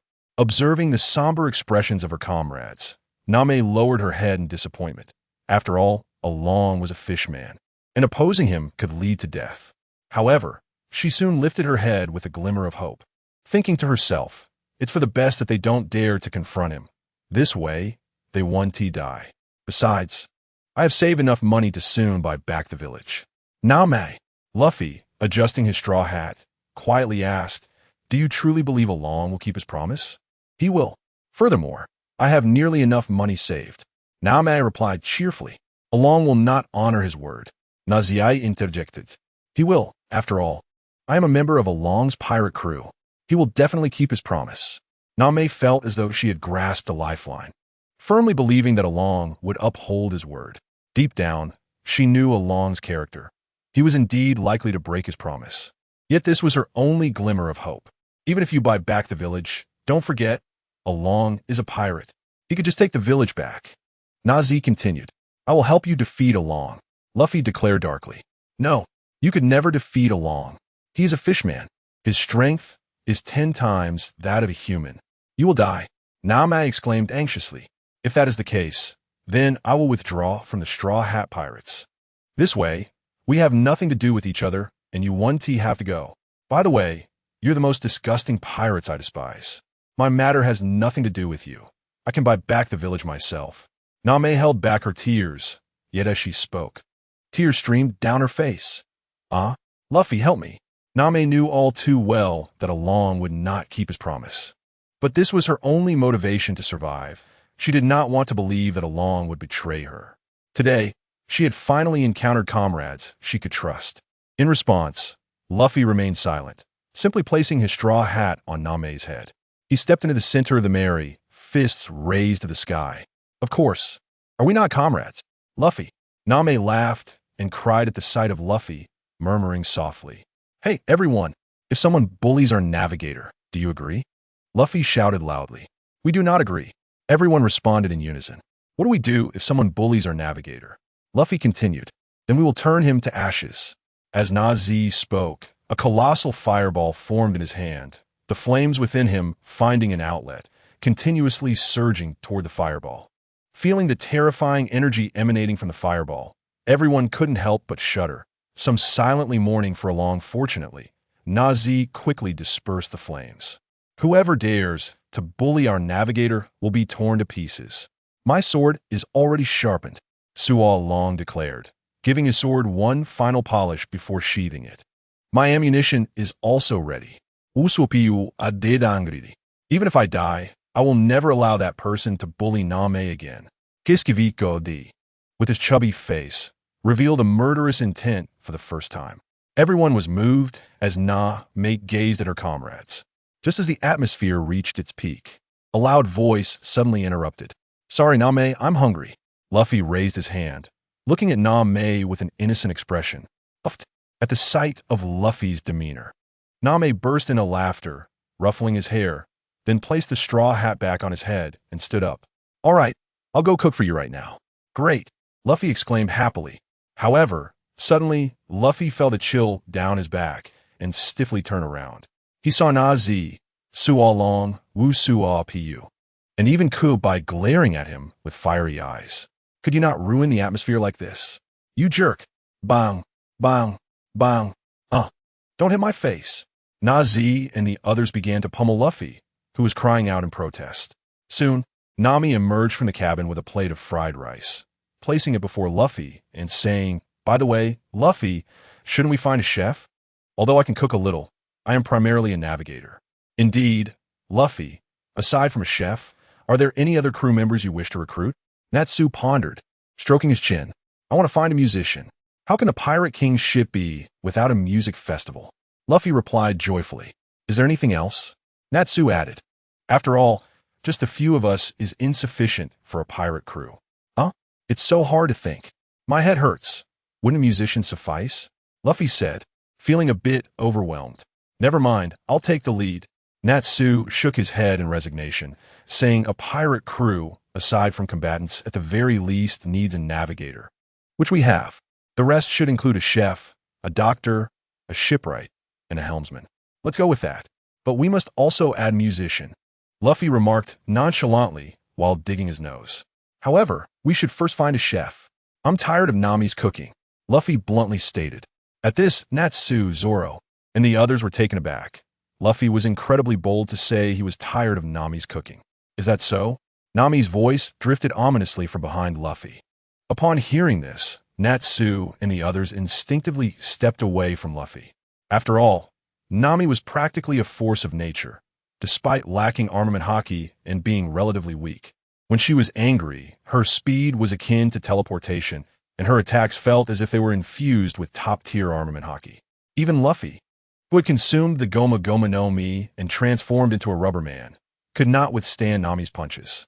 Once Nami's voice reached his ears, Luffy dared not turn around. Cold sweat cascading down his forehead like a waterfall. He was all too familiar with Nami in this state. The last time he inadvertently angered her, his advanced armament defense proved utterly useless, and he was crushed mercilessly. Moments later, Luffy had transformed into a gigantic pig's head, sincerely apologizing to Nami. "So, are we really looking for a chef now?" Nami inquired. "First, let's deal with Arlong," Natsu suggested. "Indeed, resolving the Arlong situation is more pressing." Zoro leaned against the railing, commenting, "That's fine. Because on the way to Kokoyashi Village, there happens to be a place where we might find the chef Luffy desires." Nami mused, stroking her chin. "Oh, where is that?" Luffy leaned forward, intrigued at the mention of chef. "The floating restaurant, Baratai," Nami declared. "The floating restaurant, Baratai." The others exclaimed in unison. "You all know it?" Nami retorted. No, they all shook their heads. "It's a restaurant established by pirates who no longer wish to be pirates, and it is said to host the most formidable chefs in the East Blue." Nami reflected carefully on her memories before continuing. "Impressive. The most formidable chef." Luffy's eyes sparkled with excitement. "I've decided. I want that chef to join our crew," Luffy proclaimed enthusiastically. Witnessing this, Nami could only shake her head in exasperation. Luffy was once again acting on impulse. "And I as well. This guy has claimed from the very beginning that I am his partner without consulting me." Zoro and Nami exchanged knowing glances, sharing a sense of camaraderie in their plight. However, since Luffy was the captain, once he had spoken, their next destination would indeed be the floating restaurant Baratai. Their goal was to find a chef worthy of the Straw Hat Pirates. Soon, with Nami's exceptional navigational skills, the Going Merry set sailed swiftly in a determined direction. The sea breeze was tumultuous, whipping across the waves, creating a flurry of crests. Meanwhile, on the deck of the Going Merry, Natsu stood before Usopp, Nami, Zoro, and Kobe. Yes, you heard correctly. Nami had also joined the training, claiming she wanted to try her hand at defeating a few fishmen. The 6 powers of the Navy, a martial arts technique originally created by the world government's Navy, possesses formidable power. If mastered to perfection, one could even reach the realm of life restoration. Like this, Natsu said as he began to demonstrate. His hair moved as if it were an extension of his arms, responding to his will. "Your hair is moving," Usopp exclaimed in shock. After all, in his mind, hair was a lifeless entity, and even if cut, it would not hurt, thus it could not be controlled. Yet now, Natsu could manipulate his hair at will. After demonstrating life restoration, he continued, "The 6 powers consist of 6 techniques: Iron Body, Paper Drawing, Shave, Moonwalk, Storm Leg, and Soru. These techniques encompass offense, defense, evasion, and movement, making them immensely beneficial to master. First, Iron Body. As the name suggests, it allows one's body to become as hard as iron. The principle involves accelerating blood flow and muscle movement to achieve a steel-like toughness, capable of withstanding blades, spears, or ordinary firearms. As he spoke, Natsu focused his thoughts, and suddenly his entire form became somewhat squared. Indeed, it is somewhat squared, his muscles bulged, and his appearance sharpened, as though sculpted by a tool. What do you think? Want to give it a try? Natsu confidently asked, a vague smile gracing his lips as he eyed the others. The effectiveness of Iron Body varies from person to person. Depending on individual physique, the stronger one's body, the greater the strength of Iron Body. Naturally, even in the original story, the CP9's Iron Body strength was such that Zoro or the original Luffy would need to exert their utmost to break through. Presently, Natsu possessed strength nearly rivaling that of an admiral, so the Iron Body he exhibited would render Zoro and the others utterly incapable of breaching his defense, even if they pushed themselves to exhaustion. "I'll do it," Zoro exclaimed, his eyes lighting up as he immediately assumed his three-sword-style stance, clearly intent on unleashing a grand technique. After all, Zoro had been harboring resentment during this training period with Natsu, and he had long wanted to give Natsu a good thrashing. With such a golden opportunity before him, Zoro had no intention of letting it slip away. Moments later, clang, clang, clang, a series of sparks erupted in the air. Zoro's sword repeatedly struck Natsu, their muscular arms clashing against the blade. Though uncertain if he could break through Natsu's defense, the sheer thrill of being able to strike without reprisal was exhilarating. Zoro vented his pent-up fury, delivering relentless slashes, the sounds of metal clashing echoing continuously. However, as Zoro's anger subsided, he gazed at his attacks as if they were mere ordinary slashes against steel. His pupils constricted in surprise. He did not expect that without the use of Busashoka Haki, he would be unable to breach Natsu's defenses. This realization ignited a silent vow within Zoro to strive even harder, as he increasingly recognized the vast chasm between himself and the true strength of formidable opponents. Clang! Zoro gritted his teeth, his long sword no longer wielded with carelessness, but rather striking with precision at a single point, producing a series of sparks that erupted from that focal point. Meanwhile, Nami, astonished, covered her mouth. Is this really a block of iron? Even Arlong could not possibly disregard a blade. Could he? Nami felt a sense of reassurance. After all, Natsu's displayed strength utterly overshadowed the Arlong she remembered. It was only the fear instilled in her since childhood that kept her in thrall to Arlong. Incredible. Kobe's eyes widened. Zoro, you must persevere. This guy hasn't even unleashed his full potential yet. Lying atop the sheep's head, Luffy, with his head twisted at an odd angle, looked at Zoro on the deck and chuckled. Damn it, Zoro muttered under his breath, quickening his movements. Bam! Bam! Just as Zoro intensified his assault on Natsu, two faint sounds resonated from the side of the ship. Everyone focused their gaze and discovered a hook typically used for climbing. Enemy attack! Enemy attack! Usopp suddenly realized. Wasn't this a hook generally employed to assault ships? Someone is attacking. Oh ho! Natsu raised an eyebrow at the revelation, sensing two individuals of mediocre strength near the Mary. One of them emanated a remarkably feeble aura, as if on the brink of death. He could hardly fathom how such weaklings dared to attempt to rob the Straw Hat Pirates. Damn pirates! You will pay with your lives. With that declaration, a figure ascended the deck of the Going Merry using the hook. This man bore a tattoo of the character upon his face and sported sunglasses. Boom! Usopp drew back his slingshot, launching an ammunition that detonated violently upon contact with the man. In the next moment, the man in sunglasses collapsed onto the deck. How could this be? Natsu had encountered weaklings before, but never had he seen one so utterly oblivious to their own limitations.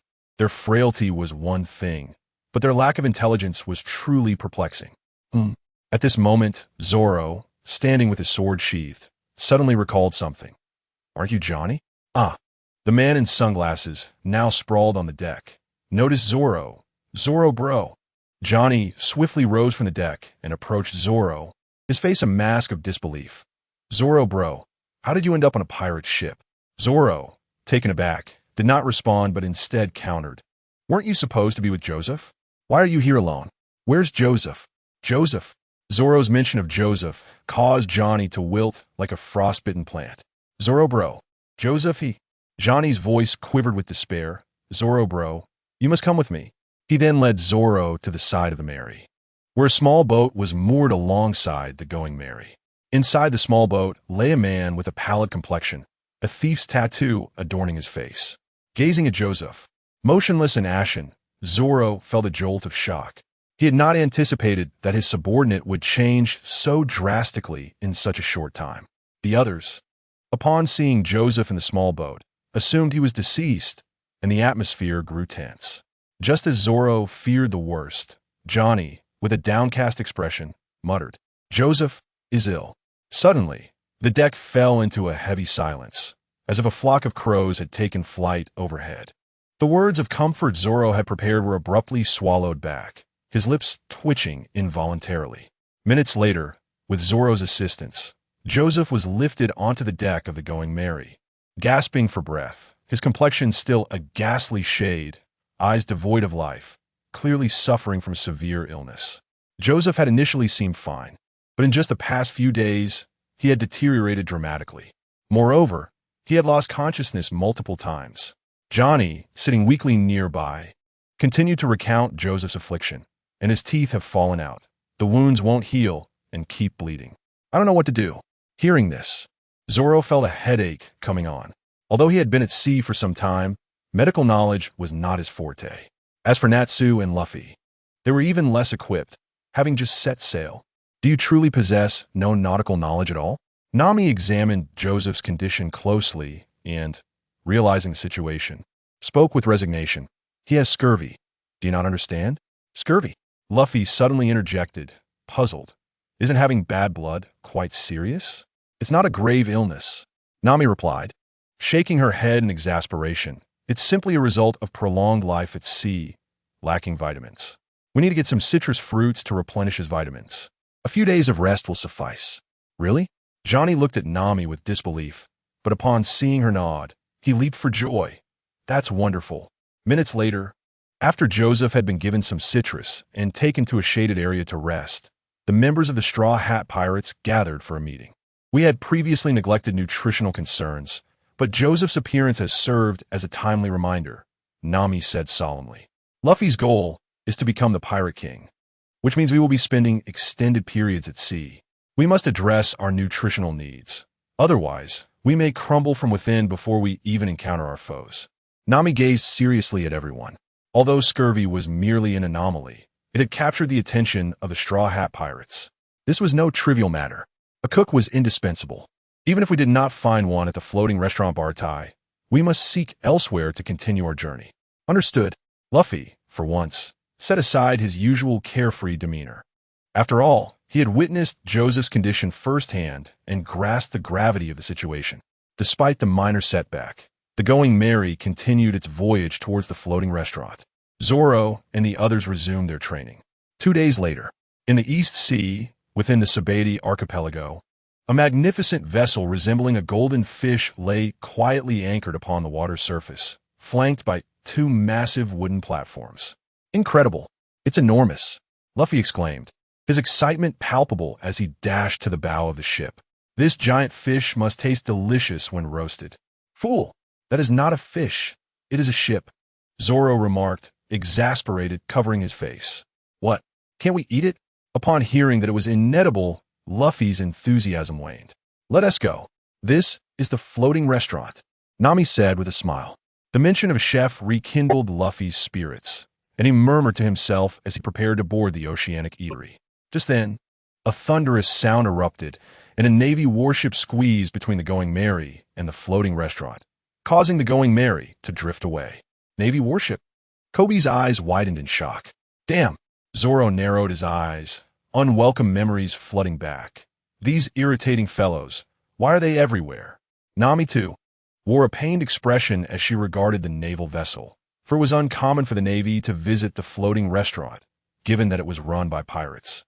At that moment, a man with pink hair and a claw-like weapon on his hand leaned against the railing of the Navy's ship, proclaiming loudly, "I am Lieutenant Iron Fist Hapu. I have never seen this pirate flag before.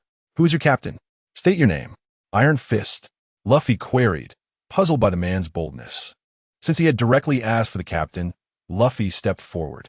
He approached Hapu with interest, inquiring, "You claim to be Iron Fist?" "Ha ha ha. Indeed, I am Iron Fist Hapu. I never imagined my reputation had reached this far. I didn't expect someone in this little corner of the East Sea would recognize me." Hapu, mistaking Luffy's curiosity for admiration, struck a pose he deemed impressive, though his lewd appearance rendered it somewhat comical. Luffy suddenly burst into laughter on the deck of the Going Merry, as if recalling something amusing. "What are you laughing at? Are you mocking me?" Hapu fumed, slamming his fist against the railing upon witnessing Luffy's disregard for decorum. No, Luffy quickly responded, clarifying he was not ridiculing him. "I merely thought of something amusing. I must tell my grandfather next time I see him that there's a pathetic Navy officer here, sharing his title." Hapu's rage diminished somewhat upon hearing Luffy's explanation. But as Luffy continued, Hapu's fury reignited. "You dare call me pathetic? What can you do about it?" Luffy regarded Hapu with a smirk. "Damn it, I will kill you all. Fire at them." Hapu bellowed in anger, and a cannonball shot forth from the warship. Boom! With a sound reminiscent of a blade being drawn, Zoro sliced the cannonball in half. "You dare attack my comrades? I am furious." Luffy's eyes narrowed as he sensed Hapu had ordered the attack against his friends. A surge of conqueror's haki emanated from him, and Hapu felt a gentle breeze wash over him. Before he could fully comprehend Luffy's words, he lost consciousness and collapsed. Thud! Thud! Hapu's fall triggered a chain reaction, causing the surrounding Navy personnel to also succumb to unconsciousness. "I'm hungry. Let us go eat," Luffy declared, ignoring the fallen Navy soldiers as he turned to his companions. He then strode confidently toward the grand, fish-shaped vessel. "What has happened? Why are they all down?" Joseph and Johnny gazed at Luffy's retreating figure in bewilderment. Yet, no one answered their queries. They simply followed Luffy, leaving Joseph and Johnny in a state of confusion. The two chose to remain behind to guard the Going Merry. The Bartai, a unique floating restaurant, was famed not only for its exquisite cuisine, but also for its staff, many of whom were former pirates, exhibiting rather peculiar service manners. If the food were not exceptionally delectable, patrons would not frequent this establishment so eagerly. Additionally, the restaurant welcomed any hungry soul, regardless of their background. As the Straw Hat Pirates, a group of 7, entered the restaurant, they quickly attracted considerable attention. "Gentlemen," Zoro leaned up to early man clad in black railing, adorned with a pink scarf, approached them with a grin, rubbing his hands together. "Do you have any money? We do not welcome penniless individuals here," Patty cheerfully inquired, though his eyes glinted with menace, ready to eject anyone who claimed to be broke. "Do we have money, Nami?" Luffy asked, turning to her. "Considering the theft from Arlong, along with Buggy and the Black Pirates, we should still have about 10 million berries," Nami replied, resting her chin on her hand. "Great. I want meat. Having money makes one a distinguished guest. That is our restaurant's rule. There are 7 of you, right?"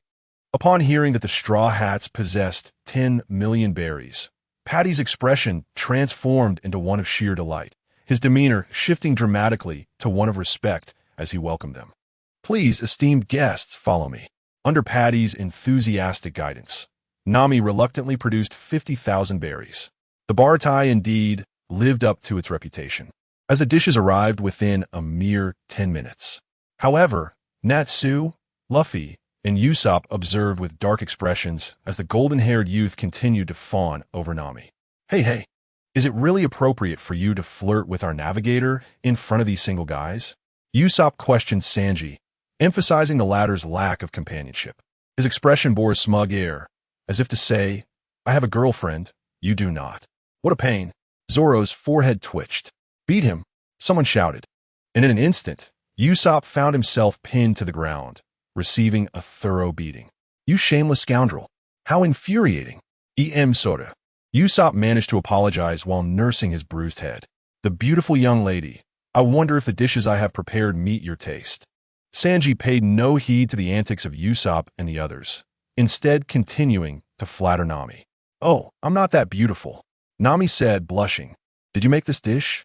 Luffy exclaimed with excitement, leaning in. "Yes, what about it?" Sanji replied, visibly annoyed by Luffy's interruption. "It's truly delicious," Luffy praised. "Is that so?" Sanji was somewhat taken aback by Luffy's compliment, having expected him to find fault. "Thank you for your praise," he responded in surprise. "You are quite impressive. Would you like to come aboard my ship as my chef?" Luffy invited Sanji. "Your ship? Sorry, but I cannot leave this restaurant." Although unsure of why Luffy extended the invitation, Sanji decisively declined. "Is that so? Well then," Luffy said, a hint of disappointment in his voice. But he quickly adjusted.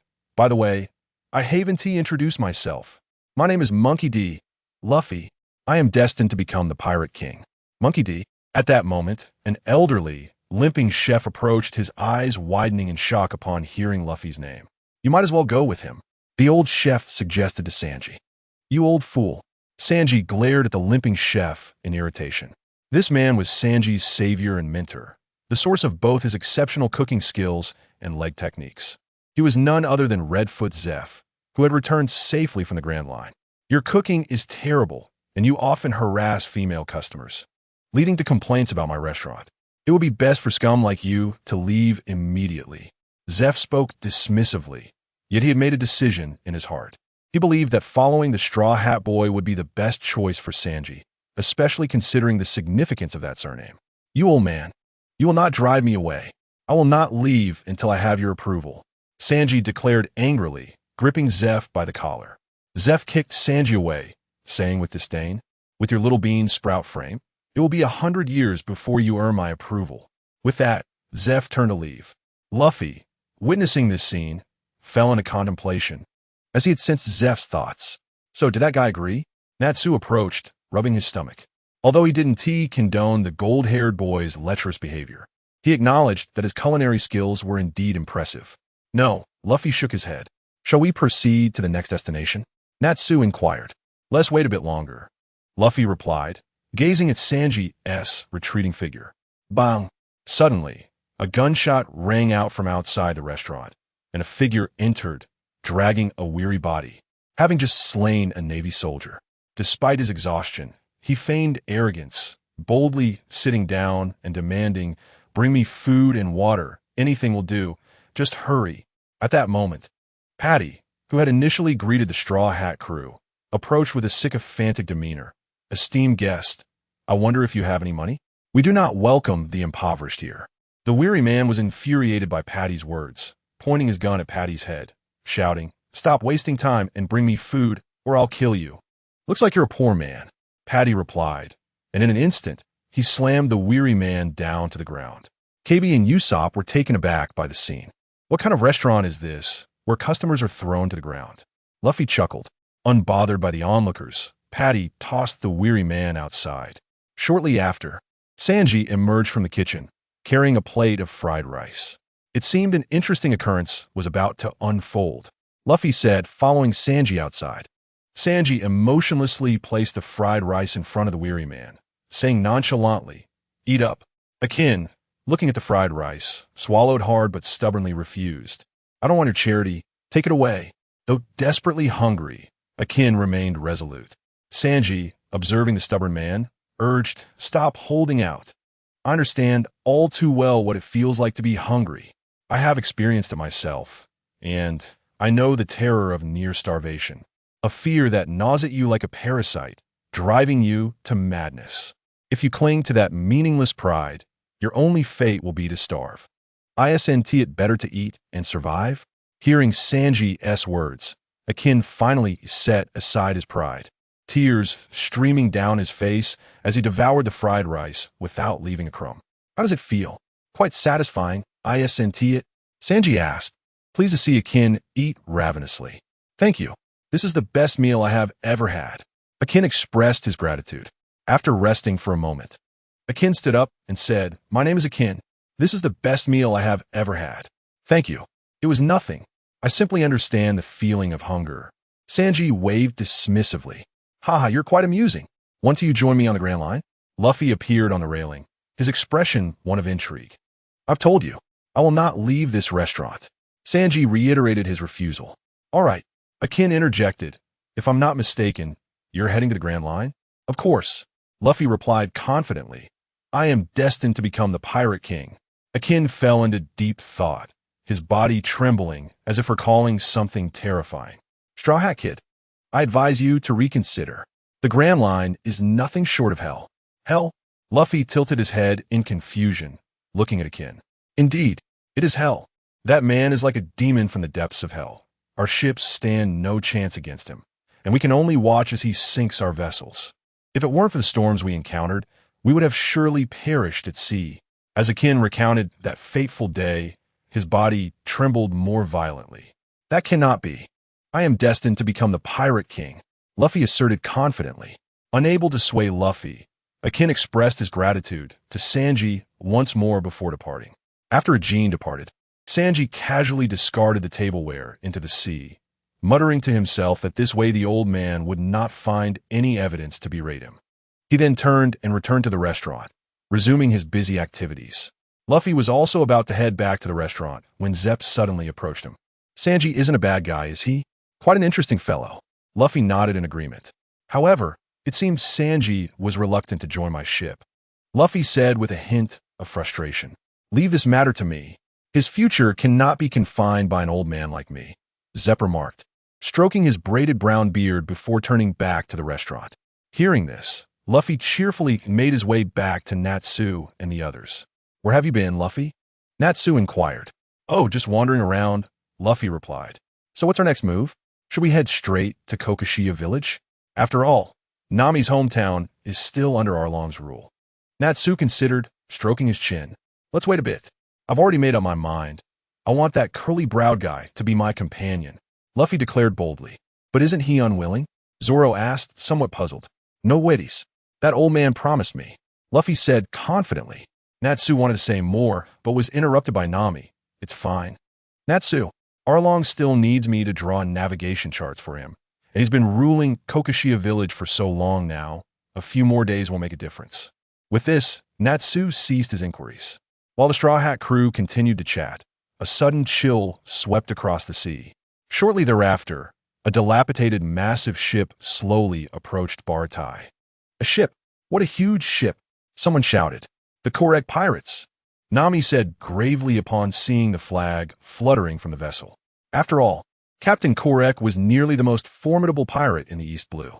"It seems Korek and his crew have hit a wall in the Grand Line," Natsu remarked, eyeing Luffy's worn-out ship. "It appears so," Nami nodded in agreement. Soon, under the watchful eyes of the crowd, Ajin helped Korek, who was barely able to walk, into the restaurant. Korek's condition was dire, resembling Ajin's when he first arrived, clearly having gone without food for an extended period. His face was almost devoid of color, and his body had become skeletal from starvation. Despite this, the onlookers gazed at Korek in terror.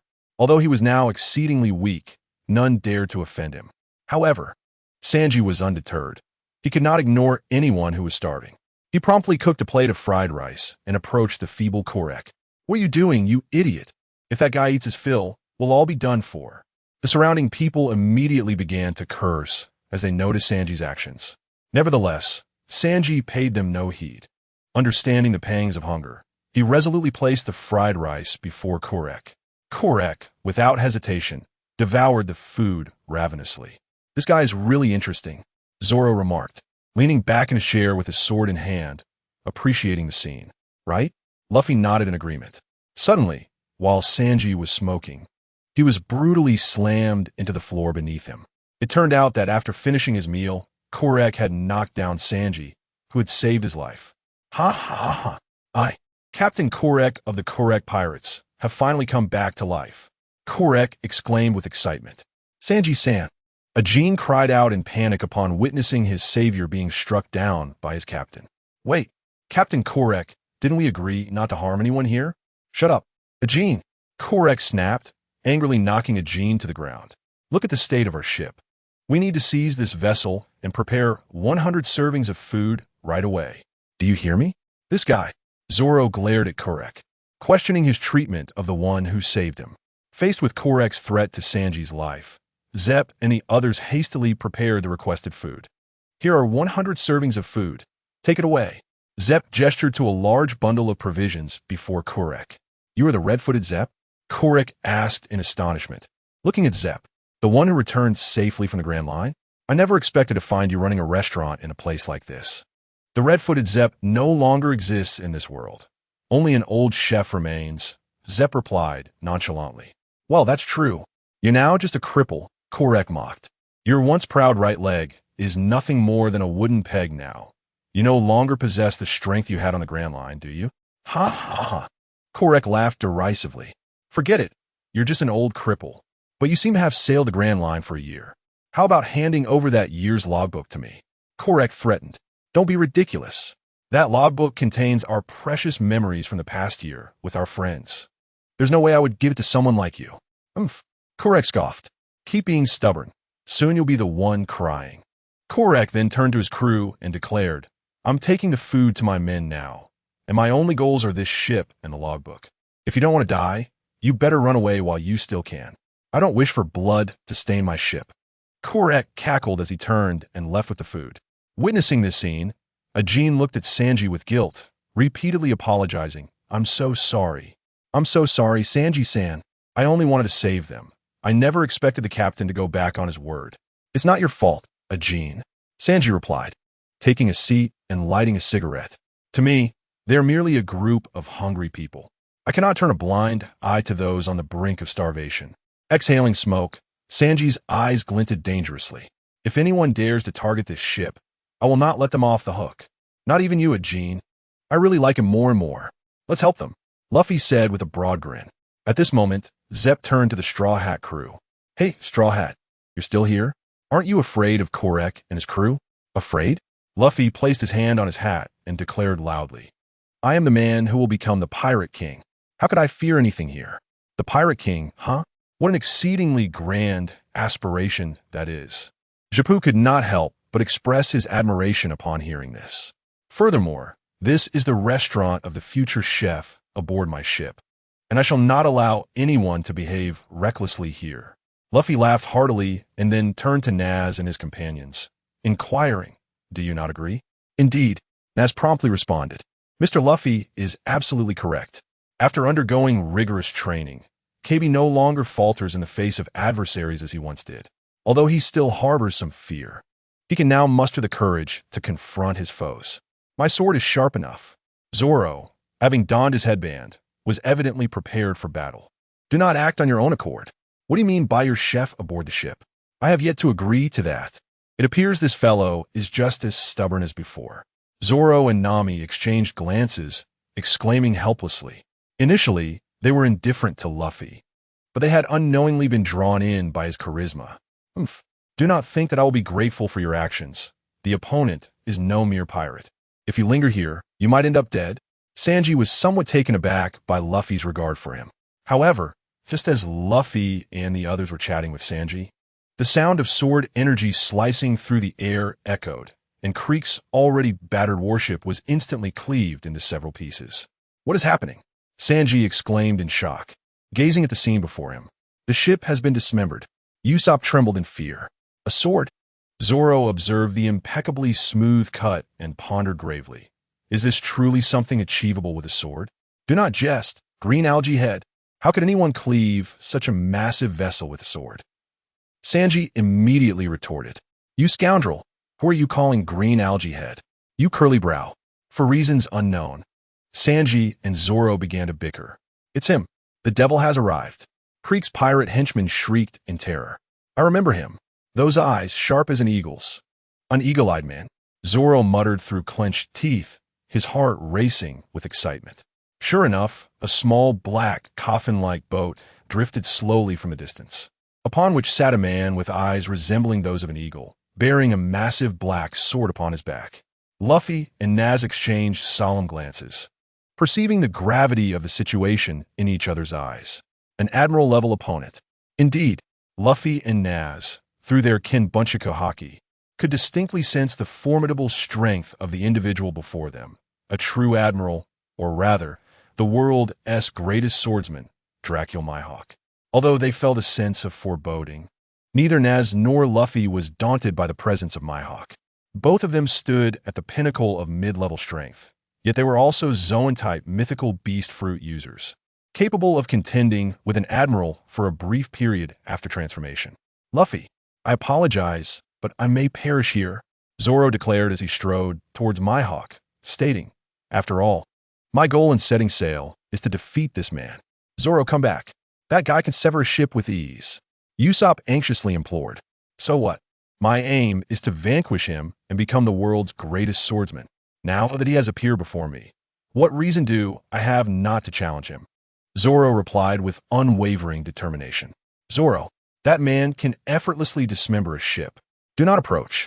Usopp continued to warn Zoro, yet Zoro disregarded him entirely.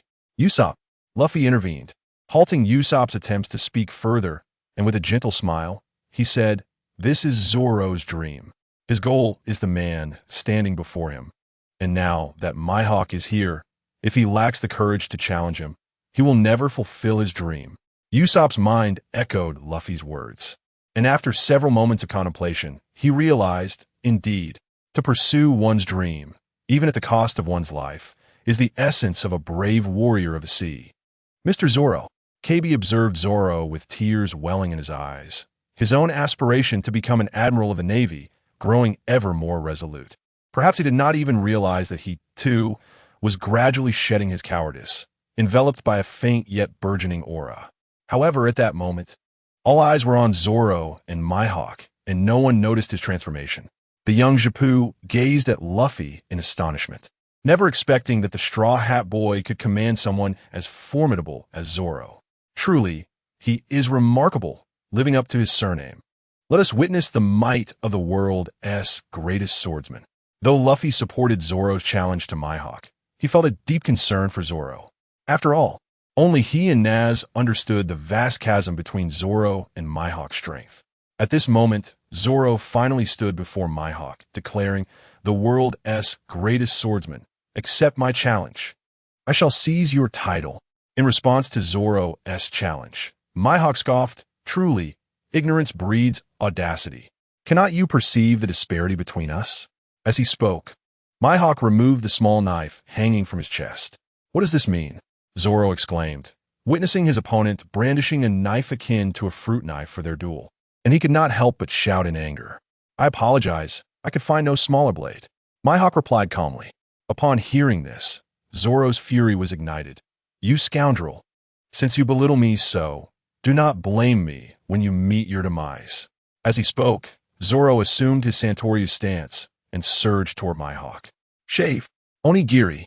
Zoro vanished from his position, reappearing behind Mihawk. Shave? Mihawk was taken aback, surprised that a pirate could wield the Navy's 6 powers. However, Mihawk remained unfazed. Instead, he turned, lightly stabbing with the knife in hand.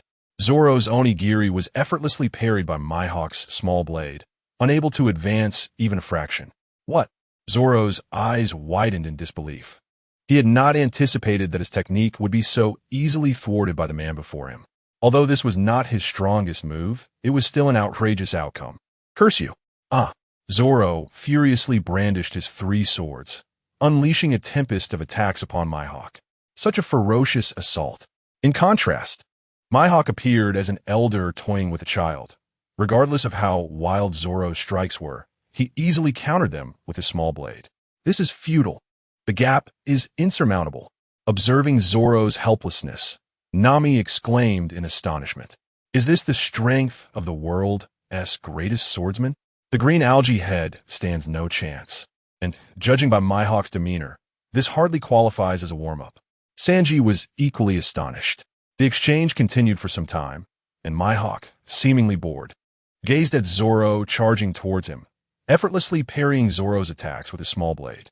Following this, faced with the wide-open stance of Sauron, Eagle Eye thrust fiercely towards his heart. Eagle Eye remarked, somewhat astonished as he regarded Sauron, for his previous speed was far from rapid. If the lad before him had wished to evade, he undoubtedly could have done so. Why did he not dodge that strike? It is worth noting that had the blade been a tad longer, it would have pierced your heart. But what of it? If I retreat now, All my past vows and determination to grow stronger will dissipate into thin air. Thus, retreating here is tantamount to death. The resolve in Sauron's eyes was unwavering, as though he had relinquished all fear of mortality. A commendable gaze. Observing this, Eagle Eye too took a step back, sheathing his small knife, and with an appreciative tone remarked, "I underestimated a swordsman's resolve. Henceforth, I shall send you on your way with this world's strongest black blade. State your name, lad." Gazing at the man who had drawn forth a colossal black blade, Sauron felt a surge of excitement. He tightened his headband and resolutely bit down on the sword Dao, Ewenzi, Roranoa Sauron. "Excellent. Roranoa Sauron. I shall remember you." As he spoke, Eagle Eye readied his black blade, assuming an aggressive stance. Sauron, in turn, summoned forth his most potent technique, not through mere words, but through an incantation. Three-sword style, ultimate technique. 3,000 worlds. As Sauron and Eagle Eye brushed past each other, the sound of clashing steel rang out. Clang! Sauron's three swords, save for Dao, Ewenzi, were shattered into fragments by Eagle Eye's strike. It was evident that Sauron's incantation lacked the necessary length, leading to his defeat in this encounter. "Sauron!" KB cried out, witnessing Sauron's grave injuries and the shattered remnants of his blade. He attempted to rush forward, but was firmly restrained by Luffy. "KB, this is Sauron's battle. It is his dignity as a swordsman. I cannot allow you to interfere." Luffy held KB firmly, yet the splintered deck beneath his feet betrayed the turmoil within him. Eagle Eye offered no chance to Sauron. Turning, he raised the Black Blade Knight to deliver the final blow. However, at that moment, Sauron astonishingly sheathed his sword, turning to face Eagle Eye with a smile, arms outstretched, confronting death with composure. "What are you doing?" Eagle Eye inquired, perplexed by Sauron's actions. Sauron replied with a smile. "The scars on my back are the shame of a swordsman." Impressive. Eagle Eye could not help but admire. Before delivering a heavy slash that carved a massive wound across Sauron's chest, Sauron, drained of strength, collapsed into the sea, marking his complete defeat against Eagle Eye. "Sauron!" Luffy gasped, rushing to the spot where Sauron had fallen. "You dare harm my comrade? Unforgivable!" Luffy glared at Eagle Eye, his aura surging with fury. "Luffy, leave this fiend to me. I am ablaze with wrath. You must first rescue Sauron. He is far from easy to kill." Naz, seething with anger, fixed his gaze on Eagle Eye, flames igniting upon his body. "Sauron!" Upon hearing Naz's words, Luffy immediately set out to find Sauron, only to see blood gushing from Sauron's chest, floating upon the sea's surface. Although his injuries appeared severe, Eagle Eye's strike had merely grazed the skin, leaving Sauron's bones unharmed. Thus, he had not perished, but his condition was dire. If he did not receive immediate aid, death would soon follow. "You are bold indeed to harm our comrade. Have you considered how you will meet your end?" Naz glared fiercely at Eagle Eye. "Arrogant!" Eagle Eye scoffed dismissively, despite possessing the might of a peak vice admiral. However, the gap between a peak vice admiral and his own admiral-level strength was not trivial. "Is that so?" As Naz spoke, a torrent of flames erupted from him, transforming him into a beacon, surrounded by swirling red fire. Fire Dragon King Mode. With Naz's declaration, Eagle Eye's expression shifted to one of gravity, for he could distinctly sense that this individual now possessed the capability to contend with him, an admiral-level threat. Fire Dragon's Roar. Naz unleashed a torrent of searing flames from his mouth, aimed directly at Eagle Eye. Eagle Eye, without a moment's hesitation, merely swung the Black Blade Knight, cleaving the flame pillar in twain, dispersing it into the air. Fire Dragon's Iron Fist. Naz swiftly clashed with Eagle Eye, neither holding back, each strike a full-powered assault. Though Naz's hockey level did not match Eagle Eye's in Fire Dragon King mode, Naz's formidable physique and searing flame attacks commanded respect from Eagle Eye. Conversely, Eagle Eye's own prowess was without question. Not only did he possess admiral-level strength, but his mastery of hockey was also at the pinnacle. Combined with his terrifying swordsmanship and the Black Blade Knight, each of his strikes sent waves of trepidation through Naz. Fire Dragon's Blazing Flame. Flames erupted fiercely from Naz's hands, ultimately coalescing into a colossal fireball above his head. Go! Naz hurled the fireball towards Eagle Eye. The same technique will not work on me. Eagle Eye snorted coldly, effortlessly cleaving the fireball in two. Yet astonishingly, the flames did not dissipate.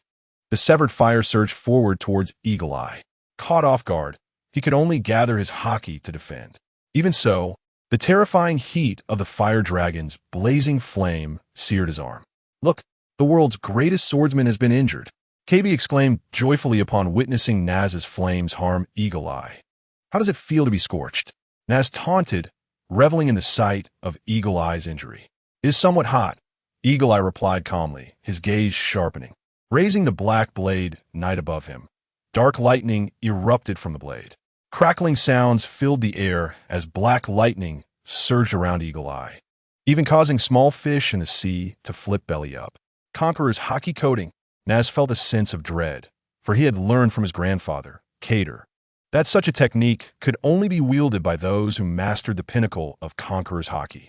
Yet, his own haki level had only reached an advanced stage. The most concerning aspect was that the Conqueror's haki coating could strike from a distance, rendering his armament haki unlikely to withstand such an assault. Then let us battle. Naz roared, enveloping his arms in flames from the Fire Dragon King mode, forming two fiery blades. He then spun and unleashed a fiery slash, sending a tempest of flames toward Eagle Eye. Dragon Slayer's secret art. Crimson Lotus Blaze Blade. Conqueror's haki coating Eagle God. Eagle Eye bellowed in response, his sword crashing down toward Naz with immense force. The fiery blades and the Black Blade Knight collided in midair, unleashing a flurry of flames and lightning from the point of impact. The collision they caused sent ripples throughout the vast ocean, with waves crashing fiercely against the fish-shaped vessel of the Bartai restaurant. Help! Could they be monsters? The pirates of the Clique Pirates were also being swept into the sea by the force of the waves. Is this the true strength of the world's greatest swordsman? Mr. Natsu is truly formidable. KB clung desperately to the railing, barely stabilizing himself, and exclaimed in shock. Is this truly within the realm of human capability? Sanji gazed in astonishment at the figures of Natsu and Mihawk, feeling for the first time that the world he knew was far too small. State your name, boy. With such terrifying power, one should not remain obscure on the seas, should they? Mihawk regarded Natsu with admiration. Moshide Natsu. Natsu replied with some difficulty. Moshide? Mihawk nodded, understanding dawning upon him. Although many were unaware of the significance of the surname Moshide, due to the information blockade by the world government, Mihawk was well aware, being a close friend of Shanks, and privy to knowledge unknown to many. For instance, the Chinese government, the Sky Island nation of Melodic Heaven, the Tato land region of the world government, and even the Revolutionary Army. All these powers leaders bore the name Moshide. Are your family members all so fearsome? Mihawk shook his head helplessly, then pushed Natsu back and sheathed his sword. Let's leave it at that for today. I was merely passing the time. With that, Mihawk turned to depart. Wait. At that moment, Luffy, who had brought Zoro to safety, approached Mihawk once more. Though I do not know why you spared Zoro, I still wish to send you flying. Luffy shouted angrily, halting Mihawk's exit. Mihawk had initially intended to refrain from further conflict, but upon seeing Luffy's straw hat, his interest was piqued. I have placed my arm and hat upon a man from the East Blue. He recalled Shanks' words. State your name, boy. Moshide Luffy. Luffy, gripping his straw hat, responded with indignation. Another Moshide. Upon hearing this surname, Mihawk's lips twitched involuntarily. He had been pondering why a Yonko would place his arm and hat upon someone, and now it became clear, was this truly a mere person he was dealing with, or a living nuclear bomb? Merely hearing the name Moshide, any powerful figure aware of its terror would never dare strike with full force upon encountering Luffy. It was evident that Shanks was cunning and had no ill intentions. Mihawk murmured to himself, Shanks? You know Shanks? Luffy's anger dissipated instantly at the mention of Shanks. Zoro. So? Am I just going to let myself get beaten like that? It seems so. Give it your all. Let me see if Shanks' wager on you was worth it. As he spoke, Mihawk drew his black blade, pointing it straight at Luffy. I will return the hat to Shanks the next time we meet, Luffy declared calmly, his gaze fixed earnestly on Mihawk. To this, Mihawk could not deny. After all, to Luffy, he was rather a victim of Shanks. Conqueror's Haki entwined the Eagle God. Mihawk commenced with his ultimate move, showing no signs of holding back. Bound Man. Luffy unleashed his strongest technique, the Bound Man. In this form, he was enveloped in a halo of white steam, appearing almost demonic under the guise of armament Haki. Goma Goma no Gun. Luffy's fist, imbued with armament Haki, was drawn back into his body, launching him swiftly towards Mihawk. As Luffy neared Mihawk, his fist erupted from his body with terrifying elasticity. Boom! Luffy's fist collided with Mihawk's black blade. Yet it did not last long, as Luffy was sent flying by Mihawk's counterattack. Luffy! Nami shouted in concern. It was not that Luffy was significantly weaker than Natsu, but rather that Mihawk had initially held back upon hearing Natsu's surname. Now, however, Mihawk sought to test Luffy and thus did not restrain himself. Luffy crashed onto the deck of the Baratai, spitting blood, and reverted to his normal form. Meanwhile, in the sky, several winged individuals observed the scene. "How dare he bully Luffy? Just wait until I get to him," exclaimed a person clad in a blue trench coat, a long sword at his waist. "Wait, let us see. Luffy should be fine, Katsu." It turned out these individuals were Katsu, Koi, and a few Angelic Guardians. "Is this all you can do, boy?" Mihawk approached Luffy step by step, his black blade in hand. "Stop. I won't allow you to get any closer to Mr. Luffy."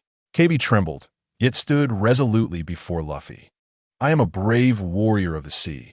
If you take another step, I will kill you."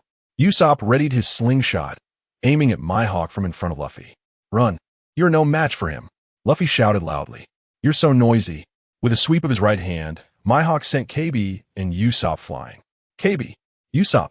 Luffy watched in despair as his friends were hurled away. "Is this all you can muster? It seems Shanks' wager on you was a grave mistake." Mihawk continued to taunt Luffy. "Look at you now. You cannot even protect your own friends. Mr. Luffy, I want to become an admiral. Luffy, I want to be the captain. I am the great Captain Usopp."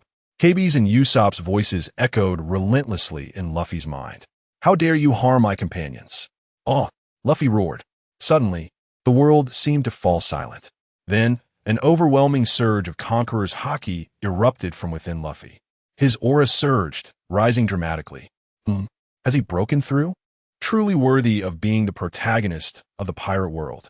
Katsu, observing from the heights, nodded in acknowledgement. Under Mihawk's provocation, Luffy had broken through his limits, reaching the threshold of an admiral's prowess, and his Haki had ascended to the pinnacle. Monkey D, Luffy identity, second great-grandson talent, SSS+. Sun God Luffy physicality, newly ascended to admiral level skills. Supreme 3-color Haki, Navy 6 styles, second and third gear ability. Gum Gum fruit evaluation. Sun God. Flames?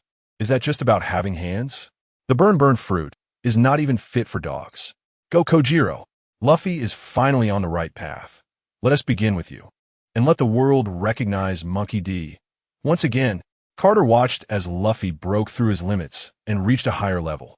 He then turned to Kojiro beside him and said, "Go reclaim the title of the world's greatest swordsman." "All right, old man. I've long been displeased with that Mihawk for bullying my nephew." With that, Kojiro dove straight towards Luffy in Mihawk's direction. Has he broken through? Quite impressive. Mihawk nodded in acknowledgement as he observed Luffy as breakthrough. Initially, he only wished to see how far the one whom Shanks held in high regard could go, never anticipating such an effortless ascent to admiral level. Well, that will be all for today. They are all unscathed. Mihawk gestured towards Usopp and Kobe in the distance. "Kobe, Usopp, it's wonderful that you are both unharmed." Upon seeing the intact Usopp and Kobe, Luffy joyfully rushed over. "Uncle, what is your relationship with Shanks?" Luffy realized that without Mihawk's provocation, he would not have been able to break through to admiral level so swiftly. "Well, let us say we are friends." As Mihawk spoke, he prepared to leave, as he originally came merely to pass the time, not expecting to encounter these two peculiar Monkey D individuals, leaving him feeling sore and fatigued, yearning for a good night's rest. Wait! Suddenly, another voice called out, halting Mihawk's departure. "Oh, who is it now? How endless can this be?" Even the typically composed Mihawk could no longer contain his irritation. A man with wings on his back descended from the sky. "Who are you?" Mihawk regarded the man before him with a serious expression, as he found himself unable to gauge this person's strength. "An angel?" Nami stared in shock at the descending Kojiro. Are there truly angels in this world? Sanji also gazed in astonishment at Kojiro. "Me?" Kojiro replied with a smile. "I am Monkey D. Kojiro, here to reclaim the title of the world's greatest swordsman." Kojiro drew the long sword from his waist, pointing it directly at Mihawk. "Monkey D." Mihawk's demeanor shifted to one of seriousness. "Monkey D?" The rest of the Straw Hat crew exchanged puzzled glances at Luffy and Natsu. "Uncle, how did you come to be here?" Natsu asked, his face lighting up at Kojiro's arrival. "Cousin, yes, how did you show up here?" "Well, it's just as Dad requested, insisting that the world must remember Monkey D. Hence, I must claim the title of the greatest swordsman." Kojiro shook his head in resignation. "Grandpa's idea? Very well then." Natsu nodded, recognizing it was indeed Carter's notion. "All right, you all return to that fish ship. Let me take back the title of the world's greatest swordsman first." As he spoke, Kojiro waved his hand, unleashing a force that sent Natsu and Luffy's group back to the ship. A barrier then enveloped the entire sea restaurant for protection. This was a power Kojiro acquired upon ascending to the second generation of super soldiers. By connecting to the Tianren No. 7, he could harness some of its power to create a protective shield in a specific area. After all, Tianren No. 7 is a celestial-grade vessel. Even though it's only a fraction of its power, it can undoubtedly withstand Admiral-level attacks. "Kid, you are quite arrogant, daring to bully members of the monkey family." Kojiro pointed his long sword at Mihawk and remarked, "Seeing how long you battled with our two unworthy lads, do you need a moment to rest? Enough with the chatter. If you wish to claim the title of the world's greatest swordsman, come and take it." Mihawk wasted no time and drew his black blade, Yoru, pointing it at Kojiro. "Then you best be cautious." As Kojiro charged towards Mihawk, the latter did the same, with their figures crossing paths. The contest for the title of the world's greatest swordsman officially commenced. Carter, watching the battle from above, felt no concern, although unaware of Mihawk's precise capabilities. He believed that under absolute power, there was nothing to worry about. The reason is quite simple. With the body of a second-generation super soldier, Kojiro had undergone a qualitative leap in both physical strength and lifespan. Firstly, regarding lifespan, he could potentially live for thousands of years, and in terms of physical strength, he had surpassed the limits of human capability. From the perspective of the world of pirates, Kojiro could even be deemed a deity. However, in Carter's worldview, only those like himself, possessing a third-generation divine body, could truly be called gods. Returning to the matter at hand, the battle between Kojiro and Mihawk had officially begun. Their fierce exchange was marked by intense back and forth. It was not a contest of equal might. Rather, it was fueled by Kojiro's desire to toy with Mihawk, who had previously bullied Natsu and Luffy. "Eagle Wave," Mihawk roared, unleashing a wave of green sword energy from Yoru, surging towards Kojiro. "Is that all you've got?" Kojiro casually dispersed the Eagle Wave and taunted Mihawk. "Damn, what a terrifying fellow." Mihawk cursed inwardly and rapidly charged at Kojiro again. The clash of blades resounded continuously. "What is happening?" Zoro finally regained consciousness. "Zoro, you're awake. I thought you might not survive." Luffy exclaimed excitedly as he rushed to Zoro's side, inadvertently bumping into his wound. Ouch, ouch, ouch." Zoro grimaced in pain. "Oh, I'm so sorry." Luffy quickly apologized. "What's going on?" Zoro noticed the ongoing battle between Kojiro and Mihawk.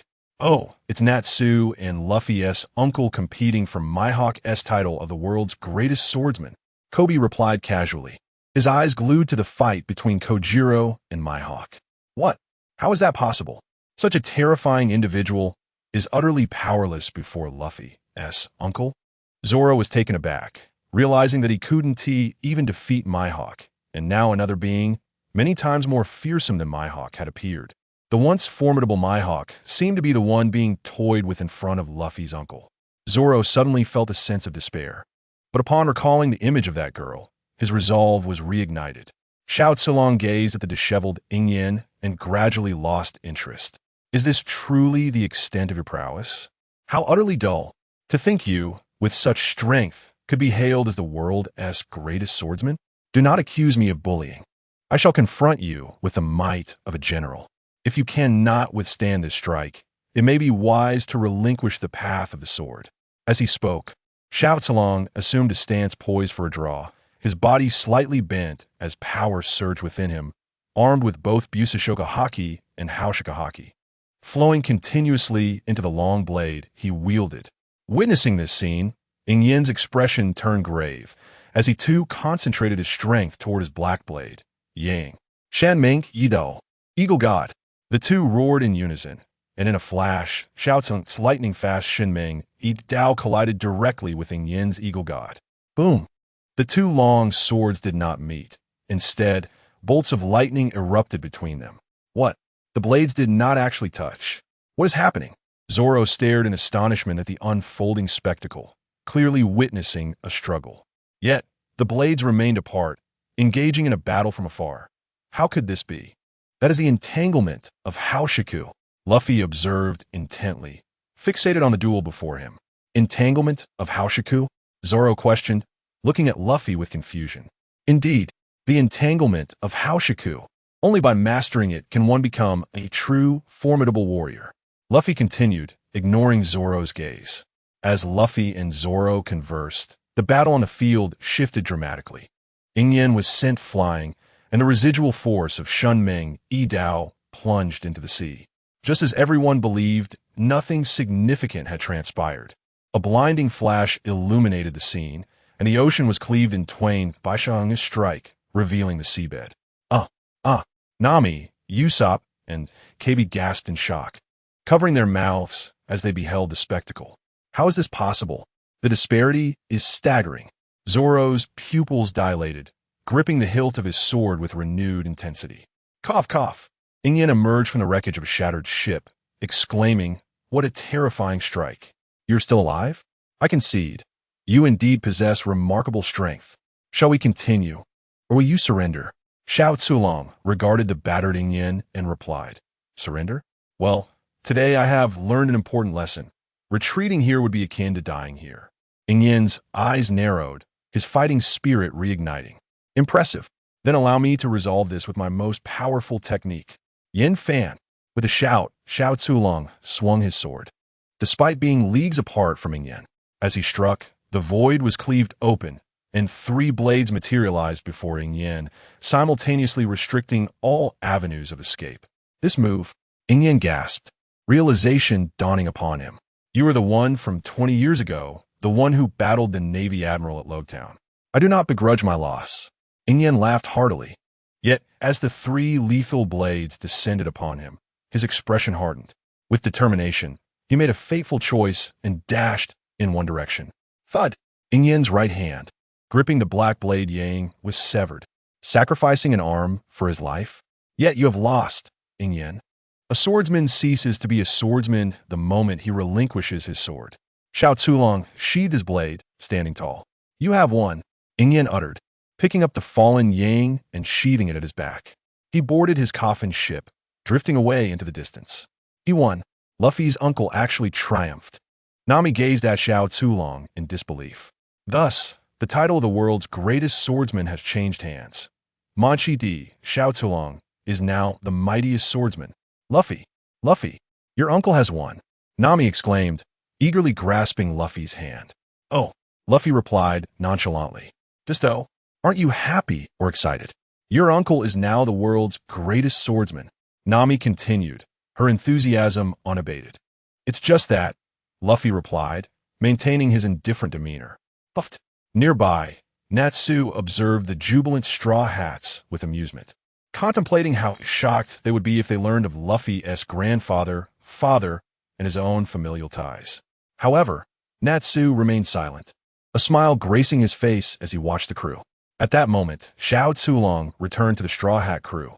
Impressive, uncle, Natsu exclaimed, rushing to Xiao Tsulong to offer his praise. Not bad, I suppose. Ha ha ha, Xiao Tsulong said, scratching his head, slightly bashful from the compliment.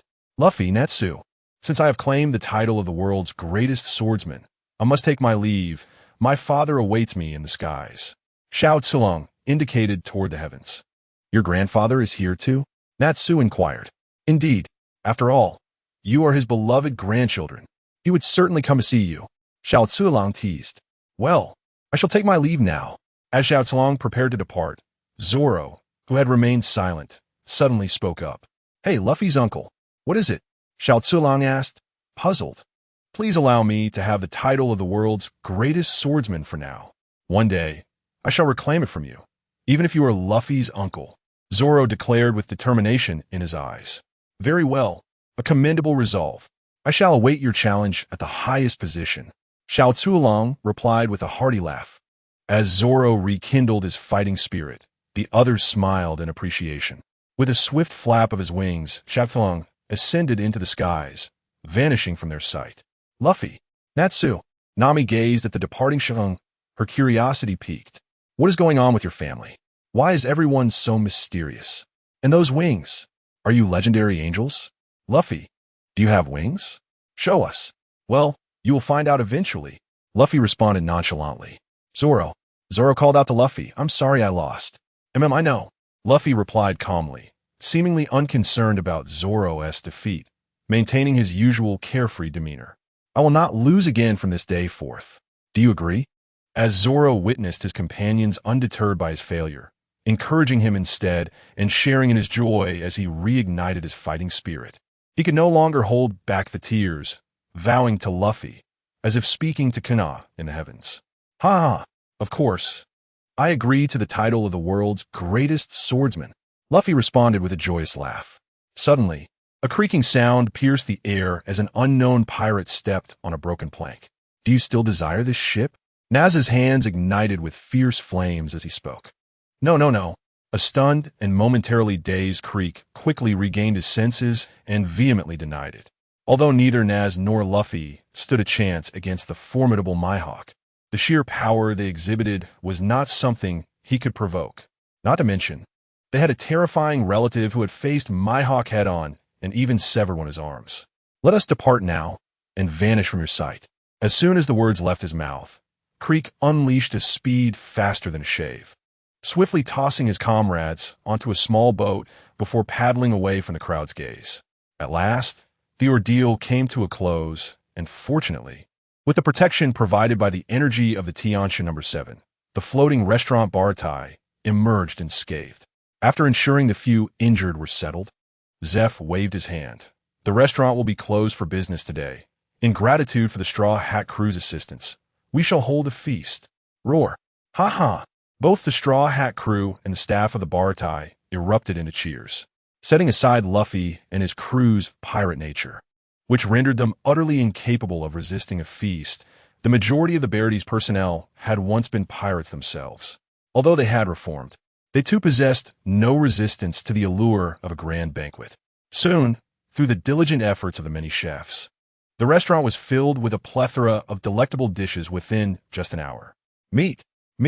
Luffy's eyes sparkled with excitement as he dove into the pile of meat, devouring it voraciously. Watching Luffy's behavior, Zoro looked on with disdain, but before he could voice his opinion, he was distracted by a large barrel of red wine, saliva uncontrollably dripping from his mouth. Don't even think about it. That wine is mine. With lightning speed, Zoro rushed over to embrace the barrel, grinning foolishly despite the pain from his wounds. Naz, Nami, and the others shook their heads in resignation at this scene, then happily joined the festivities. Come on, let's drink. Can you handle it, you little mutt? Can't. Watch me spin you around. As the aroma of wine permeated the air, the banquet reached its pinnacle. At that moment, Zeph approached Naz with a glass of wine in hand and pointed to Sanji, who was bickering with Zoro, saying, This kid isn't too bad, right? His culinary skills are exceptional. Naz nodded in agreement. What if you took him with you? Zeph gazed at Sanji with satisfaction, as if recalling the days when he was just a young lad, now transformed into someone capable of standing on his own. Luffy has already decided he wants him as our crew member, but he seems reluctant. Leave this matter to me, as long as you all acknowledge him. It will be fine, Naz replied, eliciting a joyful smile from Zeph. It appeared that both the Straw Hat Captain and his companions were quite pleased with Sanji, giving Zeph confidence in sending him aboard. Soon, the banquet concluded amidst laughter and merriment. The following day, Luffy and his crew returned to the Baratai for one last meal, coinciding with their farewell to Zeph. Although Zeph had been unable to persuade Sanji to join them the night before, they respected Sanji's choice and did not force him aboard. As Luffy and his crew entered the restaurant, Zeph had already prepared their meals, and they began to eat without hesitation. Ugh, who cooked this? A chef suddenly shouted in anger. It was me. Isn't it delicious? Sanji, thinking he was about to receive praise, eagerly stepped forward. This is garbage, utterly inedible. The chef immediately tossed his meal into the trash. Such rubbish belongs in the garbage. You bastard. Sanji started to retort, but was cut off by another voice. Ugh. What is this trash? How can something taste so horrible? I'm about to vomit. One after another, every dish prepared by Sanji was deemed unpalatable. Is it really that bad? Let me try. Luffy immediately grabbed a handful of Sanji's food and took a bite. Delicious. Confused as to why others found it distasteful, Luffy was interrupted by Zoro. Luffy, realizing that Zeph was attempting to drive Sanji away, Luffy resumed his meal with abandon. Old man, no matter how much you insult me, I want to leave until I have your approval. Sanji said earnestly, his eyes darkened. With trash like you, you should hurry up and leave my restaurant.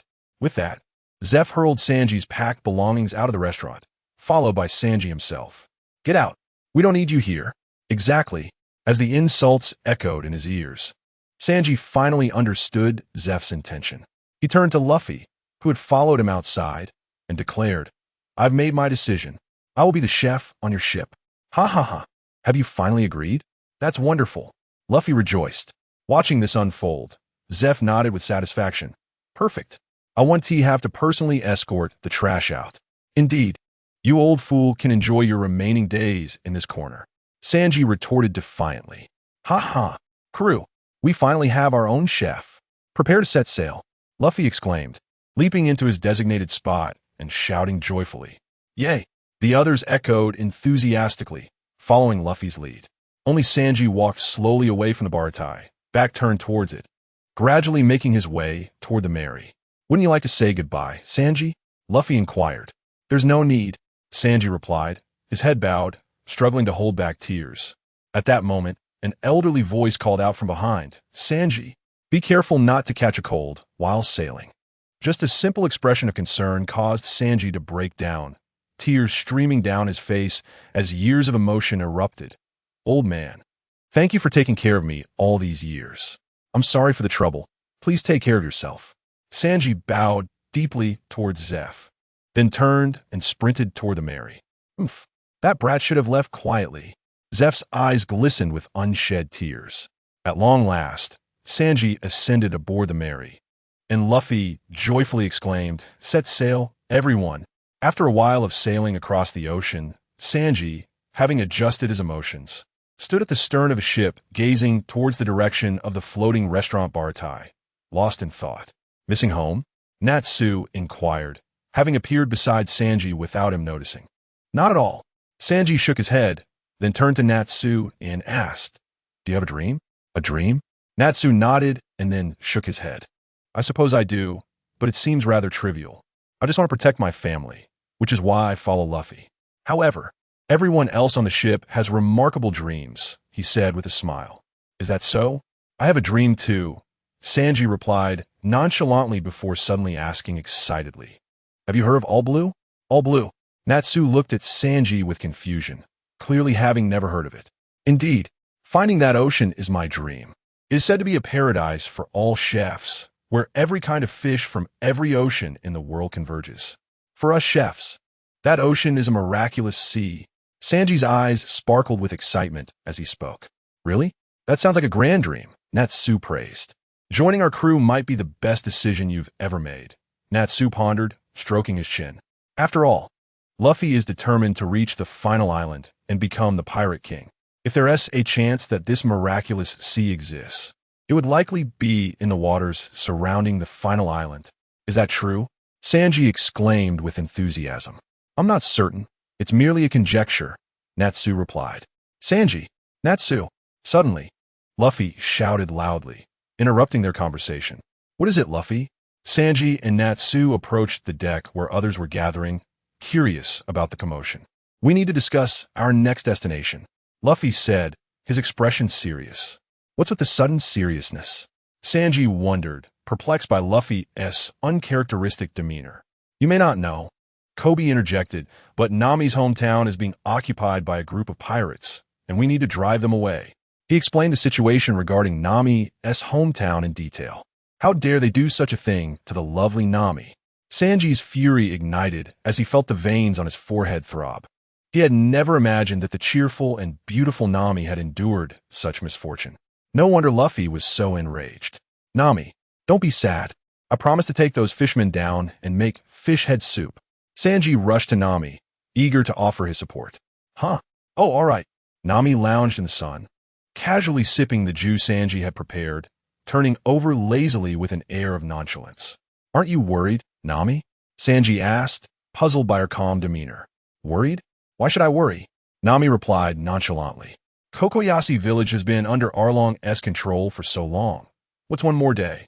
Her logic seemed sound, and Sanji nodded in agreement. With Luffy and Natsu around, who could possibly stand against them in the East Blue?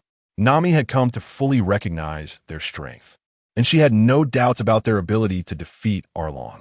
Seeing Nami's relaxed demeanor, Sanji decided not to press further.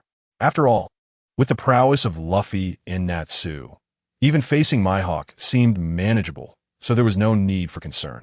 Thus, the Straw Hat crew swiftly sailed toward Kokoyashi village. A day later, the ocean lay tranquil, seemingly polished, reflecting the sky's visage, while the sunset painted the horizon in hues of pink. Under the watchful gaze of the sky, the Golden Mary forged ahead through the waves. On the deck of the Golden Mary, Natsu was surrounded by flickering fireflies, while Zoro, Kobe, Usopp, Nami, and Sanji were engaged in strenuous training. Any sign of laziness would prompt Natsu to direct a firefly to land on the slacker. Ah, it's burning me, Sanji yelped as he faltered in his form, and Natsu promptly singed his arm with a firefly, eliciting a loud shout from him. What do I have to train to? Nami grumbled, yet she continued without pause. Even though you are a navigator, if you are too weak, you won't even be able to escape, Natsu stated calmly. With several days remaining until they reached Kokoyashi village, Natsu was training Zoro, Sanji, and the others. Initially, when Natsu had instructed Zoro, Kobe, Usopp, and Sanji to swim alongside the Mary, Nami had found it amusing. Yet, the joy of that moment was now replaced with hardship. When training commenced, Nami was pulled into the fray by Natsu, who claimed that a navigator without sufficient strength would be unable to escape. Now, Nami found herself reluctantly joining the training once again. You might wonder why again. It was because initially, upon learning that Luffy and the others intended to help her defeat Arlong, she had willingly trained with Natsu to contribute. However, after realizing the strength of Luffy and Natsu, Nami had resigned herself to the fact that she wouldn't be able to grow stronger in the short term and decided to rely on them instead. Just as the group trained vigorously, the sea began to churn violently, causing the Mary to sway unsteadily. What is happening? Is there an earthquake? Luffy shouted in a panic, gripping the ship's figurehead. Idiot Luffy, we are still at sea. Nami yelled back. It seems something is beneath the water. Kobe and Johnny peered over the railing, gazing into the depths. Natsu and Luffy quickly rushed to the side of the ship, where they observed a massive shadow approaching from below, growing larger and closer. Suddenly, a creature comparable in size to the Mary emerged from the depths, revealing itself to be a monster with the head of a bull and a body resembling that of a seal. I was expecting something more ominous. It's just a bull, Luffy remarked dismissively after sensing the creature's feeble strength. That's not a bull. Look at its body. It resembles a seal. Sanji retorted. Isn't that a sea cow from the Grand Line? Kobe gazed at the creature in terror. The sea cow rolled its eyes, seemingly searching for something. Suddenly, its gaze fell upon the provisions aboard the Mary, all of which had been prepared by Jappu, due to the abundance. A considerable amount had been relegated to a corner of the deck by Sanji. Oh no, Its target is our food. Natsu observed the monstrous manatee, which was fixated on the food of their ship, even drooling at the sight. Luffy, it intends to steal your meat, Natsu said with a mischievous grin towards Luffy. You bastard! How dare you steal my meat? In an instant, Luffy leaped onto the manatee's head and landed a punch. Immediately, a massive bump formed on the creature's head. Within the Arlong pirates, it had always been a tyrant, bullying others, and now someone dared to strike it. It had never endured such humiliation. It roared in fury, intent on devouring Luffy. With confidence, Luffy struck a pose, declaring, "Watch as I send you flying." However, Sanji arrived at Luffy's side with a speed surpassing even the shave, kicking Luffy away, exclaiming, "Don't bully a hungry person, you bastard." Zoro, meanwhile, remarked sarcastically, "You truly are principled. Well done, curly brows." Although the manatee noticed that the person before it had transformed into a figure clad in black, it paid no heed. After all, it was ravenous and only wished to satiate its hunger. Thus, the manatee opened its mouth wide and lunged at Sanji. Just as it was about to make a move, Sanji delivered a kick that sent the manatee flying. Zoro, somewhat exasperated, exclaimed, "I just praised you, and the next moment, you kick it away? What purpose did kicking Luffy serve? This creature intended to eat me. Bastard." Upon uttering this, Sanji disregarded the fact that the manatee was hungry and resolved to handle the situation himself. The kicked manatee, enraged, charged out of the water, aiming to smash the Mary. Sanji swiftly delivered a kick to the manatee, rendering it unconscious. After this brief encounter, the Straw Hat Pirates were not far from Skypiea village. The Golden Mary surged forward at its fastest pace, its destination set on Skypiea village. Soon, as the Mary advanced rapidly, Arlong's territory became distinctly visible. Not far from Arlong's domain, a small village was sending up wisps of smoke. At that moment, a warship was docked at the village coast, and a squad of Navy soldiers disembarked, heading towards the village. "Look, there are Navy soldiers," KB exclaimed, suddenly noticing the warship. "A warship? What is going on? Why is Colonel Mouse's ship here?" Nami gazed at the distant ship in shock. Having worked for Arlong, she was aware of the collusion between Arlong and Colonel Mouse, which filled her with despair as she hoped to gather 100 million berries. Observing Colonel Mouse's figure in the distance, Nami gritted her teeth, saying, "Could it be that Arlong has resorted to such extremes?" "What is wrong, Nami? Are the Navy here to apprehend Arlong?" Usopp inquired curiously. "No, that is Colonel Mouse's warship. Arlong and Colonel Mouse have been colluding, so he would never capture Arlong." Nami stared blankly in the direction Colonel Mouse had left, exclaiming, "Could it be?" Nami's eyes widened as if she had realized something. Soon, the Golden Mary also anchored not far from Skypiea village. Meanwhile, Colonel Mouse had brought a large group of Navy soldiers to the orange grove in front of Nami's home. "I've heard that treasure is buried here. Search for it." Colonel Mouse grinned maliciously at the orange grove before him. Following Colonel Mouse's orders, a group of sailors began to dig through the grove with shovels. At that moment, Norska, inside the house, heard the commotion outside and rushed out, shouting, "Stop! Who allowed you to destroy Belmir's orange grove?" Norska picked up a shovel and confronted Colonel Mouse, furiously declaring, "You must cease at once. Oh, I've heard reports that treasure is buried here. Are you refusing to cooperate with the investigation?" Colonel Mouse sneered while surveying Norska. Although Norska was quite young, he had developed a robust physique, which sparked a greedy thought in Colonel Mouse's mind. Unaware of the inappropriate glint in Colonel Mouse's eyes, Norska stood resolutely before the orange grove, stating, "I will absolutely not allow you to destroy Belmir's orange grove. This woman is in collusion with pirates. Arrest her." Colonel Mouse commanded with a lewd grin. "Yes." Soon, several soldiers subdued Norska and brought him before Colonel Mouse. Colonel Mouse lecherously extended his hand towards Norska, while the nearby soldiers hastily averted their gaze, as if such scenes were commonplace. "Colonel, we found it." Just as Colonel Mouse's hand was about to reach Norska, a sailor searching in the orange grove called out. "Oh!" Hearing this, Colonel Mouse became intrigued, for according to Arlong, a treasure worth nearly 100 million berries was buried here. He quickly approached the location of the soldier who had spoken. Before him, a massive treasure chest was being unearthed by several sailors, and Colonel Mouse eagerly opened it. Indeed, a stack of bills greeted his eyes. Though some were stained with blood, indeed, pirate loot. Since it is pirate treasure, let us take it all back. Colonel Mouse greedily remarked. Stop. That is Nami's hope. You cannot take it away. Norska shouted in despair. You must be that pirate's sister, right? Arlong said not to touch Nami. In that case, you will come with me. I will treat you well, my little beauty. Colonel Mouse lewdly caressed Norska's cheek. Nami, sore. Noshka despited intanade. Having resolved to take his own life. If Colonel Mouse truly intends to harm him, he would never allow it to succeed, even in death. Remove your filthy hands from me. A furious roar echoed from afar. Who is it? Colonel Mouse exclaimed, looking around in panic. Colonel Mouse was not particularly strong. He had attained his rank primarily due to a unique ability that allowed him to sense danger. This ability had aided him in surviving many battles, ultimately leading him to achieve the rank of colonel. The sudden voice had made Colonel Mouse panic, as he sensed a danger he had never encountered before.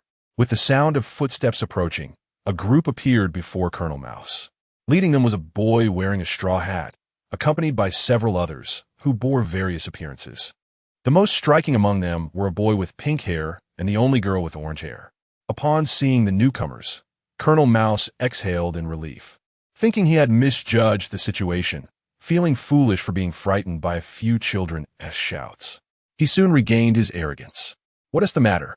Feeling that a mere girl was insufficient company, did you send another one? Colonel Laozho lewdly surveyed Nami, who stood beside Luffy. Your gaze is quite distasteful. Naz let out a cold snort and instantly appeared in front of Colonel Laozho. Puff.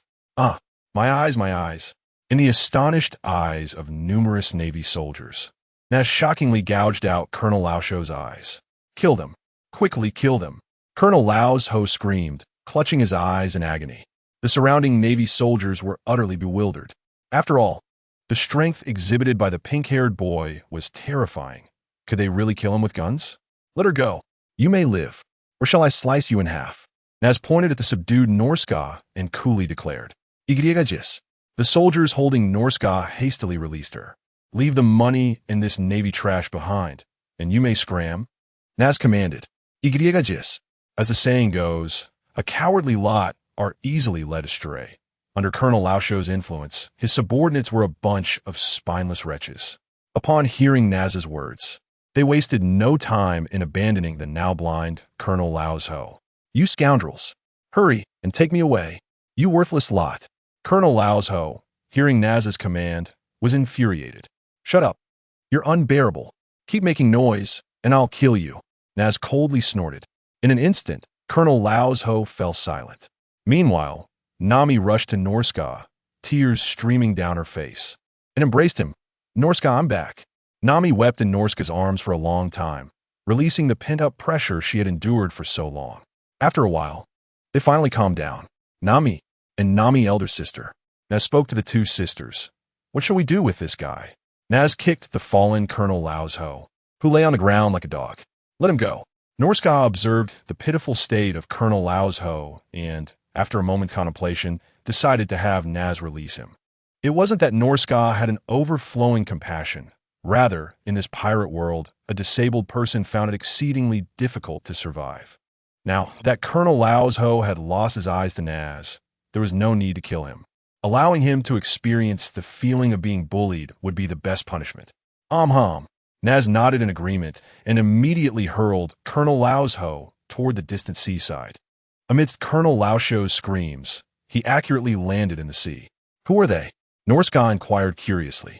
They are my companions. True companions. Nami introduced the Straw Hat crew, a radiant smile illuminating her face. This left Norska astonished, for since the day of Belmer's passing, she had not seen Nami display such genuine happiness. Indeed, Nami is our navigator, Luffy exclaimed boisterously. I heard that a pirate named Arlong dared to bully our navigator, and we came to send him flying. Arlong? No, you can't go. People will die. Norska, unaware of Luffy's crew's strength, felt compelled to prevent them from facing death. It's fine, Norska's sister. We are the strongest. Did you say sorry, Zoro? Naz remarked, as a flame erupted from his body. Naturally, I shall not lose again. Zoro replied, brimming with pride. However, Norska wished to say more, but Nami interrupted her. Sister, they're truly strong. You needn't worry. Very well. Seeing her sister's confidence, Norska could only nod helplessly. After ensuring Norska was settled, under Nami's lead, the Straw Hat Pirates marched fiercely toward Arlong's territory. Meanwhile, in Kokoshia village, Aiken was followed by countless villagers armed with hoes and kitchen knives, standing before Nami's home. Norska, I heard that Arlong sent the Navy to seize Nami's saved berries. Is that correct? We're those Navy scoundrels. We can no longer remain apathetic. Aiken shouted in fury. Yes, let's fight them. Nami has done enough already. Now that they dare to bully Nami, we shall slay those monsters. The villagers roared in anger. Previously, they had complied with Nami's charade to avoid disappointing her. But now, since Arlong had the audacity to bully Nami, they could no longer tolerate it.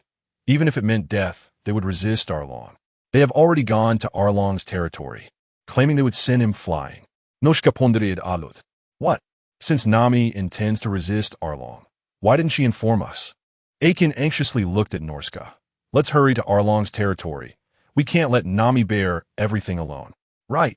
Let us go to Arlong's territory to bring our little Nami back. Immediately, the crowd rushed toward Arlong's domain. Meanwhile, the Straw Hats, after a period of walking, finally arrived at Arlong's territory. Arlong's domain comprised a pool connected to the ocean and a towering building. Being a fisherman, he would usually rest in the ocean. The existence of this building primarily served to imprison Nami and store her works. Otherwise, there would be no need for such a structure. Zoro, Luffy calmly said, eyeing the sturdy iron gate. Slice it. Understood. Zoro walked up to the massive iron door with calm determination. If it had been before his battle with Mihawk, Zoro would have found it impossible to sever the iron gate. However, after his encounter with Mihawk, witnessing the fierce clash between Kuina and Mihawk, coupled with Naz's training, Zoro's strength had significantly escalated. Though he had yet to grasp Haki, he had fully mastered the Marine's 6 styles and the ability to sense the breathing of all things. With his eyes shut, Zoro placed his hand on the hilt of Wado Ikamanji, assuming a stance to draw his sword. He listened intently to the surrounding breaths until a unique rhythm caught his attention. Suddenly, he opened his eyes. One sword style, Lion's Song. Zoro's blade moved with such swiftness that the sky seemed to darken, revealing only the glimmer of his sword. 2 streaks of light flashed by. Bang, bang. The 2 iron doors were cleaved into fragments, crashing to the ground. Meanwhile, in Arlong's territory, which was a paradise for fishmen in the East Sea, Arlong had constructed this place as a stronghold, turning all humans on the island into his slaves. Boss, that girl Nami has been gone for quite some time. She hasn't fled and won't return, has she? By the pool within Arlong's territory, a muscular fisherman remarked, one of the key members of Arlong's pirate crew, Kurubi. Before him, the one he referred to as boss was none other than Along, the leader of the Along territory and the Along pirate crew. Along leisurely reclined on a deck chair, basking in the sun. Rest assured, that girl Nami will never abandon the villagers of Kokoyashi village. As long as the villagers exist, she will foolishly save money. Along remained indifferent to Crocodile's concerns. He picked up a nearby cup and casually took a sip. How delightful! Along exclaimed with a contented expression. As far as I know, Nami seems to be close to saving 100 million berries. Are we really going to return Kokoyashi village to her? After all, that's quite a substantial income, Crocodile continued. Ha ha ha. Upon hearing this, Along burst in a hearty laughter. Before she places the berries in front of me, anything could happen, wouldn't you agree? Like a Navy search, for instance. Could it be? Crocodile looked at Along in shock and then laughed, as expected of Boss Along. Ha ha ha. By now, all the berries Nami worked so hard to save must have been seized by Captain Mouse, right? Ha ha ha. Along laughed unabashedly. Although the Along pirate crew was entirely composed of fishmen, Nami's exceptional navigational talent made it impossible for Along to allow her to leave. However, just as Crocodile was about to say something further, the iron door was suddenly shattered into pieces with a tremendous crash. The fishmen, who had been lounging about as if sunbathing in Along's territory, were jolted awake and turned their gazes toward the entrance. Who dares? A figure wearing a straw hat and shorts entered. Humans? Upon realizing the situation, all the fishmen pirates displayed expressions of bewilderment. It was well known that in the East Blue, hardly any human could match a fishman. Now, there was a human bold enough to challenge them. Are you sure this child isn't mentally unstable? What's the matter? Do you have business with me? Along glared angrily at Luffy, who had dared to intrude. It was the first time anyone had approached him so boldly since he arrived in the East Blue, and he was determined to make this person regret ever stepping into his world. Oh, Luffy scanned along with interest. So you are the so-called fishman Along? And what of it? As he stared at the boy before him, Along suddenly found the situation amusing. Very well. Actually, it's not me seeking you. It should be our entire crew looking for you. Nami, come in. Luffy nonchalantly remarked while picking his nose. With Luffy's words, the other members of the Straw Hat Pirates also entered through the door. Nami. The fishmen were taken aback, their faces displaying shock. What is happening? Could it be that Nami intends to rely on these children to defeat our Along pirate crew? Along observed Nami's entrance with a confident smile. Nami, why don't you come over here? These individuals must be your deceived prey. Along was exceedingly self-assured, never once considering that Nami might betray him. Along. At that moment, Nami stood beside Luffy, gazing resolutely at Along. It was you who ordered Captain Mouse to seize my berries, wasn't it? From today onwards, I am withdrawing from the Along pirate crew. Along's interest was piqued. He stroked his chin and smiled. What are you saying? I don't quite understand. Are you suggesting that the berries you collected have been confiscated by the Navy? That's simply one do. You must present me with 100 million berries. Along grinned wickedly. I will no longer work for you, Along. Today, we are here to defeat you. Nami declared angrily. Ha ha ha. Along's mouth, filled with sharp shark-like teeth, broke into a wild grin. His laughter was shrill and unsettling. Defeat me? Ha ha ha. Is it your intention to rely on these inferior humans to vanquish us, noble fishmen? We fishmen are inherently superior to humans in strength and ability. We are born as the superior race, while humans are an inferior species. How dare you, an inferior race, not accept your place as slaves and still wish to defeat us? Along spoke with a frenzied fervor. Ha ha ha. Superior race? Natsu couldn't help but laugh upon hearing Along's words. What do you mean? Are you taking issue with what I said? Along glared coldly at Natsu. Apologies. I am professionally trained. I generally do not laugh unless I cannot help it. Natsu responded with an unusual expression, as if he were suppressing laughter. Bastard, do you dare threaten me? Along growled menacingly. Ha ha, my apologies. Natsu replied, then looked at Along with a bemused expression.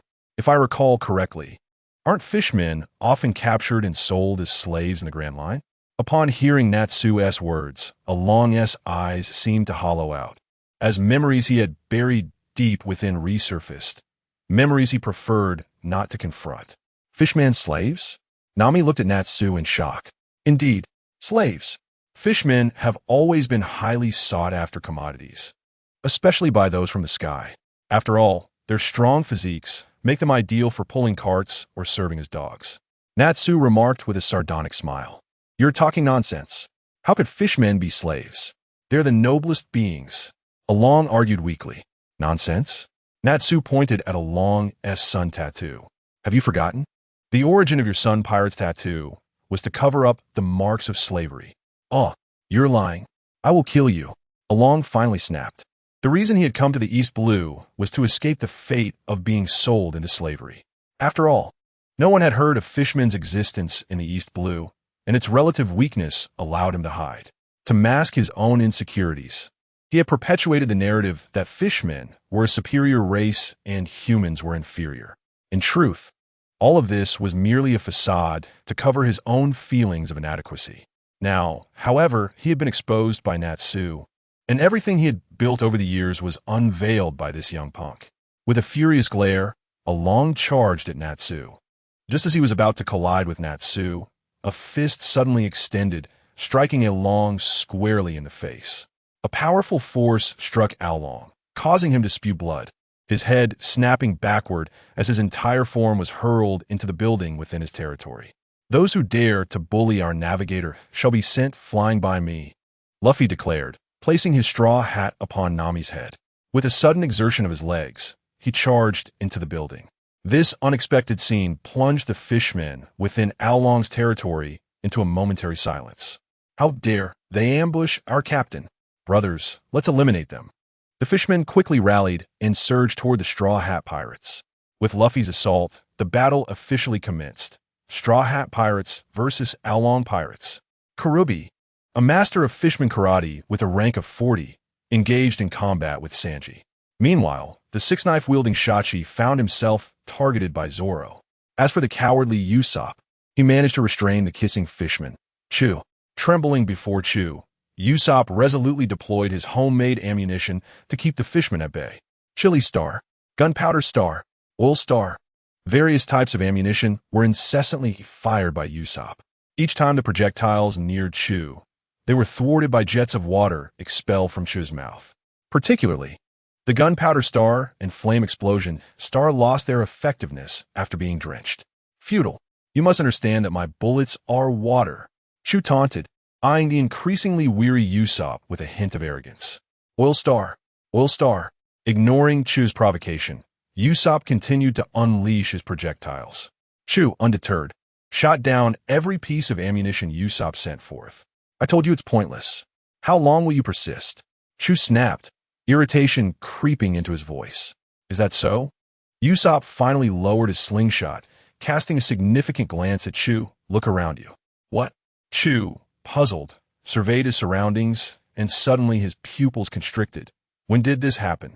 It turned out that Usopp had been alternating between oil stars and other projectiles, intending to saturate the area with flammable oil. Unbeknownst to Chu, he had become coated in oil, surrounded by puddles of it. This is bad. As Chu attempted to vacate his position, it was already too late. Usopp exclaimed, then turned to Natsu. Natsu, lend me some flames. Sure. Natsu nodded, snapping his fingers, a spark igniting the oil surrounding Chu. Help! I am burning. Chu screamed in agony, only to succumb moments later as the flames extinguished. Chu! Kurubi, noticing Chu's distress, could not contain his shock. Are you so distracted by your battle that you look down on me? Sanji, witnessing Kurubi's divided attention, felt a surge of anger, intensifying the force behind his strikes. Bang! Bang! Bang! Sanji's attacks collided with Kurubi's defenses, gradually tipping the scales in Sanji's favor. How can this be? A mere human. Kurubi, incredulous, gazed at Sanji, his small head momentarily unable to comprehend the situation. Previously, humans in the East Blue had been feeble. Yet, this young man before him was overpowering him. Curse it! Kurubi immediately distanced himself, regarding Sanji with newfound caution. After days of training with Natsu, Sanji's strength had notably increased. Had it been the Sanji of before, he likely would have been evenly matched with Kurubi. Fishman karaté secret technique, tous en taille fist. Kurubi assumed a fighting stance, gathering power in his hand before launching a full-force cough strike at Sanji. Raging wind kick. Sanji roared, swinging his right leg with great force, sending a massive air blade slicing toward Kurubi. Thud! Kurubi fell to the ground, a substantial wound appearing on his chest. Meanwhile, Zoro faced off against Shachi. Lacking any swordsmanship, flailed aimlessly with his 6 knives. In a single stroke, Zoro, employing his one-sword style, severed all of Shachi's blades. Terrified, Shachi leaped into the sea, fleeing into the distance. Nami and Chopper worked in tandem to defeat the remaining fishman lackeys. As for Luffy, he pressed onward, charging after Aolong's figure into the building. Soon, he found himself in a room furnished only with a bed and a desk, yet filled with numerous nautical charts. Luffy glared angrily at the charts, the temperature in the air seeming to drop several degrees. Damn these inferior humans die. Aolong suddenly descended from above, wielding a saw blade, aiming to cleave Luffy's head. Luffy did not flinch. Instead, he slowly raised his now darkened arm, firmly grasping the descending saw blade. As Aolong tugged desperately at the blade, it budged not an inch. What is this place? Luffy's gaze turned icy as he questioned Aolong. Ha ha ha. This is Nami's room. Isn't she brilliant? Look at all these nautical charts. They are her creations. Long laughed maniacally, oblivious to the growing chill in Luffy's demeanor. Crack! Luffy crushed the saw blade into fragments, declaring, "Let me obliterate this room filled with painful memories." With a powerful swing, he sent Long flying, scattering the nautical charts in his wake. "Look, Long!" Sanji shouted. As Long fell, an avalanche of nautical charts fluttered to the ground. But the destruction did not cease there. Moments later, Luffy hurled the bed and desk out of the room, causing even more charts to cascade down. What is happening? Nami stood in shock as she witnessed the charts falling like snowflakes. "Those are my nautical charts." Despite her reluctance and pain, she had poured her heart into each chart, tears staining her cheeks as she drew them. Each chart chronicled Nami's agonizing past. Bang! Bang! The destruction continued until, after several minutes, Luffy had completely dismantled Nami's room. The entire floor of the building collapsed, and Luffy burst forth from the wreckage. With his back to the fallen structure, he called out to Nami, "Nami, you are my navigator." Upon hearing this, Nami could no longer hold back her tears, which streamed down her face as she responded loudly to Luffy, "Yes, Captain." Ha ha ha. With Nami's affirmation, Luffy erupted into joyous laughter, then turned to Natsu. "Natsu, burn him." "All right," Najuru proclaimed, and in an instant, an enormous fireball descended from the heavens, igniting the entire building in flames.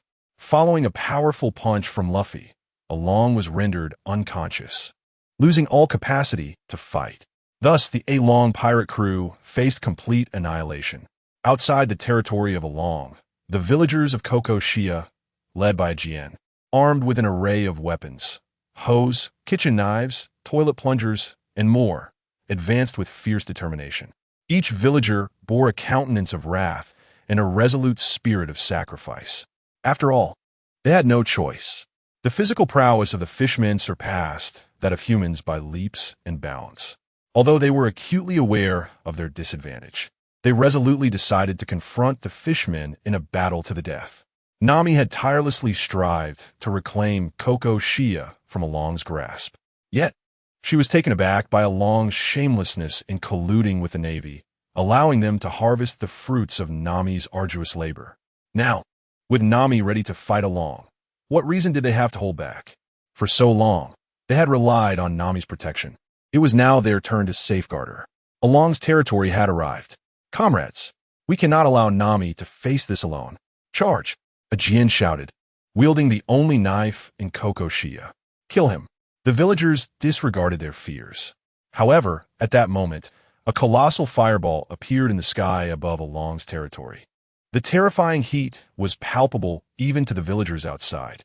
As they stood in astonishment, the enormous fireball plummeted into Long's domain, instantly igniting the tallest building in a blaze. What was that? The once fierce villagers halted in fear. Even a Jien gulped nervously, instinctively wiping the sweat from his brow. What was this? A natural disaster? Surely, Long could not possess such terrifying power. Who would dare enter? My heavens! What was the origin of that massive fireball? Even from this distance, my face feels scorched. Could it be divine punishment? The villagers began to murmur among themselves. With such a terrifying inferno, the fishmen inside must surely be turned to dried fish. I wouldn't be surprised if they were all reduced to charred remains. Oh no, Nami and the others are still inside. This is it. They must have turned to ashes by now. No, Nami and the others are still inside. Regardless, we came here prepared for death. If we must die, so be it. A Jien resolutely stomped his foot and charged toward Long's territory. Go, charge. If we must die, then so be it. The other villagers, witnessing this scene, rallied together, swiftly following in a Jien's footsteps. Upon entering Long's territory, the villagers noticed Nami, unharmed, while Long lay unconscious on the ground. A Jien stared in shock at the defeated Long, a torrent of emotions flooding his heart. Meanwhile, Luffy, upon seeing the incoming villagers, burst into a hearty laugh before tossing Long at their feet. This guy has been defeated by me. It seems he has a bounty, so you can handle it. Did we win? We did. They actually defeated Long. Incredible. Their spirits soared. initially believing this confrontation with Along would be a near-fatal endeavor. Yet, unexpectedly, the once fearsome fishman who had dominated the East Sea had been vanquished by the Straw Hat Pirates. The very being who once dictated their fates was now akin to a dried fish, left at their mercy. Such exhilarating news. Belmare, did you see? Along has finally been defeated, and Skypiea is liberated at last. Nami understood this was a day worthy of celebration, yet tears streamed down her cheeks uncontrollably. Luffy approached Nami, placing his hat back on his head, and gently embraced her. It's over. Overcome with emotion, Nami returned the embrace. Thank you.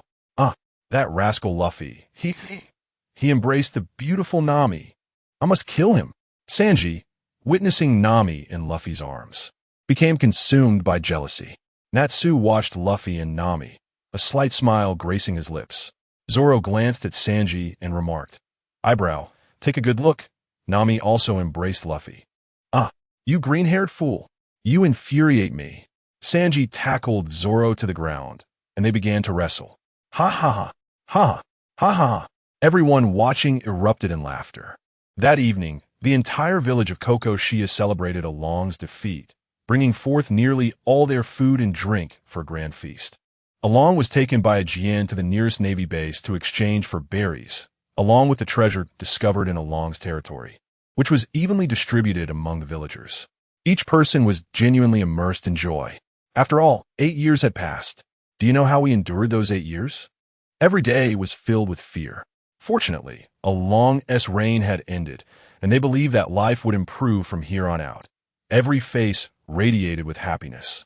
That night, nearly no one slept, as the villagers reveled in drinking and dancing. Nami ventured to the only tattoo artist in the village to alter her tattoo to one in orange and a windmill. Subsequently, she visited Belmer's grave. 3 days later, the festivities in Skypiea gradually subsided. The celebration lasted for 3 days and nights. After the revelry, it was time to part ways. The Going Merry now bore 2 orange trees planted by Belmare. The members of the Straw Hat Pirates boarded the Going Merry, standing on the deck as they awaited Nami. Meanwhile, Nami sat at the dining table in her home, enjoying the meal prepared for her by Norska. Was she truly resolved to leave? Norska gently inquired, resting his chin on his hand. Nami casually nodded, continuing her breakfast. I have found my companions. Now I wish to fulfill my dream of charting the world's seas. Norska glanced at Nami and asked, Aren't you going to say goodbye to Ajien and the others? Nami lowered her head in silence for a while, before finally breaking into a smile and saying, Perhaps it's best not to make a fuss and leave quietly. After all, I believe Ajien wouldn't relish this feeling of farewell either. After dinner, Nami packed her belongings, reluctantly gazing at her surroundings. Ultimately, she bid farewell to Norsgau and turned to walk towards the horizon. Meanwhile, at the port of Skypiea village, the villagers noticed Luffy and his crew boarding the ship. Hey, you lot are leaving so soon? Why didn't you give us a heads up? Are you sneaking away? Ajien shouted, waving his arms. Well, uncle, we aren't very good at farewells. Luffy responded boisterously. No way. We haven't properly thank you yet. Ajien yelled, trying to prevent Luffy and the others from setting sail. Nami. Suddenly, her voice rang out from behind the villagers. The ship is leaving. Yoho, set sail. Everyone. Upon hearing Nami's call, Luffy immediately gave the order. But Miss Nami hasn't boarded yet, Kirby said, expressing concern. It's all right. Since Nami has said so, she must have her reasons, Luffy replied confidently. Seeing Luffy's assurance, the others fell silent, swiftly hoisting the anchor and lowering the sails as the Going Merry gradually began to move. What's that Nami doing back there? Someone among the villagers shouted. It was then they noticed Nami weaving through the crowd. What's she up to? If she wants us to set sail, why is she still here? Regardless, we must catch Nami and bid her a proper farewell. Grab her. We can't leave without saying goodbye, Ajien shouted. However, Nami's agility was unmatched. She effortlessly eluded capture, as even the strongest fishmen could not catch her. Eventually, after passing by Ajien and the doctor, she dashed towards the departing Going Merry and leaped aboard. The ship had already sailed at least 50 meters, making it impossible for her to jump across. Nami, she called out loudly. Luffy swiftly ran from the air and caught her in a princess carry. Nami playfully stuck her tongue out at a Jien and the doctor. Once aboard, she turned her back to the villagers and pulled up her top, causing a cascade of wallets to tumble out. At that moment, the villagers on the shore realized their wallets had vanished, and they erupted in curses. That wicked Nami, she just can't change her thieving ways. Yes, indeed. How dare she steal my wallet? Scoundrel, how could she have stolen from me? Incredible. She managed to do that. Nami, you've truly become more skilled. Continue to grow stronger. You mischievous little thief. May you always find happiness. Indeed, Nami, take care of your health and don't catch a cold. Initially, the villagers cursed upon seeing their wallets stolen by Nami, but soon their words transformed into comfort and blessings directed at her. After all, they felt deeply reluctant to part ways, and Nami and Norsgau were like daughters to them, having watched them grow up. Especially Nami, who had shouldered so much to save Skypiea village. With her back to the villagers, Nami remained silent, tears streaming down her face. Luffy said nothing. Instead, he placed his hat atop Nami's head and gently embraced her, despite Sanji's piercing gaze. In Luffy's arms, Nami finally calmed herself and waved vigorously to the villagers on the shore, saying, "Thank you all for your care. May everyone find happiness in the future." The Going Merry, carrying a ship full of dreams, joyfully sailed forth until it became smaller and smaller, disappearing at the horizon where sea met sky. Just as the villagers of Skypiea were about to disperse in their disappointment, someone suddenly shouted, "Where did all this money come from?"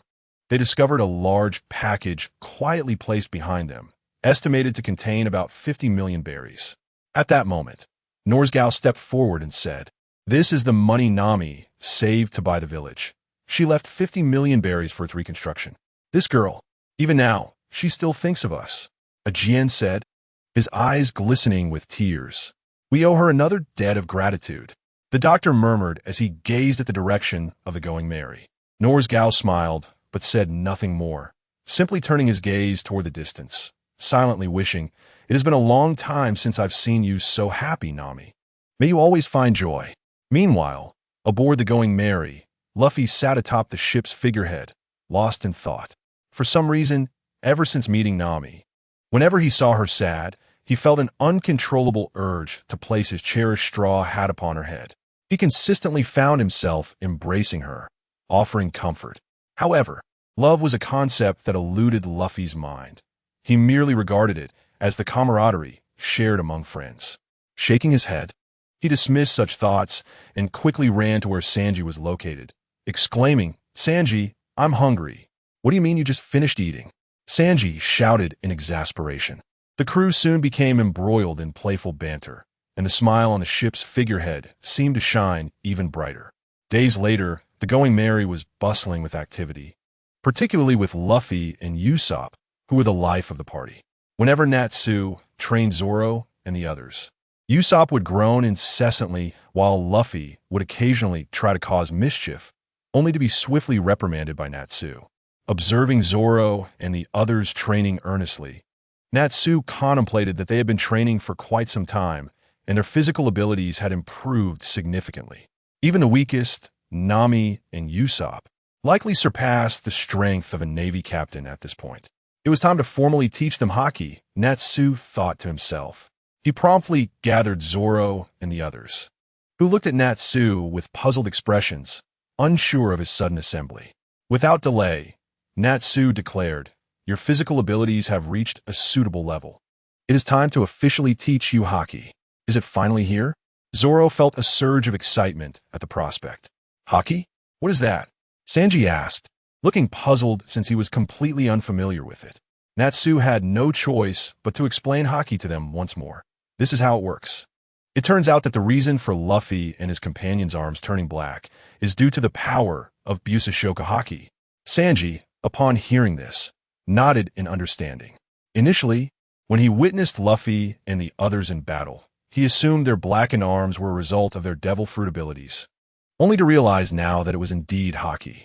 The prospect of mastering such a power filled Sanji's heart with exhilaration. After explaining hockey, Natsu began the rigorous training for Zoro and the others. Meanwhile, in the Grand Line at Marine headquarters in Marineford. A man draped in a Marine Justice cloak with his beard intricately braided sat confidently in the position of Fleet Admiral. This individual was none other than the highest authority of the world government's navy. Sengoku, the Buddha. We have a few newly emerged pirates from the East Blue, but I cannot assign a bounty to them. A Marine soldier entered, clutching a mountain of documents. Oh, Sengoku's interest was piqued, for he knew that the East Blue had always been the weakest sea, with no formidable pirates surfacing. The reason? It was none other than the Pirate King Roger and the two brothers, Monkey D. Garp and Monkey D. Dragon. The East Blue, a seemingly insignificant sea, had produced 3 terrifying figures, causing a headache for the world government. Consequently, the world government has been particularly vigilant regarding pirates from the East Blue.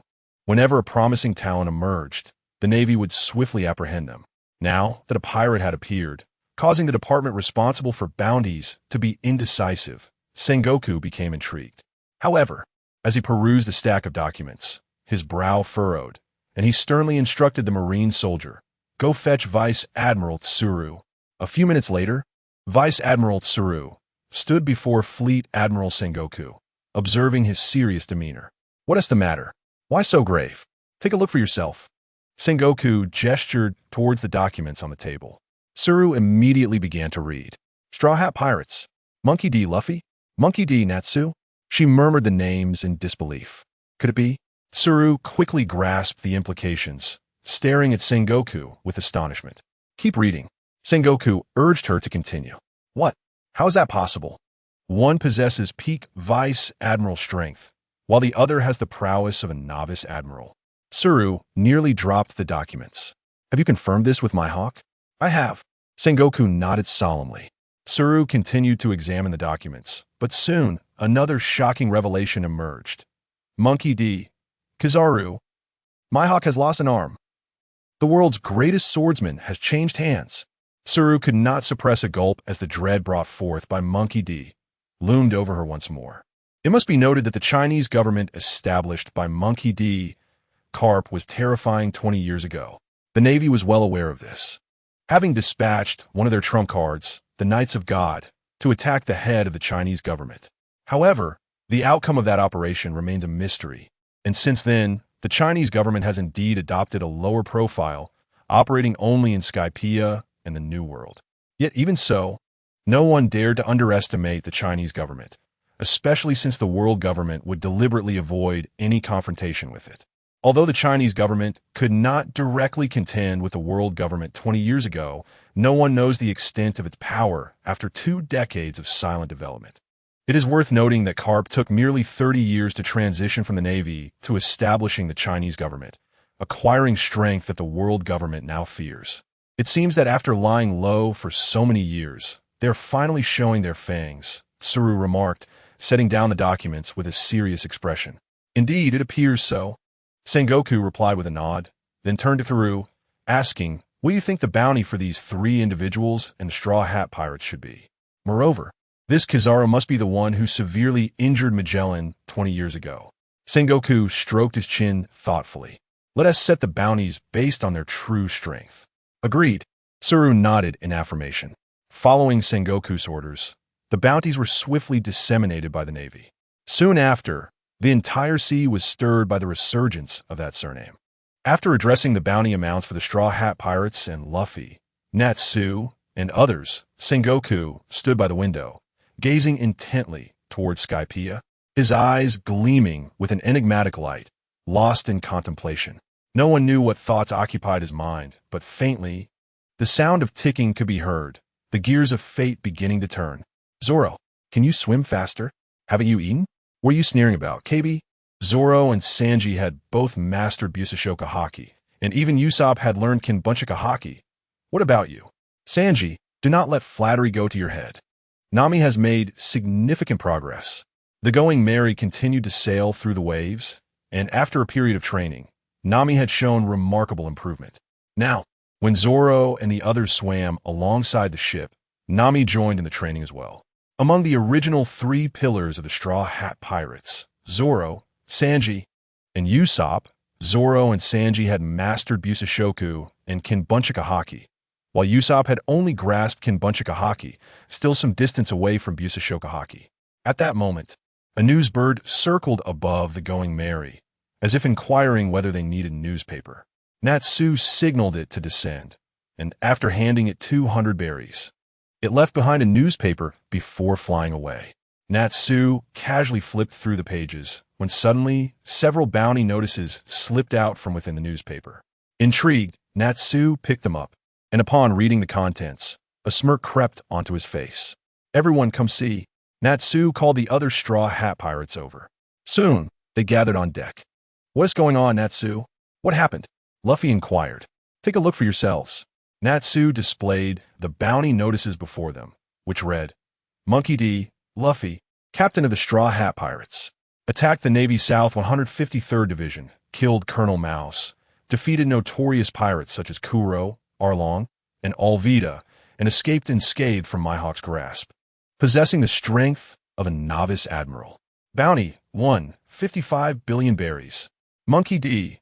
Natsu, vice captain of the Straw Hat Pirates, accompanied Luffy in the assault on the Navy South 153rd Division, killed Colonel Mouse, defeated notorious pirates such as Kuro, Arlong, and Alvida, suspected to be a user of the Fire Dragon fruit, and survived an encounter with Mihawk.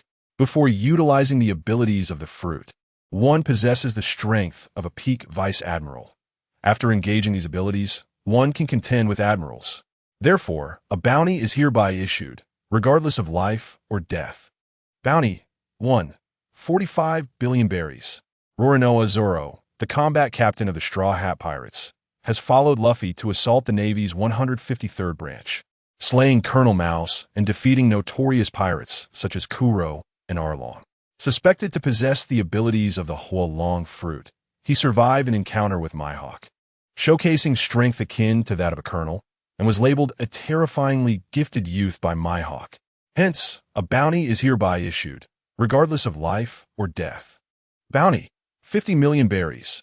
Monkey D. Kojuro, identity unknown, gravely injured Magellan 20 years ago in Logtown and recently engaged in a duel with Mihawk in the East Blue, resulting in Mihawk suffering a grievous injury while he remained unscathed. His power is extraordinarily fearsome. Therefore, a bounty is hereby issued, regardless of life or death. Bounty 3, 55 billion berries. What? It's over, it's over. We have been issued a bounty. Surely many bounty hunters will set their sights on us now. Nami appeared utterly despondent. Huh, finally a bounty on my head. I have one. 55 billion berries. Luffy exclaimed joyfully at the multitude of zeros on his bounty notice, dancing with glee. What? Not only Luffy, but Natsu has a bounty too. Why does Green Algae Head have one as well? Sanji questioned, displeased as he grabbed Zoro by the neck. Trash. Zoro retorted disdainfully. What did you say? Ah! Sanji, in a fit of rage, began to wrestle with Zoro. Did you all notice? Natsu and Luffy's uncle has a bounty of 55 billion berries. Kobe exclaimed, astonished as he held Kojuro's bounty notice, his mouth agape. That makes sense. After all, he is the world's greatest swordsman. Such a bounty is to be expected. Zoro mused, stroking his chin thoughtfully. Indeed, the others nodded in agreement. At that moment, Usopp, who had been fixated on the bounty notices, suddenly shouted with glee. Huh, I'm on the bounty list too. What? How is that possible? Usopp has a bounty, and I don't. Sanji appeared utterly disheartened. Once Usopp revealed Luffy's bounty notice, everyone realized it was merely a picture of Usopp's back of the head accidentally captured. It's just a back of the head. What is there to be happy about? Sanji scoffed. That is still better than someone who doesn't even have a back of the head. Usopp said proudly, provoking a scuffle with Sanji. The others laughed heartily at the scene. Meanwhile, the joy of the Straw Hat Pirates caused a stir across the seas. Wow, look at these newcomers from the East Blue. Is this bounty serious? Their first bounty exceeds 1 billion? And a single pirate crew has 2 bounties over 1 billion? My goodness. Discussions erupted about Luffy and Natsu's bounty, and in an instant, the fame of the Straw Hat Pirates spread throughout the oceans. Simultaneously, on an island in the New World, the red-haired pirates were joyfully hosting a feast at their base. Shanks raised his cup, delightedly drinking, I never expected that kid Luffy has become this strong. Indeed, the captain didn't even have such a high bounty on his first. It seems the captain is quite inferior. Laughter erupted among the red-haired pirates as they teased Shanks. Just then, everyone fell silent, their expressions serious as they gazed in one direction. Shanks, too, sensed an ominous presence approaching them through his Kenbunchika haki. Although the aura felt somewhat weak, it was still frighteningly powerful. As the figure drew nearer, they soon recognized it to be Dracula Mihawk. However, upon seeing his severed arm, everyone gasped in shock. Though they had learned of Mihawk's injury through the newspaper, witnessing him in person made it hard to believe. After all, Mihawk possessed undeniable Emperor-level strength and often dueled fiercely with their captain. The sight of such a formidable figure defeated and disarmed was astonishing. Mihawk! Ha ha ha! You once mocked me for losing an arm. Look at you now, you are just like me. Shanks approached Mihawk with a playful grin, pointing to his own severed arm to offer consolation. Mihawk glanced at Shanks, feeling a surge of emotion, and thought to himself, indeed, if Shanks could become one of the 4 emperors despite losing an arm, perhaps he, too, could reclaim what he had lost. Nevertheless, Mihawk shot Shanks a sideways glance before taking a seat beside him and pouring himself a drink. Observing Mihawk's demeanor, Shanks chuckled, sensing that Mihawk had begun to mend his wounds. Moments later, Shanks inquired curiously, were you defeated head-on, or did your opponent ambush you? He held back, otherwise, I would have lost more than just an arm, Mihawk replied shortly, returning to his drink. Shanks immediately comprehended the implication, reflecting on the terrifying might of the world government. It was not merely a matter of strength. The technological prowess of the world government was equally formidable, having evolved over many years. In his youth, Shanks had not grasped the incredible nature of his captain's ship, but now he realized just how remarkable the Oro Jackson was, a vessel crafted by the world government. To this day, he had yet to encounter any ship surpassing it, save for those belonging to the world government. Losing to them was no disgrace.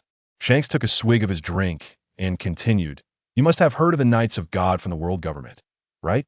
Mihawk nodded, acknowledging him. You mean the world's strongest trump card? Exactly. Those are the ones. They ambushed the leader of the world government 20 years ago. But the outcome was the Knights of God's defeat, with 1 dead and 9 injured, while the world government suffered no losses, Shanks said, stroking his chin with a serious expression. Mihawk nodded, agreeing but remaining silent. I will place my arm behind Luffy, for I have seen the terrifying forces backing him. I believe they will turn this world upside down, Shanks proclaimed. After making this statement, Shanks shifted the topic. Once you've recovered, let us have a duel. You used to say I was a cripple. Now you can't refuse, right?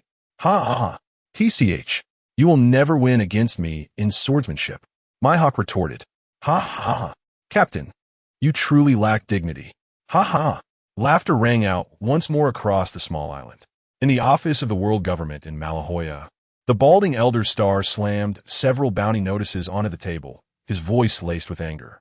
After lying dormant for 20 years, is this group finally ready to show their fangs again? What shall we do? Should we eliminate these 2 little brats?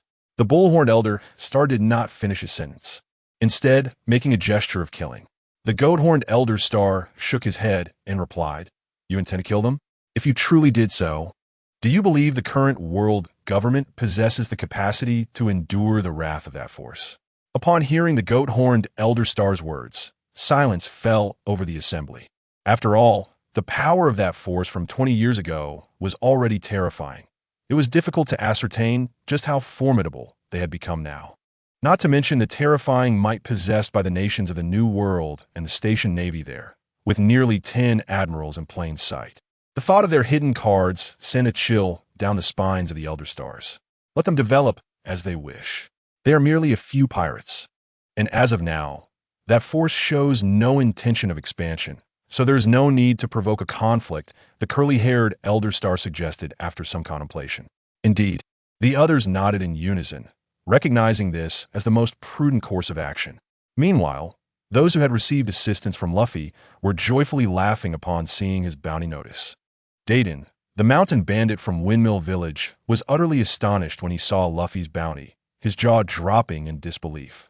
I can't believe that kid Luffy has such a high bounty, He has truly made something of himself, Dayton exclaimed, pipe in mouth, bursting into laughter. In Xylob village, a beautiful blonde girl was diligently studying a medical book in her room. With Kuro now gone, Kaya was free from the poison's grasp, and her health was gradually improving. She was no longer the frail figure she once was. Miss Kaya, here is the news about Mr. Luffy, the butler Mary announced, placing several bounty notices in newspapers before her. News about Mr. Luffy? I wonder how Usopp is faring. Kaya anxiously picked up the newspaper to scrutinize it. As she examined the bounty notices, she immediately spotted Usopp's figure alongside Luffy's. Overjoyed, she clutched the bounty notice to her chest, gazing into the distance while whispering, Usopp, you must return safely. It was as if her voice reached Usopp's ears, prompting him to instinctively glance toward the direction of Xylob village. On Sky Island, brothers Cater and Carp were leisurely chatting and sipping tea. They had delegated many responsibilities to the younger generation, merely maintaining their titles. Thus, they frequently dined and conversed together. The news of the bounty notices had also reached Sky Island. Ha ha ha. 155 billion berries. My grandson truly is remarkable, Carp exclaimed, nearly falling over in delight while holding Luffy's bounty notice. Observing Carp's exuberance, Cater shook his head in exasperation, but soon fell into deep thought. He never anticipated that Luffy would defeat Arlong so swiftly. It was likely that Luffy and his crew would soon venture into the Grand Line. The capture of Ace was drawing nearer. It was time to prepare for battle, Cater resolved in his heart. He was determined to launch a full-scale assault against the world government during the Marineford War. Lastly, on the island of Baldigo, situated somewhere along the Grand Line, a man cloaked in a dark green cape scrutinized 2 bounty notices for a moment before declaring, "It is time to send him off." The figure then tucked away the notices and, after giving instructions via a den mushy, sprouted a pair of wings from his back and swiftly soared toward the East Sea. Since the issuance of the bounty notices, while the majority of individuals had the sense to avoid provoking the Straw Hat Pirates upon witnessing the exorbitant bounties of Luffy and Natsu, there remained those reckless enough to pursue riches without regard for their lives, believing they could capture Luffy and Natsu. Consequently, in recent days, numerous bounty hunters had sought trouble. However, being in the East Sea, these were merely small fry. Zoro and Sanji hardly needed to intervene, as Nami and Kobe managed to handle them effortlessly. On the deck of the Thousand Sunny, Nami was intently studying the navigation chart. Furrowing her brow, she pointed at a large X on the map, expressing her confusion. If we are to reach the Grand Line, it seems we must traverse this way, climbing over Reverse Mountain. Zoro, in the midst of doing push-ups, impatiently retorted, "What a bother. Why can't we just sail straight through? There are no obstacles." "You imbecile mosshead." Sanji scoffed at Zoro. "I recall the old man telling me that the Grand Line is surrounded by 2 windless zones, and within those zones dwell terrifying and colossal sea kings. If we were to truly traverse the windless zones, we wouldn't be enough to serve as mere snacks for the sea kings." "What did you say, you perverted cook?" Zoro angrily questioned Sanji, butting heads with him. "You ignorant mosshead. You insufferable perverted sea cucumber." The two quickly fell into a scuffle, causing everyone else to shake their heads in resignation, unsure why these two seemed like natural enemies, constantly bickering. Nami chose to ignore the two and pondered aloud. "If we were to travel over Reverse Mountain, we need to restock our supplies. After all, we have been sailing for a while." As she spoke, she picked up the navigation chart again, subsequently pointing to a small island. "Let us head to Logtown. It's the closest to Reverse Mountain and is also a famous landmark. The execution platform of the Pirate King is said to be on this island." "The execution platform of the Pirate King? I want to see it," Luffy exclaimed, his interest piqued. Zoro casually remarked, "Logtown is known as the town of beginnings and ends, as it is where Pirate King Roger was born and executed." Pirate King Roger, a legendary figure who reached the final island and obtained the fabled One Piece, ignited the Great Pirate Era. He is the idol of nearly every pirate. Logtown, due to Roger's legacy, stirred excitement in every pirate who arrived, making them feel as if they were closer than ever to the Pirate King, eager to rush to the execution platform and witness it for themselves. Soon, As the Thousand Sunny sailed at full speed, the Straw Hat Pirates arrived at Logtown. Upon stepping foot in Logtown, Luffy was overwhelmed with excitement, while the others looked around in fascination at the home of the Pirate King. Unlike the small towns the Straw Hats had previously visited, Logtown was bustling and vibrant, with throngs of people filling the streets and the sounds of vendors calling out resonating everywhere. Though this was a crucial stop for pirates entering the Grand Line, the streets were filled almost entirely with ordinary citizens, without a pirate in sight. What a bustling town this is. Moreover, it serves as a crucial waypoint to the Grand Line, seemingly offering a myriad of goods for purchase, Nami remarked. Upon hearing her words, the members of the Straw Hat Pirates began to contemplate their own shopping lists. Nami intended to acquire a compass, paper, and pens for drawing navigational charts, as well as various surveying instruments. Zoro, on the other hand, sought to procure 2 additional swords, but he found himself devoid of any savings, having spent his meager allowance on alcohol. Thus, he had no choice but to borrow money from Nami, eventually securing 100,000 berries after signing countless unequal agreements with her. Thus, the wheels of fate began to turn, unbeknownst to Zoro, who was on the brink of a life laden with debts. Sanji was tasked with purchasing food and replenishing supplies for the crew. Usopp aimed to buy goggles and some materials. As for KB, he had no particular items in mind, so he accompanied Sanji, serving as a porter. Meanwhile, Luffy and Natsu wandered idly towards the execution platform, eager to witness the sight of Roger's demise. At this moment, in Logtown, within the Navy base, Smoker was incessantly puffing on his cigar, exuding an air of solemnity. He had just received news that the infamous Straw Hat Pirates had indeed landed in Logtown. Smoker felt a headache coming on, for he was well aware that the captain and first mate of the Straw Hat Pirates had bounties of 55 billion and 45 billion berries, respectively. As a disciple of Zephyr, he understood the implications of this. They were undoubtedly 2 formidable foes of Admiral caliber. Despite his Logia-type devil fruit powers, they would be of little use against true strength. It mattered not how powerful they were. Now that they had arrived in Logtown, there was no reason to let them slip away. Smoker immediately ordered the capture of Luffy within the town. At that very moment, Luffy was indulging in revelry throughout Logtown, blissfully eating and drinking. This, however, put Natsu in a predicament, as Luffy had a habit of eating without paying. Thus, it fell upon Natsu to clean up after him. Although Natsu himself was not particularly reliable, he was Luffy's older brother, and so he dutifully paid for everything Luffy carelessly took. Yet, Luffy's appetite was insatiable, and before they even caught sight of the execution platform, Natsu watched helplessly as their berries vanished at an alarming rate. Just as he contemplated stopping Luffy, a squad of Navy soldiers suddenly appeared at the street corner, led by a man in white attire with white hair, a cigar clenched between his teeth. They were escorting a group of pirates towards the Navy base. Navy? Natsu pondered upon witnessing this sudden arrival. To his astonishment, Luffy boldly approached the white-haired Navy officer and asked, "Excuse me, do you know the way to the Pirate King's execution platform?" Goodness, wasn't this just delivering himself right into their hands? Natsu was stunned, ready to spring into action when an even more shocking event unfolded. Oh, just over there. Follow that way."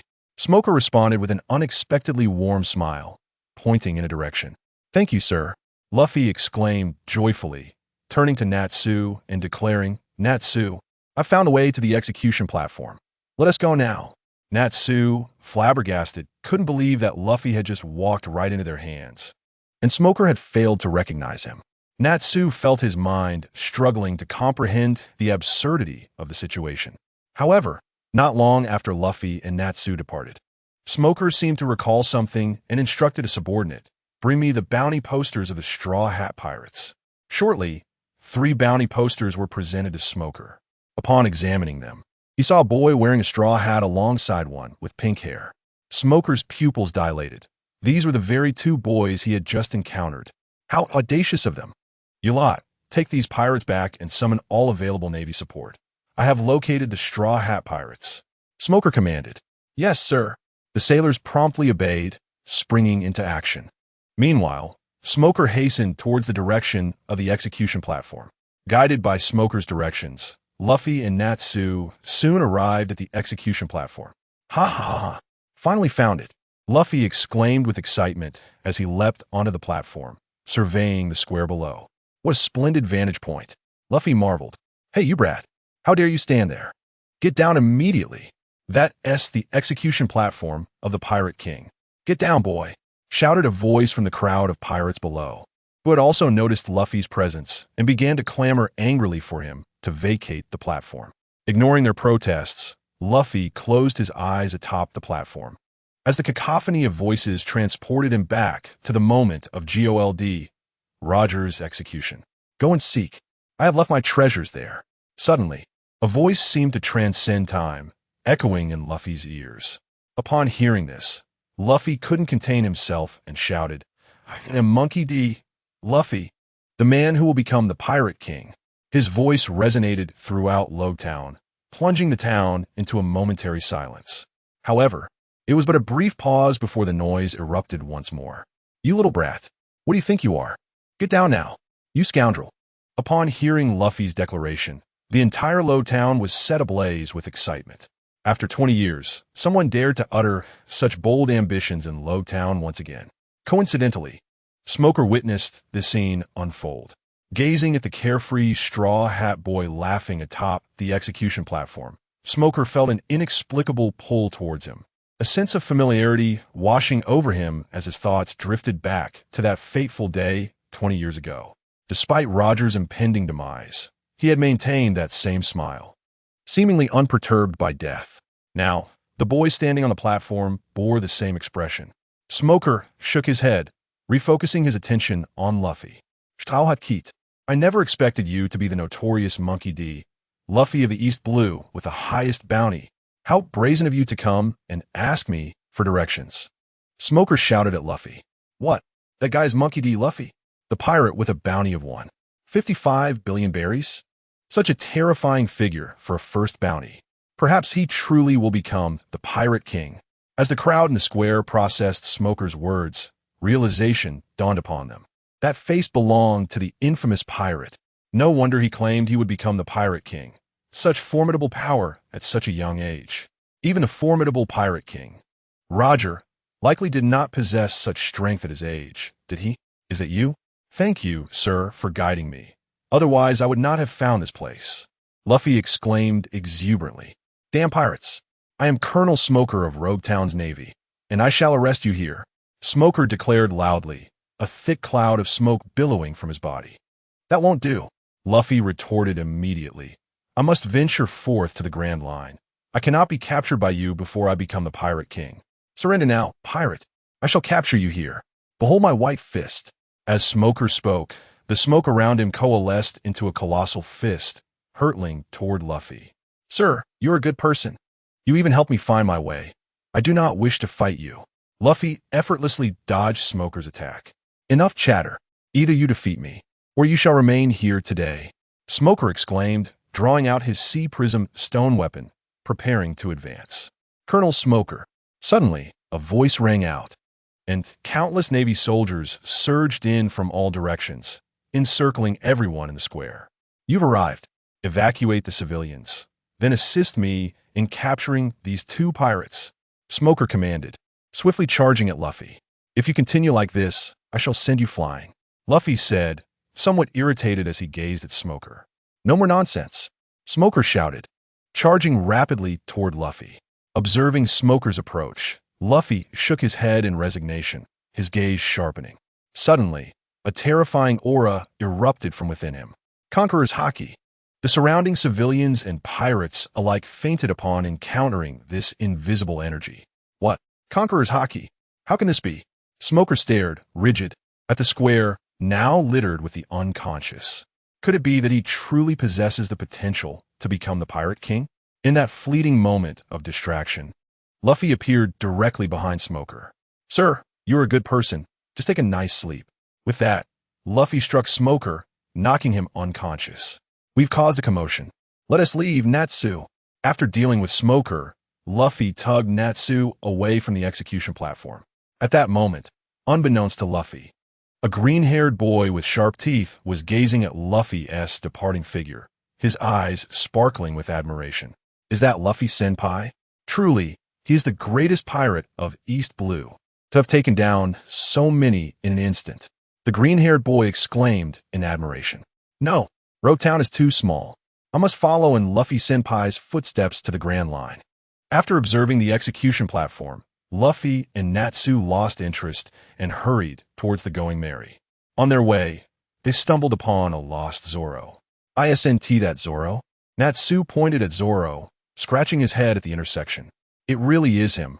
He must be lost, Luffy remarked. I should have found my way by now. Natsu sighed, glancing at Zoro. Zoro found himself there because, while searching for a sword shop, he had encountered a girl named Daisuke, who bore a striking resemblance to Kuina. With her assistance, he successfully located the shop. Although the journey was somewhat convoluted, Zoro ultimately acquired 2 commendable swords, gifted to him by the owner. However, after parting ways with Daisuke at the shop entrance, Zoro intended to return to the Going Merry, having only ventured out to buy swords. Since he had achieved that goal, he figured he could better utilize his time to enhance his skills. Unbeknownst to him, Zoro had wandered near the execution platform. What the? How'd I end up further from the port when I clearly remember going this way? Zoro scratched his head in confusion. Zoro. Just then, a voice echoed in his ear. Luffy. Zoro felt a surge of happiness upon seeing Luffy and the others, quietly thinking, finally, I can return to the Going Merry. How'd I get lost again? I can't go out anymore. Of course, Zoro kept those thoughts to himself, composing himself to appear as if he were not lost. Zoro, you're not lost, are you? What brings you here? Luffy asked curiously. Nonsense. I couldn't possibly be lost. It's the Direction's fault. I distinctly recall the way to the Going Merry, Zoro insisted stubbornly. However, Luffy and Natsu clearly did not believe him. Zoro felt a rare blush creeping to his cheeks. Nonetheless, they said no more and began walking towards the port together.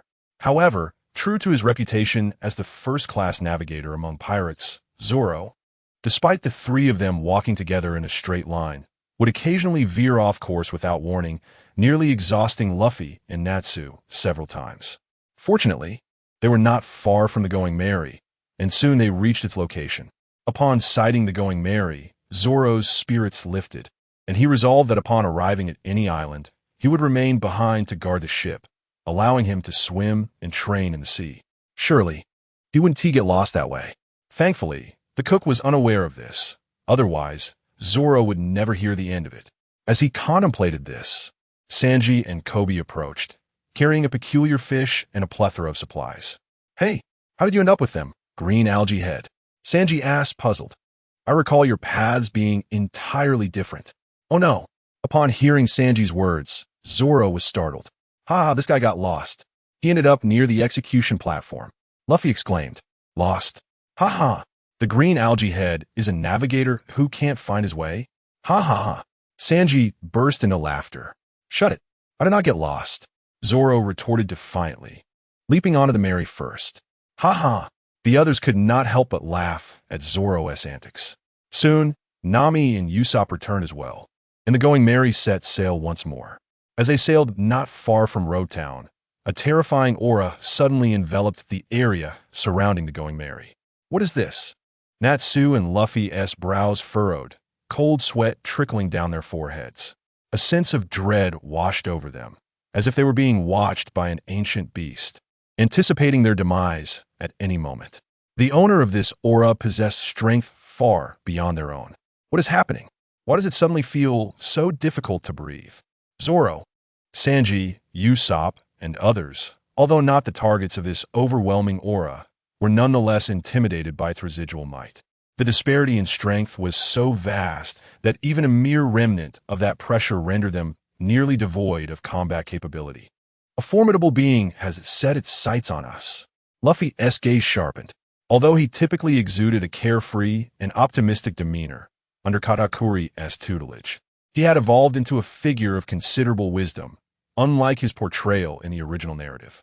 In this precarious situation, Luffy was prepared to engage the enemy, allowing his comrades to flee. Soon, the source of this formidable aura became evident. A man clad in a green hooded cloak, with a pair of white wings sprouting from his back, descended from the sky. Luffy, long time no see. You've been doing well. As the voice rang out, the terrifying aura dissipated as swiftly as it had appeared. The newcomer was none other than Monkey D. Dragon, who had arrived from Baltigo. Long time no see? Luffy looked perplexed at the unfamiliar man, searching his memory for a trace of recognition. However, Luffy had clearly forgotten, as Dragon had taken him back to Garp immediately after his birth. Luffy was far too young to retain any memories from that time. Although he often heard Katakuri and Garp speak of Dragon, it was merely hearsay, and thus he failed to recognize him. Well, it was understandable. After all, they had never met. Dragon waved his hand dismissively and then pulled down his hood, revealing a face that bore a striking resemblance to Luffy. Though Dragon's complexion was considerably darker, adorned with a peculiar tattoo. That face! Kobe exclaimed in astonishment, pointing at Dragon. I think I recall something.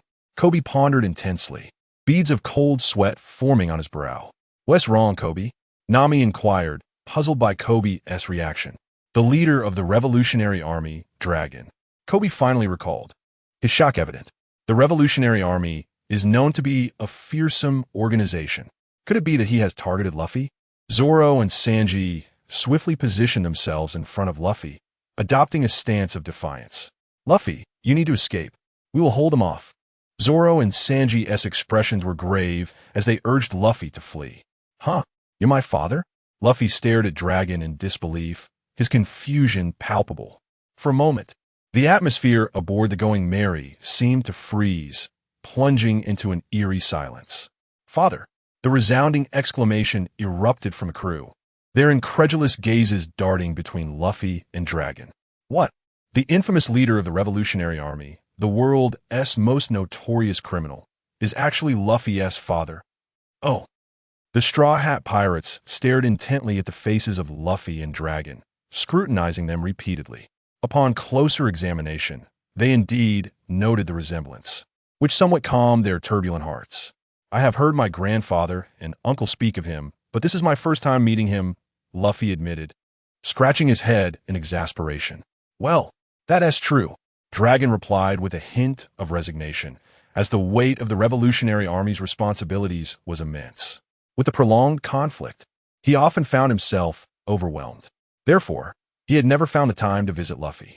If Luffy had remained on Sky Island, perhaps it would have been different.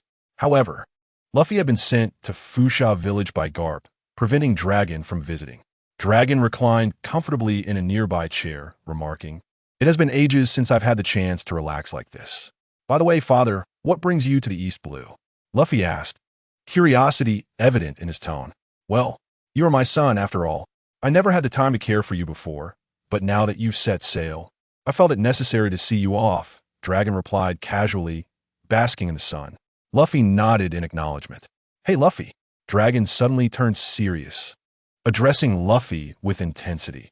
When will you take over my position as the leader of the Revolutionary Army? I would like to retire. The pressure I face is immense, with countless individuals relying on me for sustenance. No way. Luffy firmly shook his head.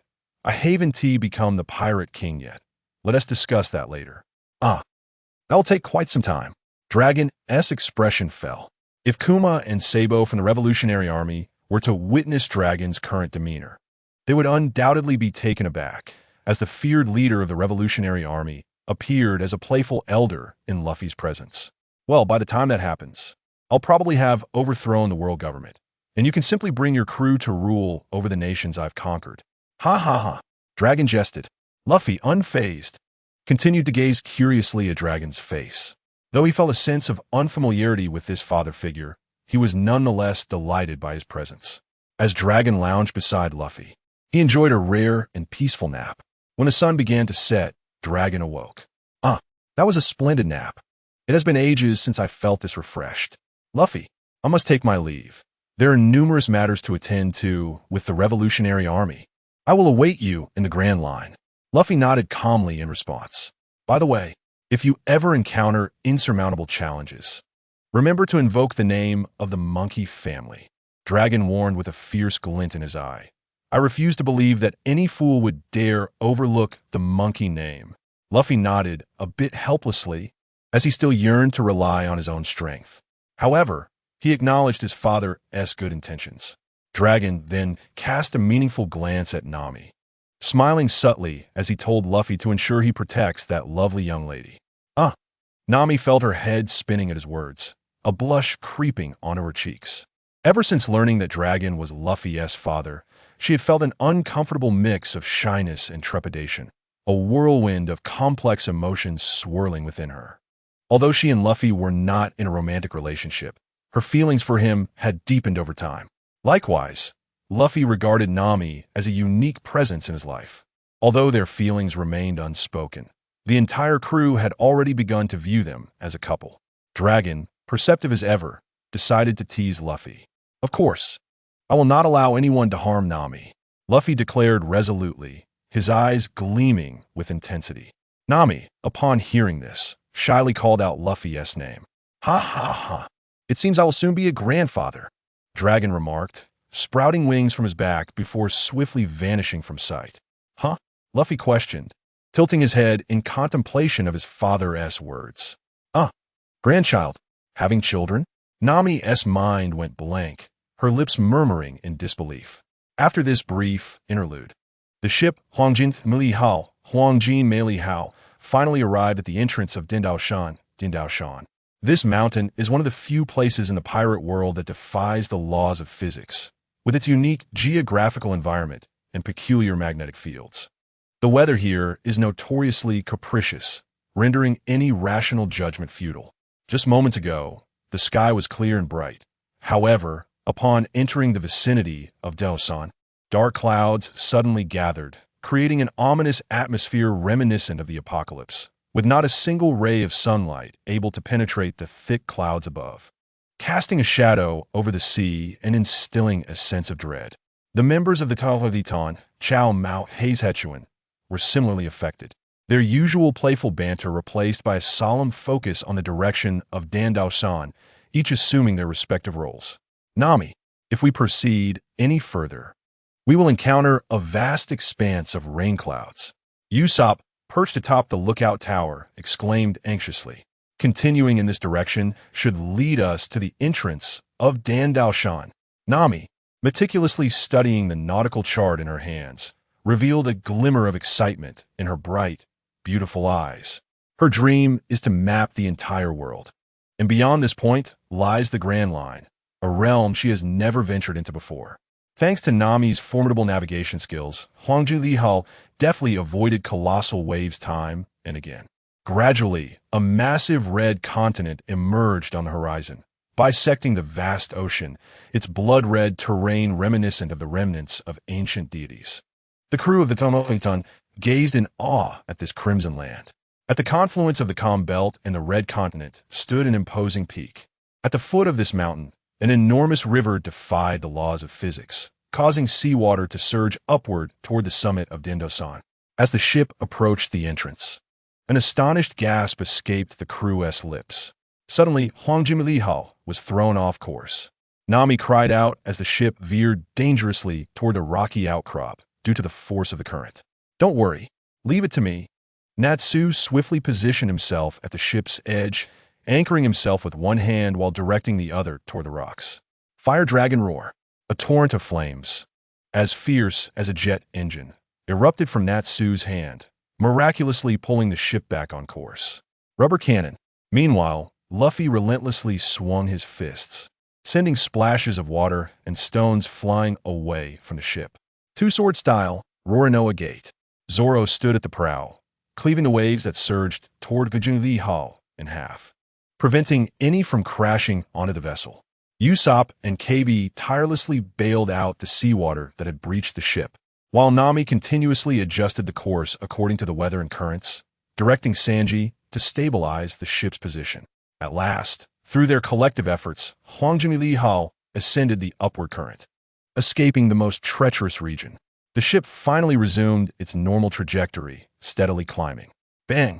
At that moment, Luffy placed a barrel on the deck, grinning broadly and resting his foot upon it. I will find a final island and become the Pirate King, Natsu joined him, placing his foot on the barrel as well. To become the strongest and protect my family and friends. Witnessing this scene, the eyes of the others brightened in unison as they each placed their feet upon the barrel. Zoro declared, to earn the title of the world's greatest swordsman and have my name resound in the heavens. Nami proclaimed, to chart the entire world. Usopp stated, to become a brave warrior of the sea. Sanji added, to find a chef's paradise, the legendary All Blue. Kabi asserted, I will become an admiral in the Navy and capture every pirate in this world. The cold wind howled, whipping the seawater against the crew. Sanji's cigarette was already soaked, yet he remained oblivious. In that moment, the entirety of the Tonleviton united as one. Although their bodies were drenched in icy seawater, the fire of their dreams burned brightly in each of their gazes, ready to ignite the sea into a fervent boil. Each individual's aspirations were set to take flight from this very moment. Here we go. As if sensing their collective intent at the peak of their excitement, Huang Jinghao leaped over the highest point of Dandao-san, plunging down the downward current towards the mountain's exit. Hey, everyone, did you hear something strange? Zoro suddenly turned, his expression cautious. Ha ha ha, so fast. Forget about it, just dive down. Luffy exclaimed, exhilarated, seated in a special spot, laughing joyously against the wind. However, Nami offered an explanation to Zoro. It could just be the sound of the wind. After all, the air currents here are so strong, and given the peculiar geography of Dindaoshan, it's not surprising that strange noises occur. What the heck is that? Usopp, stationed in the lookout tower, suddenly screamed. Nami, there's a massive mountain just ahead of the exit. A mountain? Nami exclaimed, incredulous. That can't be. Aside from Baoshan, there shouldn't be any other peaks around Twin Cape. At that moment, Huang Jinghao burst through the mist, revealing a clear view ahead. No, that's not a mountain. It's a gigantic whale. Usopp cried out in terror. What should we do? At this speed, we are bound to collide. Sanji, puffing on his cigarette, expressed his concern. Let me roast it, Natsu exclaimed, flames flickering to life in his hands. Idiot. If we roast it, its carcass will still be there, and we will crash into it anyway. Nami retorted angrily. We need to think of a solution quickly. At this rate, we will definitely collide. Turn the helm and see if we can steer around it. Zoro, unusually sweating, chimed in. Leave it to me, Luffy declared as he stood up from his special seat. What do you intend to do? Zoro asked, puzzled. Knock it away. Luffy replied confidently. Are you joking? How can you knock away something that big? Usopp shouted. Ha ha, today you'll see my prowess, Luffy said, placing his hand into his mouth. Gear third. Luffy began to blow air into his hand, and his arm instantly transformed into a colossal fist, measuring dozens of meters in size. It can expand like that? Nami, blushing, gazed at Luffy with newfound admiration. It can grow this large? Zoro exclaimed, astonished. Armament hockey. Luffy extended his arms backward, confidently declaring, Do not obstruct our path, you scoundrel. Monkey D, giant rocket punch. Although Luffy had entered gear third, and his fists now measured several meters in size, they still appeared minuscule before the whale, not even matching the size of its eye. With a resounding impact, his hardened fist struck the whale's head, creating an immense indentation and sending colossal waves crashing into the surrounding waters due to the force of the blow. Liftoff. Luffy continued to exert tremendous strength, causing the Golden Mary to sway precariously.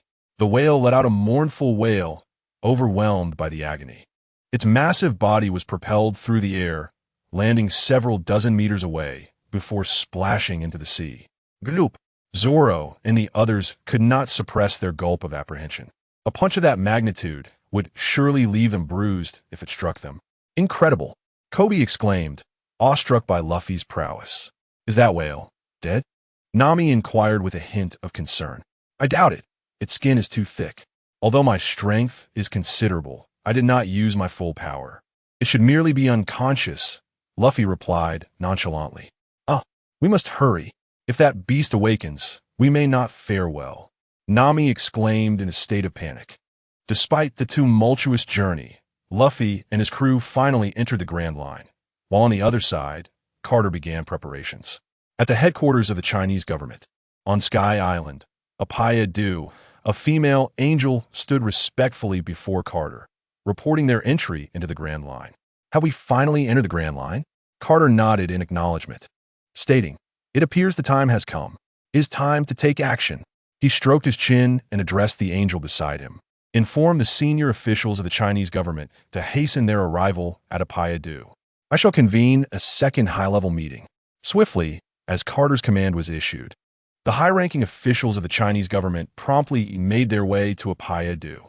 Figures such as Yin, Jitexin, Azui, Gushaoan, and Katakuri, who had established the mellow heavenly court, arrived first, akin to satellites orbiting Apayadu. "Dad, why the sudden urgency for a second high-level meeting?" Yin, now far removed from her youthful innocence, had matured into a capable queen through years of experience. Under her leadership, the royal guards of the mellow heavenly court had grown to 100,000 strong, and through genetic optimization, they had enlarged the wings of the indigenous people of Sky Island, enabling them to fly. Each soldier possessed formidable strength, at least at the level of a lieutenant general. The second group to arrive consisted of Kenpachi, Yichiro, Rukia, and Ichigo, who oversaw the judiciary of the Chinese government. They had limited available troops, as their forces were occupied maintaining order among the mellow heavenly court, the world government, and the revolutionary army. Nonetheless, each commanded a separate team of 13, all boasting peak vice admiral strength, and with the enhancement of Lingling's soul fruit abilities, they could unleash their swords, achieving the power of an admiral in a short time. The third group to arrive was the Chinese Air Force, led by Angel Moi and the Golden Lion Shiki. Due to the lack of significant battles in recent years, the Air Force had a modest force of around 40,000. However, underestimating them due to their numbers would be a grave mistake. Although the Chinese Air Force was fewer in number than the mellow heavenly court, it held irreplaceable strategic significance, especially with the presence of the Mangdangshan and Tianra No. 7, which could swiftly eliminate enemy soldiers. Simultaneously, the world government and the Chinese Navy arrived at Apayadu, as their bases were situated within the same maritime region. They converged there and utilized Tianra No. 7 to open a micro wormhole for transport. Ha ha ha. Is Carter finally planning a grand operation? I've been itching for action these past few years. Boomed a hearty laugh. Luffy's older brother entered, flanked by several impressive figures. Laxus, Naruto, Sesshomaru, Inuyasha, Amiya, Siyu Chulin, Boruto, and Baron Egg. "Brother, take a moment to rest. We shall discuss matters in the meeting shortly," Carter said, shaking his head in mild exasperation, urging his brother to sit down. Garp, understanding the cue, merely found a seat and settled down. The last to arrive was Dragon and several high-ranking members of the Revolutionary Army. "Uncle." Dragon greeted Carter as he and his companions found a place to sit. The other high-ranking members of the Revolutionary Army were left in shock. "What?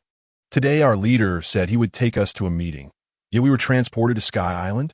And our leader, Dragon, refers to the head of the Chinese government as uncle? We thought we were rootless, yet now we learn we have such a formidable ally?" Ivankov blinked in disbelief, glancing around at the others. Not only was Carter, the head of the Chinese government, present, but also those seated at the table were equally formidable figures. If Ivankov was not mistaken, that was Garp with a bounty of 5 billion, the notorious slayer of rocks. And there was the Angel Yen. Was that not Katakuri? Ivankov's mind was reeling, as the presence of these individuals was overwhelmingly intimidating, each one capable of ending his life multiple times over. Even the typically stoic and reserved Bartholomew Kuma was sweating profusely, oblivious to the fact that he had dropped his Bible. Carter recognized several familiar faces among the high-ranking members of the Revolutionary Army, reminiscent of those he had seen in his past life. Sabo, Emporio, Ivankov, Immu, Telly, Bartholomew Kuma, Kila, and Haku. As for the others, Dragon had likely left them behind to secure their base, given the Revolutionary Army's increasing prominence. It was crucial to have trustworthy individuals guarding their home. Carter mentally opened the attributes panel for the individuals present. Sabo identity, Chief of Staff of the Revolutionary Army talent, S-level Revolution physique, peak Vice Admiral skill, Dragon Claw fist. Advanced 3-color hockey of the Navy 6 styles ability, none evaluation. Chief of Staff of the Revolutionary Army Emporio, Ivankov identity, Commander of the Revolutionary Army talent, A-level Okama physique, peak Vice Admiral skill, Okama Kenpo, advanced 3-color hockey of a Navy 6 styles ability, hormone fruit evaluation, an absolute ruler in the realm of Okama. Bartholomew Kuma identity, Revolutionary Army cadre talent, A-level tyrant physique, peak Vice Admiral skill, advanced 3-color hockey of a Navy 6 styles ability, Pawpaw fruit evaluation, an absolute tyrant with a spirit of sacrifice. Cater surveyed the attributes of the Revolutionary Army members and nodded in understanding. As Sabo was a sworn brother of Luffy and Ace, it was only natural for him to attain the position of Chief of Staff at such a young age, given his S-level talent. Observing that everyone had gathered, Cater formally commenced the second high-level meeting of the Chinese government. Surely, everyone is aware of the significance of today's gathering. Cater spoke slowly, his gaze sweeping over the assembly. The others nodded seriously in acknowledgement. They recalled the last high-level meeting, convened in response to the War of God Valley. In that fierce conflict, the world's most notorious figure, Rocks, perished, and countless pirates and Navy personnel met their demise. Most critically, over half of the Celestial Dragons met untimely ends during that war. Thus, a solemn expression adorned each face as they attentively listened to Cater's words. After 2 decades of rapid advancement, our technological prowess, elite combat capabilities, and troop numbers have transformed the Chinese government beyond recognition. When the world government dispatched the God Knights to ambush our Sun Island, our strength was not yet sufficient to confront them directly, compelling us to endure. But now, the time has come. It is time for the world government to witness the extent of our fangs. Cater proclaimed loudly from the podium, "Oh, those despicable celestial dragons do not embody the justice of angels."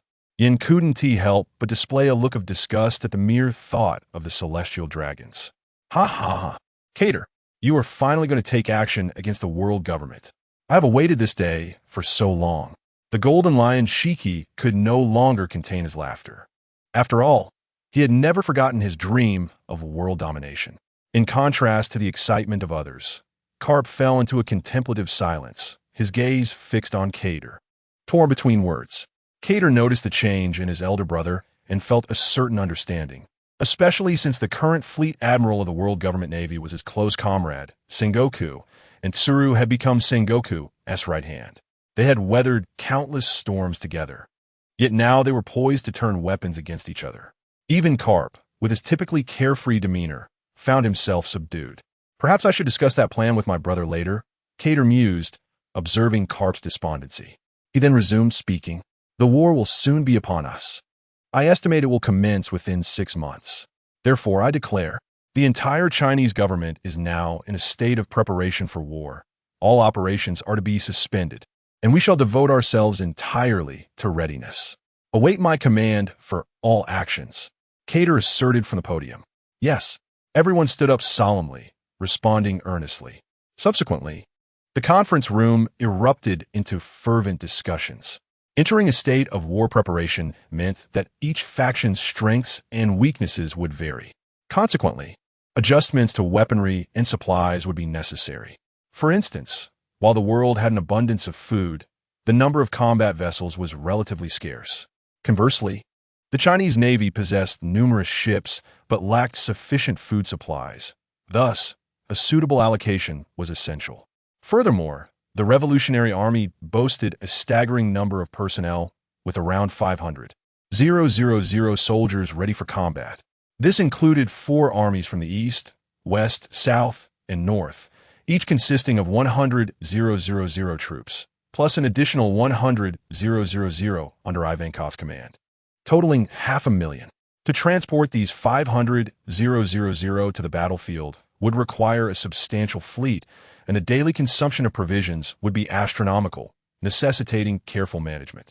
Cater merely outlined the general direction, leaving the finer details for the respective high-level factions to deliberate. The meeting continued for an extensive duration, concluding 3 days later, with everyone departing in satisfaction. At this moment, Cater and Carp sat on the balcony, gazing at the setting sun. Cater, Carp hesitated, finally breaking his silence. Must we really engage in war with the world government? While he understood that overthrowing the world government was undoubtedly the right course of action, given the Celestial Dragon's relentless inhumanity, he could not bear the thought of Sengoku becoming an adversary.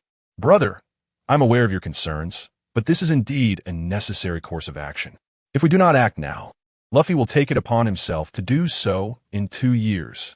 Luffy? How could that be? Carp's expression reflected disbelief. The moment Luffy consumed the Nika fruit, the wheels of fate began to turn, an inescapable destiny. Cater stated, gazing intently into Carp's eyes. Very well. Carp sighed, appearing as if he had aged a decade in an instant. Ha ha, I'm just teasing you, brother. Cater could not suppress his laughter. Huh? Carp stared at Cater in confusion. Are you still worried about becoming enemies with Sengoku and the others? Cater inquired. MHM. Carp nodded, somewhat puzzled. Then do not fret. Sengoku is one of us. Cater shared with Carp the plan concocted with Sengoku during Roger's execution. Thus, and so. Ha ha ha. So, does this mean Sengoku will be one of our Chinese Navy members? I never imagined I would one day have authority over Sengoku. Ha ha ha. Carp finally broke into a smile. Seeing his elder brother's expression, Cater couldn't help but laugh, feeling relieved that he had initially conspired with Sengoku. Otherwise, Carp would surely be heartbroken now. Upon learning that Sengoku was indeed one of their own, Carp returned with renewed enthusiasm for preparations. Cater then summoned Inuyasha and Sesomaru. Father, Sesomaru and Inuyasha greeted Cater with great respect. You have arrived? I called you here for a matter of importance, Cater stated calmly. What is it? Chang Yicha expressed a hint of confusion as he inquired. It is worth noting that since the arrival of their child, both he and Shashingwan seemed to have matured overnight, transforming from their former unreliable selves into remarkably dependable figures. We must invite Baisho Kaido and Hongfa Shanks to join this battle, Cater declared. Why? With our current strength, are we not still inadequate to confront the world government? Shashingwan looked at Cater with a touch of curiosity. I cannot say for certain. After all, this formidable entity has survived for 8 centuries. No one knows how many trump cards it holds. Thus, we should gather as much strength as possible. Cater responded with a serious demeanor. With Cater's orders issued, the vast machinery of the Chinese government sprang into action. Both technological prowess and financial resources were rapidly converted into combat power. A month swiftly passed. Meanwhile, Luffy and his companions had already set foot on the land of Alabasta Kingdom, at the port of the city of Oilseed Rape. We have finally arrived. I wonder if we will encounter Ace here. Luffy thought to himself, filled with excitement, eagerly scanning the surroundings from the figurehead of the Merry Go. Previously, while seeking a doctor on Drum Island due to Nami's illness, the villagers had mentioned that a man claiming to be the 2nd Division captain of the Whitebeard Pirates instructed them to inform the Straw Hat Pirates that Ace would be waiting for him in Alabasta. Thus, upon arriving in Alabasta, Luffy could hardly contain his racing heart. Do not worry. If Ace said he would wait for us, then he will, Natsu reassured, patting Luffy's shoulder to calm him down. Indeed, Luffy nodded, regaining his composure. He reached out to pluck an orange from the tree aboard the Merry-Go and began to eat it. Luffy. Sanji glared at Luffy in annoyance for daring to pick Nami's orange, exclaiming that orange was grown by Nami's mother. How can you eat it without permission? It's fine. Sanji, I told Luffy he could eat whatever he wants, Nami said gently, looking fondly at Luffy. My heart aches. Sanji clutched his chest in despair at Nami's tenderness toward Luffy. You fool, perverted chef. Zoro could not help but mutter aside. Let's head to the island. Although Luffy had calmed down, he was still eager to set foot on the island, and the others followed his lead. Meanwhile, inside a restaurant in the city of Oilseed Rape, Navy Colonel Smoker observed the man before him with a wary expression. Before him stood a man wearing a cowboy hat and sporting a face full of freckles, his back adorned with the insignia of the Whitebeard Pirates. The infamous 2nd Division captain of the Whitebeard Pirates, Portgas the Ace, had unexpectedly appeared here. Smoker, hands in pockets, took a few deep puffs from his cigar and spoke coldly, Navy. Upon hearing this, Ace lifted his gaze to Smoker, nonchalantly replying, I don't believe I've caused any trouble. Besides, I am waiting for someone. You may attend to your own affairs. You bastard. I am a member of the Navy. A just Navy. As long as you are a pirate, I cannot simply let you go. However, before Smoker could finish his sentence, he was interrupted by a boisterous laugh. Ha ha ha. Finally found a restaurant. Meat, meat, meat. I want to eat meat, Luffy exclaimed, bursting through the door, brimming with excitement. Straw Hat Kid. Smoker's pupils constricted as he realized that his objective since leaving Lowtown was to capture Luffy. Straw Hat Kid, after searching for so long, I have finally found you. Surrender now. White Punch. Smoker wasted no time, transforming his fist into smoke, coalescing into a colossal hand aimed at Luffy. Just as the White Punch was about to connect with Luffy, a figure appeared before him, flames erupting from his fist, blocking Smoker's attack. Since when did the Whitebeard pirates become so meddlesome? Smoker sneered, astonished that his attack had been thwarted by Ace. Well, I cannot simply stand by and watch you harm my brother, Ace replied with a smile, subsequently pushing Smoker away. Ace, Luffy exclaimed, his excitement palpable as he beheld the man before him. Luffy, long time no see. Ace adjusted his hat and turned to speak tenderly. Where's Natsu? Wasn't he sailing with you? Ace, don't think I couldn't hear you talking about me. Natsu's voice rang out from outside the door. Shortly thereafter, Natsu and the rest of the Straw Hat crew followed him behind. The Straw Hat Pirates. They are the infamous Straw Hat crew, especially the two captains, each with bounties exceeding 1 billion. Moreover, it is astonishing that the second division captain of the Whitebeard Pirates is also their brother. It is truly terrifying. We should leave. If a fight breaks out, we will be doomed. The patrons in the restaurant had begun to take notice of the commotion. Some sharp-eyed individuals even recognized Luffy and his crew, causing a panic as they fled the establishment. You two damn pirates! Do you have no respect for me? Smoker shouted angrily as he observed Ace and the Straw Hats engaging in a carefree reunion. Aren't you that smoky guy from Lowtown? What are you doing here? Luffy asked, puzzled. You caused quite a ruckus in Lowtown. I came out to capture you. Smoker seethed, his body beginning to manifest elemental fury. I will not allow you to harm my brother, Ace declared, flames igniting around him as he faced Smoker. White Punch, Fire Fist. Smoke and flames collided. But upon contact, Smoker's expression shifted dramatically. He realized that his smoke was being consumed by Ace's flames. With no choice, he abandoned the smoke and swiftly retreated to evade Ace's fiery assault. Damn it, am I being countered? Smoker gasped for breath. Though severing the smoke did not inflict severe damage on his body, it cost him a significant amount of stamina. Enough of this game. Ace swiftly moved behind Smoker, employing a hockey-imbued punch that rendered Smoker unconscious. Not again, was Smoker's final thought as he fell to the ground. Although hockey was not Ace's forte, Nami exclaimed in a state of panic. It was sufficient at an intermediate level to deal with a natural-type user who lacked hockey. However, both Natsu and Luffy furrowed their brows at the sight of Ace's hockey prowess. Soon, after Luffy had his fill, Ace joined the Straw Hat crew on the deck of the Going Merry. I apologize for the trouble my brothers have caused you. Ace suddenly bowed respectfully to Nami and Zoro, speaking with warmth. Not at all, Nami hastily denied, exclaiming, Luffy and Natsu are indeed quite reliable. Ha ha ha, you cannot deny it. I know these two fellows well, especially Luffy, who is undoubtedly a troublemaker. Ace suddenly pointed at Natsu and Luffy. What? Ace, you are clearly quite unreliable yourself. Luffy retorted with a smirk. Ha ha ha. The Straw Hat crew chuckled joyfully at the banter between Ace and Luffy. However, Natsu remained serious, gazing intently at Ace. Ace, Natsu suddenly called out to Ace. Shall we have a battle? What do you say? Oh ho. Though Ace was somewhat taken aback, he agreed, saying what? Do you think you could defeat me? I can now wield the power of flames. This time, I absolutely will not lose to you. You won't know until we fight. With that, Natsu leapt off the Going Merry and onto the shore, and Ace followed suit immediately.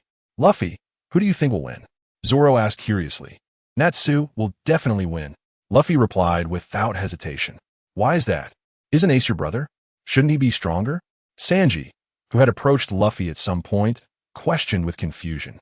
Before we set sail, Ace's strength was indeed on par with ours. However, now he is no longer our match, Luffy stated solemnly. Why? Sanji continued to inquire. because his haki and physical skills have stagnated over the years at sea. In fact, he has regressed. Although he has obtained the MarineMajor, his haki is too weak. He cannot possibly be a match for Natsu. It dawned on Zoro and the others as they exchanged glances of understanding. Meanwhile, as Luffy chatted, the battle between Ace and Natsu officially commenced. Natsu, I am now a user of the MarineMajor. Your flames are of no use against me, Ace declared, a plume of blue flames erupting from his right hand as he looked at Natsu with pride. Quit the chatter and come at me, Natsu replied, his expression now serious. To be honest, Natsu felt a surge of anger. He could not fathom why Ace was so obsessed with flames. Given the appearance of the MarineMajor, it was clear Natsu had made significant advancements. Yet, this fellow had misplaced his priorities, neglecting the training of his body and haki. After years at sea without any improvement, he had even regressed. Thus, Natsu aimed to awaken Ace through this battle. Fire Fist.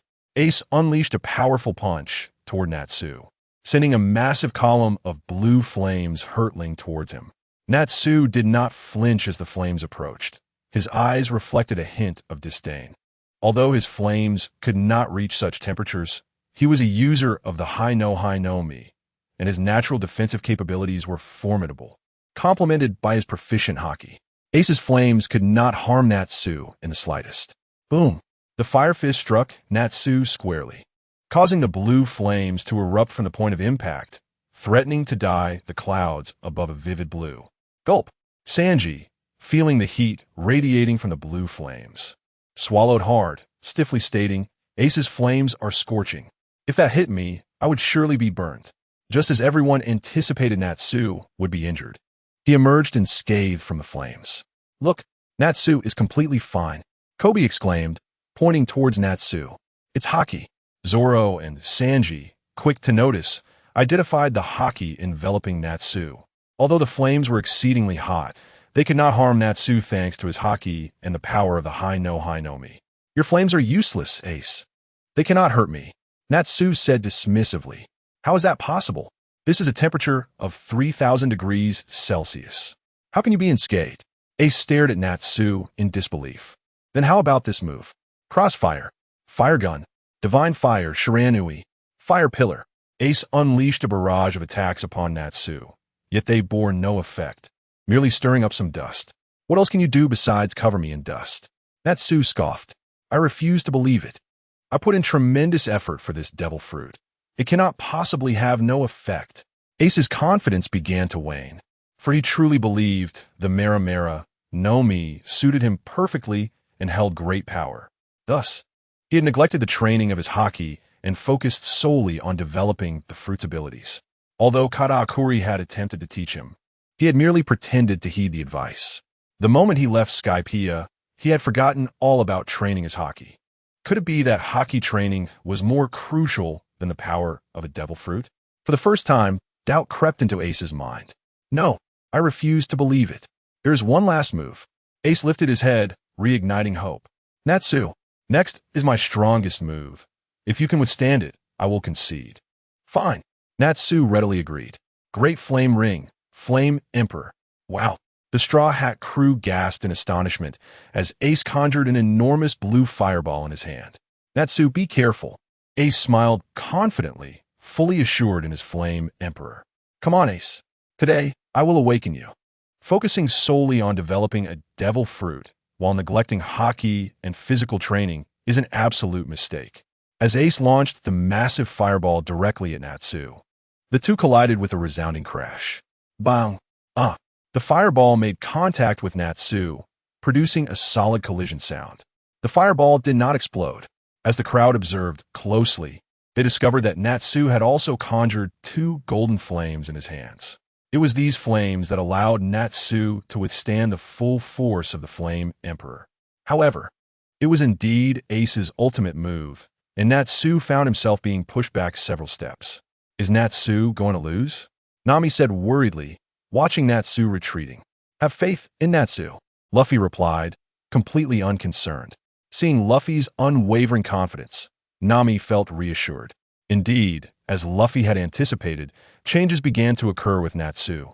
Ace, Even though your hockey training is lacking, I must commend your mastery of the fruit's abilities. This flame temperature surpasses mine by far. Natsu struggled to hold up the flame emperor, expressing his admiration. Of course, Aisu, upon hearing this, immediately perked up his tail and smugly declared, "Are you capable or not? If not, just concede, and I shall reclaim the flame emperor." As time progressed, Natsu's stamina was rapidly depleting. However, contrary to worry, he displayed a cheerful demeanor. A man cannot simply admit defeat. But have you forgotten that I can consume flames to restore my strength? Natsu grinned with a cunning smile. Though your flames burn fiercely, they now belong to me. What? Suddenly, as if struck by a revelation, Ace gazed at Natsu in astonishment. To everyone's surprise, Natsu began voraciously consuming Ace's flames. In no time, Ace's great flame, the Flame Emperor, was entirely devoured, leaving Natsu round and satisfied. Yet, he did not cease his actions. Instead, with closed eyes, he transformed Ace's flames into his own. Having exhausted his own flames and stamina prior, Natsu found it all too easy to absorb Ace's fire. As Natsu replaced his internal flames with Ace's exceptionally high-temperature fire, his body began to undergo a gradual transformation. With the influx of fiery energy, blue flame tattoos emerged across Natsu's skin, and his hair slowly shifted to a brilliant blue, dancing in the wind like a living flame. Finally, after several minutes, the energy from the Flame Emperor was completely absorbed, and with the completion of this process, Natsu entered the final stage of transformation. A ribbon of blue flames encircled him, and in that moment, his aura surged dramatically. Burn fruit, blue flame dragon mode. Success. If Kater were present, he would have noticed that Natsu's power had surged from the peak to the threshold of a high-ranking general. In the blue flame dragon mode, he even possessed the capability to contend with peak general-level opponents. Are you still want to fight? Natsu gazed at Ace with a mischievous smile. Well, I concede. I admit defeat. Observing Natsu's current state, Ace had lost all will to continue. After all, Natsu now resembled a king of flames, wielding fire identical to Ace's own. Initially, Ace might have had a chance to compete based on the temperature of his flames, but after Natsu absorbed them, all hope was extinguished. Though Ace's haki was not particularly formidable, he recognized Natsu's sudden breakthrough and the similarity of their flames. Why continue? He was no masochist, so Ace boldly conceded. What a pity. I was hoping to give you a thrashing. Natsu, seeing Ace concede, shook his head in disappointment and then retracted the blue flames. The ribbon of flames from Natsu's heart disappeared, and the tattoos gradually faded, restoring his hair to its original pink. This did not imply that Natsu could no longer utilize the blue flames. Rather, it required considerable stamina. Thus, in the absence of necessity, Natsu would keep this fiery energy stored within his heart. As long as the spark of the blue flame remained, Natsu could access this power whenever he wished. Ace, have you acknowledged your shortcomings? Natsu approached Ace, gazing at him with utmost seriousness. I have become overly reliant on my fruit's abilities. I now realize that my haki and physical strength have severely lagged. Ace replied grimly. At last, he recognized his errors, but regrettably, it was too late for remorse. He would have to gradually train to improve. Since you are aware of your flaws, I shall refrain from further admonition. Natsu patted Ace's shoulder, and the two returned to the deck of the Golden Mary. Natsu, you are truly amazing, Luffy exclaimed, rushing to Natsu's side. What was that state you were in? It was incredibly cool. That was the blue flame dragon mode of the burn fruit. Natsu explained. Cool. Absolutely stunning. Ace interjected, somewhat enviously. It was only because my flames were so high in temperature that allowed him to enter that mode. By the way, Ace, how did you end up in the first half of the Grand Line? Weren't you in the New World? Luffy inquired curiously. I am in pursuit of someone named Teach. He was once my subordinate, and he killed the captain of the 4th Division. I bear the responsibility to capture him. Ace's anger flared at the thought of Teach. I see. Be cautious. If he could kill a division captain, he must not be weak. Luffy expressed concern. After all, your haki and physical strength are quite lacking. Do not underestimate me. Do you think anyone can match Natsu? If it weren't for his abilities countering mine, he wouldn't have won so easily. Ace confidently asserted. That is indeed true. Ace's flames are exceptionally high in temperature. Had it not been for my abilities, it would not have been so easy to subdue him. Natsu nodded in agreement. Do not worry, Luffy. I refuse to believe that Teach can defeat me. If I do lose, I shall use my burn fruit to cook for you instead. Ace assured Luffy casually. All right. Luffy could only shake his head in resignation, choosing not to pursue the matter further. Meanwhile, on the other side, Sessamaru had arrived within the territory of Wano, seeking to invite Kaido to join the fray. Lord Kaido, a pirate underling hurriedly rushed towards Onigashima. You fool! Is this the demeanor of a member of the Beast Pirates? Kaido's irritation flared upon seeing the panicked state of the underling. That guy's coming. Before the underling could finish, an overwhelming wave of conquerors' haki swept forth from the edge of Onigashima. Buzz! Thud! Thud! The once fierce pirate crew of the Beast Pirates, resembling a pack of hungry wolves, was rendered unconscious. Only the 3 calamities and a few others remained, struggling to withstand the pressure. Kaido, long time no see. Suddenly, a figure approached, and with each step, the oppressive force of Conqueror's haki intensified. It felt as though a colossal hammer struck the hearts of those present. That guy! Jin's eyes widened in disbelief as he recognized the figure approaching. What a terrifying presence. Kaido, unfazed by his crew's unconsciousness, took a swig of alcohol and remarked with appreciation. The individual who has arrived is none other than Sha Shangwan, who, upon receiving Carter's orders, immediately set off with Inuyasha. To save time, he went to invite Kaido, the Beast King, to partake in the impending war, while Inuyasha headed towards the red-haired pirates. Kaido, it has been many years. I wonder if you have aged. Sha Shangwan provocatively remarked. You scoundrel! How dare you show disrespect to Lord Kaido? The dim-witted Jack immediately erupted in a tirade upon hearing this. Noisy! It seems Kaido has failed to educate you properly. Allow me to teach you a lesson. With a swift motion, Sha Shangwan transformed his finger into a sword and unleashed a massive dragon of demonic energy, sending Jack flying. Crash! Jack only came to a halt when he collided with the Horn Mountain on Onigashima. Observing this scene, Kaido refrained from immediate retaliation, recognizing that Jack's punishment was merely a result of his loose tongue. However, as a captain, he could not allow his crew to be bullied without consequence. Thus, with a surge of fury, Kaido unleashed a ferocious conqueror's haki. Though not as potent as Sha Shangwan's, it was still formidable enough to be taken seriously. The 2 terrifying forces of conquerors' haki clashed violently, generating a cacophony of black lightning that erupted from their point of contact. In an instant, the atmosphere over Onigashima transformed. Thunder roared, and the clouds parted as if a block of tofu had been sliced in 2. The common folk of Wano could not help but exclaim, It looks like rain. We should return home to gather our clothes. Back at Onigashima, feeling the weight of the pressure, Kaido's demeanor slightly faltered. Terrifying is truly terrifying. Kaido could hardly fathom how a single individual had grown to such a fearsome level. Even his former captain, Rox, had not instilled such dread in him. Unbeknownst to Kaido, Sha Shangwan's current prowess stemmed from the advancements of technology. The Sky Island had thoroughly mastered the technology of divine body enhancement. Due to material limitations, only Carter, Carp, and Lin had completed the upgrade to the 3rd generation of divine bodies. The remaining siblings, including Sha Shangwan and Skypiea, had only achieved the 2nd generation of super warriors. Nonetheless, their capabilities were still astonishingly formidable. After all, 2nd generation super warriors were akin to deities compared to ordinary humans, possessing extraordinary physiques and prolonged lifespans, surpassing human limits in every aspect. Hence, it was no wonder that Kaido found himself at such a disadvantage against Sha Shangwan. What is your purpose in coming to Onigashima?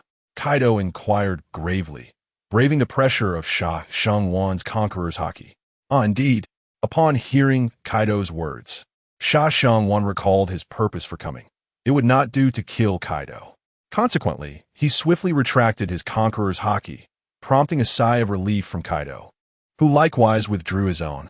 The 3 calamities and the Flying 6 appeared utterly depleted, collapsing onto the ground. After all, not only Sha Shengwan, but even Kaido's strength was a daunting presence to them.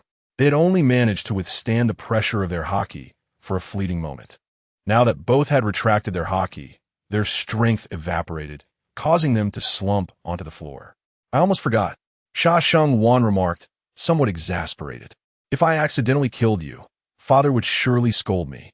His gaze sharpened, focusing intently on Kaido. He continued, Kaido, I have come on behalf of the Chinese government to propose a collaboration. Collaboration? Kaido questioned, puzzled. Indeed, a great war is on the horizon. Our Chinese government seeks to initiate a decisive battle against the world government, to utterly overthrow them and eradicate the celestial dragons. Sha Shengwan declared earnestly. Overthrow the world government. Kaido pondered this notion, seemingly considering its implications for himself. It seems there is little benefit for me in toppling the world government, he remarked, a hint of amusement playing at his lips as he regarded Sha Shengwan. Regardless of whether the world government or your Chinese government rules the world, we remain pirates. While that is true, I am here to offer you an opportunity to join our Chinese government, allowing you to shed your pirate identity. Sha Shengwan replied with a knowing smile. And what if I refuse? Kaido countered, a smirk of derision evident on his face.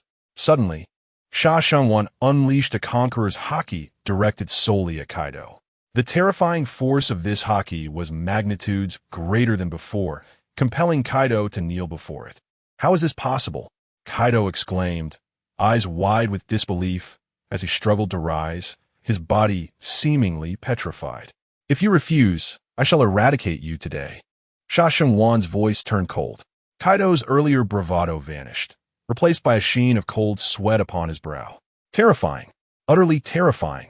He sensed an overwhelming dread emanating from Sha Shengwan, realizing that if he dared to decline, he would likely perish in that very moment.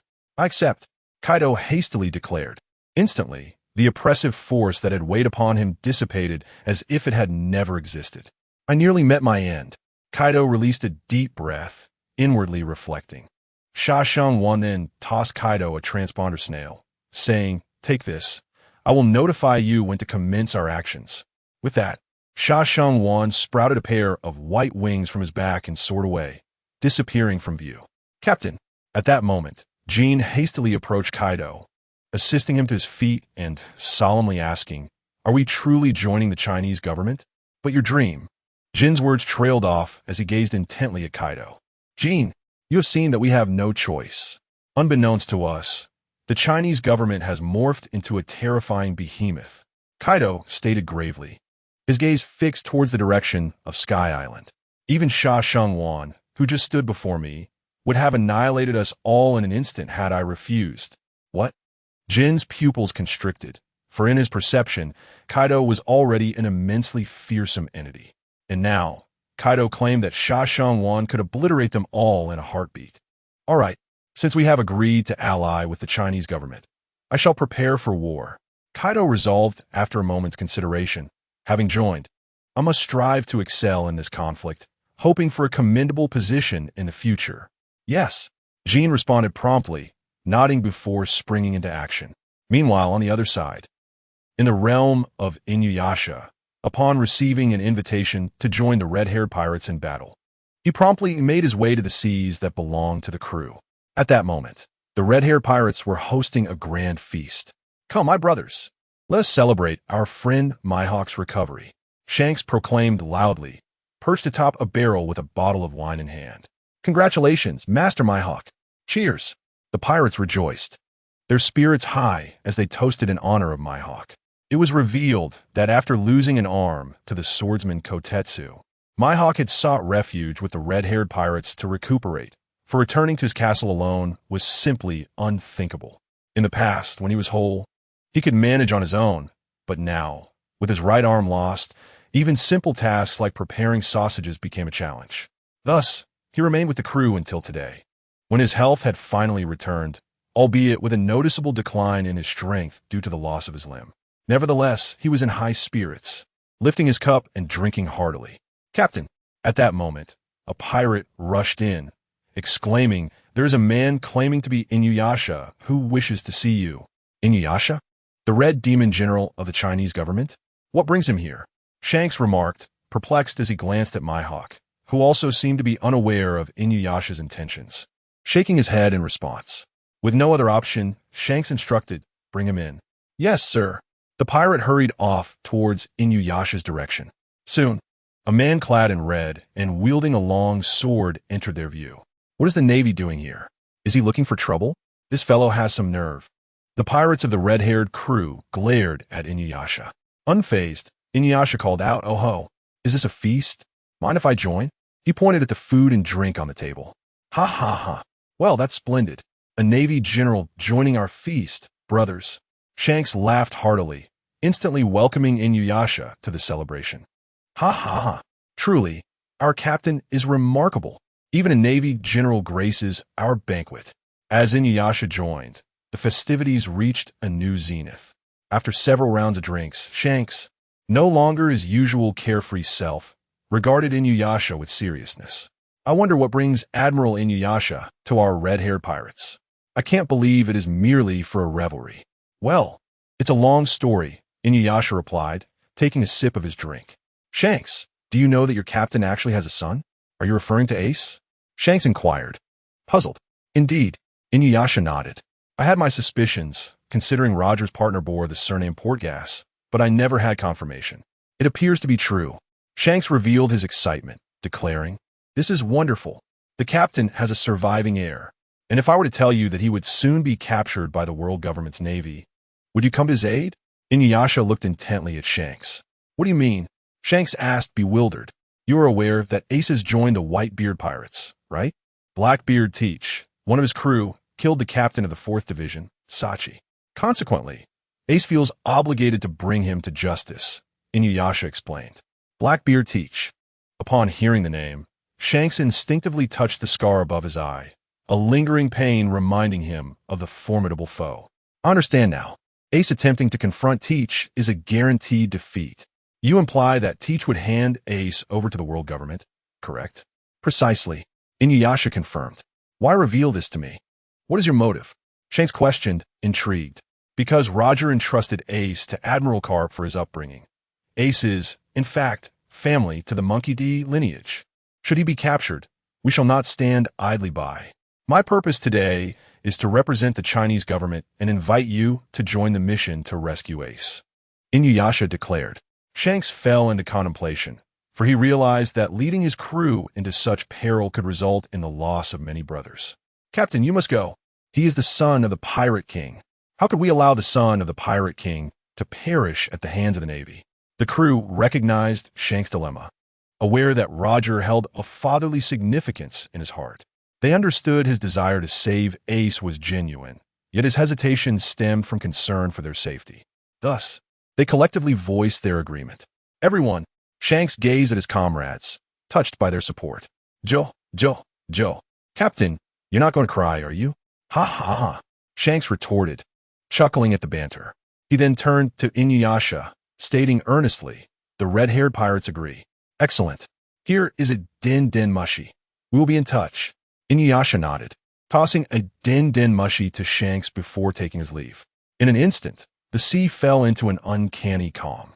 The 4 emperors ruling the New World found themselves enveloped in silence, each seemingly plodding in the shadows, akin to the stillness before a tempest. Meanwhile, on Bonero Island, Ace had finally tracked down Blackbeard Teach. The Blackbeard pirates were recuperating on the island. Captain, what is your objective? Van Augur inquired. What else could it be? Naturally, to become the Pirate King. Blackbeard Teach bellowed with laughter at Van Augur's question. The era of Whitebeard has passed. I am the man destined to claim the title of Pirate King. I've heard the Straw Hat Pirates have been causing quite a stir lately. They are our next target. Let's crush them. Blackbeard declared with ambition as he perused a newspaper featuring the Straw Hat Crew's exploits. Let us set sail, Blackbeard announced, turning to seek out the Straw Hat Pirates. Just then, a familiar voice rang out from behind him. Wait, Teach. Finally found you. Blackbeard Teach turned, puzzled, to see a shadow crouching on the roof behind him. Ah, I thought it was someone important. Turns out it's just you, Captain. The figure that had been sought for so long by Blackbeard, Tiki, was none other than Ace. Ha, Ace. What do you say? Would you like to become my comrade? Blackbeard, far from feeling intimidated by Ace's presence, boldly extended an invitation for him to join his ranks. I could never become. Ace's words were abruptly cut short by the sudden crack of a gunshot, as a bullet swiftly pierced through his head. However, the anticipated scene of blood splattering did not materialize. Instead, the spot where the bullet had penetrated transformed into flames, rapidly healing in the process. Your comrades, Ace, momentarily taken aback, completed his statement with a stoic expression. He then cast a look of disdain towards the one who had shot at him, Van Oka, exclaiming, "There is an annoying person here." Flame gun. Ace placed his hands at his waist, mimicking the pose of a firearm, and relentlessly fired at Van Oka. Red flaming bullets surged towards him. Upon colliding with objects, the flame bullets erupted into violent explosions, sending Van Oka into a panic as he fled in haste. When did Ace's flame gun acquire such explosive power? It appeared that Ace had indeed grown stronger. As one of Ace's subordinates, Blackbeard Tiki was well aware of Ace's capabilities. His flame gun had never possessed such destructive potential before. Now, it was evident that Ace had undergone significant growth, and Tiki regarded him with a newfound seriousness. "Kid, don't get too cocky," Bayas bellowed angrily, hefting a house and hurling it towards Ace. Flame pillar.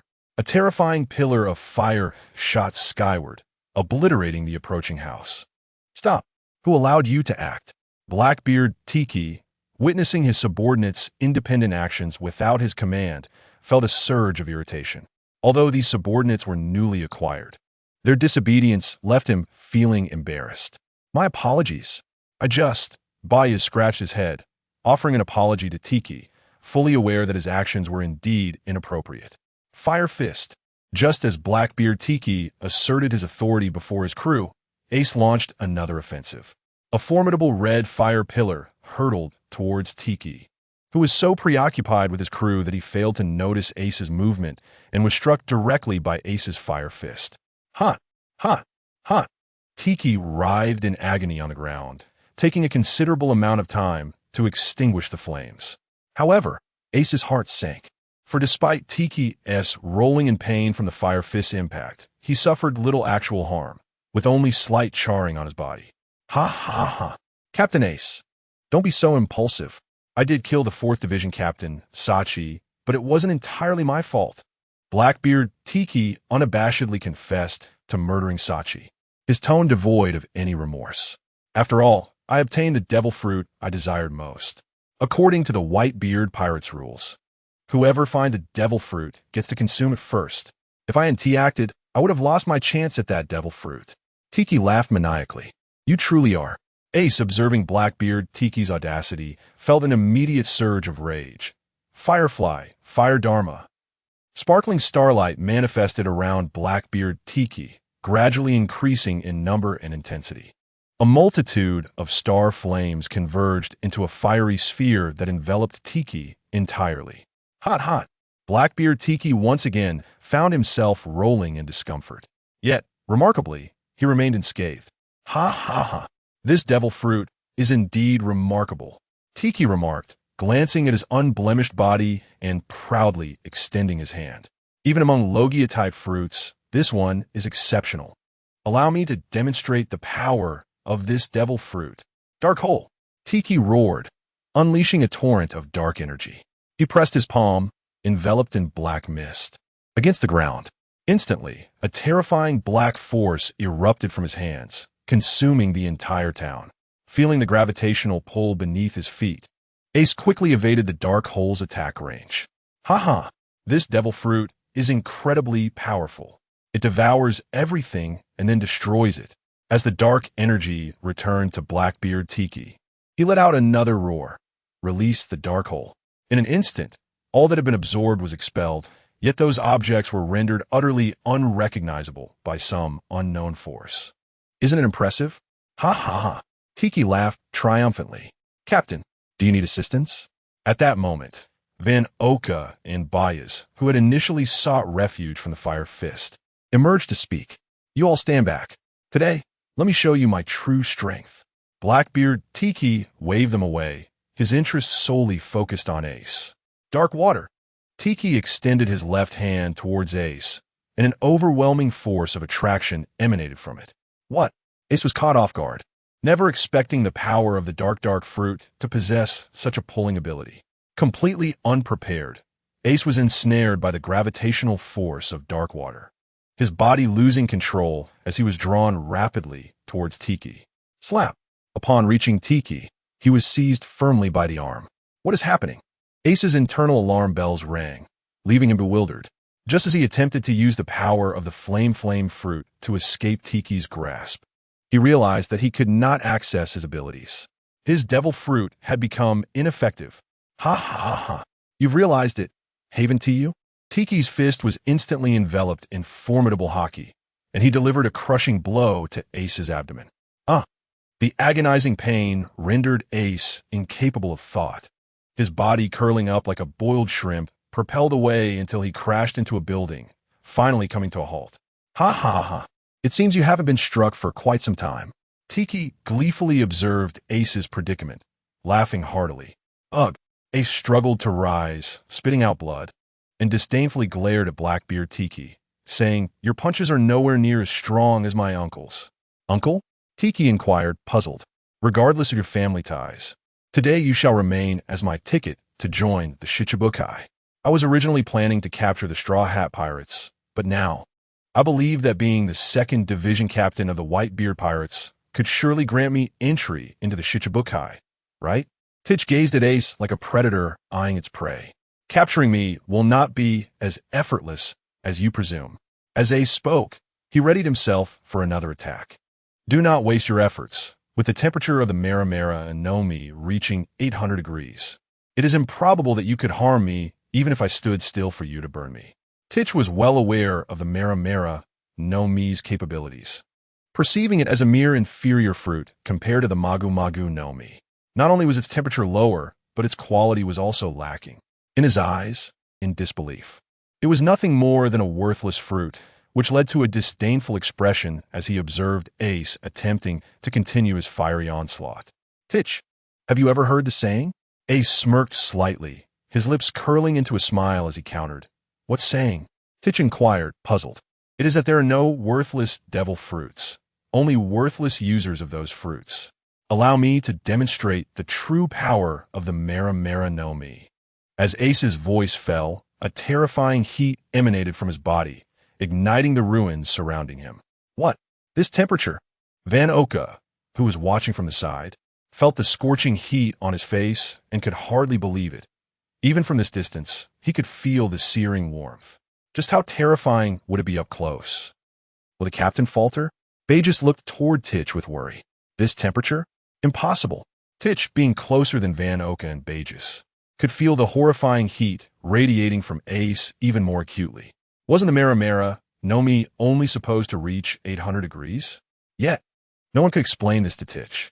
Ace's flames, once red, were now replaced by blue flames. Titch, your Yami Nomi can render the abilities of any touched devil fruit user powerless, right? In that case, the blue flames around Ace intensified. Finally, the blue flames enveloped Ace entirely. Then I shall cloak my entire body in flames. Let us see how you respond. Marimara Nomi, Hoka no Kami. Ace resembled a god of fire, bathed in blue flames, as even the gentle breeze turned the fine sand to ash upon contact, preventing anyone from approaching him. Titch, the second round begins. With that proclamation, Ace surged toward Titch. The terrifying heat of the blue flames activated every cell in Ace's body, significantly enhancing his physical prowess in this state. Is it merely a higher temperature? Who is afraid of whom?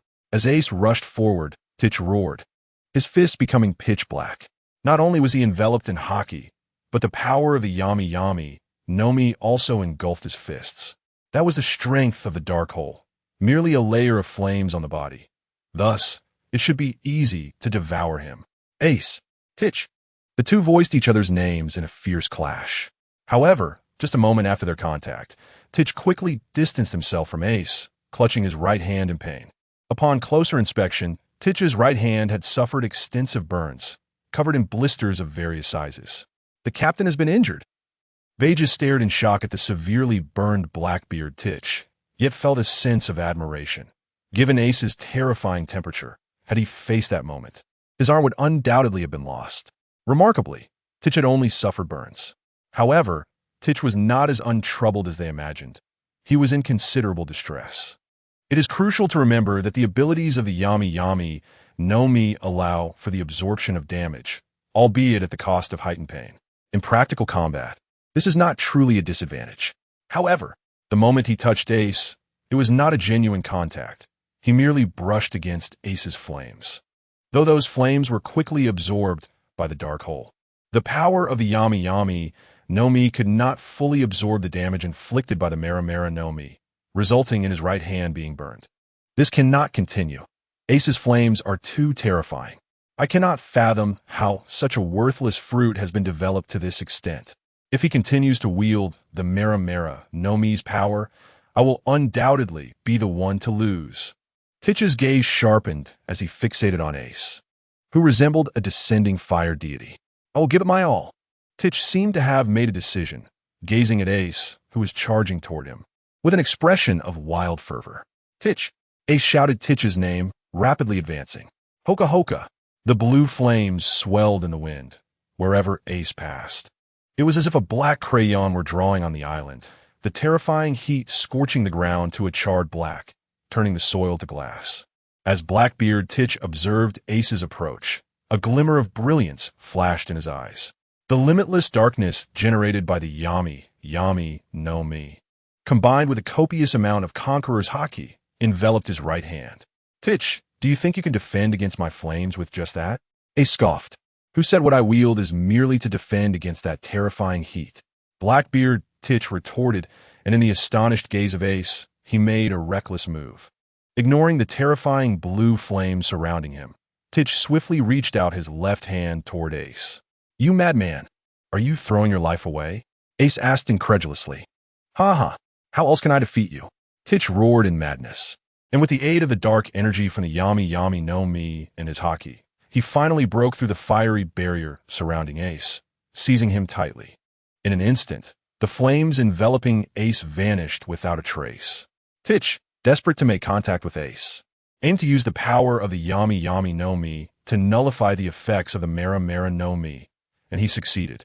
Yet, even with the Yami no Mi and haki separating Ace's flames, that terrifying heat nearly rendered Blackbeard Titch incapable of fighting.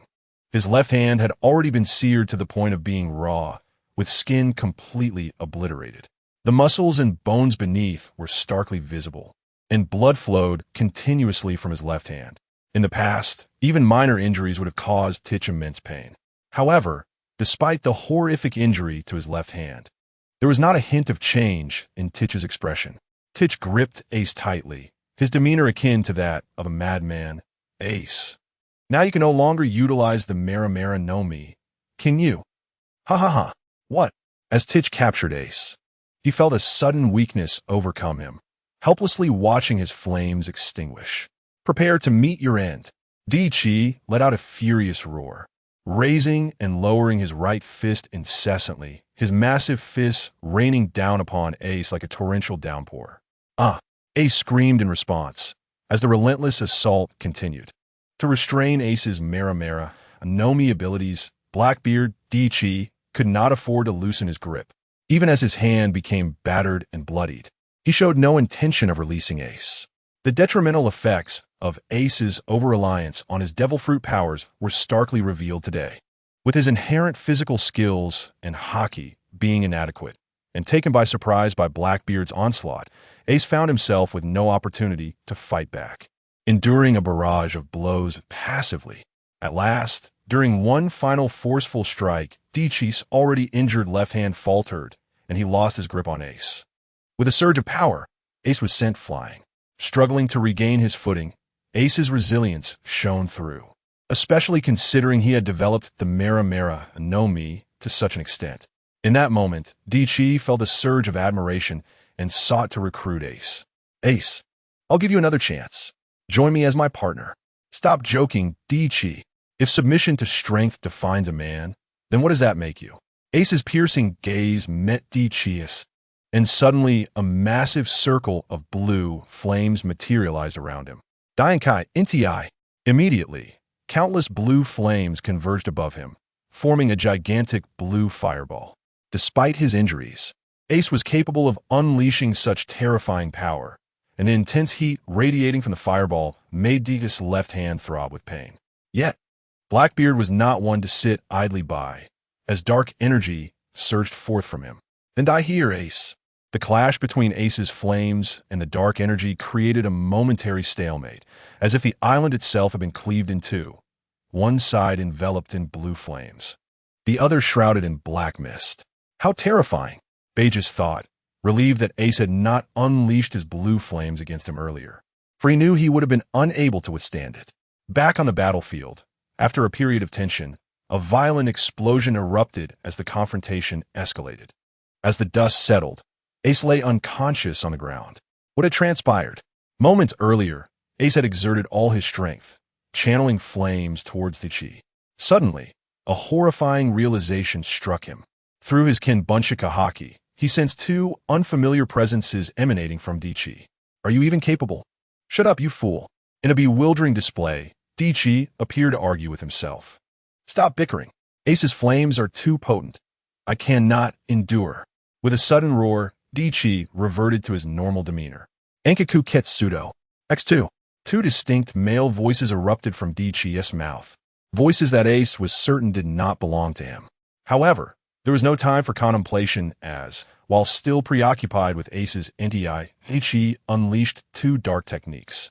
The two forces began to tear at the very structure of Entei from within. Finally, under the relentless pull of the dark techniques, Entei collapsed, resulting in a cataclysmic explosion. What? Ace was aghast to witness his flames so easily dispatched by Dichi. He had made a grave error. He had allowed himself to be distracted in battle. In that fleeting moment, Dichi seized the opportunity, swiftly appearing behind Ace and delivering a punch that rendered him unconscious. Thus unfolded the earlier scene. Bejas, secure him with sea-stone handcuffs. This is our ticket to joining the Shichibukai. Thus concluded the battle between Ace and Dichi, with the latter capturing the 2nd Division captain of the Whitebeard Pirates, despite suffering severe injuries to his arm. Ace had been defeated. In the waters near Yadak, a ship belonging to the Sheephead Pirates lay quietly anchored. Suddenly, a deafening voice erupted from the vessel. "Luffy, you can't be serious," Nami exclaimed, gripping Luffy's arm anxiously. "That guy is clearly a fraud, right? How could there be an island at such heights? How could land even exist at such elevations?" Usopp trembled, his legs quaking as he recalled witnessing a massive pirate ship disintegrate under the force of an ascending current. Now, Luffy claimed they would ride this current to an island high above the clouds. Well, that guy isn't lying. Luffy scratched his head, puzzled as he struggled to explain. There really is an island in the sky. Regardless of whether a sky island exists, we might be obliterated when the current hits us. Robin chuckled mischievously, her tone delightfully dark. "Don't say such terrifying things." Usopp protested, panic evident in his voice. "Natsu, you must stop Luffy. Otherwise, we will all perish." "Don't worry. Sky Islands truly exist." Natsu, initially eager to observe their comical reactions, felt compelled to reassure them. "Did we not mention that we are not from the East Blue? To be precise, my family resides in the sky." "You never mentioned that." The Straw Hat crew shouted in unison at Natsu. "So, you need not worry about the existence of Sky Island. Instead, you should be concerned about whether we will be turned to dust in the ascending current." "Now you've made us even more anxious. Did you not see that massive pirate ship? It was obliterated." Usopp stammered, his legs still shaking. "It's here. It's coming." Luffy, seated atop the sheephead on the Mary, had been with eyes closed, sensing the rising current below. Suddenly, a neutral voice pierced his thoughts. Luffy opened his eyes wide, realizing the voice belonged to his ability to hear the world around him. The ascending current is coming. His gaze sharpened as he focused on the calm sea before him. "What? The ascending current is approaching," Nami exclaimed nervously. "Everyone, hold on tight." Luffy quickly extended his arms and legs, securing himself to the sheephead. What a sudden turn of events! Nami shrieked, scrambling for a railing to cling to. The others hastily found their own positions to brace themselves. On the previously tranquil surface of the sea, countless bubbles suddenly emerged, gurgling as if a pot of water were boiling or as if some terrifying creature from the depths was preparing to rise. The bubbles grew larger and more numerous, only to vanish without a trace, leaving the sea once again in a state of calm, just as the Straw Hat Pirates believed that the updraft would not materialize. A colossal water spout shot up from the depths at a slightly tilted angle, reaching several meters high. The Golden Mary was lifted by the immense force of the water column, and fortunately, it landed atop the ascending current during its descent, allowing the ship to ride the upward flow successfully. Natsu, quickly use your flames. Steady the ship, don't let it stray from the updraft. After the Golden Mary had ascended into the current, Nami, with her vast navigational experience, immediately understood what needed to be done. After all, the updraft here was not like that of Reverse Mountain. There were no walls to constrain the flow of the water, and it was cylindrical in shape. If the Mary were to detach from the updraft while suspended in midair, the fall to the sea would be no different from crashing on a land. Certainly, it would be devastating. Understood. Natsu recognized the gravity of the situation and rushed to the ship's edge. Whenever the Golden Mary was about to veer off course, he would always pull it back. Help! Usopp screamed, eyes shut tight as he clung desperately to the mast. Although KB said nothing, his tightly shut eyes revealed his panic. Sanji, remove your hands. Sanji was gripping Zoro tightly, having inadvertently released his hold on the railing just as the updraft surged upward. In a moment of panic, he had latched onto Zoro instead, producing a rather eye-catching tableau. Green algae head, do you think I enjoy holding you like this? Sanji blushed, realizing how their position might be misinterpreted. Ha ha ha, we're taking off. Luffy exclaimed, seated atop the ram of the Mary, arms outstretched as he shouted exuberantly. Let us soar into the sky. With Luffy's enthusiastic shout, the Mary seemed to accelerate even further as it ascended rapidly through the updraft. At last, after an hour, the Golden Mary reached the surface of the White Sea. What is that? Nami asked, pointing at the peculiar sight of the White Sea. That is the White Sea. We are nearly at Sky Island, Luffy declared with excitement. White Sea. The crew of the Straw Hat Pirates gazed in awe at the floating sea of clouds. However, before they could fully absorb the spectacle, the updraft appeared to lose its vigor, gradually diminishing and receding. The Golden Mary, no longer supported by the current, began to slow down ominously. This is bad. The updraft has vanished. We're going to fall, Nami exclaimed in despair. It seems we are truly destined to be shattered into pieces, Robin remarked with a smile. Now is not the time for such ominous predictions. Usopp trembled as he spoke. Natsu, Luffy, rather than displaying fear, called out to Natsu with confidence. Leave it to me. Natsu, who had been contemplating a leisurely moment, quickly shifted into a massive flame dragon, roughly the same size as the Mary. The fiery dragon flapped its wings and positioned itself beneath the Mary, lifting it skyward. We're saved. I thought we were doomed. Nami sighed in relief as she felt the Mary rising steadily. Soon, under Natsu's support, the Mary plunged into the White Sea. Once immersed in the White Sea, the Mary no longer required Natsu's assistance, as its own buoyancy allowed it to float effortlessly to the surface. However, Natsu lost his strength upon contact with the White Sea, collapsing and reverting to his human form. This is terrible. Devil Fruit users cannot touch the White Sea. Sanji, say Natsu. Luffy, feeling weak, urged. What? Sanji immediately leapt from the Mary, grasping the sinking Natsu and returning him to the deck. Once the Mary finally reached the surface of the White Sea, Luffy joyfully raised his arms and exclaimed, Sky Island, I'm back. In the distance, the pristine white sea met the pale blue sky, where cotton candy-like clouds drifted by within arm's reach. Islands appeared to be embedded in the clouds, creating a breathtaking tableau reminiscent of fairyland. Little angels frolicked in the sky, their laughter ringing like delightful chimes. Raise your hands. Just as the Straw Hat crew was immersed in the beauty of Sky Island, a chilling voice pierced their reverie. 10 angelic soldiers from the sky, wielding red swords, were glaring menacingly at them. We may have a formidable foe ahead. Zoro unsheathed his sword, prepared for confrontation. What a terrifying aura, Sanji remarked, his expression grave, as flames ignited around his feet, denoting his use of the diable jam technique. As Zoro and Sanji braced for battle, Natsu called out, "Angel sister, it's me, Natsu. Please tell Grandpa I'm back." Natsu-sama. The angel recognized the child who had once clung to her, her face lighting up with joy.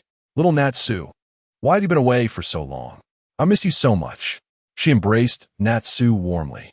"Sister, I can't breathe," Natsu gasped, overwhelmed by the angel's remarkable physique, which was characteristic of all angels. "Ah, I'm alive." Natsu struggled free from her embrace, greedily inhaling the air. "Sister, you didn't even notice I returned, did you?" Luffy said somewhat jealously. It is worth noting that this angel had cared for both Natsu and Luffy during their childhood. "Ha ha ha, little Luffy, it's been ages. Are you still as mischievous as you were back then?" The angel gently ruffled Luffy's hair. "What do you mean? I wasn't mischievous at all," Luffy replied, a hint of guilt in his voice, before enthusiastically introducing his friends. "These are my crewmates. They're incredibly reliable. This is Nami. She is the best navigator in the world." Luffy patted Nami on the back with great enthusiasm. "Nami, do you know that hurts?" Nami protested, as Luffy's roughness reminded her of his grandfather, resulting in her delivering a few playful punches. Sore, Nami. Please take care of me." After a bit of roughhousing, Nami blushed as she introduced herself. "Zoro, Usopp, Kabi, Robin, Chopper." A group of individuals took turns introducing themselves. When it was Sanji's turn, he immediately dashed to Angel High's side and knelt down, exclaiming, "Dear beautiful Angel Miss, please marry me." "That simply cannot be. I have already promised little Natsu that I will marry him in the future." Angel High replied with a smile, covering her mouth. Natsu blushed fiercely and shyly protested. "Sister High, that was just childish nonsense from when we were young. Are you saying you deceived Sister High?" "Boo-hoo." Angel High immediately feigned heartbreak. "Ah, Sister High, please don't be sad." Natsu rushed forward in a panic to comfort her, believing she was truly crying. "Just kidding. It seems our little Natsu truly cares for me." Seeing Natsu's worried expression, Angel High found it immensely amusing, once again pulling him into her embrace. "Ha ha ha. Natsu truly has no way to deal with Sister High." Luffy burst into laughter at this scene, while Sanji sat alone in a corner, drawing circles out of self-doubt. Before long, after reminiscing, Angel High led the Straw Hat Pirates into Carter's study. "It's him." Upon seeing Carter, the members of the Straw Hat Pirates' pupils constricted in shock. It was indeed he, the most notorious criminal in the world with a bounty of 10 billion berries. "Monkey D. Carter." Zoro's heart was tumultuous as he exclaimed, 10 billion berries? You must be joking. Isn't the world's strongest pirate, Whitebeard Newgate, only worth 5 billion berries? Usopp trembled as he spoke, struggling to comprehend. Carter gazed at the various expressions on the Straw Hat crew's faces, feeling a wave of nostalgia wash over him. He remembered being moved countless times by their camaraderie while watching One Piece. "Grandpa! Uncle Grandpa!" Luffy and Natsu shouted as they approached Carter. "Huh, Zoro, Nami," and the others gasped in surprise. Although they knew Luffy and the others lived in Sky Island, they assumed they were just ordinary children from a common family. However, here before them was the head of the Chinese government, and Natsu and Luffy were calling him Grandpa. "Wait, Natsu, you call him Grandpa? Luffy, you call him Uncle Grandpa?" Nami looked at Luffy and Natsu in shock. Of course, what is wrong with that? Luffy scratched his head. He is the person with the highest bounty in the world, right? The head of the Chinese government, correct? Nami queried. "That's right. What's the matter?" Luffy replied innocently. "You have such a terrifying influence. With this connection, you still dare to tell me you want to be the Pirate King? And what about your father, the leader of the Revolutionary Army, who is waiting for you to inherit? You tell me you want to be the Pirate King?" Nami exclaimed, her expression one of despair. Seeing their lively banter, Carter smiled with satisfaction. However, once their playful quarrel subsided, Carter began to speak, tossing a newspaper towards Luffy. "Take a look at this news. What is it?" Luffy immediately began to read the newspaper, while Natsu and the others curiously leaned in. But upon seeing the headline, their faces turned grim. The headline boldly proclaimed, "Pirate King Roger's son, Portgas D. Ace, captured and scheduled for execution at Navy headquarters in 2 months. What? Luffy's brother has been captured and is about to be executed? Nami couldn't help but exclaim, her eyes filled with concern for Luffy. Uncle Grandpa, I must go rescue Ace, Luffy declared seriously, covering his eyes with his straw hat. Grandpa, I absolutely cannot stand by while Ace is captured, Natsu echoed fiercely. Calm down. Carter urged Natsu and Luffy to settle down. I understand you want to rescue Ace, but what do you plan to use for that? Carter tapped the table, his gaze piercing as he looked at Natsu and Luffy. Are you two, mere fledgling kids at the Admiral level, really going to pull this off? Or are your companions, who barely grasp the basics of hockey, going to help? Hearing this, Natsu and Luffy fell silent, fully aware of their own limitations. Grandpa, no matter what, I will go save Ace, even if it costs me my life. Natsu's eyes were resolute as he looked at Carter.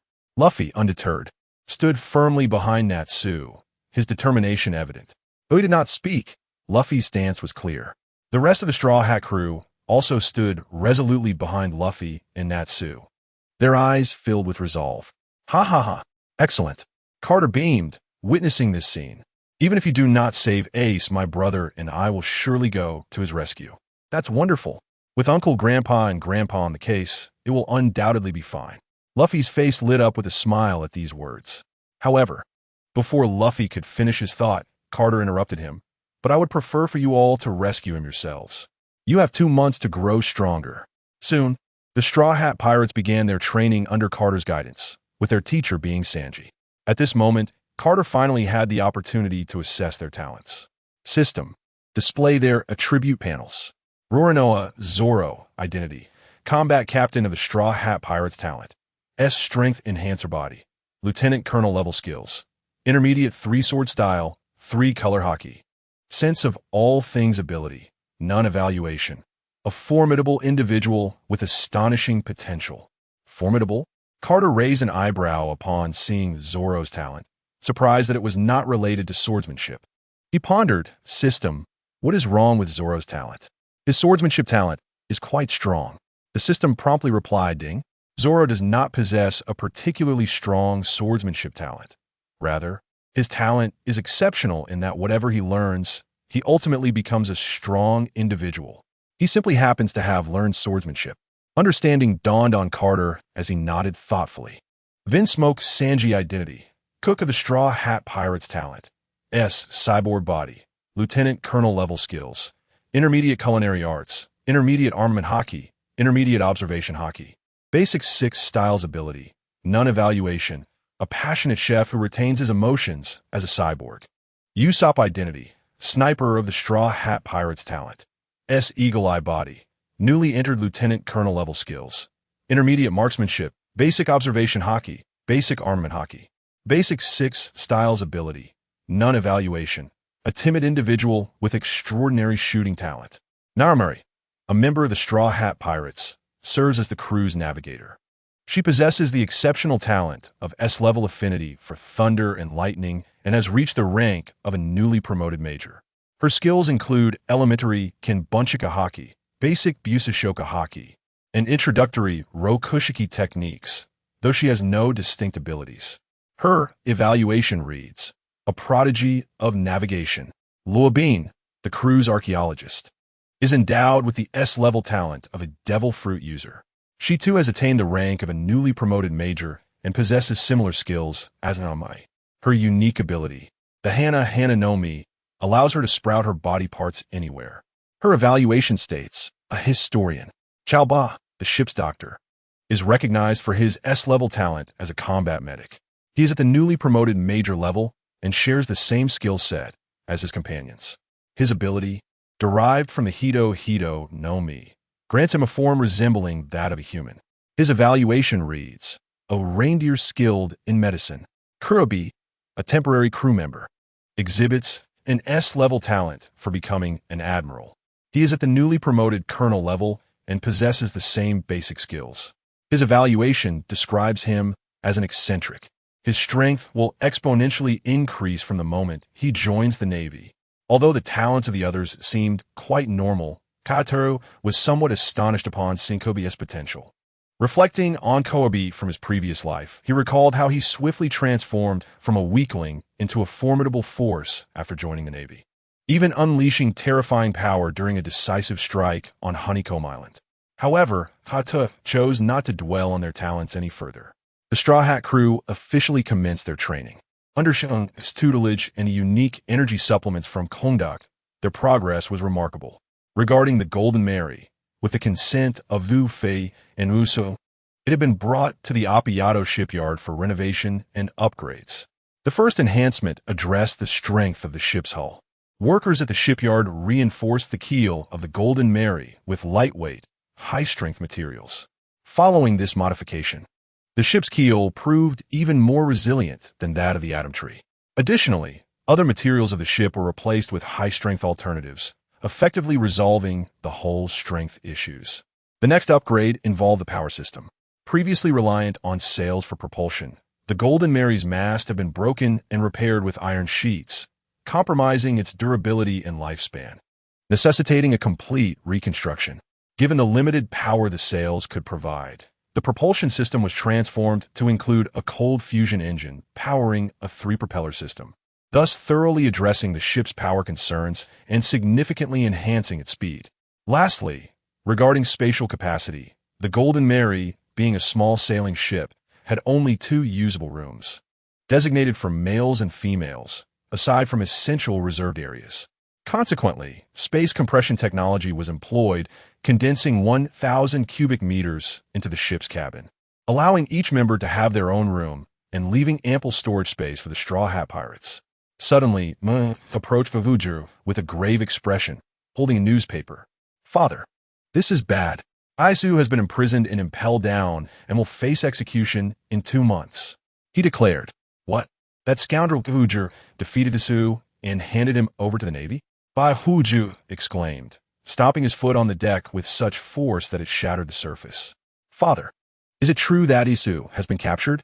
The worried Ping approached Vavujuru, eager for confirmation. "Indeed, Ping, Isu has been captured," Vavujuru replied, nodding at the anxious Ping. "We must rescue Isu," Ping asserted earnestly. "Father's life is at stake. If we engage in battle with the Navy, not only will he be in danger, but countless brothers will perish. Is it truly worth it for just one person?" Sukuyada interjected, his expression peculiar. "How can we not save Isu?" Ping glared at Sukuyada. His face darkened. Isu was captured for disobeying father. Should we allow our brothers to pay the price for his recklessness? Sukuyada continued. Ping paused, acknowledging the validity of Sukuyada's words. The crew of the Whitebeard pirates fell into deep contemplation. Indeed, all this turmoil stemmed from his actions. Initially, he failed to manage his crew, allowing Ihujir to kill Sachi. Then, by disregarding father's advice, he acted on his own and fell into the clutches of the Navy. "Enough. Sukuyada. Isu is our family. We must save him." Baihuju interjected, realizing he could not allow to continue speaking, lest the crew disband before the battle even commenced. "But father, you did not react this way when Sachi died. When Isu sought to pursue Vavujuru, you tried to stop him. Is it our brother, yet Sachi is not? Should we abandon Sachi?" Sukuyada's doubts deepened, questioning whether his father truly saw things as they should be. While Sukuyada's argument held weight, Baihuju understood his bias. He wished for Isu to inherit his legacy and ultimately become the pirate king. Therefore, rescue Isu was non-negotiable. However, before Sukuyada could voice further objections, Murka interrupted. "Enough, Sukuyada. If father insists on saving Isu, we shall do so." Reluctantly, Sukuyada fell silent, though a shift in his thoughts began to take root. The rest of the crew, while not voicing their opinions, silently contemplated their positions. Particularly Vika, a veteran of the Whitebeard pirates, harbored discontent regarding his intention to pass the crew's leadership to Isu. After all, he, Chaogu, and others had been aboard for so long, yet the crew had not been entrusted to them. Why should a young and inexperienced Isu be favored as the successor? Despite their inner turmoil, the Whitebeard pirates resolved to uphold B's decisions, at least until his passing. Soon, the entire crew began to mobilize. Meanwhile, at the headquarters of the Marine Corps in the New World, Ko grimaced as he read the report confirming Entei's capture. Although it was anticipated that Ace would likely be captured, Kapu still felt a surge of anger upon receiving the news. "Uncle, my father must have known in advance that Ace would be taken, right?" Naren remarked with a knowing tone. Indeed, Kapu nodded in agreement, then suddenly seemed to remember something, pulling out a den mushy to make a call. Bring. The call was soon connected, and an irate voice came from the other end. "Hello? Ho, you still remember you have my den mushy? Come now. Don't be angry, Zhanghua." Kapu replied with a cheeky grin. "I simply didn't dare to contact you before, fearing it might hinder your rise to power. And now you have no fear?" Zhanghua retorted with continued indignation. Ha.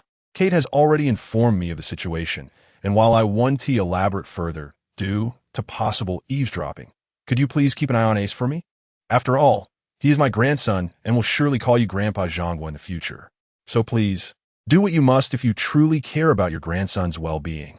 Kapu casually dug at his nose as he spoke. Bastard. Seeing Kapu's shameless antics, Zhanghua felt a surge of anger and nearly wished to slap him. Zhanghua exhaled deeply, stating, "I will make arrangements for Ace, but next time we meet, I will definitely pin you to the ground." I'm not fond of men." Kapu feigned a coy demeanor. Kapu, I will kill you." Zhanghua exploded, bewildered as to why such a wise individual lost his composure whenever he encountered Kapu. "All right, I am entrusting Ace to you. Next time we meet, we must catch up properly," Kapu concluded before hanging up the den mushy. "That scoundrel." While Zhanghua continued to curse Kapu, a smile crept across his lips unbeknownst to him. "Bring forth my trusted subordinates." Zhanghua soon called for his confidants, instructing them to treat Ace with utmost hospitality. After all, at this juncture, there was no need for pretense any longer. Not to mention, 2 of the 3 Marine admirals were already confirmed to be on his side. One was Huang Yuan, who could easily crush any emperor as long as the money was right. After discussing the matter with Kate, he promptly arranged to send several hundred billion. Under such a monetary offensive, Huang Yuan had long become an ally. The other, Qing Ji, was also relatively straightforward. He had his own sense of justice and was quite dissatisfied with the celestial dragons. Plus, he greatly admired Kapu. After several rounds of persuasion, Qing Ji had joined their ranks as well. As for Sakasi, Zhanghua dared not attempt to sway him, considering his extreme nature. Most of the mid to lower tier personnel were obedient to Zhanghua, as no one could resist the allure of money. As Zhanghua pondered, a smile appeared on his face. "Sulong, increase your swordsmanship speed." After a month of training, the Straw Hat crew had made significant progress. Particularly, Sulong, under the personal guidance of Xiao Siluo, had undergone a remarkable transformation. At this moment, Sulong had already attained the strength of a rear admiral. In terms of swordsmanship, physical strength, and hockey, he completely overshadowed his previous self from a month ago. Kate had arrived at the training ground, observing Sulong as he trained with the blade Wado Ikemonji. Deep in thought, Kate couldn't help but wonder if the unfolding events were due to the butterfly effect, leaving Sulong with only Wado Ikemonji.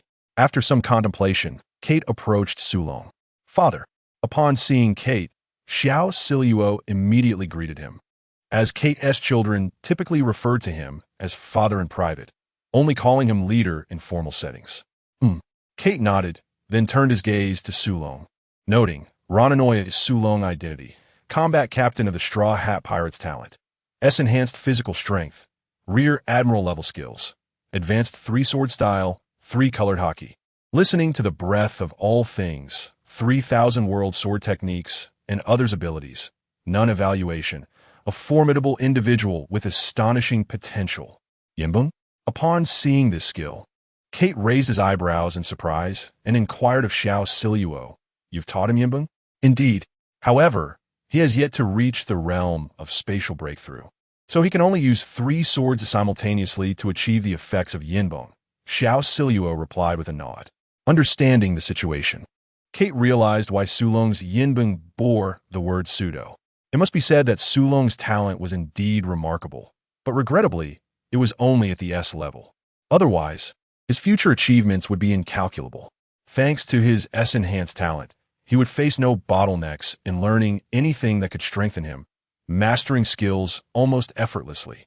Thus, Sulong had remarkably advanced from the level of a major to that of a rear admiral in just 1 month. Sulong, Kate spoke up. What is the matter? Sulong responded calmly upon noticing Kate's presence. You are a 3-sword style swordsman, yet you currently wield only 1 sword. I have a method to strengthen you. Would you be interested in trying? Kate inquired. A method to become stronger? At this moment, the other members of the Straw Hat Pirates in the training ground were drawn in by his words. Uncle, what method? Hurry, tell us. Luffy asked with eager curiosity. Do you remember the armor your grandfather possessed? Kate countered, looking at Luffy. You mean the armor imbued with Grandpa's soul? Luffy's eyes sparkled with excitement. Yes, indeed. Kate nodded, turning to Sulong to continue. We have a way to infuse your soul into Wado Ikemonji. This way, Wado Ikemonji will resonate with your spirit, allowing you to wield it with exceptional ease. However, there is a drawback. A drawback? Sulong frowned upon hearing this, asking, what is the drawback? Once Wado Ikemonji contains your soul, you cannot abandon it. If you relinquish it, it would equate to a loss of your own spirit, leading to a decline in your strength. Kate explained, stroking his chin. That is no drawback at all for me. I would never abandon Wado Ikemonji in my lifetime. Sulong laughed, as Wado Ikemonji held profound significance for him. Thus, the notion of parting with it was out of the question. Please help me grow stronger. I wish to aid Luffy in rescuing my brother. Sulong gazed intently at Kate. All right, what a commendable spirit. Kate thought to himself, admiring Sulong's determination. Shortly after Kate concluded the call, Lingling arrived at the training ground. Little one, are you prepared? The soul extraction may cause some discomfort, Lingling said. Bring it on. That's nothing to fear. As long as it aids Luffy in rescuing his brother, Zoro positioned the blade, Wado Ikemonji, before himself and settled into a meditative posture. Ah, what a remarkable little fellow, Lingling remarked, commencing the extraction of Zoro's soul to infuse it into Wado Ikemonji. Ugh, despite having mentally prepared himself. The excruciating pain from the soul extraction compelled Zoro to cry out. Gradually, however, he sensed a subtle connection forming between himself and Wado Ikemonji. Zoro, a sudden, melodious female voice resonated in his ears. Guena, is that you? Indeed, the voice belonged to Guena from her childhood. Though over a decade had passed, Zoro recognized it instantly. Zoro, you've grown stronger. I'm so happy. Guena, where are you? Guena. Zoro fervently called out within his mind. Yet he could not find her figure. Zoro, call out. I have always been by your side. Utter my true name, awaken, Guena. Guena. Zoro suddenly awoke, realizing that the spiritual infusion into Wado Ikemonji had been completed. How is it, Zoro? What abilities have you acquired? Luffy inquired excitedly. Ignoring Luffy, Zoro grasped Wado Ikemonji and bellowed, Awaken, Guena. With a shout, a soft white glow emanated from Wado Ikemonji, and 2 additional swords separated from it. 1 green and 1 black. Wow, 1 sword transformed into 3. How impressive. Luffy's eyes sparkled as he gazed at Zoro's Wado Ikemonji. Upon liberating Wado Ikemonji, Zoro felt his aura surge by 2 levels, reaching the initial stage of a vice admiral. With Wado Ikemonji clenched between his teeth and the other 2 swords in hand, he struck a 3-sword style pose. Zoro, I have always been by your side. At that moment, Zoro heard the voice again, and an involuntary smile crept upon his lips. Zoro, what powers have you obtained? Is it merely the ability to wield 3 swords? Luffy asked eagerly. In response, Zoro twirled his swords and presented them to the onlookers, declaring, after liberation, these 3 blades are named Wado Ikemonji, Guena, and Zoro. Guena, Zoro? Aren't those your names? Luffy queried with curiosity. Indeed, Zoro nodded, continuing. The sword Guena possesses the ability of indomitable. As long as I wield Guena, my spirit remains unyielding and I gradually recover from injuries. The sword Zoro has the ability of fury. As the battle progresses, my attacks grow increasingly formidable. As for Wado Ikemonji, it lacks any special abilities but has become sharper and more resilient. Zoro reveled in the feel of his 3 swords. Remarkable, Luffy exclaimed with shining eyes. Roronoa, Zoro title. Captain of a Straw Hat Pirate Crew talent. Enhancer physical strength. Initial stage of Vice Admiral, empowered by Wado Ikamanji's liberation skills. Advanced 3-sword style, 3-color hockey. Perception of all things breath, 3-sword style ultimate technique. 3,000 worlds, 2 cuts, sword pressure, yin return, foe, ability. Wado Ikamanji liberation evaluation. A formidable warrior with astonishing potential. Cardi nodded in agreement, noting that the 2 additional swords not only completed Zoro's arsenal, but also possessed abilities particularly suited to him. The green sword's Fury ability would enhance Zoro's attack power, suggesting that given sufficient time to accumulate buffs, he could even slay a god. However, this notion remains speculative. Truly accumulating enough buffs to reach such a level would require an immense amount of time. Nevertheless, it was indeed a potent ability, rendering Zoro invincible among his peers. The Black Sword Gue Nas indomitable ability was tailor-made for Zoro and Fury, significantly enhancing his endurance and granting him more time to accumulate buffs. Kata. Zoro suddenly seemed to recall something, his voice laced with anticipation. I believe I sense Gue Na soul within Wado Ikamanji. Cardi raised an eyebrow, surprised that Gue Na soul would reside within Wado Ikamanji. Will I ever have the chance to meet her again? Zoro gazed at Cardi with hope. Theoretically, it is possible, Cardi affirmed with a nod. Really? Zoro's excitement surged. For all he had done, even his aspiration to become the world's greatest swordsman, was for Gue Na. Indeed, Cardi confirmed. I have a son named Kenpachi, who, relying on his terrifying spiritual pressure, successfully manifested the soul within his Zanpakuto, allowing it to regain a physical form in this world. If you truly attain a certain level of strength, perhaps you could indeed bring Gue Na back to life. Become stronger? Zoro clenched his fists, murmuring, It seems that being the world's greatest swordsman is not enough. I will surely resurrect you, Gue Na. I await you. Just as Zoro made this determination, Gue Na's voice resonated once more in his mind. Simultaneously, an enigmatic transformation began to unfold within him, emanating a mysterious aura, his presence fluctuating in intensity. Ding! Due to unknown reasons, Zoro's talent has undergone a dramatic change. Please check promptly. Unknown reasons? A dramatic change in talent? Cardi was momentarily bewildered, as he had never witnessed such a phenomenon in all his years. Talent could still fluctuate in such a manner, although he had not consumed a devil fruit. Cardi swiftly opened Zoro's attribute panel. Roronoa, Zoro title. Captain of the Straw Hat Pirate Crew talent. The will to pursue one's aspirations. Physical strength. Initial stage of Vice Admiral, empowered by Wado Ikamanji's liberation skills. Advanced 3-sword style, 3-color hockey. Perception of all things breath. 3-sword style ultimate technique. 3,000 worlds, 2 cuts. Sword pressure, yin return, foe, ability. Wado Ikamanji liberation evaluation.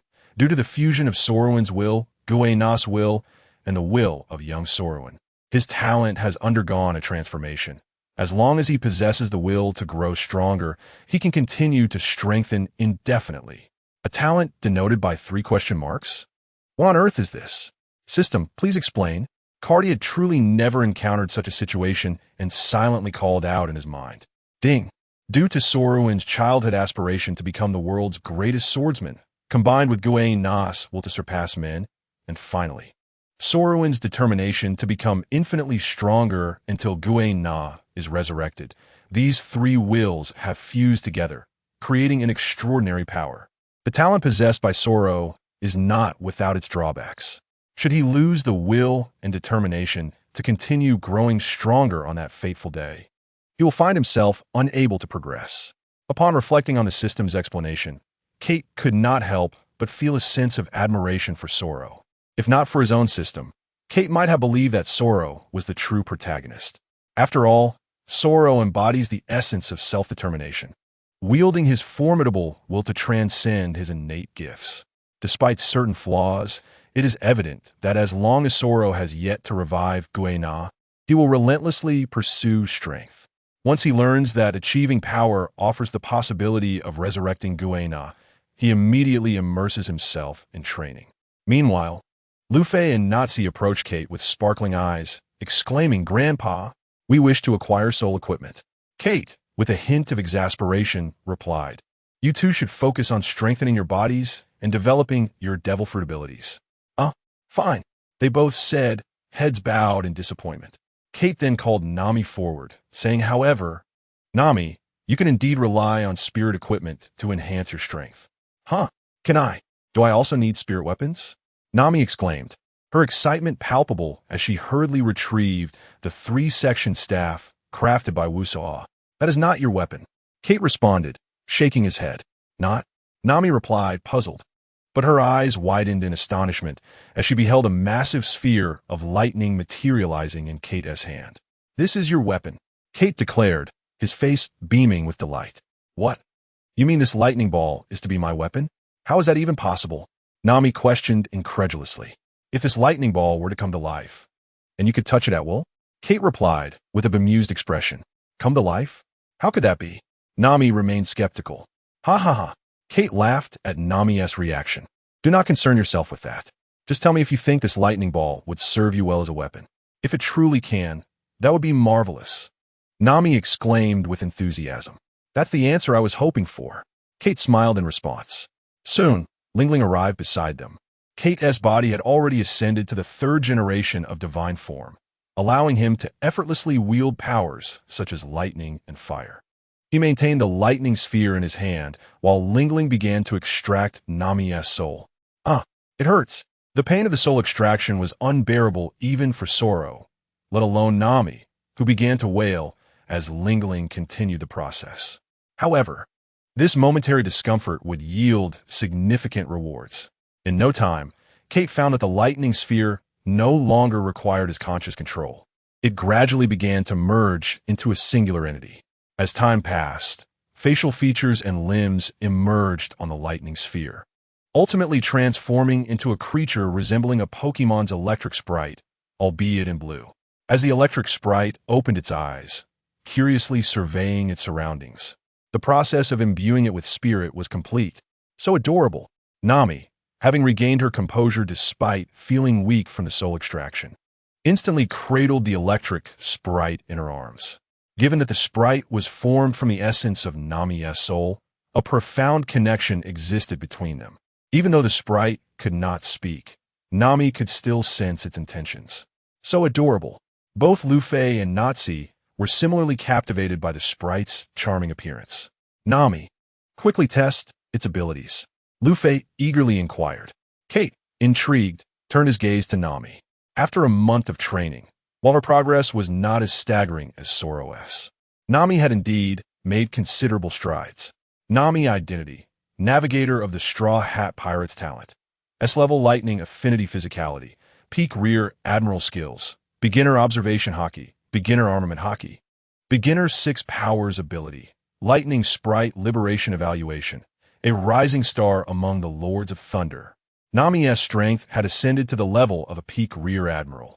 While Kate pondered this development, Nami sprang into action. "Entwine, lightning sprite," she shouted, and the sprite on her shoulder transformed into a bolt of lightning, wrapping around her form. Due to the static electricity, Nami's orange hair stood on end. Crackle. Gradually, the lightning from the sprite fused with her body, with sparks occasionally leaping from within. Nami's aura surged dramatically. Lightning sphere, lightning sprite mode. Nami identity, navigator of the Straw Hat Pirate's talent.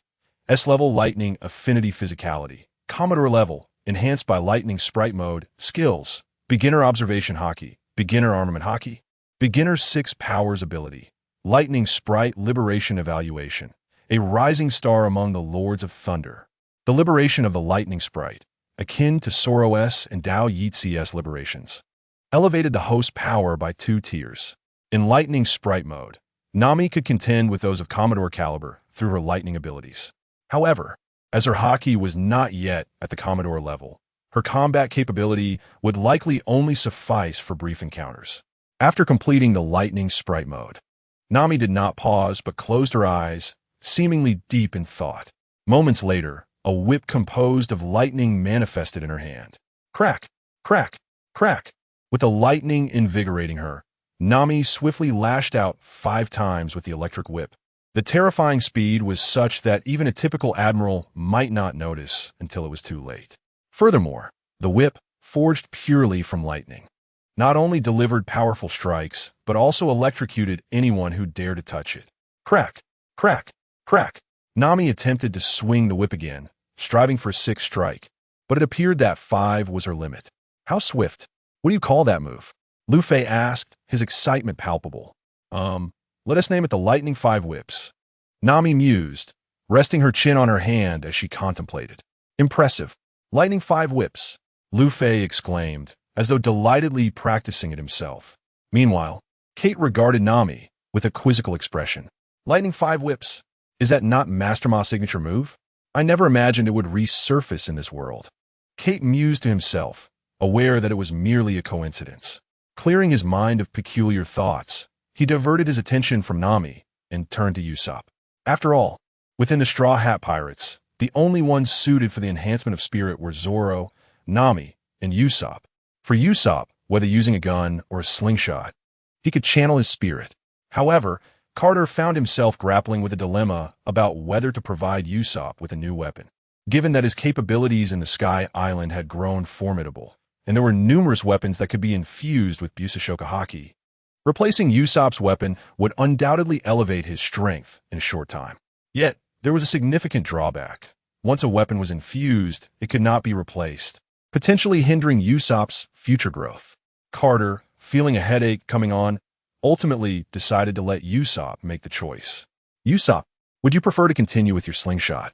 Or would you like to switch to a sniper rifle? Carter called him over.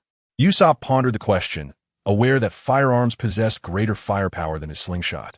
Yet his slingshot allowed for various custom-made ammunition. With this in mind, Usopp's resolve strengthened as he replied, Lord Carter, I have decided to continue using my slingshot. Carter nodded in agreement and instructed Lingling to infuse Usopp's weapon with spirit. Soon, a uniquely designed large slingshot appeared in Usopp's hands.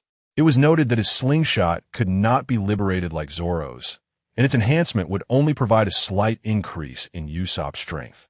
However, this slingshot possessed an extraordinary ability. Whenever Usopp drew it back, each projectile released would equate to a full force strike from him. Do not underestimate this power. If Usopp were to attain admiral-level strength in the future, it would be unfathomable. A casual shot from him would be equivalent to an admiral's full-force attack. How terrifying that would be. It is noteworthy that others would be left weakened after unleashing their full power, while Usopp could consistently deliver attacks equivalent to his full strength as long as he could draw back the slingshot. With Usopp's weapon successfully infused, the Straw Hat crew plunged back into intense training. Before long, 15 days had passed, and their training came to an end. Tomorrow, the Straw Hat crew would accompany the Chinese government's military to the Navy headquarters. After a month and a half of rigorous training, each member of the Straw Hat Pirates had made significant progress. Among them, Luffy had achieved remarkable growth. Monkey D, Luffy identity, great-grandson talent, SSS+, Sun God Luffy physique, admiral-level skills, top-tier Busashoku Haki, Navy 6 styles, Gear 2nd, 3rd, 4th ability, Zoan-type human fruit, Nika form evaluation, Sun God. Flames? ISNT it just about having hands? The Mera no me is not even worth a dog's attention. After a month of relentless training, Luffy had not only ascended to admiral-level strength, but had also recently awakened Gear 4th, a bizarre and extraordinary ability. Even Carter found this ability to be ridiculous, as it seemed to alter Luffy's very essence. However, one must acknowledge that Gear 4th was indeed powerful. It not only elevated Luffy's strength by a significant tier, but also granted him the capacity for prolonged combat. Yet, it came at the cost of consuming his vitality. It seemed that once the war at Marineford concluded, Luffy would need to be upgraded to a second-generation super soldier, granting him several millennia of life, thus alleviating the concerns regarding the drain from Gear 4th. As for Natsu, Monkey D, Natsu identity, grandson talent, SSS+, Fire Dragon God, Natsu physique, admiral-level skills, top-tier Busashoku Haki, Navy 6 styles, Fire Dragon Roar, Fire Dragon Wing Attack, Fire Dragon Iron Fist, Fire Dragon Transformation, Half Dragon Transformation, Dragon God Breath, Mera no Mi, Blue Flame Dragon Mode, Fire Dragon King Mode Ability, Fire Dragon Fruit Evaluation. ISNT it just fire? ISNT it just about having hands? The Mera no Mi is not even worth a dog's attention. Natsu's strength had also steadily advanced to Admiral level, and his proficiency with his abilities had greatly improved. As for Zoro, Rorinoa Zoro, identity. Combat Captain of the Straw Hat Pirates talent. Where the will guides, the spirit follows. Physique, peak Vice Admiral level skills. 3-sword style, advanced Busasho Haki, perception of all things breathing. 3-sword style ultimate, 3,000 worlds, 2 cuts of the sword path. Yatagarasu, pseudo, ability, Enmo liberation evaluation. Due to the fusion of Zoro's will with Kuina's and his own childhood aspirations, his talent underwent a dramatic transformation. As long as he possesses the will to grow stronger, he can continue to do so indefinitely. After learning that he could revive Kuina by becoming stronger, Zoro engaged in fervent training over the past half-month, and the results proved that hard work yields rewards. Zoro remarkably elevated his strength back to peak Vice Admiral level in just 2 weeks. If he were to liberate Enma, he could instantly match the strength of an admiral, potentially even gaining the upper hand. As for Sanji, he too experienced significant changes. Vinsmoke Sanji identity, chef of the Straw Hat Pirates talent. Cyborg physique, newly initiated Vice Admiral level skills, culinary arts, advanced Busashoka Haki, advanced Kinbunchika Haki, advanced kicking techniques, advanced 6 styles, diable jam ability, exoskeleton evaluation, a chef who loves his craft and has retained his emotions as a cyborg. After a month of intense training, Sanji awakened the ability of his exoskeleton, rendering him nearly impervious to blades and firearms. As for Usopp identity, sniper of the Straw Hat Pirates talent, Eagle Eye physique, peak rear admiral level skills, advanced marksmanship, intermediate Kinbunchika Haki, intermediate Busashoku Haki, intermediate 6 styles ability, none evaluation, a timid individual with exceptional shooting talent. Usopp's strength had also risen to peak rear admiral level, and when utilizing his weapon, he could even reach Vice Admiral level strength. It is certain that, despite his initial Vice Admiral level capabilities being bolstered by his weapon in true combat, Usopp would prove to be more formidable than any Vice Admiral.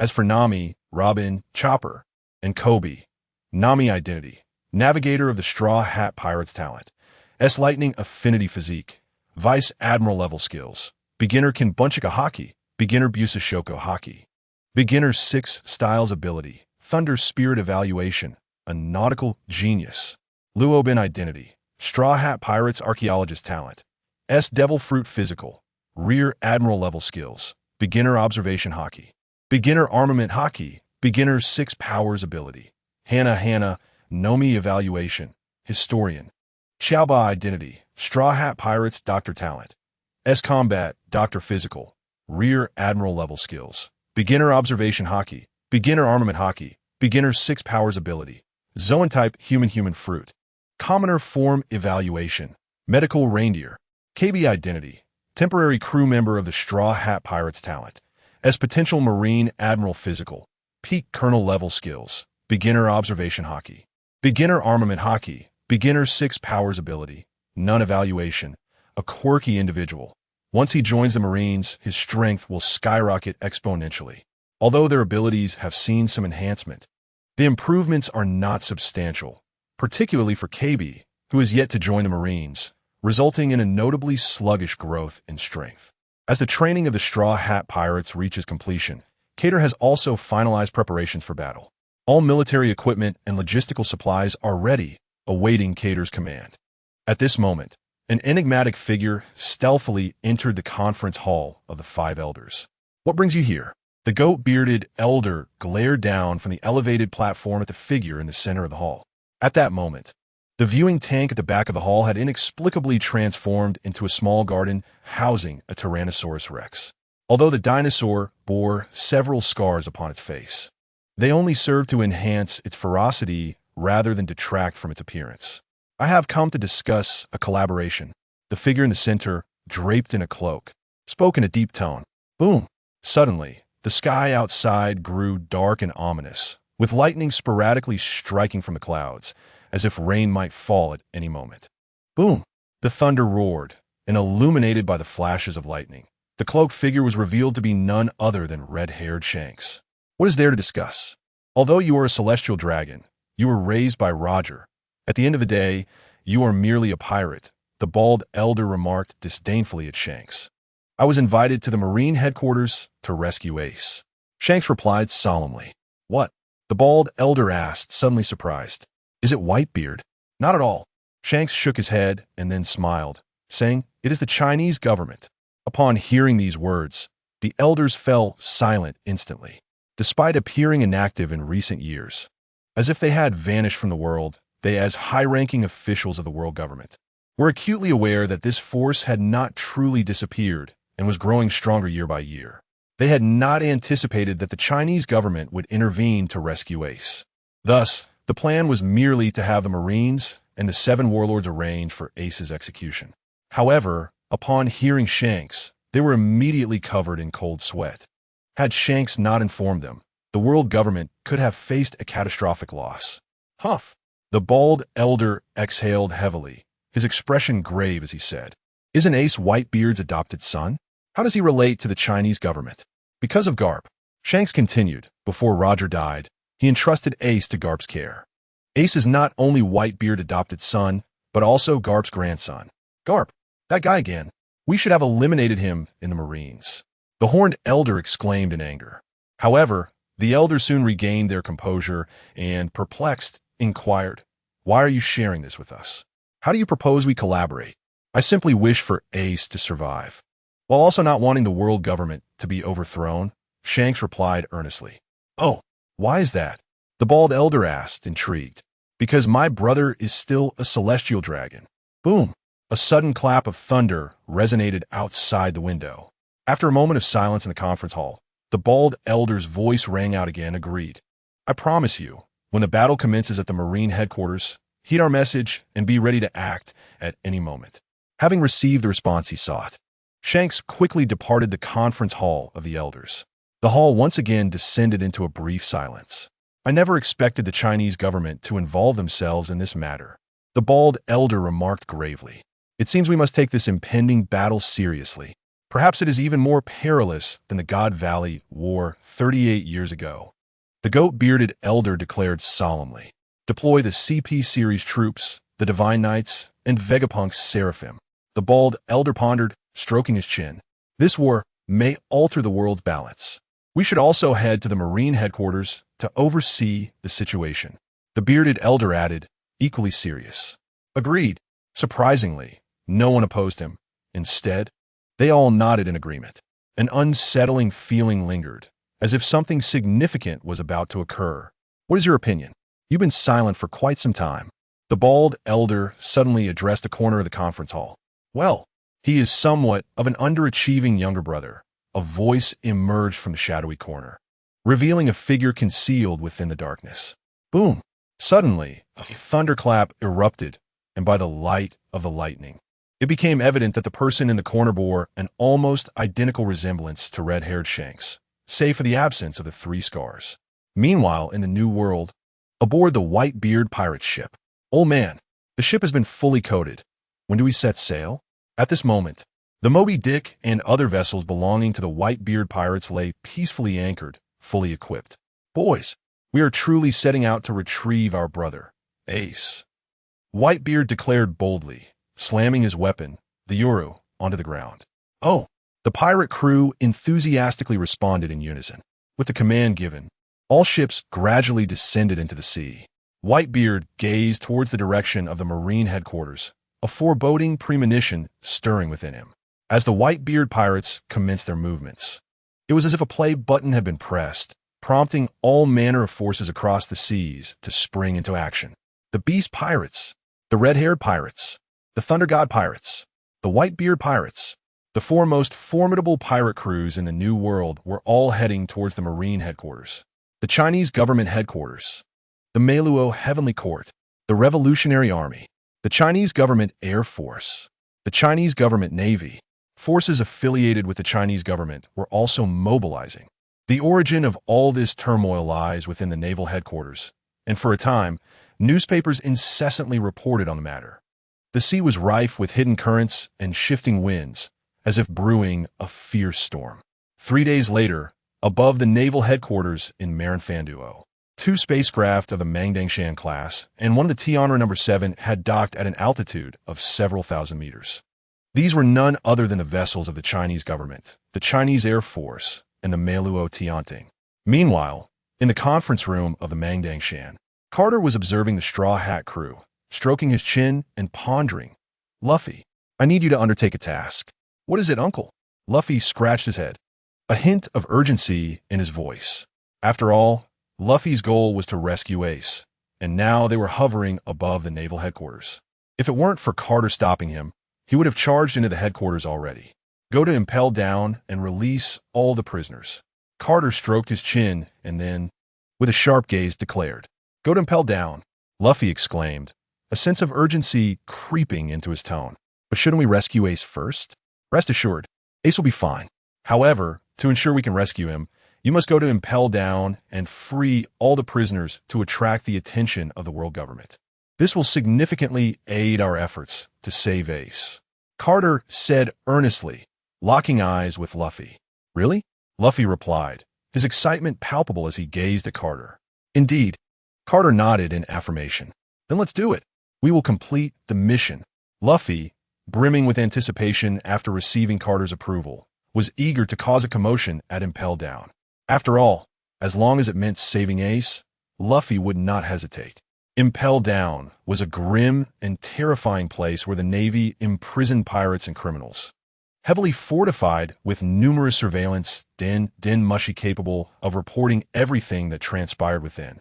Additionally, there were countless beast guards, and beneath the ocean surrounding Impel Down lurked numerous sea kings. Since its establishment, no one had ever escaped from this fortress. Soon, Luffy and his crew arrived at the entrance of Impel Down, utilizing the flying devices produced on Sky Island. Indeed, Luffy and his companions boldly landed at the gates of Impel Down. As Luffy put it, if they were to cause a ruckus, they might as well charge right in. Who dares to intrude upon Impel Down? Upon their landing, the guards immediately noticed their presence. As expected of Impel Down, it is indeed heavily guarded, Sanji remarked. Ding, inhaling deeply from a cigarette. "Leave the minor soldiers to me," Luffy exclaimed, preparing to unleash his conqueror's haki to incapacitate them. "Wait, Luffy," Nami suddenly called out, her eyes sparkling with interest. "After training for so long and becoming stronger, let's use this opportunity to hone our skills." "All right," Luffy nodded, not wishing to argue further.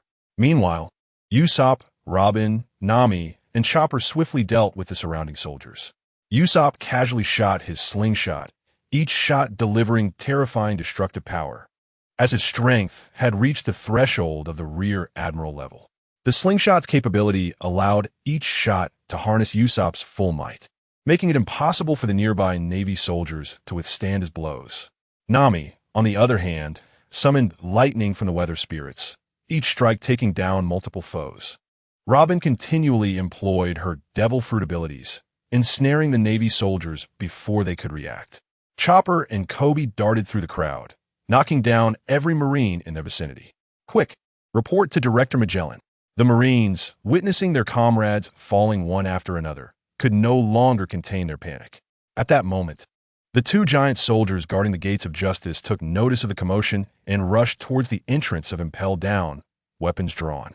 "Here come the big guys." Sanji observed the approaching giants, his demeanor growing serious as he prepared to engage. However, Luffy quickly restrained him. After all, Luffy's observation haki granted him foresight, allowing him to foresee the outcome of Sanji's battle with the 2 giants, which would end in Sanji being overwhelmed. This was to be expected, considering Sanji had just recently reached the Rear Admiral level, while the 2 giants were solidly at the Rear Admiral rank. Gear 3rd. As the 2 giant Rear Admirals drew closer, Luffy smiled, giant battle axe. He inhaled deeply, causing one of his legs to swell to an enormous size. Boom! With a swing of his colossal foot, it descended upon the two giant rear admirals like a battle axe, producing a thunderous sound. The two giants were sent flying, incapacitated, and left floating on the ocean's surface. Gulp! The remaining Marines, still standing, watched in awe, collectively swallowing hard, fear etched on their faces as they beheld Luffy. However, their fear was short-lived, for Usopp and the others had already dispatched all the remaining Marines.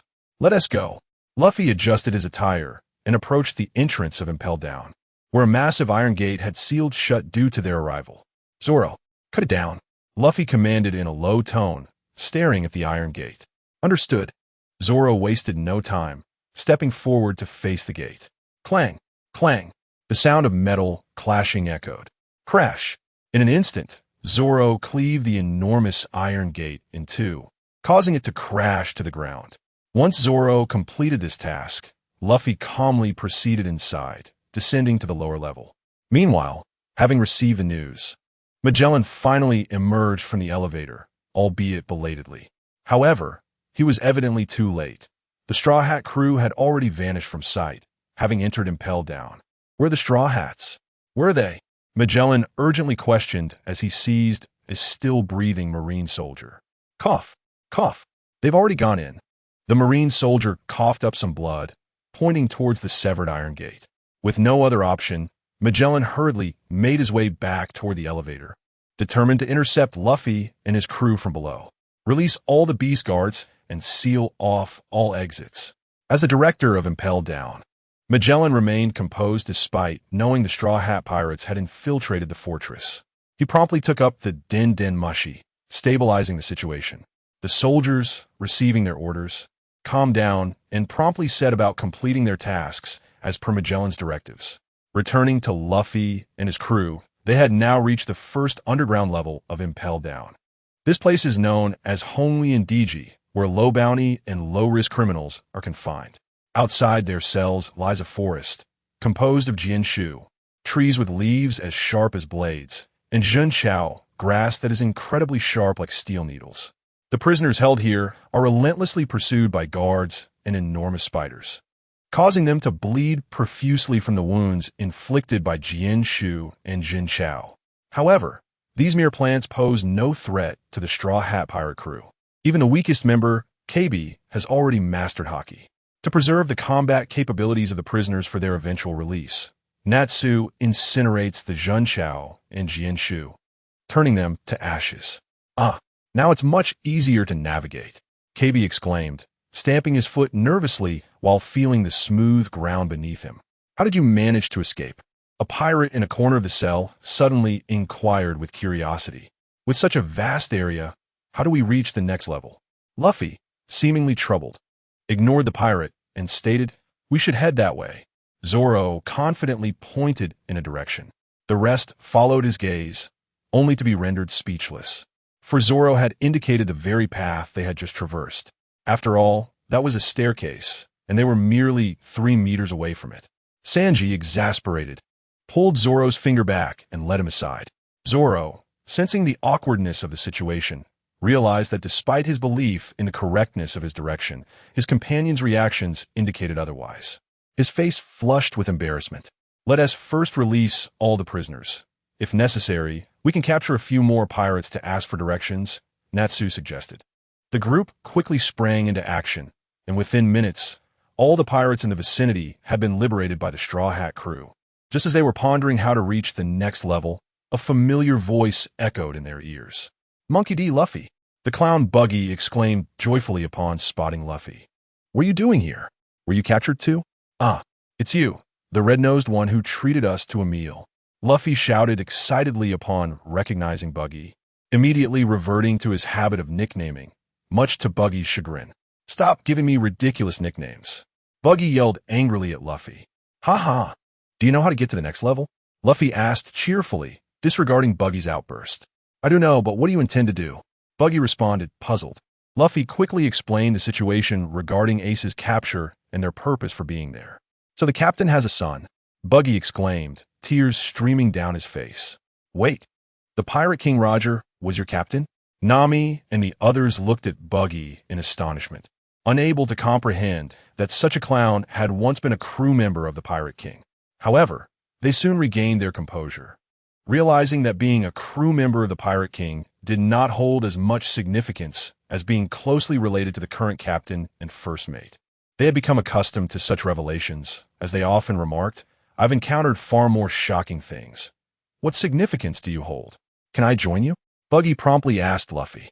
"I want to rescue the descendants left by the captain." "Sure," Luffy readily agreed. Under Buggy's guidance, they proceeded to the next level. Meanwhile, Magellan had just returned to the 4th level when his din din mushy began to ring. "What is it?" he answered with unease. "Bad news, Director Magellan. The Straw Hat crew has freed all the prisoners on the 1st level and is already heading to the next," came a panicked voice from the din din mushy. "How can this be happening so quickly? Every entrance and exit in Impel Down is extremely concealed. How could they have found the way to the next level so fast?" Magellan's temper flared. He had assumed that even if the guards on the 1st level couldn't stop the Straw Hat crew, they would take considerable time to locate the route to the next level. Yet, he had just returned to the 4th level, and now he was informed that the 1st level had already fallen, and they were advancing to the 2nd level. The surveillance from the din din mushy revealed that a pirate prisoner was leading them. Magellan furrowed his brow, rubbing his chin in contemplation. "Which pirate is it?" "The 1st level is filled with Jian Shu and Jun Chao. How could he have had time to find the exit?" "It is the pirate known as Buggy the Clown, seemingly a user of the Barabara no Mi, so the Jian Shu and Jun Chao are ineffective against him." The voice on the din din mushy continued. "If he is a devil fruit user, how could he be confined to the 1st level? Who was responsible for his imprisonment?" Magellan seethed as the pressure on him escalated. After all, the strength of the prisoners incarcerated in Impel Down increases as one descends, now that the Straw Hat crew had reached the 2nd level. Even if he rushed there at full speed, it was likely that the 2nd level would be entirely liberated by the time he arrived. It was Vice Director Hannibal. The response plunged Magellan into silence. That individual was notoriously unreliable. "Fine. Quickly request assistance from the world government and mobilize troops to suppress the prisoners on the 1st and 2nd levels. I will handle the rest." Magellan swiftly made his decision, recognizing that given the current circumstances, he could not determine where to intercept the Straw Hat crew, so he opted for reinforcements. He then headed towards the entrance of the 4th level, resolved to abandon the upper 3 levels and intercept the Straw Hat crew at this point.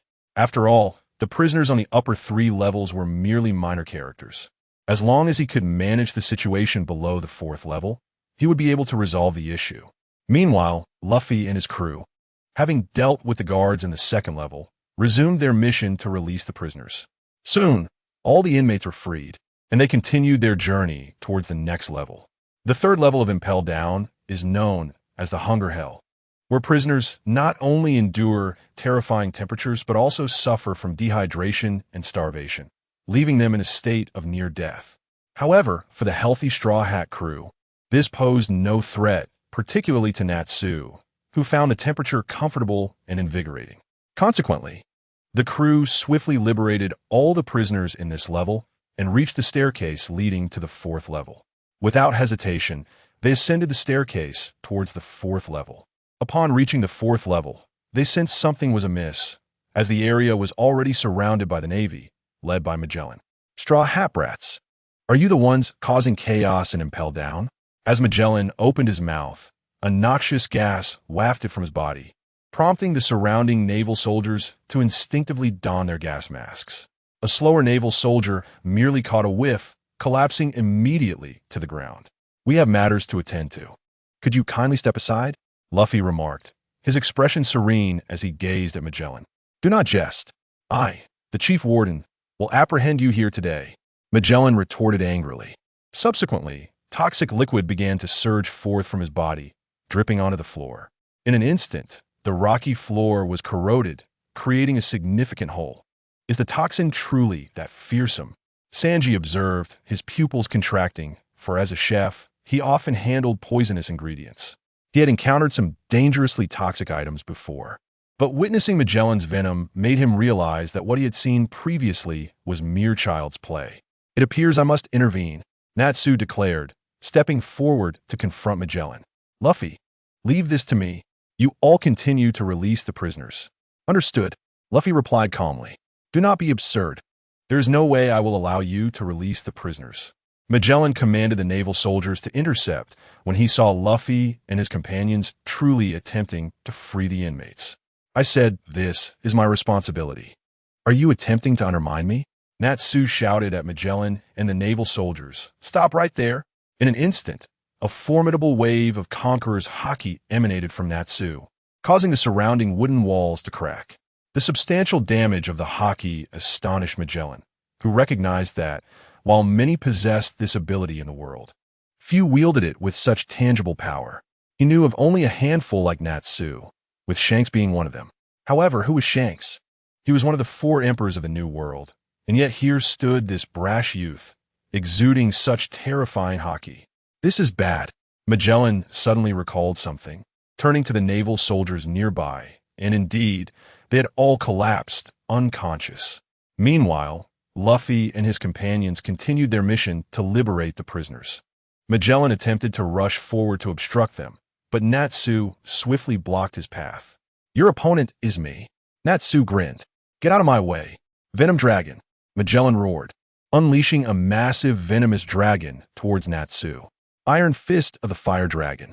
Natsu grinned, flames igniting around his fist as a pillar of fire erupted from it, colliding with Magellan's venomous dragon. For a moment, neither side could gain the upper hand, as Magellan's venom was burned to ashes by Natsu's flames. Yet Magellan continued to release more toxins. At that moment, Magellan smirked, revealing a wicked grin. My venomous dragons are not just one. Unbeknownst to Natsu, 2 additional venomous dragons had circled behind him. Magellan bellowed, as the 2 dragons lunged at Natsu's back. Crap, I was careless. Natsu realized the impending threat, quickly propelling himself into the air with a burst of flames, narrowly evading the attack. The 2 venomous dragons crashed into the spot he had just vacated, causing a plume of white smoke to rise. Did you miss? Consider yourself fortunate to have escaped. Try this toxic cloud. Magellan unleashed a vast quantity of toxic gas, which spread rapidly towards Natsu. Toxic gas is ineffective against me. Roar of the Fire Dragon. Natsu expelled a torrent of flames from his mouth, incinerating the toxic cloud. However, when the flames dissipated, he discovered that Magellan had vanished. I never intended to use the toxic cloud to finish you off. Toxic passage. Magellan's voice suddenly echoed from the side. It turned out he had used the toxic cloud as a diversion, maneuvering through the toxic passage to position himself beside Natsu. Toxic pufferfish. A multitude of venomous spheres erupted from Magellan's mouth, raining down upon Natsu and completely blocking his retreat. Sword horn of the Fire Dragon. Faced with the overwhelming deluge of venomous spheres, Natsu remained composed, enveloping himself in flames and spinning away from the onslaught. Although some venomous spheres struck him, they were all repelled by the flames. As Natsu landed, intending to catch his breath, Magellan's voice suddenly resonated from behind him. If long-range attacks are ineffective, how about this? Toxic fist. Magellan's fist, coated in venom, slammed into Natsu. Caught off guard and unable to evade due to being led by Magellan throughout the fight, Natsu could only defend with his armament haki. The impact sent Natsu flying until he crashed against a wall. Ugh! Natsu struggled to rise, spitting out a mouthful of blood. Just as he prepared to continue the battle, he felt a numbing sensation spreading across his back. If Natsu could see it, his back would have turned a deep purple. Ha ha ha! Admit defeat. With my poison coursing through you, you stand no chance. Magellan laughed triumphantly. I was indeed careless. Is my combat experience lacking? Natsu muttered self-deprecatingly. In that case, I shall crush you with sheer power. Natsu's gaze fixed intently on Magellan. What?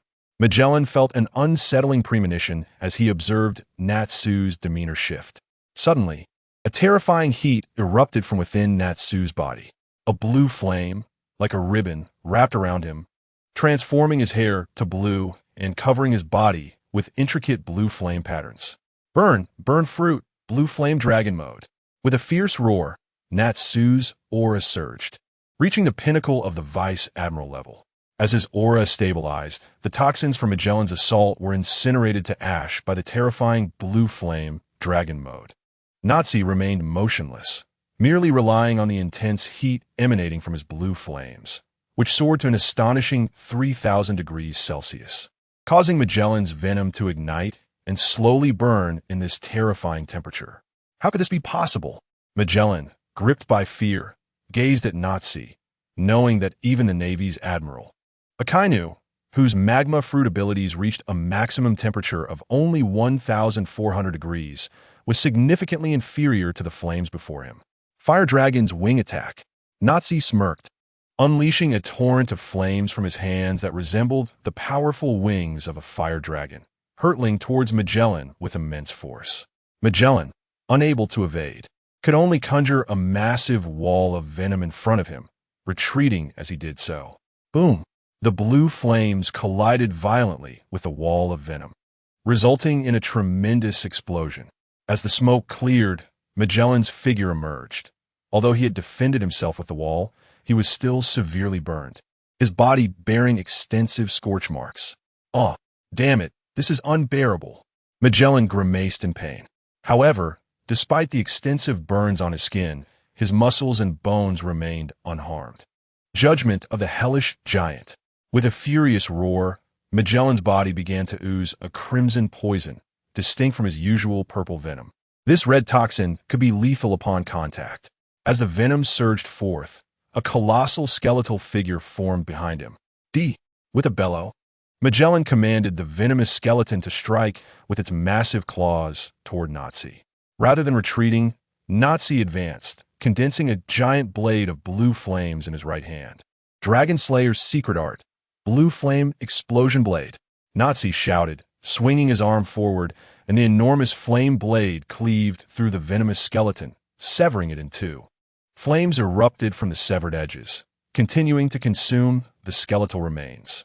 Though the flame blade was momentarily obstructed by the skeleton, its power remained undiminished as it struck Magellan directly. Despite hastily employing Haki for defense, Magellan sustained a considerable wound across his chest, collapsing to the ground and losing consciousness. The venom he had released vanished without a trace in the flames. Magellan was defeated. Meanwhile, Luffy and his companions, having liberated the prisoners from the 4th, 5th, and 55th levels, finally arrived at the deepest part of Impel Down, the 6th level, Infinite Hell. "Style Hat Kid, how'd you end up here? Were you captured too?" A familiar voice echoed from a nearby cell. The group turned to see Crocodile. "Well, I wasn't captured. I'm here to free you," Luffy replied nonchalantly. "Free us? Ha ha ha." Crocodile laughed loudly at the notion. "I can't believe you would show such kindness." "Well, it's not exactly kindness. I need to let you out to create chaos to rescue Ace," Luffy stated casually. "Ace." At the mention of the name, a voice from a neighboring cell exclaimed excitedly. Luffy turned in surprise to see a shark fishman locked away. "Who are you, and how do you know Ace?" Luffy inquired curiously. "My name is Jinbei. Ace is my brother in the Whitebeard Pirates." Jinbei recalled. "Can you really rescue Ace?" "Of course. Ace is my brother," Luffy proclaimed loudly.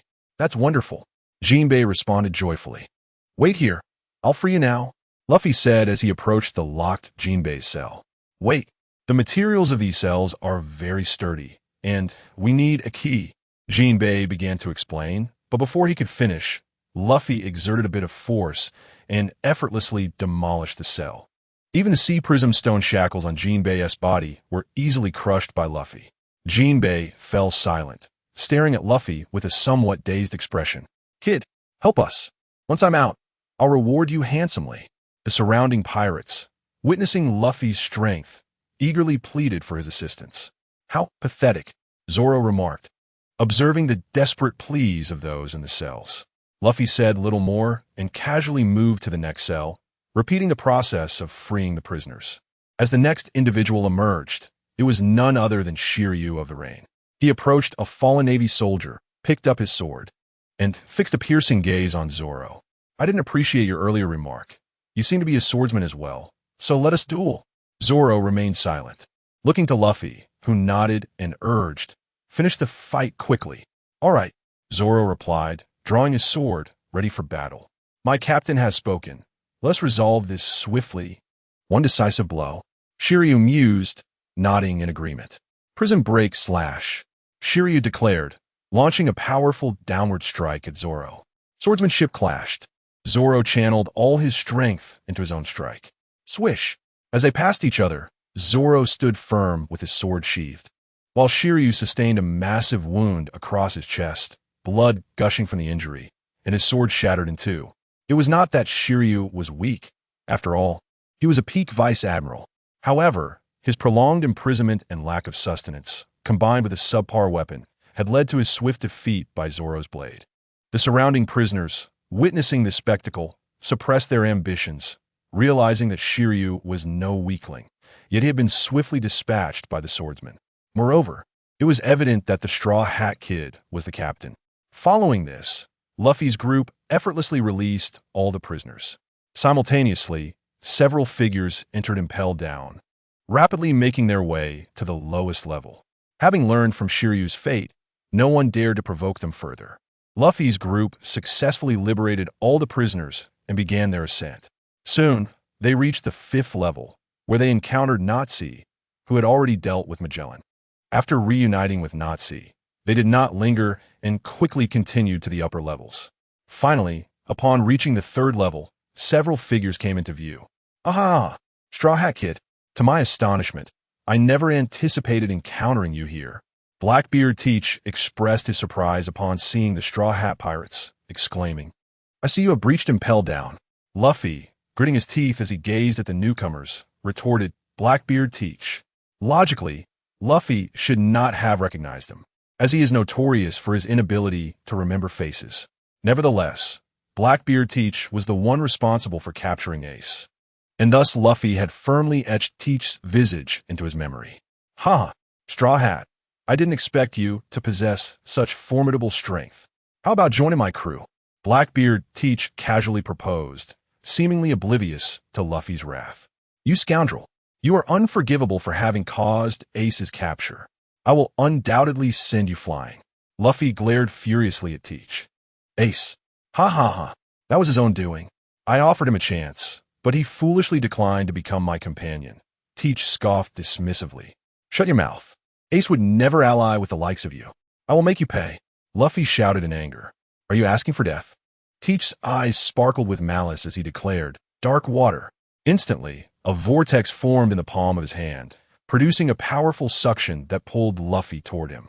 Luffy's body was swiftly propelled in Teach's direction. Luffy, Zoro, and Sanji, witnessing Luffy being drawn in by Blackbeard Teach, felt a surge of anxiety and were about to intervene. But Naz intervened, asserting, This is Luffy's battle. You must not interfere. Upon hearing this, Zoro and Sanji regained their composure, recognizing Luffy's current strength. As Luffy was pulled closer, Teach seized his shoulder with a vice-like grip. In that instant, Luffy's pupils contracted. He could no longer sense the powers of the gum-gum fruit. Huh, you realized it. My devil fruit ability nullifies yours. Teach laughed heartily at Luffy's astonishment. It seems you are not much better than Ace. Now perish. With that, Teach unleashed a heavy punch aimed at Luffy. Thud! A dull sound echoed, but Teach's expression shifted from triumph to shock, as Luffy effortlessly blocked the full force of his punch. You cannot utilize your devil fruit abilities? That's of no consequence. Luffy stated coldly, lowering his head. Ace lost to you because he relied too heavily on his devil fruit powers, didn't he? Pride swelling within him, Teach retorted, Indeed, Ace was foolish. With a resolute gaze, Luffy retaliated by delivering a powerful punch directly to Teach's face. The latter's smile was abruptly frozen as he was sent sprawling backward. Whoosh! Bang! Ah! That hurts! Ah! Teach was sent flying until he crashed against the wall, writhing on the ground in pain. Is he truly a captain? Sanji wondered aloud, perplexed by Teach's reaction. Wait, something isn't right. Zoro pondered, suddenly making a connection. Though he doesn't appear especially resilient, he didn't sustain any injuries from Luffy's powerful punch. Indeed, Sanji also noted Teach's unusual condition. Meanwhile, Luffy frowned, realizing that despite landing a solid hit on Teach, the latter had not sustained any damage. Yet Luffy said nothing more and swiftly positioned himself behind Teach, gathering an immense amount of haki in his hand, preparing to strike again. Bang! Teach responded in kind, and the two fists collided, haki against haki. The ground trembled beneath them as the sheer force of their confrontation sent debris cascading around. After a brief stalemate, both combatants pushed away from each other, creating distance. Blackbeard, known for his cunning, surprisingly matched Luffy's strength in their physical clash. Straw Hat, have you considered joining my crew? Teach, observing Luffy's formidable display of power, attempted once more to entice him. In response, Luffy brandished his iron fist. Now this move is my grandfather's technique. Prepare yourself.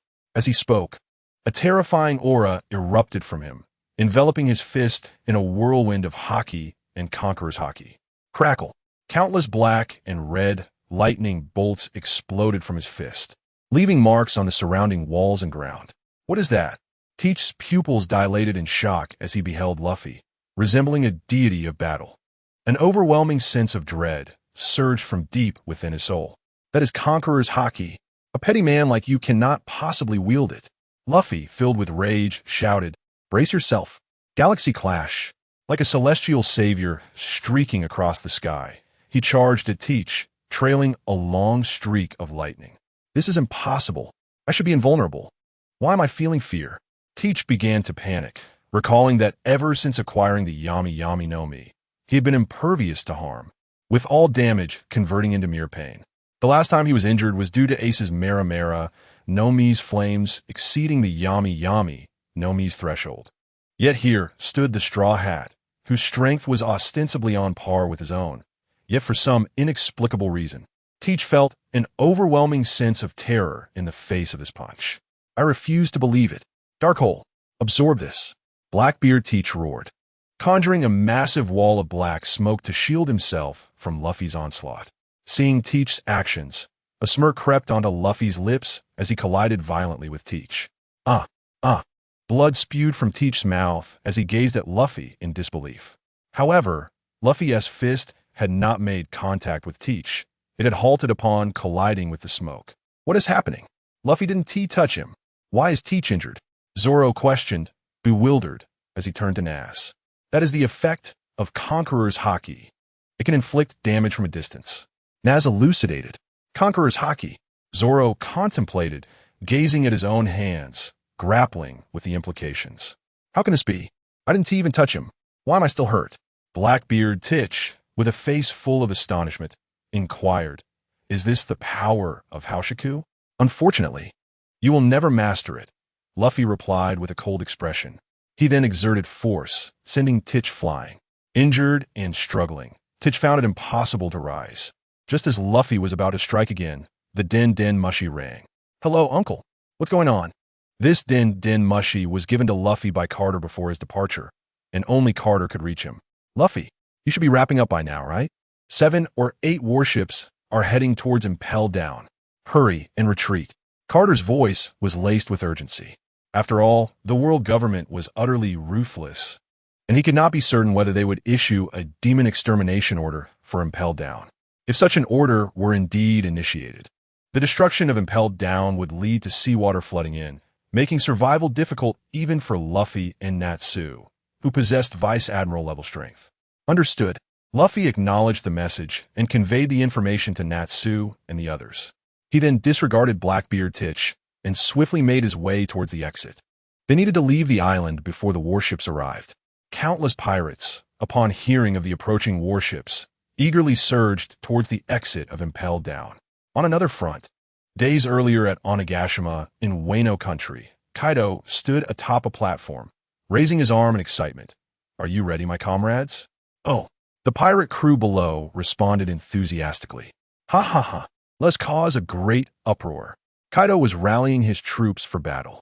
Beside him, Jin wore a serious expression and gravely addressed Kaido. "Captain, are we truly going?" "What? Are you afraid, Jin?" Kaido countered after taking a sip of sake. "It's not fear. I just feel that we might suffer significant losses this time." "Years of effort could vanish," Jin remarked, resting his chin on his hand with a grim expression. "If that happens, Captain, your dream of becoming the Pirate King will be unachievable." Ha ha ha. Jin, I have a premonition. Perhaps we will witness the dawn of a great era. Wouldn't it be a pity if we could not see the birth of this age with our own eyes?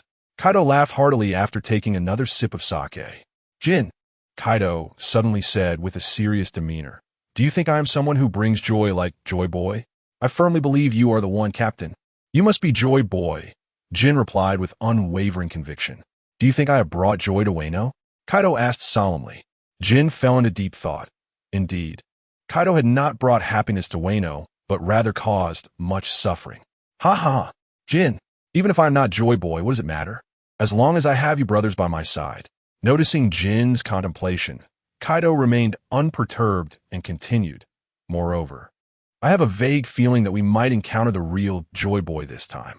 Captain, regardless of the outcome, you will always be my Joy Boy. Jin's eyes gleamed as he gazed at Kaido. Ha ha ha. Kaido laughed heartily without saying more and turned aboard the pirate ship. At that moment, a white figure suddenly shot in from the distance. Kaido. As the figure approached, it became clear that it was Yamato, who glared at Kaido with anger. Isn't this my dear son? Kaido laughed heartily. Kaido, why didn't you tell me Ace was captured by the Marines? Yamato demanded angrily. Kaido's expression darkened at her questioning, and he replied with irritation, Yamato, mind your tone. I'm going with you. I must rescue Ace. Ignoring Kaido's words, Yamato looked at him earnestly. Ace, is he all you care about? For some reason, even though Kaido had never met Ace, hearing that name from Yamato's lips filled him with inexplicable irritation. I must go rescue Ace. Yamato persisted, her gaze unwavering. Yamato, I am your father. If I were captured, would you be this anxious? Kaido felt a deep frustration, having devoted himself to raising Yamato only for her to turn against him. Now, he had to bind her with chains to keep her close. Yet even so, she chose to speak harshly to him over an outsider. Suddenly, all the pirates around sensed a strong scent of jealousy. Why does it feel so sour? Jin muttered to himself. I don't care. Ace is my only friend, and I must save him. Yamato declared resolutely. You. Kaido was momentarily a loss for words, staring intensely at Yamato. Huh. He exhaled deeply, as though aged by a decade. His hands moved swiftly to remove the chains from Yamato. Kaido, what are you doing? Yamato was bewildered by his actions. Stay close to me on the battlefield, Kaido said softly as he turned. At his words, Yamato stood frozen for a moment before joyfully leaping up, exclaiming, Thank you, father. Upon hearing this, Kaido paused momentarily, then continued forward, a smile unconsciously forming on his face. Yamato, delighted, followed him, brandishing her kanabo. Listening to the footsteps behind him, Kaido silently mused, Ace, I shall see what kind of person you are. If you cannot earn my approval, I'll knock your head off. Meanwhile, at Marine Headquarters Marineford, due to the orders from the world government, the Marines had prepared for Ace's execution ahead of time. The headquarters was filled with nearly the entire might of the Marines. The three admirals, Akiji, Kizaru, and Akainu, sat prominently on the high platform. Below, the vast open space was teeming with naval soldiers, numerous vice admirals, and several giant vice admirals, all standing guard at Marine headquarters. Sengoku stood on the execution platform, patiently awaiting Ace's arrival. Soon, the main character of the day, Ace, was escorted to the execution platform by several Marines. Admiral Sengoku, the Marine soldiers announced as they reached Sengoku. Leave Ace to me. You all wait aside, Sengoku commanded in a deep voice. Understood. The naval soldier responded affirmatively and handed Ace over to Sengoku. Though Sengoku outwardly expressed great disdain, he knelt Ace down onto the ground and whispered softly in his ear, My dear grandson, I must impose on you for a moment, but when the time is right, I will rescue you. Upon hearing this, Ace's eyes widened in shock, leaving him utterly bewildered. He looked at Sengoku in astonishment, unable to comprehend the situation. Do not give it away, Sengoku whispered urgently, casting a significant glance at Ace. Ace instantly understood and immediately adopted a furious expression. At that moment, the calm surface of the Marineford harbor suddenly began to churn violently, as though something were about to surge forth from the depths. There is something in the sea, one of the sailors exclaimed in astonishment. Who would have thought they would emerge from the ocean? Kizaru remarked with a sly grin. Indeed, this is quite troublesome, Akiji added, rubbing his forehead in resignation. Nearby, Akainu observed the banter between the two with curiosity, pondering when their relationship had grown so amicable. With a resounding crash, the Moby Dick, leading a total of 43 pirate ships, erupted from the sea with an explosive force. The sound of the ship's hull reverberated through the air. "Ace, we have come to rescue you," roared the voice of Edward Newgate, Whitebeard, shaking the very air around them. Immediately, countless pirate crew members began to shout in unison. "Old man, you shouldn't have come. You must leave. This is a trap," Ace yelled, filled with regret. Realizing that had he heeded his father's warning and not pursued Blackbeard Teach, he would not be in this predicament. Nor would his father be ensnared in the Navy's trap in an attempt to save him. "Ace, you are our most cherished family member. How could we not come to your rescue?" Whitebeard declared with unwavering resolve. Sengoku, witnessing Whitebeard's sudden appearance, longed to release Ace at once. But for the sake of the plan regarding the Marines, he could not allow the Whitebeard pirates to wreak havoc. Thus, he promptly commanded, "Seize the members of the Whitebeard pirates." With Sengoku's command issued, an onslaught of cannon fire and bullets rained down upon the Whitebeard pirates. Seeing this, Whitebeard grinned broadly. "Boys, it's time to get to work." "Oh!" The pirates cheered excitedly. "Guarara, the war has begun. The sea trembles." Whitebeard laughed maniacally, unleashing a devastating punch. Everyone present felt a force sweep through them, as if a gentle breeze had passed, yet nothing seemed to have occurred. As confusion spread regarding Whitebeard's actions, a naval soldier suddenly shouted, "This is impossible." Everyone looked toward the sea. Instantly, all attention was drawn to the direction indicated by the soldier. "My heavens! Is this the power of the world's strongest pirate?" They gasped in disbelief. Indeed, a towering wave, reaching heights of 100 meters, surged relentlessly toward Marineford. "Is this the might of Edward Newgate? What a grand spectacle!" A tall man, clad in a white vest and deep blue shirt, donning a navy coat and a green eye patch, suddenly appeared before the colossal wave. It was the Navy Admiral Akiji. Oh, wonderful. It's Admiral Akiji. We are saved." The appearance of Admiral Akiji instantly ignited fervor among the Navy soldiers. Initially disheartened by the sight of Whitebeard's towering wave, their morale surged as Akiji emerged, elevating their spirits further. In their minds, an admiral represented strength, power, and the assurance that they could overcome any challenge. Akiji did not disappoint. He gently dipped his hand into the water and proclaimed, "Freeze." In an instant, the atmosphere visibly shifted as all the seawater, along with the immense wave, was frozen solid by Akiji's command. From above, one could see that within a radius of several thousand meters around Akiji, the seawater had been encased in ice. However, by freezing the ocean, Akiji inadvertently provided the pirates with a solid footing. Countless pirates poured down from the Whitebeard pirate ships. Suddenly, a golden flash shot forth from the high ground toward Whitebeard's position. Whitebeard appeared oblivious, standing still without making a move. Boom! Just as everyone anticipated the flash to strike Whitebeard, a pineapple-headed figure abruptly appeared in front of him, intercepting the attack. This individual was Marco, the first division captain of the Whitebeard pirates. The one launching the surprise attack was none other than Admiral Kizaru. Having taken the brunt of Kizaru's attack, Marco bore numerous wounds that began to ignite with golden blue flames, healing at an astonishing rate. "Brother, this is land," a pirate crew member exclaimed loudly. Although Akiji's terrifying freezing ability had neutralized Whitebeard's tsunami, it also resulted in the freezing of the surrounding sea, allowing the pirates, who previously could not approach Marineford, to find footing. With the pirate crew members' encouragement, countless pirates leaped from their ships, excitedly pounding on the solid ice surface. After all, Admiral Akiji had exerted nearly all his power to freeze the towering tsunami, utilizing the full extent of his ice fruit abilities.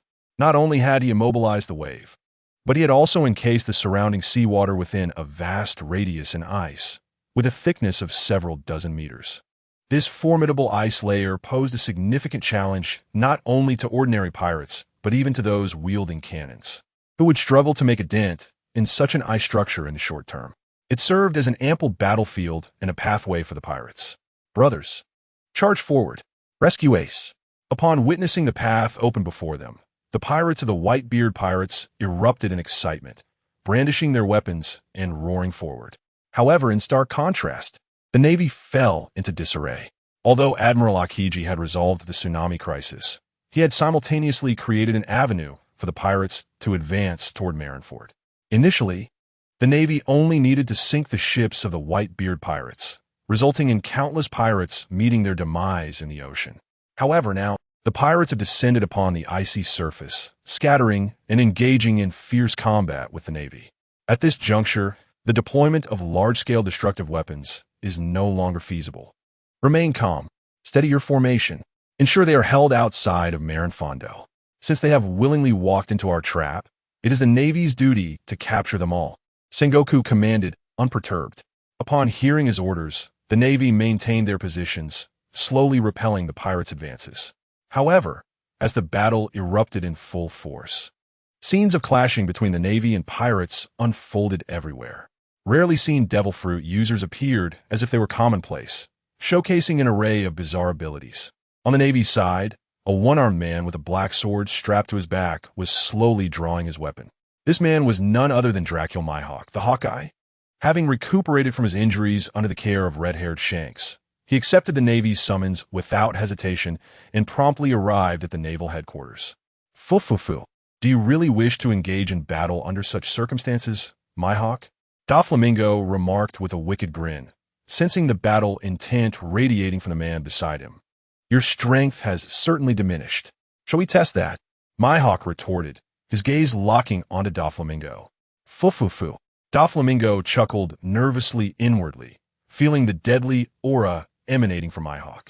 With Doflamingo falling silent, Mihawk turned his attention toward Whitebeard. In an instant, he swung the black sword, Yuru, with remarkable speed. A tremendous sword aura surged toward Whitebeard, slicing through the ground and air with lethal precision. Several pirates and marines were caught off guard and cleaved in two by the razor-sharp energy, as if the Grim Reaper's scythe had passed. However, just as the sword aura was about to reach Whitebeard, a robust figure suddenly leaped from behind him and landed on the ice, blocking the deadly attack. It was Jozu, the captain of the 3rd Division. The pirate crew gasped in shock. Jozu forcefully shattered the ice beneath his feet to increase friction. In the blink of an eye, his body transformed into diamond, radiating brilliance under the sun. Boom! The sword aura collided violently with Jozu, resulting in a powerful explosion that sent plumes of smoke billowing into the air. Is Jozu all right? The Whitebeard pirates looked on with concern, knowing that the one who unleashed that sword aura was Mihawk. Although he may no longer hold the title of the world's greatest swordsman, his prowess remained formidable. Moments later, as the smoke cleared, Jozu emerged, having withstood Mihawk's strike, but not without a trace of blood at the corner of his mouth, indicating he had been injured. Seeing this, Mihawk immediately sheathed Yoru and stepped aside. He recognized that his strength had indeed waned. Although he yearned to face Whitebeard, challenging him in his current state would be tantamount to courting death. After all, having lost his right arm, his left-handed strikes could barely be intercepted by a mid-level officer like Jozu, let alone engage Whitebeard. Suddenly, a blinding light surged from the sky, indicating that the battle between Kizaru and Marco had intensified. Countless golden specks coalesced around Kizaru. Hey, little Marco, I wonder if you've ever experienced a lightspeed kick? Kizaru remarked with a smirk. Lightspeed? Marco was momentarily taken aback. In an instant, Kizaru transformed into light, reappearing behind Marco with astonishing speed and delivering a powerful kick to his lower back. Thud! Marco was knocked to the ground by the overwhelming force. Struggling to rise, he found himself in a dire state, gasping for breath. After all, his strength was only at the nascent stage of the Admiral level, and his Devil Fruit ability leaned more towards healing, which consumed considerable energy. Having sustained injuries throughout his prolonged battle with Kizaru, it was remarkable that he had lasted this long. As Kizaru contemplated how to ease off, two immense waves of Conqueror's haki suddenly emanated from the distant sea. Buzz, buzz, buzz. The overwhelming haki swept across Marinfondo, incapacitating all those whose strength was below the mid-admiral level. In an instant, only a few thousand remained on the battlefield, while the rest succumbed to unconsciousness. Such audacity to wield Conqueror's haki so recklessly in this situation. Doflamingo watched with a sinister grin, his gaze fixed on the source of the haki. As the source drew nearer, it was revealed to be a Navy warship. Gulalala, is there such a terrifying presence within the Navy? Whitebeard laughed heartily, believing this to be the Navy's trump card. Ace, we have come to rescue you. A youthful voice called out from a ship. As everyone turned to look, they recognized the crew of the Straw Hat Pirates, along with the prisoners from Impel Down. The Straw Hat Pirates. Upon seeing the familiar face that matched the wanted poster, everyone present immediately recognized who had arrived. Rubber. Straw Hat. Luffy grasped the railing of the warship and swiftly stretched backward, launching Zoro, Sanji, and Usopp into the battlefield like a slingshot. Bang! With a thunderous sound, the Straw Hat Pirates joined the fray. What are the warlords waiting for? Hurry and join the battle, Sengoku exclaimed loudly. Fufufu. It seems I can no longer afford to be idle, Doflamingo declared, stepping forward and rushing towards the prisoners following Luffy. Why not target Luffy and his companions? Doflamingo was arrogant but not foolish. He could discern from the Conqueror's haki unleashed by Luffy and Natsu that they possessed admiral-level strength. Moreover, he was originally fighting for the Navy. If it weren't for the title of warlord, he wouldn't bother with them. Thus, he had no intention of risking his life. The other warlords exchanged glances, their eyes lighting up at Doflamingo's actions. For Luffy and his companions, it was a matter they preferred to avoid. However, those prisoners presented themselves as the most suitable option. They had already endured immense torment within Impel Down, their strength significantly diminished. If they were to confront them, would it not be an effortless task? The collective sentiment among the group was one of silent admiration for Doflamingo. Yet, their fortune seemed to be lacking at that moment.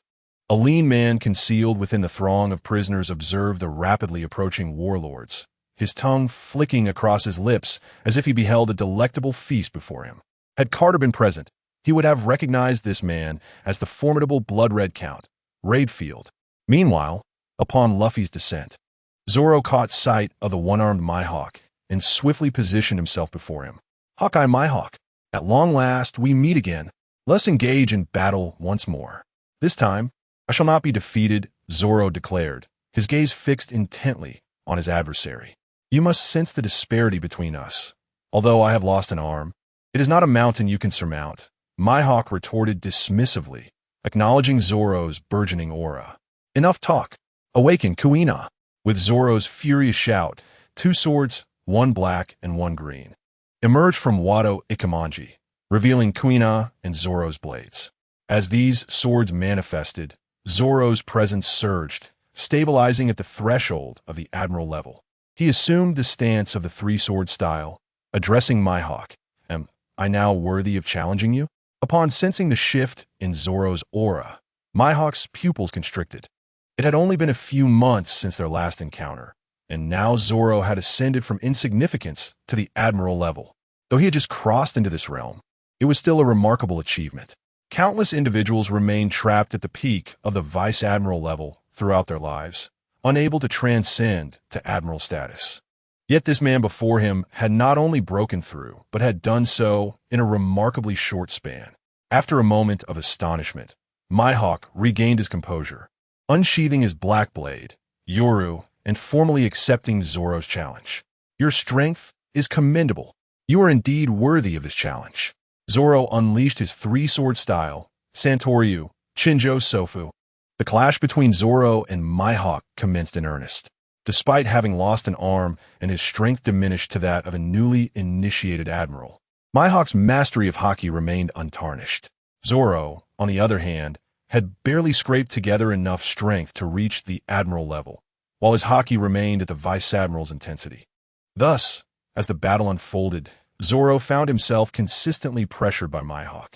However, with Mihawk reduced to one arm and Zoro wielding three swords, the former was unable to secure a swift victory.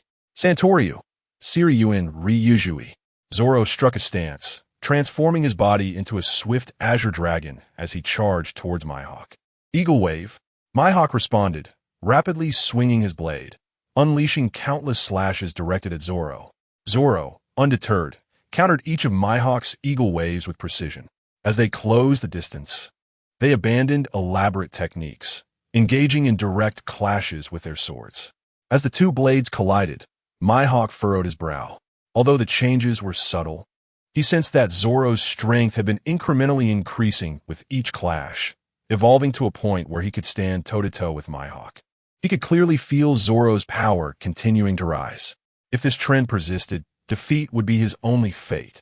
What further astonished Mihawk was that Zoro's earlier injuries were healing at an alarming rate. Unbeknownst to Mihawk, this remarkable recovery was attributed to the powers bestowed by the two swords Zoro had liberated from Wado Ikamanji. The Black Blade, Kuina, possessed the ability to gradually restore Zoro's stamina and injuries, while the Green Blade amplified his strength limitlessly during combat, though it would revert to its original state once the fight concluded. Realizing this, Mihawk distanced himself from Zoro after another clash, contemplating that he needed a decisive strike to end the battle. Otherwise, he would be the one to lose. He raised his sword, an overwhelming aura of Conqueror's haki radiating towards Yoru. As the haki coursed through his blade, Mihawk's gaze upon Zoro glimmered with fierce determination. Perhaps it was time to rename this technique. Recognizing his current limitation as a one-armed warrior, he silently resolved, from now on, this technique shall be known as the Final Cry. With a chilling shout, Mihawk surged towards Zoro, wielding Yoru, which crackled with dark lightning. Is haki enveloping it? Zoro murmured, recalling the similar ability employed by Luffy against Blackbeard, an encounter that lingered vividly in his memory. He had contemplated how to counter such a technique. If circumstances permitted, retaliating with his own enveloped haki would have been ideal. Yet, with his haki at the Vice Admiral level, such a feat was unattainable. After careful consideration, Zoro realized there might be a way to withstand the impending strike. As his thoughts crystallized, he channeled armament haki into his three swords, instantly transforming them into an obsidian hue. Buzz! In the next moment, a surge of Vice Admiral level Conqueror's haki collided with Mihawk's advancing silhouette. But that was not the end. Zoro positioned his three blades, and a dark aura began to swirl around him. Demon Aura. As he uttered this command, his black energy erupted to its zenith, transforming him into a being with 3 heads and 6 arms, wielding a total of 9 blades. Mihawk, who had been racing toward Zoro, initially dismissed the Vice Admiral level haki he sensed from Zoro, deeming it inconsequential. However, upon witnessing the emergence of Zoro's demon aura, he found himself taken aback. He sensed a unique swordsmanship emanating from Zoro, a path he had yet to tread. Geki Jio Dao Lu Iwuin. Ingyan had no time to ponder, for he had already arrived before Sualong. With a furious roar from Sualong, the two clashed directly. Wah! The terrifying power of Ingyan struck Sualong from afar, a manifestation of the ability entwined with the Conqueror's haki. However, despite being hit by Ingyan, Sualong did not retreat even a single step. Instead, Sualong's ghostly energy continued to erode Ingyan. Crackle. Zheng. After a moment of stalemate, the two passed each other. Who has won? The onlookers gazed solemnly at Sualong and Ingyan. They observed Sualong's ghostly energy dissipating, and his 3-headed, 6-armed form reverting to that of a normal human. Excellent. Ingyan Mihawk has triumphed. The Navy sighed, believing Ingyan had emerged victorious, could not contain their cheers. Ingyan then sheathed his black blade on his back, turned around, and proclaimed, I have lost. Your strength now surpasses mine. As you said, the scars on one's back are a swordsman's disgrace. What? Ingyan has actually lost again. How could this be? The voice of Ingyan thundered like a bolt of lightning in the ears of the crowd, causing an uproar. Little did they expect that Ingyan, after his previous defeat to Kojiro, would now fall to an obscure little pirate. Ignoring the clamor surrounding him, Sualong gazed deeply at Ingyan Mihawk and said, It cannot be considered a victory. After all, this is not your prime. Let today's battle come to an end. He then retracted and sheathed the sword Dowie Iji, returning to the Straw Hat Pirates. Meanwhile, Natsu and Luffy were embroiled in intense combat with Akainu and Akiji. Is this the grandson of the hero Carp? Allow me to test your mettle, Akiji declared, as he conjured a massive iceberg that swiftly flew towards Luffy. Guarua, M.O., rocket cannon. Luffy gathered armament haki around his arm, swiftly pulling it back before launching it forward, shattering the iceberg into fragments. Uncle, step aside. Do not hinder me from rescuing Ace, Luffy exclaimed anxiously upon seeing Akiji blocking his path. If you wish to save that man with the most notorious bloodline, you must first defeat me. Ice Blade. Akiji rapidly formed an ice blade and struck towards Luffy. However, Luffy, solely focused on rescuing Ace, had no desire to battle Akiji. Yet, being relentlessly pursued by Akiji grew tiresome. Uncle, it seems I must defeat you to pass. Gear 4th. Bounce Man. Duong. Duong. Duong. Luffy instantly transformed into his Gear 4th form, his physique enlarging, appearing somewhat clumsy as he bounced across the ground. Ha ha ha. What a comical form. Akiji could not help but laugh at Luffy's appearance. Guarua Mo. Great Ape King Gun. Luffy retracted his fist in his body and then unleashed a powerful punch towards Akiji. To Luffy's surprise, Akiji did not dodge this fierce blow. Instead, he seemed to exhale in relief, allowing Luffy to send him flying out of the battlefield, his fate uncertain. Wow, Akiji is quite the actor. Nearby, Kizaru and Marco exchanged blows intermittently. Witnessing Akiji's dramatic retreat from the battlefield, Kizaru could not suppress his sarcasm. What sort of act is this? Marco looked at Kizaru with confusion. It must be noted that since his battle with Kizaru began today, Marco's confidence had swelled significantly. Previously, his father claimed he was only at the level of a vice admiral. However, after witnessing his own performance against the Admiral Kizaru, he felt he was not so weak after all. The more he fought Kizaru, the more self-assured Marco became. Although Kizaru envied Akiji for escaping combat, he realized he could not employ such tactics. After all, Marco, who stood before him, was already weaker than himself, and he had already delayed long enough. If Marco were to defeat him now, it would be utterly absurd. Thus, Kizaru could only shake his head helplessly and continue to play along with Marco. In stark contrast to the theatricality exhibited by Kizaru and Akiji, it was Akainu who fought with utmost vigor. Currently, nearly 2/3 of the Navy was engaged in acts, while only Akainu remained oblivious, tirelessly battling. At this moment, his confrontation with Natsu had reached a critical juncture. Vile pirates, today, I shall ensure your capture. Akainu's half-formed body transformed into magma, his gaze fixed intently on Natsu. Infernal Hound. Akainu rapidly elongated his magma-infused arm, launching an assault on Natsu. Fire Dragon's Iron Fist.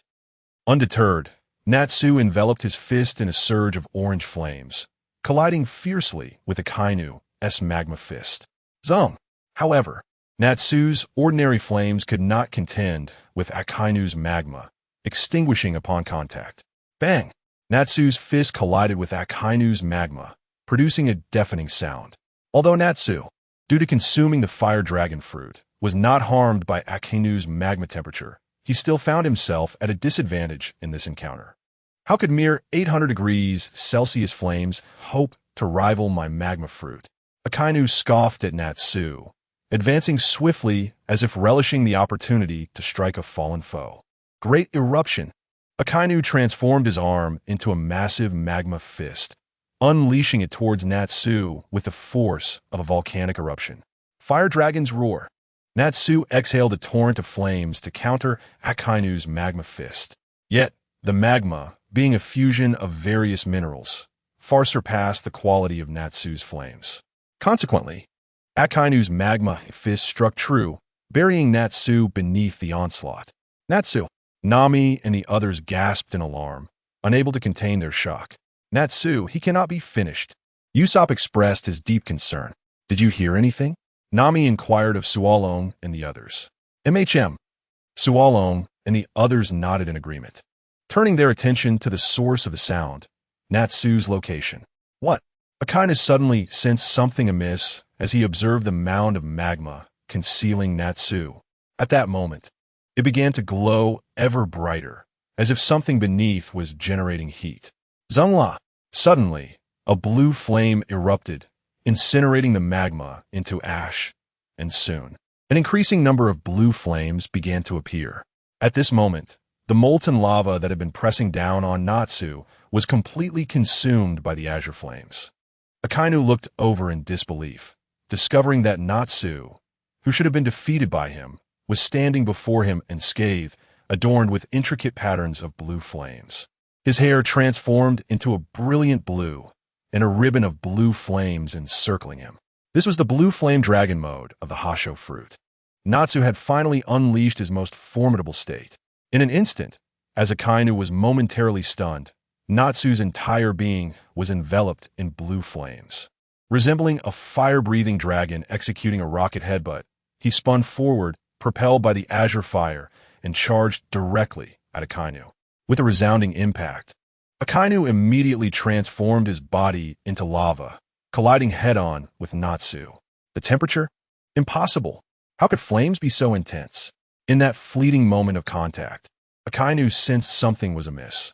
The temperature of the blue flames exceeded that of his lava by a factor of 2. His elemental body, which had already transformed, felt pain without being struck by haki. Oh, I cannot believe it. How could flames be this scorching? The magu-magu fruit is the strongest of all flame-based devil fruits.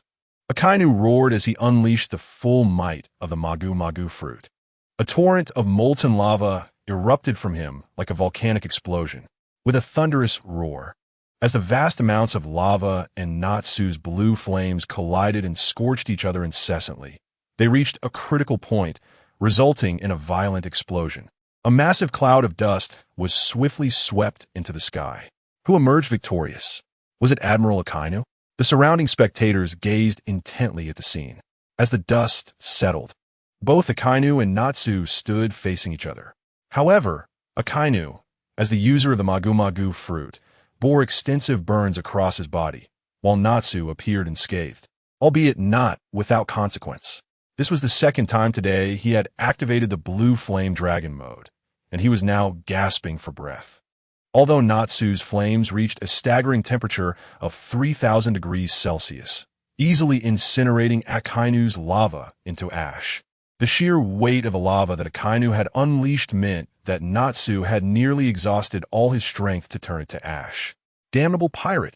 Akainu glared at Natsu with resentment before collapsing, falling into unconsciousness. We have won. We have vanquished 2 admirals from the Straw Hat Pirates. Kill. With 2 admirals defeated, what was there to fear? Charge. In that instant, when Admiral Akainu fell, the morale of the Navy soldiers deflated drastically. After all, the defeat of 2 admirals was a tremendous blow to their spirits. In contrast, the pirate faction, buoyed by the terrifying achievements of Luffy and Natsu, alongside Zoro's triumph over Mihawk, saw their morale surge to unprecedented heights.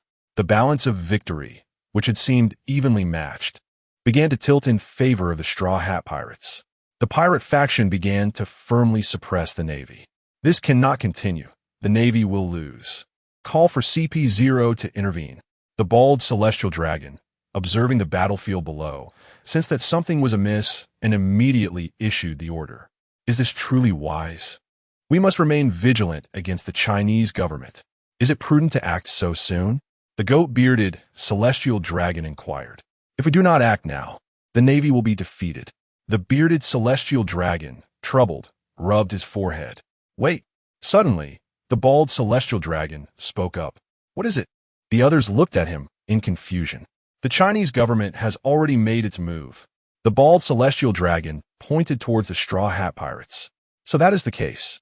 The goat-bearded celestial dragon nodded in understanding. It seems this game has long since begun.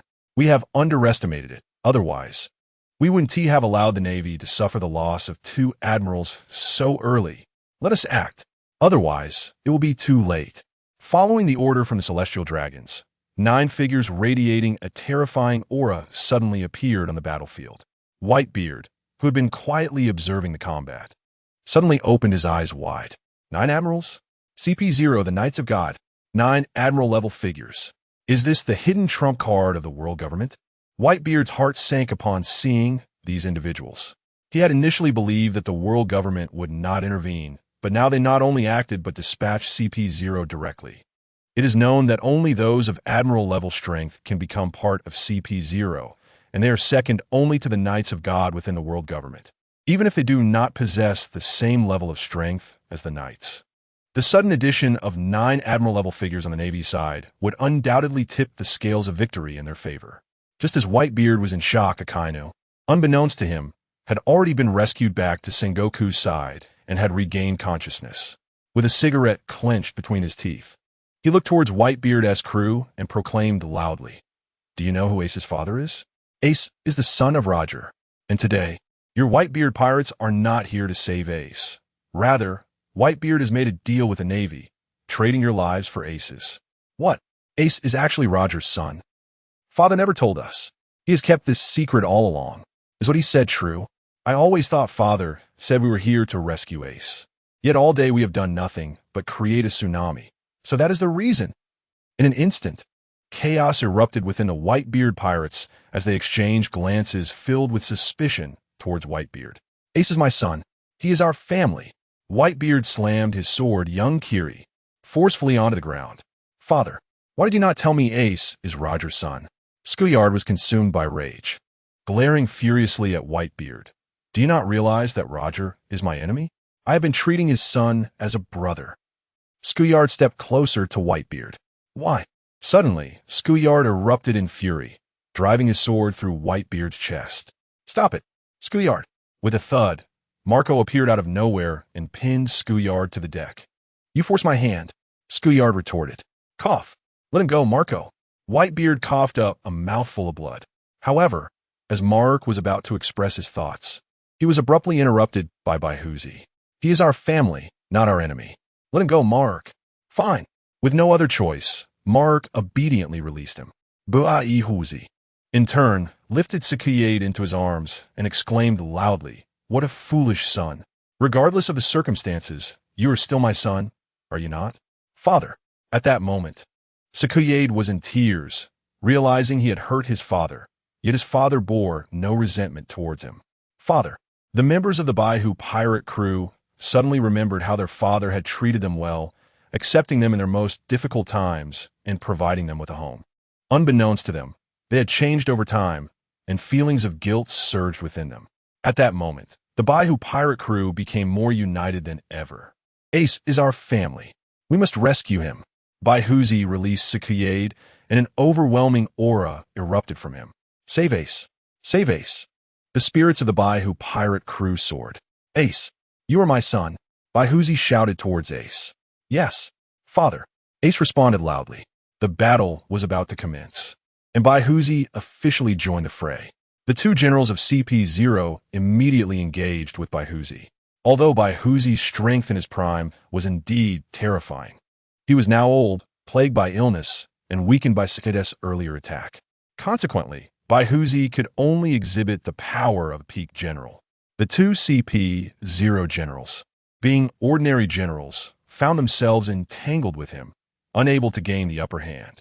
However, the wound on Baihuzi's chest continued to bleed with each clash, and his vitality was waning.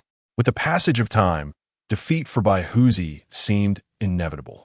Apart from the 2 generals he momentarily held at bay, the remaining 7 generals swiftly entered the battlefield. Natsi, Luffy, and Sualong each engaged one. Since Huangya had left the battlefield to save Chichuan, Mark, having freed his hands, also grappled with one of the CP0 generals. However, as the battle progressed, Mark found himself drenched in sweat. Despite the evident disparity in strength compared to Huangya, he struggled against this general and was soon left bruised and battered. Nevertheless, thanks to his devil fruit abilities, he could still hold on for a while. Unfortunately, the confidence he had built from battling alongside Huangya had been shattered. Despite this, only 6 out of the 9 members of CP0 were engaged. The remaining 3 broke into the ranks of the Baihu pirate crew.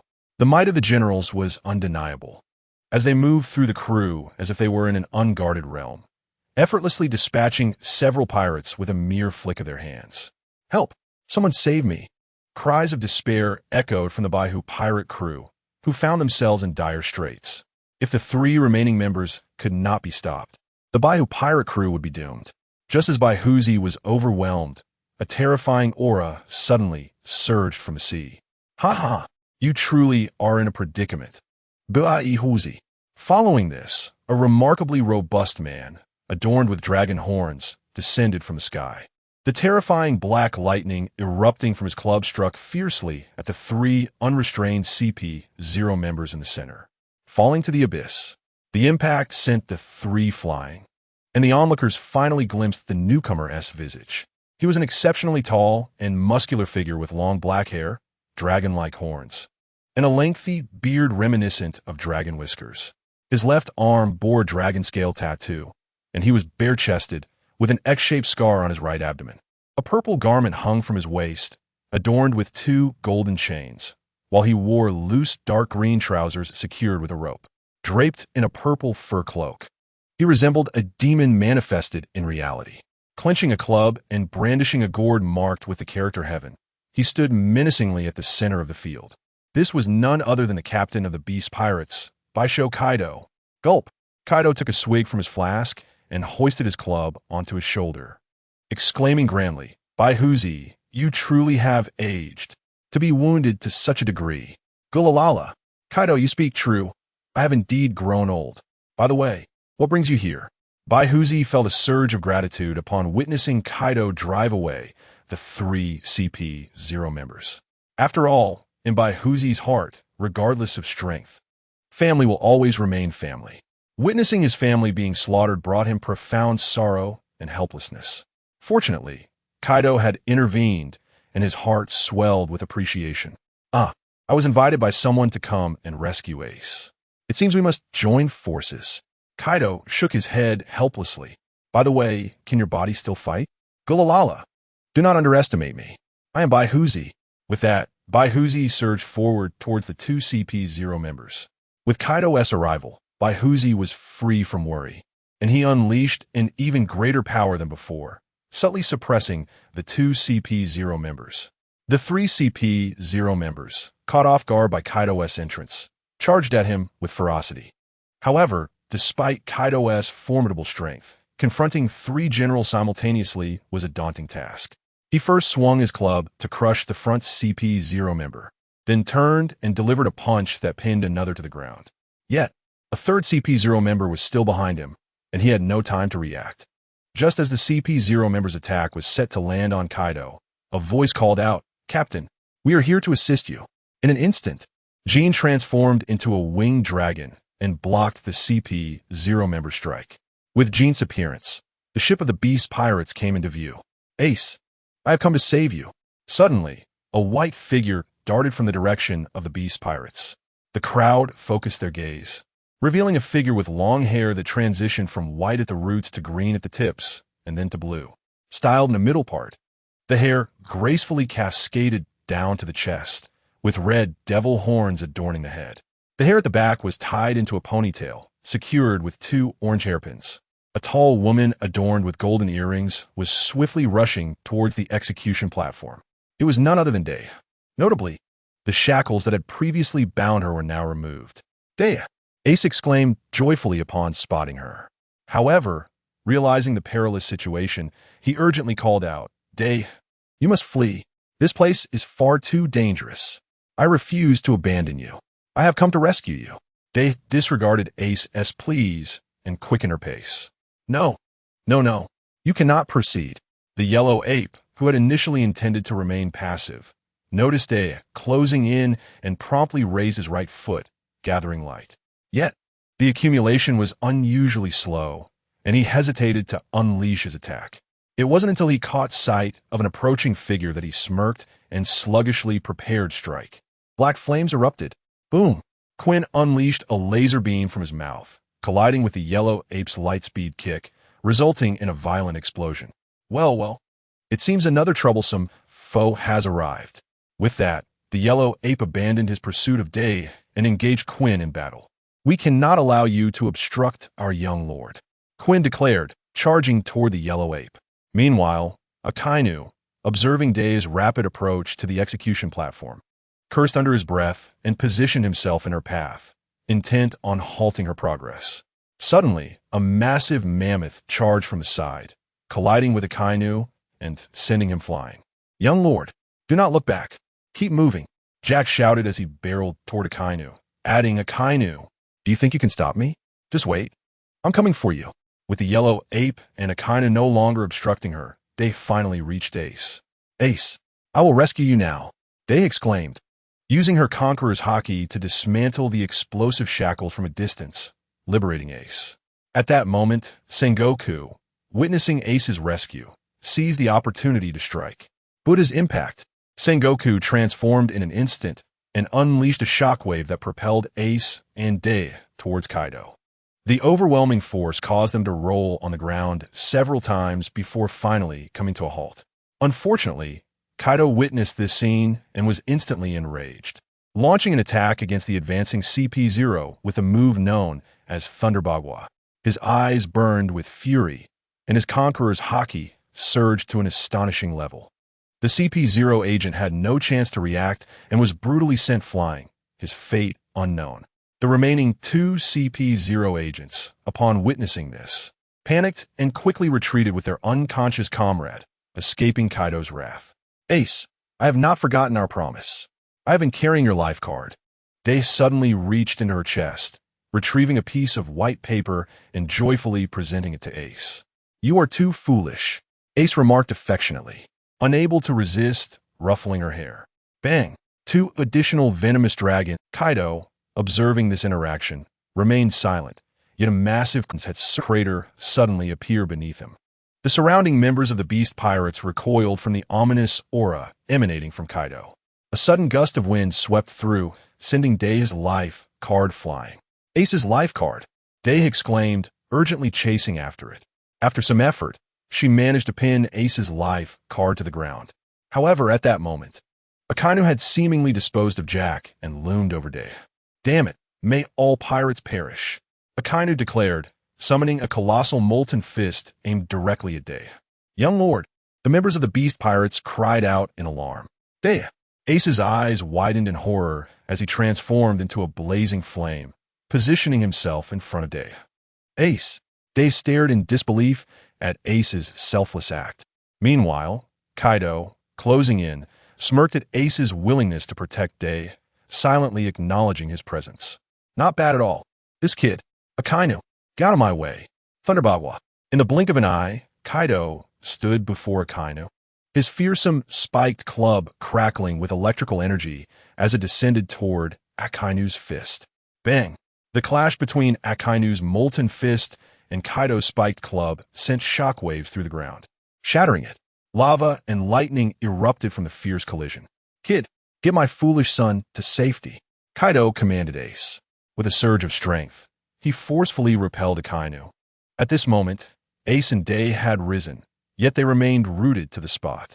Kaido, now visibly agitated, exclaimed, "Did I not instruct you to take Dei and leave? Why are you still here? Leave Akainu to me. He cannot be forgiven for attempting to harm Dei." Ace's gaze was fierce as he glared at Kaido. "What?" Kaido paused, then erupted into laughter. "Ha ha ha. Very well, then it is all yours." He moved aside, guiding Dei away while she looked back at Ace with concern. "Be careful, Ace. Do not worry. I will not allow anyone to harm you," Ace replied gently. Dei nodded shyly in response. Humph. Kaido, witnessing their affectionate exchange, felt a mixture of annoyance and begrudging acceptance toward Ace. Dei followed Kaido, leaving the battlefield to Ace and Akainu. "Akainu, you are utterly unforgivable. Today, I shall give you a thorough beating," Ace declared, his voice low and resolute. "Ha ha ha. Ridiculous. You think you can defeat me with your meager Mara Nami?" Akainu scoffed disdainfully. "Have you ever heard the saying? There are no useless devil fruits, only useless users." With that, Ace began to channel the fiery energy within him. "What?" Akainu sensed something amiss, detecting an overwhelming energy radiating from Ace. The Mara Nami was not merely a fire fruit. It was the fruit that ignites anything it touches. Ace suddenly recalled the words Carter had once imparted to him. Upon hearing this, AIC fell into deep contemplation. Initially, he intended to unleash the blue flames directly. However, At this moment, it seemed as though a revelation dawned upon him. Let burn, my raging fury. With a roar, AIC bellowed. Suddenly, a terrifying golden aura erupted from his body, his hair transforming into upright golden strands. His muscles swelled instantly. This was the power acquired from the combustion of rage.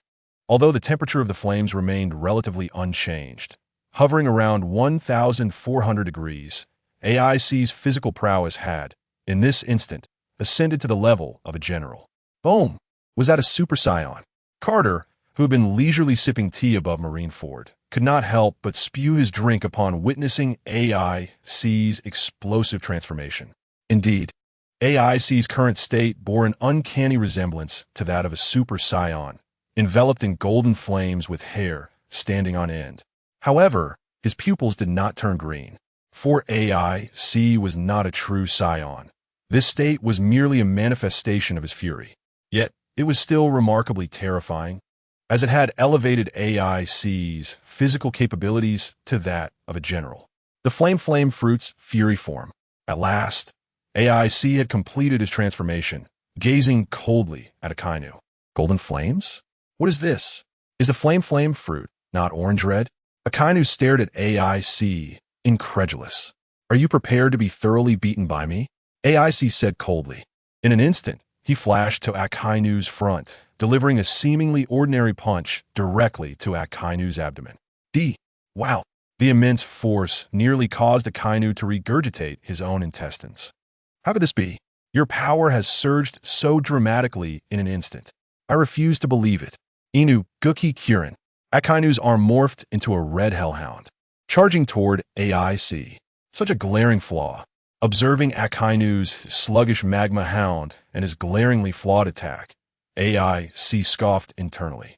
In the blink of an eye, he sidestepped to Akainu's side, delivering another powerful punch to his abdomen. Even though AIC refrained from utilizing haki, his fist, enveloped in golden flames, struck Akainu nonetheless. Once again receiving a heavy blow, Akainu could not help but collapse.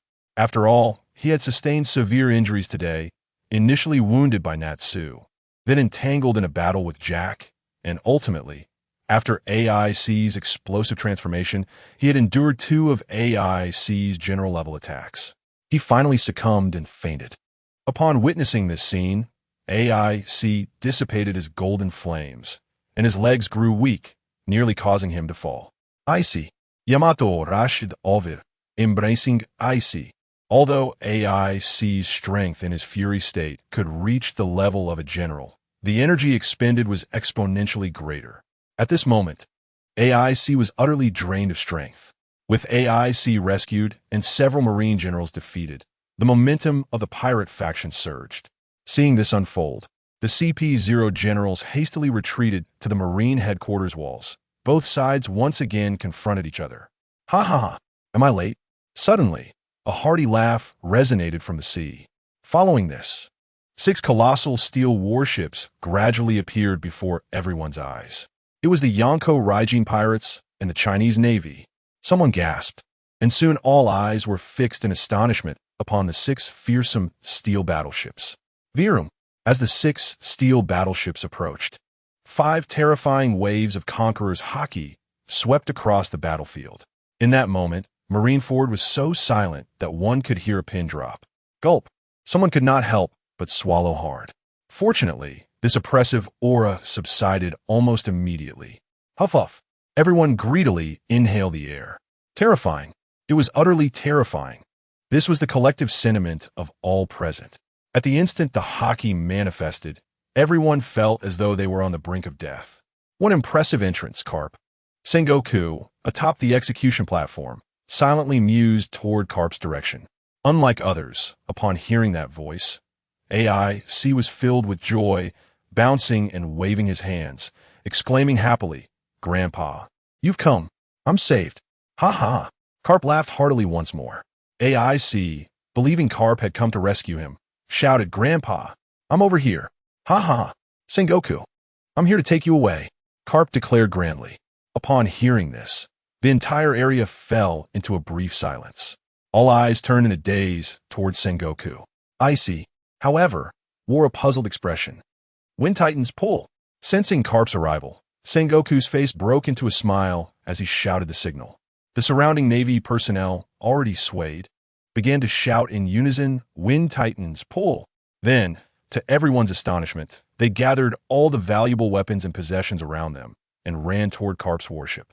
Akiji, who had returned unbeknownst to anyone, was carrying a large bundle of luggage, loudly shouting, Wind Titans pull. The most absurd was Kizuru, who did not resemble Akiji's calm demeanor at all. Instead, he directly stormed into the Navy headquarters treasury, packing all the valuables he could carry. Excitedly, like a monkey, he shouted, Wind Titans pull. The surrounding pirates were left in shock. What the hell? The Navy has defected. Someone shouted, and the pirate faction erupted into chaos. Meanwhile, the Gorisei, stationed at the battlefield, wore grim expressions, their faces darkened with disbelief. They had not anticipated that the Navy they had painstakingly cultivated would betray them at such a critical moment. This was an affront to the world government. In the center of the battlefield, Akainu, who had been knocked unconscious by AIC, was now awakening. Wind Titans pull. Hearing the Navy around him continually shouting this phrase while looting, Akainu was bewildered. What the hell? The Navy has defected. No way. I need to sleep a bit longer. Akainu, unable to believe it, lay back down. What the hell is going on? The Navy has defected. However, it was evident that Akainu had not misheard. He sat up again, staring in bewilderment at the surrounding Navy personnel, his heart filled with shock. Wind Titans pull. Truchan instinctively uttered these words. The nearby Navy soldiers, who were rummaging through belongings, also heard him speak. They exchanged glances, observing the severely injured Truchan. And soon several of them united to lift him, racing towards the direction of Carp's warship. What has happened? Truchan was utterly bewildered, having been hoisted and carried away in a daze, accompanied by a cacophony of rushing winds within a mere 10 minutes. Almost 80% of the Navy had completely deserted the world government, flocking to Carp's side. Originally, Sengoku was expected to have only 23 personnel. However, upon witnessing their Marshal's departure and the betrayal of the 3 admirals, many Navy members who were not initially swayed immediately began to shout in unison, imitating the others, and followed suit. As the majority congregated around Carp, Sengoku found himself in a state of shock at the sight of 80% of his forces. Was it not agreed that only 60% would defect? How did an additional 20% suddenly appear? Meanwhile, the 5 elders, who had been observing from the shadows, could no longer remain seated. With the entire Navy seemingly abducted, only a handful remained. Given the menacing presence of pirates and the Chinese Navy below, if it did not take action soon, it seemed they would meet their demise that day. Thus, the bald-headed elder promptly retrieved a den mushi and made a call. Steelbone Kong, Magellan bellowed, as the 2 dragons lunged at Natsu's back. I hereby command you to mobilize all troops to support Marineford immediately. Crap, all troops. I was careless. Are you certain? The incredulous voice of Steelbone Kong came through the den mushi. This is an order, the bald-headed elder asserted sternly. After issuing these commands, the elders ascended to the city walls, followed by 16 figures. Sengoku, do you truly comprehend the gravity of your actions? The bald-headed elder demanded angrily. Is that you, Lord Elder? I'm fully aware of what we are doing. We have discovered the true justice of the Navy, Sengoku declared, his gaze intense as he met the elder's eyes. To protect those despicable celestial dragons is not the justice we seek. He insisted earnestly. The Marshal speaks the truth. Our justice is not to shield the celestial dragons. They are nothing but scum. And yet, the Navy of the world government is expected to protect them unconditionally. Upon hearing Sengoku's words, the other Navy soldiers echoed their agreement. Even Chitin, who had been dazed from being carried over, regained his composure and exclaimed indignantly, My family was slaughtered by pirates, and the world government dares to recruit pirates as warlords of the sea. This is not justice. The surrounding Navy soldiers, witnessing Truchan's fervent display, were momentarily taken aback. Truchan, feeling slightly embarrassed under their gaze, awkwardly urged, What are you staring at? Hurry and shout out. Oh. The soldiers quickly responded, erupting into curses. As they faced off against Sengoku and the soldiers vehemently denouncing the world government and the celestial dragons. The five elders were now red with fury. However, at that moment, the atmosphere shifted, heavy with an overwhelming presence. A wave of conquerors' haki swept across the battlefield. Distinct from Carp's, this aura inflicted tangible harm. The ships, the ice, and the walls of the Navy headquarters trembled as if on the verge of collapse. Everyone turned towards the source of this overwhelming force, revealing the red-haired pirates. "Everyone, do me a favor and leave peacefully today. How about it?" Red-haired Shanks boldly leaped into the center of the battlefield, dramatically unsheathing his sword, Griffin. "If anyone still wishes to fight, the red-haired pirates will gladly oblige," Shanks proclaimed, surveying the crowd with an air of authority. "Impossible. Since you are here today, none of you shall leave," the bald-headed elder declared, unleashing a terrifying aura. The other elders echoed this display. As their collective might surged forth, onlookers were left in awe, realizing that none among the five possessed strength below that of an admiral. "In that case, the red-haired pirates shall stand firm until the end," Shanks replied, his gaze fixed intently on the five elders, then discreetly signaling them while stealthily moving towards Kaido's side. The elders noticed this exchange, their faces betraying a knowing smile. "Ha ha ha! Red-haired, you were also invited by the Chinese government, weren't you?" Kaido exclaimed joyfully as he observed Shanks approaching. "Indeed," Shanks replied, narrowing his eyes to mask his intent, smiling as he drew closer to Kaido. "Ha ha ha! I never imagined that the world government's navy had already been infiltrated by the Chinese government. Just look at the expression on the five elders' faces," Kaido teased, reveling in the moment. However, at that instant, calamity struck as a long blade pierced through Kaido's chest, wielded by none other than red-haired Shanks. "Kaido!" Yamato gasped in shock upon witnessing her father's betrayal. "Captain!" The members of the Beast Pirates exclaimed in alarm. "Red-haired Shanks!" Kaido, feeling the pain in his chest, retaliated with a mighty swing of his kanabo, aimed at Shanks. However, Kaido was not at his peak and had just been ambushed by Shanks, causing his attack to miss. Shanks leapt gracefully to the battlements, looking down upon the chaos below. "Red-haired, what exactly do you intend to do?" Whitebeard questioned, his voice laced with suspicion. "Are you perhaps a lackey of the world government?" "Allow me to answer that question."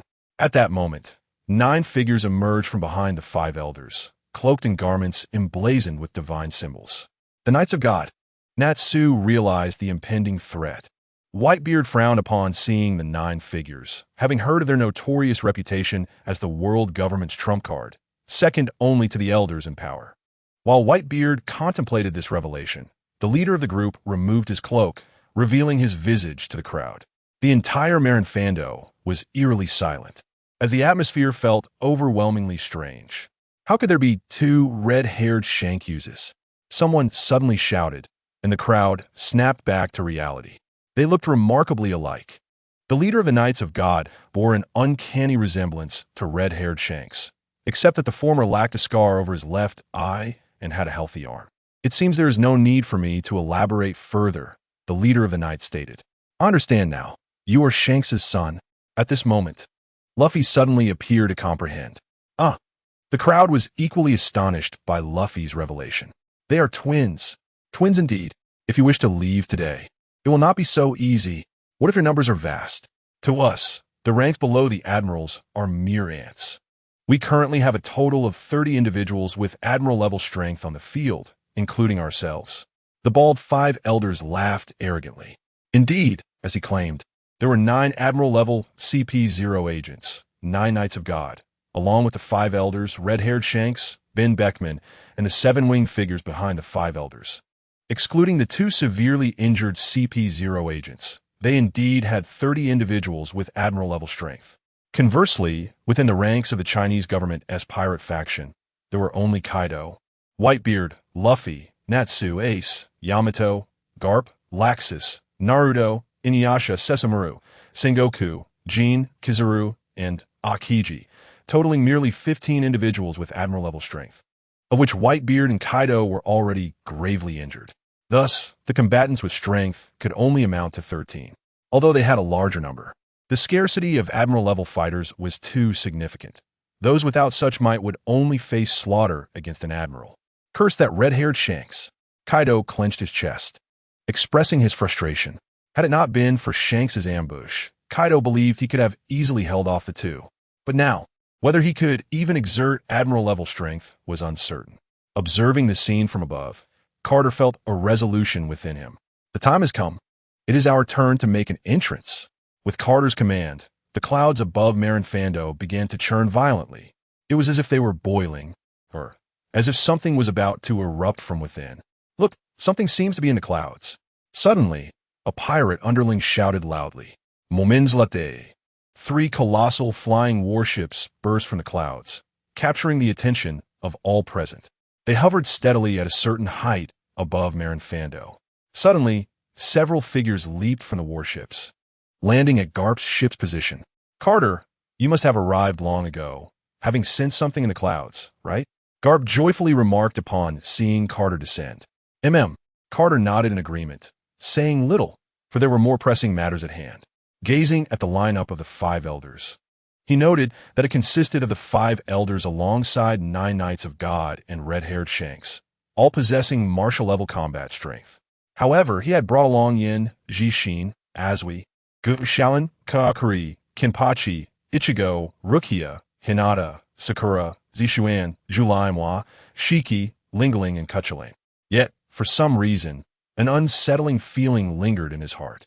Shaking his head, Carter dismissed these thoughts and turned his attention back to the 5 elders, saying meaningfully, "What now?" The 5 elders remained silent, for they were not fools. Every individual accompanying Carter possessed strength comparable to their own, not to mention Carter himself, whose power had long reached admiral level, and after such a lengthy period, they could hardly believe he had not progressed at all. Cough, cough, cough. At that moment, Whitebeard could no longer suppress his injuries and coughed up a significant amount of blood. "Old man." Ace immediately rushed over in a panic, checking on Whitebeard's condition. Would Whitebeard be able to endure? Garp also noticed Whitebeard's injuries. "What are you saying, Grandpa? Old man will surely endure," Ace declared immediately. Whitebeard responded with a hearty laugh. "Ha ha." At that moment, Garp deliberately observed Ace and said, "Ace, what do you call Whitebeard?" "Old man? What is wrong with that?" Ace blinked in confusion. "Ha ha ha. Then what do you call me?" Garp asked with keen interest. "Grandpa, it's a critical time, and the old man is on the brink of death." Ace was completely oblivious to Whitebeard's expression, which resembled disgust. "Ha ha, you're killing me." At this moment, Kaido also burst into uncontrollable laughter. Initially, they had felt tense facing the 30 admiral-level fighters from the world government. However, with Carter's arrival, everyone relaxed. After all, Carter and his companions brought an immeasurable sense of security simply by standing there. "Huh." Ace calls Whitebeard old man and Garp grandpa. "It seems Whitebeard. You'll have to call Garp old man too, huh?" Kaido could no longer care about his chest wound, laughing until he nearly fell over. However, Whitebeard showed no reaction to Kaido's mockery, saying quietly, "Given your Yamado's demeanor, I suppose you will also have to call Garp grandpa." "Ha ha ha, cough cough." Upon hearing Whitebeard's words, Kaido's laughter abruptly ceased, and he suddenly realized that his Yamato was gazing at Ace with an almost infatuated look, his heart racing like a stampede of wild horses. Seeing this scene, Carter couldn't help but chuckle. However, noticing Ace's anxious expression, he turned to Gus Shaolin and said, "Shaolin, please assist Whitebeard and Kaido in their treatment." "Understood." Gus Shaolin nodded. He then approached Whitebeard, inwardly declaring, "Deploy the Ambition Battle Panel." Ambition Battle Panel activated. Everyone felt a voice resonating in the ether. Then, a high-tech platform appeared beneath Gus Shaolin's feet. It detected the opponent as a human from the Chiang stellar system, severely injured and rapidly losing vitality, repairing their bodily structure, addressing hidden ailments, while infusing substantial biological energy. Gus Shaolin thought quietly. Subsequently, a golden cube enveloped Whitebeard completely, repairing the target's bodily structure. 1%, 20%, 50%, 100%.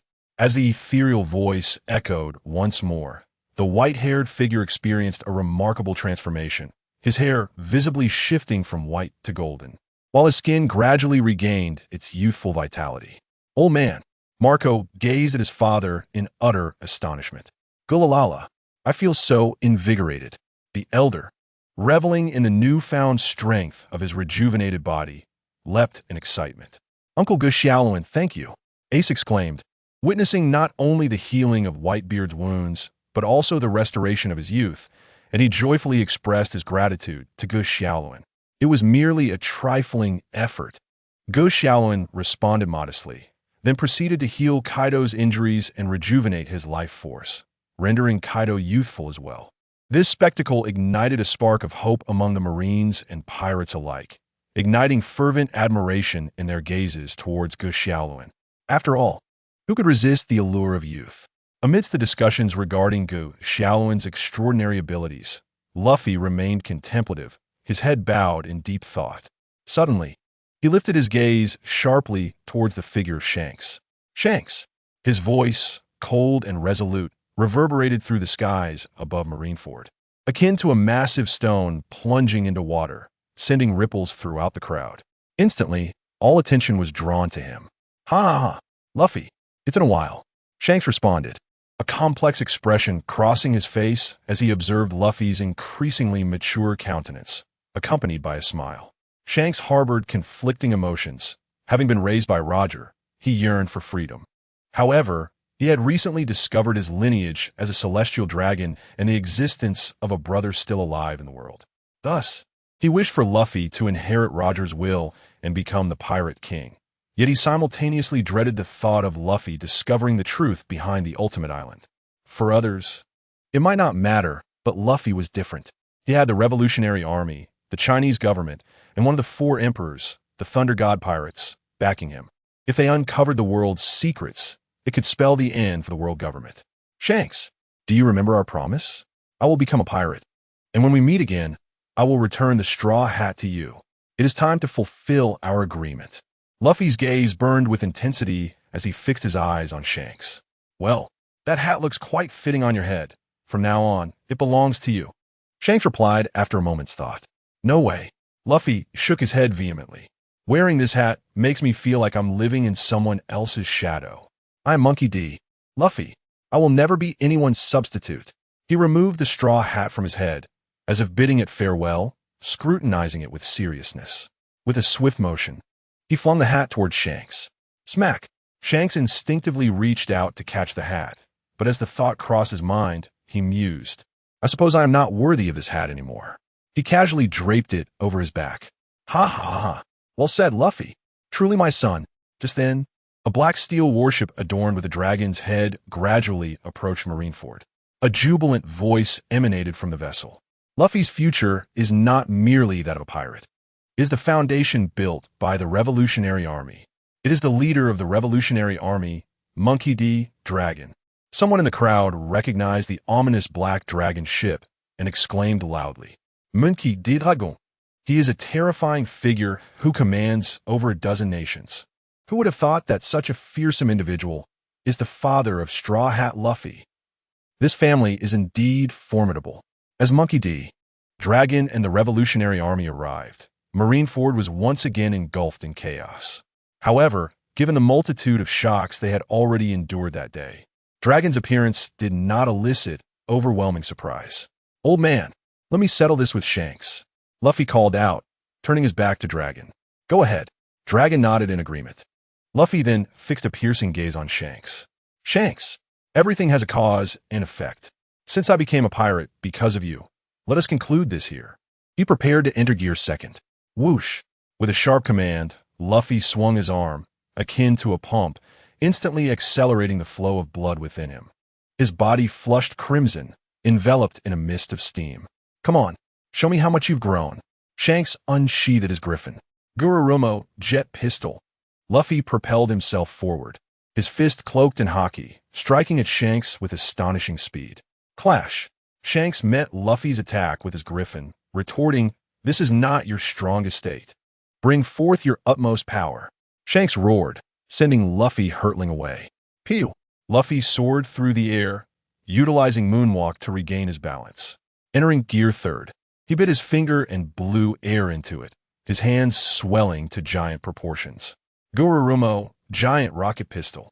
Now in gear third, Luffy drew his arms back, launching them forward like rocket cannons, enveloped in haki toward Shanks. Boom! Shanks's griffin collided with Luffy's fist, the tremendous force shattering the walls beneath him. Yet Shanks stood his ground, unwavering. Not enough, Luffy.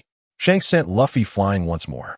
However, Luffy seemed to anticipate that gear third would not suffice against Shanks. As he adjusted his position mid-air, he bit into his arm, forcefully blowing air into it while cloaking himself in haki.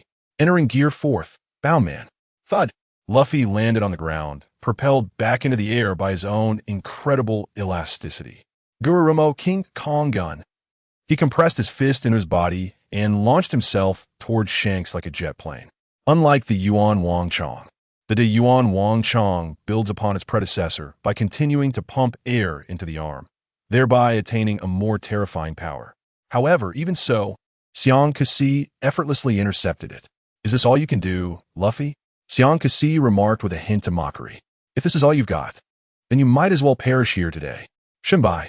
With a furious roar from Xiang Kasi, the griffin in his hand erupted with boundless black lightning. He charged towards Luffy, resembling a celestial being descending from the heavens, illuminated by the dark lightning.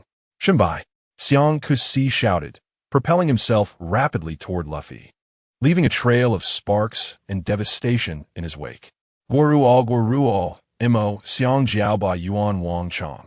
Luffy retracted his fist into his body once more, but this time, he entwined it with a formidable conqueror's haki. Crackle. Bang. Boom. The collision of fists and griffin. The clash of armament haki against armament haki. The confrontation of conqueror's haki with conqueror's haki. In that fleeting moment of impact, the very earth trembled beneath them. The seas surrounding Mare and Fondo seemed to be affected as well, swirling tumultuously, with waves rising ever higher. Is this kid really that terrifying now? Newgate could not help but exclaim in admiration as he witnessed Luffy holding his ground against Xiang Kasi. It is important to note that Xiang Kasi is no weakling, though he is often regarded as the strongest pirate in the world. It is due to his Jun fruit's ability to summon tsunamis. In a one-on-one duel, he might very well be my superior. Ha, you are indeed correct. However, it is more accurate to attribute the terror to that family. Kaido refrained from directly commenting on Newgate's words. He subtly gestured towards Katakuri and Carp, and everything was understood without further utterance. Meanwhile, back in the arena, after a brief stalemate with Xiang Kasi, Luffy began to show signs of fatigue. He was slowly being pushed back in their clash. Not good, Luffy is losing. Zoro observed Luffy's retreating form, instinctively tightening his grip on Wado Ikamanji, ready to intervene at any moment. Yet in this tense moment, Natsu extended his arm, blocking Zoro's path, and said solemnly, "This is Luffy's battle. No one can interfere." But Zoro attempted to protest, only to be cut off by Natsu's firm declaration. I said, "This is Luffy's battle. Back with Luffy. In the end, you're still too weak. This stage may be too early for you." Shenbi. Xiang Kasi roared, directly shattering Luffy's fist. With an opening wide enough for a strike, Xiang Kasi seized the opportunity, lunging forward. The griffin, akin to Thor's hammer, struck Luffy with tremendous force. Though enveloped in armament haki, Luffy was not spared from the devastating effects of Conqueror's haki, which could inflict damage even at a distance. While Luffy bore no visible wounds, his internal organs were already in disarray. With two violent coughs, Luffy's vitality visibly waned. Moreover, Xiang Kasi's blow sent Luffy crashing from his fourth gear back to his ordinary state. Bang! Luffy's body plummeted to the ground like a boulder. Luffy! Nami gasped in alarm. No way. Zoro's observation, haki, sensed something was amiss. Natsu, Usopp, and the others wore expressions of grave concern. The silence was deafening. Luffy's heartbeat was absent. The absence of a heartbeat signifies something dire, a notion that requires no further elaboration. Sigh. Sanji took a deep drag from his cigarette, which was nearly burnt down to his lips, oblivious to the danger. Luffy and Nami both knelt on the ground, their eyes void of life. Luffy. Surely Uncle Gus Shaolin must have a way to save him. Ace, upon realizing Luffy's heartbeat had ceased, succumbed to despair. However, recalling Uncle Gu Xiaolun's miraculous healing abilities, he suddenly felt a glimmer of hope. "Uncle, I beg you, save Luffy." Ace rushed to kneel before Gu Xiaolun, pleading earnestly. "Ace." Gu Xiaolun's lips curled into a gentle smile as he reassured, "Do not worry. Luffy is fine. Just listen. Luffy is okay." Ace questioned, looking uncertainly towards Luffy. Suddenly, thump! The sound of a vigorous heartbeat resonated throughout the world. In a certain ocean of the New World, a colossal elephant, its vacant eyes, reignited with determination. "I heard it. He has returned." The sound of liberation's drum. Boom, boom, boom. As Luffy's heartbeat intensified, it mirrored the rhythm of a relentless drumbeat. Meanwhile, Luffy, lying on the ground, unexpectedly bore a radiant smile. "Ha ha ha. This heartbeat is so delightful." Luffy chuckled joyfully. "Ha ha ha. Ha ha ha ha." As Luffy's laughter echoed, the smoke dissipated, revealing his form to the onlookers. Luffy's hair and attire had transformed to a brilliant white, accompanied by a rhythmic drumbeat. "Ha ha ha. This is absolutely exhilarating. This is my pinnacle." Entering the 5th gear, Luffy covered his eyes, bouncing joyfully on the ground, laughing heartily to the beat of his heart. "It cannot be that devil fruit," the bald-headed Gorosei remarked, their expressions grim. "This devil fruit seems to possess a will of its own. After 800 years of search, it unexpectedly awakens today." The goat-bearded Gorosei echoed, equally troubled. "The Zoan-type mythical beast fruit, Nika form, the legendary liberator?" Xiang Kasi gazed at Luffy with awe. "Ha ha! Now, this is interesting. Let's go again, Luffy." Xiang Kasi laughed heartily, swiftly charging toward Luffy. He lunged at Luffy with his long blade, moving as swiftly as lightning. "Ha ha!" Luffy, still covering his eyes and laughing uncontrollably, finally noticed Xiang Kusi's imminent attack. Suddenly, his eyes widened in shock. Indeed, as the name suggests, they seemed to fly out, as if plunged into a cartoonish world alongside mice. Luffy's legs spun rapidly, transforming into wheels as his speed accelerated, swiftly darting to the side. Is this ability for real? One absurd style of combat. Whitebeard could not help but scoff at Luffy's antics. It felt like a comedic manga. What utter chaos! Kaido shared a similarly incredulous expression. "Impressive, impressive. I feel overwhelmingly powerful right now. Such a liberating sensation. I can accomplish anything I set my mind to." Luffy imbued the ground with the properties of rubber, treating it as a trampoline, bouncing incessantly.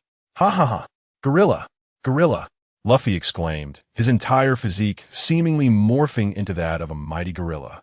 "Rubber grip," he declared, and his arm instantly enlarged and elongated, reaching out to grab Shanks. "You're quite the character with that fighting style, aren't you?" As he spoke, he infused his weapon, Griffin, with haki and swiftly slashed at Luffy's hand. However, an astonishing scene unfolded. As Griffin made contact with Luffy, it bizarrely bent like rubber. Luffy's enormous hand did not falter, seizing Shanks with a firm grip. It appeared as though Shanks, too, had transformed into rubber, his body compressing as Luffy held him. Rubber Super Whirlwind Meteor Hammer. Luffy swung his arm rapidly, resembling a colossal meteor hammer. Upon reaching a certain velocity, he hurled Shanks away with tremendous force. Boom! He only came to a halt upon colliding with a stone. Cough, cough. As the dust settled, Shanks reappeared, spitting out a mouthful of blood. This battle seemed almost ludicrous. Luffy had managed to overpower Shanks. After assuming this form, both his strength and speed surged immensely. Shanks regarded Luffy with utmost seriousness in his eyes. Divine escape. Yet, there was no time for contemplation. Shanks swiftly retaliated with a divine escape, charging towards Luffy. Luffy displayed a similarly absurd expression, his tongue and eyes popping out in astonishment. Ha ha! Rubber tidal wave. With a bright laugh, Luffy transformed the earth beneath him into rubber and jumped with great force. Instantly, a towering wave of rubber surged toward Shanks. Though it bore little effect on him, it did hinder his speed. Seizing the moment, Luffy propelled himself downward, utilizing the rubber ground as a trampoline. With the ground's reaction force, Luffy soared into the sky. Rubber rocket. At the apex of his ascent, he flung the rubber in his hand towards Shanks' rear. Rubber counterattack. With a furious shout, Luffy bounced rapidly on the rubber, and upon reaching Shanks' back, he delivered a powerful punch to his kidney. Wow! Shanks spat out another mouthful of blood. Stop joking around with that fighting style. Shanks roared in fury, unleashing his full power. Divine escape. Shanks appeared behind Luffy, delivering a fierce slash toward the back of Luffy's head. Duong. In an instant, Luffy's head morphed into the shape of a blade under the immense force, propelling him away and rolling several times before coming to a stop. However, Luffy emerged unscathed, quickly rising to his feet, laughing as he said, "It's time to finish this. I shall." Yet before he could complete his sentence, he collapsed to the ground, his body reverting to its original color as he exited the fifth gear. But that was not all. Within a minute, Luffy's appearance began to age rapidly, his skin losing its luster. I can't hear my heartbeat. I'm going to die here. I'm dying," Luffy uttered weakly. "Indeed, is this draining my vitality?" Carter mused silently upon witnessing Luffy's condition. However, an interesting event was about to unfold, a memorable scene. Luffy sit up, just as Carter thought this. A familiar rhythmic sound echoed in everyone's ears. The heartbeat returned. Ha ha ha. Luffy stood up once more, his aura now even more formidable, his clothes and hair gradually turning white. "Are you sure, Luffy? If this continues, you will die." Shanks observed Luffy's aging form, realizing the drawbacks of the fifth gear, and could not help but caution him. "Do you think I fear death?" Entering fifth gear, Luffy transformed back into his fifth gear state. "If that is the case, let us settle this with a single strike." Shanks fixed his gaze upon Luffy, preparing to unleash his might, the griffin in his hand crackling with terrifying black lightning. Hey. Ha ha ha. Rubber gorilla spear. With a flick of his wrist, Luffy's fist enlarged to the size of Marineford. His arm instantly wrapped with Conqueror's Haki. It bore down upon Shanks with tremendous force. Divine escape. Rubber gorilla spear. Boom! The clash of fist and blade produced a resounding noise. Both Luffy and Shanks let out their deepest battle cries. At that moment, they unleashed their full power. Whoosh! Bang! Ultimately, Shanks could no longer withstand the force and collapsed, falling from the sky to the ground. Meanwhile, Luffy's fist continued its relentless trajectory toward Shanks. Boom! Luffy's colossal fist obliterated Marineford into rubble. Just as Luffy's fist was about to crush Shanks, a figure dashed in, rescuing Shanks just in time. Thus, Shanks was defeated. After executing that move, Luffy immediately slumped down, plummeting from the sky. "Little Luan," Carter shouted, and beside him, Gu Xiaoluan swiftly understood, rushing forward to catch Luffy. He then activated his combat panel, infusing Luffy with a surge of biological energy. Instantly, Luffy's aged body reverted to its original form. "Impressive. I'm alive again. How exhilarating." Luffy joyfully leaped up. "Luffy, your fighting style depletes your vitality far too much. After this battle, let us return to the empty island with your companions. I will assist you in growing stronger." Cater, observing the lively Luffy, could not help but smile and speak. "Uncle can help us grow stronger? How exactly does that work?" Luffy inquired, somewhat puzzled. "You shall find out in due time. For now, focus on confronting the enemy before us." Cater teased, then turned to face the direction of the 5 Elder Stars. All personnel below the rank of Admiral must evacuate the battlefield. The upcoming conflict is beyond their capability to endure. Upon hearing Cater's command, Whitebeard, Kaido, Sengoku, and Garp immediately ordered everyone to board their ships and depart from Marineford. At this moment, the vast expanse of Marineford was left with only the elite forces of both sides. The reason the two factions had refrained from engaging in a decisive battle until now was due to their respective circumstances.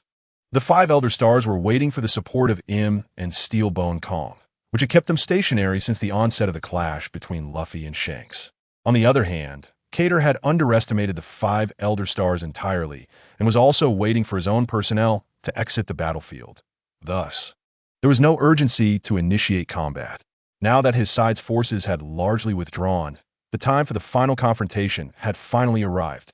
Crush them. With Cater's command, everyone sprang into action. Yin, GXN, Jay, Guxiaoluan, and Long immediately faced off against the 5 Elder Stars.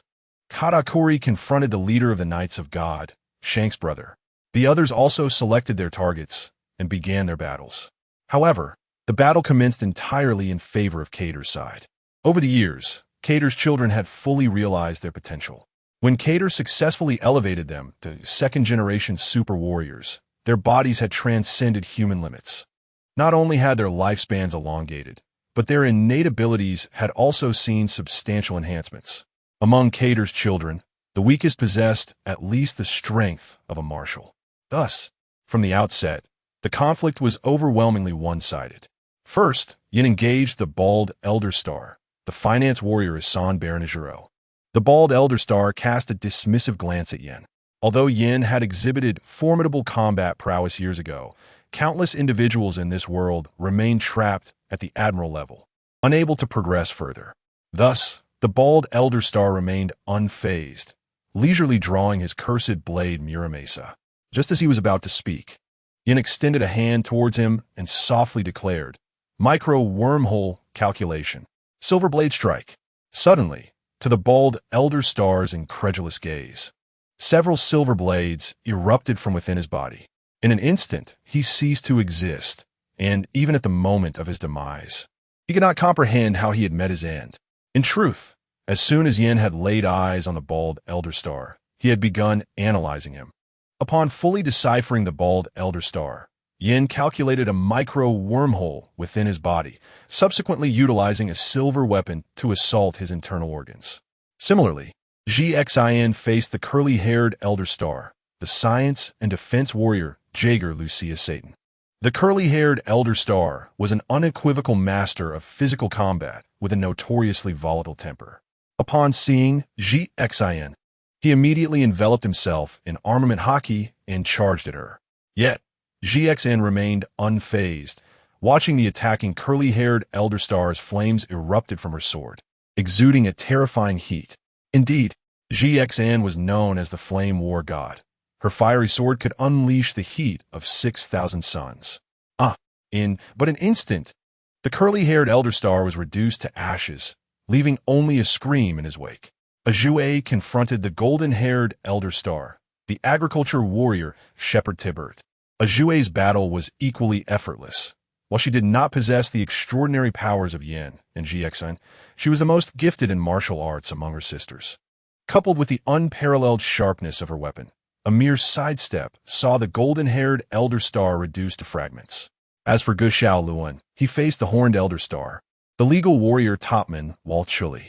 Guxiaoluan's combat was the easiest and most ostentatious of all. He merely stood in place and activated his Ambition Combat Panel. Ambition Combat Panel activated. The horned Elder Star sensed an ethereal voice resonating around him, and a high-tech platform appeared beneath Guxiaoluan's feet. Detected that the opponent is a human from the Qian solar system. Commencing Final Judgment. Yesialun Silent Lemuset. Creating Void Defense Barrier. Anti-biological energy. Anti-light energy. Establishing logical deadlock. 1%, 20%, 50%, 100%. Launching Final Judgment.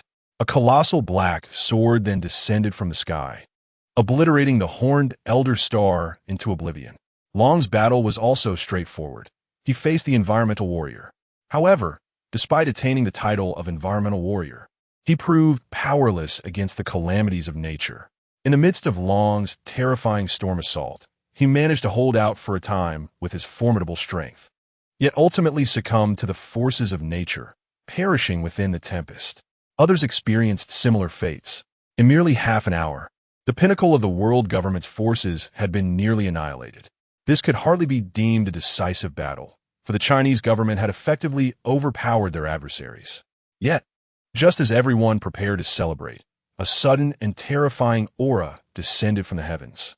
Cater, Lingling, and Garp exchanged glances filled with gravity. La la la. With the emergence of this terrifying presence came vibrant hues across the sky, accompanied by celestial melody as if the world rejoiced at her arrival. A beam of white light descended from the sky, and in that moment, silence enveloped the surroundings, compelling everyone's gaze towards the descending figure. As the white light dissipated, they beheld her visage, tall and regal, adorned with a magnificent crown. Her figure and breathtaking countenance appeared as if sculpted by divine hands, embodying beauty beyond compare. Lord X5, the 5 elder stars, who were presumed dead at the hands of Yin and his companions, had inexplicably revived and were now kneeling respectfully before him. Had they not perished? What was happening? Yin cast a puzzled glance at GXIN. GX, taken aback, shook her head, equally bewildered by the circumstances. If it were not for the devil fruit abilities in this world, then only one possibility remains. Gu Xiaoluan pondered, resting his chin on his hand. Dark information, reorganization, and resurrection. GXIN also reacted, as it is known that Kaisha's repository of knowledge contains such technology, which they have fully mastered. However, did not Father once mention that this world is that of the Pirate King? How could such technology possibly exist? Confusion filled the hearts of everyone present. This familiar aura, it cannot be mistaken. Carp looked gravely in the direction of him and spoke. How can this be? Im is actually a third-generation divine body. Why does such power exist in the world of the Pirate King? Cater's mind seemed to crash in an instant, unable to process the information. In his understanding, this place was indeed the world of the Pirate King. Yet now, with Im's appearance, he could no longer be certain. The third-generation divine body should only manifest in the super-divine world. Fear surged within Cater's heart. If this truly is the super-divine world, then the situation becomes dire. Within the entirety of the Chinese government, only himself, Lingling, and his elder brother possess the strength of a third-generation divine body. However, in the super-divine world, if it were in the early stages, it would be manageable. But if it has reached the later stages, almost everyone would possess various outrageous engines within them. It would be difficult for him to gain an advantage. Meanwhile, the few children on their side who possess engines have not upgraded to the third-generation divine body due to resource constraints. The Angel Clan, finally opened her eyes, looking curiously at Cater and his companions, inquiring, when did your Angel Clan acquire the third-generation divine body? And 3 of them at that? Could it be? This is from 100,000 years ago. Cater couldn't help but think in response. Why are you not in the Angel Nebula, but coming to my Qiyang star system? Or is it that the Angel Clan intends to wage war against me? Im, observing Cater and his group in silence, began to speculate to herself. Not speaking, are we? Then I shall investigate for myself. As she spoke, Im's pupils turned white, and she began to search for dark information about this planet. 50 years ago, the Angel Clan suddenly appeared, and within a short time, you evolved from ordinary people to third-generation divine bodies. It seems you hold a secret. Im laughed maniacally. Who exactly are you, Im? Cater's heart sank to the depths, for their dark information should have been disrupted by them. Others could not possibly trace it, yet Im managed to uncover their dark information in a mere breath. It is known that such an ability is beyond the capability of an ordinary third-generation divine body, unless Im is the supreme deity of this Qiyang star system. Im, who are you? This terrifying ability to access information is not that of a typical third-generation divine body. Cater looked at him with a grave expression. Ha, let me tell you. I am the supreme deity of the Qiyang star system. The GM. Im casually revealed her identity. Dai. What is your relationship with the cosmos? Cater questioned with some confusion. Don't mention the cosmos to me. He is merely someone with slightly better luck. Always a step ahead of me. One day, I will surpass him. Upon hearing the name Cosmos, Im immediately became furious. However, at this moment, Cater had completely tuned out Im's words and was lost in contemplation. After all, according to Im's statements, the Angel Clan should still be in the transitional phase where male angels held power prior to the early stages of the Three Kings. At this time, the Angel Clan did not yet possess third-generation divine bodies. I previously attempted to merge the genes of your Angel Clan with those of the Qiyang star system's humans to see if I could create stronger beings, but unexpectedly, I ended up creating a group of useless individuals who cannot even fly. Now, this is splendid. You have delivered yourselves right to my door. Im gazed at Cater and his group, unable to suppress a chilling smile. To Cater, they appeared as mere lab rats. This is bad. He intends to capture us for experimentation. Realizing this, Kater immediately became vigilant. Thunder! Casually waved her hand, and a storm of thunder erupted. Kater could clearly feel that this was not a power from within her body, but rather the result of immobilizing the entire star system's strength. The storm of thunder struck Kater, Lingling, and Carp in an instant, even though the three had already upgraded to third-generation divine bodies. They could not help but cry out in pain under the assault of the thunder. Boom! After a terrifying baptism of thunder, the three looked at Im with grave expressions. Had they not become third-generation divine bodies, they would have already turned into corpses under that rain of thunder. Father sent me here. At this moment, Gu Xiaoluan stepped forward, silently thinking. Activate the ambition battle panel. The ambition battle panel has been activated. With a voice echoing in the void, the battle platform reappeared beneath Gu Xiaoluan's feet. Analyze target. Analyzing target. Please wait. 1%, 1.5%, 2%. How dare you analyze me? Im noticed that she was being analyzed and immediately shot a glance at Gu Xiaoluan. Just a mere glance instantly caused Gu Xiaoluan's ambition to shut down. What kind of monster is this? Thunder can be summoned at will. An ambition can be turned off with just a look. Gu Xiaoluan stared in shock at him, voicing his exasperation. In that fleeting moment, when Im was distracted, Kater, Carp, and Lingling sprang into action, charging toward him. Armor of the Holy Garb. With Carp's furious roar, a golden, splendid, and dazzling golden armor materialized around him. Overlord! Pegasus Meteor Fist. Carp dashed to Im's back and unleashed a barrage of 100 million punches in the blink of an eye. The terrifying speed of his punches seemed to twist the very air itself. Earth Flow.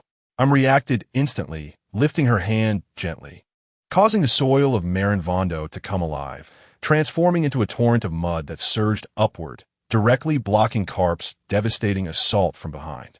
Despite Carp's ferocious punches, each blow nearly shattered the mudslide, but a continuous influx of mud replenished the wall, forming a barrier that, while seemingly fragile, became an insurmountable obstacle, preventing Carp from advancing another inch. Overlord C. At this moment, Lingling's attack arrived, unleashing a terrifying wave of energy directly from the Emperor's sword in her hand. The energy wave shot forth like a pink laser, striking swiftly from Im's side with a thunderous roar. Imu, with a leisurely demeanor, once again extended her right hand. In an instant, a micro-wormhole was calculated into existence. Regardless of the ferocity of Bahai's offensive might, its swiftness, or the dreadfulness of its power, if it cannot reach its intended target, it bears no significance. The micro-wormhole that Imu conjured instantaneously transported Bahai into outer space. A resounding boom echoed as a formidable force obliterated a small asteroid in the cosmos. The cataclysmic explosion was so intense that it caught the attention of every individual in the MarineMajor region. What? Lingling gasped in astonishment at the spectacle. Meanwhile, Carter was not idle. Seizing the opportunity, while Lingling and Carp were engaged in their assault, he stealthily approached Imu's side. The clash of fists ensued. Carter concentrated nearly all the energy at his disposal into a single punch. The terrifying energy caused the very atmosphere to shift, and his fist began to radiate with a luminous glow, transforming into a sphere of white light. Boom! Carter's fist, enveloped in white energy, struck Imu with tremendous force. However, contrary to expectations, Imu emerged unscathed. Instead, an island within the Grand Line erupted without warning. How is this possible? Carter's eyes widened in disbelief as he gazed at Imu. Ha ha ha. Do not forget, this is the Qiyang star system. I am the supreme deity of the Qiyang star system. As long as I remain within its domain and maintain my connection to it, I can transfer any damage sustained to any location within the Qiyang star system. You shall obediently become my test subjects. Ha ha ha. Imu laughed maniacally, then waved her hand again. 3 small asteroids, hurtling through the cosmos, vanished in an instant. Suddenly, 3 asteroids appeared above MarineMajor without any forewarning, hurtling directly toward Carp. Carter and Lingling at breakneck speed. Is this the nature of divine combat? Kaido observed the trio battling above and could not suppress a gulp. He felt utterly incapable of withstanding their every move. Has Carp truly become this formidable? Do not lose, Carp, Sengoku, observing the three embroiled in a fierce struggle, felt a surge of concern. Ha ha ha. Lord Imu is indeed invincible. Prepare to be dealt with by Lord Imu. The resurrected members of the five elders immediately grew arrogant, gazing triumphantly at Whitebeard's crew, as if it were they, not Imu, who were demonstrating immense power in the skies. Boom! The asteroids raced with such velocity that friction with the air generated an overwhelming amount of heat, rapidly escalating to several hundred degrees. The appalling temperature, coupled with the mass of the asteroids, struck Carter and his companions with brutal force, resulting in a violent explosion. As the dust settled, all three found themselves injured, struggling in the air while fixated on Imu. Ha ha! Do not fret. Once you become my test subjects, I shall swiftly surpass that fellow in outer space. Ha ha! Imu cackled, envisioning her ascendance beyond the cosmos. Wait! Suddenly, Carter experienced a flash of inspiration, formulating a strategy to confront Imu. Shaolun, I grant you the authority to immediately connect Tianra No. 7 and the two Mangdangshan vessels. With your ambition, execute a comprehensive calculation. Imu, we shall create time for you. After briefing Gu Shaolun, Carter dove back into the fray alongside Carp and Lingling, resuming their battle with Imu. All right. Gu Shaolun wasted no time and began the connection to Mangdangshan No. 1 and No. 2. The ambition battle panel has been activated. Connecting to Tianra No. 7. Please wait. Connection successful. Connecting to Mangdangshan No. 1. Please wait. Connection successful. Connecting to Mangdangshan No. 2. Please wait. Connection successful. Oh man, I have successfully connected. Gu Shaolun exclaimed joyfully to Carter. What are you waiting for? Fully calculate Imu. Otherwise, your father is about to perish. Carter shouted, grappling with Imu amidst the chaos. Not a chance. Imu began to panic, for although she was indeed the supreme deity of the Qiyang star system, she could not withstand simultaneous calculations from three celestial computers. If Gu Shaolun managed to decipher her information, she knew she could not endure the repercussions. Get away from me. Imu's anxiety reached its peak, and her body erupted with divine thunder, reminiscent of the world's core. You shall not pass. Pegasus Meteor Fist. Carp, straining under fatigue, unleashed the Pegasus Meteor Fist with all his might, staunchly preventing Imu from advancing even a fraction. Searching for target. Please wait. Search successful. Detected target. Supreme deity of the Qiyang star system. Humanoid. Third generation divine body. Shall we analyze the target? Fully analyze. Gu Shaolun shouted, releasing his pent-up pressure. Analyzing target, please wait. Analysis commencing. Current progress. 1%. Ambition calculation rate. 12 frames. Connecting to Tianra No. 7 celestial computer. Load progress.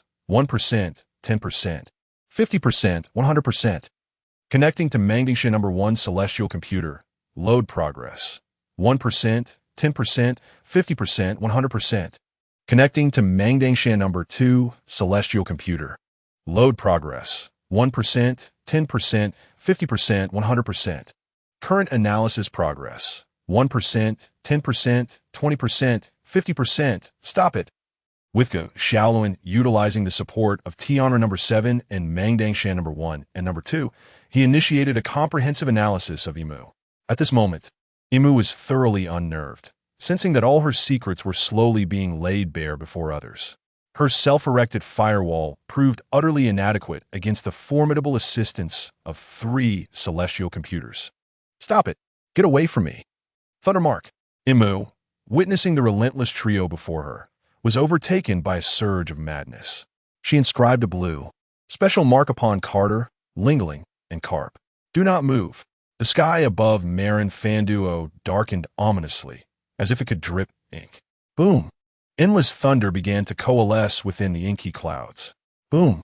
Serpentine bolts of lightning erupted from the cloud cover. This is bad. As Kate observed the scene, a sense of foreboding washed over him, compelling him to take action. However, it was already too late. An unrelenting barrage of lightning descended, seemingly guided by an unseen hand, striking with unerring precision. In an instant, All the bolts of thunder surged toward Kate, Lingling, and Kapu. Does it not hurt? Kapu exclaimed with a hearty laugh. Could it be that Im has exhausted all her strength? Yet, his amusement was short-lived as his expression darkened. He found himself immobilized. This is bad. Im's target is Gushao Luan. Her assault is not aimed at us, but at him. Kapu spoke with rising alarm. Ha ha ha. Im's maniacal laughter echoed. It is too late. Once ensnared by the myriad thunders, you shall be rendered motionless. She then propelled herself rapidly toward Gushao Luan. Meanwhile, Gushao Luan remained engrossed in deciphering him, his progress barely reaching 60%. As he beheld the impending danger, a wave of panic surged within him. Xiao Luan, stay here. We shall hold off him. At this moment, Yin, Gxn, Jianba, and Azue stepped forward. Thunderstrike, blazing impact, sword technique, 2 halves, crescent moon charge, voidhound cannon, swallow return, lion's might, heat exhalation, airquake. In unison, everyone unleashed their most formidable techniques against him. However, she remained unperturbed, allowing the assaults to rain upon her. While these strikes failed to inflict any harm, they nonetheless impeded her advance, significantly slowing her speed. Hurry! Ye Xia Lun exclaimed, witnessing Im's relentless approach despite the onslaught. Analysis progress, 65, 66, 67, 68 die. Im's cruel laughter rang out as she extended her hand toward Gushao Luan. In his fear, shut his eyes tight, unable to move as the analysis reached a critical juncture. Ha ha ha. Im seemed to envision Gushao Luan struggling in her grasp. Celestial meteor fist. Suddenly, a voice from the depths of the underworld reverberated in Im's ears. Kapu, having broken free from the lightning's grasp, appeared at Im's side, unleashing a barrage of punches that sent her hurtling backward. And I am here too. See, Overlord. Lingling had also escaped the constraints of the thunder, positioning herself in the path of Im's flight, her Emperor's sword striking upward toward the heavens. How have you all broken free? Could it be? Im's heart raced with dread as she glanced skyward. Indeed, a figure awaited her. Galactic descent. In that fleeting moment, Kate summoned all his strength, crashing down upon Im with relentless force. Thunderous judgment. Im roared, fiercely channeling her energy to collide with Kate. After a brief stalemate, both combatants retreated, equally matched. Ha! Futile. Once I vanquish that fellow, I shall return to toy with you, Im declared, attempting to charge once more toward Gushao Luan. Smack! At that instant, Kapu appeared behind Im and embraced her tightly. I told you, you shall not pass today. Kate, hurry. Help me restrain her. Buy time for Xiao Luan. Kapu shouted. On it. Kate promptly responded, alongside Lingling, as they rushed to Im's side, restraining her limbs. Is Xiao Luan ready? We cannot hold much longer. Feeling the overwhelming power from Im, Kate's veins bulged as he inquired with difficulty. Almost there. Just hold on a bit longer. Overcome this challenge. Analysis progress. 93, 94, 95. You have forced my hand. As the realization dawned that she was on the brink of being completely analyzed, Im's eyes glinted with madness. If you seek to contest my dominion over this world, let be obliterated. If I cannot possess it, neither shall you. Improclamet frantically, her gaze turning white as she activated her final trump card. Heavenly King, Uranus, unleashed the apocalyptic tsunami. With her furious cry, the moon, positioned in outer space, began to undergo a transformation, splitting in twain. Massive mechanical structures stirred to life, and as time passed, a colossal cannon emerged from within. Virum, as a thunderous roar reverberated. Energy coalesced within the enormous barrel. In mere moments, the great cannon brimmed with power, and without hesitation, a brilliant white beam surged forth at the speed of light. As it neared the sea, approximately 10,000 meters above the surface, the beam fractured into 6 smaller beams, scattering across the globe. These 6 rays targeted the 4 seas, the first half of the Grand Line and the New World. At this moment, in Donghai's Kukusiya village, Ajien was patrolling the island when he suddenly witnessed a flash of white light streaking across the horizon, vanishing upon the ocean surface. As he pondered its significance, the sea began to writhe as if imbued with life, surging violently in all directions. Instantly, a towering tsunami, thousands of meters high, formed. Is this a tsunami? Ajin gazed in shock at the terrifying spectacle. With a wry smile, he lit a cigarette and resignedly watched the approaching wave. Escape? It was futile. Where could one flee from a tsunami of such magnitude? Thus, Ajin accepted his fate and prepared to confront death. Back in the skies above Marinefander. Shortly after Im's declaration, another white beam descended upon the nearby ocean surface. Ha ha! Will you recklessly attempt to slay me? Or will you simply stand by and watch this planet's annihilation? Im cackled with abandon. What have you done? Kate asked gravely. Vector beam. I have launched 6 vector beams, targeting the 4 seas, the first half of the Grand Line, and the New World. Each beam of vector light can unleash a tsunami towering thousands of meters high. The fate of everyone in this world is sealed. As Im's words echoed, a colossal tsunami, reaching several kilometers in height, manifested at the point where the light had fallen. Confronted with such a terrifying sight, an overwhelming sense of helplessness surged within everyone present. A tsunami of merely several dozen meters can render ordinary individuals powerless. How much more so a wave of thousands of meters? Regardless of location, be it pirates, navy, or common civilians. Upon witnessing the onset of this calamity, all dropped everything they were doing and sat in silent resignation, facing the impending doom with calm acceptance. What do you think? Even if everyone in this world perishes, will you still analyze me? At this moment, Im ceased to struggle, boldly gazing at Carter. Shaolun, how much longer? Carter did not respond to him, but instead inquired of Gu Shaolun. I've managed to capture old daddy. For some reason, after reaching 98%, the analysis has slowed down. It is estimated to take another half an hour. Gu Shaolun replied anxiously. Upon hearing this, Carter fell into silence. After all, if this tsunami sweeping across the globe is not halted, it would undoubtedly claim countless lives. By the end, perhaps only the Sky Island would still harbor life. To avert this disaster, the assistance of Tianrin 7 and Mangdang Shan would be essential. Yet, the analysis of Im is nearing its conclusion.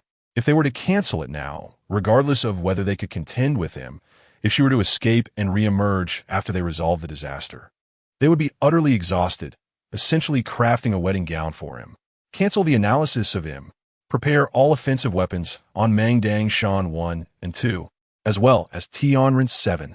We must exert every effort to prevent this catastrophe. Remember, the Chinese government will never abandon a single life. Carter declared with unwavering determination. He no longer cared about the consequences. Having established the Chinese government, he could not bring shame upon it. As for whether Im would exploit their vulnerability once they resolved the disaster, that was not a concern for Carter at this moment. Old Daddy, Carter.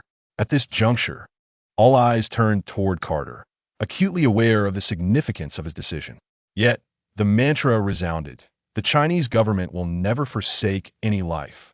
This declaration struck them like divine thunder, resonating deeply within their hearts, prompting tears to well up in the eyes of all present. Will the Chinese government truly never abandon any life? This truly moves me, Edward Newgate exclaimed, stepping forward resolutely to confront the tsunami, unleashing a mighty tremor. Ha ha! Newgate, do not forget that Ace is my nephew. As Ace's father, you are inherently part of the Chinese government. Carter chuckled as he observed Newgate's stance. Is this the Chinese government? It shall never relinquish a single life, even if it may be in vain. We shall strive to save the lives of the innocent. Carter, after this disaster, grant me the opportunity to join the Chinese government. Huashi, Kaido transformed into a colossal dragon, spiraling overhead, exhaling flames toward the tsunami. Ha ha ha, Kaido, you cannot escape. Your daughter is utterly enamored with Ace. By the way, Kaido, let me let you in on a secret. Your name means adorable in Chinese. Carter jested, laughing heartily. Adorable. Gulalala. Kaido, your current fervor is indeed charming. Look, even a navy gazes at you in admiration. Ha ha ha. Adorable indeed. Old Daddy, you are quite charming in this moment. Yamato, having rushed to Kaido's side, chimed in with laughter, unleashing Thunderbagua. Haha, the Chinese government is truly a bastion of extraordinary power. I never imagined we would one day fight side by side. Sengoku promptly followed suit, wielding his strength to counter the tsunami. Yes, but I'm already weary. Let's all exert our utmost. If we survive, let us celebrate with a grand feast. Meanwhile, old daddy, all weapons on Tianren 7 and Mangdang Shan 1 and 2 have been deployed. Gu Xiaoluan's voice rang out. Then we shall lock onto the locations of the 6 tsunamis worldwide. Utilize the power of our weapons to quell all tsunamis. Be vigilant of the explosion sites. Our goal is to prevent the tsunami and save as many lives as possible, ensuring our weapons do not harm innocents. Carter stated with grave seriousness. Understood. Yesi Yalun responded promptly, initiating calculations. Moments later, old daddy. According to calculations, Mangdang Shan 1 and 2 can each handle 1 tsunami, while Tianren 7, due to its abundant energy, can tackle 3. However, this leaves 1 tsunami unresolved. Gu Xiaoluan's expression darkened upon reviewing the results. Upon hearing this, Carter fell into contemplation. Although at his level, destroying a planet is a relatively simple task, merely shattering its core. This situation differs. They must neutralize the tsunami's energy without obliterating the planet, exponentially increasing the required power. Yet time is of the essence, as the tsunami looms ever closer. After a brief reflection, Carter decisively instructed, let Mangdang Shan 1 and 2, along with Tianren 7, focus all efforts on the 5 tsunamis except for the one near Marineford. The one near Marineford must be handled by us. Carter's gaze was filled with grave determination as he rushed toward the impending tsunami, with Gu Xiaoluan swiftly following in his wake. Construct the void defense barrier. Reaction energy. Full analysis. Gu Xiaoluan erected a 100-meter-high barrier of void energy before him, instantly nullifying the kinetic energy of the ocean waves that made contact, rendering them powerless as they fell from the sky. However, this mere 100-meter barrier was but a drop in the ocean against a tsunami of thousands of meters. Upon the resolution of a small portion of seawater, an infinite expanse of ocean immediately surged forth. Brothers, our captain and the crew are at the forefront. How can we remain idle? Indeed, we must contribute our share. Charge. The members of the Whitebeard Pirates and the Beast Pirates witnessed the relentless struggle of Whitebeard and Kaido against the tsunami. Instantly, their morale surged. Hearts that had once despaired at the sight of such terror began to beat vigorously once more. Comrades, we cannot succumb to despair here. Look, even the pirates possess such resolve. How can we do nothing? Exactly. How can we be inferior to the pirates? Regardless of being navy or pirate at this moment, they all fought for a singular purpose, to halt the tsunami. Meanwhile, at the other 5 tsunami points around the world, Tianren number 7 and Mangdangshan number 1 and No. 2 had already locked onto these 5 tsunamis. After a brief accumulation of energy, 5 massive beams of red light erupted from their main cannons. It was the laser from Mangdangshan and the flame judgment from Tianren number 7. In Kakaxia village, Aegean had relinquished all hope of survival. Pulling out a photograph of Bayermeyer from his pocket, murmuring, Bayermeyer, I am sorry. It seems I am coming to join you. I can no longer protect Nami. Just then, in his moment of despair, a sudden red beam appeared, creating a vast breach in the towering tsunami. The beam began to slowly dissipate the terrifying wave, and eventually, it completely evaporated the monstrous tsunami. A great deal of water vapor ascended into the sky, forming a thick layer of cumulonimbus clouds.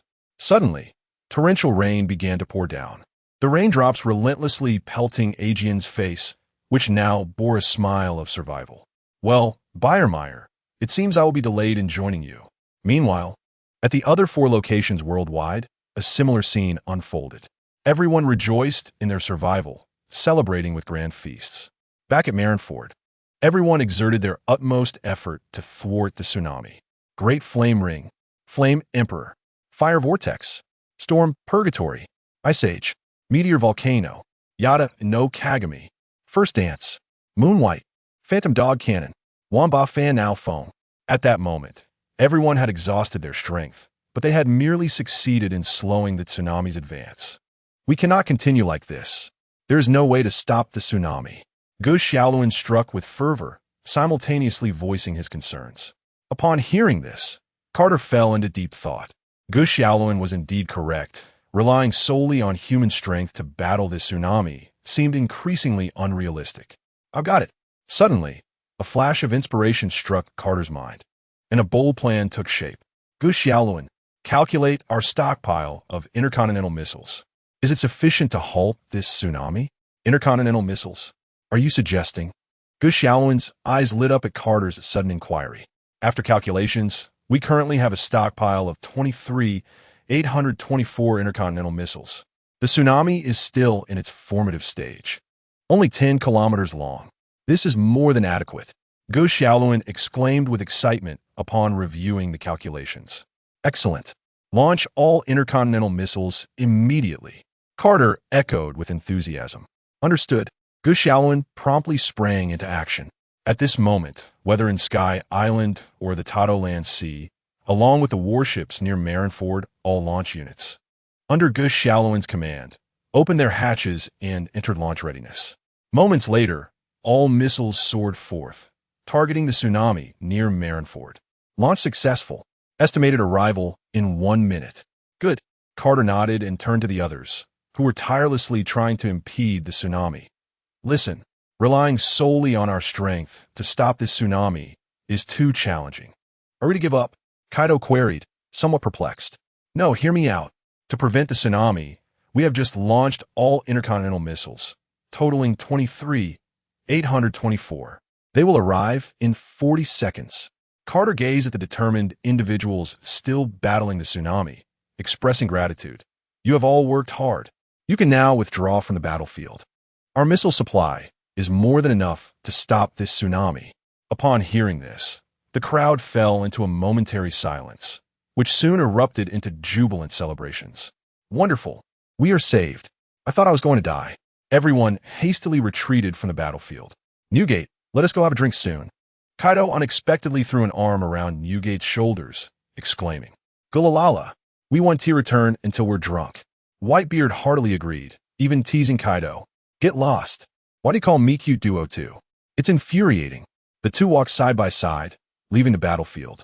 Once everyone had distanced themselves, they quietly gazed toward the direction of the tsunami. Without the crowd's restraint and resistance, the tsunami began to surge outward once more, accelerating rapidly, within mere seconds. Its length expanded to 12 kilometers.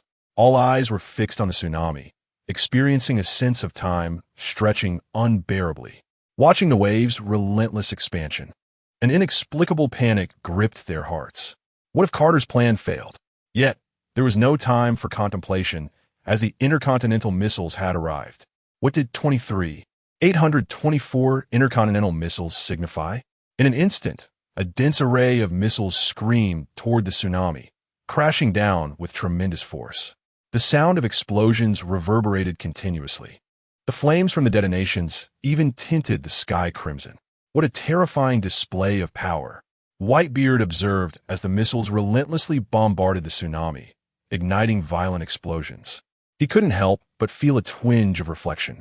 I wonder if it will be effective. If this fails to stop the tsunami, we might never get to drink. Kaido furrowed his brow in concern. Boom, boom. The explosion continued unabated, with countless volumes of seawater propelled skyward by the force of the detonation, creating the illusion of rain falling from the heavens. Countless torrents of seawater cascaded back into the ocean. The deafening roar of the explosion persisted for a full 10 minutes before finally subsiding. Miraculously, this terrifying barrage of intercontinental missiles had indeed vanquished the tsunami. Although the surface of the sea remained tumultuous, it was merely a slight exaggeration compared to the towering wave that had threatened them, rendering it almost tranquil in comparison. Hilarity erupted among the onlookers as the realization dawned that they had survived against all odds.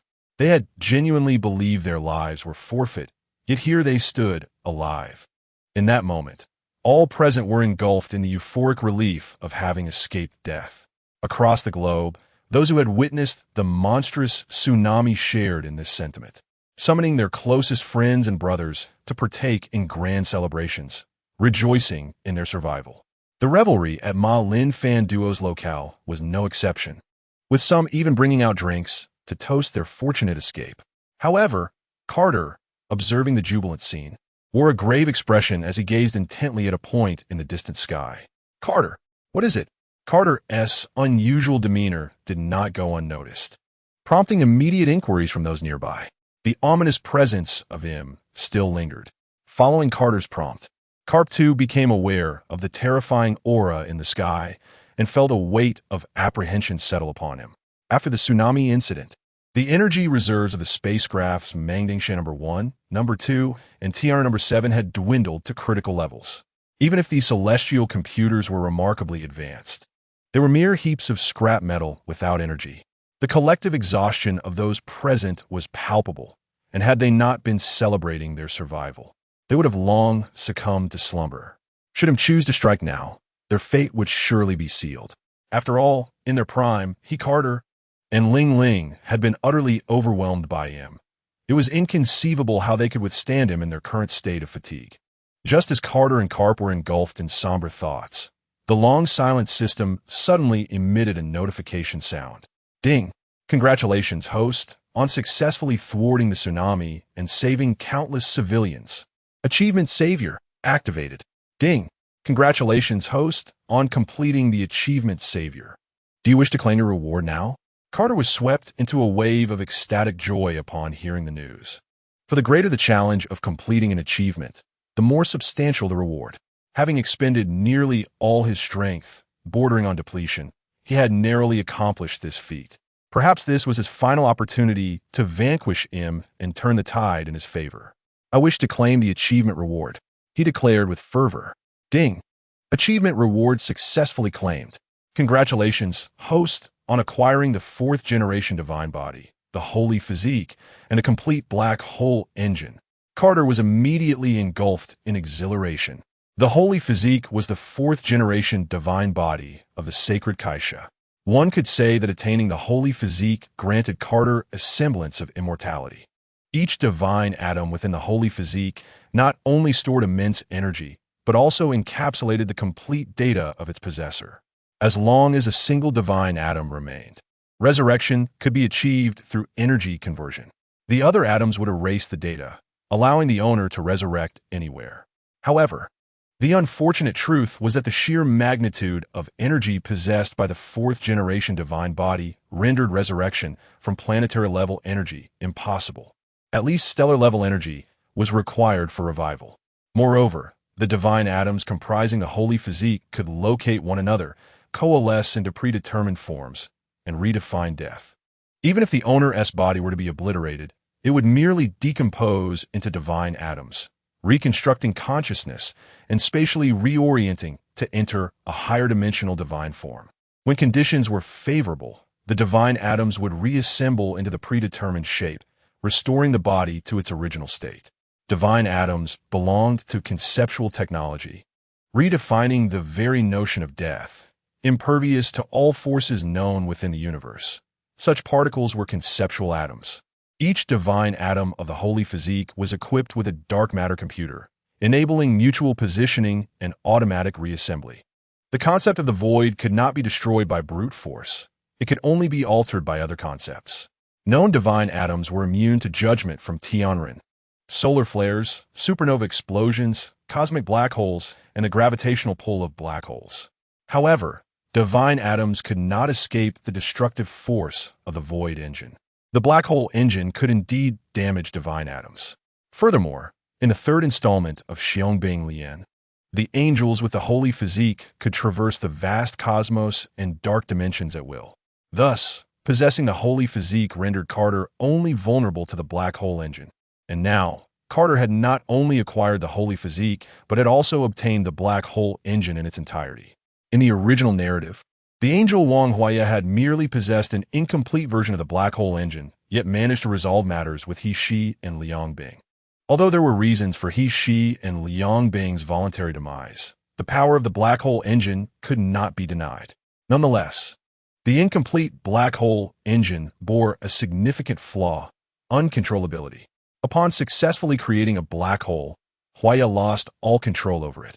If not timely evacuated from the black hole's proximity, he risked being consumed by it. Was there a distinction with the system's complete version of the black hole engine? With curiosity, Carter inquired of the system. Ding!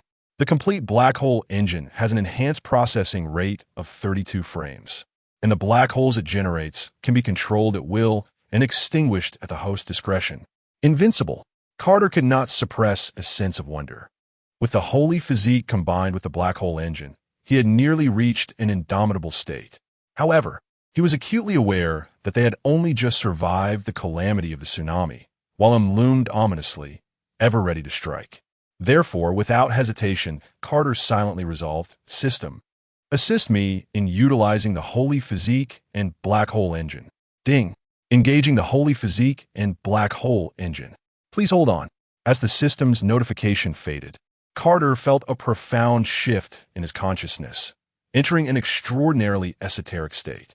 It was as though the very fabric of his conceptual understanding had been reconstructed. As time passed, Carter began to sense his body disassembling and reconstituting, each fundamental unit of his being transforming into divine atoms.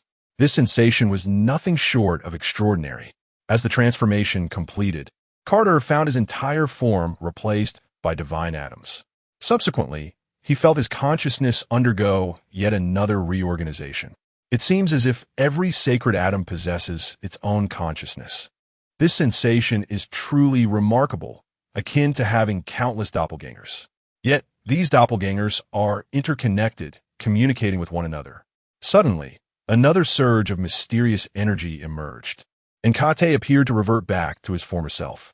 The consciousness within the sacred atoms fell into slumber, only to be awakened when Kate deemed it necessary. Son, katerekainet consciousness. Though his body had undergone tremendous transformation, only a few seconds had passed outside. I am incredibly powerful, Kate exclaimed in astonishment as he gazed at his hands and feet, his heart brimming with disbelief. In this very moment, with merely a thought, he could effortlessly create a black hole and annihilate an entire galaxy. Ha ha ha! Just as Kate was engulfed in his own amazement, a most irritating laughter pierced the air. Truly, one fears what is destined to come. At this moment, Kapu remained unaware of Kate's metamorphosis and stared gravely in the direction from whence the laughter originated. Indeed, as he suspected, Imu stood high above, observing the revelers at the ruins of Ma Lin Fan Duo, arrogantly proclaiming, Truly commendable, the Chinese government has managed to avert this apocalyptic tsunami. It is Imu. How infuriating. She has appeared now. The crowd, caught in the throes of celebration, soon discerned Imu's presence, their faces turning serious. After all, they were utterly exhausted at this point. How about I offer you a choice? Should anyone wish to submit to me, I shall allow them to live. If not, they shall accompany Kate to the grave. What will your choice be? Imu observed the silent throng with keen interest. Upon hearing her words, everyone exchanged glances, uncertain of their decision. Ha ha ha! Is this truly a difficult choice? Do not forget that life is your own. Imu gazed at the crowd with a mixture of disdain and excitement. The thrill of manipulating their hearts brought him immense pleasure. Finally, after a prolonged silence, and under Imu's eager gaze, Baihu Zi stepped forward. Gulalala, submit to you? What a pity. I have already decided to join the Chinese government. Whatever skills you possess, let them come. I, Baihu Zi, shall face you head on. He cast a scornful glance at Imu and laughed heartily. Ha ha, Baihu Zi, you are absolutely correct. To demand my submission is sheer folly. Kaido also stood up, laughing boisterously at Nu Guti's words. Indeed, just moments ago, she wished to obliterate the world, and now she expects us to submit to her. If it were not for the Chinese government, we would have perished long ago. Let's confront her. If we die, we die. The onlookers, initially lost in contemplation, quickly grasped the situation upon hearing Baihu Zi and Kaido's words.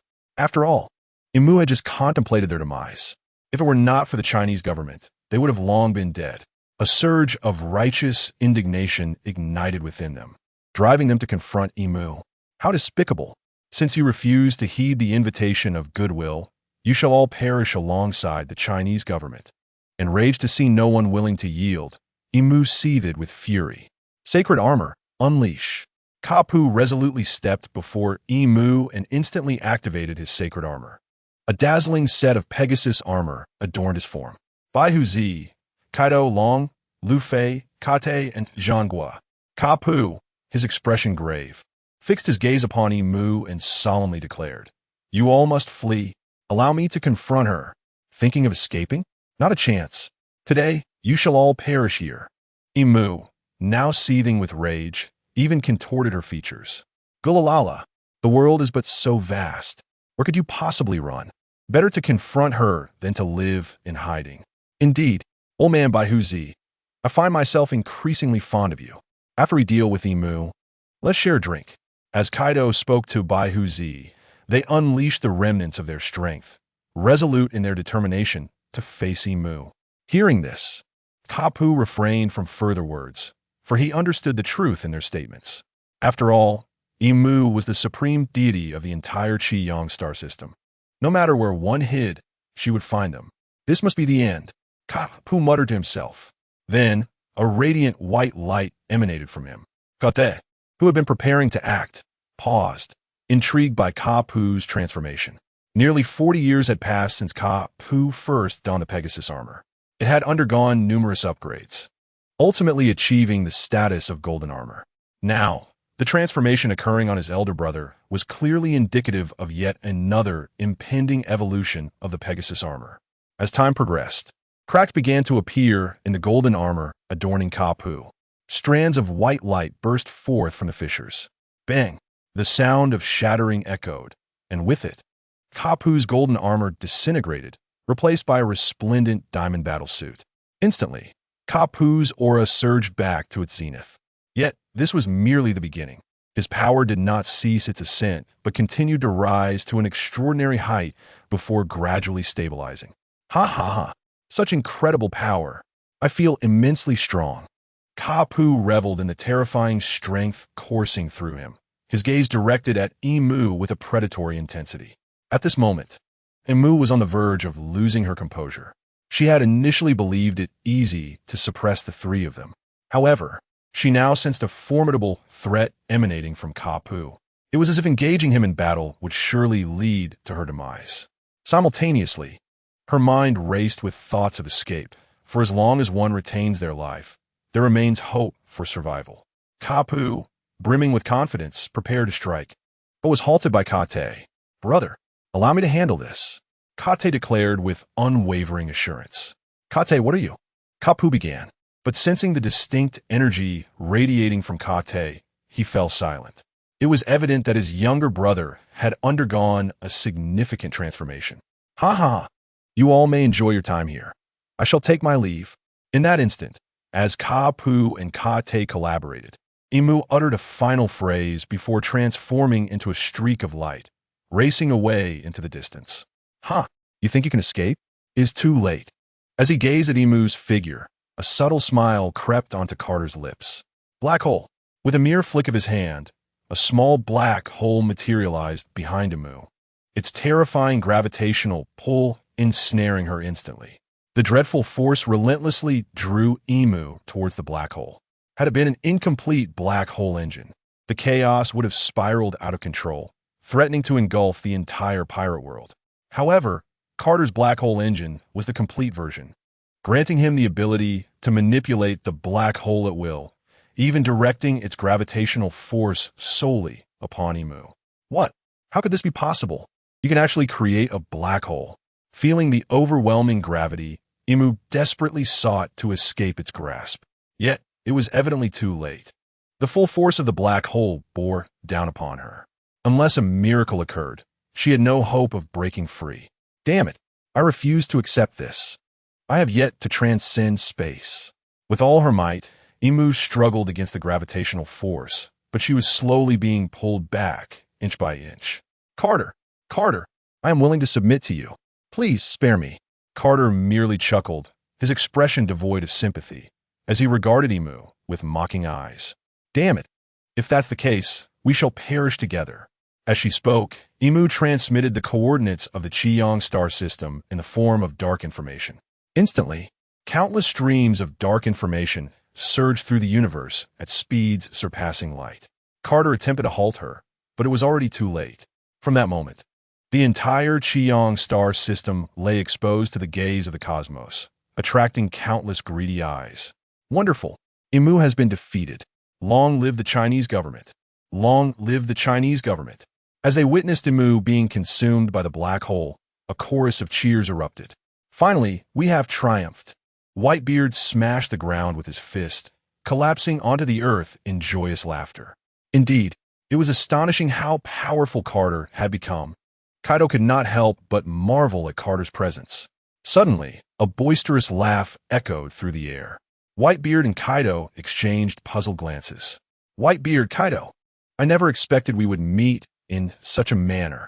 The Golden Lion, Shiki, had approached them.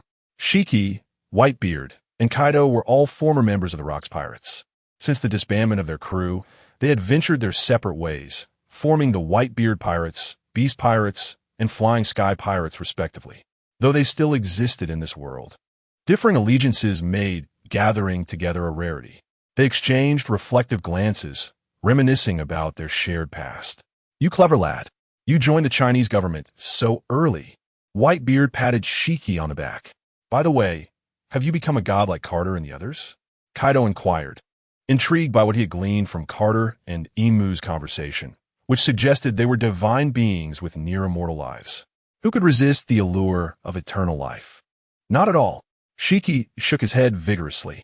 Well then, Kaido nodded, acknowledging the constraints that accompanied attaining divinity. Naturally, Carter's offspring would take precedence. However, I am now a second-generation super warrior, and my lifespan is not long, merely around 9,000 years. Shiki nonchalantly picked his nose as he spoke. What? Over 9,000 years of lifespan? Whitebeard and Kaido exclaimed in astonishment, their eyes eagerly shifting towards Carter. Unlike the excitement of the others, however, Carter wore a serious expression as he gazed at the sky. Internally, he berated himself for being so careless. By transferring the black hole's gravitational force entirely onto Imu, he inadvertently allowed her message to escape unimpeded, spreading effortlessly throughout the universe. The signal Imu sent out was a universal broadcast, and Carter received that very information, the coordinates of the Qiyang star system. Do not underestimate the implications. In the universe, all civilizations adhere to the dark forest theory. According to this principle, once a civilization is discovered, it is inevitably subjected to the scrutiny of other civilizations. A civilization cannot discern whether another civilization is benevolent or malevolent, nor can it predict if it will be attacked or regarded as hostile. Moreover, technological explosions often occur within civilizations, where the pace of advancement can vary dramatically. A weaker civilization may surpass a stronger one in a short span. Therefore, when a civilization's coordinates are uncovered, it is common for powerful civilizations to take action, whether driven by resource plunder or fear of the unknown. Now, Imu had broadcasted the coordinates of the Qiyang star system, exposing it to the awareness of all races in the universe. Despite Carter's ascension to the fourth generation of divine beings and the significant enhancement of Carp's strength, he remained anxious, for the universe was vast. Although a few powerful civilizations existed within the Super God Academy, none could predict the presence of ancient, terrifying civilizations lurking in the shadows. What troubles you, Carter? Carp inquired, noticing Carter's grave demeanor, filled with concern. Nothing. After a moment of contemplation, Carter chose not to disclose his worries to his brother. The battle had only just concluded, and everyone was still reveling in their victory. It was not the time to dampen their spirits. Kulme, they are preparing for the feast. This will be a true celebration, Carp exclaimed as he soared towards the direction of Marineford. It is worth noting that Marineford had been utterly devastated during the battle. The once expansive territory had been reduced to a mere flat expanse of approximately 2 kilometers in length and width, with the rest of the land shattered and swallowed by the sea. Ha ha ha! Let the feast begin. At this moment, Luffy, elated by the news of the upcoming feast, began to dance joyfully with Usopp and Chopper. Meanwhile, Sanji busied himself preparing food for the gathering. Observing the happiness of those around him, Carter couldn't help but smile. He then gazed at the sky, contemplating the future direction of their endeavors. Ever since Carter discovered that this world was an extraordinary realm, he had been pondering how to expand outward. The resources on this pirate planet were exceedingly scarce. Most of its land consisted of numerous small islands, rendering both mineral and other resources limited. This scarcity significantly constrained the development of the Chinese government. Furthermore, the imminent adversaries they would face were unknown civilizations from the cosmos, amplifying the necessity for expansion. The festivities commenced in earnest, providing a much-needed respite from the tension of prolonged battles. The revelry and libations served to alleviate their spirits, enhanced by the exhilaration of having survived. Laughter and merriment echoed from Marineford. The celebratory atmosphere was palpable. After several rounds of drinks, Carter observed the joy of his companions and finally allowed himself a smile. Suddenly, Newgate approached Carter, a large barrel of liquor in hand, and boisterously laughed. "Carter, what brings you here all alone?" "Nothing in particular. I simply enjoy seeing everyone so happy," Carter replied, shaking his head. "Don't overthink it. You have practically saved the entire world, haven't you?" Newgate clapped Carter on the shoulder. "That is true." Carter smiled, acknowledging Newgate's words. Despite the exposure of the Red Sun system, it was an irretrievable situation. Rather than fret, it was far more prudent to contemplate how to foster growth. "By the way, Carter," Newgate said, suddenly serious, "what about the promise made in the face of the tsunami?" "What do you mean?" Carter asked, puzzled. "It's about the Whitebeard pirates joining the Chinese government," Newgate stated earnestly. "Are you not already one of us? We are here celebrating together. What more needs to be said?" Carter responded, chuckling. "Indeed," Newgate affirmed, taking a hearty swig from his barrel. "However, the arrangements for you and Marco's positions will have to wait until we have thoroughly cleansed the remnants of the world government. Our primary task at present is to eradicate those remnants," Carter informed Newgate. "I understand that. Just make sure to assign me some tasks," Newgate said, unconcerned, before departing with a smile. No sooner had Newgate left than Kaido approached. What's the occasion? Why is Whitebeard so cheerful?" Kaido inquired, evidently having crossed paths with Newgate on his way. "Nothing in particular. What brings you here?" Carter questioned, sensing a hint of intrigue. "I was just thinking about when to hold Ace and Yamato's wedding," Kaido said, slightly embarrassed. "Ace and Yamato's wedding? Are they aware of this?" Carter asked, surprised. "Uncertain. But if we wait for those two to decide to marry on their own, I might be waiting an eternity to hold a grandchild," Kaido exclaimed, visibly frustrated. "I should have pushed Yamato harder. Better to have her wed Ace and produce a few grandchildren for me to train." Kaido's indignation was somewhat endearing. "Very well. I will inquire with them, and if they agree, we shall arrange it. However, this matter must also wait until we have dealt with the remnants of the world government," Carter replied, smiling at Kaido's demeanor. Must it take so long?" "Carter, assign me more tasks, and I will complete them with utmost speed," Kaido said, looking disheartened. Carter paused, contemplating Kaido's expression, and recalled his previous words during the tsunami, smiling softly. The grand feast lasted 3 days and nights.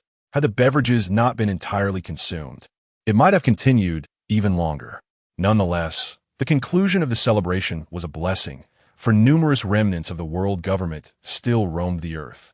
Particularly, the despicable celestial dragons were enjoying their time in Marries, blissfully unscathed. Carter then began assigning tasks. First, he directed the Chinese Air Force, led by Angel Moi and Gold Lion Shiki, to eliminate the remnants of the world government in the Grand Line, while also recruiting some unaware world government Navy members. Carter had given considerable thought to utilizing the Chinese Air Force for this mission. The Grand Line consisted of 7 routes, and employing ordinary ships would lead to a substantial waste of time. The Chinese Air Force, however, was equipped with the Tianren No. 7. Although its energy reserves were critically low, it remained an excellent means of transportation. Moreover, Shiki possessed the capabilities of the Fua Nami, making it an even more strategic choice. As for the remnants in the 4 seas, Carter had devised a plan. He entrusted the task of cleansing the East Sea's remnants to Laxus and his Thunder God pirates. While it was uncertain if formidable members of the world government still existed, Laxus would undoubtedly succeed within the East Sea. The mission for the West Sea was assigned to the Revolutionary Army, led by Dragon. The North Sea was entrusted to Whitebeard, while Kaido was tasked with addressing the remnants in the South Sea. As for Sengoku and his team, given their previous affiliations with the world government, Carter did not send them to MarineMajor. Instead, he instructed Sengoku to lead them, along with the Straw Hat Pirates, to Egghead Island in the New World. Meanwhile, Carter took the remaining individuals to MarineMajor. In no time, a month passed. During this period, the remnants of the world government were thoroughly eradicated. In fact, within the first fortnight after Carter issued the orders, the majority had already been dealt with. However, a handful of particularly powerful individuals consistently evaded capture, resulting in the protracted timeline. During this period, the naval branch that originally belonged to the world government gradually joined the Chinese government, transforming into a branch of the Chinese Navy. It is noteworthy that when Jean Gua and Luffy launched their assault on Egghead Island, they encountered no resistance. After the death of the Seraphim, Vegapunk realized that the world government had been obliterated. By the time Jean Gua and his team arrived at Egghead Island, Vegapunk had already aligned himself with the Chinese government. Thus, the world government met its complete demise, and the entire pirate world fell entirely under the dominion of the Chinese government. A month has elapsed since the eradication of the remnants of the world government. During this time, every island and nation has joined the Chinese government under its exemplary policies. Today marks the occasion of the First People's Congress held by the Chinese government. In the central area of Apaya, adjacent to the temple, a grand structure has been established as the venue for this inaugural assembly, the People's Great Hall of the Chinese government.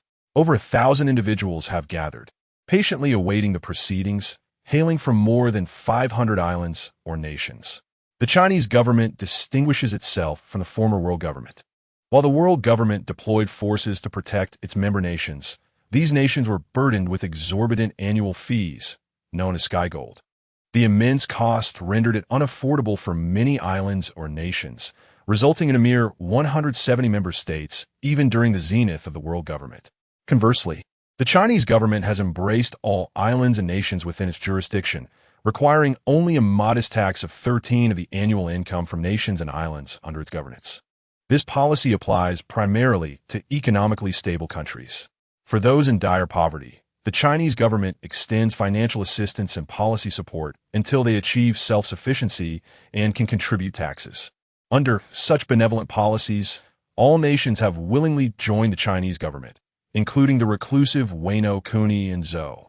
Fishman Island has similarly aligned, whether coerced by force or persuaded by the advanced ideologies of the Chinese government. Furthermore, the Chinese government has eradicated the practice of slavery within its territories. However, given the vast number of nations under its governance, the purpose of this inaugural People's Congress is twofold: to listen to the voices of the people and, more importantly, to delineate the world into several regions for effective management by appointed officials.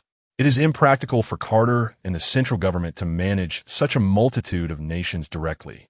As the assembly gathered, hope radiated from the eyes of the attendees as they gazed upon the podium where Carter stood. Esteemed guests, welcome to the Chinese government. It is my fervent hope that we shall endeavor to improve the lives of our citizens in the times ahead. As Carter surveyed the audience, a sense of accomplishment welled within him.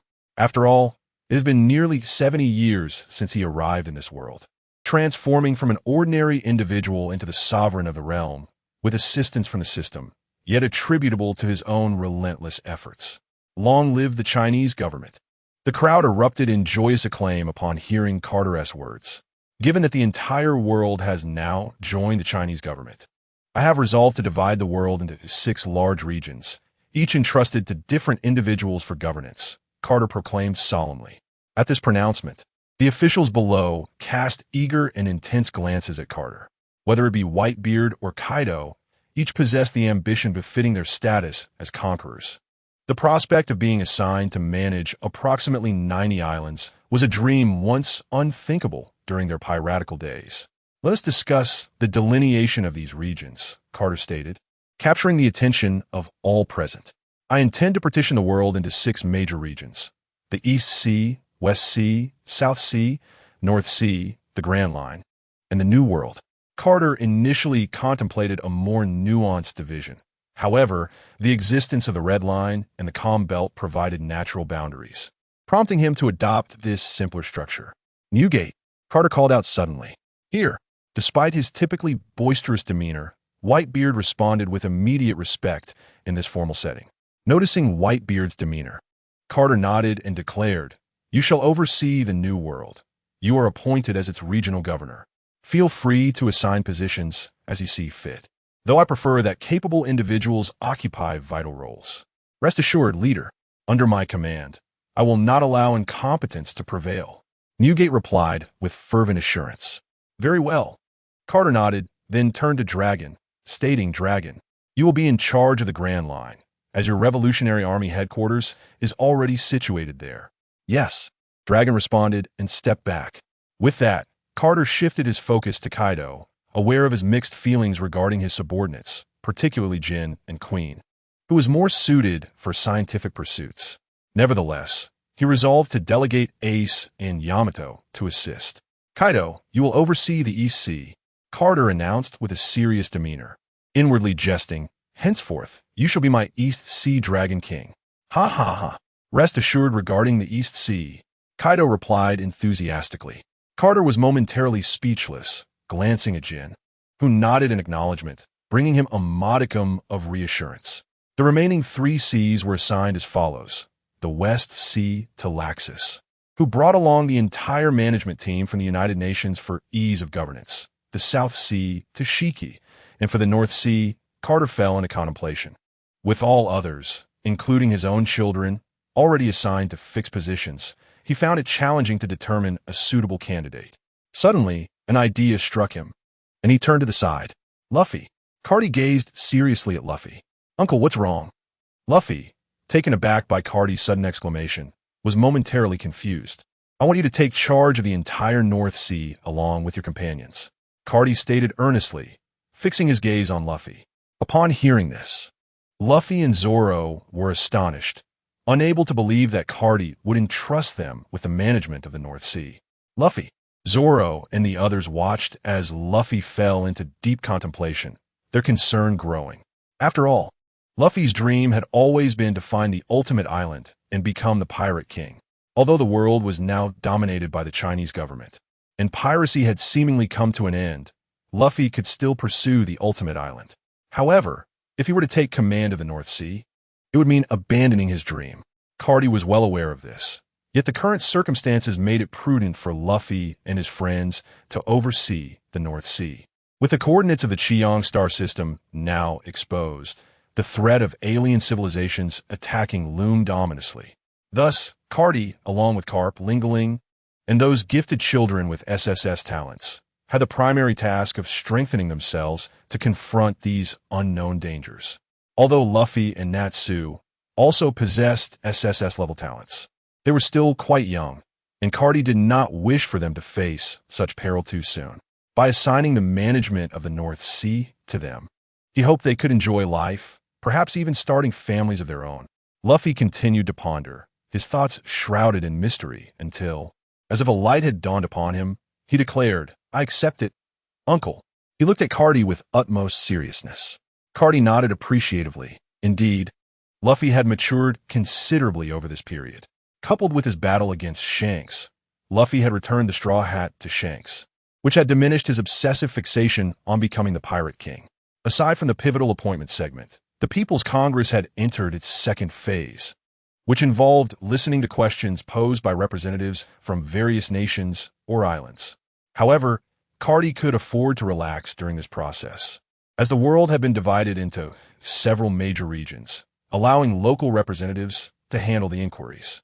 This left the former pirates, such as Long and Laxus, grappling with an overwhelming mountain of bureaucratic issues, leading to significant stress.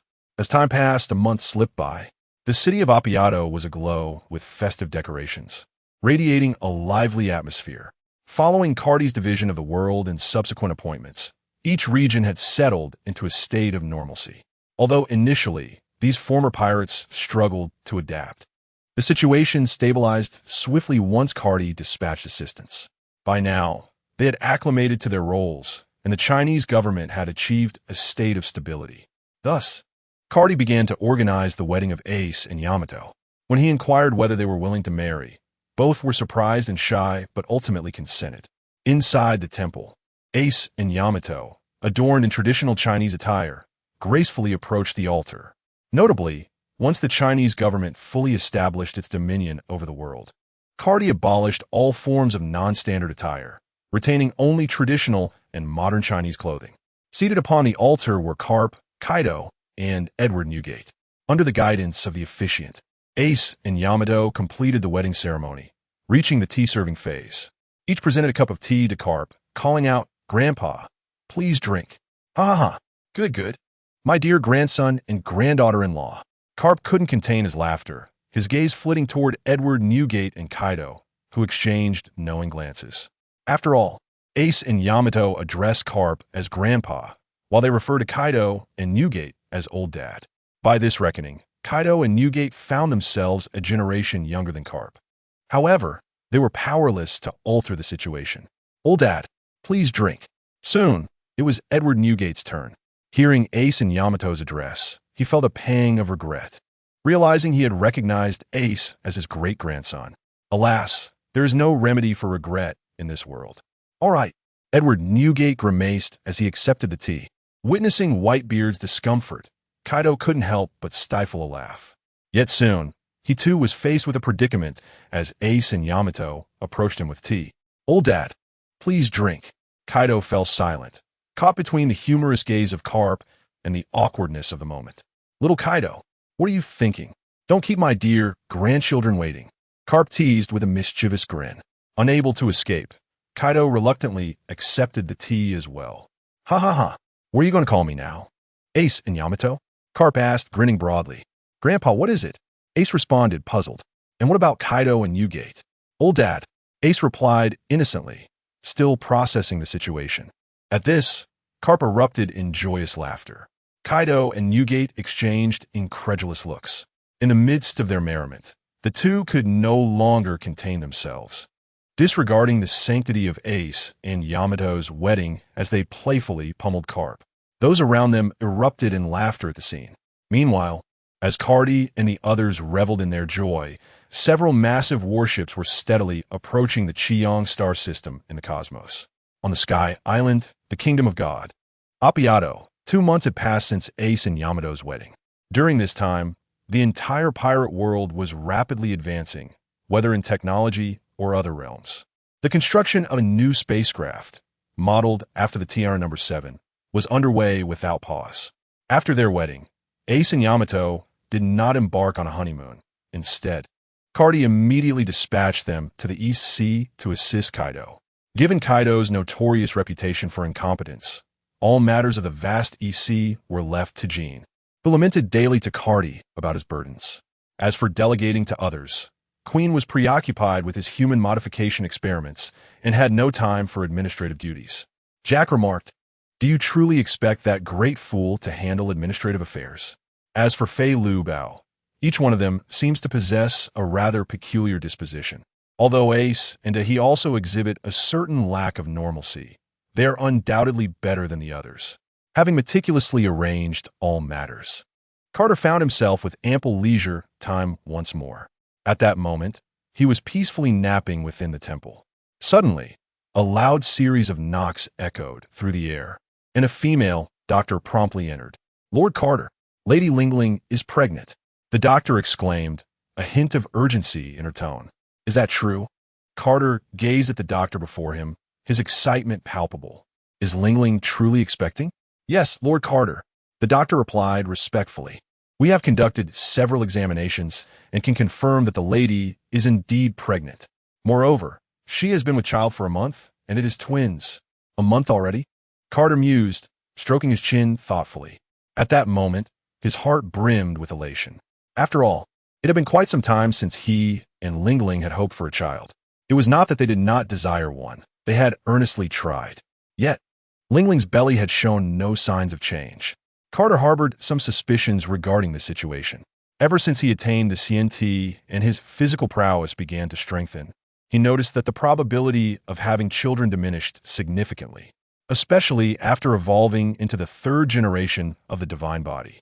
Only a few children had been born over the years. Now, having recently ascended to the fourth generation, Lingling was pregnant, which filled Carter with indescribable joy. Without delay, Carter hurried to the hospital room, his heart racing with anticipation. Upon entering, he beheld Lingling, radiating a maternal glow as she lay quietly on the bed. "My dear, you have come," Lingling exclaimed gently upon seeing him. Why didn't you tell me you were unwell?" Carter chided her softly.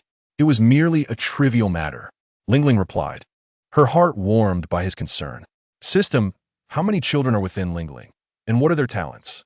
Carter pondered anxiously, as this was the first pregnancy in many years. "Ding! Congratulations, the host's wife is pregnant with twin daughters. Warning! Warning! One of the daughters possesses an exceptionally high talent, absorbing all the nutrients, which may result in the other child facing the risk of miscarriage." Carter was taken aback by this revelation, realizing the gravity of the situation. He felt a wave of relief wash over him for having the system perform a check. Otherwise, he might have faced the tragic loss of his child. "Is there a way to save this child?" he inquired urgently within his mind. "Ding! Enhance her talent," came the response. Enhance her talent? Carter fell into deep contemplation, and suddenly a brilliant idea sparked in his mind. He possessed the means to elevate any child's talent directly to selectable enhancements. This was precisely what his children required. "My dear, what's wrong?" Lingling noticed the myriad of emotions flickering across Carter's face, her heart sinking with concern. "Lingling, do not move. There is a problem with the children. One of them has an exceptionally high talent, causing the other to be deprived of nutrients. There is a significant risk of miscarriage." Carter explained. "What should we do?" "My dear, you must find a way to save our children," Lingling exclaimed, her anxiety palpable. "Do not worry, just rest well. I have already devised a plan," Carter assured her with a comforting gaze. He then communicated within his mind, "System, activate the SSS selectable enhancement." Ding! Congratulations. The host has utilized the enhancement to select one talent, designated for the 12 daughters. Talent 1, SSS Enhanced Talent Sunlight. The Sunlight talent endows an unbreakable divine body and the power to harness stellar energy. Through micro-wormhole technology, it resonates with stars, acquiring immense power capable of obliterating entire star systems. Talent 2, SSS Enhanced Talent Space-Time Gene. Originating from the space-time rose gene, this talent possesses space-time genetics and formidable abilities. A result of collaborative research between Liang Bing and Carl during their time at the Super Divine Academy, allowing the wielders of the fourth-generation divine body to effectively manipulate wormholes for unexpected victories. Talent 3, SSS Enhanced Talent Illusory Body. The illusory body, derived from the River Styx civilization, manifests as a spiritual entity that merges with the soul, achieving a union of spirit and void energy. The death god, Carl, projects into lower dimensions, while his true form resides in higher dimensions, existing in three-dimensional space as a high-dimensional projection capable of interfering with the known universe. Talent 4, SSS Enhanced Talent Insect Creator. The embodiment of the battle goddess Athena. Appearing once every few centuries, narrowly escaping assassination shortly after birth, saved by AI, Iluo Si, and entrusted to Chenghu Guangzhong. Upon realizing her true identity as Athena, she took on the mission of protecting humanity. Talent 5, SSS Enhanced Talent Shun Shun. Originating from the world of death gods, Shun Shun Yi was the 2nd Division Captain of the Godiai 13, the former commander of the Secret Mobile Force, and one of the 4 noble families of the Soul Society, the 22nd head of the Shihuan clan, a close childhood friend of former 12th Division Captain Urahara Kisuk, who departed the Soul Society 110 years ago. Talent 6, SSS Enhanced Talent Jihuan. From the world of death gods, Ji-Huan possesses the ability to manifest black butterfly patterns upon her initial strike. If struck again, the pattern transforms into a lethal form. Upon achieving Bankai, she wields a devastating power capable of annihilating foes, akin to a nuclear weapon. Talent 7. SSS Enhanced Talent. Roju Jia. Derived from the Death God. Baiji's blade transforms into a massive, flat, single-eyed creature resembling a devilfish. In this form, it can carry the wielder and others on its back, healing those who are injured. During Bankai, the blade and its surroundings expel blood, allowing the blade to extend and curve, demonstrating extraordinary capabilities. Talent 8. SSS Grade Talent Jinghua. Shueiwe, the illusion-based Zanpakuto, has a hilt of a pale green hue. Its distinctive feature lies in the fact that once an adversary witnesses the initial release of Jinghua Shueiwe, they will be entirely entranced from that very moment onward. Subsequently, whenever Jinghua Shueiwe is unleashed, they will fall into a state of complete hypnosis, unable to escape even if they are aware of their condition. Talent 9. SSS Grade Talent Ling. Wang Shuichin, originating from the world of Shinigami, Usopp stands as the most formidable entity within that realm. Known by the codename A in the Invisible Empire, his symbolic power is omniscience and omnipotence almighty, reigning as the supreme leader of the Invisible Empire and the common ancestor of all Quincy. Revered as your majesty by his subordinates, during his slumber at night, his might interchanges with Hashwalthus. Talent 10. SSS Grade Talent Lu Shun. This talent hails from the perfect world, embodied by the Lu Shun, a willow tree located beyond Shurzun. Upon witnessing the talents bestowed by the system, a sense of awe washed over Cater. The potency of these abilities was indeed staggering. Notably, the first talent, Solar Light, represents the divine essence of the sun god Reina. Her ultimate prowess lies in the consecutive activation of stellar flare activities, hastening the demise of stars until they culminate in a supernova explosion. In the original narrative, Reina detonated the Emerald Star, obliterating even the fourth-generation divine body of the sacred Kesha in the stellar explosion. The ultimate purpose of the Solar Light initiative transcends mere destruction. It embodies rebirth, illuminating the darkness. If civilization is destined for annihilation, let Reina transform into the sun and reshape the world. However, aside from the Solar Light talent, the other talents are equally formidable. Yet, when Cater beheld the final talent, he was rendered speechless. Lu Shun. How could it be Lu Shun? Although the system merely described it as a willow tree beyond Shurzun, Cater, as a time traveler, understood the terror embodied by Lu Shun all too well. In the Shingu era, during the final battle, she ventured alone to the other side of the world, emerging victorious from countless encounters, instilling fear in the hearts of foreign demonic deities. Despite the overwhelming disparity in the number of peak powers between the two realms, Lu Shun ultimately faded into obscurity. Yet she did not perish.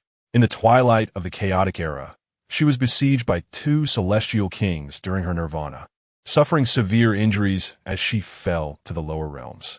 In a weakened state, she left an indelible mark in battle against the Dominator of the 3,000 continents, forcing the Dominator to plead for mercy. Her primordial spirit was imprisoned in a dark cage, yet she fought her way to the ultimate realm, achieving success but sustaining grievous wounds from the quasi-celestial emperor therein. As a celestial king, she severely injured the Feather Emperor, sacrificing herself to offer Shurho a glimmer of hope. In the Shengshu period, in her final confrontation, she wielded an incomplete resurrection form, infused with the might of heavenly thunder and the murderous intent of the wild sword, ultimately vanquishing a mysterious celestial emperor. It is crucial to note that Lu Shun is an entity of terrifying strength, comparable to a celestial emperor. Cater recognized that even if he chose the Lu Shun talent, it was impossible to fully replicate her essence. Nevertheless, even a mere fragment of her talent would empower him to become a figure capable of dominating an era within such a high martial world as the Super God realm. Without a moment's hesitation, Cater selected Talent 10. Ding! Congratulations to the host for successfully choosing the talent.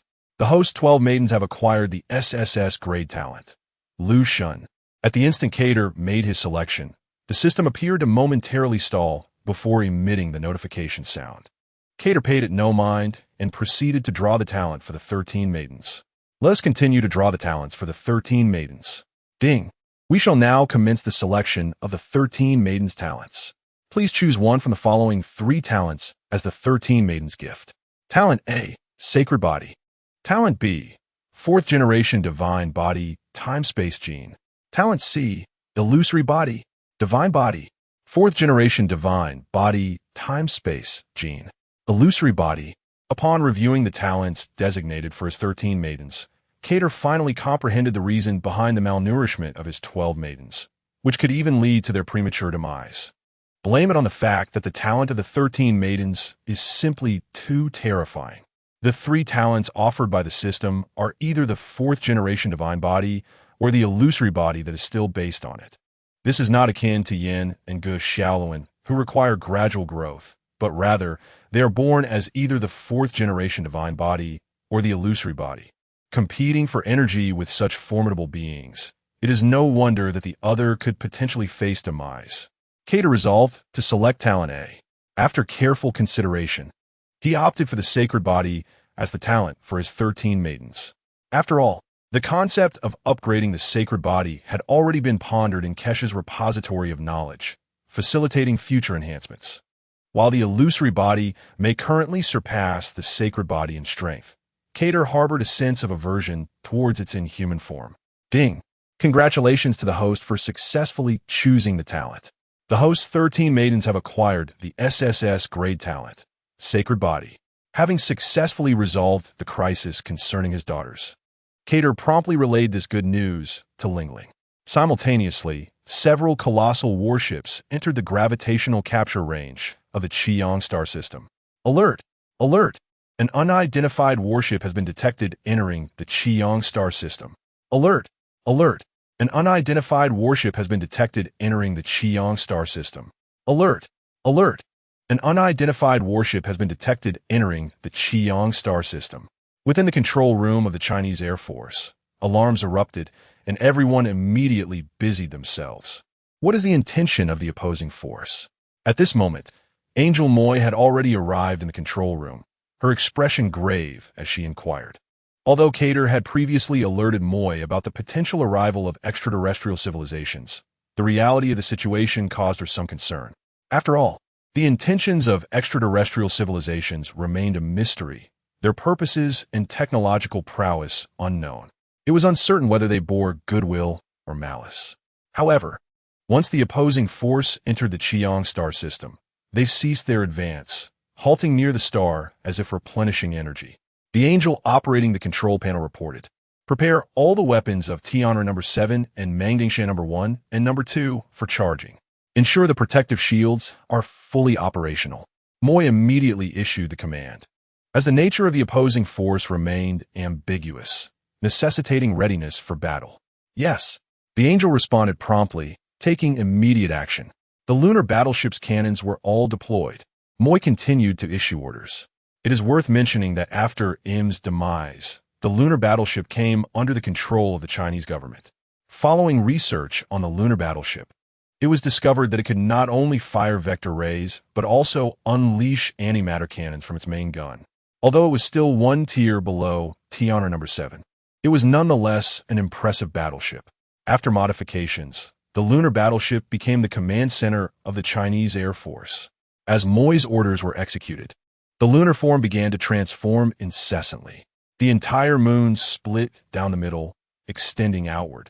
One by one, cold, glimmering cannon mouths emerged from within, as if narrating its terror to all. Suddenly, a cacophony of footsteps echoed. "MOE, what's the situation? Does the opposing side exhibit any inclination to attack?" Carter's voice abruptly resounded within the control room. Although Carter was aware that the coordinates of the Qiyang star system would inevitably attract other civilizations, he had not anticipated such a swift arrival. He had assumed it would take at least a year and a half. Consequently, upon receiving Mo Yi's message, he promptly brought along his older brother, Yin, Jixen, Ge Xiaolin, and a Zhuai to the Lunar Command Center. As for Lingling, who had recently become pregnant, She was advised to remain on the Sky Island for a peaceful gestation, while Kata coolly stayed behind to care for her. Leader. Upon seeing Carter, Mo immediately responded with utmost respect, stating that the opposing side had been lingering near the star and had not yet taken action, leaving their intentions uncertain. What is the technological level of the opposing side? Xin inquired, filled with curiosity. After all, many conflicts in the cosmos stem from the clash of technological advancements. With the support of Kaisa's knowledge repository, the Chinese government had made remarkable strides in technological development. However, due to material limitations, their true technological level had only reached the utilization of stellar energy and preliminary applications of dark matter and dark dimensions. I do not know. However, based on the stellar energy reactions, it seems the opposing side can already harness stellar energy. He shook her head, as a lack of direct contact left her to speculate solely based on appearances. The use of stellar energy. Xin's expression grew solemn. For if the opposing side could indeed harness stellar energy, their technological level would likely be on par with, or even superior to their own. What troubles you? Carter observed his daughter's furrowed brow, feeling a sense of unease. The fact that the opposing side could already utilize stellar energy indicated their technological level was unlikely to be inferior to theirs. Moreover, each presented a cup of tea to Carp, calling out, "Grandpa, please drink." Ha ha ha. Their swift arrival after discovering their coordinates revealed a confidence in their own strength. Good. Hearing Carter's concerns, Xin promptly elucidated that it was indeed troubling. Carter felt uncertain, as the world was far from simple. Each civilization, after developing and proliferating for 100,000 years, bore the shackles of fate. Countless civilizations had fallen and faded into obscurity under unknown circumstances. The only civilization recorded to have surpassed the 100,000-year mark was the Shun-He civilization, a terrifying entity that had triumphed even in corporeal wars, yet ultimately succumbed to the same constraints after 200,000 years, dissipating in the cosmic river. The number of unrecorded or unknown civilizations, along with the extent of their technological advancements, remained a mystery. Moreover, the existence of Wukong within the Super God Academy compelled Carter to ponder deeply. Wukong's emergence was merely due to the Death God Carl discovering a segment of super gene codes slumbering within myth, leading to his summoning. Thus, the secrets of this universe remained shrouded in enigma. Despite having attained the fourth-generation divine body, the holy physique, alongside Kapu and his children who possessed third-generation divine bodies or near third-generation strength, Carter still dared not let his guard down. The opposing side has contacted us. Just as Carter was lost in thought, an angelic soldier suddenly spoke up. Upon hearing this, Carter immediately turned his gaze to the screen, where indeed, a communication request had come through. Connected. After a moment of contemplation, Carter resolved to accept the communication, as the willingness to engage in dialogue suggested that their arrival might not be hostile. Following Carter's command, a figure appeared on the screen, an elderly man with a shock of crimson hair, clad in a red uniform. "Greetings, friends of the Qi Yang civilization. We hail from the Li Hua civilization." A kind and benevolent voice emanated from the screen. Although the language was unfamiliar, Carter and the others easily grasped its meaning. "Li Hua civilization, we welcome your arrival, but may I inquire about your purpose in the Qiyang star system?" As the saying goes, one should not strike a smiling face. Given the opposing side's politeness, Carter naturally refrained from responding with hostility. "We harbor no ill intentions. If possible, may we converse face to face?" The elder did not answer directly, but instead proposed a meeting. Carter fell silent, uncertain whether the opposing side genuinely meant no harm, while they claimed to bear no malice. He was not naive enough to believe everything they said. Accepting the invitation might lead to a trap. Yet, considering that the opposing side had not exhibited overt hostility, he reflected that if they truly intended to attack the Qiyang star system, they could have launched a surprise assault from the start. The time left for Carter was exceedingly short, leaving him no opportunity to establish frontline watchtowers within the Qiyang star system. Thus, the Chinese government remained oblivious to the approach of the Li Hua civilization until they detected the vessels, which had already entered the Qiyang star system. Had the opposing side chosen to strike then, he would have been unable to respond in time. Very well, but I shall choose the location. Ultimately, Carter agreed to the meeting, opting to select the venue himself for added caution. Before long, Carter and his companions finally convened with the representatives of the Lihua civilization on a desolate planet nearby. After becoming divine bodies or second-generation super warriors, they could directly draw energy from dark dimensions, enabling their survival in the vacuum of space. The Lihua civilization's individuals shared a striking resemblance to ordinary humans. Though they possessed an unusual characteristic, every member had a head of fiery red hair. For this meeting, Carter, prioritizing caution, brought only his father and Gushao Luan with him, leaving Yin behind as a contingency plan should any unforeseen events arise. The Lihua civilization had also sent 3 representatives, the elder who had first appeared, accompanied by 2 younger middle-aged individuals. Greetings, friends of the Qi-Yang star system. I am known as Huiyin Xing, the captain of this fleet. Huiyin Xing was not at all the imposing figure one might expect. Rather, he spoke kindly. Hello, I am the current supreme deity of the Qi-Yang star system. Munki Dicarteur. Carter responded courteously, though internally he was taken aback, for he sensed a formidable power emanating from Huiyin Xing, accompanied by an overwhelming sense of threat. Although this sensation differs somewhat from the divine essence created by the principle of space, it is apparent that the elder across from me possesses strength that is undoubtedly on par with my own.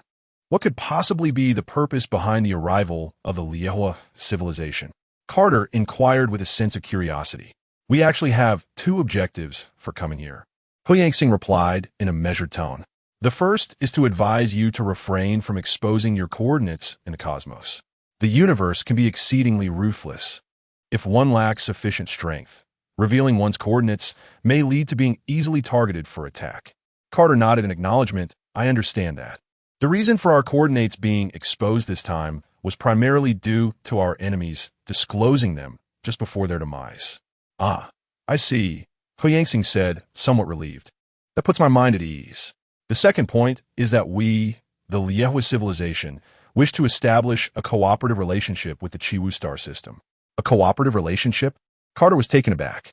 Precisely, Huiyangsing affirmed, then with a hint of resignation added. Both the Lihua and Shuemiao civilizations have histories spanning over 100,000 years.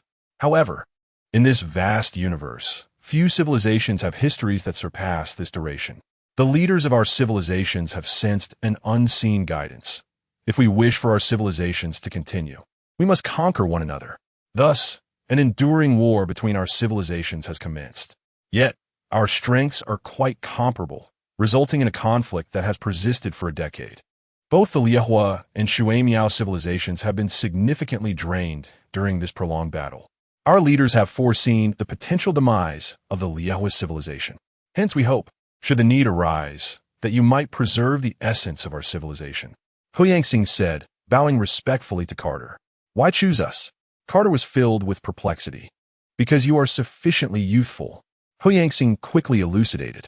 Initially, our purpose was solely to remind you to safeguard your coordinates. However, upon witnessing the formidable strength of your seemingly young civilization, I was compelled to alter my perspective. Our Lihua civilization possesses a secret technique that allows us to discern the true age of a civilization. Yet astonishingly, I perceive that your civilization is merely around 40 years old. In such a brief span, your remarkable advancement has propelled you from the pre-nuclear era to the dark matter age. A civilization with such potential ought not to be embroiled in our warfare, but rather allowed to flourish healthily. Carter inwardly rejoiced, realizing that without the knowledge acquired from Kaisha's repository, his current technological prowess would not have reached such heights. Very well, Carter ultimately decided to acquiesce, as he had not encountered the Lihua and Shuemiao civilizations in the original narrative of the Super God Academy. Coupled with Huiyangsing's assertions, the credibility was notably high, suggesting that these 2 civilizations might indeed have diminished through mutual conflict, ultimately vanishing into the annals of history. Furthermore, should he genuinely embrace them, it would not be without advantages. At the very least, their technology and potent individuals would augment his own strength. Following Carter's consent, Huiyangsing expressed great joy, and after a period of pleasantries, the delegation prepared to depart. However, at that moment, Carter suddenly called out to them. Wait a moment. Is there something else? Ho Yangsing asked, perplexed. Do you know the coordinates of the Tianxia star cloud? Carter couldn't help but inquire. The Tianxia star cloud? Isn't that a youthful civilization? We are aware. But you aren't planning an invasion, are you? Ho Yangsing regarded Carter warily. Not at all. Look, Carter smiled, unfurling the wings behind him. We are angels of the Tianxia civilization, fortuitously landed here and unable to find our way home. Understood. The coordinates will be sent directly to your warship shortly. After concluding their business, the members of the Liehua civilization departed from the Qiang star system. With the coordinates of the Tianxia star cloud acquired, Carter began plotting his next steps, as the future entailed the development of the entire cosmos. However, the vastness of the universe and its ever-expanding nature rendered reliance on the speed of spaceships for the transportation of resources and personnel increasingly impractical. Thus, it became imperative to establish a Great Worm Bridge for spatial traversal, given that the next destination was the Tianxia star cloud. The coordinates provided by Ho Yangsing indicated that it lay approximately 2,400 light-years from the Qiang star system. This meant that even if the spaceship could reach light speed, it would still take 2,400 years to arrive. Fortunately, the Tianren 7 possessed spatial jump capabilities, allowing it to perform directional jumps of approximately 100 light-years at a time. Each jump necessitated around 10 days for the Tianren 7 to recharge its energy. Therefore, at full speed, the ship would require 24 spatial jumps, equating to roughly 8 months of travel time. Carter instructed Jixin to commence construction of the Great Worm Bridge in a location nearer to the periphery of the Qiang star system. Meanwhile, Xiaoluan, along with Jixin and 3,000 second-generation angels, boarded the Tianren 7 and set forth at maximum speed towards the Tianxia star cloud, planning to establish the Great Worm Bridge in a concealed area upon arrival. With this arrangement in place, 9 months passed. If all went according to plan, Carter estimated that the construction of the Great Worm Bridge would be completed within this time frame. However, on this day, the First People's Hospital of Appiato was ablaze with lights, and the obstetrics and gynecology department was bustling with activity. Carter, Kapu exclaimed, observing Carter's restless demeanor. Could you please stop fidgeting? This isn't your first child. Why are you so anxious? Brother, you can't comprehend this feeling. It has been a long time since Lingling and I welcomed a child. Moreover, one of these children nearly faced stillbirth during the pregnancy. Carter replied, his nerves palpable. Although he, Kapu, and Lingling had regained their youthful appearances after becoming the third generation of divine beings, the experiences they had endured imbued Carter with a unique blend of joy and anxiety over this late arrival of parenthood. What? Stillbirth? Kapu's eyes widened in shock as he seized Carter by the collar. Why didn't you tell me such a crucial matter? Is everything resolved now? Is the child all right? How did this happen? Everything is fine now, brother. I resolved it. It was actually due to the other child's exceptional talent. She must be a naturally divine body. Indeed, a fourth-generation divine body. Thus, the other child could not absorb any nourishment, which nearly led to her demise. Carter spoke slowly. A natural fourth-generation divine body? Upon hearing Carter's words, Cap was momentarily rendered speechless, exclaiming, "My goodness! Isn't this invincible?" Carter recalled the extraordinary talent of her other daughter, and a smile involuntarily crept across her face. Isn't this indeed invincible? Cap was astonished to learn that, in Carter's eyes, a natural fourth-generation divine body was not considered invincible. At the very least, the future accomplishments of that child are beyond my current comprehension, Carter stated solemnly. With the cries of 2 infants echoing, the delivery room door finally swung open, and a female doctor hurriedly emerged. Lord Carter, Lord Cap, the lady has safely delivered. One female doctor immediately pushed the door open and announced, but it is quite a lively scene in there. Lord Carter should see for herself. As Carter's children possessed remarkable talents, their births would typically manifest extraordinary phenomena. Initially, the doctors were quite flustered. However, they had long since grown accustomed to such occurrences. Upon hearing this, Carter simply nodded and stepped inside, having already mentally prepared herself for the talents of her 2 children. As she entered the delivery room, Carter beheld a massive silver-white angelic apparition hovering above her 13th daughter. This immense angelic figure was entirely unlike those of her previous children. It emanated a distinctly stronger aura. Yet, Carter's gaze was swiftly drawn to the extraordinary manifestation of her 12th daughter. A colossal willow tree grew boldly in the cosmic void, exuding an aura of unimaginable terror. A slender figure stepped forth from the willow tree, radiating unparalleled grace and power, gazing down upon all creation with disdain.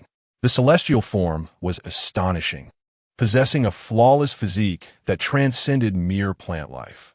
Before her stood a figure clad in pristine white, as luminous as the moon, surrounded by swirling mists, accompanied by 3,000 luminous orbs, each representing a distinct world.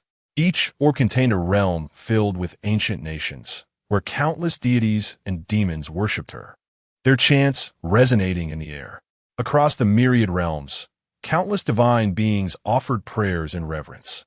The shimmering light created an ethereal spectacle, rendering this figure the singularity of existence, eternal and immortal.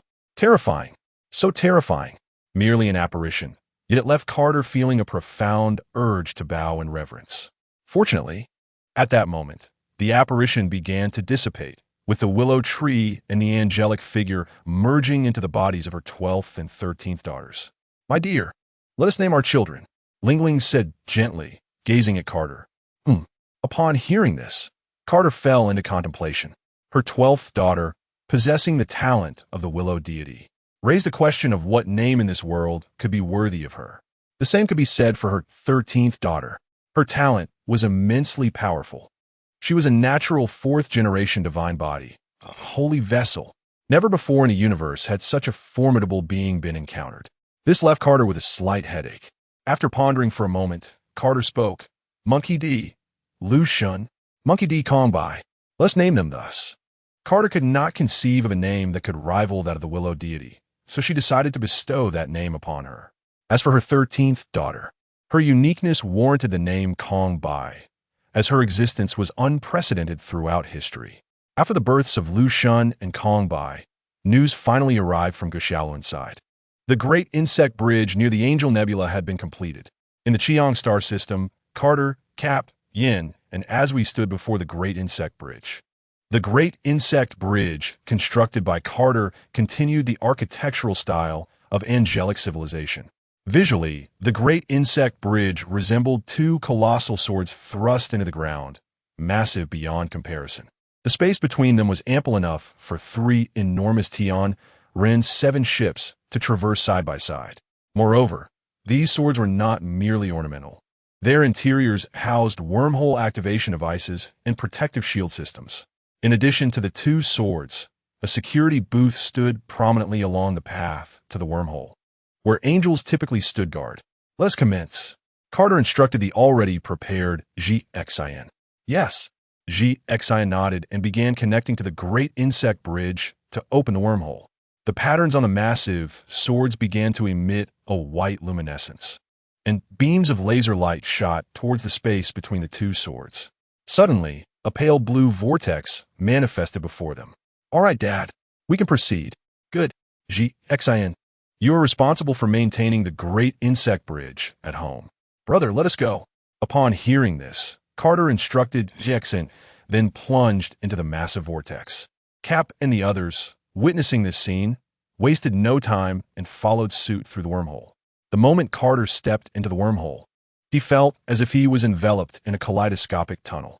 The tunnel twisted and turned, and once inside, his body uncontrollably propelled forward in a certain direction. After a considerable time, a bright light suddenly illuminated his surroundings. Upon regaining his senses, Carter found himself standing before another Great Insect Bridge. "Dad, you have arrived." At the sight of Carter, Guxiaolin rushed forward. "How is it? What is the situation in the Angel Nebula?" Carter asked solemnly. Guxiaolin's face contorted with anger as he replied, "Dad, those male angels are nothing but beasts. They're treating the women in the Angel Nebula as slaves." Carter was momentarily taken aback, realizing that during his absence, the male angels remained in the Angel Nebula. This implied that Kaisha might not have been defiled by Hua Yi. Do not worry. Our purpose here is to rescue the female angels. Carter reassured Gu Xiaoluan with a pat on his shoulder. After some contemplation, Carter devised a plan. Brother, you, and as we guard the wormhole here, I, along with Xiaoluan and Yin, shall infiltrate the Angel Nebula. Go ahead, leave this place to me, Cap replied with a cheerful smile. After arranging everything, Carter led Gu Xiaoluan and Yin into the Angel Nebula. At this juncture, the technological level of angelic civilization was still relatively low under the dominion of male angels. Consequently, the defenses of the Angel Nebula were virtually non-existent before Gu Xiaoluan, who possessed the knowledge of Kaisha's treasure trove. The three of them smoothly infiltrated, ultimately landing on a floating island teeming with vegetation. However, just as they concealed their presence, a cacophony captured the attention of Carter and his companions. Short skirt, keep running. Upon entering, Carter beheld a rather unsavory-looking male angel with brown hair, flanked by several subordinates, obstructing two female angels. Hua Yi, do not lay a hand on Kaisha. Such actions will surely incur retribution. A reddish brown-haired female angel stood defiantly before the woman named Kaisha. Ruaning, you little brat, get out of my way. I am the king of angels. I dare anyone to challenge my authority, Hua Yi declared with disdain, spreading his hands and mocking. Who could that possibly be? You? His subordinates hastily shook their heads in denial. What about you? He queried another subordinate. Not me. The second subordinate quickly affirmed, adding flattery. You are the great king of angels. Who could dare defy you? Ha ha ha. Hua Yi laughed heartily, stepping closer to Ruaning. Bang. Get away from me, shameless harlot. With that, Hua Yi forcefully sent Ruaning flying aside. How despicable. This man is utterly revolting, observed Gu Xiaoluan, hidden in the shadows, infuriated and ready to rush to Ruaning's aid, but was restrained by Carter. Father, wait a moment. Carter gestured for Xiaoluan to hold on. Yet, his thoughts wandered elsewhere. After all, his son was still unmarried, and Kaisha was remarkably beautiful, untouched by Hua Yi's depravity. Was this not a perfect match? The future Heavenly Blade King, with a woman of such stature, would be an ideal pairing for Gu Xiaoluan. As Carter learned that Kaisha remained unsullied, this notion blossomed in his mind. If he were to arrange a union between Kaisha and Gu Xiaoluan, it would be best to wait for the opportune moment to have Xiaoluan rescue Kaisha, ensuring it would be effective. Back to Kaisha. Ruaning, seeing her friend struck down in her defense, stirred worry within Kaisha. Kaisha, my darling, forget about that little harlot. Come back with me, and I shall ensure your utmost pleasure. Hua Yi, grinning malevolently, leaned closer to Kaisha. Slap. Hua Yi, do not dare. I shall never yield to you. Kaisha spat, striking him across the face. An instantaneous silence fell. Hua Yi's subordinates gaped in horror at the reddening mark on his left cheek. They had always viewed Hua Yi as reckless and untouchable, and now someone dared to strike him. They could not help but mourn her fate in their hearts. Ha ha ha! You dare to strike me? How bold! Kaisha, my dear, you have utterly captivated me. Hua Yi, far from angered, relished the moment. But since you have laid a hand on me, prepare to experience my affections tonight. Ha ha ha! As he spoke, Hua Yi extended his arms towards Kaisha. At that moment, Kaisha, merely an ordinary angel, stood no chance against Hua Yi, a second-generation super warrior. She could only scream in despair. Kaisha's cries echoed. She understood Hua Yi all too well. When the previous king of angels, Hua Ke, was still alive, he had managed to suppress Hua Yi's ambitions. Her father had been close friends with Hua Ke, leading to an arranged betrothal between herself and Hua Yi. But who could have anticipated that Hua Yi would turn out to be such a loathsome individual? From a young age, he bullied others without consequence. Now, free from Hua Ke's constraints, there was no one to curb his ambitions. After ascending to power, he swiftly established a new order among the angels, a hedonistic regime. Under Hua Yi's reign, male angels unleashed their desires, reducing countless female angels to mere tools for their amusement. Hua Yi and his subordinate, Su Mali, epitomized this new order, with female angel corpses regularly dragged from their chambers. Any female angel who dared to defy Hua Yi and Su Mali faced ruthless execution. Kaisha, now marked by Hua Ye's gaze, feared she would soon fall victim to his vile intentions. Yet, to her surprise, Hua Ye's wicked hands did not touch her. Kaisha opened her eyes in confusion to see a tall figure shielding her. Who dares to disrupt my plans? Hua Yi exclaimed in fury as he felt his hands seized. What are you waiting for? Kill him, he commanded his subordinates. Kill. At his command, several subordinates charged at Gu Xiaoluan with their swords. Scoundrels! Gu Xiaoluan merely glanced at them, and a wave of overwhelming power surged through them, causing them to collapse. Thud! Who are you? Hua Yi, now panicked, had never witnessed such capabilities. With just a glance, his subordinates fell, despite not being the strongest he had brought today. They were still formidable among the angels. Was he a deity? Meanwhile, Kaisha gazed starry-eyed at the man standing before her. For reasons unknown, she felt a nauseating sensation emanating from him, reminiscent of the moment she faced Imu, when her heart was abruptly ensnared. You little brat, how dare you disrespect me? Hua Yi iklamedin ekaspiratan. Ignoring Hua Yi, Gu Xiaoluan, though not yet at the third-generation divine body level, possessed strength far superior to Hua Ye's, enhanced by various other augmentations. Are you all right? He gently inquired of Kaisha. Mifine. Kaisha stammered, her face flushing crimson at his sudden attention. What do you think we should do with him? Kill him, or? Gu Xiaoluan asked her. Do as you please. After all, he is your trophy, Kaisha replied, understanding the situation. All right. Gu Xiaoluan nodded in agreement, then shifted his gaze toward Carter. Observing the scene, Carter smiled and stepped forth from the shadows with Yen. Father, how shall we deal with this fellow? Upon encountering Kate, Gu Xiaoluan inquired, eliminate him. His existence serves no purpose.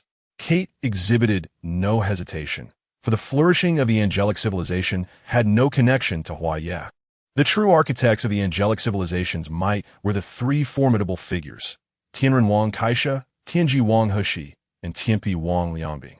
These three not only rescued countless female angels, but also exiled all male angels from the Angel Nebula. Subsequently, they advanced the angelic civilization to near the apex of cosmic supremacy. Kaisha and Heshi even birthed the fourth generation of divine bodies, the sacred physique, and ingeniously utilized void particles to create secondary biological engines. Thus, the presence of Hua Ye was inconsequential as long as Kaisha, Heshi, and Liangbing were present. However, the existence of such a repugnant individual was an eyesore, rendering his elimination utterly necessary. Kill him. His presence is intolerable, Kate declared with calm resolve. Understood. Gu Xiaoluan activated the ambition combat panel. For reasons unknown, he found Hua Ye exceedingly distasteful despite their first encounter. Yet, he yearned to crush him with his own methods at the earliest opportunity. The ambition combat panel is now engaged. Crush him. Establish the void defense barrier. With a gentle wave of his hand, an orange energy shield enveloped Hua Ye in an instant. Sensing the impending danger, Hua Ye frantically assaulted the energy barrier. It was a void defense barrier, impervious to his attacks. Anti-biological energy, anti-light energy, anti-dark matter energy, anti-void. Create a logical deadlock. Fire the final judgment. As a voice from the abyss resonated, Hua Ye found himself kneeling in agony. Observing this scene, Kate cast a puzzled glance at Gu Xiaoluan, questioning why he would resort to such extreme measures. Although Hua Ye was indeed loathsome, it seemed excessive to unleash his most formidable abilities, seeking not just to extinguish his physical form, but to obliterate his very spirit. With the sound of blades unsheathing, a colossal sword materialized in the void, descending rapidly towards Hua Ye's head. Hua Ye endured the pain of the blade. Boom! Ultimately, he could not withstand Gu Xiaoluan's final judgment, resulting in his complete annihilation, both corporeally and spiritually. The final judgment has been executed. The opponent's life signs have vanished. Gu Xiaoluan gazed upon Hua Ye's lifeless body and commanded, scan for any undisclosed abilities. Assess the possibility of his survival. A smile broke upon Gu Xiaoluan's face as he approached and lifted Hua Ye's head. No need for detection. Define his status as 0. His only possibility in my eyes is death. This is not a game. There are no chances for a comeback. This is reality. I embody reality. Reality is ruthless. With that, Xiaoluan boldly hurled the severed head into the distance. At that moment, Kaisha regarded Xiaoluan with admiration. For in her understanding, Huai had been an untouchable figure, having reached the level of a second-generation super soldier. Although she, along with Hushi and Liangbing, had commenced research on second-generation super soldiers and made significant progress, the man before her rendered Hua seemed like mere refuse. Who are you? As far as I know, there are no beings of your stature in the Angel Nebula.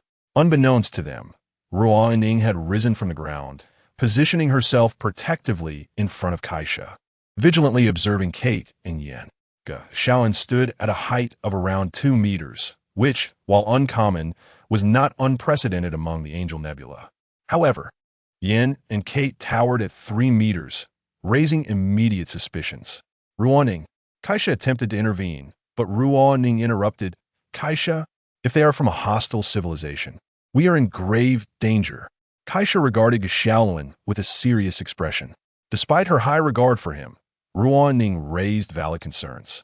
If they were indeed adversaries, she would risk everything to relay crucial information. Do not be alarmed. We harbor no ill intent. Kate replied with a smile, promptly unfurling his wings. Upon witnessing this, Xiaoluan and Yin also released their wings. Wings? How is this possible? I recall that the angelic race does not possess such towering heights. Ruo Ning exclaimed in shock upon observing the wings behind Kate and his companions. In truth, we are also of the angelic race. We merely encountered an accident that led us to the Qiang star system. Today, we have finally returned home. Hearing this, Kaisha and Ruo Ning exhaled in relief, as they indeed sensed the aura of the angelic race emanating from them. Subsequently, Kate earned Kaisha's trust, and through her introduction, he became acquainted with Hushi and Liangbing. Following Huaye's unexpected demise, all power and authority, along with the male angels, fell into Somalia's hands.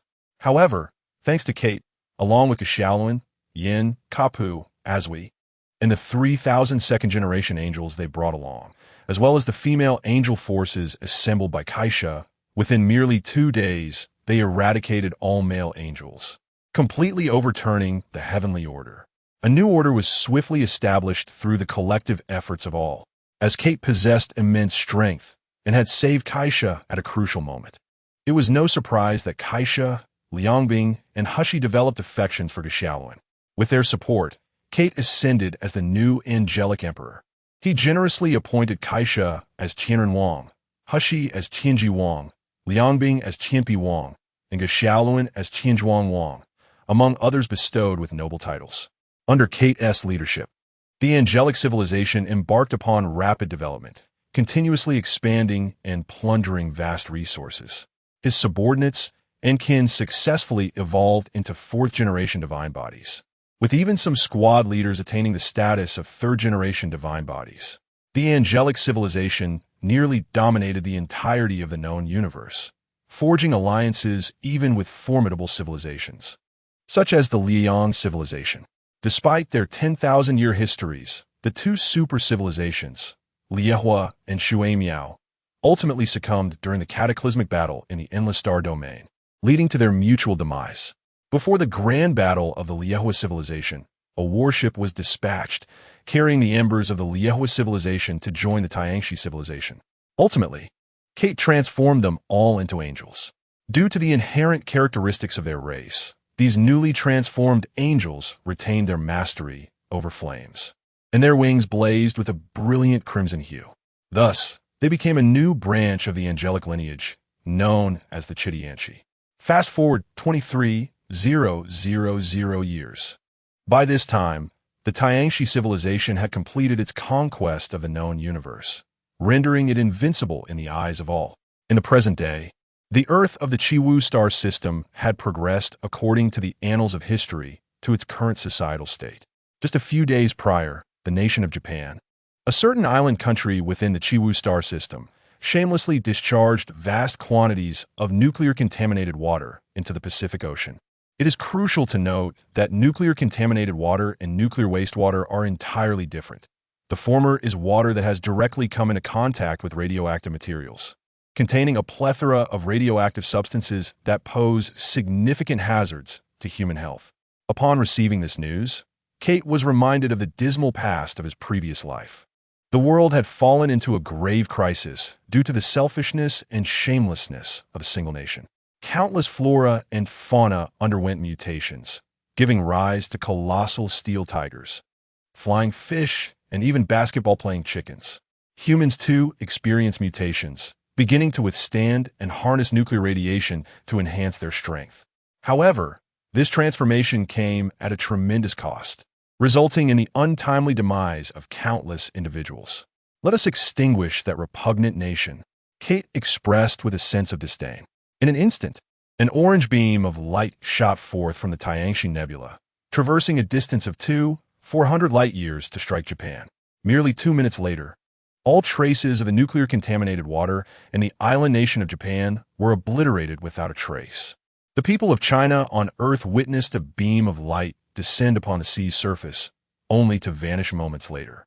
However, within just 2 minutes, the online community erupted in chaos, as Japan had seemingly vanished from the map. Yet, Kate remained oblivious to these events. He simply nodded with satisfaction at the scene before him. He had ascended to the status of the sovereign of the universe. Synopsis: Kate, having traversed time to become the younger brother of Kapu, commenced his journey by marrying Lingling, leading to a life unrestrained by modesty as they embarked on the journey of parenthood. 50 years later, Luffy set sail. Soren exclaimed, "Luffy, run? That is the Marine Admiral Entei." Luffy replied nonchalantly, "It's fine. He is my uncle." Nami urged, "Luffy, run. That is the Emperor of the Sea, Lei Shin." Luffy responded with ease, "It's fine. He is also my uncle." Usopp shouted, "Luffy, run. The god of Skypiea has arrived." Luffy assured, "It's fine. That is my aunt,